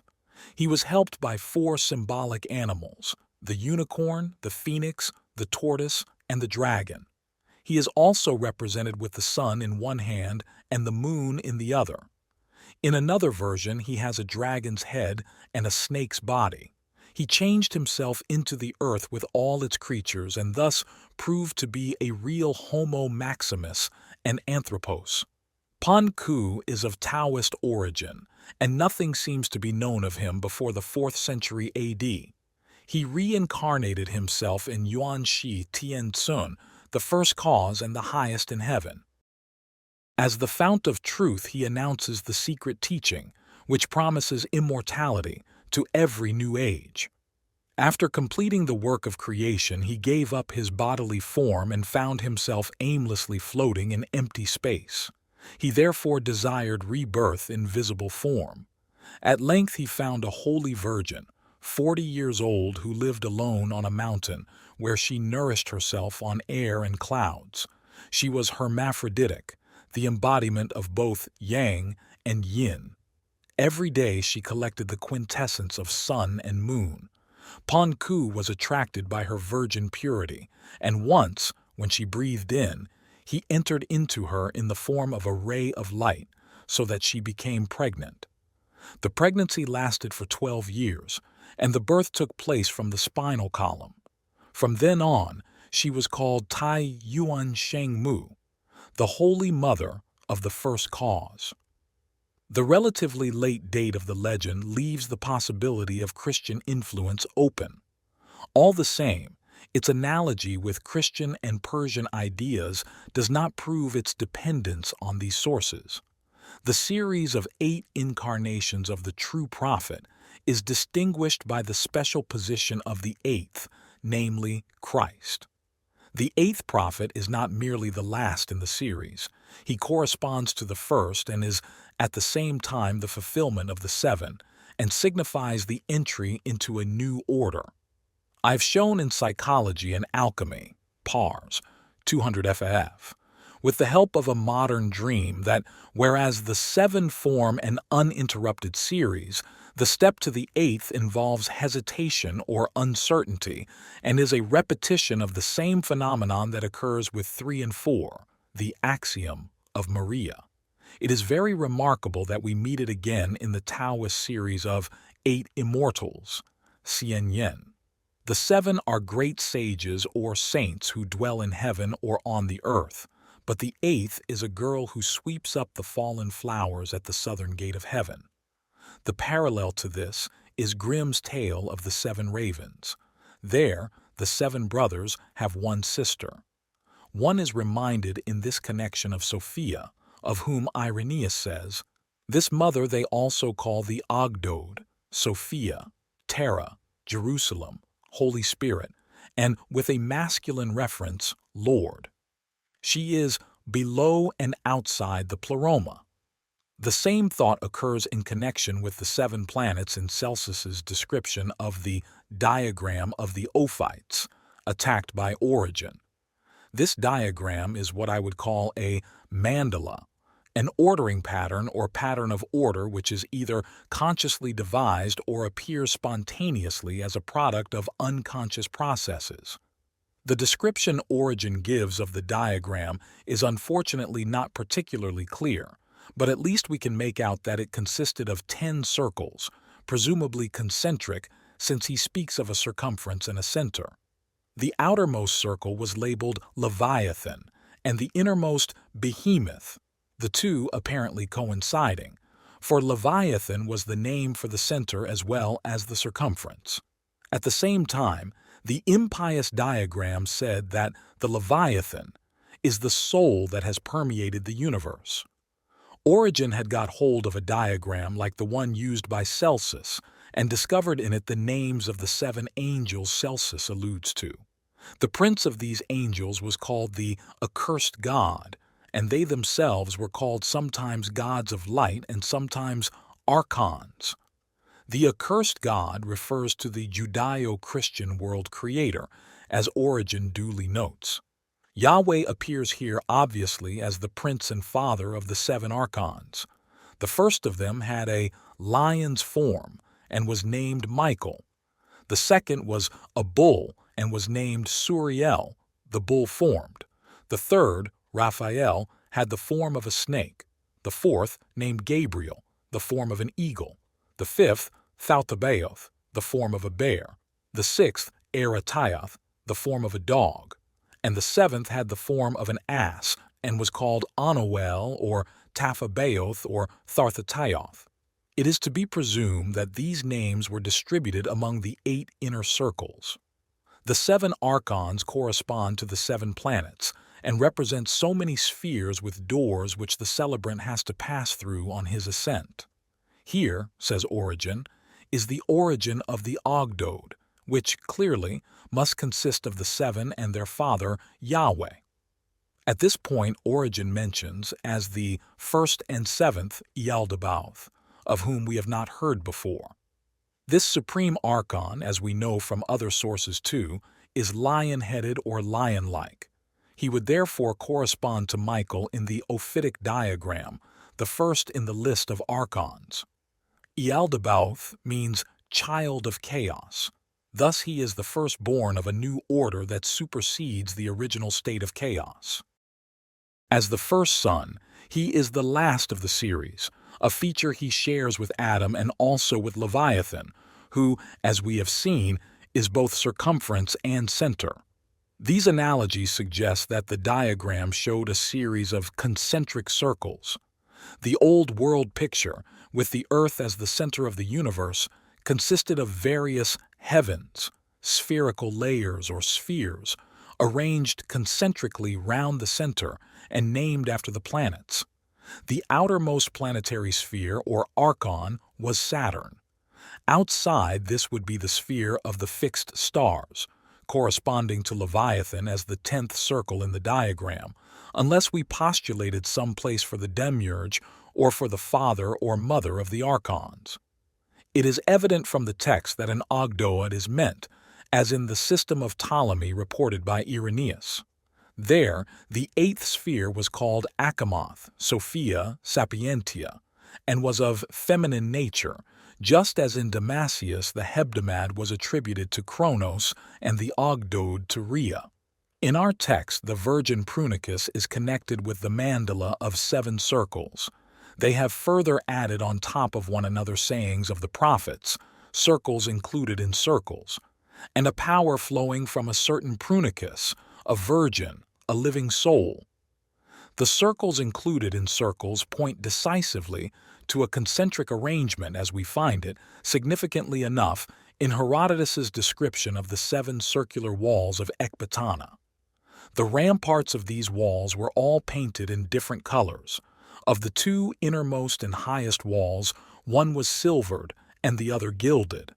The walls obviously represented the concentric circles of the planets, each characterized by a special color. In the introduction to his diagram, Celsus reports on the idea, found among the Persians and in the Mithraic mysteries, of a stairway with 7 doors and an 8th door at the top. The first door was Saturn and was correlated with lead and so on. The 7th door was gold and signified the sun. The colors are also mentioned. The stairway represents the passage of the soul, animae transitus. The 8th door corresponds to the sphere of the fixed stars. The archetype of the 7 appears again in the division of the week and the naming of its days, and in the musical octave, where the last note is always the beginning of a new cycle. This may be a cogent reason why the 8th is feminine. It is the mother of a new series. In Clement's line of prophets, the 8th is Christ. As the first and second Adam, he rounds off the series of 7, just as, according to Gregory the Great, he, coming in the flesh, joined the Pleiades, for he had within himself at once and forever the works of the 7-fold Holy Spirit. These references should suffice to show the special nature of the 8th and its tendency to be feminine in Christian gnosis. Adam's dual nature reappears in Christ. He is male-female. Bohm expresses this by saying that Christ was a virgin in mind. She is an image of the holy number 3, eternally uncreated and ungenerated. Where the Word is, there is the virgin, for the Word is in her. She is the woman's seed, which shall bruise the head of the serpent. General 3:15. He who shall tread on its head is Christ, who thus appears identical with the seed of the woman or with the virgin. In Bohm, the virgin has the character of an anima, for she is given to be a companion to thee in thy soul, and at the same time as divine power and wisdom, she is in heaven and in paradise. God took her to him to be his spouse. She expresses all the profundity and infinity of the Godhead, thus corresponding to the Indian Shakti. The androgynous unity of Shiva and Shakti is depicted in Tantric iconography as permanent cohabitation. Boehm's ideas had a strong influence on Franz von Baader, who asserted that God gave Adam a helpmeet, adjutor, through whom Adam was to have brought forth without an external woman, as Mary did without a man. But Adam fell for the bestial act of copulation and was in danger of himself sinking to the level of a beast. God, recognizing this possibility, thereupon created Eve as a salutary counter-institution, rettende Gegenanstalt, to prevent an otherwise unavoidable and deeper descent of man into animal nature. When Adam threatened to sink into it nevertheless, his divine androgyny departed from him, but was preserved in Eve as the woman's seed, with the help of which man would free himself from the seed of the serpent. For he who was born in the Virgin Mary is the same who had to depart from Adam on account of his fall. The presence of a divine pair or androgen in the human soul is touched upon by Origen. They say that as the sun and moon stand as the two great lights in the firmament of heaven, so in us Christ and the Church.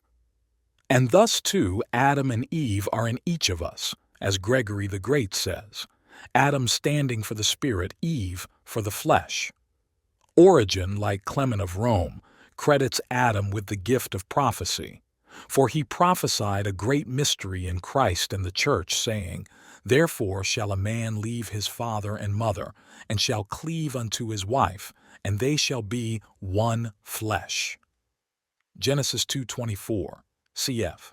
Matthew 19:5 and Mark 10:7. I shall end this account of the excellent equipment of the first man with an Arabian legend, which is not without a deeper meaning. When Adam left paradise, God sent the angel Gabriel to him with an offer of 3 gifts of which he should choose one: modesty, intelligence, and religion. Without hesitation, Adam chose intelligence.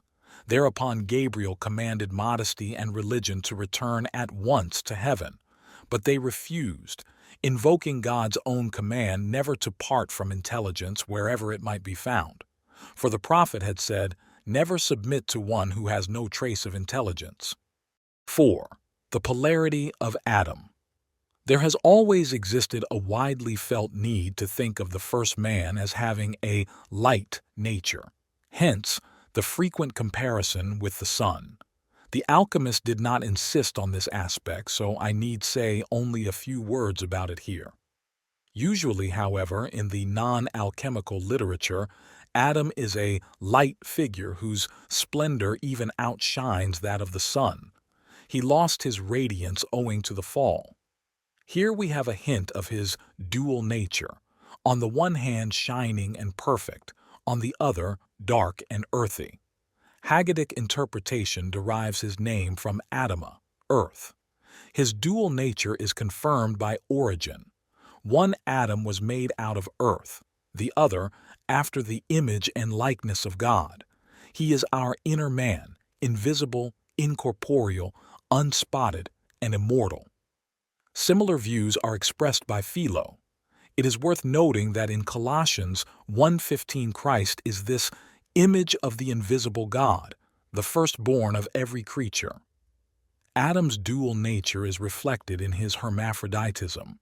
Thus Dorn says that the fiery and perfect Mercurius is the true hermaphroditic Adam. This idea occurs among the Naciones. These men, says Hippolytus, worship as the beginning of all things according to their own statement a man and a son of man, but this man is masculo-feminine and is called by them Adamus, and hymns to him are many and various. He quotes as an example, From thee the Father, through thee the Mother, the two immortal names, parents of the eons, O citizen of heaven, O man of the great name.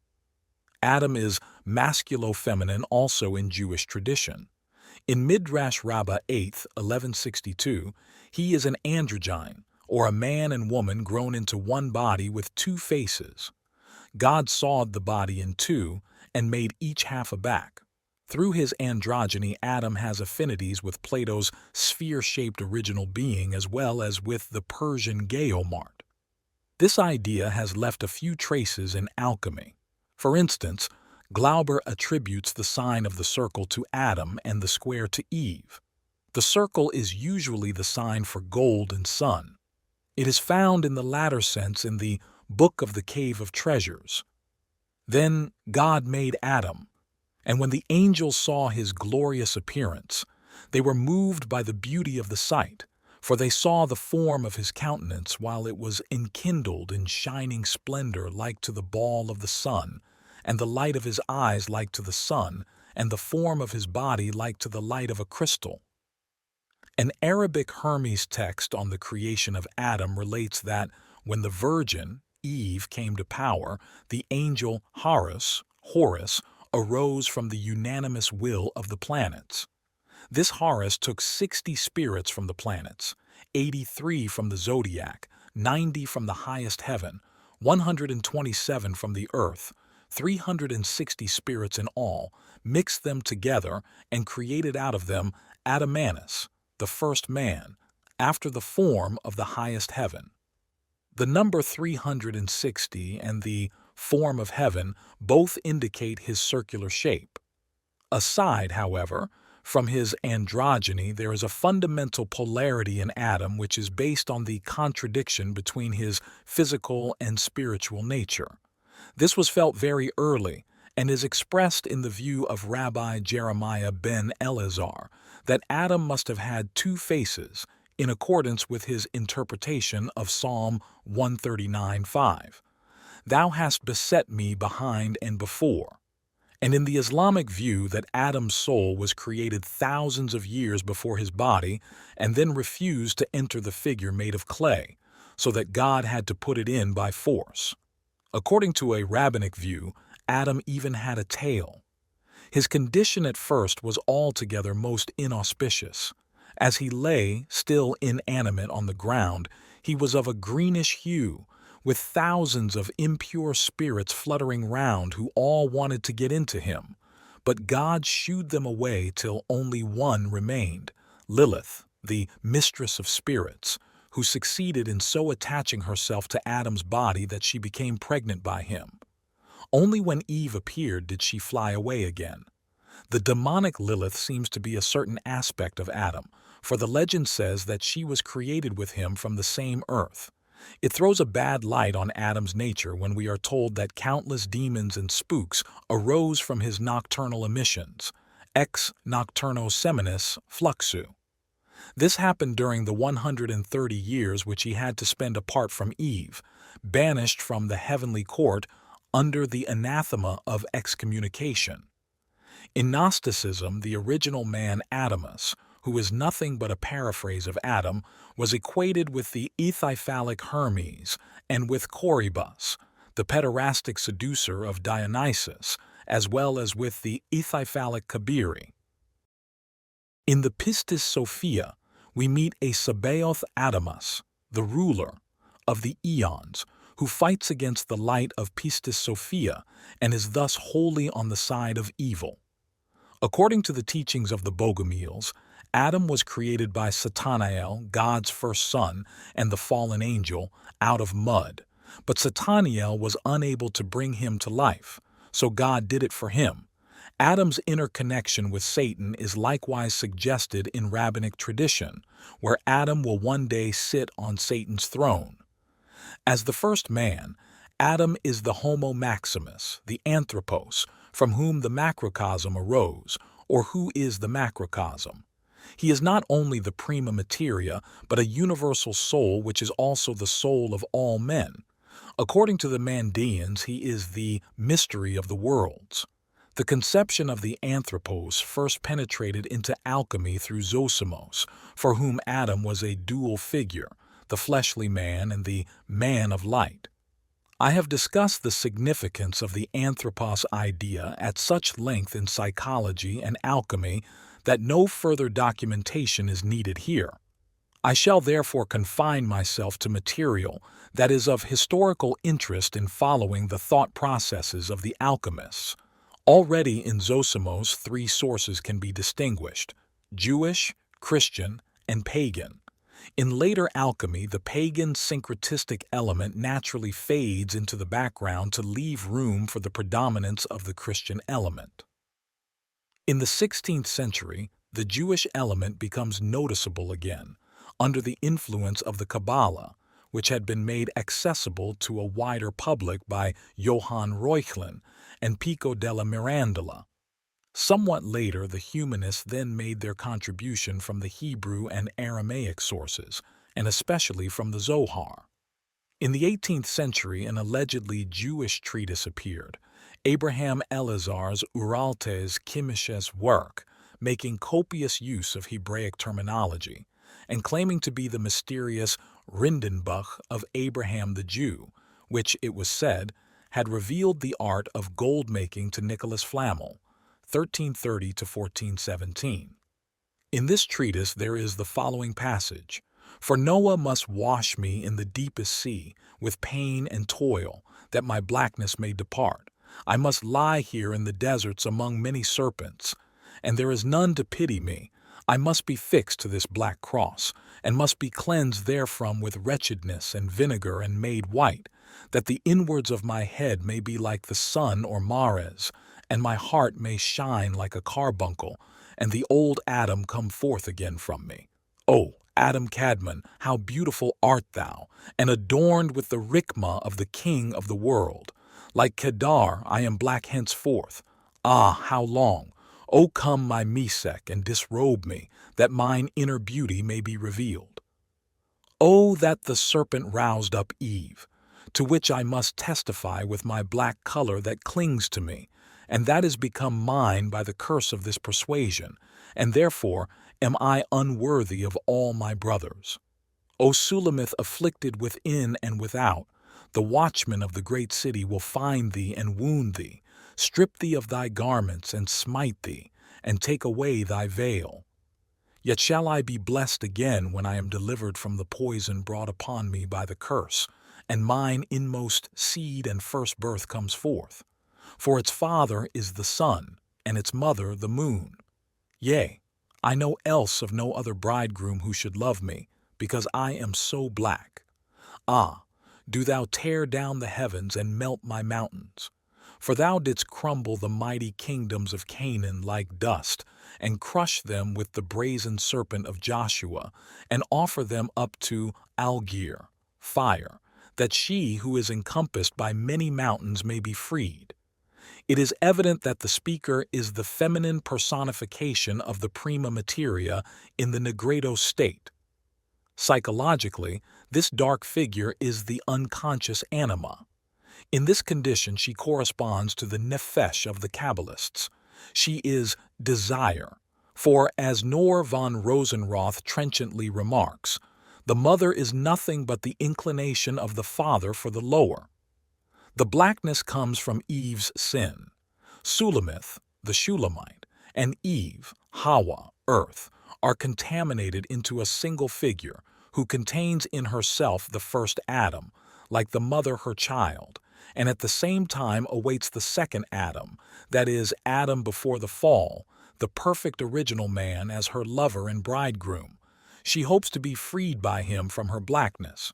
Here again we encounter the mysticism of the Song of Songs, as in the Aurora, Consurgens on Jewish Gnosis, Kabbalah, combines with Christian mysticism. Sponsus and Sponsa are called on the one hand Tifereth and Malchuth, and on the other Christ in the Church. The mysticism of the Song of Songs appeared in Jewish Gnostic circles during the 3rd and 4th centuries, as is proved by the fragments of a treatise called Shiur Koma, the measure of the body. It concerns a mysticism only superficially Judaicized by references to the description of the beloved in the Song of Songs. The figure of Tifereth belongs to the Sephiroth system, which is conceived to be a tree. Tifereth occupies the middle position. Adam Kadmon is either the whole tree or is thought of as the mediator between the supreme authority, En Sof, and the Sephiroth. The black Shulamite in our text corresponds to Malchuth as a widow who awaits union with Tifereth, and hence the restoration of the original wholeness. Accordingly, Adam Kadmon here takes the place of Tifereth. He is mentioned in Philo and in the Midrashic tradition. From the latter source comes the distinction between the heavenly and earthly Adam in I Cor 15, 47. The first man was of the earth, earthy. The second man is from heaven, heavenly. And verse 45. The first man, Adam, became a living soul. The last Adam became a life-giving spirit. Thus the original hylic psychic man is contrasted with the later pneumatic man. The Tractatus de Revolutionibus Animarum of Knorr von Rosenroth, Part Bremen, Chapter 1, Section 10, contains a passage which is of importance for the psychological interpretation of Adam. Ezekiel 34:31 says, "Ye are Adam." This means you are rightly called by the name of Adam. The meaning is, if the text were to be understood literally, it could rightly be objected that all the peoples of the world or the Gentiles are men after the same manner as the Israelites, that is, of upright stature. Wherefore it would have to be said, "Ye are men." But in truth, the meaning is this: out of your souls was composed the microcosm of Adam. Ye are Adam. He says, as it were, that all the souls of the Israelites were in truth nothing but the first created Adam. And you were his sparks and his limbs. Here Adam appears on the one hand as the body of the people of Israel and on the other as its general soul. This conception can be taken as a projection of the interior Adam. The Homo Maximus appears as a totality, as the self of the people. As the inner man, however, he is the totality of the individual, the synthesis of all parts of the psyche, and therefore of the conscious and the unconscious. Section 20 says, "And therefore our masters have said, the Son of David shall not come until all the souls that were in the body of the first created have fully gone out." The going out of the souls from the primordial man can be understood as the projection of a psychic integration process. The saving wholeness of the inner man, i.e., the Messiah, cannot come about until all parts of the psyche have been made conscious. This may be sufficient to explain why it takes so long for the second Adam to appear. The same treatise says, "From En Sof, from the most general one, was produced the universe, which is Adam Kadmon, who is one and many, and of whom and in whom are all things." The differences of genera are denoted by concentric circles, which proceed from him or are contained in him. He is thus something like a schema of the psychic structure, in which the specific differences, those characterizing species, are denoted by a straight line, that is, in a concentric system by the radius. Thus, in Adam Kadmon are represented all the orders of things, both genera and species and individuals. Among the pagan sources, we must distinguish an Egyptian one, concerned with the very ancient tradition of the god-man Osiris and the theology of kingship, a Persian one derived from Geomart, and an Indian one derived from Purusha. The Christian source for alchemical ideas is the aforementioned Pauline doctrine of the first and second Adam. 5. The Old Adam. After these preliminary remarks, we can turn back to Eleazar's text, beginning with the significant passage in the middle where Adam appears. The reader is immediately struck by the expression, "the Old Adam," who is evidently equated with Adam Kadmon. Rather than the old Adam, we would expect the second, or the original Adam, chiefly because the old Adam means above all the old, sinful, unredeemed man, in accordance with Romans 6:6. Knowing this, that our old man is crucified with him, that the body of sin might be destroyed, that henceforth we should not serve sin. That this passage must have been at the back of the author's mind is shown by the sentence, "I must be fixed to this black cross, and must be cleansed therefrom with wretchedness and vinegar." The author purports to be a Jew, but was clumsy enough not only to perpetrate anachronisms, but to reveal his own unquestionably Christian psychology. He had a good knowledge of the Bible and was familiar with biblical language. The language of his book is the stylistically and grammatically fluid German of the 18th century. He has a liking for edifying rhetoric. Could he have been a theologian? One thing is clear, at any rate, and that is that the expression "the old Adam" on the lips of such a person can have only one meaning, namely, the old man whom we are to put off, EPH 4:22, in accordance with the command in Colossians 3:9. Put off the old man with his deeds. These passages must have been known to the author, and he could easily have avoided the resultant contradiction or ambiguity by putting, instead of old, original, or something of that kind. I must beg the reader's indulgence for apparently splitting hairs and harping somewhat pedantically on this little defect in the style of a none too careful author. But it is more than a question of a mere slip of the pen. A text that is riddled with ambiguities that sets up the most unexpected relationships, Adam and the Shulamite, and blends together the most heterogeneous situations, has unquestionable affinities with the structure of a dream and consequently necessitates a careful examination of its figures. A cliché like "the old Adam," which can have no other meaning, does not occur in a dream text without a very good reason, even though the author might have excused it as a mere slip. Even if, as seems to be the case here, he understood the old Adam as the or original Adam, he was compelled by some obscure intention to pick on the old Adam, which in this context is thoroughly ambiguous. Had it occurred in a real dream, it would be a technical blunder for the interpreter to overlook this ostensible slip.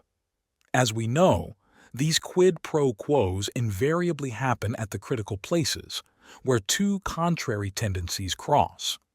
Our suspicions have been aroused, and in what follows we shall pursue them on the assumption that the old Adam is not a mere accident but is one of those irritating ambiguities of which there is no lack in the alchemical texts.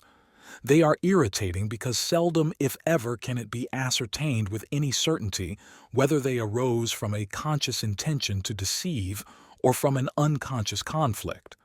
The old Adam, evidently, can come forth again from the Shulamite, the Black Mother, only because he had once got into her in some way. But that can only have been the old sinful Adam, for the blackness of the Shulamite is an expression for sin, the original sin as the text shows. Behind this idea lies the archetype of the Anthropos, who had fallen under the power of Physis, but it seems doubtful whether our author had any conscious knowledge of this myth. Had he really been familiar with Kabbalistic thought, he would have known that Adam Kadmon, the spiritual first man, was an idea in the Platonic sense, which could never be confused with the sinful man. By his equation, old Adam equals sign Adam Kadmon, the author has contaminated two opposites. The interpretation of this passage must therefore be, from the Black Shulamite comes forth the antithesis old Adam, Adam Kadmon. Her obvious connection with the earth as the mother of all living things makes it clear that her son was the sinful Adam, but not Adam Kadmon, who, as we have seen, is an emanation of Ein Sof. Nevertheless, by contaminating the two, the text makes both of them issue from the Shulamite. The old Adam and the primordial man appear to be identical, and the author could excuse himself by saying that by old he meant the first or original Adam, a point which it is not easy to deny. As high as the primordial man stands on the one side, so low on the other is the sinful empirical man.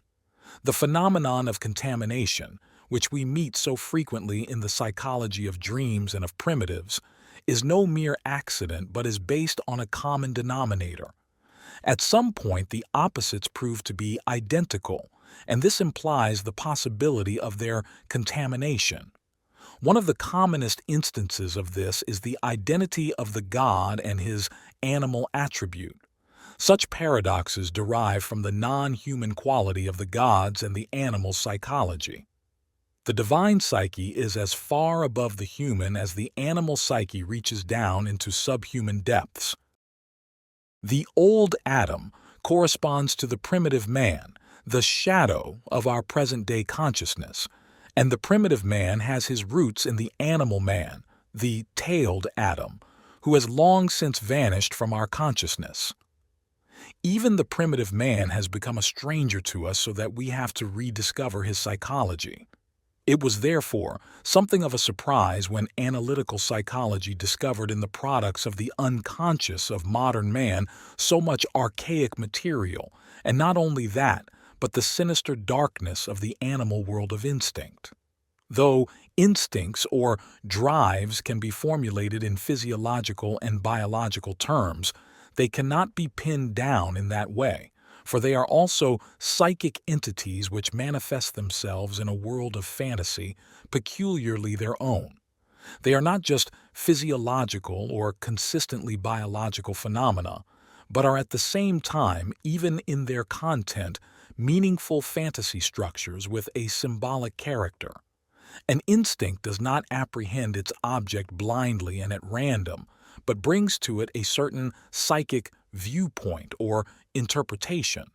For every instinct is linked a priori with a corresponding image of the situation, as can be proved indirectly in cases of the symbiosis of plant and animal. In man, we have direct insight into that remarkable world of magical ideas which cluster round the instincts and not only express their form and mode of manifestation, but trigger them off. The world of instinct, simple as it seems to the rationalist, reveals itself on the primitive level as a complicated interplay of physiological facts, taboos, rites, class systems, and tribal lore, which impose a restrictive form on the instinct from the beginning, preconsciously, and make it serve a higher purpose. Under natural conditions, a spiritual limitation is set upon the unlimited drive of the instinct to fulfill itself, which differentiates it and makes it available for different applications. Rites on a primitive level are uninterpreted gestures. On a higher level, they become mythologized. The primary connection between image and instinct explains the interdependence of instinct and religion in the most general sense. These two spheres are in mutually compensatory relationship, and by instinct, we must understand not merely eros, but everything that goes by the name of instinct. Religion, on the primitive level, means the psychic regulatory system that is coordinated with the dynamism of instinct. On a higher level, this primary interdependence is sometimes lost, and then religion can easily become an antidote to instinct, whereupon the originally compensatory relationship degenerates into conflict. Religion petrifies into formalism and instinct is vitiated. A split of this kind is not due to a mere accident, nor is it a meaningless catastrophe. It lies rather in the nature of the evolutionary process itself, in the increasing extension and differentiation of consciousness. For just as there is no energy without the tension of opposites, so there can be no consciousness without the perception of differences. But any stronger emphasis of differences leads to polarity, and finally to a conflict which maintains the necessary tension of opposites. This tension is needed on the one hand for increased energy production, and on the other for the further differentiation of differences, both of which are indispensable requisites for the development of consciousness. But although this conflict is unquestionably useful, it also has very evident disadvantages, which sometimes prove injurious. Then a counter-movement sets in the attempt to reconcile the conflicting parties. As this process has repeated itself countless times in the course of the many thousand years of conscious development, corresponding customs and rites have grown up for the purpose of bringing the opposites together. These reconciling procedures are rites performed by man, but their content is an act of help or reconciliation emanating from the divine sphere, whether in the present or in the past. Generally, the rites are linked up with the original state of man and with events that took place in the age of the heroes or ancestors. This is, as a rule, a defective state or a situation of distress, which is helped by divine intervention, and the intervention is repeated in the rite. To take a simple example, when the rice will not grow, a member of the rice totem clan builds himself a hut in the rice field and tells the rice how it originally grew from the rice ancestor. The rice then remembers its origin and starts growing again. The ritual anamnesis of the ancestor has the same effect as his intervention. The prime situation of distress consists either in a withdrawal of the favorable gods and the emergence of harmful ones, or in the alienation of the gods by man's negligence, folly, or sacrilege, or else, as in the Taoist view, in the separation of heaven and earth for unfathomable reasons, so that they can now come together again only if the wise man reestablishes Tao in himself by ritual meditation. In this way, he brings his own heaven and earth into harmony. Just as the rice spoils in the defective state, so too man degenerates, whether from the malignity of the gods or from his own stupidity or sin, and comes into conflict with his original nature. He forgets his origination from the human ancestor, and a ritual anamnesis is therefore required. Thus, the archetype of man, the anthropos, is constellated and forms the essential core of the great religions. In the idea of the Homo Maximus, the above and below of creation are reunited. 6. The transformation. The appearance of Adam Kadmon has characteristic consequences for the Shulamite. It brings about a sulphuratio, an illumination of the inwards of the head. This is a veiled but, for the psychology of alchemy, typical allusion to the transfiguration, glorificatio, of the adept or of his inner man. For Adam is interior homo noster, the primordial man in use. Seen in the light of the above remarks, Eleazar's text assumes a by no means uninteresting aspect, and since its train of thought is characteristic of the basic ideas of alchemy, a meaning with many facets, it depicts a situation of distress corresponding to the alchemical nigredo. The blackness of guilt has covered the bridal earth as with black paint. The Shulamite comes into the same category as those black goddesses, Isis, Artemis, Parvati, Mary, whose names mean earth. Eve, like Adam, ate of the tree of knowledge and thereby broke into the realm of divine privileges. Ye shall be as gods, knowing good and evil. In other words, she inadvertently discovered the possibility of moral consciousness, which until then had been outside man's range. As a result, a polarity was torn open with momentous consequences. There was a sundering of earth from heaven. The original paradise was shut down. The glory of the first man was extinguished. Malchuth became a widow. The fiery yang went back aloft, and the damp yin enveloped humanity with darkness, degenerated through ever-increasing wantonness, and finally swelled into the black waters of the deluge, which threatened to drown every living thing, but on the other hand could be understood more hopefully as an ablution of the blackness. Noah, too, appears in a different light. He is no longer seen as someone running away from the catastrophe, but as Lord of the waters, the minister of the ablution. This operation does not seem to be enough, however, for the Shulamite promptly gets herself into the opposite kind of pickle, into the dry desert where, like the children of Israel, she is menaced by evil in the form of poisonous serpents.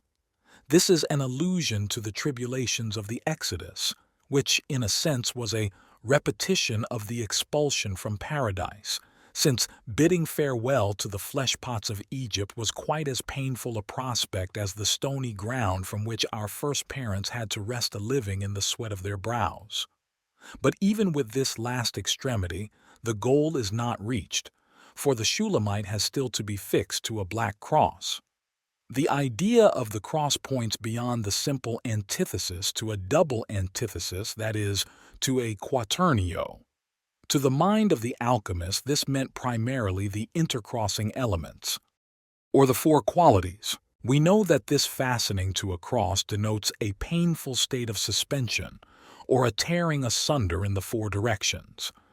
The alchemists therefore set themselves the task of reconciling the warring elements and reducing them to unity. In our text, this state is abolished when the distressing blackness is washed off with wretchedness and vinegar. This is an obvious allusion to the hyssop and gall which Christ was given to drink. In the oft-quoted text of Meyer, wretchedness and vinegar stand for the melancholia of the Negredo, as contrasted with the joy and gladness of the redeemed state. The washing with wretchedness and vinegar finally brings about the whitening as well as a sulphuratio of the inwards of the head, presumably the brain or even the soul.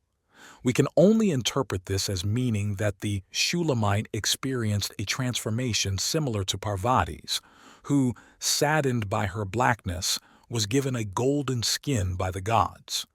Here we must emphasize that it is the lapis, or hermaphrodite, which, as the god who is quartered or torn asunder or crucified on the four, represents and suffers the discord of the elements, and at the same time brings about the union of the four, and besides, that is identical with the product of the union. The alchemists could not help identifying their primordial man with Christ, for whom our author substitutes Adam Cadmon. Since sun and gold are equivalent concepts in alchemy, the solidification means that the inwards of the head, whatever we are to understand by that, are transformed into light, or mares, the precious white earth. The Shulamite's heart, too, will shine like a carbuncle. From the time of the Middle Ages, the carbuncle was regarded as a synonym for the lapis. Here, the allegory is transparent. As the head is illuminated, so the heart burns in love. The difference between Parvati and the Shulamite is, therefore, that whereas Parvati is transformed outwardly, the Shulamite is transformed inwardly. Outwardly, she remains as black as ever. Unlike the Shulamite of the Song of Songs, whose skin is swarthy, our Shulamite declares that her blackness clings to her as if painted on, and that one has only to disrobe her to bring her inner beauty to light. By the sin of Eve, she is plunged, as it were, in ink, in the tincture, and blackened, just as in Islamic legend the precious stone that Allah gave Adam was blackened by his sin. If the poison of the curse is taken from her, which will obviously happen when the beloved appears, then her innermost seed, her first birth, will come forth. According to the text, this birth can refer only to the appearance of Adam Cadmon. He is the only one who loves her despite her blackness. But this blackness seems to be rather more than a veneer, for it will not come off. It is merely compensated by her inner illumination and by the beauty of the bridegroom. As the Shulamite symbolizes the earth in which Adam lay buried, she also has the significance of a maternal progenitrix. In this capacity, the Black Isis put together again the limbs of her dismembered brother-spouse, Osiris. Thus, Adam Cadmon appears here in the classic form of the sun-lover, who, in the hierosgamos of sun and moon, reproduces himself in the mother-beloved.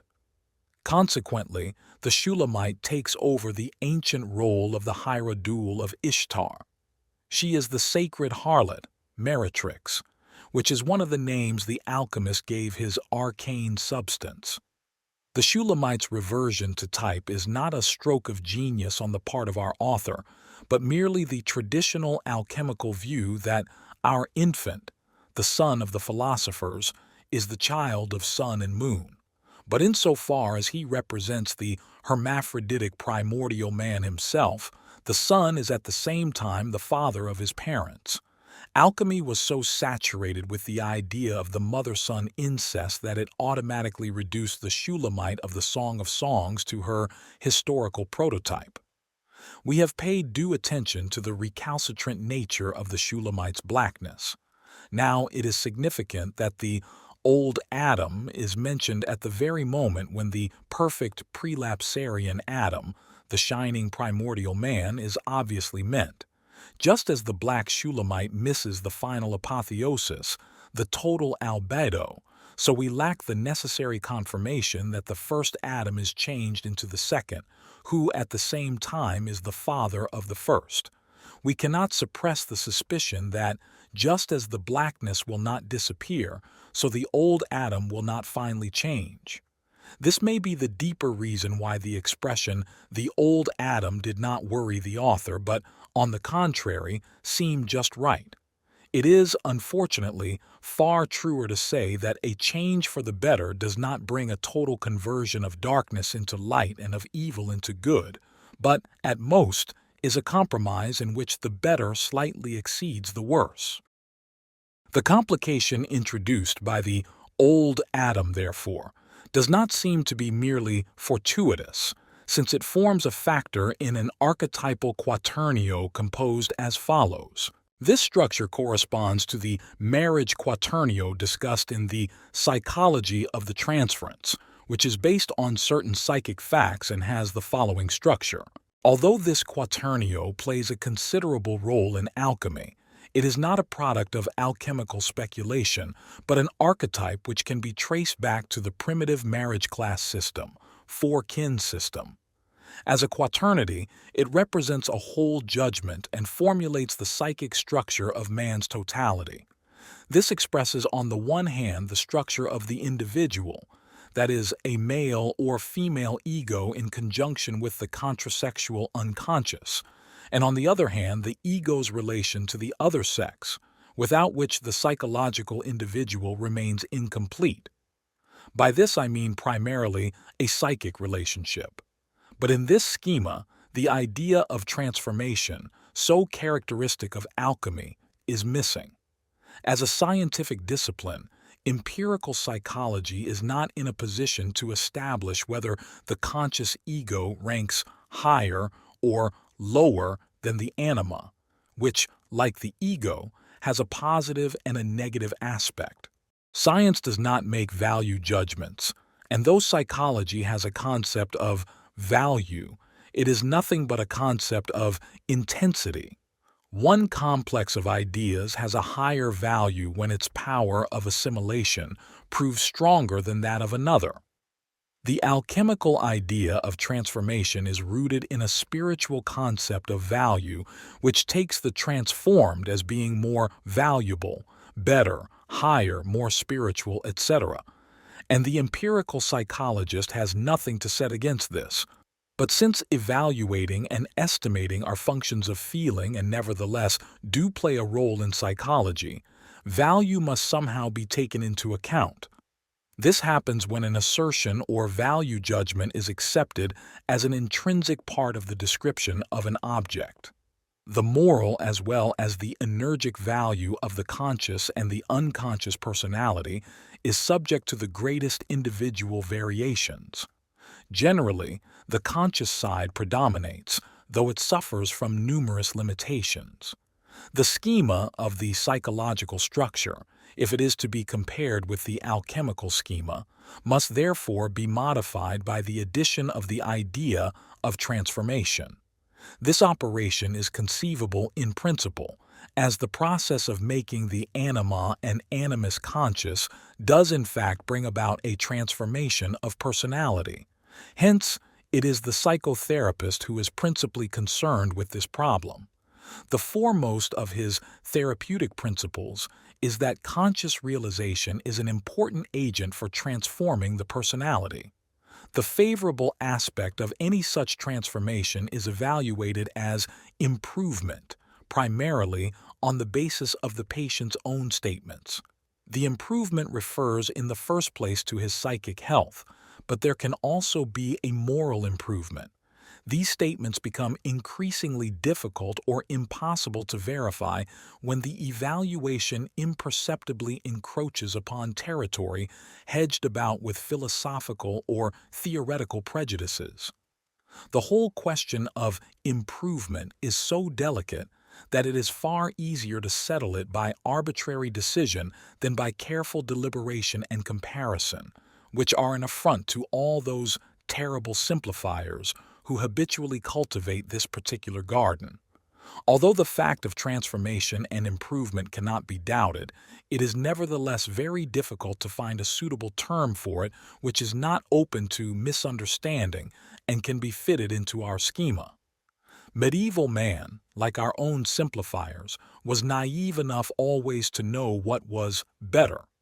We are not so sure, and besides this, we feel to some extent answerable to those who hold a different opinion. We cannot cherish the joyful belief that everybody else is in the wrong. For this reason, we shall probably have to give up the idea of expressing in the terminology of our schema the kind of transformation which is bound up with conscious realization and the wholeness, individuation, it brings in its train. For a naive-minded person, the imperfect, corrupt old Adam is simply contrasted with the perfect primordial man, and the dark Eve with an illuminated and altogether nobler being. The modern viewpoint is much more realistic, as it withdraws the archetypal schema, which referred originally to a mythological situation, back from projection, and peoples the stage not with mythical lay figures, but with real human beings and their psyches. The man, or the masculine ego consciousness, is then contrasted with an animus, the masculine figure in a woman's unconscious, who compels her either to overvalue him or to protest against him. The corresponding figure that contrasts with the woman and her feminine ego consciousness is the anima, the source of all the illusions, over and undervaluations of which a man makes himself guilty in regard to a woman. There is nothing to indicate in this schema that the man is better than the animus or vice versa, or that the anima is a higher being than the woman, nor does it indicate in which direction the line of development is moving.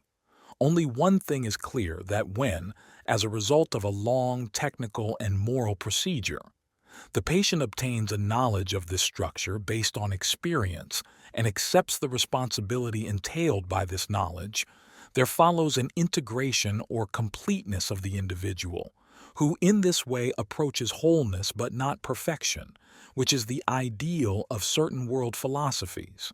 In the Middle Ages, philosophy prevailed over fact to such an extent that the base metal lead was credited with the power to turn into gold under certain conditions, and the dark, psychic man with the capacity to turn himself into the higher, pneumatic man. But just as lead, which theoretically could become gold, never did so in practice, so the sober-minded man of our own day looks round in vain for the possibility of final perfection. Therefore, on an objective view of the facts, which alone is worthy of the name of science, he sees himself obliged to lower his pretensions a little, and instead of striving after the ideal of perfection, to content himself with the more accessible goal of approximate completeness. The progress thereby made possible does not lead to an exalted state of spiritualization, but rather to a wise self-limitation and modesty, thus balancing the disadvantages of the lesser good with the advantage of the lesser evil. What prevents us from setting up a psychological schema fully corresponding to the alchemical one is ultimately, therefore, the difference between the old and the modern view of the world, between medieval romanticism and scientific objectivity. The more critical view which I have outlined here on the objective basis of scientific psychology is, however, implied in the alchemical schema. For even as the old Adam comes forth again and is present in the schema just as much as Adam Cadmon, so the blackness does not depart from the Shulamite, an indication that the transformation process is not complete but is still going on. That being so, the old Adam is not yet put off, and the Shulamite has not yet become white. In the Kabbalistic view, Adam Cadmon is not merely the universal soul or, psychologically, the self, but is himself the process of transformation, its division into 3 or 4 parts, trimeria or tetrameria. The alchemical formula for this is the axiom of Maria. 1 becomes 2, 2 becomes 3, and out of the third comes the 1 as the fourth. The treatise of Rabbi Abraham Cohen Irira, Hakohen Herrera, says, Adam Cadmon proceeded from the simple and the one, and to that extent he is unity. But he also descended and fell into his own nature, and to that extent he is two. And again he will return to the one, which he has in him, and to the highest, and to that extent he is 3 and 4. This speculation refers to the essential name, the tetragrammaton, which is the 4 letters of God's name, 3 different, and the fourth a repetition of the second. In the Hebrew word YHVH, written without vowels, he is feminine and is assigned as a wife to Yod and to Vau. As a result, Yod and Vau are masculine, and the feminine he, though doubled, is identical and therefore a single unit. To that extent, the essential name is a triad. But since he is doubled, the name is also a tetrad or quaternity, a perplexity which coincides most strangely with the axiom of Maria. On the other hand, the tetragrammaton consists of a double marriage and thus agrees in an equally remarkable manner with our Adam diagrams. The doubling of the feminine, he is archetypal, since the marriage quaternio presupposes both the difference and the identity of the feminine figures. This is true also of the 2 masculine figures as we have seen, though here their difference usually predominates, not surprisingly as these things are mostly products of the masculine imagination. Consequently, the masculine figure coincides with man's consciousness, where differences are practically absolute. Though the feminine figure is doubled, it is so little differentiated that it appears identical. This double yet identical figure corresponds exactly to the anima, who, owing to her usually unconscious state, bears all the marks of non-differentiation. If we apply these considerations to the alchemical schema, we shall be able to modify it in a way that was not possible with the psychological one. We thus arrive at a formula which reduces both to the same denominator. The critical point, namely the fact that the transformation is not complete, comes out in the text itself. The desired perfection is relegated to the future, that she who is encompassed by many mountains shall be freed. For this, a divine miracle is needed, the crushing and burning of Canaan, the tearing down of heaven, and the melting of mountains.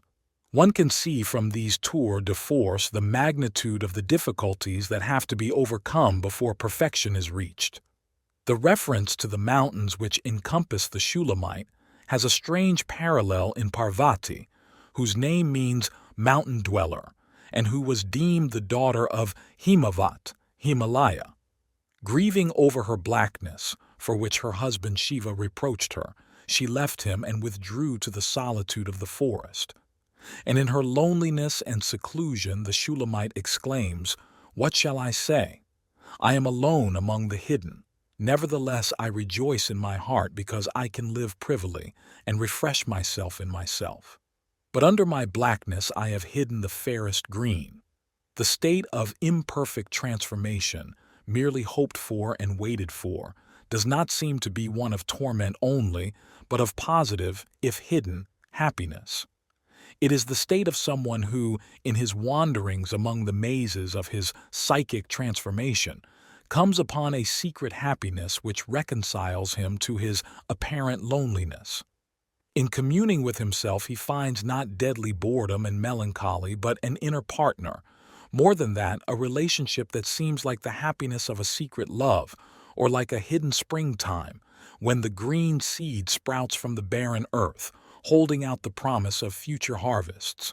It is the alchemical benedicta viriditas, the blessed greenness, signifying on the one hand the leprosy of the metals, verdigris, but on the other the secret immanence of the divine spirit of life in all things. O blessed greenness, which generatest all things, cries the author of the Rosarium. Did not the Spirit of the Lord, writes Milius, which is a fiery love, give to the waters when it was born over them a certain fiery vigor, since nothing can be generated without heat? God breathed into created things a certain germination or greenness by which all things should multiply. They called all things green, for to be green means to grow. Therefore, this virtue of generation and the preservation of things might be called the soul of the world. Green signifies hope and the future, and herein lies the reason for the Shulamite's hidden joy, which otherwise would be difficult to justify. But in alchemy, green also means perfection. Thus Arnaldus de Villanova says, "Therefore Aristotle says in his book, Our gold, not the common gold, because the green which is in this substance signifies its total perfection, since by our magistery that green is quickly turned into truest gold." Hence the Shulamite continues, "But I must be like a dove with wings, and I shall come and be free at vesper time, when the waters of impurity are abated, with a green olive leaf. Then is my head of the fairest asaphole, and my hair curly gleaming as the image." And Job says, 27:5, that out of my image shall come forth blood. For it is all as image, shining red adama, mingled with a glowing image. Though I am poisonous, black, and hateful without, yet when I am cleansed, I shall be the food of heroes, as out of the lion which Samson slew there afterward came forth honey.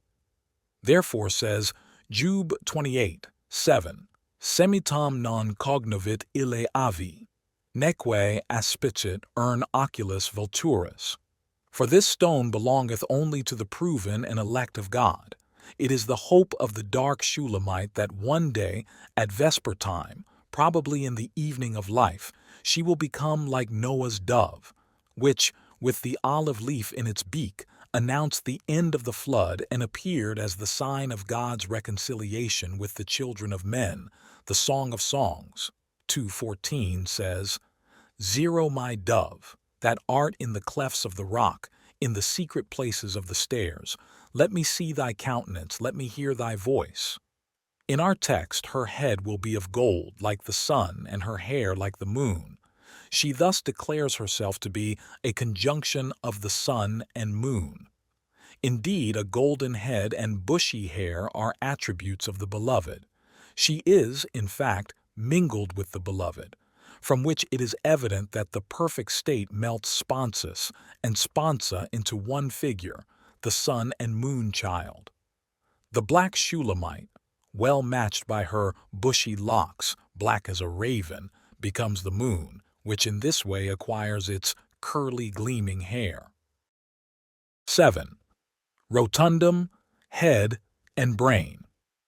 Although the above passage from the Song of Songs is chiefly responsible for the golden head, it should be emphasized that this motif also occurs in alchemy without direct reference to the Song of Songs. His head was of fine gold, says the Splendor Solis, of the dismembered man whose body was white like salt. In Greek alchemy, the adepts were called children of the golden head. The simple, that is, arcane substance was called the golden head, after the God-sent Daniel, God's mouthpiece. According to legend, Pope Sylvester II, d. 1003, famed as the transmitter of Arabian science, possessed a golden head that imparted oracles. This legend may perhaps date back to the Haranite ceremony of the oracular head. The head has also the subsidiary meaning of the corpus rotundum, signifying the arcane substance. This is particularly relevant to our text, as the inwards of the head turn to gold and/or white earth. The latter is the terra alba foliata, foliated white earth, which in this case would be the brain. This conjecture is corroborated by the fact that the inwards of the head is, as it were, a literal translation of marrow in the head. Besides this, the brain is a synonym for the arcane substance, as is clear from a Hermes quotation in the Rosarium. Take his brain, powder it with very strong vinegar, until it turns dark. The brain was of interest to the alchemists because it was the seat of the spirit of the supracelestial waters, the waters that are above the firmament, Genesis 1:7. In the Visio Arisle, the brain of the king of the sea is the birthplace of the brother-sister pair. The Liber Quartorum calls the brain the abode of the divine part. For the brain has a proximity to the rational soul, which in turn possesses simplicitas, a feature it shares with God. Because the brain seemed secretly to participate in the alchemical process, Wei Po Yang states that when the brain is properly tended for the required length of time, one will certainly attain the miracle. References to the brain are also found in Greek alchemy, an especially large role being played by the brainstone, which was equated with the stone that is no stone. The latter is one of the terms Zosimos uses for the brain.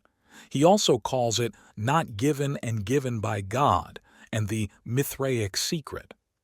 The treatise on the stone of philosophy says that alabaster is whitest brainstone. In the table of symbols in Panotis, the brain is correlated with the moon, the mystery of baptism, and the infernal gods. The new moon signifies the albedo and the white stone. Baptism has its parallel in the children of the king of the sea, who were imprisoned in the glass house at the bottom of the sea and transformed. The infernal gods can be correlated with the brain as the seat of consciousness and intelligence, for consciousness leads an ungodly existence, having fallen away from the divine totality. Zosimos is the connecting link between alchemy and Gnosticism, where we find similar ideas. There, the brain, or cerebellum, is in shape like the head of a dragon. The wicked Corybus, having affinities on the one hand with Adam and on the other with the Chilonic Hermes, comes from the head on high and from the uncharacterized brain, and penetrates all things. We know not how and in what fashion he comes. Here, Hippolytus paraphrases John 5:37. We have heard his voice, but we have not seen his shape, an allusion to a partially unconscious factor. To emphasize this aspect, Hippolytus goes on to say that Corybus dwells in the image of clay, that is, in man. This, he continues, is the God who dwells in the flood, of whom the Psalter says that he calls aloud and cries out from many waters. We can take this as the longing of the unconscious for consciousness. When one considers that this passage dates from an age, circa 2nd century, that had not the remotest conception of psychology in the modern sense, one must admit that Hippolytus, with the scanty means at his disposal, has managed to give a fairly decent account of the psychological facts. The atom of whom the Gnostics speak is a rock. This, they say, is Adamus, the chief cornerstone, who has become the head of the corner. For in the head is the characterized brain, the substance from which the whole family is named, the Adam whom I place in the foundations of Zion.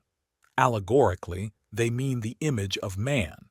But he who is so placed is Adam, the inner man, the foundation of Zion, who has fallen from Adam the archman on high. These extracts are sufficient to show how original are the bases of alchemical ideas. If no continuity of tradition can be proven, we would be forced to assume that the same ideas can arise spontaneously, again and again, from an archetypal foundation. 8. Atom as totality. Now that we have seen the significance of the brain and the moon earth as the arcane substance, we can take up our commentary on Eleazar's text. An alchemical recipe says, "Sow the gold in foliated white earth." Thus, the gold, sun, and the white earth or moon air united. In Christianity, as in alchemy, earth and moon are closely related, conjoined by the figure of the Divine Mother. The sun-moon conjunction takes place in the head, an indication of the psychic nature of this event. As I said, the concept of the psychic, as we understand it today, did not exist in the Middle Ages, and even the educated modern man finds it difficult to understand what is meant by reality of the psyche. So it is not surprising that it was incomparably more difficult for medieval man to imagine something between esse in re and esse in intellectu solo. The way out lay in metaphysics. The alchemist was therefore compelled to formulate his quasi-chemical facts metaphysically too. Thus the white earth corresponds to the earth that signified mankind is exalted above all the circles of the world and placed in the intellectual heaven of the most holy Trinity, where, we may add, it is obviously added to the Trinity as the fourth, thereby making it a totality. This cheerful piece of heterodoxy remained unconscious, and its consequences never appeared on the surface. The conclusion which Eleazar draws requires elucidation. It is in itself remarkable that he should paraphrase, in connection with the perfect state, that is, the CONIUNCTIO solis et lunae, just that passage in Job, and say, "Out of my earth shall come forth blood."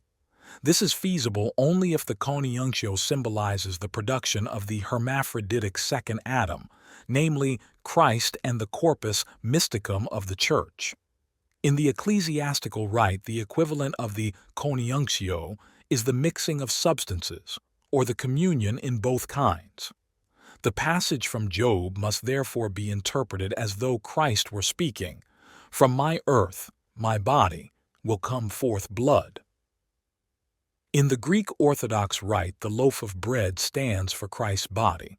The priest pierces it with a small silver lance, to represent by analogy the wound in his side from which blood and grace flow, and perhaps also the slaying of the victim, Mactatio Christi. The alchemical earth, as we saw, is the arcane substance, here equated with the body of Christ and with Adama, the red earth of paradise. From Adama is traditionally derived the name Adam, so that here again the paradisal earth is connected with the corpus mysticum. This specifically Christian idea comports ill with the alleged Jewish authorship.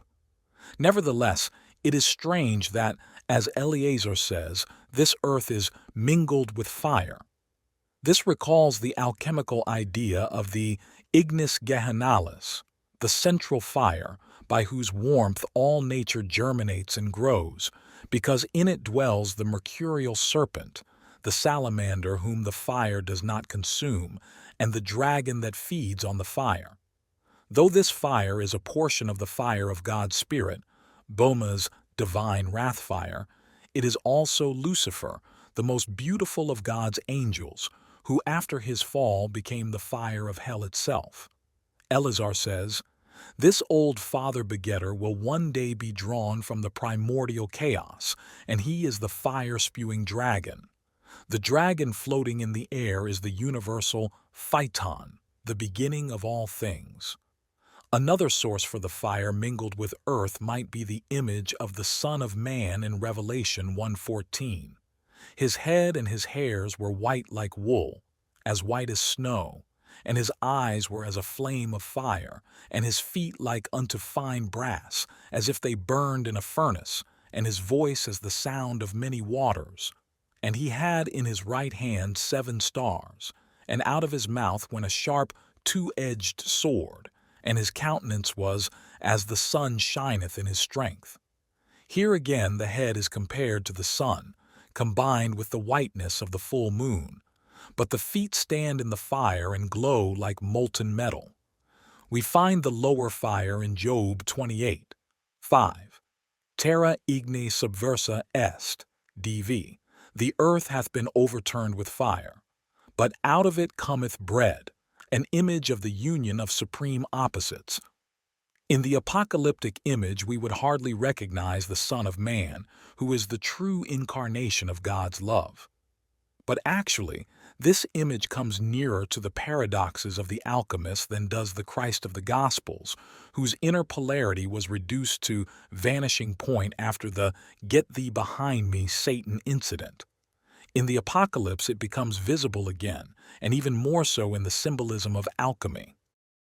Our conjecture that Eleazar had in mind the apocalyptic figure of the Son of Man is confirmed to the extent that there is an illustration of the Fils de l'Homme equals Mercurius in a French manuscript, 18th century, bearing the name Jésus le Juste, who is assigned the significant number 4 times 4 in the form of 16 points.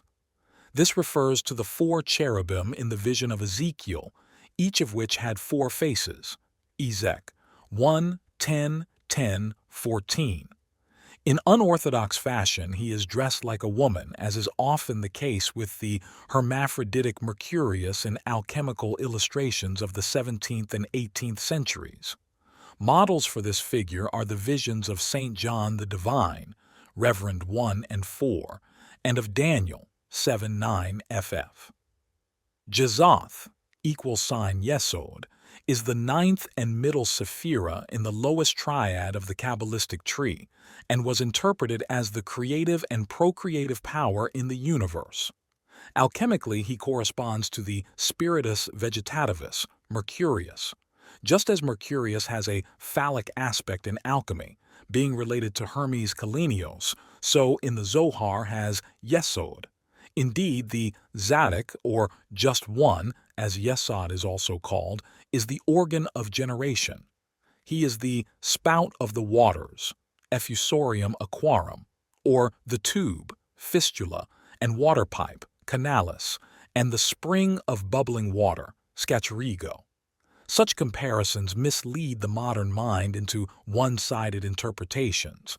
For instance, that Yesod is simply the penis, or conversely, that the obviously sexual language has no basis in real sexuality. But in mysticism, one must remember that no symbolic object has only one meaning. It is always several things at once. Sexuality does not exclude spirituality, nor spirituality sexuality, for in God all opposites are abolished. One has only to think of the Unio Mystica of Simeon ben Yochai in Zohar, which Sholem barely mentions. Yesod has many meanings, which in the manuscript are related to Mercurius. In alchemy, Mercurius is the ligament of the soul, uniting spirit and body. His dual nature enables him to play the role of mediator. He is bodily and spiritual, and is himself the union of these two principles. Correspondingly, in Yesod is accomplished the mystery of the unitio, of the upper, Tifereth, and the lower, Malchuth. He is also called the covenant of peace. Similar designations are bread, chief of the faces, that is, of the upper and lower, the apex, which touches earth and heaven, propinquus, the near one, since he is nearer to the glory, Shekinah, that is, Malchuth, than to Tifereth, and the strong one of Israel. Yesod unites the emanation of the right, masculine side, Nizak, life force, with the left, feminine side, Had, beauty. He is called firm, reliable, constant, because he leads the emanation of Tifereth down into Malchuth. Mercurius is often symbolized as a tree, and Yesod as frutex, tree trunk, and virgultum, thicket. Mercurius is the spiritus vegetativus, spirit of life and growth, and Yesod is described as vivus, living or living for eons. Just as Mercurius is the prima materia and the basis of the whole process, so Yesod means foundation. In natural things, Yesod contains in himself quicksilver, for this is the basis of the whole art of transmutation, not, of course, ordinary quicksilver, but that which not without mystery is called a star. From this star flow the waters of the good god El, or quicksilver. This quicksilver is called the spherical water, or the water of baptism. This water is called the daughter of Matrid, that is, of a man who labors unweariedly at making gold. For this water flows not out of the earth, nor is it dug out of mines, but is brought forth and perfected with great labor and much diligence. His wife is called the water of gold, or such kind of water as gives rise to gold. And if this workman is espoused with her, he will engender a daughter, who will be the water of the king's bath. On the basis of isopsephic speculation, the water of gold was identified with Yesod. The tablet with 16 signs for gold or sun at the feet of the Fils de l'Homme seems to point to this. The Kabbalah denudata reproduces a kamea, containing not 2 times 8, but 8 times 8 equals 64 numbers, which represent the sum of the name of the golden water. As the prima materia is also called lead and Saturn, we should mention that the Sabbath is coordinated with Yesod, as is the letter Teth, which stands under the influence of Shabtai, Saturn. In the same way that Mercurius, as a volatile substance, is named the bird, goose, chick of Hermes, swan, eagle, vulture, and phoenix, Yesod, as well as Tifereth, is called Pullus avis, also penna, ala, feather, wing. Feathers and wings play a role in alchemy too. The eagle that devours its own feathers or wings, and the feathers of the phoenix in Michael Meyer. The idea of the bird eating its own feathers is a variant of the Ouroboros, which in turn is connected with Leviathan. Leviathan and the great dragon are names for both Yesod and Tifereth. Yesod is as a part to the whole, and the whole is Tifereth, who is named the sun. The feet of the apocalyptic Son of Man, glowing as if in the fire, may have a connection with Malkuth, since the feet are the organ that touches the earth. The earth, Malkuth, is Yesod's footstool. Malkuth is also the furnace, the place destined for the cooking and decoction of the influence sent down to her by her husband for the nourishment of the hosts. After this digression, let us turn back once more to Eleazar's text. The golden head with the silver moon hair and the body made of red earth mingled with fire are the inside of a black, poisonous, ugly figure, which is how the Shulamite now appears. Obviously, these negative qualities are to be understood in a moral sense, although chemically they signify the black lead of the initial state. But inside is the second Adam, a mystic Christ, as is made clear by the allegory of the lion which Samson slew, and which then became the habitation of a swarm of honeybees. Out of the eater came forth meat, and out of the strong came forth sweetness. These words were interpreted as referring to the Corpus Christi, the host, which Eleazar calls the food of heroes. This strange expression and the still stranger conception of the Christ present in the host are an allusion to the alchemical secret. That is why the author can say with Job 28:7 that the way is unknown, neither hath the eye of the vulture beheld it. It is shrouded in mystery, for the stone belongeth only to the proven and elect of God. The lapis also figures in the Kabbalah. Sometimes Adonai, the name of the last Sephira, and Malkuth herself, the kingdom, are so called, for the latter is the foundation of the whole fabric of the world.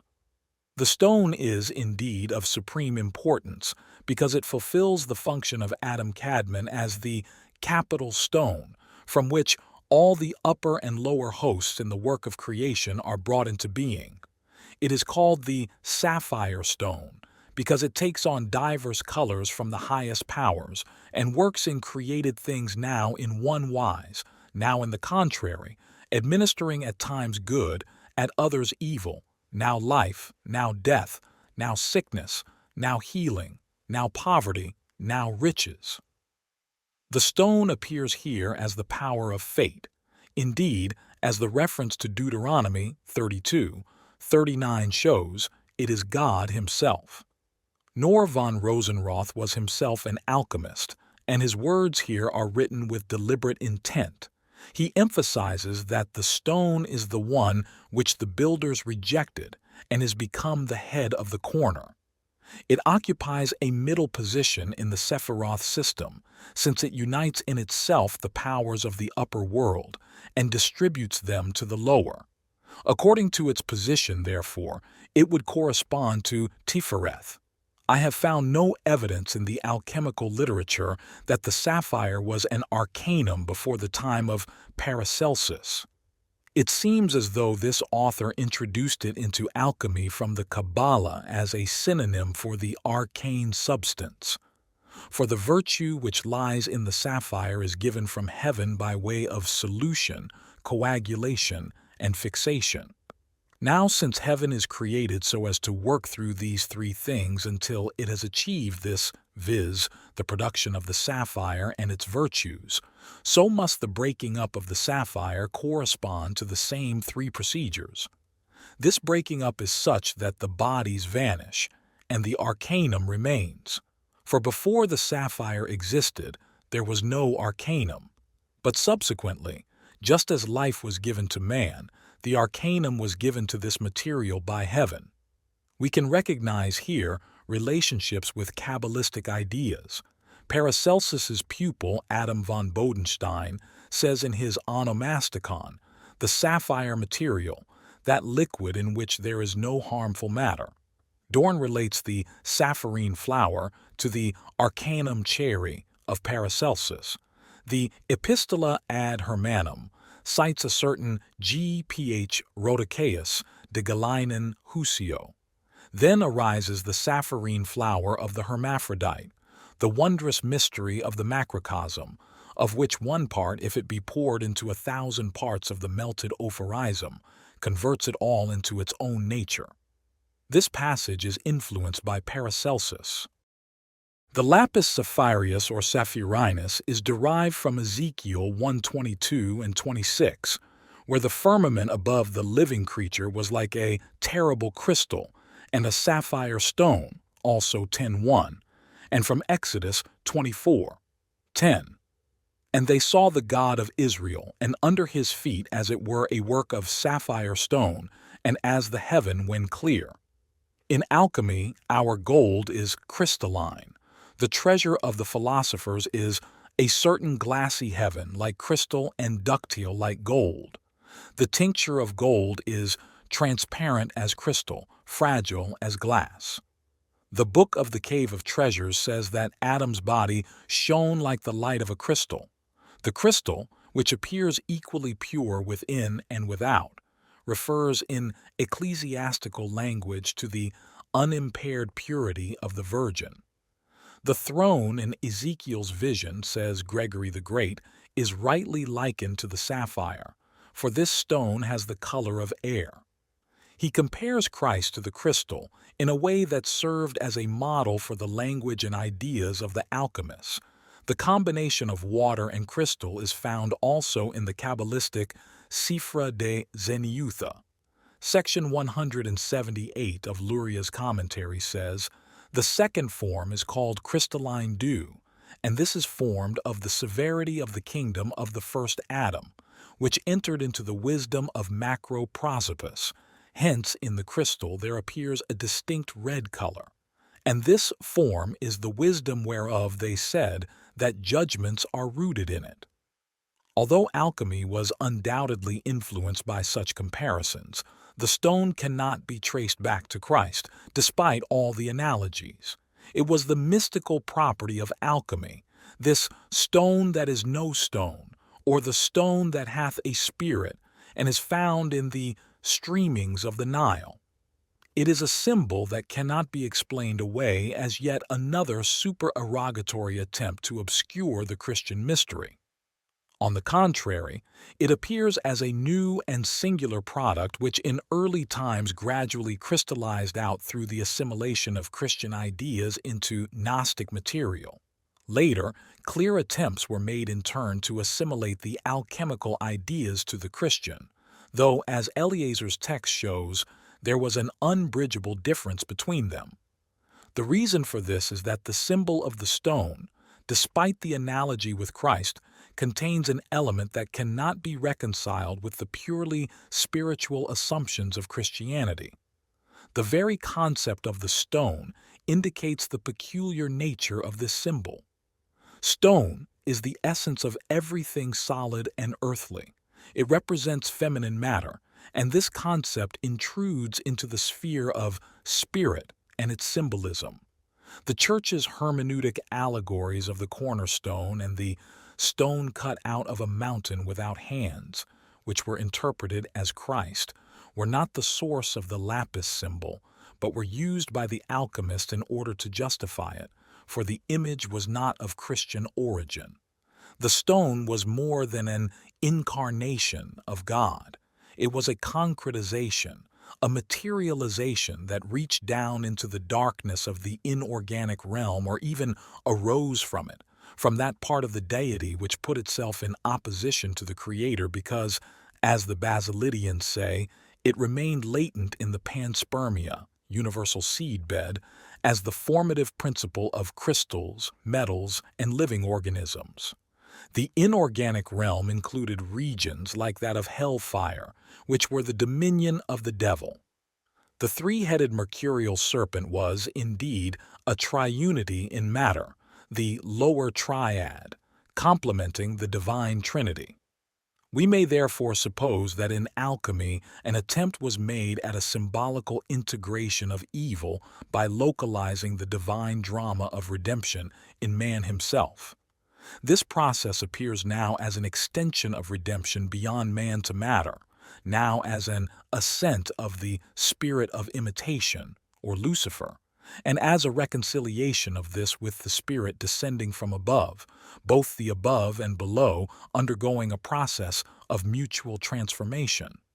It seems to me that Eleazar's text conveys some idea of this, as the transformation of the black Shulamite takes place in 3 stages, which were mentioned by Dionysius the Areopagite as characterizing the mystical ascent, emundatio, purification, illuminatio, perfectio. Dionysius refers the purification to Psalm 51:7, AV. Wash me, and I shall be whiter than snow, and the illumination to Psalm 13:3, AV. Lighten mine eyes. The 2 heavenly luminaries, sun and moon, correspond on the old view to the 2 eyes. The perfection he refers to Matthew 5:48. Be ye therefore perfect, even as your Father which is in heaven is perfect. Here we have one aspect of the approximation to divinity. The other aspect is exemplified by the image of the apocalyptic Son of Man described earlier. The transformation of the Shulamite as described in the text can thus be conceived as the preliminary stage of an individuation process, rising unexpectedly out of the unconscious in symbolical form, and comparable to a dream that seeks to outline this process and for that purpose makes use now of religious and now of scientific images. So regarded and looked at from a psychological angle, the following facts emerge. The Negredo corresponds to the darkness of the unconscious, which contains in the first place the inferior personality, the shadow. This changes into the feminine figure that stands immediately behind it, as it were, and controls it, the anima, whose typical representative the Shulamite is. I am black but comely, not hateful as Eleazar would have us believe, after having reconsidered the matter. For since nature was deformed by the sin of Adam, her blackness must in his view be regarded as ugliness, as the blackness of sin, as the saturnine initial state, heavy and black as lead. But the Shulamite, The priestess of Ishtar signifies earth, nature, fertility, everything that flourishes under the damp light of the moon, and also the natural life urge. The anima is indeed the archetype of life itself, which is beyond all meaning and all moral categories. What at first struck us as incomprehensible, namely that the old Adam should come forth from her again, thus reversing the sequence of creation, can now be understood. For if anyone knows how to live the natural life, it is the old Adam. Here he is not so much the old Adam as an Adam reborn from a daughter of Eve, an Adam restored to his pristine naturalness. The fact that she gives rebirth to Adam and that a black Shulamite produces the original man in his savage, unredeemed state rules out the suspicion that the old Adam is a slip of the pen or a misprint. There is a method in it which allows us to guess what it was that induced the author to adopt a Jewish pseudonym. For the Jew was the handiest example, living under everyone's eyes, of a non-Christian, and therefore a vessel for all those things a Christian could not or did not like to remember.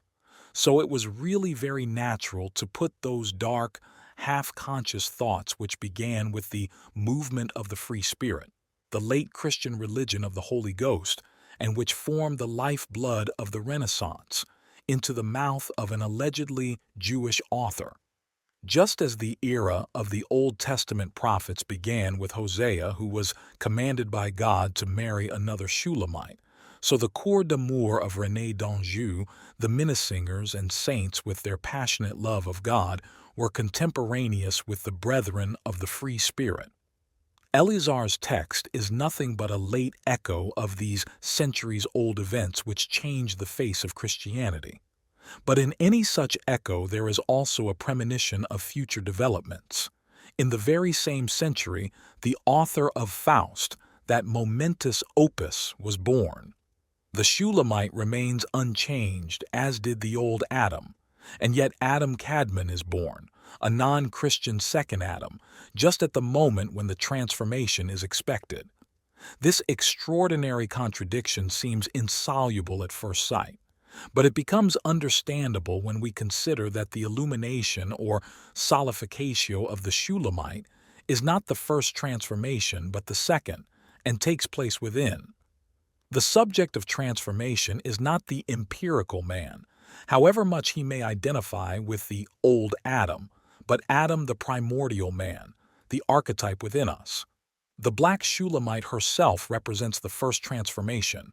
It is the coming to consciousness of the black anima, the primordial man's feminine aspect.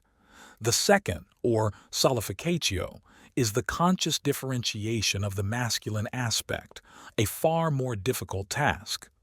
Every man feels identical with this, though in reality he is not. There is too much blackness in the archetype for him to put it all down to his own account, and so many good and positive things that he cannot resist the temptation to identify with them.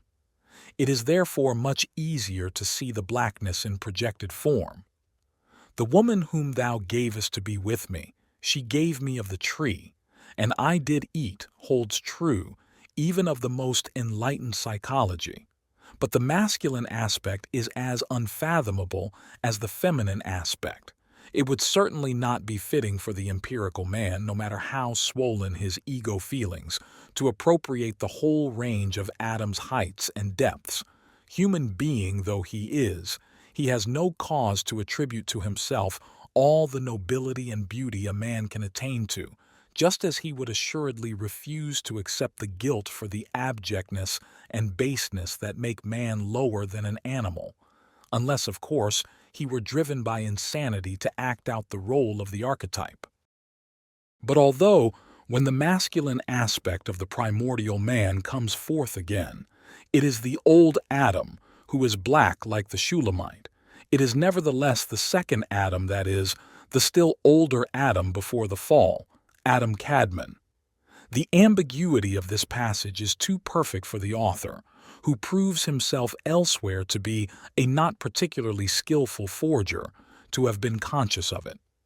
The coming to consciousness of Adam Cadman would indeed be a great illumination, for it would be a realization of the inner man or anthropos, an archetypal totality transcending the sexes. Insofar as this man is divine, we could speak of a theophany. The Shulamite's hope of becoming a white dove points to a future perfect state. The white dove is a hint that the Shulamite will become Sophia, the Holy Ghost, while Adam Kadmon is an obvious parallel of Christ. If the alchemical process of thought corresponded only to the three stages of purification, illumination, perfection, it would be difficult to see the justification for paraphrasing the analogous Christian ideas, which are so patently betrayed, for instance, in the fixing to the Black Cross. But the need for a symbolism other than the Christian one is evident from the fact that the transformation process does not culminate in the second Adam and the white dove, but in the lapis, which, with God's help, is made by the empirical man. It is a half-physical, half-metaphysical product, a psychological symbol expressing something created by man and yet supraordinate to him. This paradox can only be something like the symbol of the self, which likewise can be brought forth, that is, made conscious by human effort, but is at the same time, by definition, a pre-existent totality that includes the conscious and the unconscious. This is a thought that goes beyond the Christian world of ideas and involves a mystery consummated in and through man. It is as though the drama of Christ's life were, from now on, located in man as its living carrier. As a result of this shift, the events formulated in dogma are brought within range of psychological experience and become recognizable in the process of individuation. It is naturally not the task of an empirical science to evaluate such spiritual developments from the standpoint of transcendental truth. It must content itself with establishing the existence of these processes and comparing them with parallel observations in modern man. It also has the right to attempt to map out the logical structure of such psychologisms. The fact that it must push forward into regions where belief and doubt argue the question of truth does not prove that it has any intention of intervening or presuming to decide what the truth is.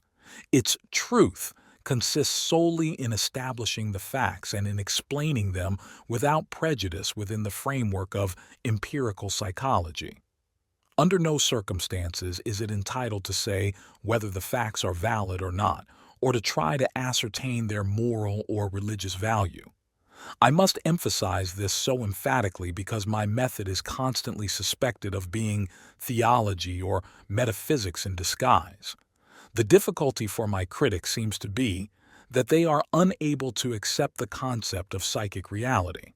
A psychic process is something that really exists, and a psychic content is as real as a plant or an animal. In spite of the fact that the duck-billed platypus, for example, cannot be logically derived from the general premises of zoology, it nevertheless indubitably exists.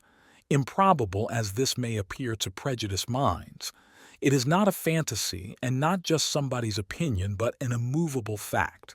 It is perfectly true that one can play metaphysics with psychic facts, and particularly with ideas that have always been counted as metaphysical. But the ideas themselves are not metaphysical.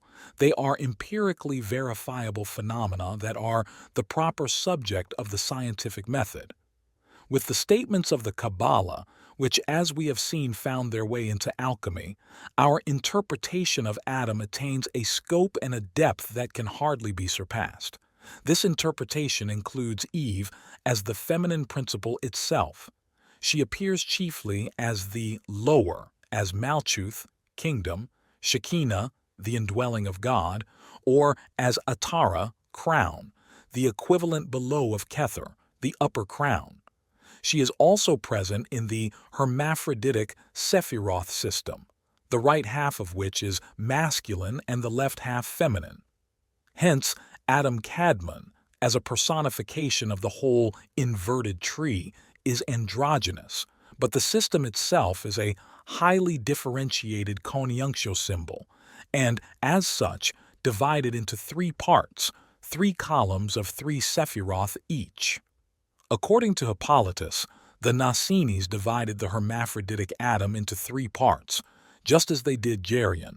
Geryon was triple-bodied and the possessor of the splendid cattle on the island of Erythea. Heracles slew him with an arrow, on which occasion Hera was wounded in the breast. On the same journey, Heracles had threatened to shoot the sun because his rays were too hot. So the slaying of Geryon was the last in a series of 3 sacrileges. For they say of this, Geryon, continues Hippolytus, that 1 part is spiritual, 1 psychic, and 1 earthly, and they hold that the knowledge of him is the beginning of the capacity to know God, for they say, the beginning of wholeness is the knowledge of man, but the knowledge of God is perfect wholeness. All this, they say, the spiritual, the psychic, and the earthly, set itself in motion and came down together into 1 man, Jesus, who was born of Mary, and there spoke through it, the spiritual, the psychic, and the earthly, these 3 men, i.e. the triple-bodied Geryon, each from his own substance to his own. For of all things there are 3 kinds, the angelic, the psychic, and the earthly, and 3 churches, angelic, psychic, and earthly, and their names are the chosen, the called, and the captive. This conception bears a striking resemblance to the Sephiroth system. In particular, Geryon corresponds to the cosmogonic Adam Kadmon. He is the masculo-feminine man in all things, whom the Greeks call the heavenly horn of the moon, for they say all things were made by him, and without him was not anything made. That which was made in him is life. This, they say, is life, the unutterable generation of perfect men, which to earlier generations was unknown. The conjunction. 1. The alchemical view of the union of opposites. Herbert Silberer rightly called the CONIUNCTIO the central idea of the alchemical procedure. This author correctly recognized that alchemy was, in the main, symbolical, whereas the historian of alchemy, Eduard von Lippmann, a chemist, did not mention the term CONIUNCTIO even in his index. Anyone who has but a slight acquaintance with the literature knows that the adepts were ultimately concerned with a union of the substances, by whatever names these may have been called. By means of this union they hoped to attain the goal of the work, the production of the gold or a symbolical equivalent of it. Although the CONIUNCTIO is unquestionably the primordial image of what we today would call chemical combination, it is hardly possible to prove beyond a doubt that the adept thought as concretely as the modern chemist, even when he spoke of a union of the natures, or of an amalgam of iron and copper, or of a compound of sulphur and mercury. He meant it at the same time as a symbol. Iron was Mars and copper was Venus, and their fusion was at the same time a love affair. The union of the natures which embrace one another was not physical and concrete, for they were celestial natures which multiplied by the command of God. When red lead was roasted with gold, it produced a spirit. That is, the compound became spiritual, and from the red spirit proceeded the principle of the world. The combination of sulfur and mercury was followed by the bath and death. By the combination of copper and the aqua permanens, which was usually quicksilver, we think only of an amalgam.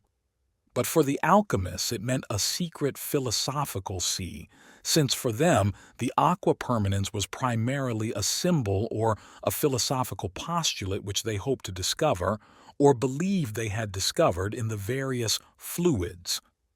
The substances they sought to combine in reality always had, on account of their unknown nature, a numinous quality which tended towards phantasmal personification. They were substances which, like living organisms, fertilized one another and thereby produced the living being sought by the philosophers. The substances seemed to them hermaphroditic, and the conjunction they strove for was a philosophical operation, namely the union of form and matter.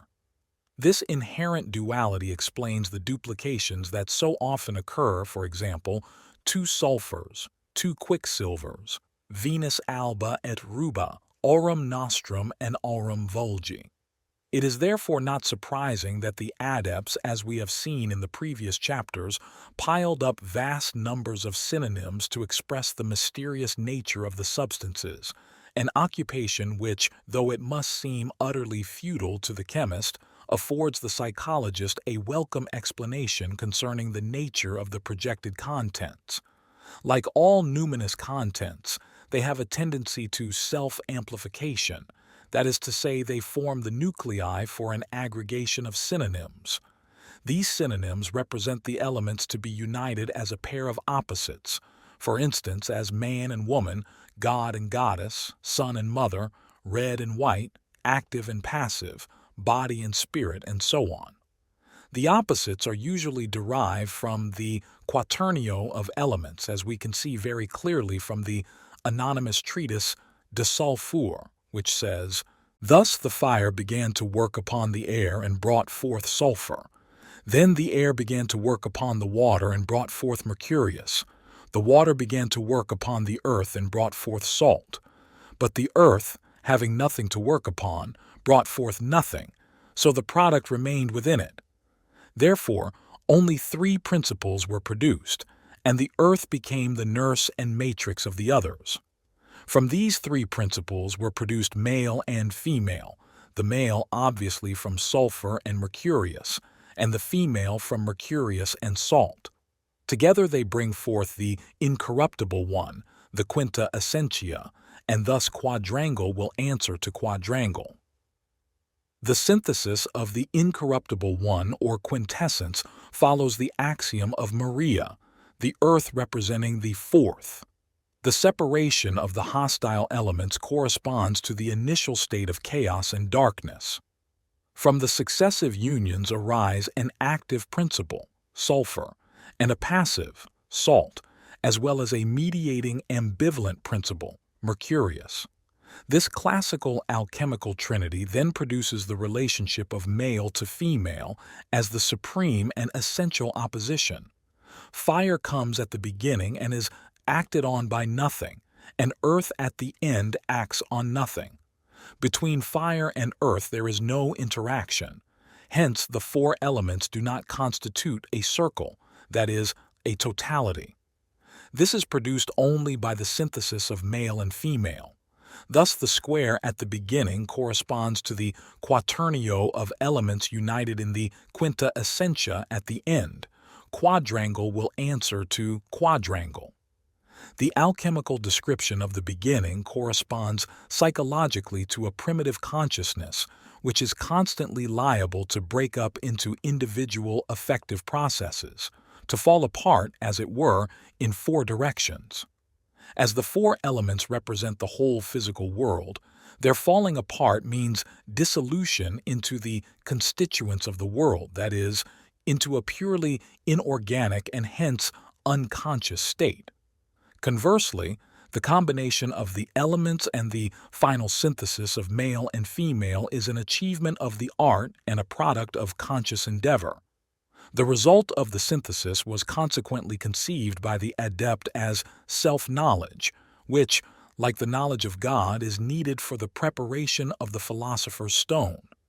Piety is needed for the work, and this is nothing but knowledge of oneself. This thought occurs not only in late alchemy, but also in Greek tradition, as in the Alexandrian treatise of Crates, transmitted by the Arabs, where it is said that a perfect knowledge of the soul enables the adept to understand the many different names which the philosophers have given to the arcane substance. The Liber Quartorum emphasizes that there must be self-observation in the work as well as of events in due time. It is evident from this that the chemical process of the CONIUNCTIO was at the same time a psychic synthesis. Sometimes it seems as if self-knowledge brought about the union, sometimes as if the chemical process were the efficient cause. The latter alternative is decidedly the more frequent. The CONIUNCTIO takes place in the retort, or more indefinitely, in the natural vessel or matrix. The vessel is also called the grave, and the union a shared death. This state is named the eclipse of the sun. The CONIUNCTIO does not always take the form of a direct union since it needs, or occurs in, a medium. Only through a medium can the transition take place, and Mercurius is the medium of conjunction. Mercurius is the soul, anima, which is the mediator between body and spirit. The same is true of the synonyms for Mercurius, the green lion and the aqua permanens or spiritual water, which are likewise media of conjunction. The Mysterium Coniunctionis mentions as a connective agent the sweet smell or smoky vapor, recalling Basilides' idea of the sweet smell of the Holy Ghost. Obviously, this refers to the spiritual nature of Mercurius, just as the spiritual water, also called aqua aeris, aerial water or air water, is a life principle and the marriage maker between man and woman. A common synonym for the water is the sea, as the place where the chemical marriage is celebrated. The Tractatus Mysterium mentions as further synonyms the Nile of Egypt, the Sea of the Indians, and the Meridian Sea. The marvels of this sea are that it mitigates and unites the opposites. An essential feature of the royal marriage is therefore the sea journey as described by Christian Rosenkreuz. This alchemical motif was taken up by Goethe in Faust the Seine, where it underlies the meaning of the Aegean festival. The archetypal content of this festival has been elaborated by Quaretni in a brilliant amplificatory interpretation. The bands of nereids on Roman sarcophagi reveal the epithalamic and the sepulchral element, for basic to the antique mysteries is the identity of marriage and death on the one hand, and of birth and the eternal resurgence of life from death on the other. Mercurius, however, is not just the medium of conjunction but also that which is to be united, since he is the essence or seminal matter of both man and woman. Mercurius masculinus and Mercurius femininus are united in and through Mercurius menstrualis, which is the aqua. Dorn gives the philosophical explanation of this in his Physica Trismegisti. In the beginning, God created one world, unus mundus. This he divided into two, heaven and earth. Beneath this spiritual and corporeal binarius lieth hid a third thing, which is the bond of holy matrimony. This same is the medium enduring until now in all things, partaking of both their extremes, without which it cannot be at all, nor they without this medium be what they are, one thing out of three. The division into two was necessary in order to bring the one world out of the state of potentiality into reality. Reality consists of a multiplicity of things, but one is not a number. The first number is two, and with it, multiplicity and reality begin. It is apparent from this explanation that the desperately evasive and universal Mercurius, that Proteus twinkling in a myriad shapes and colors, is none other than the unus mundus, the original, non-differentiated unity of the world or of being, the image of the Gnostics, the primordial unconsciousness. The Mercurius of the alchemist is a personification and concretization of what we today would call the collective unconscious. While the concept of the unus mundus is a metaphysical speculation, the unconscious can be indirectly experienced via its manifestations. Though in itself an hypothesis, it has at least as great a probability as the hypothesis of the atom. It is clear from the empirical material at our disposal today that the contents of the unconscious, unlike conscious contents, are mutually contaminated to such a degree that they cannot be distinguished from one another and can therefore easily take one another's place, as can be seen most clearly in dreams. The indistinguishableness of its contents gives one the impression that everything is connected with everything else, and therefore, despite their multifarious modes of manifestation, that they are at bottom a unity. The only comparatively clear contents consist of motifs or types round which the individual associations congregate. As the history of the human mind shows, these archetypes are of great stability and so distinct that they allow themselves to be personified and named, even though their boundaries are blurred or cut across those of other archetypes, so that certain of their qualities can be interchanged. In particular, mandala symbolism shows a marked tendency to concentrate all the archetypes on a common center, comparable to the relationship of all conscious contents to the ego. The analogy is so striking that a layman unfamiliar with this symbolism is easily misled into thinking that the mandala is an artificial product of the conscious mind. Naturally, mandalas can be imitated, but this does not prove that all mandalas are imitations. They are produced spontaneously, without external influence, even by children and adults who have never come into contact with any such ideas. One might perhaps regard the mandala as a reflection of the egocentric nature of consciousness, though this view would be justified only if it could be proved that the unconscious is a secondary phenomenon. But the unconscious is undoubtedly older and more original than consciousness, and for this reason one could just as well call the egocentrism of consciousness a reflection or imitation of the self-centrism of the unconscious. The mandala symbolizes, by its central point, the ultimate unity of all archetypes, as well as of the multiplicity of the phenomenal world, and is therefore the empirical equivalent of the metaphysical concept of a unus mundus. The alchemical equivalent is the lapis and its synonyms, in particular the microcosm. Dorn's explanation is illuminating in that it affords us a deep insight into the alchemical Mysterium Coniunctionis. If this is nothing less than a restoration of the original state of the cosmos and the divine unconsciousness of the world, we can understand the extraordinary fascination emanating from this mystery. It is the Western equivalent of the fundamental principle of classical Chinese philosophy, namely the union of yang and yin in Tao, and at the same time a premonition of that tertium quid, which, on the basis of psychological experience on the one hand and of Rhine's experiments on the other, I have called synchronicity. If mandala symbolism is the psychological equivalent of the unus mundus, then synchronicity is its parapsychological equivalent. Though synchronistic phenomena occur in time and space, they manifest a remarkable independence of both these indispensable determinants of physical existence and hence do not conform to the law of causality. The causalism that underlies our scientific view of the world breaks everything down into individual processes, which it punctiliously tries to isolate from all other parallel processes.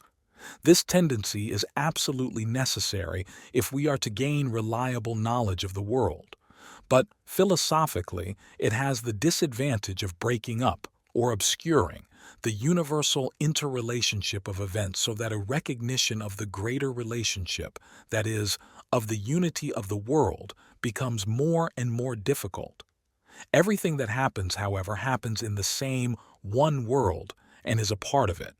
For this reason, events must possess an a priori aspect of unity, though it is difficult to establish this by the statistical method.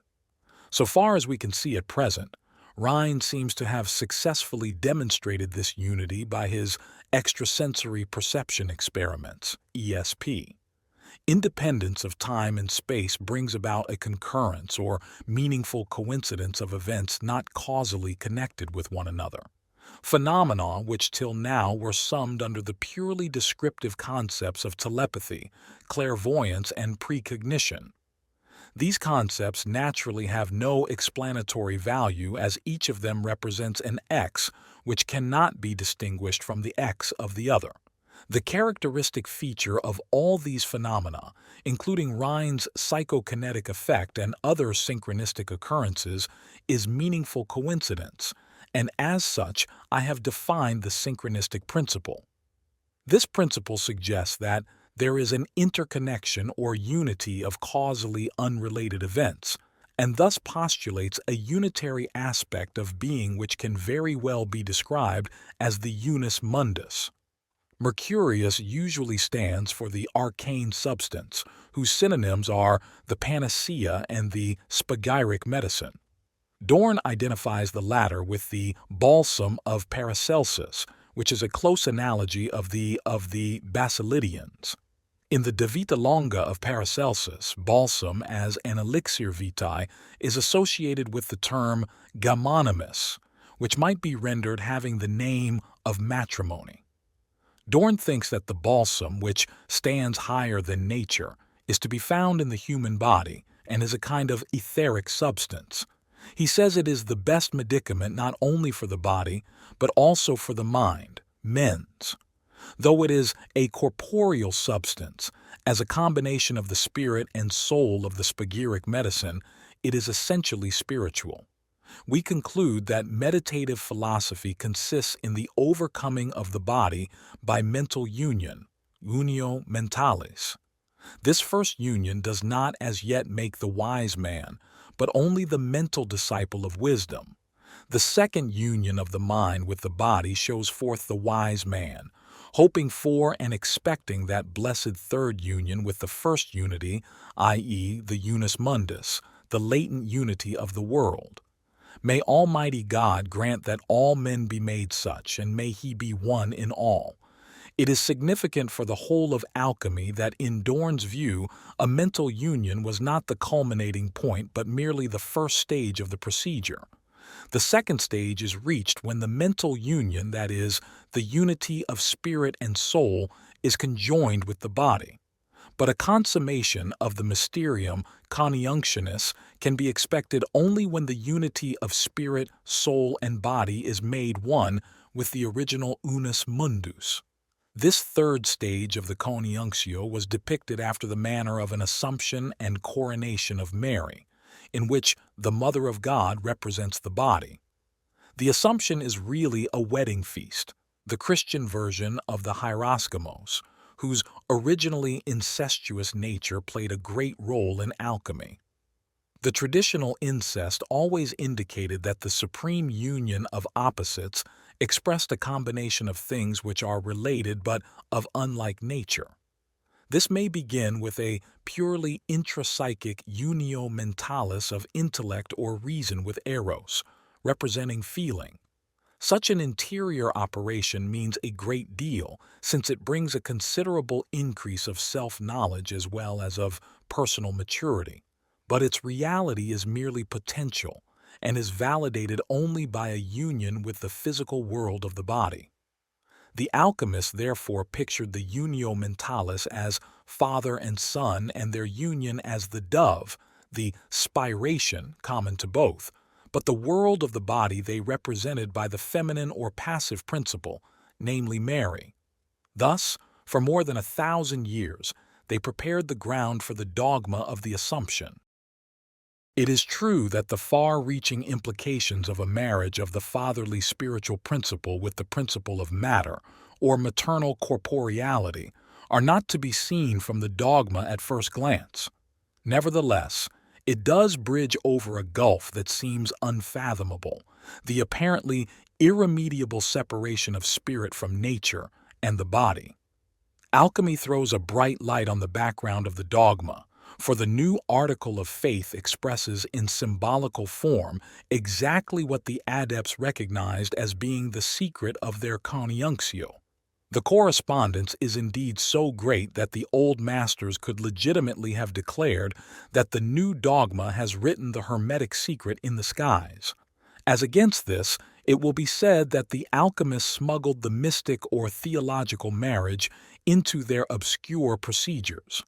This is contradicted by the fact that the alchemical marriage is not only older than the corresponding formulation in the liturgy and of the Church Fathers, but is based on classical and pre-Christian tradition. The alchemical tradition cannot be brought into relationship with the apocalyptic marriage of the Lamb. The highly differentiated symbolism of the latter, lamb and city, is itself an offshoot of the archetypal hieroskimos, just as this is the source for the alchemical idea of the CONIUNCTIO. The adepts strove to realize their speculative ideas in the form of a chemical substance, which they thought was endowed with all kinds of magical powers. This is the literal meaning of their uniting the unio mentalis with the body. For us, it is certainly not easy to include moral and philosophical reflections in this amalgamation, as the alchemists obviously did. For one thing, we know too much about the real nature of chemical combination, and for another, we have a much too abstract conception of the mind to be able to understand how a truth can be hidden in matter or what an effective balsam must be like. Owing to medieval ignorance both of chemistry and of psychology, and the lack of any epistemological criticism, the two concepts could easily mix, so that things that for us have no recognizable connection with one another could enter into mutual relationship. The dogma of the Assumption and the alchemical Mysterium Coniunctionis is expressed the same fundamental thought, even though in very different symbolism.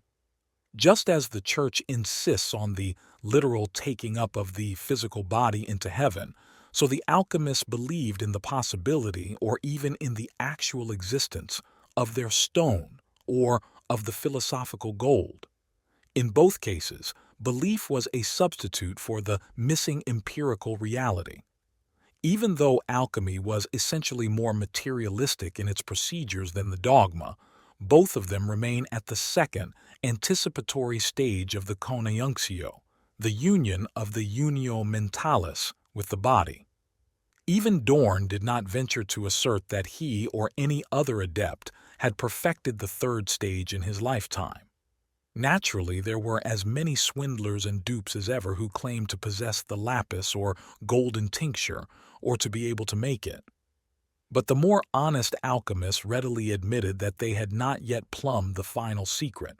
One should not be put off by the physical impossibilities of dogma or of the CONIUNCTIO, for they are symbols in regard to which the allurements of rationalism are entirely out of place and miss the mark. If symbols mean anything at all, they are tendencies which pursue a definite but not yet recognizable goal, and consequently can express themselves only in analogies. In this uncertain situation, one must be content to leave things as they are, and give up trying to know anything beyond the symbol. In the case of dogma, such a renunciation is reinforced by the fear of possibly violating the sanctity of a religious idea, and in the case of alchemy, it was until very recently considered not worthwhile to rack one's brains over medieval absurdities. Today, armed with psychological understanding, we are in a position to penetrate into the meaning of even the most abstruse alchemical symbols, and there is no justifiable reason why we should not apply the same method to dogma. Nobody, after all, can deny that it consists of ideas which are born of man's imagining and thinking. The question of how far this thinking may be inspired by the Holy Ghost is not affected at all, let alone decided by psychological investigation, nor is the possibility of a metaphysical background denied. Psychology cannot advance any argument either for or against the objective validity of any metaphysical view. I have repeated this statement in various places in order to give the lie to the obstinate and grotesque notion that a psychological explanation must necessarily be either psychologism or its opposite, namely a metaphysical assertion. The psychic is a phenomenal world in itself, which can be reduced neither to the brain nor to metaphysics. I have just said that symbols are tendencies whose goal is as yet unknown. We may assume that the same fundamental rules obtain in the history of the human mind as in the psychology of the individual.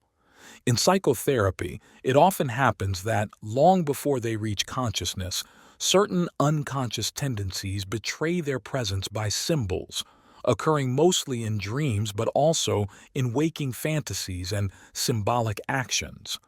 Often we have the impression that the unconscious is trying to enter consciousness by means of all sorts of illusions and analogies, or that it is making more or less playful attempts to attract attention to itself. One can observe these phenomena very easily in a dream series. The series I discussed in Psychology and Alchemy offers a good example. Ideas develop from seeds, and we do not know what ideas will develop from what seeds in the course of history. The Assumption of the Virgin, for instance, is vouched for neither in Scripture nor in the tradition of the first 5 centuries of the Christian Church. For a long time it was officially denied even, but with the connivance of the whole medieval and modern Church, it gradually developed as a pious opinion and gained so much power and influence that it finally succeeded in thrusting aside the necessity for scriptural proof and for a tradition going back to primitive times, and in attaining definition in spite of the fact that the content of the dogma is not even definable. The papal declaration made a reality of what had long been condoned. This irrevocable step beyond the confines of historical Christianity is the strongest proof of the autonomy of archetypal images. 2. Stages of the conjunction. The CONIUNCTIO affords another example of the gradual development of an idea in the course of the millennia. Its history flows in 2 main streams which are largely independent of one another: theology and alchemy. While alchemy has, except for a few traces, been extinct for some 200 years, theology has put forth a new blossom in the dogma of the Assumption, from which it is evident that the stream of development has by no means come to a standstill. But the differentiation of the 2 streams has not yet passed beyond the framework of the archetypal hieroscomos, for the CONIUNCTIO is still represented as a union of mother and son or of a brother-sister pair. Already in the 16th century, however, Gerard Dorn had recognized the psychological aspect of the chemical marriage and clearly understood it as what we today would call the individuation process. This is a step beyond the bounds which were set to the CONIUNCTIO, both in ecclesiastical doctrine and in alchemy, by its archetypal symbolism. It seems to me that Dorn's view represents a logical understanding of it in 2 respects. First, because the discrepancy between the chemical operation and the psychic events associated with it could not remain permanently hidden from an attentive and critical observer, and secondly because the marriage symbolism obviously never quite satisfied the alchemical thinkers themselves, since they constantly felt obliged to make use of other uniting symbols, besides the numerous variants of the hierosgamos, to express the all but incomprehensible nature of the mystery. Thus the CONIUNCTIO is represented by the dragon embracing the woman in the grave, or by 2 animals fighting, or by the king dissolving in water, and so on. Similarly, in Chinese philosophy, the meaning of yang is far from exhausted with its masculine connotation. It also means dry, bright, and the south side of the mountain, just as the feminine yin means damp, dark, and the north side of the mountain. Although the esoteric symbolism of the CONIUNCTIO occupies a prominent position, it does not cover all aspects of the mysterium. In addition, we have to consider the symbolism of death and the grave, and the motif of conflict. Obviously very different, if not contradictory, symbolisms were needed to give an adequate description of the paradoxical nature of the conjunction. In such a situation, one can conclude with certainty that none of the symbols employed suffices to express the whole. One therefore feels compelled to seek a formula in which the various aspects can be brought together without contradiction. Dorn attempted to do this with the means that were then at his disposal. He could do so the more easily as the current idea of correspondentia came to his aid. For a man of those times, there was no intellectual difficulty in postulating a truth, which was the same in God, in man, and in matter. With the help of this idea, he could see at once that the reconciliation of hostile elements and the union of alchemical opposites formed a correspondence to the unio mentalis, which took place simultaneously in the mind of man, and not only in man but in God, that he may be one in all. Dorn correctly recognized that the entity in which the union took place is the psychological authority which I have called the self. The unio mentalis, the interior oneness which today we call individuation, he conceived as a psychic equilibration of opposites in the overcoming of the body, a state of equanimity transcending the body's affectivity and instinctuality. The spirit, animus, which is to unite with the soul, he called a spiraculum of eternal life, a sort of window into eternity, Leibniz, whereas the soul is an organ of the spirit and the body an instrument of the soul. The soul stands between good and evil and has the option of both. It animates the body by a natural union, just as by a supernatural union it is endowed with life by the spirit. But in order to bring about their subsequent reunion, the mind, mens, must be separated from the body, which is equivalent to voluntary death, for only separated things can unite.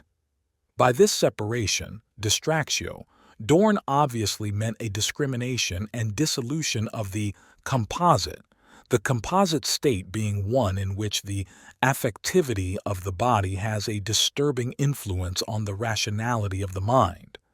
The aim of this separation was to free the mind from the influence of the bodily appetites and the heart's affections, and to establish a spiritual position which is supraordinate to the turbulent sphere of the body. This leads at first to a dissociation of the personality and a violation of the merely natural man. This preliminary step, in itself a clear blend of Stoic philosophy and Christian psychology, is indispensable for the differentiation of consciousness.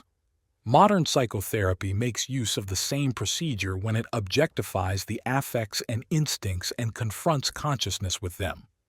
But the separation of the spiritual and the vital spheres, and the subordination of the latter to the rational standpoint, is not satisfactory inasmuch as reason alone cannot do complete or even adequate justice to the irrational facts of the unconscious. In the long run, it does not pay to cripple life by insisting on the primacy of the spirit, for which reason the pious man cannot prevent himself from sinning again and again, and the rationalist must constantly trip up over his own irrationalities. Only the man who hides the other side in artificial unconsciousness can escape this intolerable conflict. Accordingly, the chronic duel between body and spirit seems a better though by no means ideal solution. The advantage, however, is that both sides remain conscious. Anything conscious can be corrected, but anything that slips away into the unconscious is beyond the reach of correction, and its rank growth undisturbed is subject to increasing degeneration. Happily, nature sees to it that the unconscious contents will erupt into consciousness sooner or later and create the necessary confusion. A permanent and uncomplicated state of spiritualization is therefore such a rarity that its possessors are canonized by the Church. Since the soul animates the body, just as the soul is animated by the spirit, she tends to favor the body and everything bodily, sensuous, and emotional. She lies caught in the chains of physis, and she desires beyond physical necessity. She must be called back by the counsel of the spirit from her lostness in matter and the world. This is a relief to the body too, for it not only enjoys the advantage of being animated by the soul, but suffers under the disadvantage of having to serve as the instrument of the soul's appetites and desires.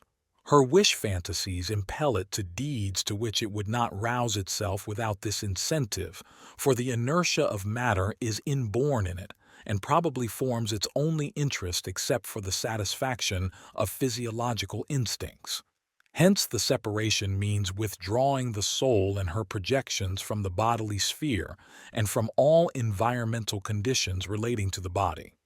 In modern terms, it would be a turning away from sensuous reality, a withdrawal of the fantasy projections that give the 10,000 things their attractive and deceptive glamour.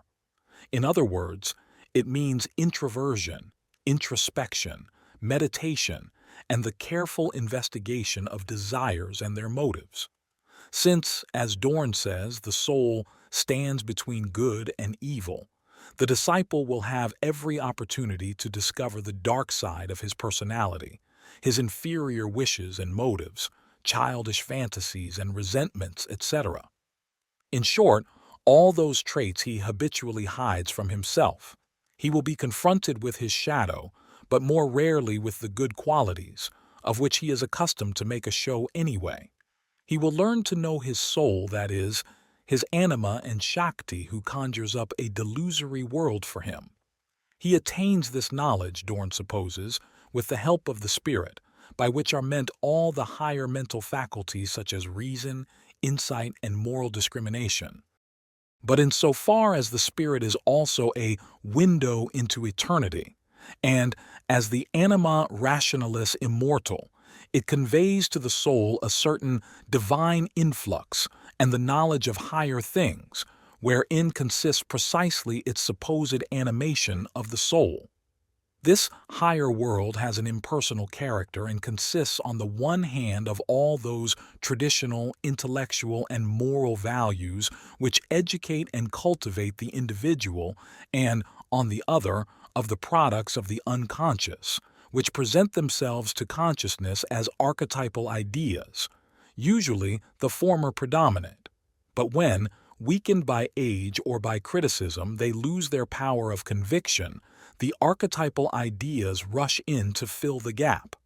Freud, correctly recognizing this situation, called the traditional values the superego, but the archetypal ideas remained unknown to him, as the belief in reason and the positivism of the 19th century never relaxed their hold. A materialistic view of the world ill accords with the reality and autonomy of the psyche. The arcanum of alchemy is one of these archetypal ideas that fills a gap in the Christian view of the world, namely, the unbridged gulf between the opposites, in particular between good and evil. Only logic knows a tertium non datur. Nature consists entirely of such thirds, since she is represented by effects which resolve an opposition, just as a waterfall mediates between above and below.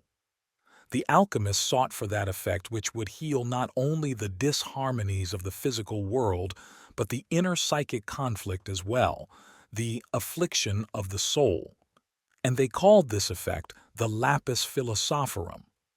In order to obtain it, they had to loosen the age-old attachment of the soul to the body, and thus make conscious the conflict between the purely natural and the spiritual man. In so doing, they rediscovered the old truth that every operation of this kind is a figurative death, which explains the violent aversion everybody feels when he has to see through his projections and recognize the nature of his anima. It requires indeed an unusual degree of self-abnegation to question the fictitious picture of one's own personality. This, nevertheless, is the requirement of any psychotherapy that goes at all deep, and one realizes how oversimplified its procedures are only when the analyst has to try out his own medicine on himself. One can, as experience has often shown, relieve oneself of the difficult act of self-knowledge by shutting out the moral criterion with so-called scientific objectivity or unvarnished cynicism. But this simply means buying a certain amount of insight at the cost of artificially repressing an ethical value. The result of this deception is that the insight is robbed of its efficacy, since the moral reaction is missing. Thus, the foundations for a neurotic dissociation are laid, and this in no way corresponds to the psychotherapist's intention. The goal of the procedure is the unio mentalis, the attainment of full knowledge of the heights and depths of one's own character. If the demand for self-knowledge is willed by fate and is refused, this negative attitude may end in real death. The demand would not have come to this person had he still been able to strike out on some promising bypath. But he is caught in a blind alley from which only self-knowledge can extricate him. If he refuses this, then no other way is open to him. Usually he is not conscious of his situation either, and the more unconscious he is, the more he is at the mercy of unforeseen dangers. He cannot get out of the way of a car quickly enough. In climbing a mountain, he misses his foothold somewhere. Out skiing, he thinks he can just negotiate a tricky slope. And in an illness, he suddenly loses the courage to live. The unconscious has 1,000 ways of snuffing out a meaningless existence with surprising swiftness. The connection of the unio mentalis with the death motif is therefore obvious, even when death consists only in the cessation of spiritual progress. The alchemist rightly regarded mental union in the overcoming of the body as only the first stage of conjunction or individuation, in the same way that Conrad understood Christ as the savior of the microcosm, but not of the macrocosm, whose savior was the lapis.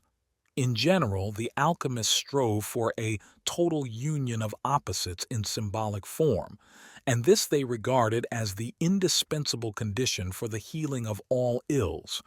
Hence they sought to find ways and means to produce that substance in which all opposites were united. It had to be material as well as spiritual, living as well as inert, masculine as well as feminine, old as well as young, and, presumably, morally neutral. It had to be created by man, and at the same time, since it was an increatum by God himself, the Deus Terrestris. The second step on the way to the production of this substance was the reunion of the spirit with the body. For this procedure, there were many symbols. One of the most important was the chemical marriage, which took place in the retort. The older alchemists were still so unconscious of the psychological implications of the opus that they understood their own symbols as mere allegories or, semiotically, as secret names for chemical combinations, thus stripping mythology, of which they made such copious use, of its true meaning and using only its terminology. Later, this was to change, and already in the 14th century it began to dawn on them that the lapis was more than a chemical compound. This realization expressed itself mainly in the Christ parallel. Dorn was probably the first to recognize the psychological implications for what they were, so far as this was intellectually possible for a man of that age. Proof of this is his demand that the pupil must have a good physical, and more particularly, a good moral constitution. A religious attitude was essential, for in the individual was hidden that substance of celestial nature known to very few, the incorrupt medicament, which can be freed from its fetters, not by its contrary but by its like. The spagyric medicine, whereby it is freed, must be conformable to this substance. The medicine prepares the body so that the separation can be undertaken. For when the body is prepared, it can be separated more easily from the other parts. Like all alchemists, Dorn naturally did not reveal what the spagyric medicine was. One can only suppose that it was thought of as physical, more or less. At the same time, he says that a certain asceticism is desirable, and this may be a reference to the moral nature of the mysterious panacea. At any rate, he hastens to add that the assiduous reader will thenceforth advance from the meditative philosophy to the spagyric, and thence to the true and perfect wisdom. It sounds as if the assiduous reader had been engaged at the outset in reading and meditating, and as if the medicine and the preparation of the body consisted precisely in that. Just as for Paracelsus, the right theoria was part of the panacea, so for the alchemists was the symbol, which expresses the unconscious projections. Indeed, it is these that make the substance magically effective, and for this reason they cannot be separated from the alchemical procedure whose integral components they are. The second stage of conjunction, the reuniting of the unio mentalis with the body, is particularly important, as only from here can the complete conjunction be attained, union with the unus mundus. The reuniting of the spiritual position with the body obviously means that the insights gained should be made real. An insight might just as well remain in abeyance if it is simply not used. The second stage of conjunction, therefore, consists in making a reality of the man who has acquired some knowledge of his paradoxical wholeness. The great difficulty here, however, is that no one knows how the paradoxical wholeness of man can ever be realized. That is the crux of individuation, though it becomes a problem only when the loophole of scientific or other kinds of cynicism is not used. Because the realization of the wholeness that has been made conscious is an apparently insoluble task and faces the psychologist with questions which he can answer only with hesitation and uncertainty. It is of the greatest interest to see how the more unencumbered symbolical thinking of a medieval philosopher tackled this problem. The texts that have come down to us do not encourage the supposition that Dorn was conscious of the full range of his undertaking. Although in general he had a clear grasp of the role the adept played in the alchemical process, the problem did not present itself to him in all its acuteness, because only a part of it was enacted in the moral and psychological sphere, while for the rest it was hypostatized in the form of certain magical properties of the living body, or as a magical substance hidden within it. This projection spread over the problem a kind of mist which obscured its sharp edges. The alchemists still believed that metaphysical assertions could be proved.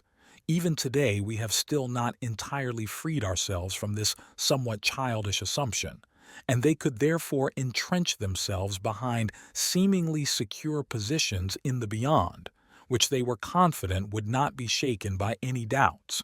In this way they were able to procure for themselves considerable alleviations.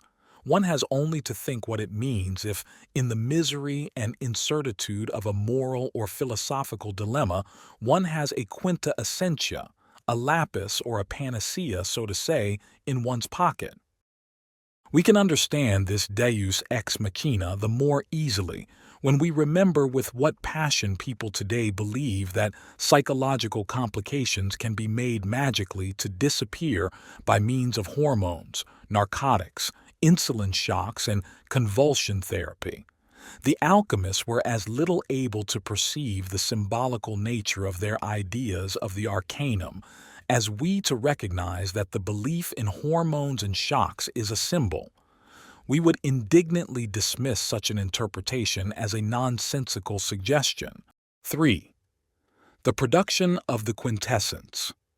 Much of Dorn's argument moves in the sphere of symbols and soars on winged feet into the clouds, but that does not prevent his symbols from having a more mundane meaning which appears more or less accessible to our psychology.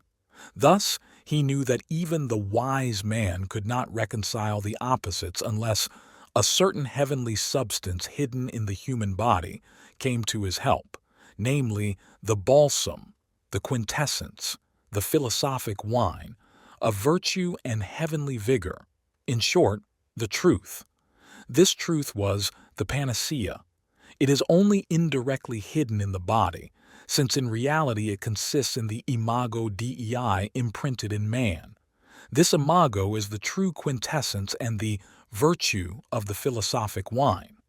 The latter is therefore an apt synonym, because wine in the form of a liquid represents the body, but as alcohol it represents spirit, which would seem to correspond with the heavenly virtue.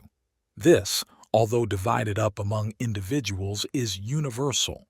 It is one, and when freed from its fetters in the things of sense, it returns to its original state of unity. This is one of the secrets of nature, whereby the spagyrics have attained to higher things.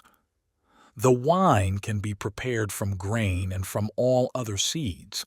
The extracted essence is reduced to its greatest simplicity by assiduous rotary movements, whereby the pure is separated from the impure.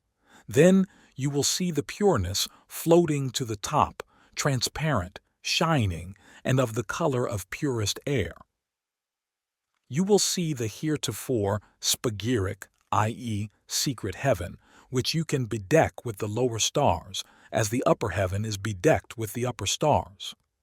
Will now the unbelievers, who have imitated the physicists, marvel that we handle in our hands the heaven and the stars? For us, therefore, the lower stars are all individuals produced by nature in this lower world by their conjunction with heaven, like the conjunction of the higher with the lower elements. Now I hear the voice of many raging against us and crying out, "Avaunt! Let those men be destroyed who say that heaven can conjoin itself to earth." The kalim, therefore, is a heavenly substance and a universal form, containing in itself all forms, distinct from one another, but proceeding from one single universal form. Wherefore, he who knows how individuals can be led on to the most general genus by the spagyric art, and how the special virtues, one or more, can be impressed upon this genus, will easily find the universal medicine. For since there is one single and most general beginning of all corruptions, and one universal fount of regenerating, restoring, and life-giving virtues, who, save a man bereft of his senses, will call such a medicine in doubt. Through the alchemical treatment of the grana, or grape pips, our Mercurius is concocted by the highest sublimation, exaltationa. The mixture of the new heaven, of honey, chelidonia, rosemary flowers, mercurialis, of the red lily and human blood, with the heaven of the red or white wine or of Tartarus, can be undertaken. One can also make another mixture, namely that of heaven and the philosophical key, by the artifice of generation. Here even Dorn remarks that the reader will hold his breath, adding, "It is true that these things are scarcely to be understood, vix intelligibilia, unless one has full knowledge of the terms used in the art, and these we consider we have defined in the second stage, treating of meditative knowledge. Meditative knowledge is thus the sure and undoubted resolution by expert certitude of all manner of opinions concerning the truth. But opinion is an anticipation, presumptio, of the truth, fixed in the mind and doubtful. Experiment, on the other hand, is manifest demonstration of the truth, and resolution the putting away of doubt. We cannot be resolved of any doubt save by experiment, and there is no better way to make it than on ourselves. We have said earlier that piety consists in knowledge of ourselves, and hence we begin to explain meditative knowledge from this also. But no man can truly know himself unless first he see and know by zealous meditation. What rather than who he is, on whom he depends and whose he is, and to what end he was made and created, and by whom and through whom. God made man to partake of his glory and created him in his image. Even as we were created of the basest and most worthless clay, despised of all, so and no otherwise by reason of the prime matter whereof we consist, are we more prone to everything vile than to him who out of vile matter created us of old to be most precious creatures, adorned with glory and honor little less than the angels. From the basest matter God created gold and precious stones. Therefore, knowing our nature and our origin, we should abstain from pride, for God looks not upon the person but upon poverty and humility and hates pride. Only he who made the water and the wine can change the one into the other, and so also the earth into a living soul, and he endued it with his image and likeness for the certainty of our salvation. Nevertheless, we became rebels through the sin of Adam, but God was reconciled with us. Who will be so stony, Lapidaeus, when he shall revolve in his mind the mystery of the divine goodness, as not to be reconciled with his enemy, however great the injury he received from him? He who knows God will know his brother also. This is the foundation of the true philosophy. And he who observes all this in himself and frees his mind from all worldly cares and distractions, little by little and from day to day will perceive with his mental eyes and with the greatest joy some sparks of divine illumination. The soul, moved by this, will unite with the body. At length the body is compelled to resign itself to and obey the union of the two that are united, soul and spirit. That is the wondrous transformation of the philosophers, of body into spirit, and of the latter into body, of which there has been left to us by the sages the saying, "Make the fixed volatile and the volatile fixed, and in this you have our magistery." Understand this after the following manner: make the unyielding body tractable, so that by the excellence of the spirit coming together with the soul, it becomes a most stable body, ready to endure all trials. For gold is tried in the fire. Draw near, ye who seek the treasures in such diverse ways. Know the rejected stone which is made the head of the corner. In vain do they labor, all searchers after the hidden secrets of nature, when, looking for another way of ingress, they seek to reveal the virtues of earthly things through earthly things. Learn not heaven, therefore, through the earth, but learn the virtues of one by those of the other. Seek the incorruptible medicine which not only transmutes bodies from corruption to their true disposition, temperamentum, but preserves those so disposed, temperata, for any length of time. Such medicine you can find nowhere but in heaven. For heaven, by virtue of invisible rays coming together from all sides in the center of the earth, penetrates, generates, and nourishes all elements, and all things that arise from the elements. This child of the two parents, of the elements in heaven, has in itself such a nature that the potentiality and actuality, potentia et actu, of both parents can be found in it. What will remain there till today, i.e., in the center of the earth, save the stone in the spagyric generation? Learn from within thyself to know all that is in heaven and on earth, and especially that all was created for thy sake. Knowest thou not that heaven and the elements were formerly one, and were separated from one another by divine artifice, that they might bring forth thee and all things? If thou knowest this, the rest cannot escape thee. Therefore in all generation a separation of this kind is necessary. Thou wilt never make from others the one which thou seekest, except first there be made one thing of thyself. 4. The meaning of the alchemical procedure. Thus Dorn describes the secret of the second stage of conjunction. To the modern mind, such contrivances of thought will seem like nebulous products of a dreaming fancy. So, in a sense, they are, and for this reason they lend themselves to decipherment by the method of complex psychology. In his attempt to make the obviously confused situation clearer, Dorn involved himself in a discussion of the ways and means for producing the quintessence, which was evidently needed for uniting the unio mentalis with the body. One naturally asked oneself how this alchemical procedure enters into it at all. The unio mentalis is so patently a spiritual and moral attitude that one cannot doubt its psychological nature. To our way of thinking, this immediately sets up a dividing wall between the psychic and the chemical process. For us, the two things are incommensurable, but they were not so for the medieval mind.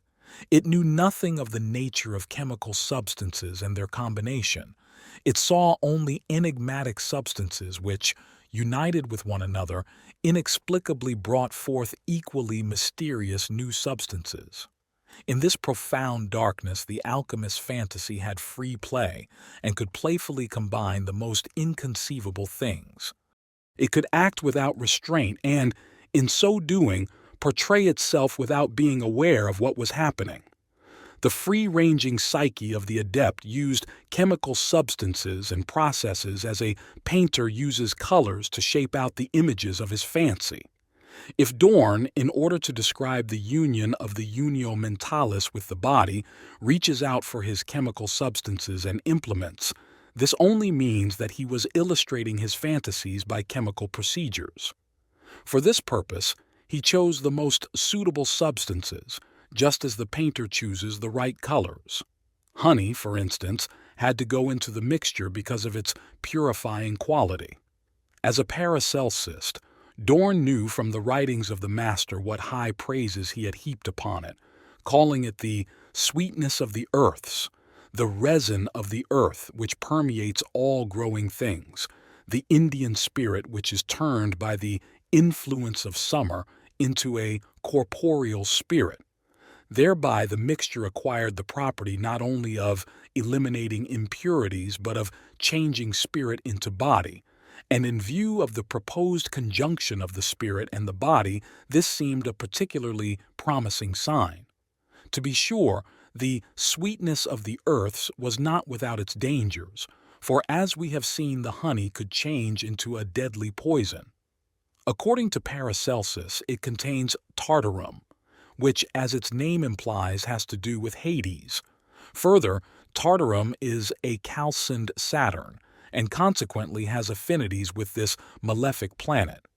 For another ingredient, Dorn takes chelidonium maius, celandine, which cures eye diseases and is particularly good for night blindness, and even heals the spiritual benightedness, affliction of the soul, melancholy madness, so much feared by the adepts.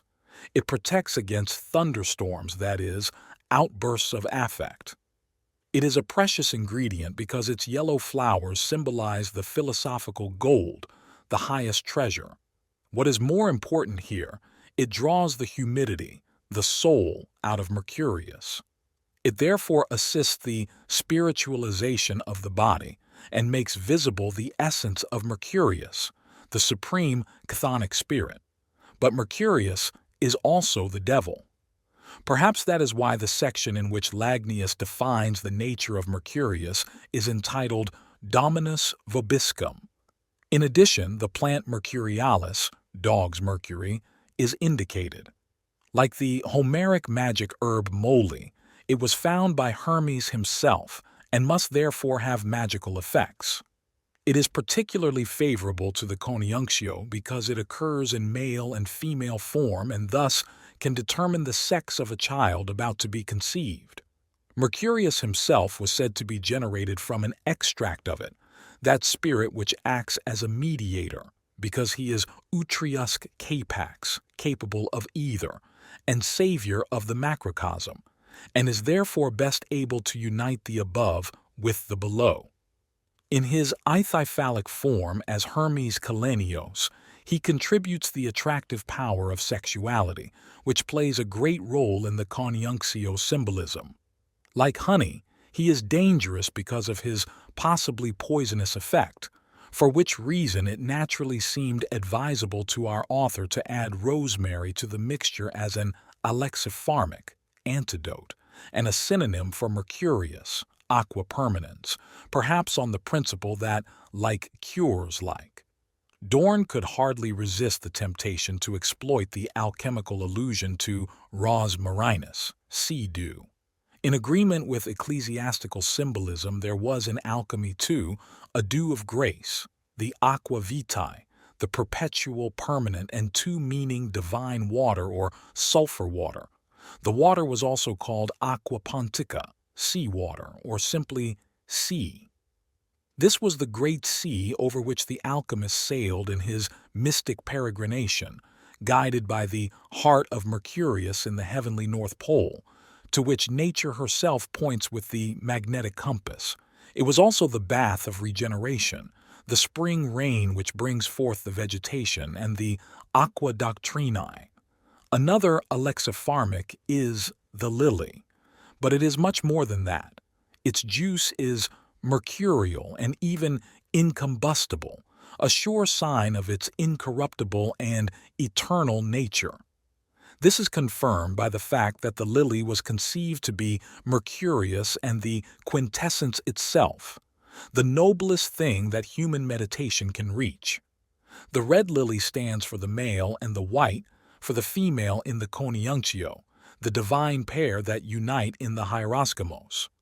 The lily is therefore a true gomonymus in the Paracelsan sense.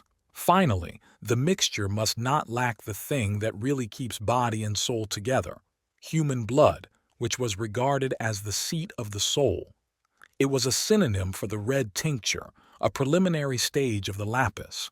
Moreover, it was an old-established magic charm, a ligament for binding the soul either to God or the devil, and hence a powerful medicine for uniting the unio mentalis with the body.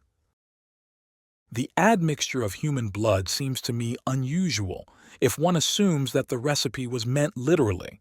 We move here on uncertain ground. Although the vegetable ingredients are obviously indicated because of their symbolic value, we still do not know exactly how far the symbolism had a magical quality. If it had, then the recipe must be taken literally. In the case of blood, increased doubts arise because either it was simply a synonym for the aqua permanens and could then be practically any liquid, or else real blood was meant, and then we must ask where this blood came from. Could it have been the adepts? This problem seems to me not entirely irrelevant, since Dorn, in his Philosophia Meditativa, was greatly influenced, as we shall see, by the Sabaean Liber Quartorum, which he obviously knew although he did not mention it. The Sabaeans were reputed to have sacrificed human victims for magical purposes, and even today, human blood is used for signing pacts with the devil. It is also not so long since tramps were made drunk and quickly immured on a building site in order to make the foundation safe.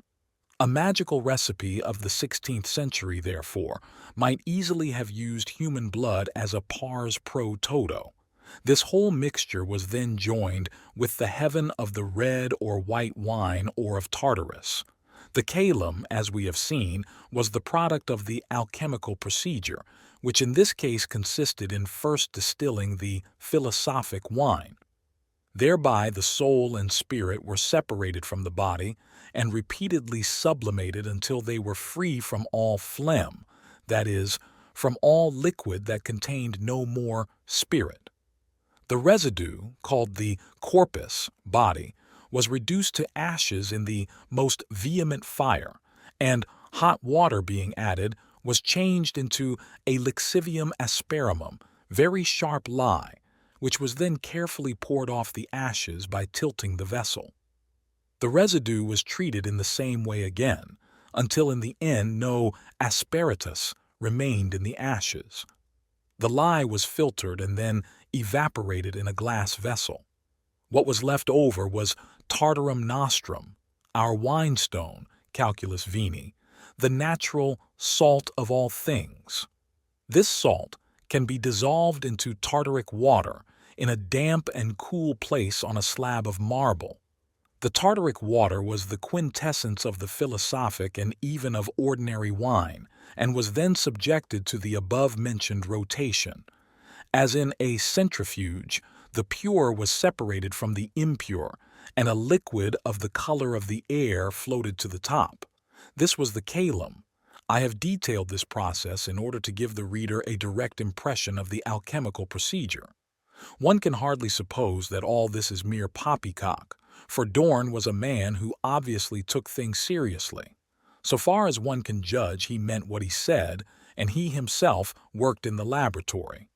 Of course, we do not know what success he had chemically, but we are sufficiently informed about the results of his meditative exertions. The calum for Dorn was the celestial substance hidden in man, the secret truth, the sum of virtue, the treasure which is not eaten into by moths nor dug out by thieves. In the world's eyes it is the cheapest thing, but to the wise more worthy of love than precious stones and gold, a good that passeth not away and is taken hence after death. The reader will gather from this that the adept was describing nothing less than the kingdom of heaven on earth.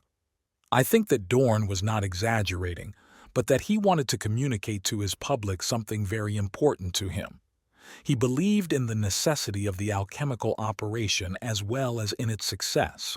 He was convinced that the quintessence was needed for the preparation of the body, and that the body was so much improved by this universal medicine that the CONIUNCTIO with spirit and soul could be consummated. If the production of the calum from wine is a hair-raising chemical fantasy, our understanding ceases altogether when the adept mixes this heaven with his gummonomus and other magical herbs. But if the one consists mainly of fantasies, so does the other. This makes it interesting. Fantasies always mean something when they are spontaneous. The question then arises, what is the psychological meaning of the procedure? 5. The psychological interpretation of the procedure. The answer to this question concerns us very closely, because here we come upon something that is of particular interest to modern psychology. The adept produces a system of fantasies that has a special meaning for him. Although he keeps within the general framework of alchemical ideas, he does not repeat a prescribed pattern, but, following his own fancy, devises an individual series of ideas and corresponding actions which it is evident have a symbolic character.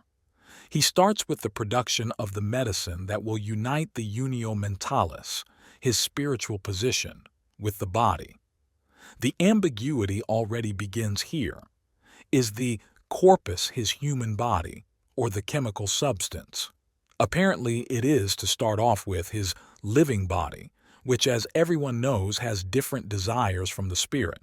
But hardly has the chemical process got underway than the body is what remains behind in the retort from the distillation of the wine, and this phlegm is then treated like the subtle body of the soul in the purgatorial fire. Like it, the residue from the wine must pass through many subliming fires until it is so purified that the air-colored quintessence can be extracted from it. This singular identity, simply postulated and never taken as a problem, is an example of that participation mystique, which Lévi-Breuil very rightly stressed as being characteristic of the primitive mentality.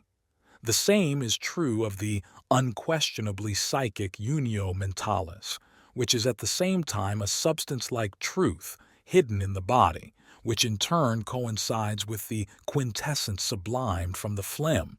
It never occurred to the mind of the alchemist to cast any doubt whatsoever on this intellectual monstrosity. We naturally think that such a thing could happen only in the dark Middle Ages. As against this, I must emphasize that we too have not quite got out of the woods in this respect, for a philosopher once assured me in all seriousness that thought could not err, and a very famous professor, whose assertions I had ventured to criticize, came out with the magisterial dictum, "It must be right because I have thought it."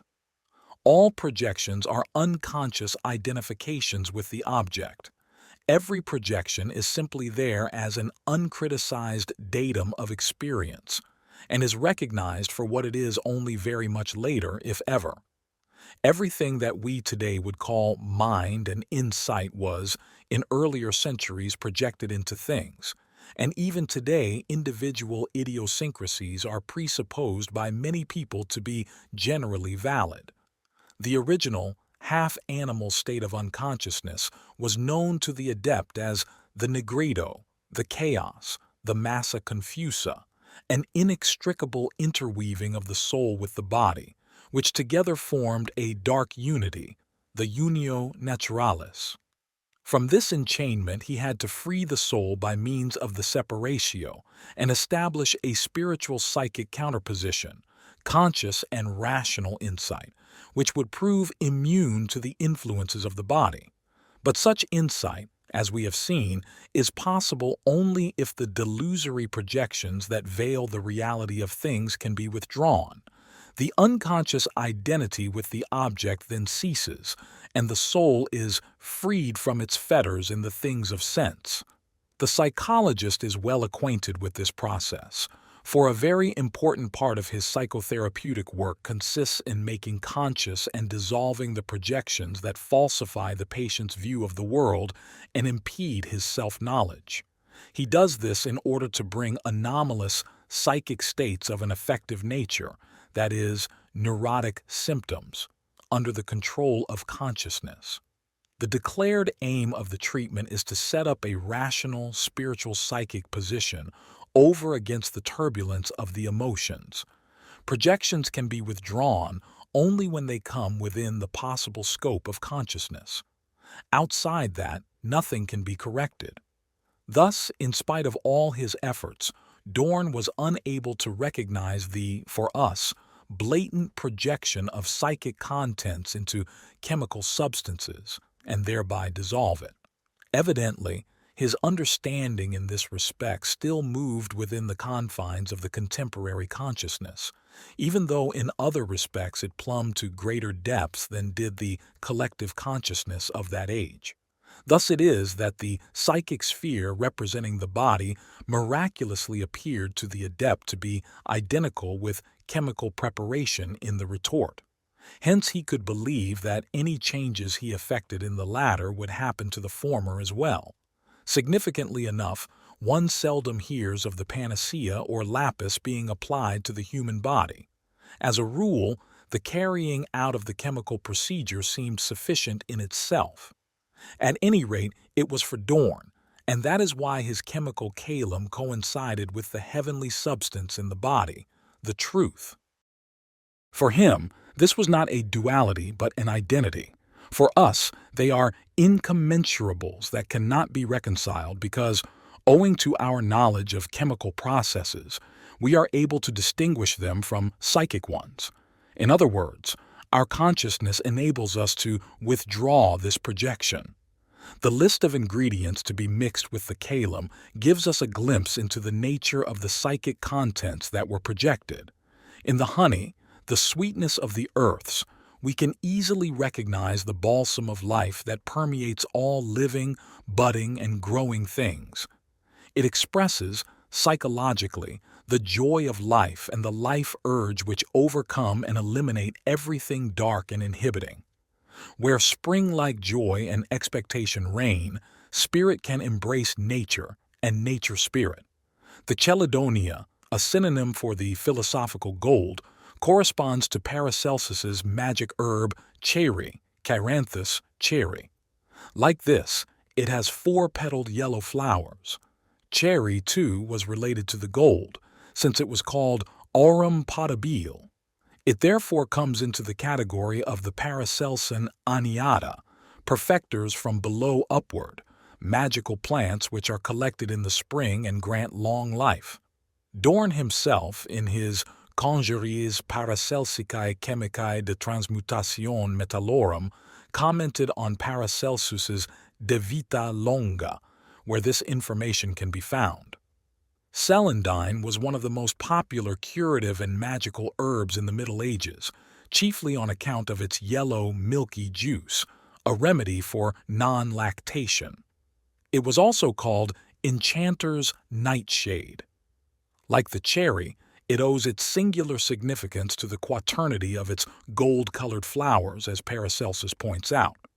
The analogy with gold always signifies an accentuation of value. The addition of Chelidonia projects the highest value, which is identical with the quaternity of the self, into the mixture.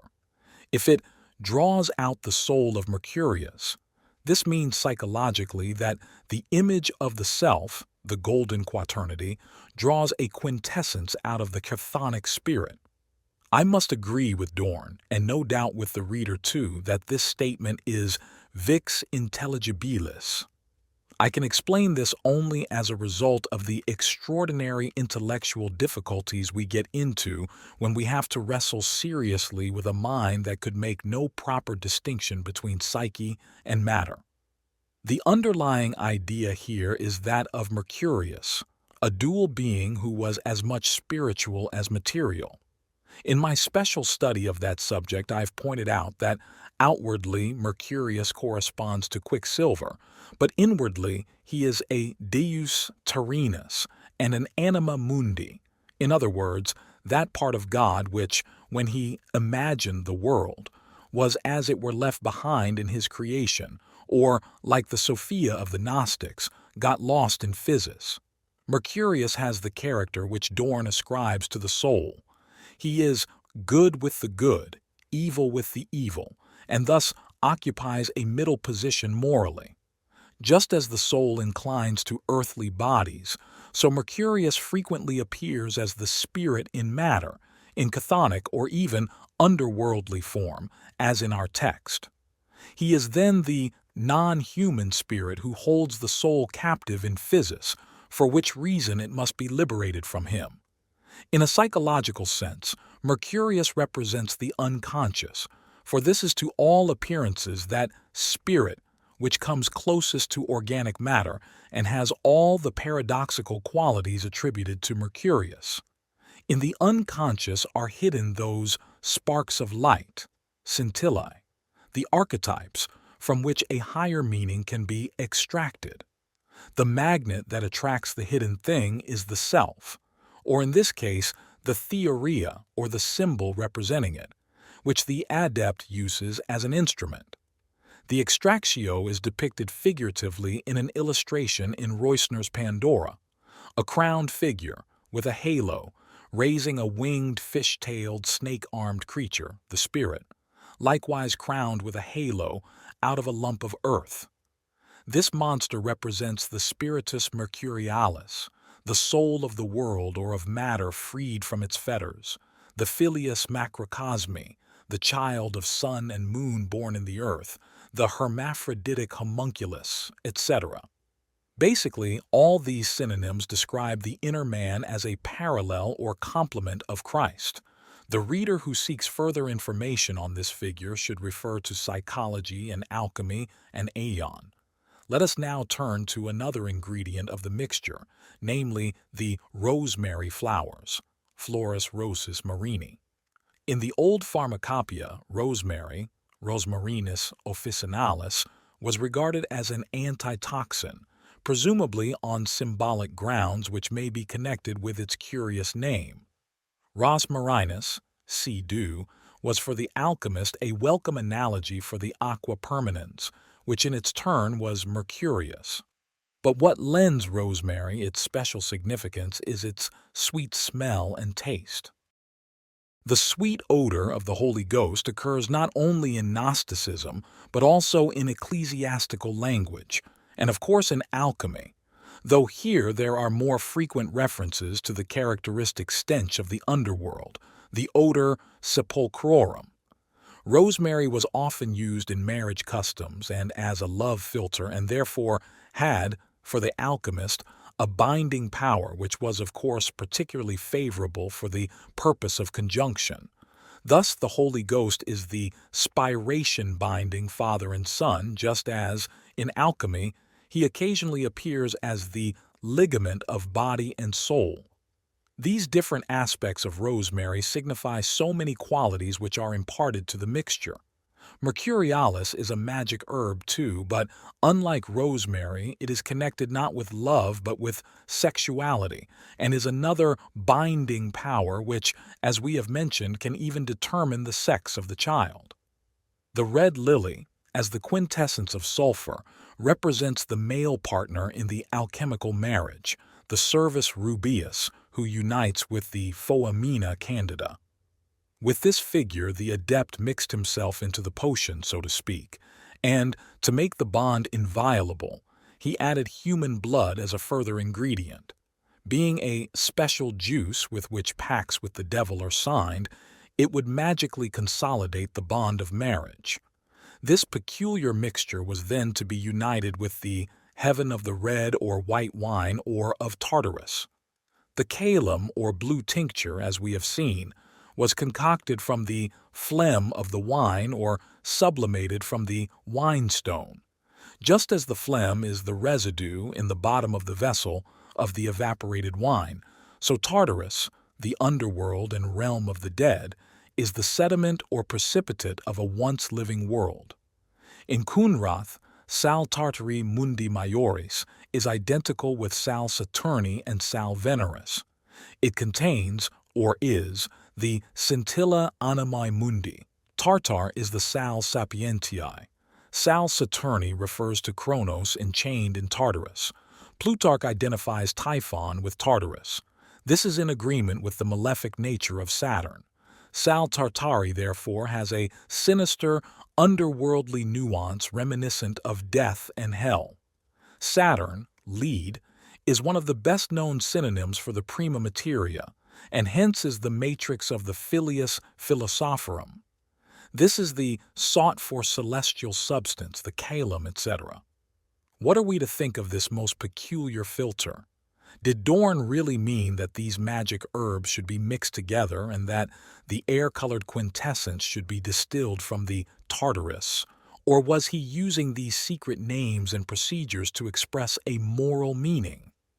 My conjecture is that he meant both, for it is clear that the alchemists did in fact operate with such substances and thought processes, just as, in particular, the Paracelsist physicians used these remedies and reflections in their practical work. But if the adept really concocted such potions in his retort, he must surely have chosen his ingredients on account of their magical significance.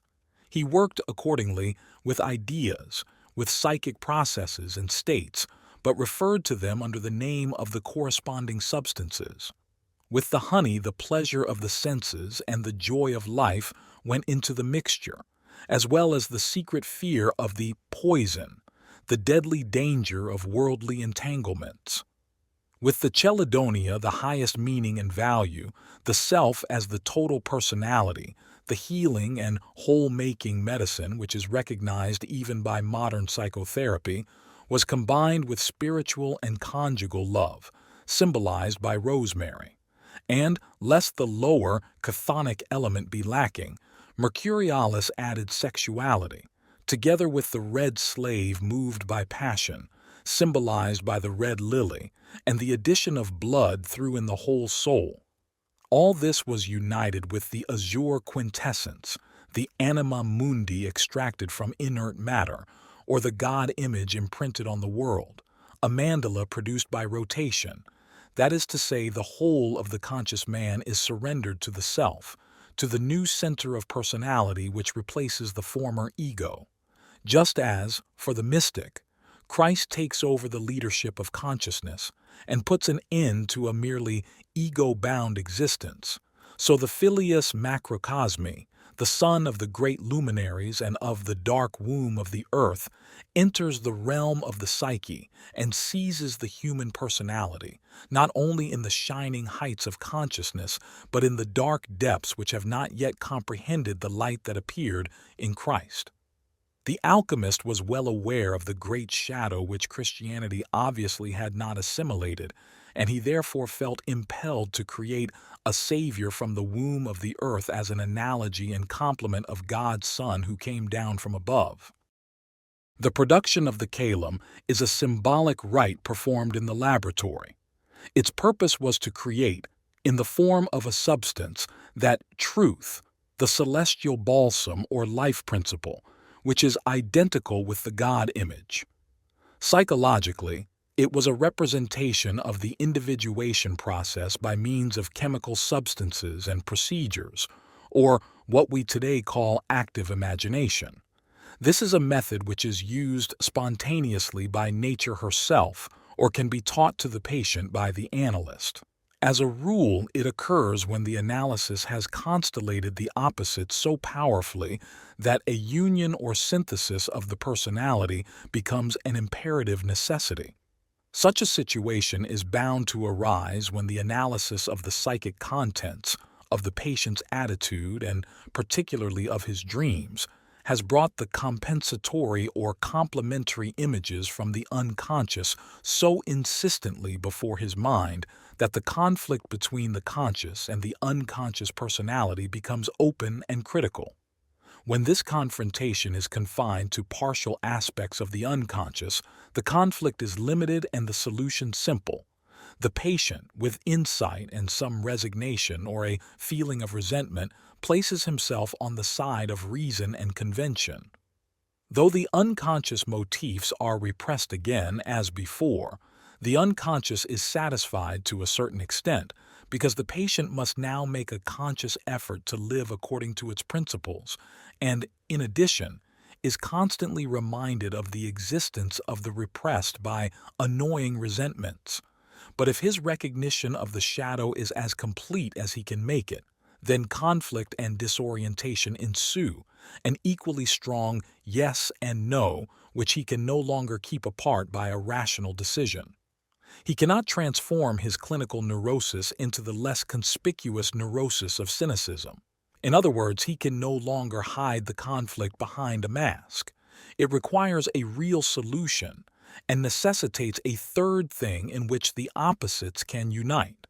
Here the logic of the intellect usually fails, for in a logical antithesis there is no third. The solvent can only be of an irrational nature. In nature, the resolution of opposites is always an energic process. She acts symbolically in the truest sense of the word, doing something that expresses both sides, just as a waterfall visibly mediates between above and below. The waterfall itself is then the incommensurable third. In an open and unresolved conflict, dreams and fantasies occur which, like the waterfall, illustrate the tension and nature of the opposites, and thus prepare the synthesis. This process can, as I have said, take place spontaneously or be artificially induced. In the latter case, you choose a dream or some other fantasy image and concentrate on it by simply catching hold of it and looking at it. You can also use a bad mood as a starting point and then try to find out what sort of fantasy image it will produce, or what image expresses this mood. You then fix this image in the mind by concentrating your attention. Usually it will alter, as the mere fact of contemplating it animates it. The alterations must be carefully noted down all the time, for they reflect the psychic processes in the unconscious background, which appear in the form of images consisting of conscious memory material. In this way, conscious and unconscious are united, just as a waterfall connects above and below. A chain of fantasy ideas develops and gradually takes on a dramatic character. The passive process becomes an action. At first it consists of projected figures, and these images are observed like scenes in the theater. In other words, you dream with open eyes. As a rule, there is a marked tendency simply to enjoy this interior entertainment and to leave it at that. Then, of course, there is no real progress but only endless variations on the same theme, which is not the point of the exercise at all. What is enacted on the stage still remains a background process. It does not move the observer in any way, and the less it moves him, the smaller will be the cathartic effect of this private theater. The piece that is being played does not want merely to be watched impartially. It wants to compel his participation. If the observer understands that his own drama is being performed on this inner stage, he cannot remain indifferent to the plot and its denouement. He will notice, as the actors appear one by one and the plot thickens, that they all have some purposeful relationship to his conscious situation, that he is being addressed by the unconscious, and that it causes these fantasy images to appear before him. He therefore feels compelled or is encouraged by his analyst to take part in the play and, instead of just sitting in a theater, really have it out with his alter ego. For nothing in us ever remains quite uncontradicted, and consciousness can take up no position which will not call up, somewhere in the dark corners of the psyche, a negation or a compensatory effect, approval or resentment.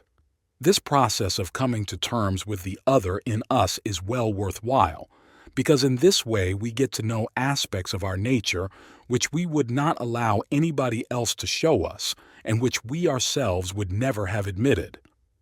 It is very important to fix this whole procedure in writing at the time of its occurrence, for you then have ocular evidence that will effectively counteract the ever-ready tendency to self-deception. A running commentary is absolutely necessary in dealing with the shadow, because otherwise its actuality cannot be fixed. Only in this painful way is it possible to gain a positive insight into the complex nature of one's own personality. 6. Self-knowledge. Expressed in the language of Hermetic philosophy, the ego personality's coming to terms with its own background, the shadow, corresponds to the union of spirit and soul in the unio mentalis, which is the first stage of the CONIUNCTIO. What I call coming to terms with the unconscious, the alchemists called meditation. Rulin says of this, meditation, the name of an internal talk of one person with another who is invisible, as in the invocation of the deity, or communion with oneself, or with one's good angel. This somewhat optimistic definition must immediately be qualified by a reference to the adept's relations with his spiritus familiaris, who we can only hope was a good one. In this respect, Mercurius is a rather unreliable companion, as the testimony of the alchemists agrees. In order to understand the second stage, the union of the unio mentalis with the body, psychologically, we must bear in mind what the psychic state resulting from a fairly complete recognition of the shadow looks like. The shadow, as we know, usually presents a fundamental contrast to the conscious personality. This contrast is the prerequisite for the difference of potential from which psychic energy arises. Without it, the necessary tension would be lacking. Where considerable psychic energy is at work, we must expect a corresponding tension and inner opposition. The opposites are necessarily of a characterological nature. The existence of a positive virtue implies victory over its opposite, the corresponding vice. Without its counterpart, virtue would be pale, ineffective, and unreal. The extreme opposition of the shadow to consciousness is mitigated by complementary and compensatory processes in the unconscious. Their impact on consciousness finally produces the uniting symbols. Confrontation with the shadow produces at first a dead balance, a standstill that hampers moral decisions and makes convictions ineffective or even impossible. Everything becomes doubtful, which is why the alchemists called this stage negredo, tenebrositas, chaos, melancholia. It is right that the magnum opus should begin at this point, for it is indeed a well-nigh unanswerable question how one is to confront reality in this torn and divided state. Here I must remind the reader who is acquainted neither with alchemy nor with the psychology of the unconscious that nowadays one very seldom gets into such a situation. Nobody now has any sympathy with the perplexities of an investigator who busies himself with magical substances, and there are relatively few people who have experienced the effects of an analysis of the unconscious on themselves, and almost nobody hits on the idea of using the objective hints given by dreams as a theme for meditation. If the ancient art of meditation is practiced at all today, it is practiced only in religious or philosophical circles, where a theme is subjectively chosen by the meditant or prescribed by an instructor, as in the Ignatian exercitia, or in certain theosophical exercises that developed under Indian influence. These methods are of value only for increasing concentration and consolidating consciousness, but have no significance as regards effecting a synthesis of the personality. On the contrary, their purpose is to shield consciousness from the unconscious and to suppress it. They are therefore of therapeutic value only in cases where the conscious is liable to be overwhelmed by the unconscious, and there is the danger of a psychotic interval. In general, meditation and contemplation have a bad reputation in the West. They are regarded as a particularly reprehensible form of idleness or as pathological narcissism. No one has time for self-knowledge or believes that it could serve any sensible purpose. Also, one knows in advance that it is not worth the trouble to know oneself, for any fool can know what he is. We believe exclusively in doing and do not ask about the doer, who is judged only by achievements that have collective value. The general public seems to have taken cognizance of the existence of the unconscious psyche more than the so-called experts, but still nobody has drawn any conclusions from the fact that Western man confronts himself as a stranger and that self-knowledge is one of the most difficult and exacting of the arts. When meditation is concerned with the objective products of the unconscious that reach consciousness spontaneously, it unites the conscious with contents that proceed not from a conscious causal chain, but from an essentially unconscious process.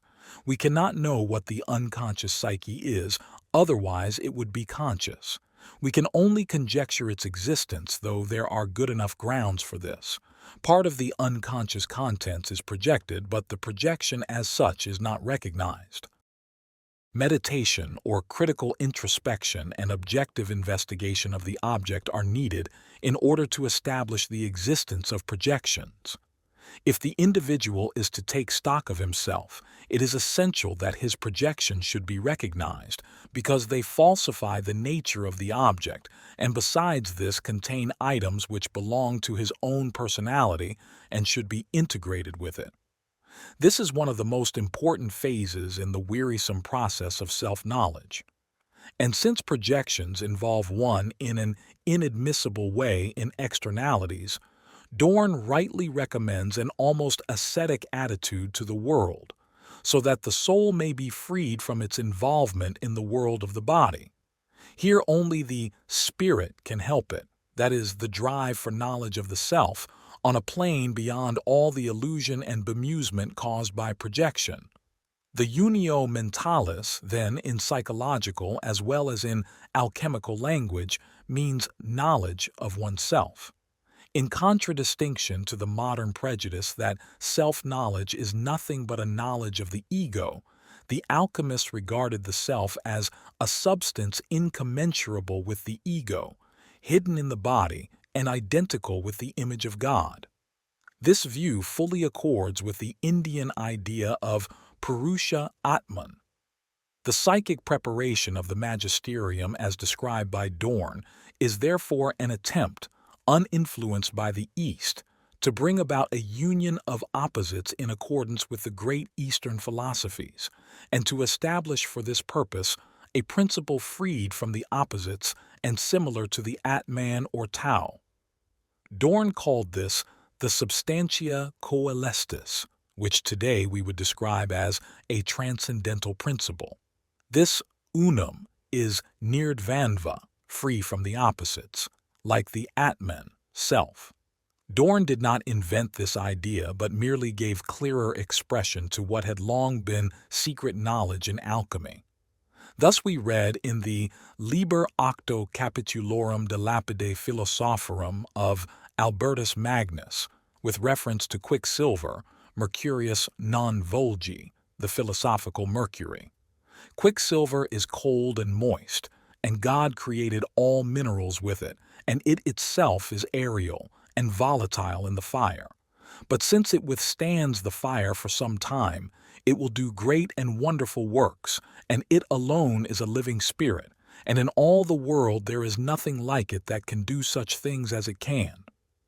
It is the perennial water, the water of life, the virgin's milk, the fount, the alumen, and whoever drinks of it shall not perish. When it is alive, it does certain works, and when it is dead, it does other and the greatest works.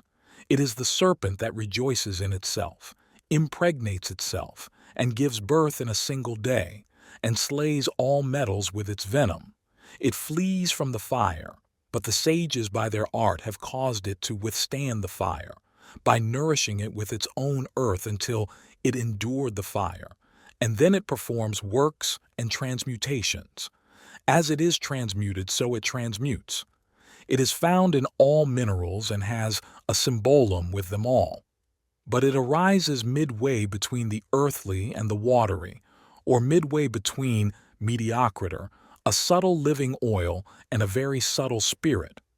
From the watery part of the earth it has its weight and motion from above downwards, its brightness, fluidity, and silver hue. But quicksilver is clearly seen to have a gross substance like the monoculus, which excels even gold in the heaviness of its immense weight. When it is in its nature, it is of the strongest composition, fortissimae compositionis, and of uniform nature, since it is not divided or is indivisible. It can in no way be separated into parts, because it either escapes from the fire with its whole substance or endures with it in the fire. For this reason, the cause of perfection is necessarily seen in it. Since Mercurius is the soul of the gold and of the silver, the conjunction of these two must be accomplished. Our final secret consists in this, that one obtains the medicine which flows before Mercurius evaporates. There is no worthier or purer substance than the sun and its shadow the moon, without which no tincturing quicksilver can be produced. He who understands, therefore, how to unite this with the sun or moon will obtain the arcanum, which is named the sulphur of the art. Mercurius is the prima materia. This must be dissolved at the beginning of the work, and the dissolved bodies then transformed into spirits. The transformation is effected by putrefaction, which is synonymous with the negredo, the grave, and death. The spirits are joined together as sponsus and sponsa. Our stone is of watery nature because it is cold and moist. For such a disposition of the body is considered obvious or manifest, but breadth is the middle media disposition whereby depth is attained. This is the medium between depth and breadth, as between two extremes or opposites, and the passage from one opposite to the other or from one extreme to the other is impossible save by a medium disposition. This is possible because the stone is by nature cold and moist. Mercurius is not only the lapis as prima materia, but the lapis as ultima materia, the goal of the opus. Hence Albertus cites Geber. One is the stone, one the medicine, and therein lies the whole magistery. In these words, Albertus Magnus, more than 300 years earlier than Dorn, describes the celestial substance, the balsam of life, and the hidden truth. His description has roots that go still further back into Greek alchemy, but I cannot discuss this here. His account is sufficient for our purpose. It describes a transcendental substance characterized as is only to be expected by a large number of antinomies. Unequivocal statements can be made only in regard to immanent objects. Transcendental ones can be expressed only by paradox. Thus, they are and they are not, that is to say, not to be found in our experience. Even the physicist is compelled by experience to make antinomian statements when he wants to give a concrete description of transcendental facts, such as the nature of light or of the smallest particles of matter, which he represents both as corpuscles and as waves. In the same way, the quicksilver is a material substance, and at the same time a living spirit whose nature can be expressed by all manner of symbolic synonyms, though only it is true when it is made fire-resistant by artificial means. The quicksilver is a substance and yet not a substance, since, as a natural element, it does not resist fire and can do this only through the secret of art, thereby turning into a magical substance so wonderful that there is no prospect of our ever coming across it in reality.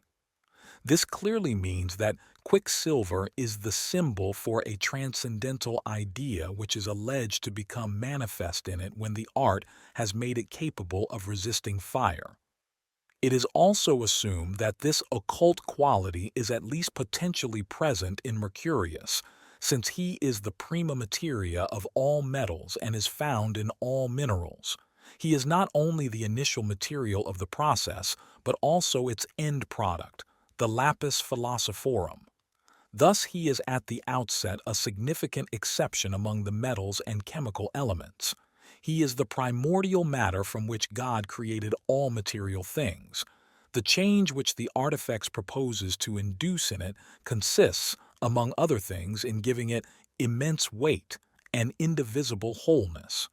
This strange statement assumes another aspect when we compare it with the modern view that matter consists of extraordinarily, indeed, immensely heavy elementary corpuscles, which in a certain sense are of uniform nature and apparently indivisible.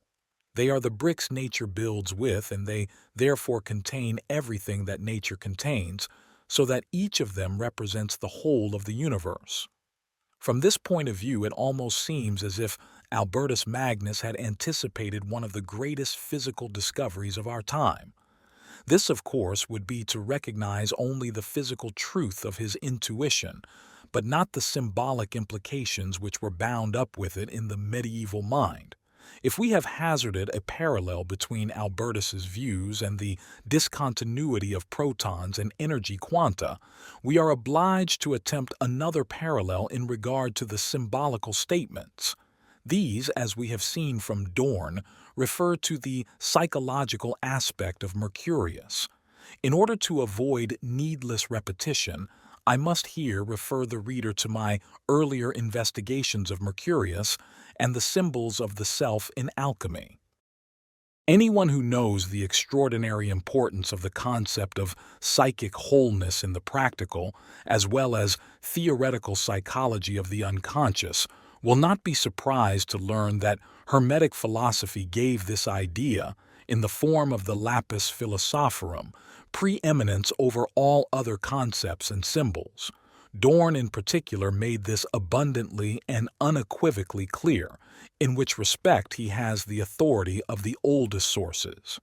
It is not true that alchemy devised such an interpretation of the arcanum only at the end of the 16th century. On the contrary, the idea of the self affords the clue to the central symbols of the art in all centuries, in Europe, the Near East, and in China. Here again I must refer the reader to my previous works. Unfortunately, it is not possible to exhaust the wealth of alchemical ideas in a single volume. By introducing the modern concept of the self, we can explain the paradoxes of Albertus without too much difficulty. Mercurius is matter and spirit. The self, as its symbolism proves, embraces the bodily sphere as well as the psychic.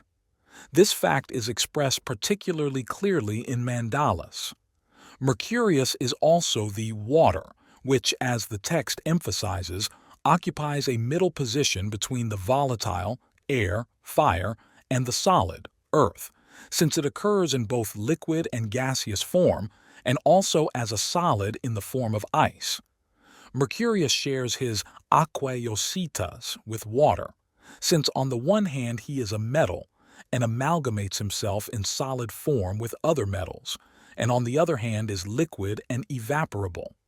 The deeper reason why he is so frequently compared with water is that he unites in himself all those numinous qualities which water possesses.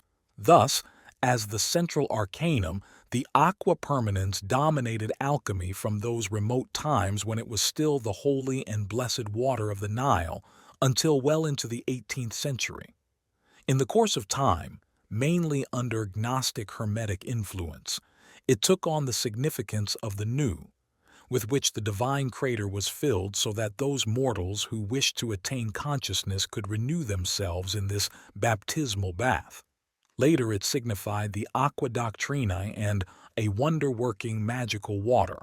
Its very ancient identification with hydrargyrum, quicksilver, drew the whole Hermes Trismegistus tradition into the immemorially numinous sphere of the water's significance. This could happen all the more easily since its maternal aspect as the matrix and nurse of all things makes it an unsurpassable analogy of the unconscious.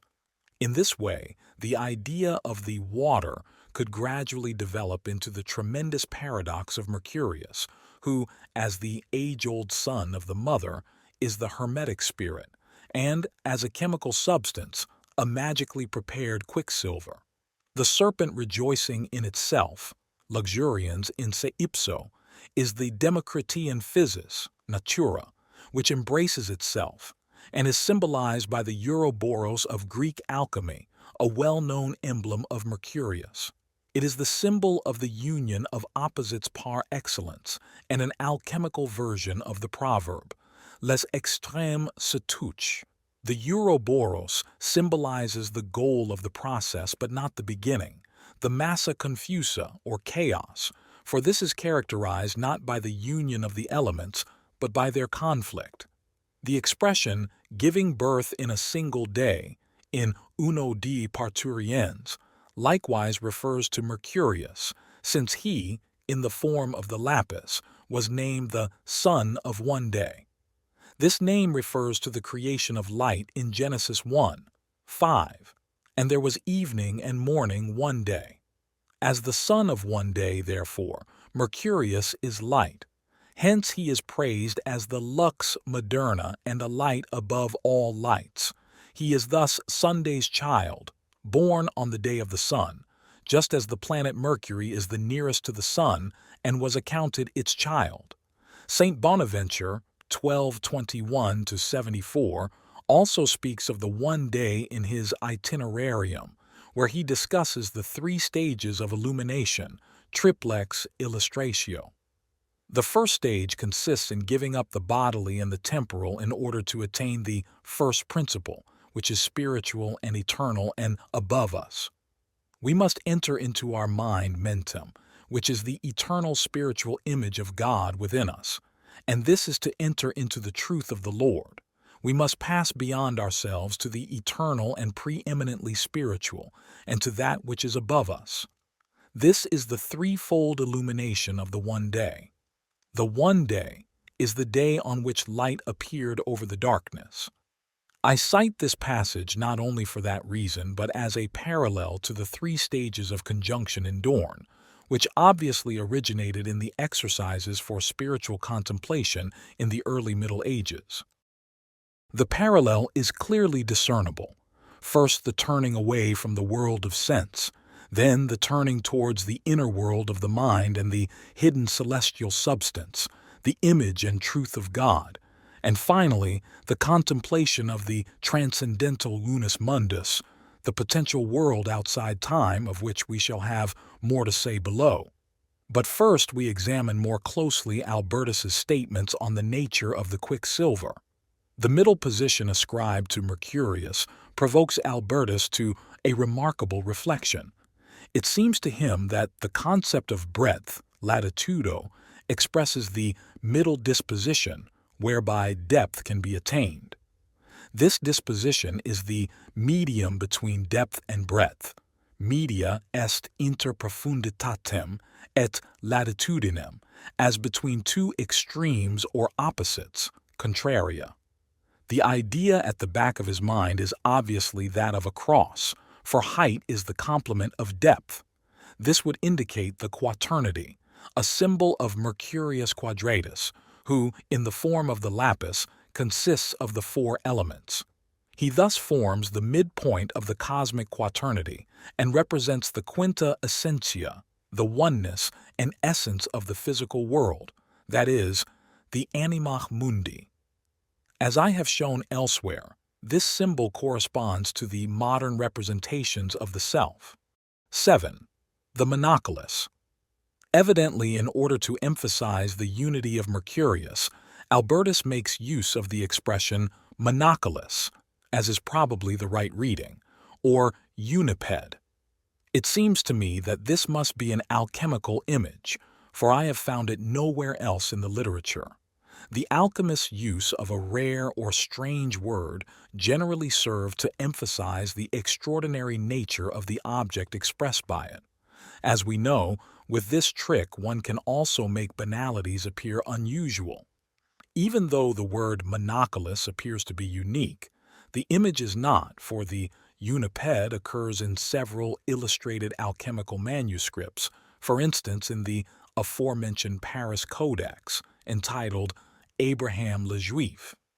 As the title shows, this presumably purported to be, or was intended to replace, the zealously sought Rindenbuch of the same author, of which Nicholas Flamel gives an account in his autobiography, and whose loss the alchemists so deeply deplored.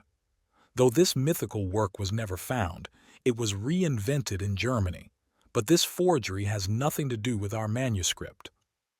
On page 324 of the manuscript we find the first in a series of pictures of unipeds. On the left there is a crowned man in a yellow robe, and on the right a priest in a white robe with a mitre. Each of them has only one foot. The inscription under the picture begins with the sign for Mercurius and runs, "There they make but one." This refers to the preceding text, for there is but one single thing, one medicine, and in it all our magistery consists. There are but two coadjutors who are made perfect here. The subject is obviously Mercurius duplex. In my chapter on sulphur, I have pointed out that it, especially in its red form, is identical with gold, the latter being generally regarded as rex. The red scepter of the king might be an allusion to this. There is, as I have shown, a red and a white sulphur, so it too is duplex and identical with Mercurius. Red sulphur stands for the masculine active principle of the sun, the white for that of the moon. As sulphur is generally masculine by nature and forms the counterpart of the feminine salt, the two figures probably signify the spirits of the arcane substance, which is often called rex, as in Bernardus Trevisanus. This curious separation or union of the figures occurs several times in the manuscript. In the next picture, on page 331, the king on the left has a blue robe and a black foot, and the one on the right a black robe and a blue foot. Both the scepters are red. The inscription runs, "Thus is it done, that what was hid may be revealed." This refers, as the preceding text makes clear, to the nigredo which is about to ensue. The nigredo signifies the mortificatio, putrefactio, solutio, separatio, divisio, etc., a state of dissolution and decomposition that precedes the synthesis. This picture is followed by one showing the two figures separated, each with 2 feet. The figure on the left wears the spiritual crown and the one on the right the temporal, corresponding to the occult spiritual and earthly corporeal nature of sulphur.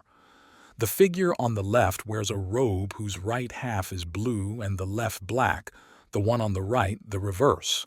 They thus complement one another.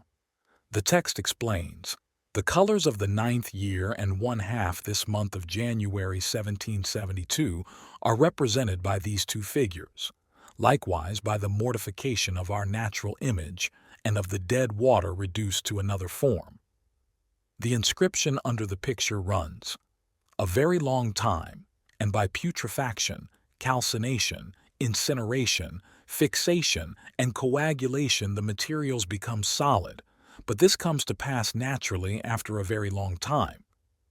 This probably refers to the completion of the nigredo after a period of pregnancy, that is, to the complete separation of Mercurius or the two sulphurs, or of their bodily and spiritual natures, corresponding to Dorn's extraction of the soul from the body and the production of the unio mentalis. According to the picture, the one figure, as regards its colors, is the mirror image of the other. This indicates a relationship of complementarity between physis and spirit, so that the one reflects the other. That, too, is probably the meaning of the manifestation of the hidden. Through the unio mentalis, that which is hidden in physis by projection is made conscious. In the nigredo, the dark night of the soul, The psychic contents free themselves from their attachment to the body, and the nature and meaning of this connection are recognized. In the next picture, the two figures are united again. Their colors and other attributes are the same. Each figure has only one blue foot. The inscription runs, "Wherefore saith the philosopher, he obtaineth the art who can manifest that which is hidden and conceal that which is manifest." And underneath, "Hic artem digne est consecutus." Here is the art worthily followed, or this man worthily followed the art, and the blue color after the yellow, which will lead to the complete blackness or putrefaction after a very long time. On page 337, the spiritual king from the previous picture is joined to a similarly crowned queen. He wears a black upper garment and a blue undergarment. His crown has a black rim, but the mitre-like part is gold, as in the previous picture. He has one blue foot tipped with black, as if he had dipped it in black paint. The green-clad queen has her hand in his left sleeve, presumably indicating that she takes the place of the left, worldly or bodily, half of the king and appears as his better half, so to speak. Her feet are black. The text runs, "There comes about an inconstant fixation. Then, after a little, the soft hardens. The watery becomes earthy and dry. Thus a change of nature is made from one to the other, and a single color in the form of a black raven, and the sulphur of the male and of the female have become of the same nature."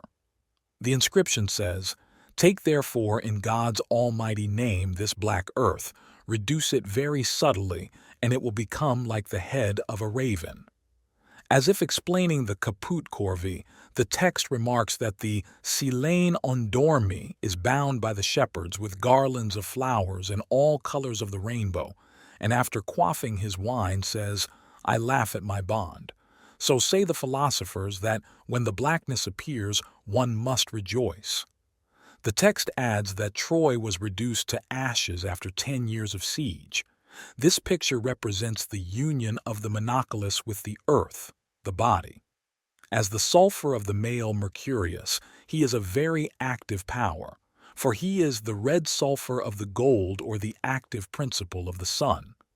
The king in the saffron yellow robe was originally gold and the sun, but has now become totally black, the soul neger, and even his blue robe, signifying heaven, is covered with a black one. Only the top of his crown displays the solar gold. Dame Earth wears the same crown, only it is all gold, and thus reveals that her nature is equivalent to his. Both are sulphur. One could call the sulphur of the king the spirit, which, hiding its light in the darkness, unites with the queen. This earth is of a watery nature, corresponding to Genesis 1, 2, and 6. And the earth was without form and void. And the Spirit of God moved upon the face of the waters. And God said, "Let there be a firmament in the midst of the waters." In this way, heaven can embrace the sea instead of the earth. We may recall the myth of Isis and Osiris. Isis copulated with the spirit of the dead Osiris, and from this union sprang the god of the mysteries, Harpocrates. Osiris plays a certain role in the ancient alchemical texts. The brother, sister, or mother-son pair are sometimes called Isis and Osiris. In Olympiodorus, Osiris is lead as arcane substance and the principle of moisture. In Firmicus Maternus, he is the life principle. The alchemical interpretation of him as Mercurius has its parallel in the Nicene comparison of Osiris to Hermes. Like the latter, he was represented ethiphalically, and this is significant in regard to the monoculus. He is the dying and resurgent God-man and hence a parallel to Christ. He is of a blackish color and was therefore called Aethiops, in Christian usage the devil, and in alchemical language the prima materia.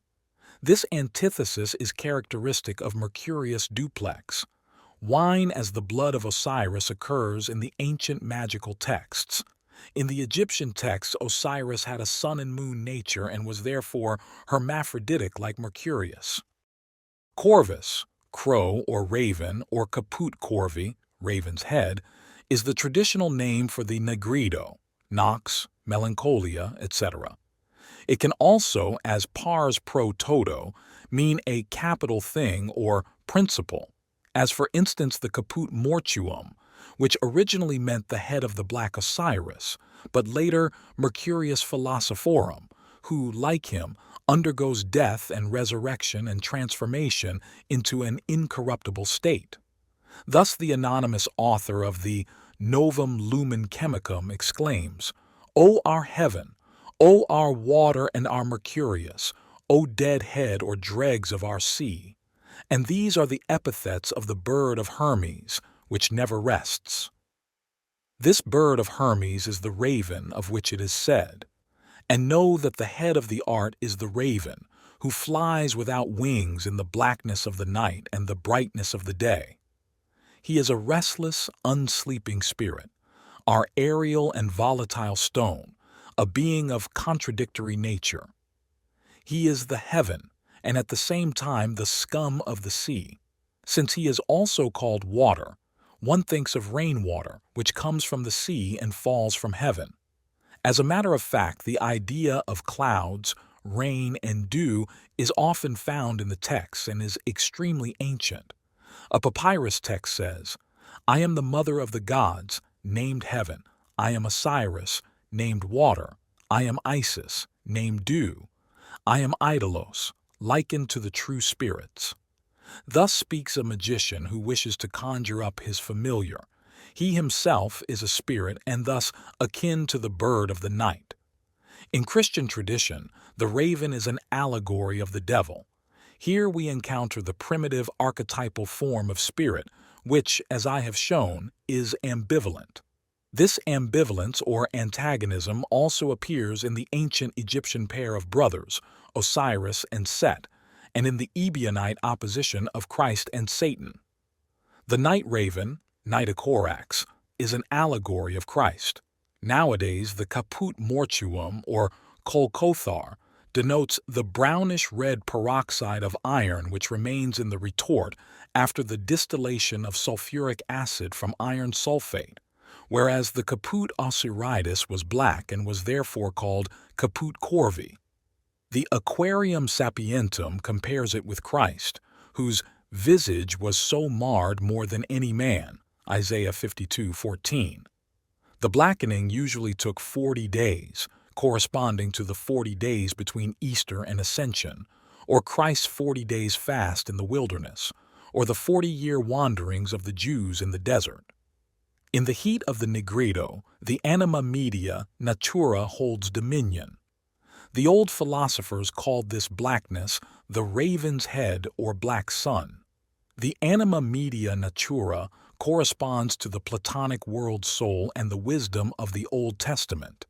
In this state, the sun is surrounded by the anima media natura and is therefore black.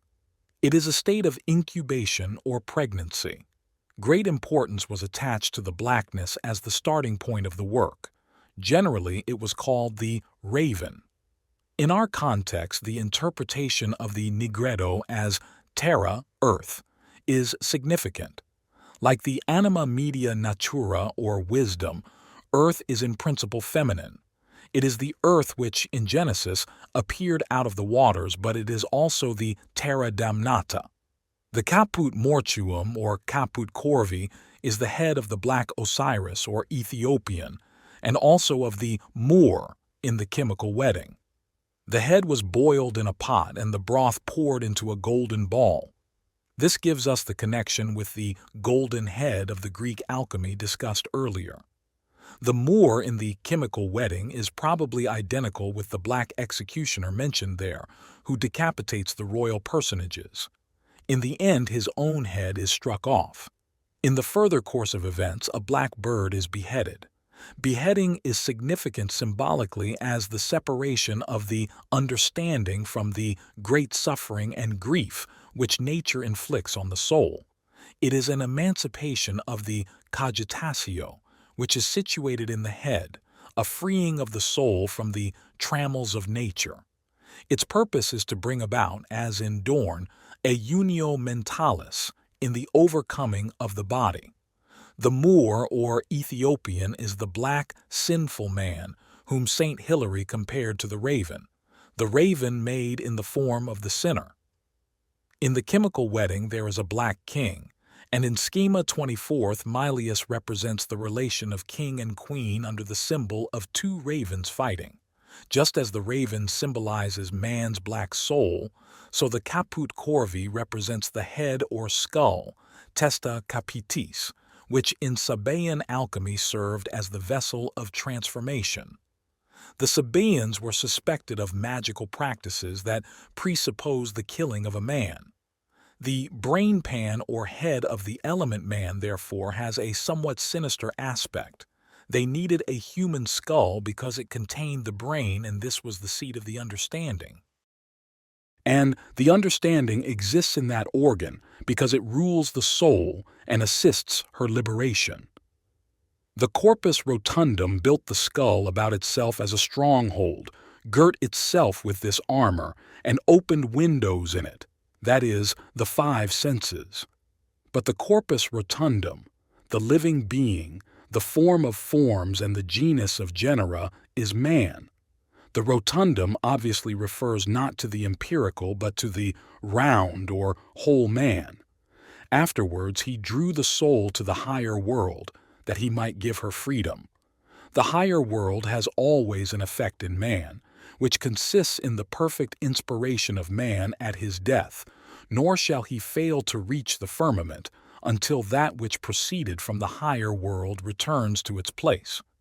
The higher world is the world of worlds, obviously the mundus potentialis of Dorn, who was inspired by this text as his use of the ideas of the stronghold, castrum sapientiae, and of the window, spiraculum vitae aeternae, shows. The round vessel or stronghold is the skull. The divine organ, says the Liber Quartorum, is the head, for it is the abode of the divine part, namely the soul. That is why the philosopher must surround this organ with greater care than other organs. Because of its roundness, it attracts the firmament and is by it attracted, and it is attracted in similar manner by the attractor, until the attraction reaches its end in the understanding. Man is worthier than the beasts and closer to the simple, and this on account of his understanding.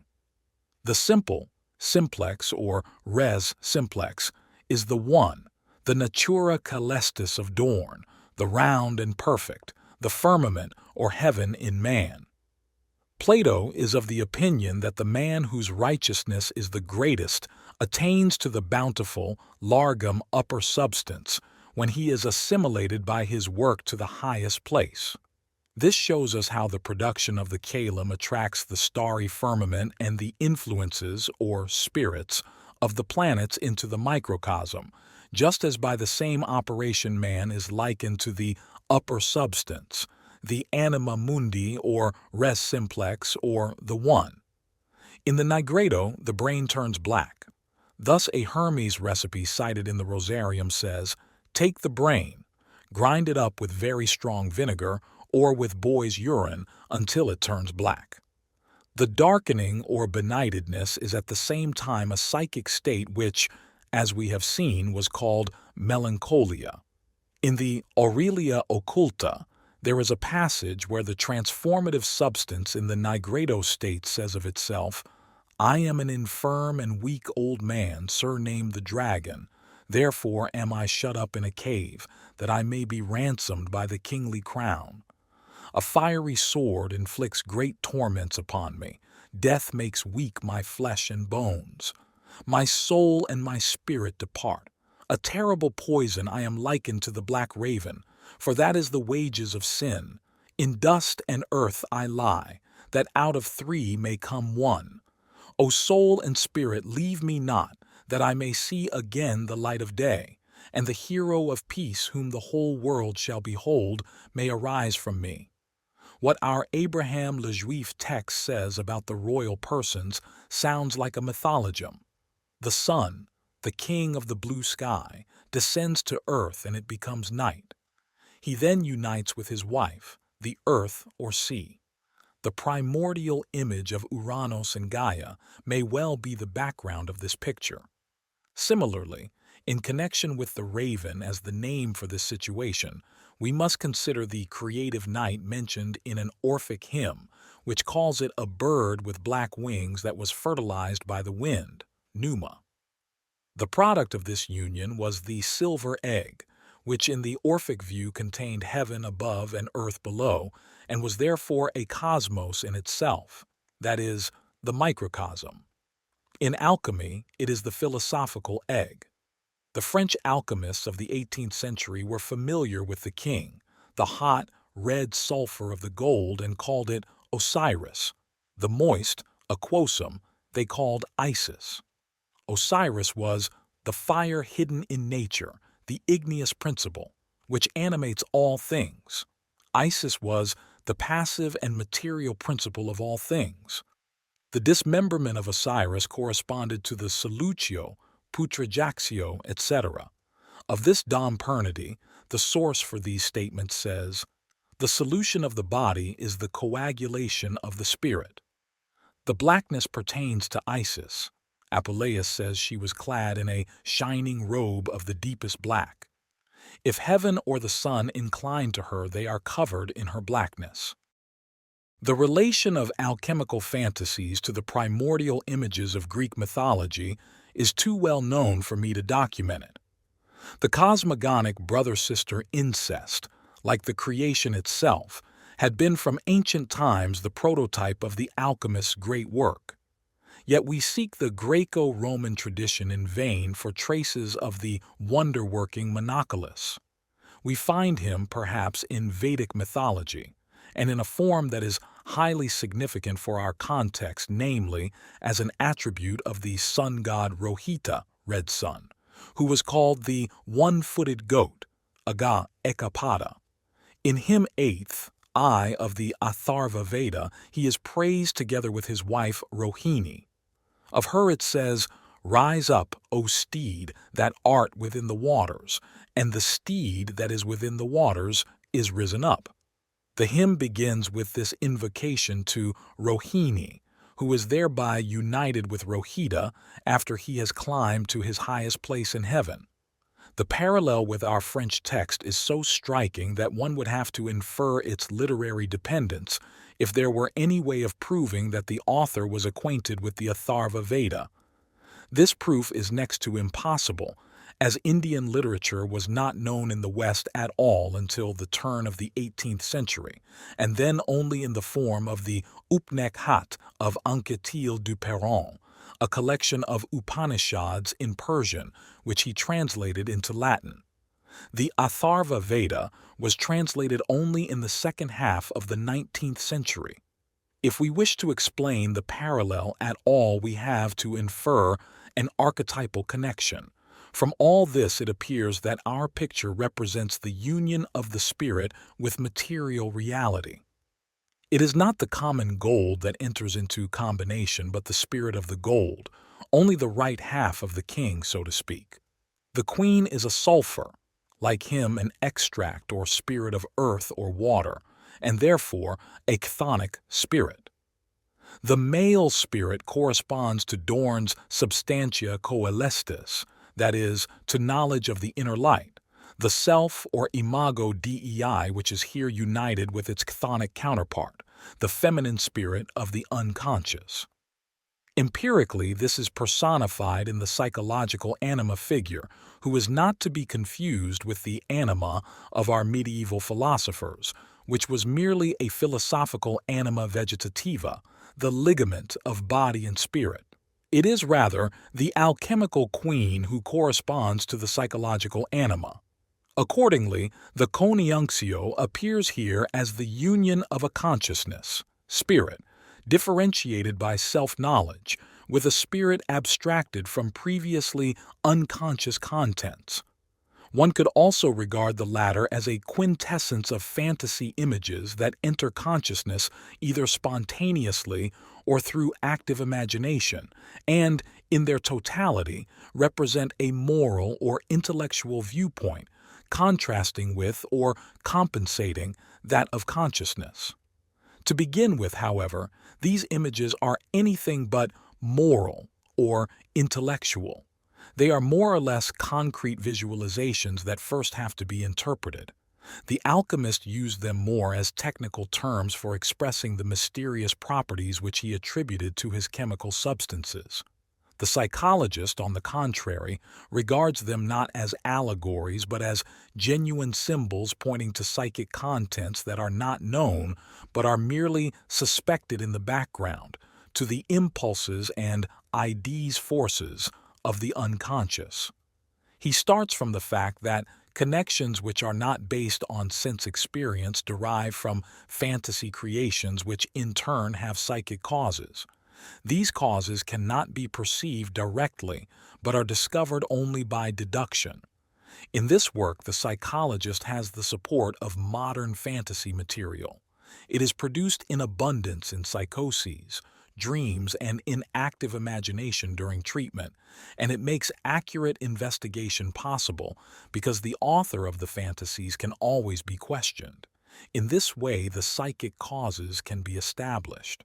The images often show such a striking resemblance to mythological motifs that one cannot help regarding the causes of the individual fantasies as identical with those that determine the collective and mythological images.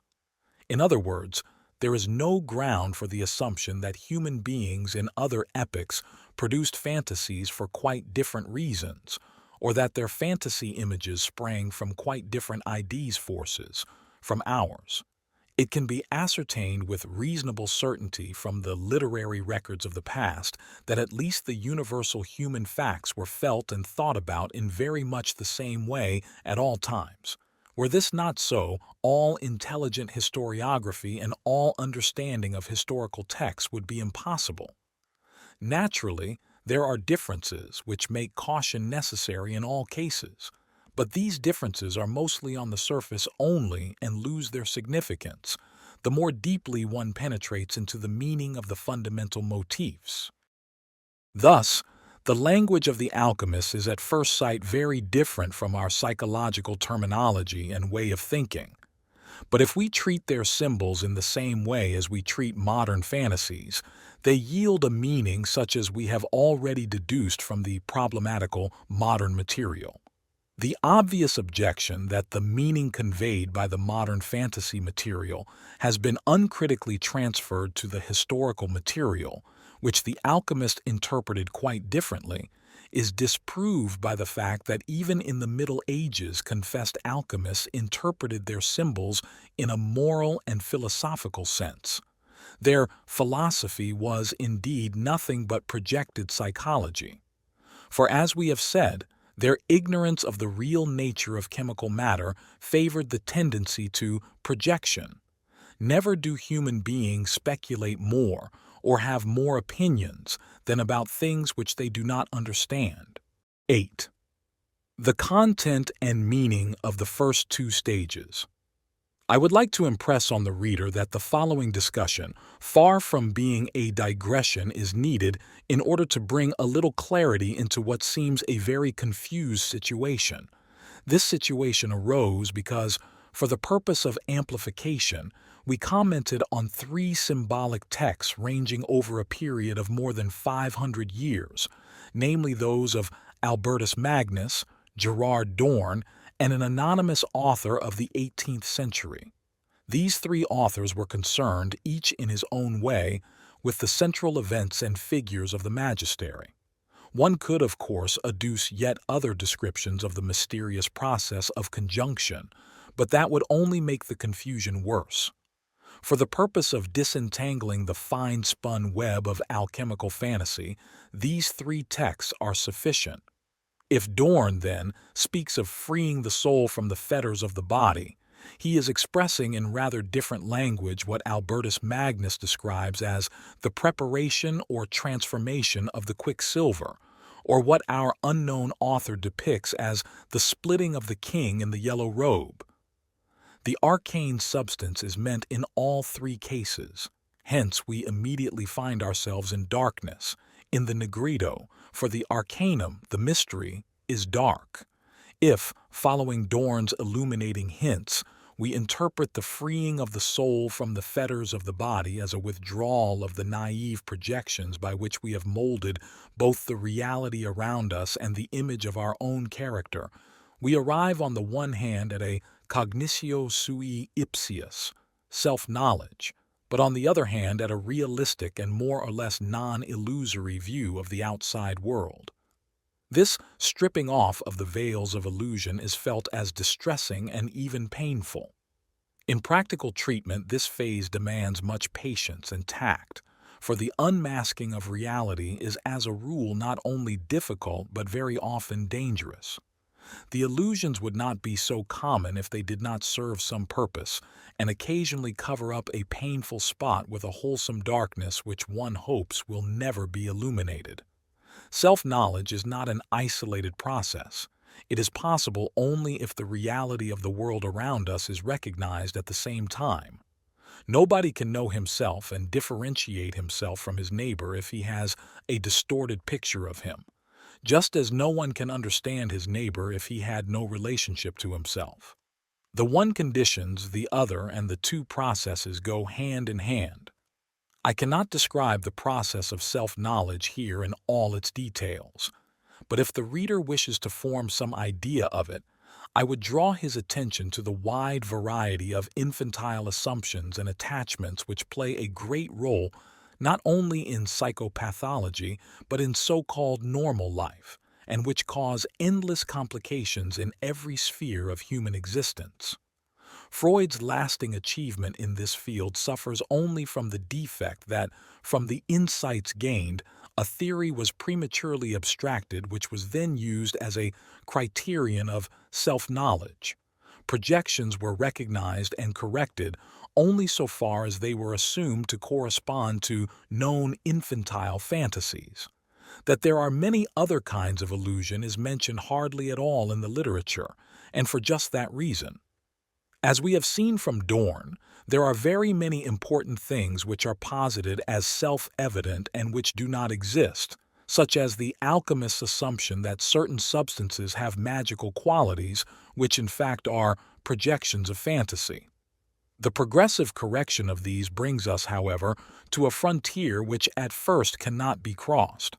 As a rule, it is set up by the spirit of the age with its specific conception of truth, and by the state of scientific knowledge prevailing at the time.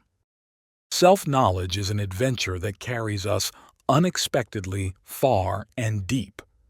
Even a moderately comprehensive knowledge of the shadow can cause a good deal of confusion and mental darkness, since it gives rise to personality problems which one had never remotely imagined before. For this reason alone, we can into its former bondage, and everything would have been as before. The volatile essence so carefully shut up and preserved in the hermetic vessel of the unio mentalis could not be left to itself for a moment, because this elusive Mercurius would then escape and return to its former nature, as, according to the testimony of the alchemists, not infrequently happened. The direct and natural way would have been to give the soul its head, since we are told that it always inclines to the body. Being more attached to this than to the spirit, it would separate itself from the latter and slip back into its former unconsciousness without taking with it anything of the light of the spirit into the darkness of the body. For this reason, the reunion with the body was something of a problem. Psychologically, it would mean that the insight gained by the withdrawal of projections could not stand the clash with reality, and consequently, that its truth could not be realized in fact, at least not to the desired degree or in the desired way. You can, as you know, forcibly apply the ideals you regard as right with an effort of will, and can do so for a certain length of time and up to a certain point, that is, until signs of fatigue appear and the original enthusiasm wanes. Then free will becomes a cramp of the will, and the life that has been suppressed forces its way into the open through all the cracks. That, unfortunately, is the lot of all merely rational resolutions. Since earliest times, therefore, men have had recourse in such situations to artificial aids, ritual actions such as dances, sacrifices, identification with ancestral spirits, etc., in the obvious attempt to conjure up or reawaken those deeper layers of the psyche which the light of reason and the power of the will can never reach, and to bring them back to memory. For this purpose they used mythological or archetypal ideas which express the unconscious, so it has remained to the present time when the day of the believer begins and ends with prayer, that is, with a rite d'entrée et de sortie. This exercise fulfills its purpose pretty well. If it did not, it would long since have fallen into disuse.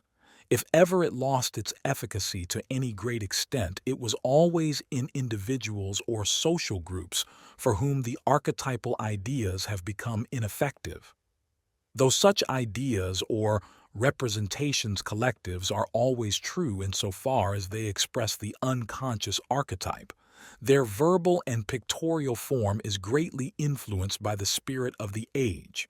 If this changes, whether by contact with, understand why the alchemists called their nigredo melancholia, a blacker than black, night, an affliction of the soul, confusion, etc., or, more pointedly, the black raven. For us the raven seems only a funny allegory, but for the medieval adept it was, as we have said, a well-known allegory of the devil. Correctly assessing the psychic danger in which he stood, it was therefore of the utmost importance for him to have a favorable familiar as a helper in his work, and at the same time to devote himself diligently to the spiritual exercise of prayer. All this in order to meet effectively the consequences of the collision between his consciousness and the darkness of the shadow. Even for modern psychology, the confrontation with the shadow is not a harmless affair, and for this reason it is often circumvented with cunning and caution. Rather than face one's own darkness, one contents oneself with the illusion of one's civic rectitude. Certainly most of the alchemists handled their nigredo in the retort without knowing what it was they were dealing with. But it is equally certain that adepts like Morianus, Dorn, Michael Meyer, and others knew in their way what they were doing. It was this knowledge, and not their greed for gold, that kept them laboring at the apparently hopeless opus, for which they sacrificed their money, their goods, and their life. Their spirit was their own belief in the light, a spirit which drew the soul to itself from its imprisonment in the body. But the soul brought with it the darkness of the chthonic spirit, the unconscious. The separation was so important because the dark deeds of the soul had to be checked. The unio mentalis signified, therefore, an extension of consciousness and the governance of the soul's motions by the spirit of truth. But since the soul made the body to live and was the principle of all realization, the philosophers could not but see that after the separation the body and its world were dead. They therefore called this state the grave, corruption, mortification, and so on, and the problem then arose of reanimation, that is, of reuniting the soul with the inanimate body. Had they brought about this reanimation in a direct way, the soul would simply have snapped back a foreign and possibly more advanced civilization, or through an expansion of consciousness brought about by new discoveries and new knowledge. Then the rite loses its meaning and degenerates into mere superstition. Examples of this on a grand scale are the extinction of the ancient Egyptian civilization and the dying out of the gods of Greece and Rome. A similar phenomenon can be observed in China today. The demand that arises under such conditions is for a new interpretation, in accord with the spirit of the age, of the archetypes that compensate the altered situation of consciousness. Christianity, for instance, was a new and more suitable formulation of the archetypal myth, which in its turn gave the rite its vitality. The archetype is a living idea that constantly produces new interpretations through which that idea unfolds. This was correctly recognized by Cardinal Newman in regard to Christianity. Christian doctrine is a new interpretation and development of its earlier stages, as we can see very clearly from the ancient tradition of the God-man. This tradition is continued in the unfolding of ecclesiastical dogma, and it is naturally not only the archetypes mentioned in the canonical writings of the New Testament that develop, but also their near relatives, of which we previously knew only the pagan forerunners. An example of this is the newest dogma concerning the Virgin. It refers unquestionably to the mother goddess who was constantly associated with the young dying son. She is not even purely pagan, since she was very distinctly prefigured in the Sophia of the Old Testament. For this reason, the definition of the new dogma does not really go beyond the depositum fidei, for the mother goddess is naturally implied in the archetype of the divine son and accordingly underwent a consistent development in the course of the centuries. The depositum fidei corresponds in empirical reality to the treasure house of the archetypes, the gazophalacium of the alchemists, and the collective unconscious of modern psychology.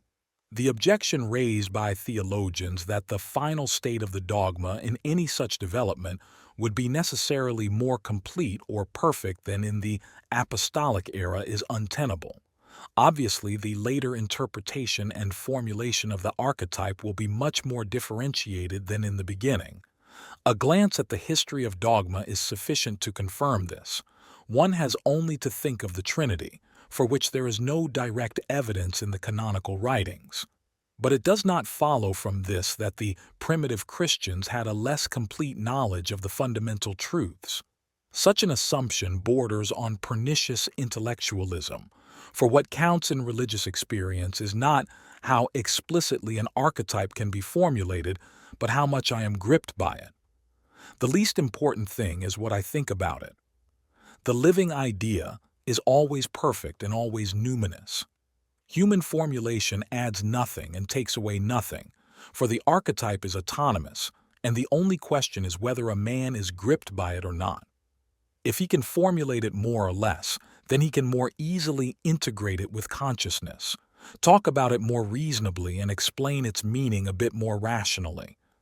But he does not possess it more or in a more perfect way than the man who cannot formulate his possession. Intellectual formulation becomes important only when the memory of the original experience threatens to disappear, or when its irrationality seems inapprehensible by consciousness. It is an auxiliary only, not an essential. Christianity, to return to our previous argument, was a unio mentalis in the overcoming of the body.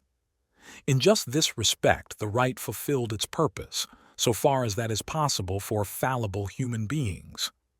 Ancient man's sensuous delight in the body and in nature did not disappear in the process, but found free play in the long list of sins which has never at any time diminished in scope. His knowledge of nature, however, presents a special problem.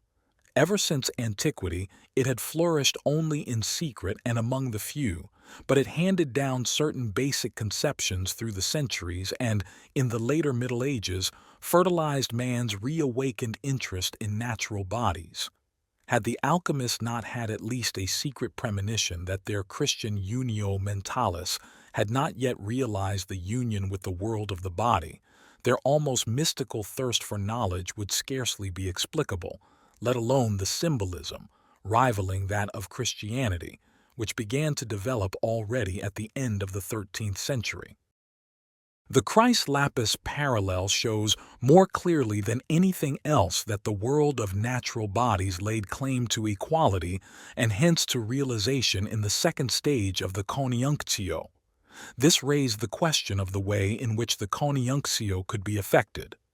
Dorn answered this by proposing, instead of an overcoming of the body, the typical alchemical process of the separatio, solutio, incineratio, sublimatio, etc. of the red or white wine, the purpose of this procedure being to produce a physical equivalent of the substantia coelestis, recognized by the Spirit as the truth and as the image of God innate in man.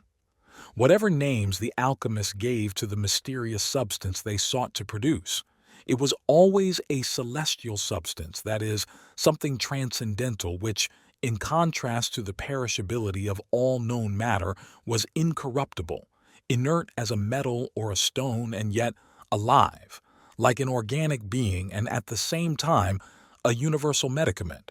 Such a body was quite obviously not to be met with in experience. The tenacity with which the adepts pursued this goal for at least 1700 years can be explained only by the numinosity of this idea. And we do indeed find, even in the ancient alchemy of Zosimos, clear indications of the archetype of the Anthropos, as I have shown in Psychology and Alchemy, an image that pervades the whole of alchemy down to the figure of the homunculus in Faust. The idea of the Anthropos springs from the notion of an original state of universal animation, for which reason the old masters interpreted their Mercurius as the anima mundi. And just as the original animation could be found in all matter, so too could the anima mundi. It was imprinted on all bodies as their raison d'être, as an image of the demiurge who incarnated in his own creation and got caught in it. Nothing was easier than to identify this anima mundi with the biblical imago Dei, which represented the truth revealed to the Spirit. For the early thinkers, the soul was by no means a merely intellectual concept. It was visualized sensuously as a breath body or a volatile but physical substance which, it was readily supposed, could be chemically extracted and fixed by means of a suitable procedure. This intention was served by the preparation of the phlegma vini. As I pointed out earlier, this was not the spirit and water of the wine, but its solid residue, the chthonic and corporeal part which would not ordinarily be regarded as the essential and valuable thing about the wine. What the alchemist sought then to help him out of his dilemma was a chemical operation which we today would describe as a symbol. The procedure he followed was obviously an allegory of his postulated substantia coelestis and its chemical equivalent. To that extent, the operation was not symbolical for him, but purposive and rational. For us, who know that no amount of incineration, sublimation, and centrifuging of the vinous residue can ever produce an air-colored quintessence, the entire procedure is fantastic if taken literally. We can hardly suppose that Dorn either meant a real wine, but after the manner of the alchemists, vinum ardens, acetum, spiritualis sanguis, etc. In other words, Mercurius non vulgi, who embodied the anima mundi. Just as the air encompasses the earth, so in the old view the soul is wrapped round the world. As I have shown, we can most easily equate the concept of Mercurius with that of the unconscious. If we add this term to the recipe, it would run: take the unconscious in one of its handiest forms, say a spontaneous fantasy, a dream, an irrational mood, an affect, or something of the kind, and operate with it. Give it your special attention, concentrate on it, and observe its alterations objectively. Spare no effort to devote yourself to this task. Follow the subsequent transformations of the spontaneous fantasy attentively and carefully. Above all, don't let anything from outside that does not belong get into it, for the fantasy image has everything it needs. In this way, one is certain of not interfering by conscious caprice and of giving the unconscious a free hand. In short, the alchemical operation seems to us the equivalent of the psychological process of active imagination. Ordinarily, the only thing people know about psychotherapy is that it consists in a certain technique which the analyst applies to his patient. Specialists know how far they can get with it. One can use it to cure the neuroses and even the milder psychoses, so that nothing more remains of the illness except the general human problem of how much of yourself you want to forget, how much psychic discomfort you have to take on your shoulders, how much you may forbid or allow yourself, how much or how little you may expect of others, how far you should give up the meaning of your life or what sort of meaning you should give it. The analyst has a right to shut his door when a neurosis no longer produces any clinical symptoms and has debouched into the sphere of general human problems. The less he knows about these, the greater his chances are of coming across comparatively reasonable patients who can be weaned from the transference that regularly sets in. But if the patient has even the remotest suspicion that the analyst thinks rather more about these problems than he says, then he will not give up the transference all that quickly but will cling to it in defiance of all reason, which is not so unreasonable after all, indeed quite understandable.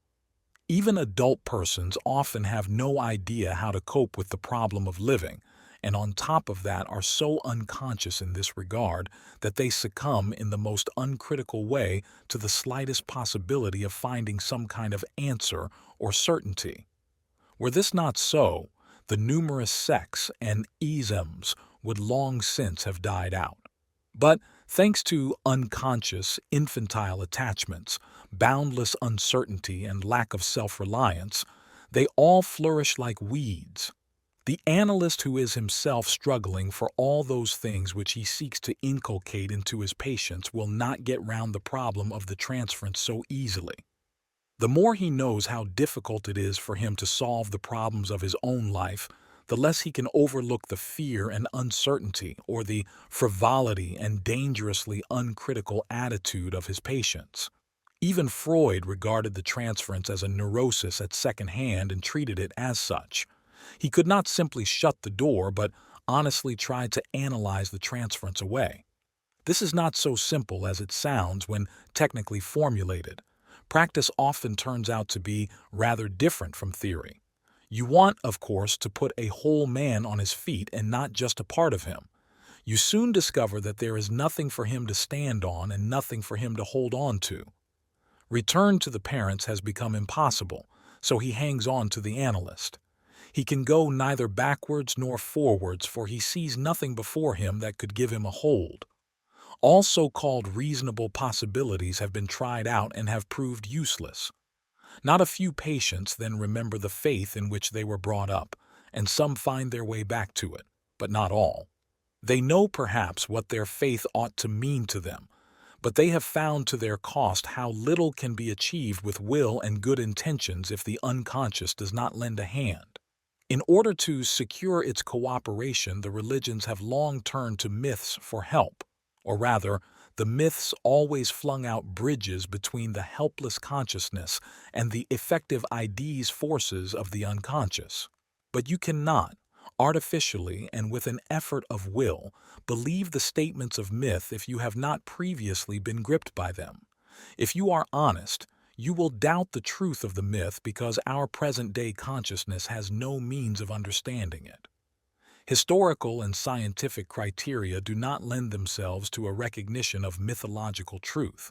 It can be grasped only by the intuitions of faith or by psychology, and in the latter case, although there may be insight, it remains ineffective unless it is backed by experience. Thus, the modern man cannot even bring about the unio mentalis, which would enable him to accomplish the second degree of conjunction. The analyst's guidance in helping him to understand the statements of his unconscious in dreams, etc., may provide the necessary insight, but when it comes to the question of real experience, the analyst can no longer help him. He himself must put his hand to the work.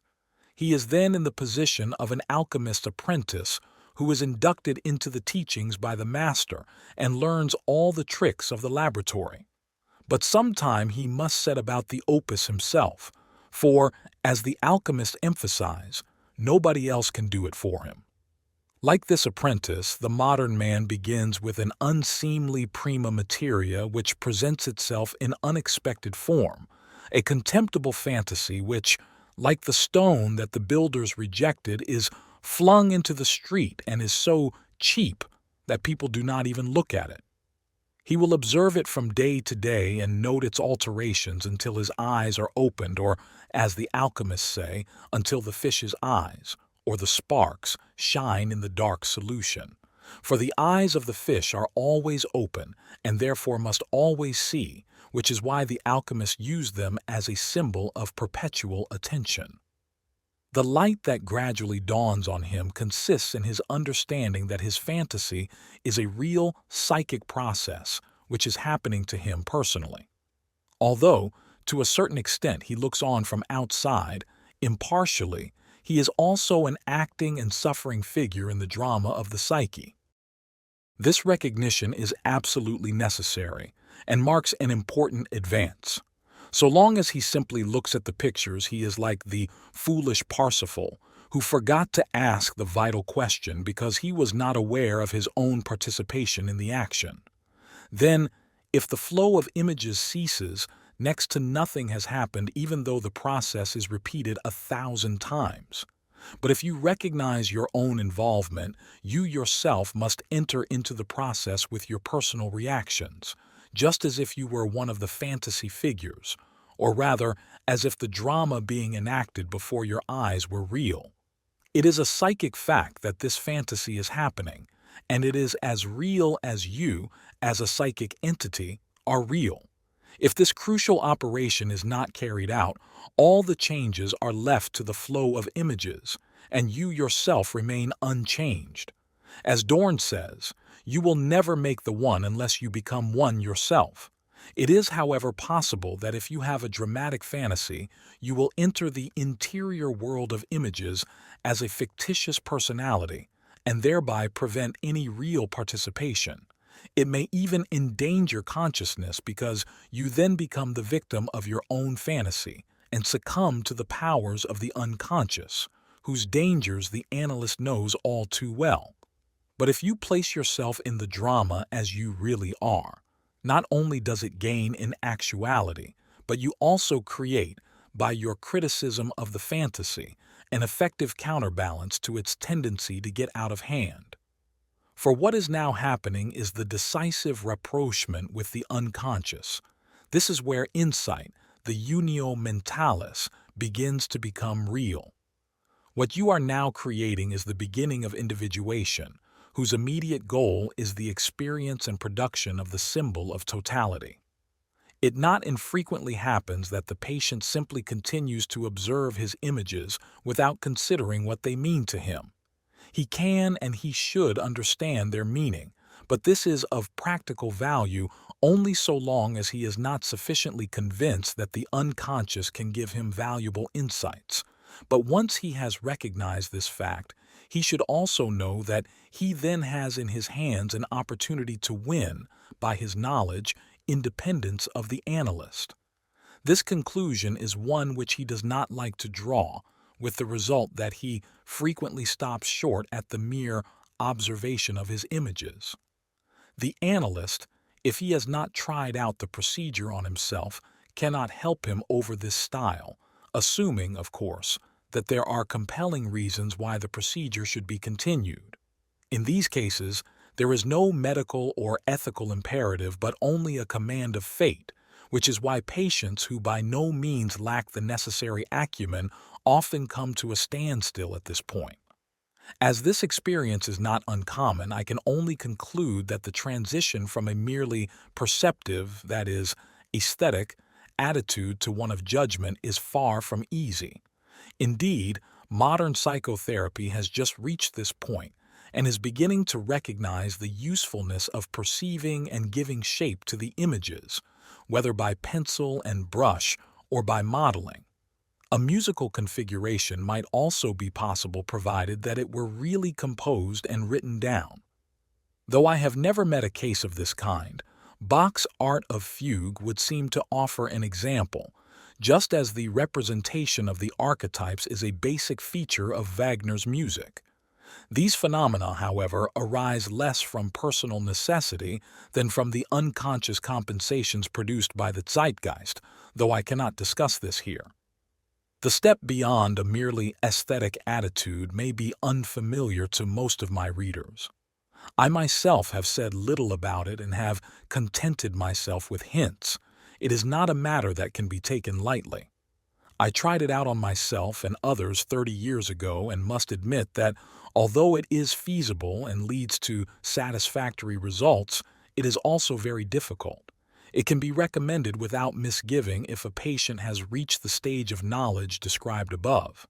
If he finds the task too difficult, he will usually fail right at the beginning and never get through the dangerous impasse. The danger inherent in analysis is that in a psychopathically disposed patient, it will unleash a psychosis. This very unpleasant possibility generally presents itself at the beginning of the treatment, when, for instance, dream analysis has activated the unconscious. But if it has got so far that the patient can do active imagination and shape out his fantasies, and there are no suspicious incidents, then there is, as a rule, no longer any serious danger. One naturally asks oneself what fear, if fear it is, prevents him from taking the next step, the transition to an attitude of judgment. The judgment, of course, should be morally and intellectually binding. There are sufficient reasons for fear and uncertainty because voluntary participation in the fantasy is alarming to a naive mind and amounts to an anticipated psychosis. Naturally, there is an enormous difference between an anticipated psychosis and a real one, but the difference is not always clearly perceived, and this gives rise to uncertainty or even a fit of panic. Unlike a real psychosis, which comes on you and inundates you with uncontrollable fantasies erupting from the unconscious, the judging attitude implies a voluntary involvement in those fantasy processes which compensate the individual and, in particular, the collective situation of consciousness. The avowed purpose of this involvement is to integrate the statements of the unconscious, to assimilate their compensatory content, and thereby produce a whole meaning which alone makes life worth living and, for not a few people, possible at all. The reason why the involvement looks very like a psychosis is that the patient is integrating the same fantasy material to which the insane person falls victim because he cannot integrate it but is swallowed up by it. In myths, the hero is the one who conquers the dragon, not the one who is devoured by it, and yet both have to deal with the same dragon. Also, he is no hero who never met the dragon, or who, if he once saw it, declared afterwards that he saw nothing. Equally, only one who has risked the fight with the dragon and is not overcome by it wins the hoard, the treasure hard to attain. He alone has a genuine claim to self-confidence, for he has faced the dark ground of his self, and thereby has gained himself. This experience gives him faith and trust, the pistis in the ability of the self to sustain him, for everything that menaced him from inside he has made his own. He has acquired the right to believe that he will be able to overcome all future threats by the same means. He has arrived at an inner certainty which makes him capable of self-reliance, and attained what the alchemists called the unio mentalis. As a rule, this state is represented pictorially by a mandala. Often such drawings contain clear allusions to the sky and the stars, and therefore refer to something like the inner heaven, the firmament, or Olympus of Paracelsus, the microcosm. This, too, is that circular product, the caelum, which Dorn wanted to produce by assiduous rotary movements, because it is not very likely that he ever manufactured this quintessence as a chemical body, and he himself nowhere asserts that he did. One must ask whether he really meant this chemical operation, or rather, perhaps the opus alchemicum in general, that is, the transmutation of Mercurius duplex under the synonym of the red and white wine, thus alluding at the same time to the opus ad rubium et ad album. This seems to me more probable. At any rate, some kind of laboratory work was meant. In this way, Dorn shaped out his intuition of a mysterious center pre-existent in man, which at the same time represented a cosmos, that is, a totality, while he himself remained conscious that he was portraying the self in matter. He completed the image of wholeness by the admixture of honey, magic herbs, and human blood, or their meaningful equivalents, just as a modern man does when he associates numerous symbolic attributes with his drawing of a mandala. Also, following the old Sabaean and Alexandrian models, Dorn drew the influence of the planets, stellae inferiores, or Tartarus, and the mythological aspect of the underworld into his quintessence, just as the patient does today.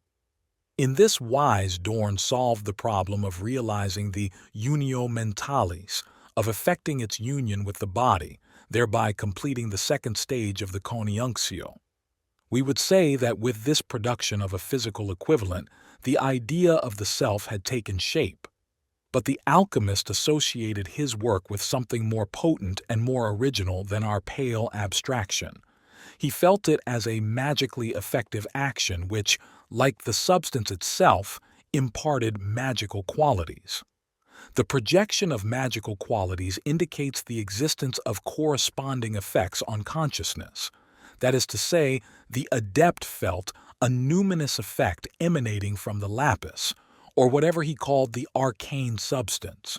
We, with our rationalistic minds, would scarcely attribute any such thing to the pictures which the modern man makes of his intuitive vision of unconscious contents. But it depends on whether we are dealing with the conscious or with the unconscious.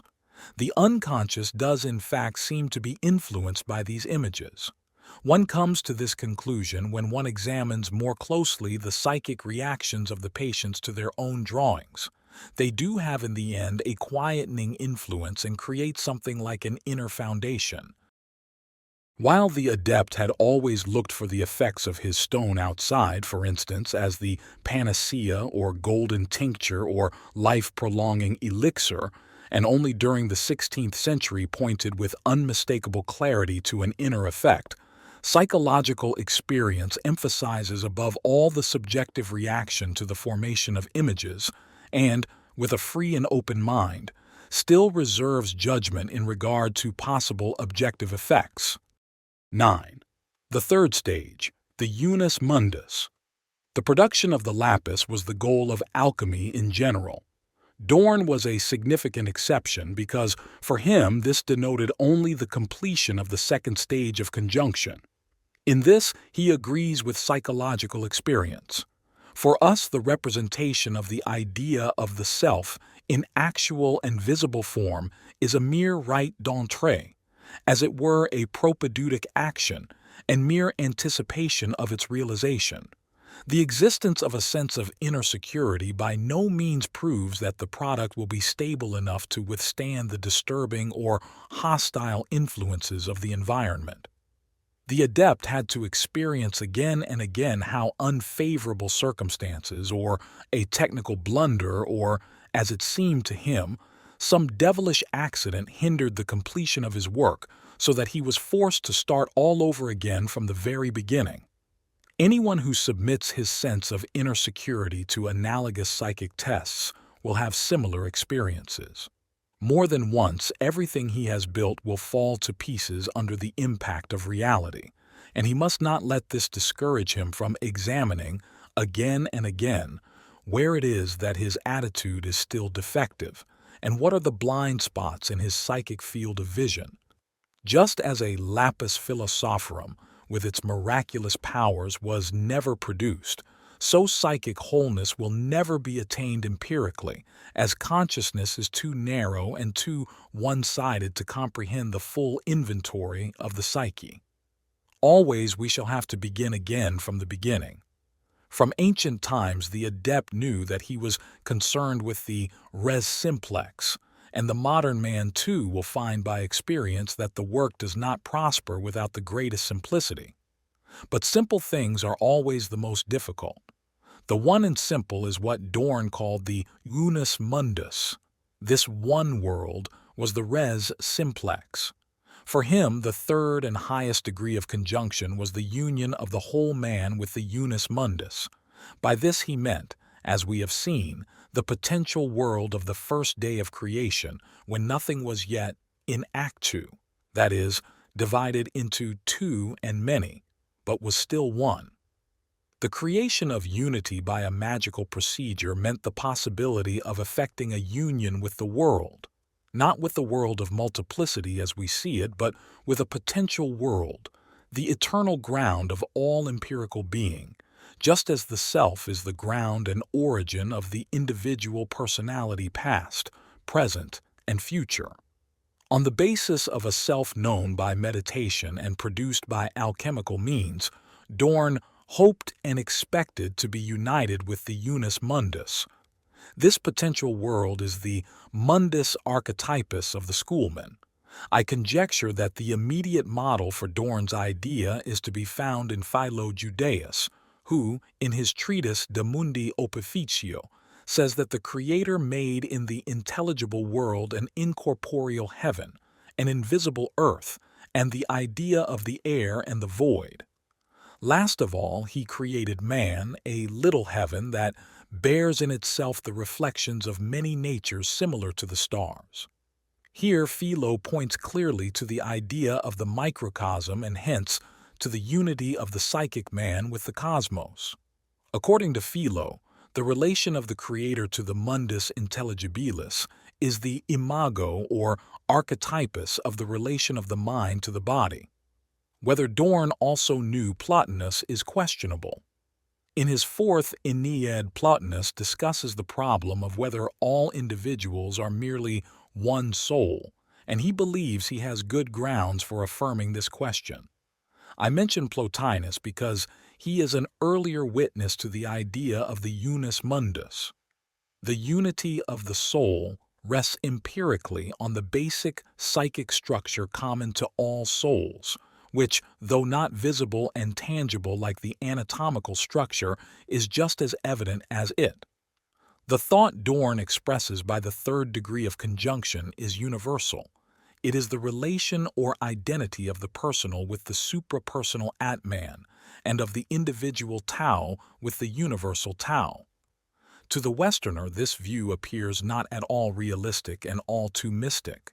Above all, he cannot see why a self should become a reality when it enters into relationship with the world of the first day of creation. He has no knowledge of any world other than the empirical one. Strictly speaking, his puzzlement does not begin here. It began already with the production of the kalam, the inner unity. Such thoughts are unpopular and distressingly nebulous. He does not know where they belong or on what they could be based. They might be true, or again they might not. In short, his experience stops here, and with it, as a rule, his understanding and, unfortunately, only too often his willingness to learn more. I would therefore counsel the critical reader to put aside his prejudices, and for once try to experience on himself the effects of the process I have described, or else to suspend judgment and admit that he understands nothing. For 30 years I have studied these psychic processes under all possible conditions, and have assured myself that the alchemists as well as the great philosophies of the East are referring to just such experiences, and that it is chiefly our ignorance of the psyche if these experiences appear mystic. We should at all events be able to understand that the visualization of the self is a window into eternity, which gave the medieval man, like the Oriental, an opportunity to escape from the stifling grip of a one-sided view of the world or to hold out against it. Though the goal of the opus alchemicum was indubitably the production of the lapis or kalam, there can be no doubt about its tendency to spiritualize the body. This is expressed by the symbol of the air-colored liquid that floats to the surface. It represents nothing less than a corpus glorificationis, the resurrected body whose relation to eternity is self-evident. Now, just as it seems self-evident to the naive-minded person that an apple falls from the tree to the earth, but absurd to say that the earth rises up to meet the apple, so he can believe without difficulty that the mind is able to spiritualize the body without being affected by its inertia and grossness. But all effects are mutual, and nothing changes anything else without itself being changed. Although the alchemist thought he knew better than anyone else that, at the creation, at least a little bit of the divinity, the anima mundi, entered into material things and was caught there, he nevertheless believed in the possibility of a one-sided spiritualization, without considering that the precondition for this is a materialization of the spirit in the form of the blue quintessence. In reality, his labors elevated the body into proximity with the spirit, while at the same time drawing the spirit down into matter. By sublimating matter, he concretized spirit. This self-evident truth was still strange to medieval man, and it has been only partially digested even by the man of today.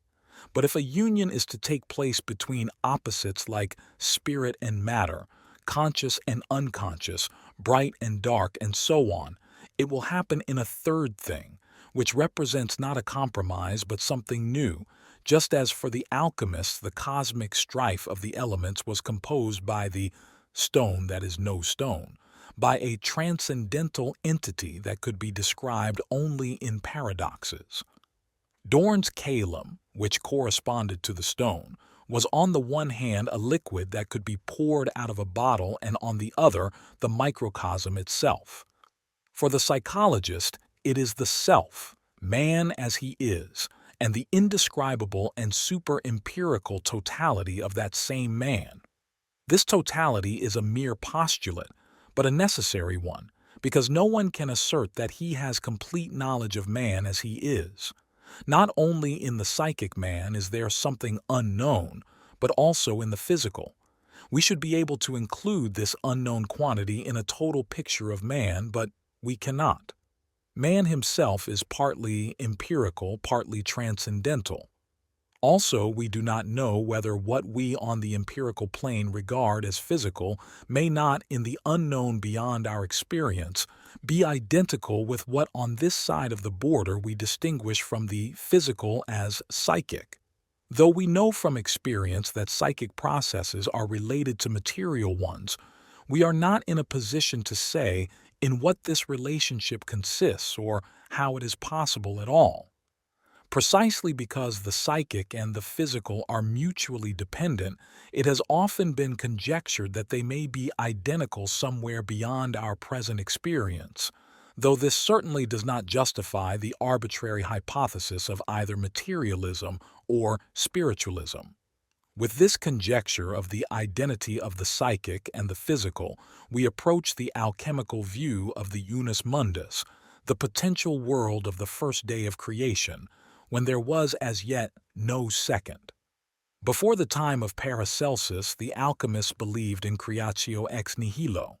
For them, therefore, God himself was the principle of matter, but Paracelsus and his school assumed that matter was an increatum, and hence coexistent and co-eternal with God.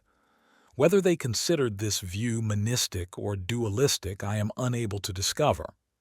The only certain thing is that for all the alchemists' matter had a divine aspect, whether on the ground that God was imprisoned in it in the form of the anima mundi or anima media natura, or that matter represented God's reality.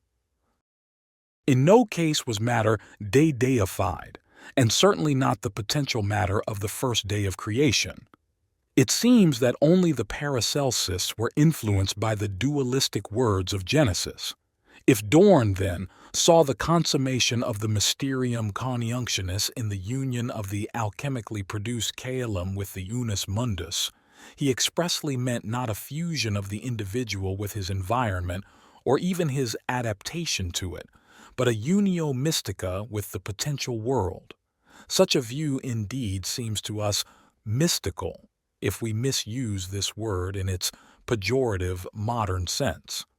It is not, however, a question of thoughtlessly used words, but of a view which can be translated from medieval language into modern concepts. Undoubtedly, the idea of the unus mundus is founded on the assumption that the multiplicity of the empirical world rests on an underlying unity, and that not two or more fundamentally different worlds exist side by side or are mingled with one another.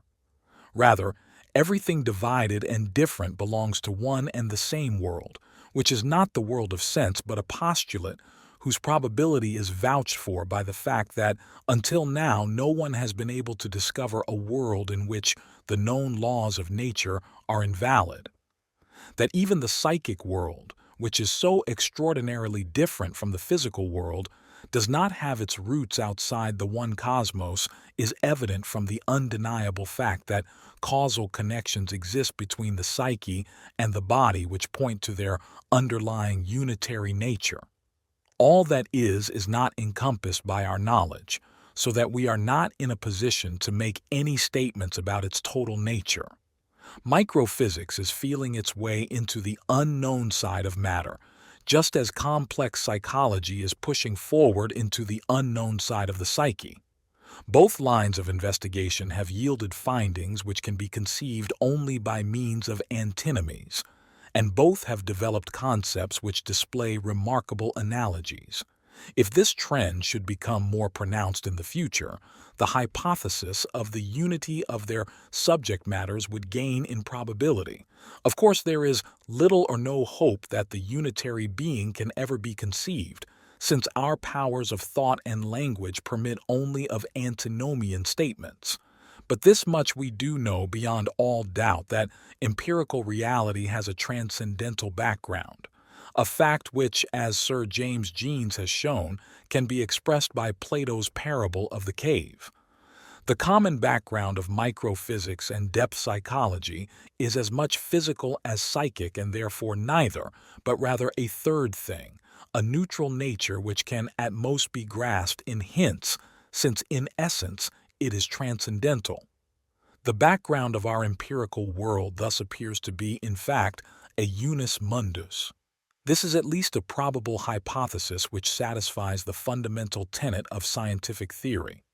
Explanatory principles are not to be multiplied beyond the necessary. The transcendental psychophysical background corresponds to a potential world insofar as all those conditions which determine the form of empirical phenomena are inherent in it.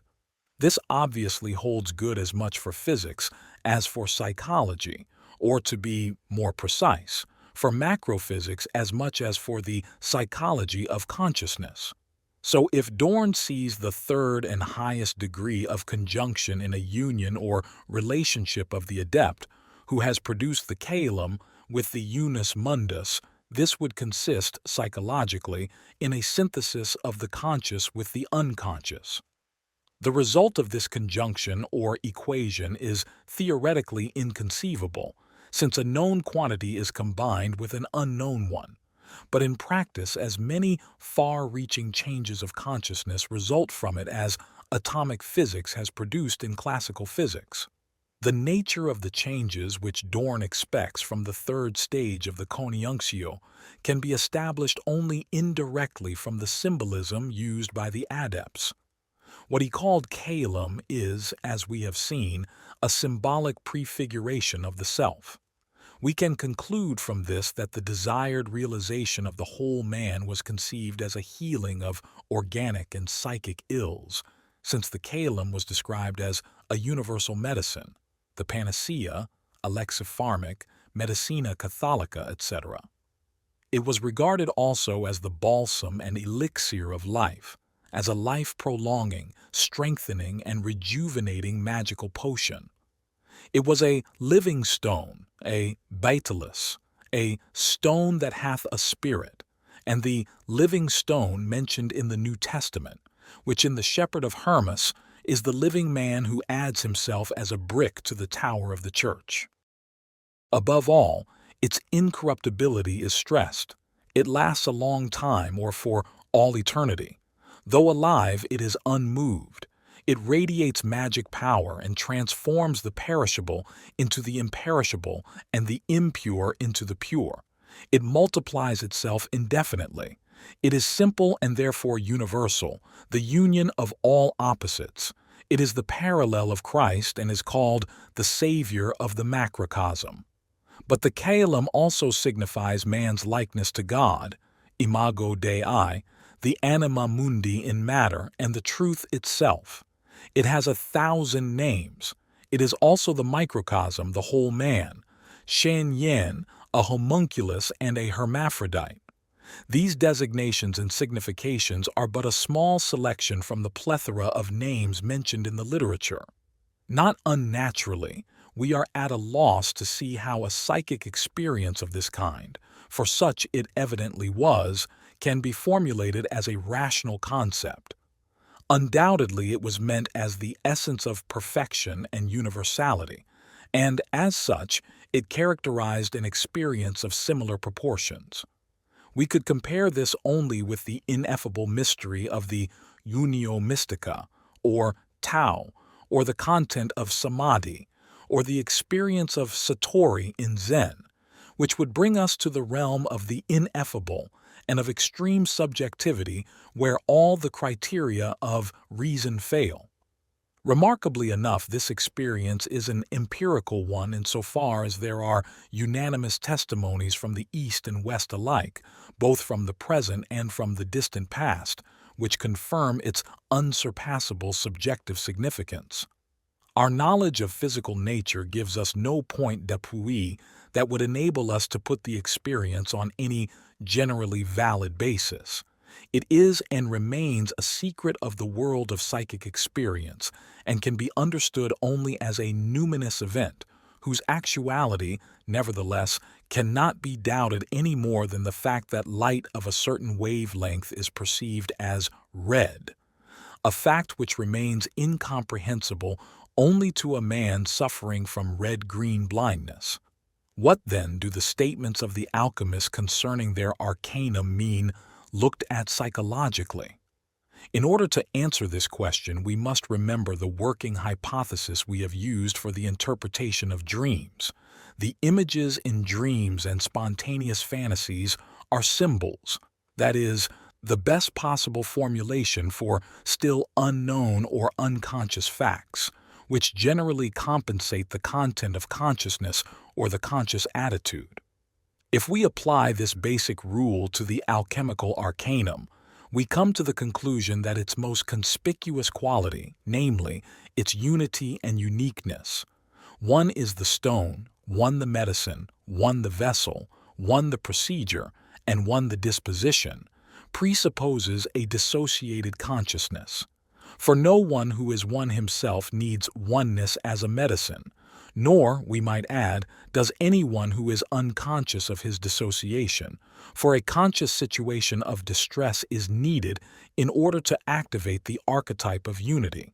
From this, we may conclude that the more philosophically minded alchemists were people who did not feel satisfied with the then prevailing view of the world, that is, with the Christian faith, although they were convinced of its truth. In this latter respect, we find in the classical Latin and Greek literature of alchemy no evidences to the contrary, but rather, so far as Christian treatises are concerned, abundant testimony to the firmness of their Christian convictions. Since Christianity is expressly a system of salvation, founded moreover on God's plan of redemption, and God is unity par excellence, one must ask oneself why the alchemists still felt a disunity in themselves, or not at one with themselves, when their faith, so it would appear, gave them every opportunity for unity and unison. This question has lost nothing of its topicality today, on the contrary. The question answers itself when we examine more closely the other attributes that are predicated of the arcanum. The next quality, therefore, which we have to consider is its physical nature. Although the alchemists attached the greatest importance to this, and the stone was the whole raison d'etre of their art, yet it cannot be regarded as merely physical, since it is stressed that the stone was alive and possessed a soul and spirit, or even that it was a man or some creature like a man. And although it was also said of God that the world is his physical manifestation, this pantheistic view was rejected by the Church, for God is spirit and the very reverse of matter. In that case, the Christian standpoint would correspond to the unio mentalis in the overcoming of the body. So far as the alchemist professed the Christian faith, he knew that according to his own lights he was still at the second stage of conjunction, and that the Christian truth was not yet realized. The soul was drawn up by the spirit to the lofty regions of abstraction, but the body was desouled, and since it also had claims to live, the unsatisfactoriness of the situation could not remain hidden from him. He was unable to feel himself a whole, and whatever the spiritualization of his existence may have meant to him, he could not get beyond the here and now of his bodily life in the physical world. The spirit precluded his orientation to physis and vice versa. Despite all assurances to the contrary, Christ is not a unifying factor but a dividing sword which sunders the spiritual man from the physical. The alchemists who, unlike certain moderns, were clever enough to see the necessity and fitness of a further development of consciousness, held fast to their Christian convictions, and did not slip back to a more unconscious level. They could not and would not deny the truth of Christianity, and for this reason it would be wrong to accuse them of heresy. On the contrary, they wanted to realize the unity foreshadowed in the idea of God by struggling to unite the unio mentalis with the body.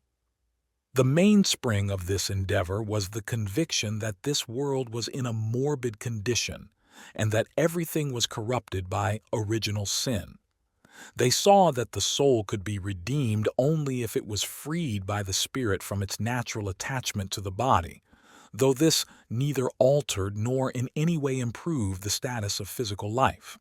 The microcosm, that is, the inner man, was capable of redemption but not the corrupt body. This insight was reason enough for a dissociation of consciousness into a spiritual and a physical personality. They could all declare with St. Paul, "O wretched man that I am, who shall deliver me from the body of this death?" They therefore strove to find the medicine that would heal all the sufferings of the body and the disunion of the soul, the which frees the body of its corruptibility, and the elixir vitae which grants the long life of the biblical aforetime, or even immortality. Since most of them were physicians, they had plenty of opportunities to form an overwhelming impression of the transitoriness of human existence, and to develop that kind of impatience which refuses to wait till kingdom come for more endurable conditions better in accord with the message of salvation. It is precisely the claims of the physical man and the unendurability of his dissociation that are expressed in this gnawing discontent. The alchemists, consequently, saw themselves faced with the extremely difficult task of uniting the wayward physical man with his spiritual truth.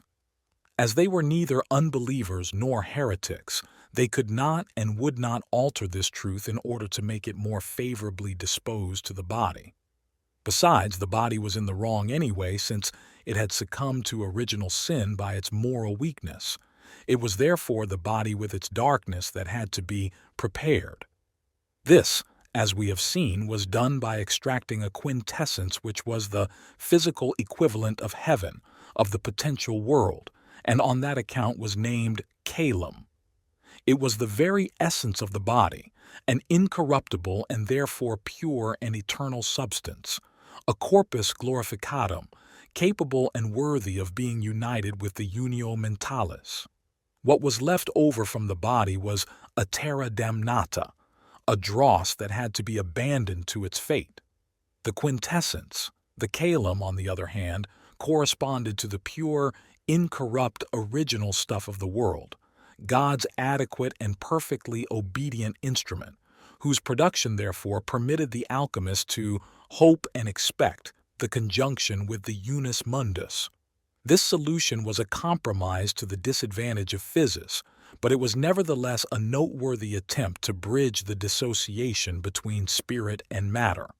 It was not a solution of principle, for the very reason that the procedure did not take place in the real object at all, but was a fruitless projection, since the calum could never be fabricated in reality. It was a hope that was extinguished with alchemy and then, it seems, was struck off the agenda forever. But the dissociation remained, and, in quite the contrary sense, brought about a far better knowledge of nature and a sounder medicine, while on the other hand it deposed the spirit in a manner that would paralyze Dorn with horror could he see it today. The elixir vitae of modern science has already increased the expectation of life very considerably, and hopes for still better results in the future. The unio mentalis, on the other hand, has become a pale phantom, and the Veritas Christiana feels itself on the defensive. As for a truth that is hidden in the human body, there is no longer any talk of that. History has remorselessly made good what the alchemical compromise left unfinished. The physical man has been unexpectedly thrust into the foreground and has conquered nature in an undreamt-of way. At the same time, he has become conscious of his empirical psyche, which has loosened itself from the embrace of the spirit and begun to take on so concrete a form that its individual features are now the object of clinical observation. It has long ceased to be a life principle or some kind of philosophical abstraction. On the contrary, it is suspected of being a mere epiphenomenon of the chemistry of the brain. Nor does the spirit any longer give it life. Rather is it conjectured that the spirit owes its existence to psychic activity. Today psychology can call itself a science, and this is a big concession on the part of the spirit. What demands psychology will make on the other natural sciences, and on physics in particular, only the future can tell. 10. The self and the bounds of knowledge. As I have repeatedly pointed out, the alchemist's statements about the lapis, considered psychologically, describe the archetype of the self. Its phenomenology is exemplified in mandala symbolism, which portrays the self as a concentric structure, often in the form of a squaring of the circle. Coordinated with this are all kinds of secondary symbols, most of them expressing the nature of the opposites to be united. The structure is invariably felt as the representation of a central state or of a center of personality essentially different from the ego. It is of numinous nature, as is clearly indicated by the mandalas themselves and by the symbols used: sun, star, light, fire, flower, precious stone, etc. All degrees of emotional evaluation are found, from abstract, colorless, indifferent drawings of circles to an extremely intense experience of illumination. These aspects all appear in alchemy, the only difference being that there they are projected into matter, whereas here they are understood as symbols. The arcanum chemicum has therefore changed into a psychic event without having lost any of its original numinosity. If we now recall to what a degree the soul has humanized and realized itself, we can judge how very much it today expresses the body also, with which it is coexistent. Here is a CONIUNCTIO of the second degree, such as the alchemists at most dreamed of but could not realize. Thus far, the transformation into the psychological is a notable advance, but only if the center experience proves to be a spiritus rector of daily life. Obviously, it was clear even to the alchemist that one could have a lapis in one's pocket without ever making gold with it, or the aurum potabile in a bottle without ever having tasted that bittersweet drink, hypothetically speaking, of course, for they never succumbed to the temptation to use their stone in reality because they never succeeded in making one. The psychological significance of this misfortune should not be overestimated, however. It takes second place in comparison with the fascination which emanated from the sensed and intuited archetype of wholeness. In this respect, alchemy fared no worse than Christianity, which in its turn was not fatally disturbed by the continuing non-appearance of the Lord at the second coming. The intense emotion that is always associated with the vitality an archetypal idea conveys, even though only a minimum of rational understanding may be present, a premonitory experience of wholeness to which a subsequently differentiated understanding can add nothing essential, at least as regards the totality of the experience. A better developed understanding can, however, constantly renew the vitality of the original experience. In view of the inexhaustibility of the archetype, the rational understanding derived from it means relatively little, and it would be an unjustifiable overestimation of reason to assume that, as a result of understanding, the illumination in the final state is a higher one than in the initial state of numinous experience. The same objection, as we have seen, was made to Cardinal Newman's view concerning the development of dogma, but it was overlooked that rational understanding or intellectual formulation adds nothing to the experience of wholeness, and at best only facilitates its repetition.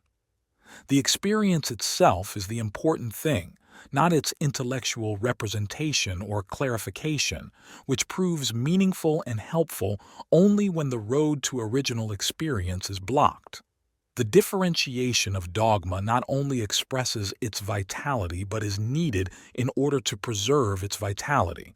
Similarly, the archetype at the basis of alchemy needs interpreting if we are to form any conception of its vitality and numinosity, and thereby preserve it at least for our science.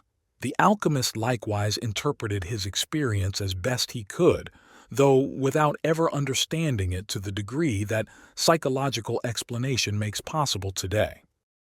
But his inadequate understanding did not detract from the totality of his archetypal experience any more than our wider and more differentiated understanding adds anything to it.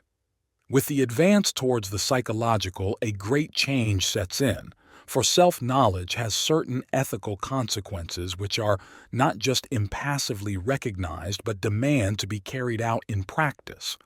This depends, of course, on one's moral endowment, on which, as we know, one should not place too much reliance. The self, in its efforts at self-realization, reaches out beyond the ego personality on all sides. Because of its all-encompassing nature, it is brighter and darker than the ego, and accordingly confronts it with problems which it would like to avoid. Either one's moral courage fails, or one's insight, or both, until in the end, fate decides. The ego never lacks moral and rational counter-arguments, which one cannot and should not set aside so long as it is possible to hold on to them. For you only feel yourself on the right road when the conflicts of duty seem to have resolved themselves, and you have become the victim of a decision made over your head or in defiance of the heart. From this, we can see the numinous power of the self, which can hardly be experienced in any other way. For this reason, the experience of the self is always a defeat for the ego. The extraordinary difficulty in this experience is that the self can be distinguished only conceptually from what has always been referred to as God, but not practically. Both concepts apparently rest on an identical numinous factor, which is a condition of reality. The ego enters into the picture only so far as it can offer resistance, defend itself, and in the event of defeat still affirm its existence. The prototype of this situation is Job's encounter with Yahweh. This hint is intended only to give some indication of the nature of the problems involved. From this general statement, one should not draw the over-hasty conclusion that in every case there is a hybris of ego consciousness which fully deserves to be overpowered by the unconscious. That is not so at all, because it very often happens that ego consciousness and the ego's sense of responsibility are too weak and need, if anything, strengthening. But these are questions of practical psychotherapy, and I mention them here only because I have been accused of underestimating the importance of the ego and giving undue prominence to the unconscious. This strange insinuation emanates from a theological quarter. Obviously, my critic has failed to realize that the mystical experiences of the saints are no different from other effects of the unconscious. In contrast to the ideal of alchemy, which consisted in the production of a mysterious substance, a man, an anima mundi, or a deus terrenus who was expected to be a savior from all human ills, the psychological interpretation, foreshadowed by the alchemists, points to the concept of human wholeness. This concept has primarily a therapeutic significance in that it attempts to portray the psychic state which results from bridging over a dissociation between conscious and unconscious. The alchemical compensation corresponds to the integration of the unconscious with consciousness, whereby both are altered. Above all, consciousness experiences a widening of its horizon. This certainly brings about a considerable improvement of the whole psychic situation, since the disturbance of consciousness by the counteraction of the unconscious is eliminated. But because all good things must be paid for dearly, the previously unconscious conflict is brought to the surface instead and imposes on consciousness a heavy responsibility, as it is now expected to solve the conflict. But it seems as badly equipped and prepared for this as was the consciousness of the medieval alchemist. Like him, the modern man needs a special method for investigating and giving shape to the unconscious contents in order to get consciousness out of its fix. As I have shown elsewhere, an experience of the self may be expected as a result of these psychotherapeutic endeavors, and quite often these experiences are numinous. It is not worth the effort to try to describe their totality character. Anyone who has experienced anything of the sort will know what I mean, and anyone who has not had the experience will not be satisfied by any amount of descriptions. Moreover, there are countless descriptions of it in world literature, but I know of no case in which the bare description conveyed the experience. It is not in the least astonishing that numinous experiences should occur in the course of psychological treatment, and that they may even be expected with some regularity, for they also occur very frequently in exceptional psychic states that are not treated and may even cause them. They do not belong exclusively to the domain of psychopathology, but can be observed in normal people as well.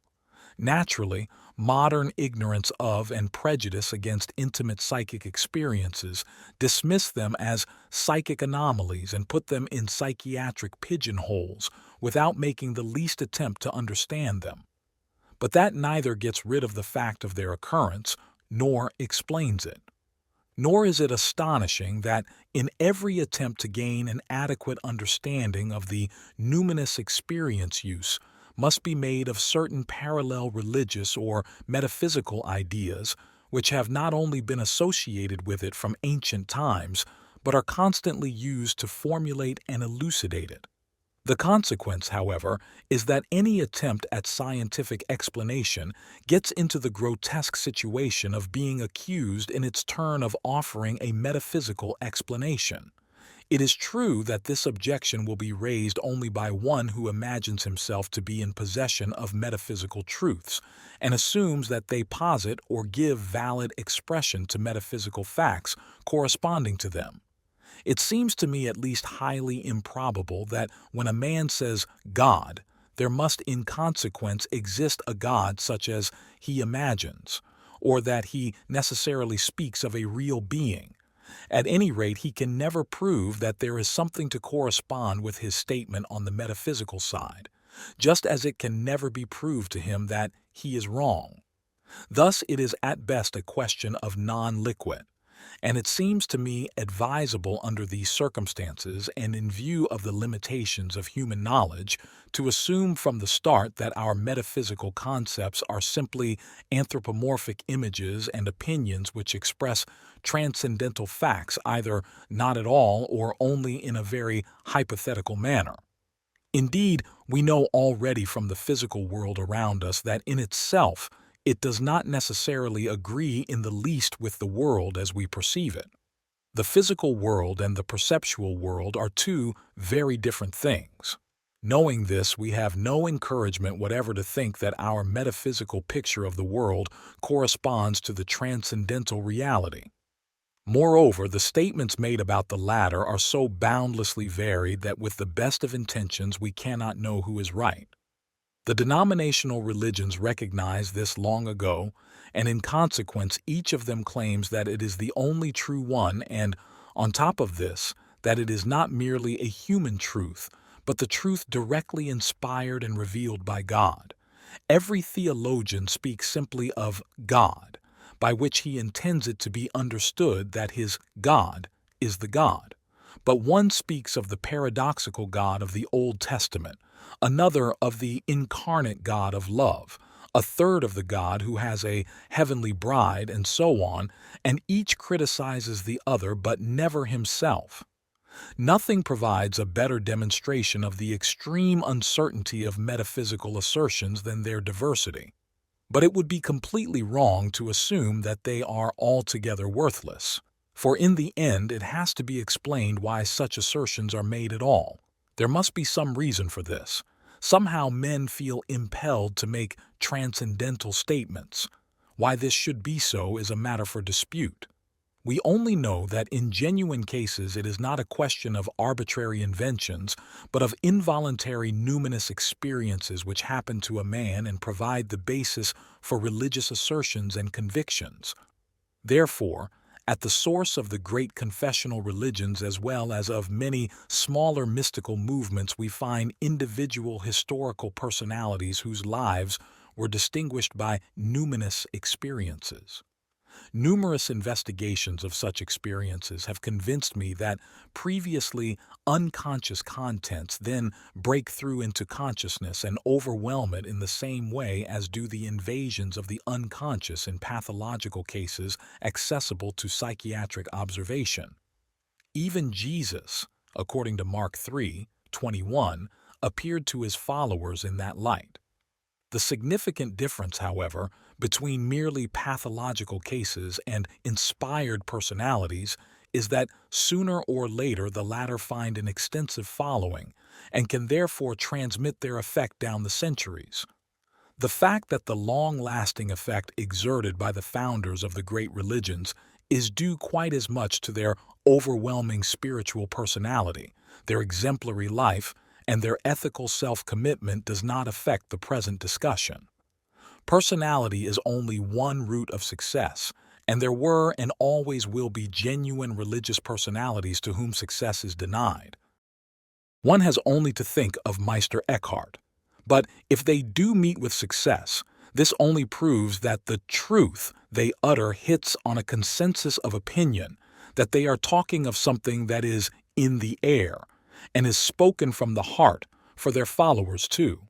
This, as we know to our cost, applies to good and evil alike, to the true as well as the untrue. The wise man who is not heeded is counted a fool, and the fool who proclaims the general folly first and loudest passes for a prophet and furor, and sometimes it is luckily the other way round as well, or else mankind would long since have perished of stupidity. The insane person, whose distinguishing mark is his mental sterility, expresses no truth, not only because he is not a personality, but because he meets with no consensus of opinion. But anyone who does has to that extent expressed the truth. In metaphysical matters, what is authoritative is true. Hence, metaphysical assertions are invariably bound up with an unusually strong claim to recognition and authority, because authority is for them the only possible proof of their truth, and by this proof they stand or fall. All metaphysical claims in this respect inevitably beg the question, as is obvious to any reasonable person in the case of the proofs of God. The claim to authority is naturally not in itself sufficient to establish a metaphysical truth. Its authority must also be backed by the equally vehement need of the multitude. As this need always arises from a condition of distress, any attempt at explanation will have to examine the psychic situation of those who allow themselves to be convinced by a metaphysical assertion. It will then turn out that the statements of the inspired personality have made conscious just those images and ideas which compensate the general psychic distress. These images and ideas were not thought up or invented by the inspired personality, but happened to him as experiences, and he became, as it were, their willing or unwilling victim. A will transcending his consciousness seized hold of him, which he was quite unable to resist. Naturally enough, he feels this overwhelming power as divine. I have nothing against this word, but with the best will in the world I cannot see that it proves the existence of a transcendent God. Suppose a benevolent deity did in fact inspire a salutary truth. What about all those cases where a half-truth or unholy nonsense was inspired and accepted by an eager following? Here the devil would be a better bet, or, on the principle, omni malum ab homine, man himself. This metaphysical either-or explanation is rather difficult to apply in practice because most inspirations fall between the two extremes, being neither wholly true nor wholly false. In theory, therefore, they owe their existence to the cooperation of a good and a bad power. We would also have to suppose a common plan of work, aiming at an only tolerably good goal, so to speak, or make the assumption that one power bungles the handiwork of the other, or, a third possibility, that man is capable of thwarting God's intention to inspire a perfect truth. The inspiration of a half-truth is naturally out of the question, with an almost demonic energy. What, in any of these cases, would have happened to God's omnipotence? It therefore seems to me, on the most conservative estimate, to be wiser not to drag the supreme metaphysical factor into our calculations, at all events not at once, but more modestly, to make an unknown psychic or perhaps psychoid 238 factor in the human realm responsible for inspirations and such like happenings. This would make better allowance not only for the abysmal mixture of truth and error in the great majority of inspirations, but also for the numerous contradictions in Holy Writ. The psychoid aura that surrounds consciousness furnishes us with better and less controversial possibilities of explanation, and moreover can be investigated empirically. It presents a world of relatively autonomous images, including the manifold God images, which whenever they appear are called God by naive people, and because of their numinosity, the equivalent of autonomy, are taken to be such. The various religious denominations support this traditional viewpoint, and their respective theologians believe themselves inspired by God's Word to be in a position to make valid statements about Him. Such statements always claim to be final and indisputable. The slightest deviation from the dominant assumption provokes an unbridgeable schism. One cannot and may not think about an object held to be indisputable. One can only assert it, and for this reason there can be no reconciliation between the divergent assertions. Thus Christianity, the religion of brotherly love, offers the lamentable spectacle of one great and many small schisms, each faction helplessly caught in the toils of its own unique rightness. We believe that we can make assertions about God, define Him, form an opinion about Him, differentiate Him as the only true one amongst other gods. The realization might by this time be dawning that when we talk of God or gods, we are speaking of debatable images from the psychoid realm. The existence of a transcendental reality is indeed evident in itself, but it is uncommonly difficult for our consciousness to construct intellectual models which would give a graphic description of the reality we have perceived. Our hypotheses are uncertain and groping, and nothing offers us the assurance that they may ultimately prove correct. That the world inside and outside ourselves rests on a transcendental background is as certain as our own existence, but it is equally certain that the direct perception of the archetypal world inside us is just as doubtfully correct as that of the physical world outside us. If we are convinced that we know the ultimate truth concerning metaphysical things, this means nothing more than that archetypal images have taken possession of our powers of thought and feeling, so that these lose their quality as functions at our disposal. The loss shows itself in the fact that the object of perception then becomes absolute and indisputable, and surrounds itself with such an emotional taboo that anyone who presumes to reflect on it is automatically branded a heretic and blasphemer. In all other matters, everyone would think it reasonable to submit to objective criticism the subjective image he has devised for himself of some object. But in the face of possession or violent emotion, reason is abrogated. The numinous archetype proves on occasion to be the stronger because it can appeal to a vital necessity. This is regularly the case when it compensates a situation of distress which no amount of reasoning can abolish. We know that an archetype can break with shattering force into an individual human life and into the life of a nation. It is therefore not surprising that it is called God. But as men do not always find themselves in immediate situations of distress, or do not always feel them to be such, there are also calmer moments in which reflection is possible.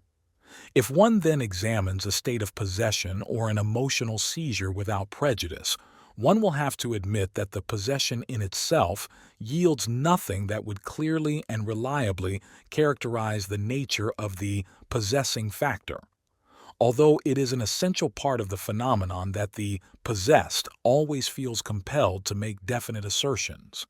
Truth and error lie so close together and often look so confusingly alike that nobody in his right senses could afford not to doubt the things that happen to him in the possessed state. I John 4:1 admonishes us, "Beloved, believe not every spirit, but try the spirits whether they are of God, because many false prophets are gone out into the world." This warning was uttered at a time when there was plenty of opportunity to observe exceptional psychic states, although, as then, we think we possess sure criteria of distinction. The rightness of this conviction must nevertheless be called in question, for no human judgment can claim to be infallible. In view of this extremely uncertain situation, it seems to me very much more cautious and reasonable to take cognizance of the fact that there is not only a psychic but also a psychoid unconscious before presuming to pronounce metaphysical judgments which are incommensurable with human reason. There is no need to fear that the inner experience will thereby be deprived of its reality and vitality. No experience is prevented from happening by a somewhat more cautious and modest attitude. On the contrary, that a psychological approach to these matters draws man more into the center of the picture as the measure of all things cannot be denied, but this gives him a significance which is not without justification. The two great world religions, Buddhism and Christianity, have, each in its own way, accorded man a central place, and Christianity has stressed this tendency still further by the dogma that God became very man. No psychology in the world could vie with the dignity that God himself has accorded to him. Epilogue.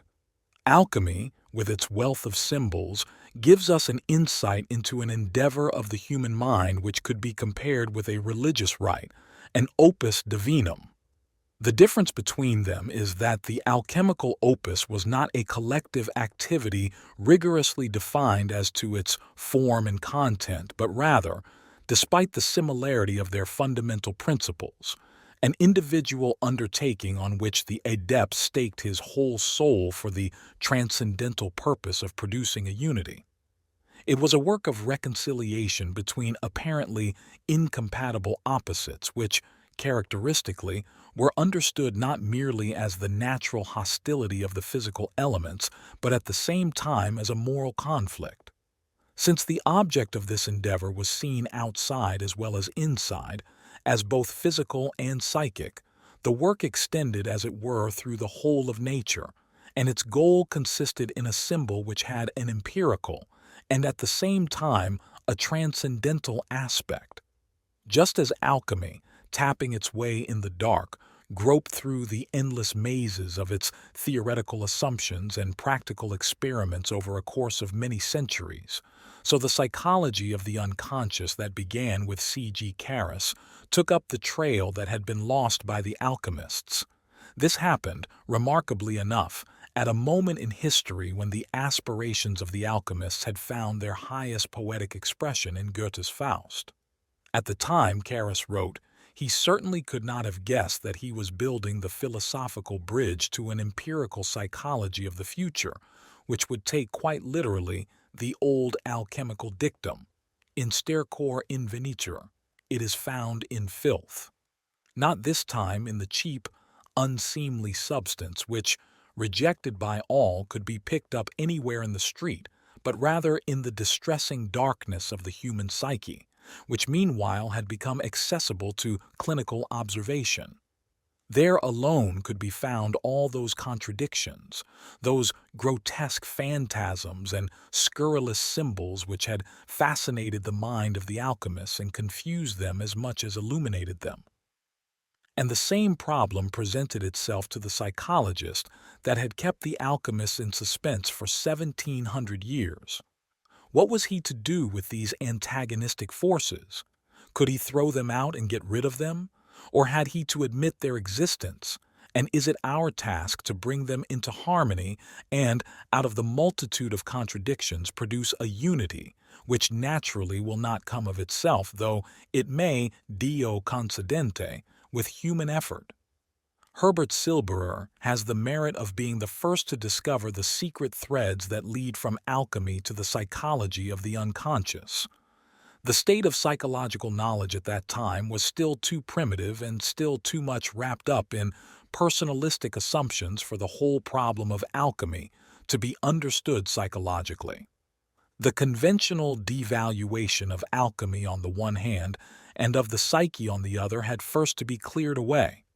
Today we can see how effectively alchemy prepared the ground for the psychology of the unconscious, firstly by leaving behind, in its treasury of symbols, illustrative material of the utmost value for modern interpretations in this field, and secondly by indicating symbolical procedures for synthesis which we can rediscover in the dreams of our patients.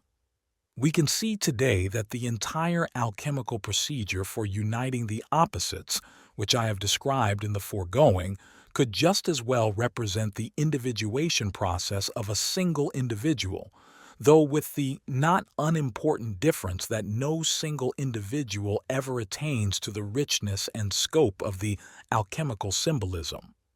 This has the advantage of having been built up through the centuries, whereas the individual in his short life has at his disposal only a limited amount of experience and limited powers of portrayal. It is therefore a difficult and thankless task to try to describe the nature of the individuation process from case material.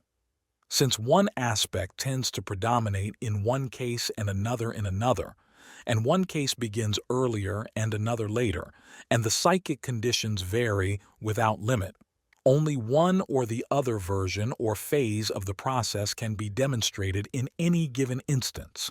No case in my experience is comprehensive enough to show all the aspects in such detail that it could be regarded as paradigmatic. Anyone who attempted to describe the individuation process with the help of case material would have to remain content with a mosaic of bits and pieces without beginning or end. And if he wanted to be understood, he would have to count on a reader whose experience in the same field was equal to his own. Alchemy, therefore, has performed for me the great and invaluable service of providing material in which my experience could find sufficient room, and has thereby made it possible for me to describe the individuation process at least in its essential aspects.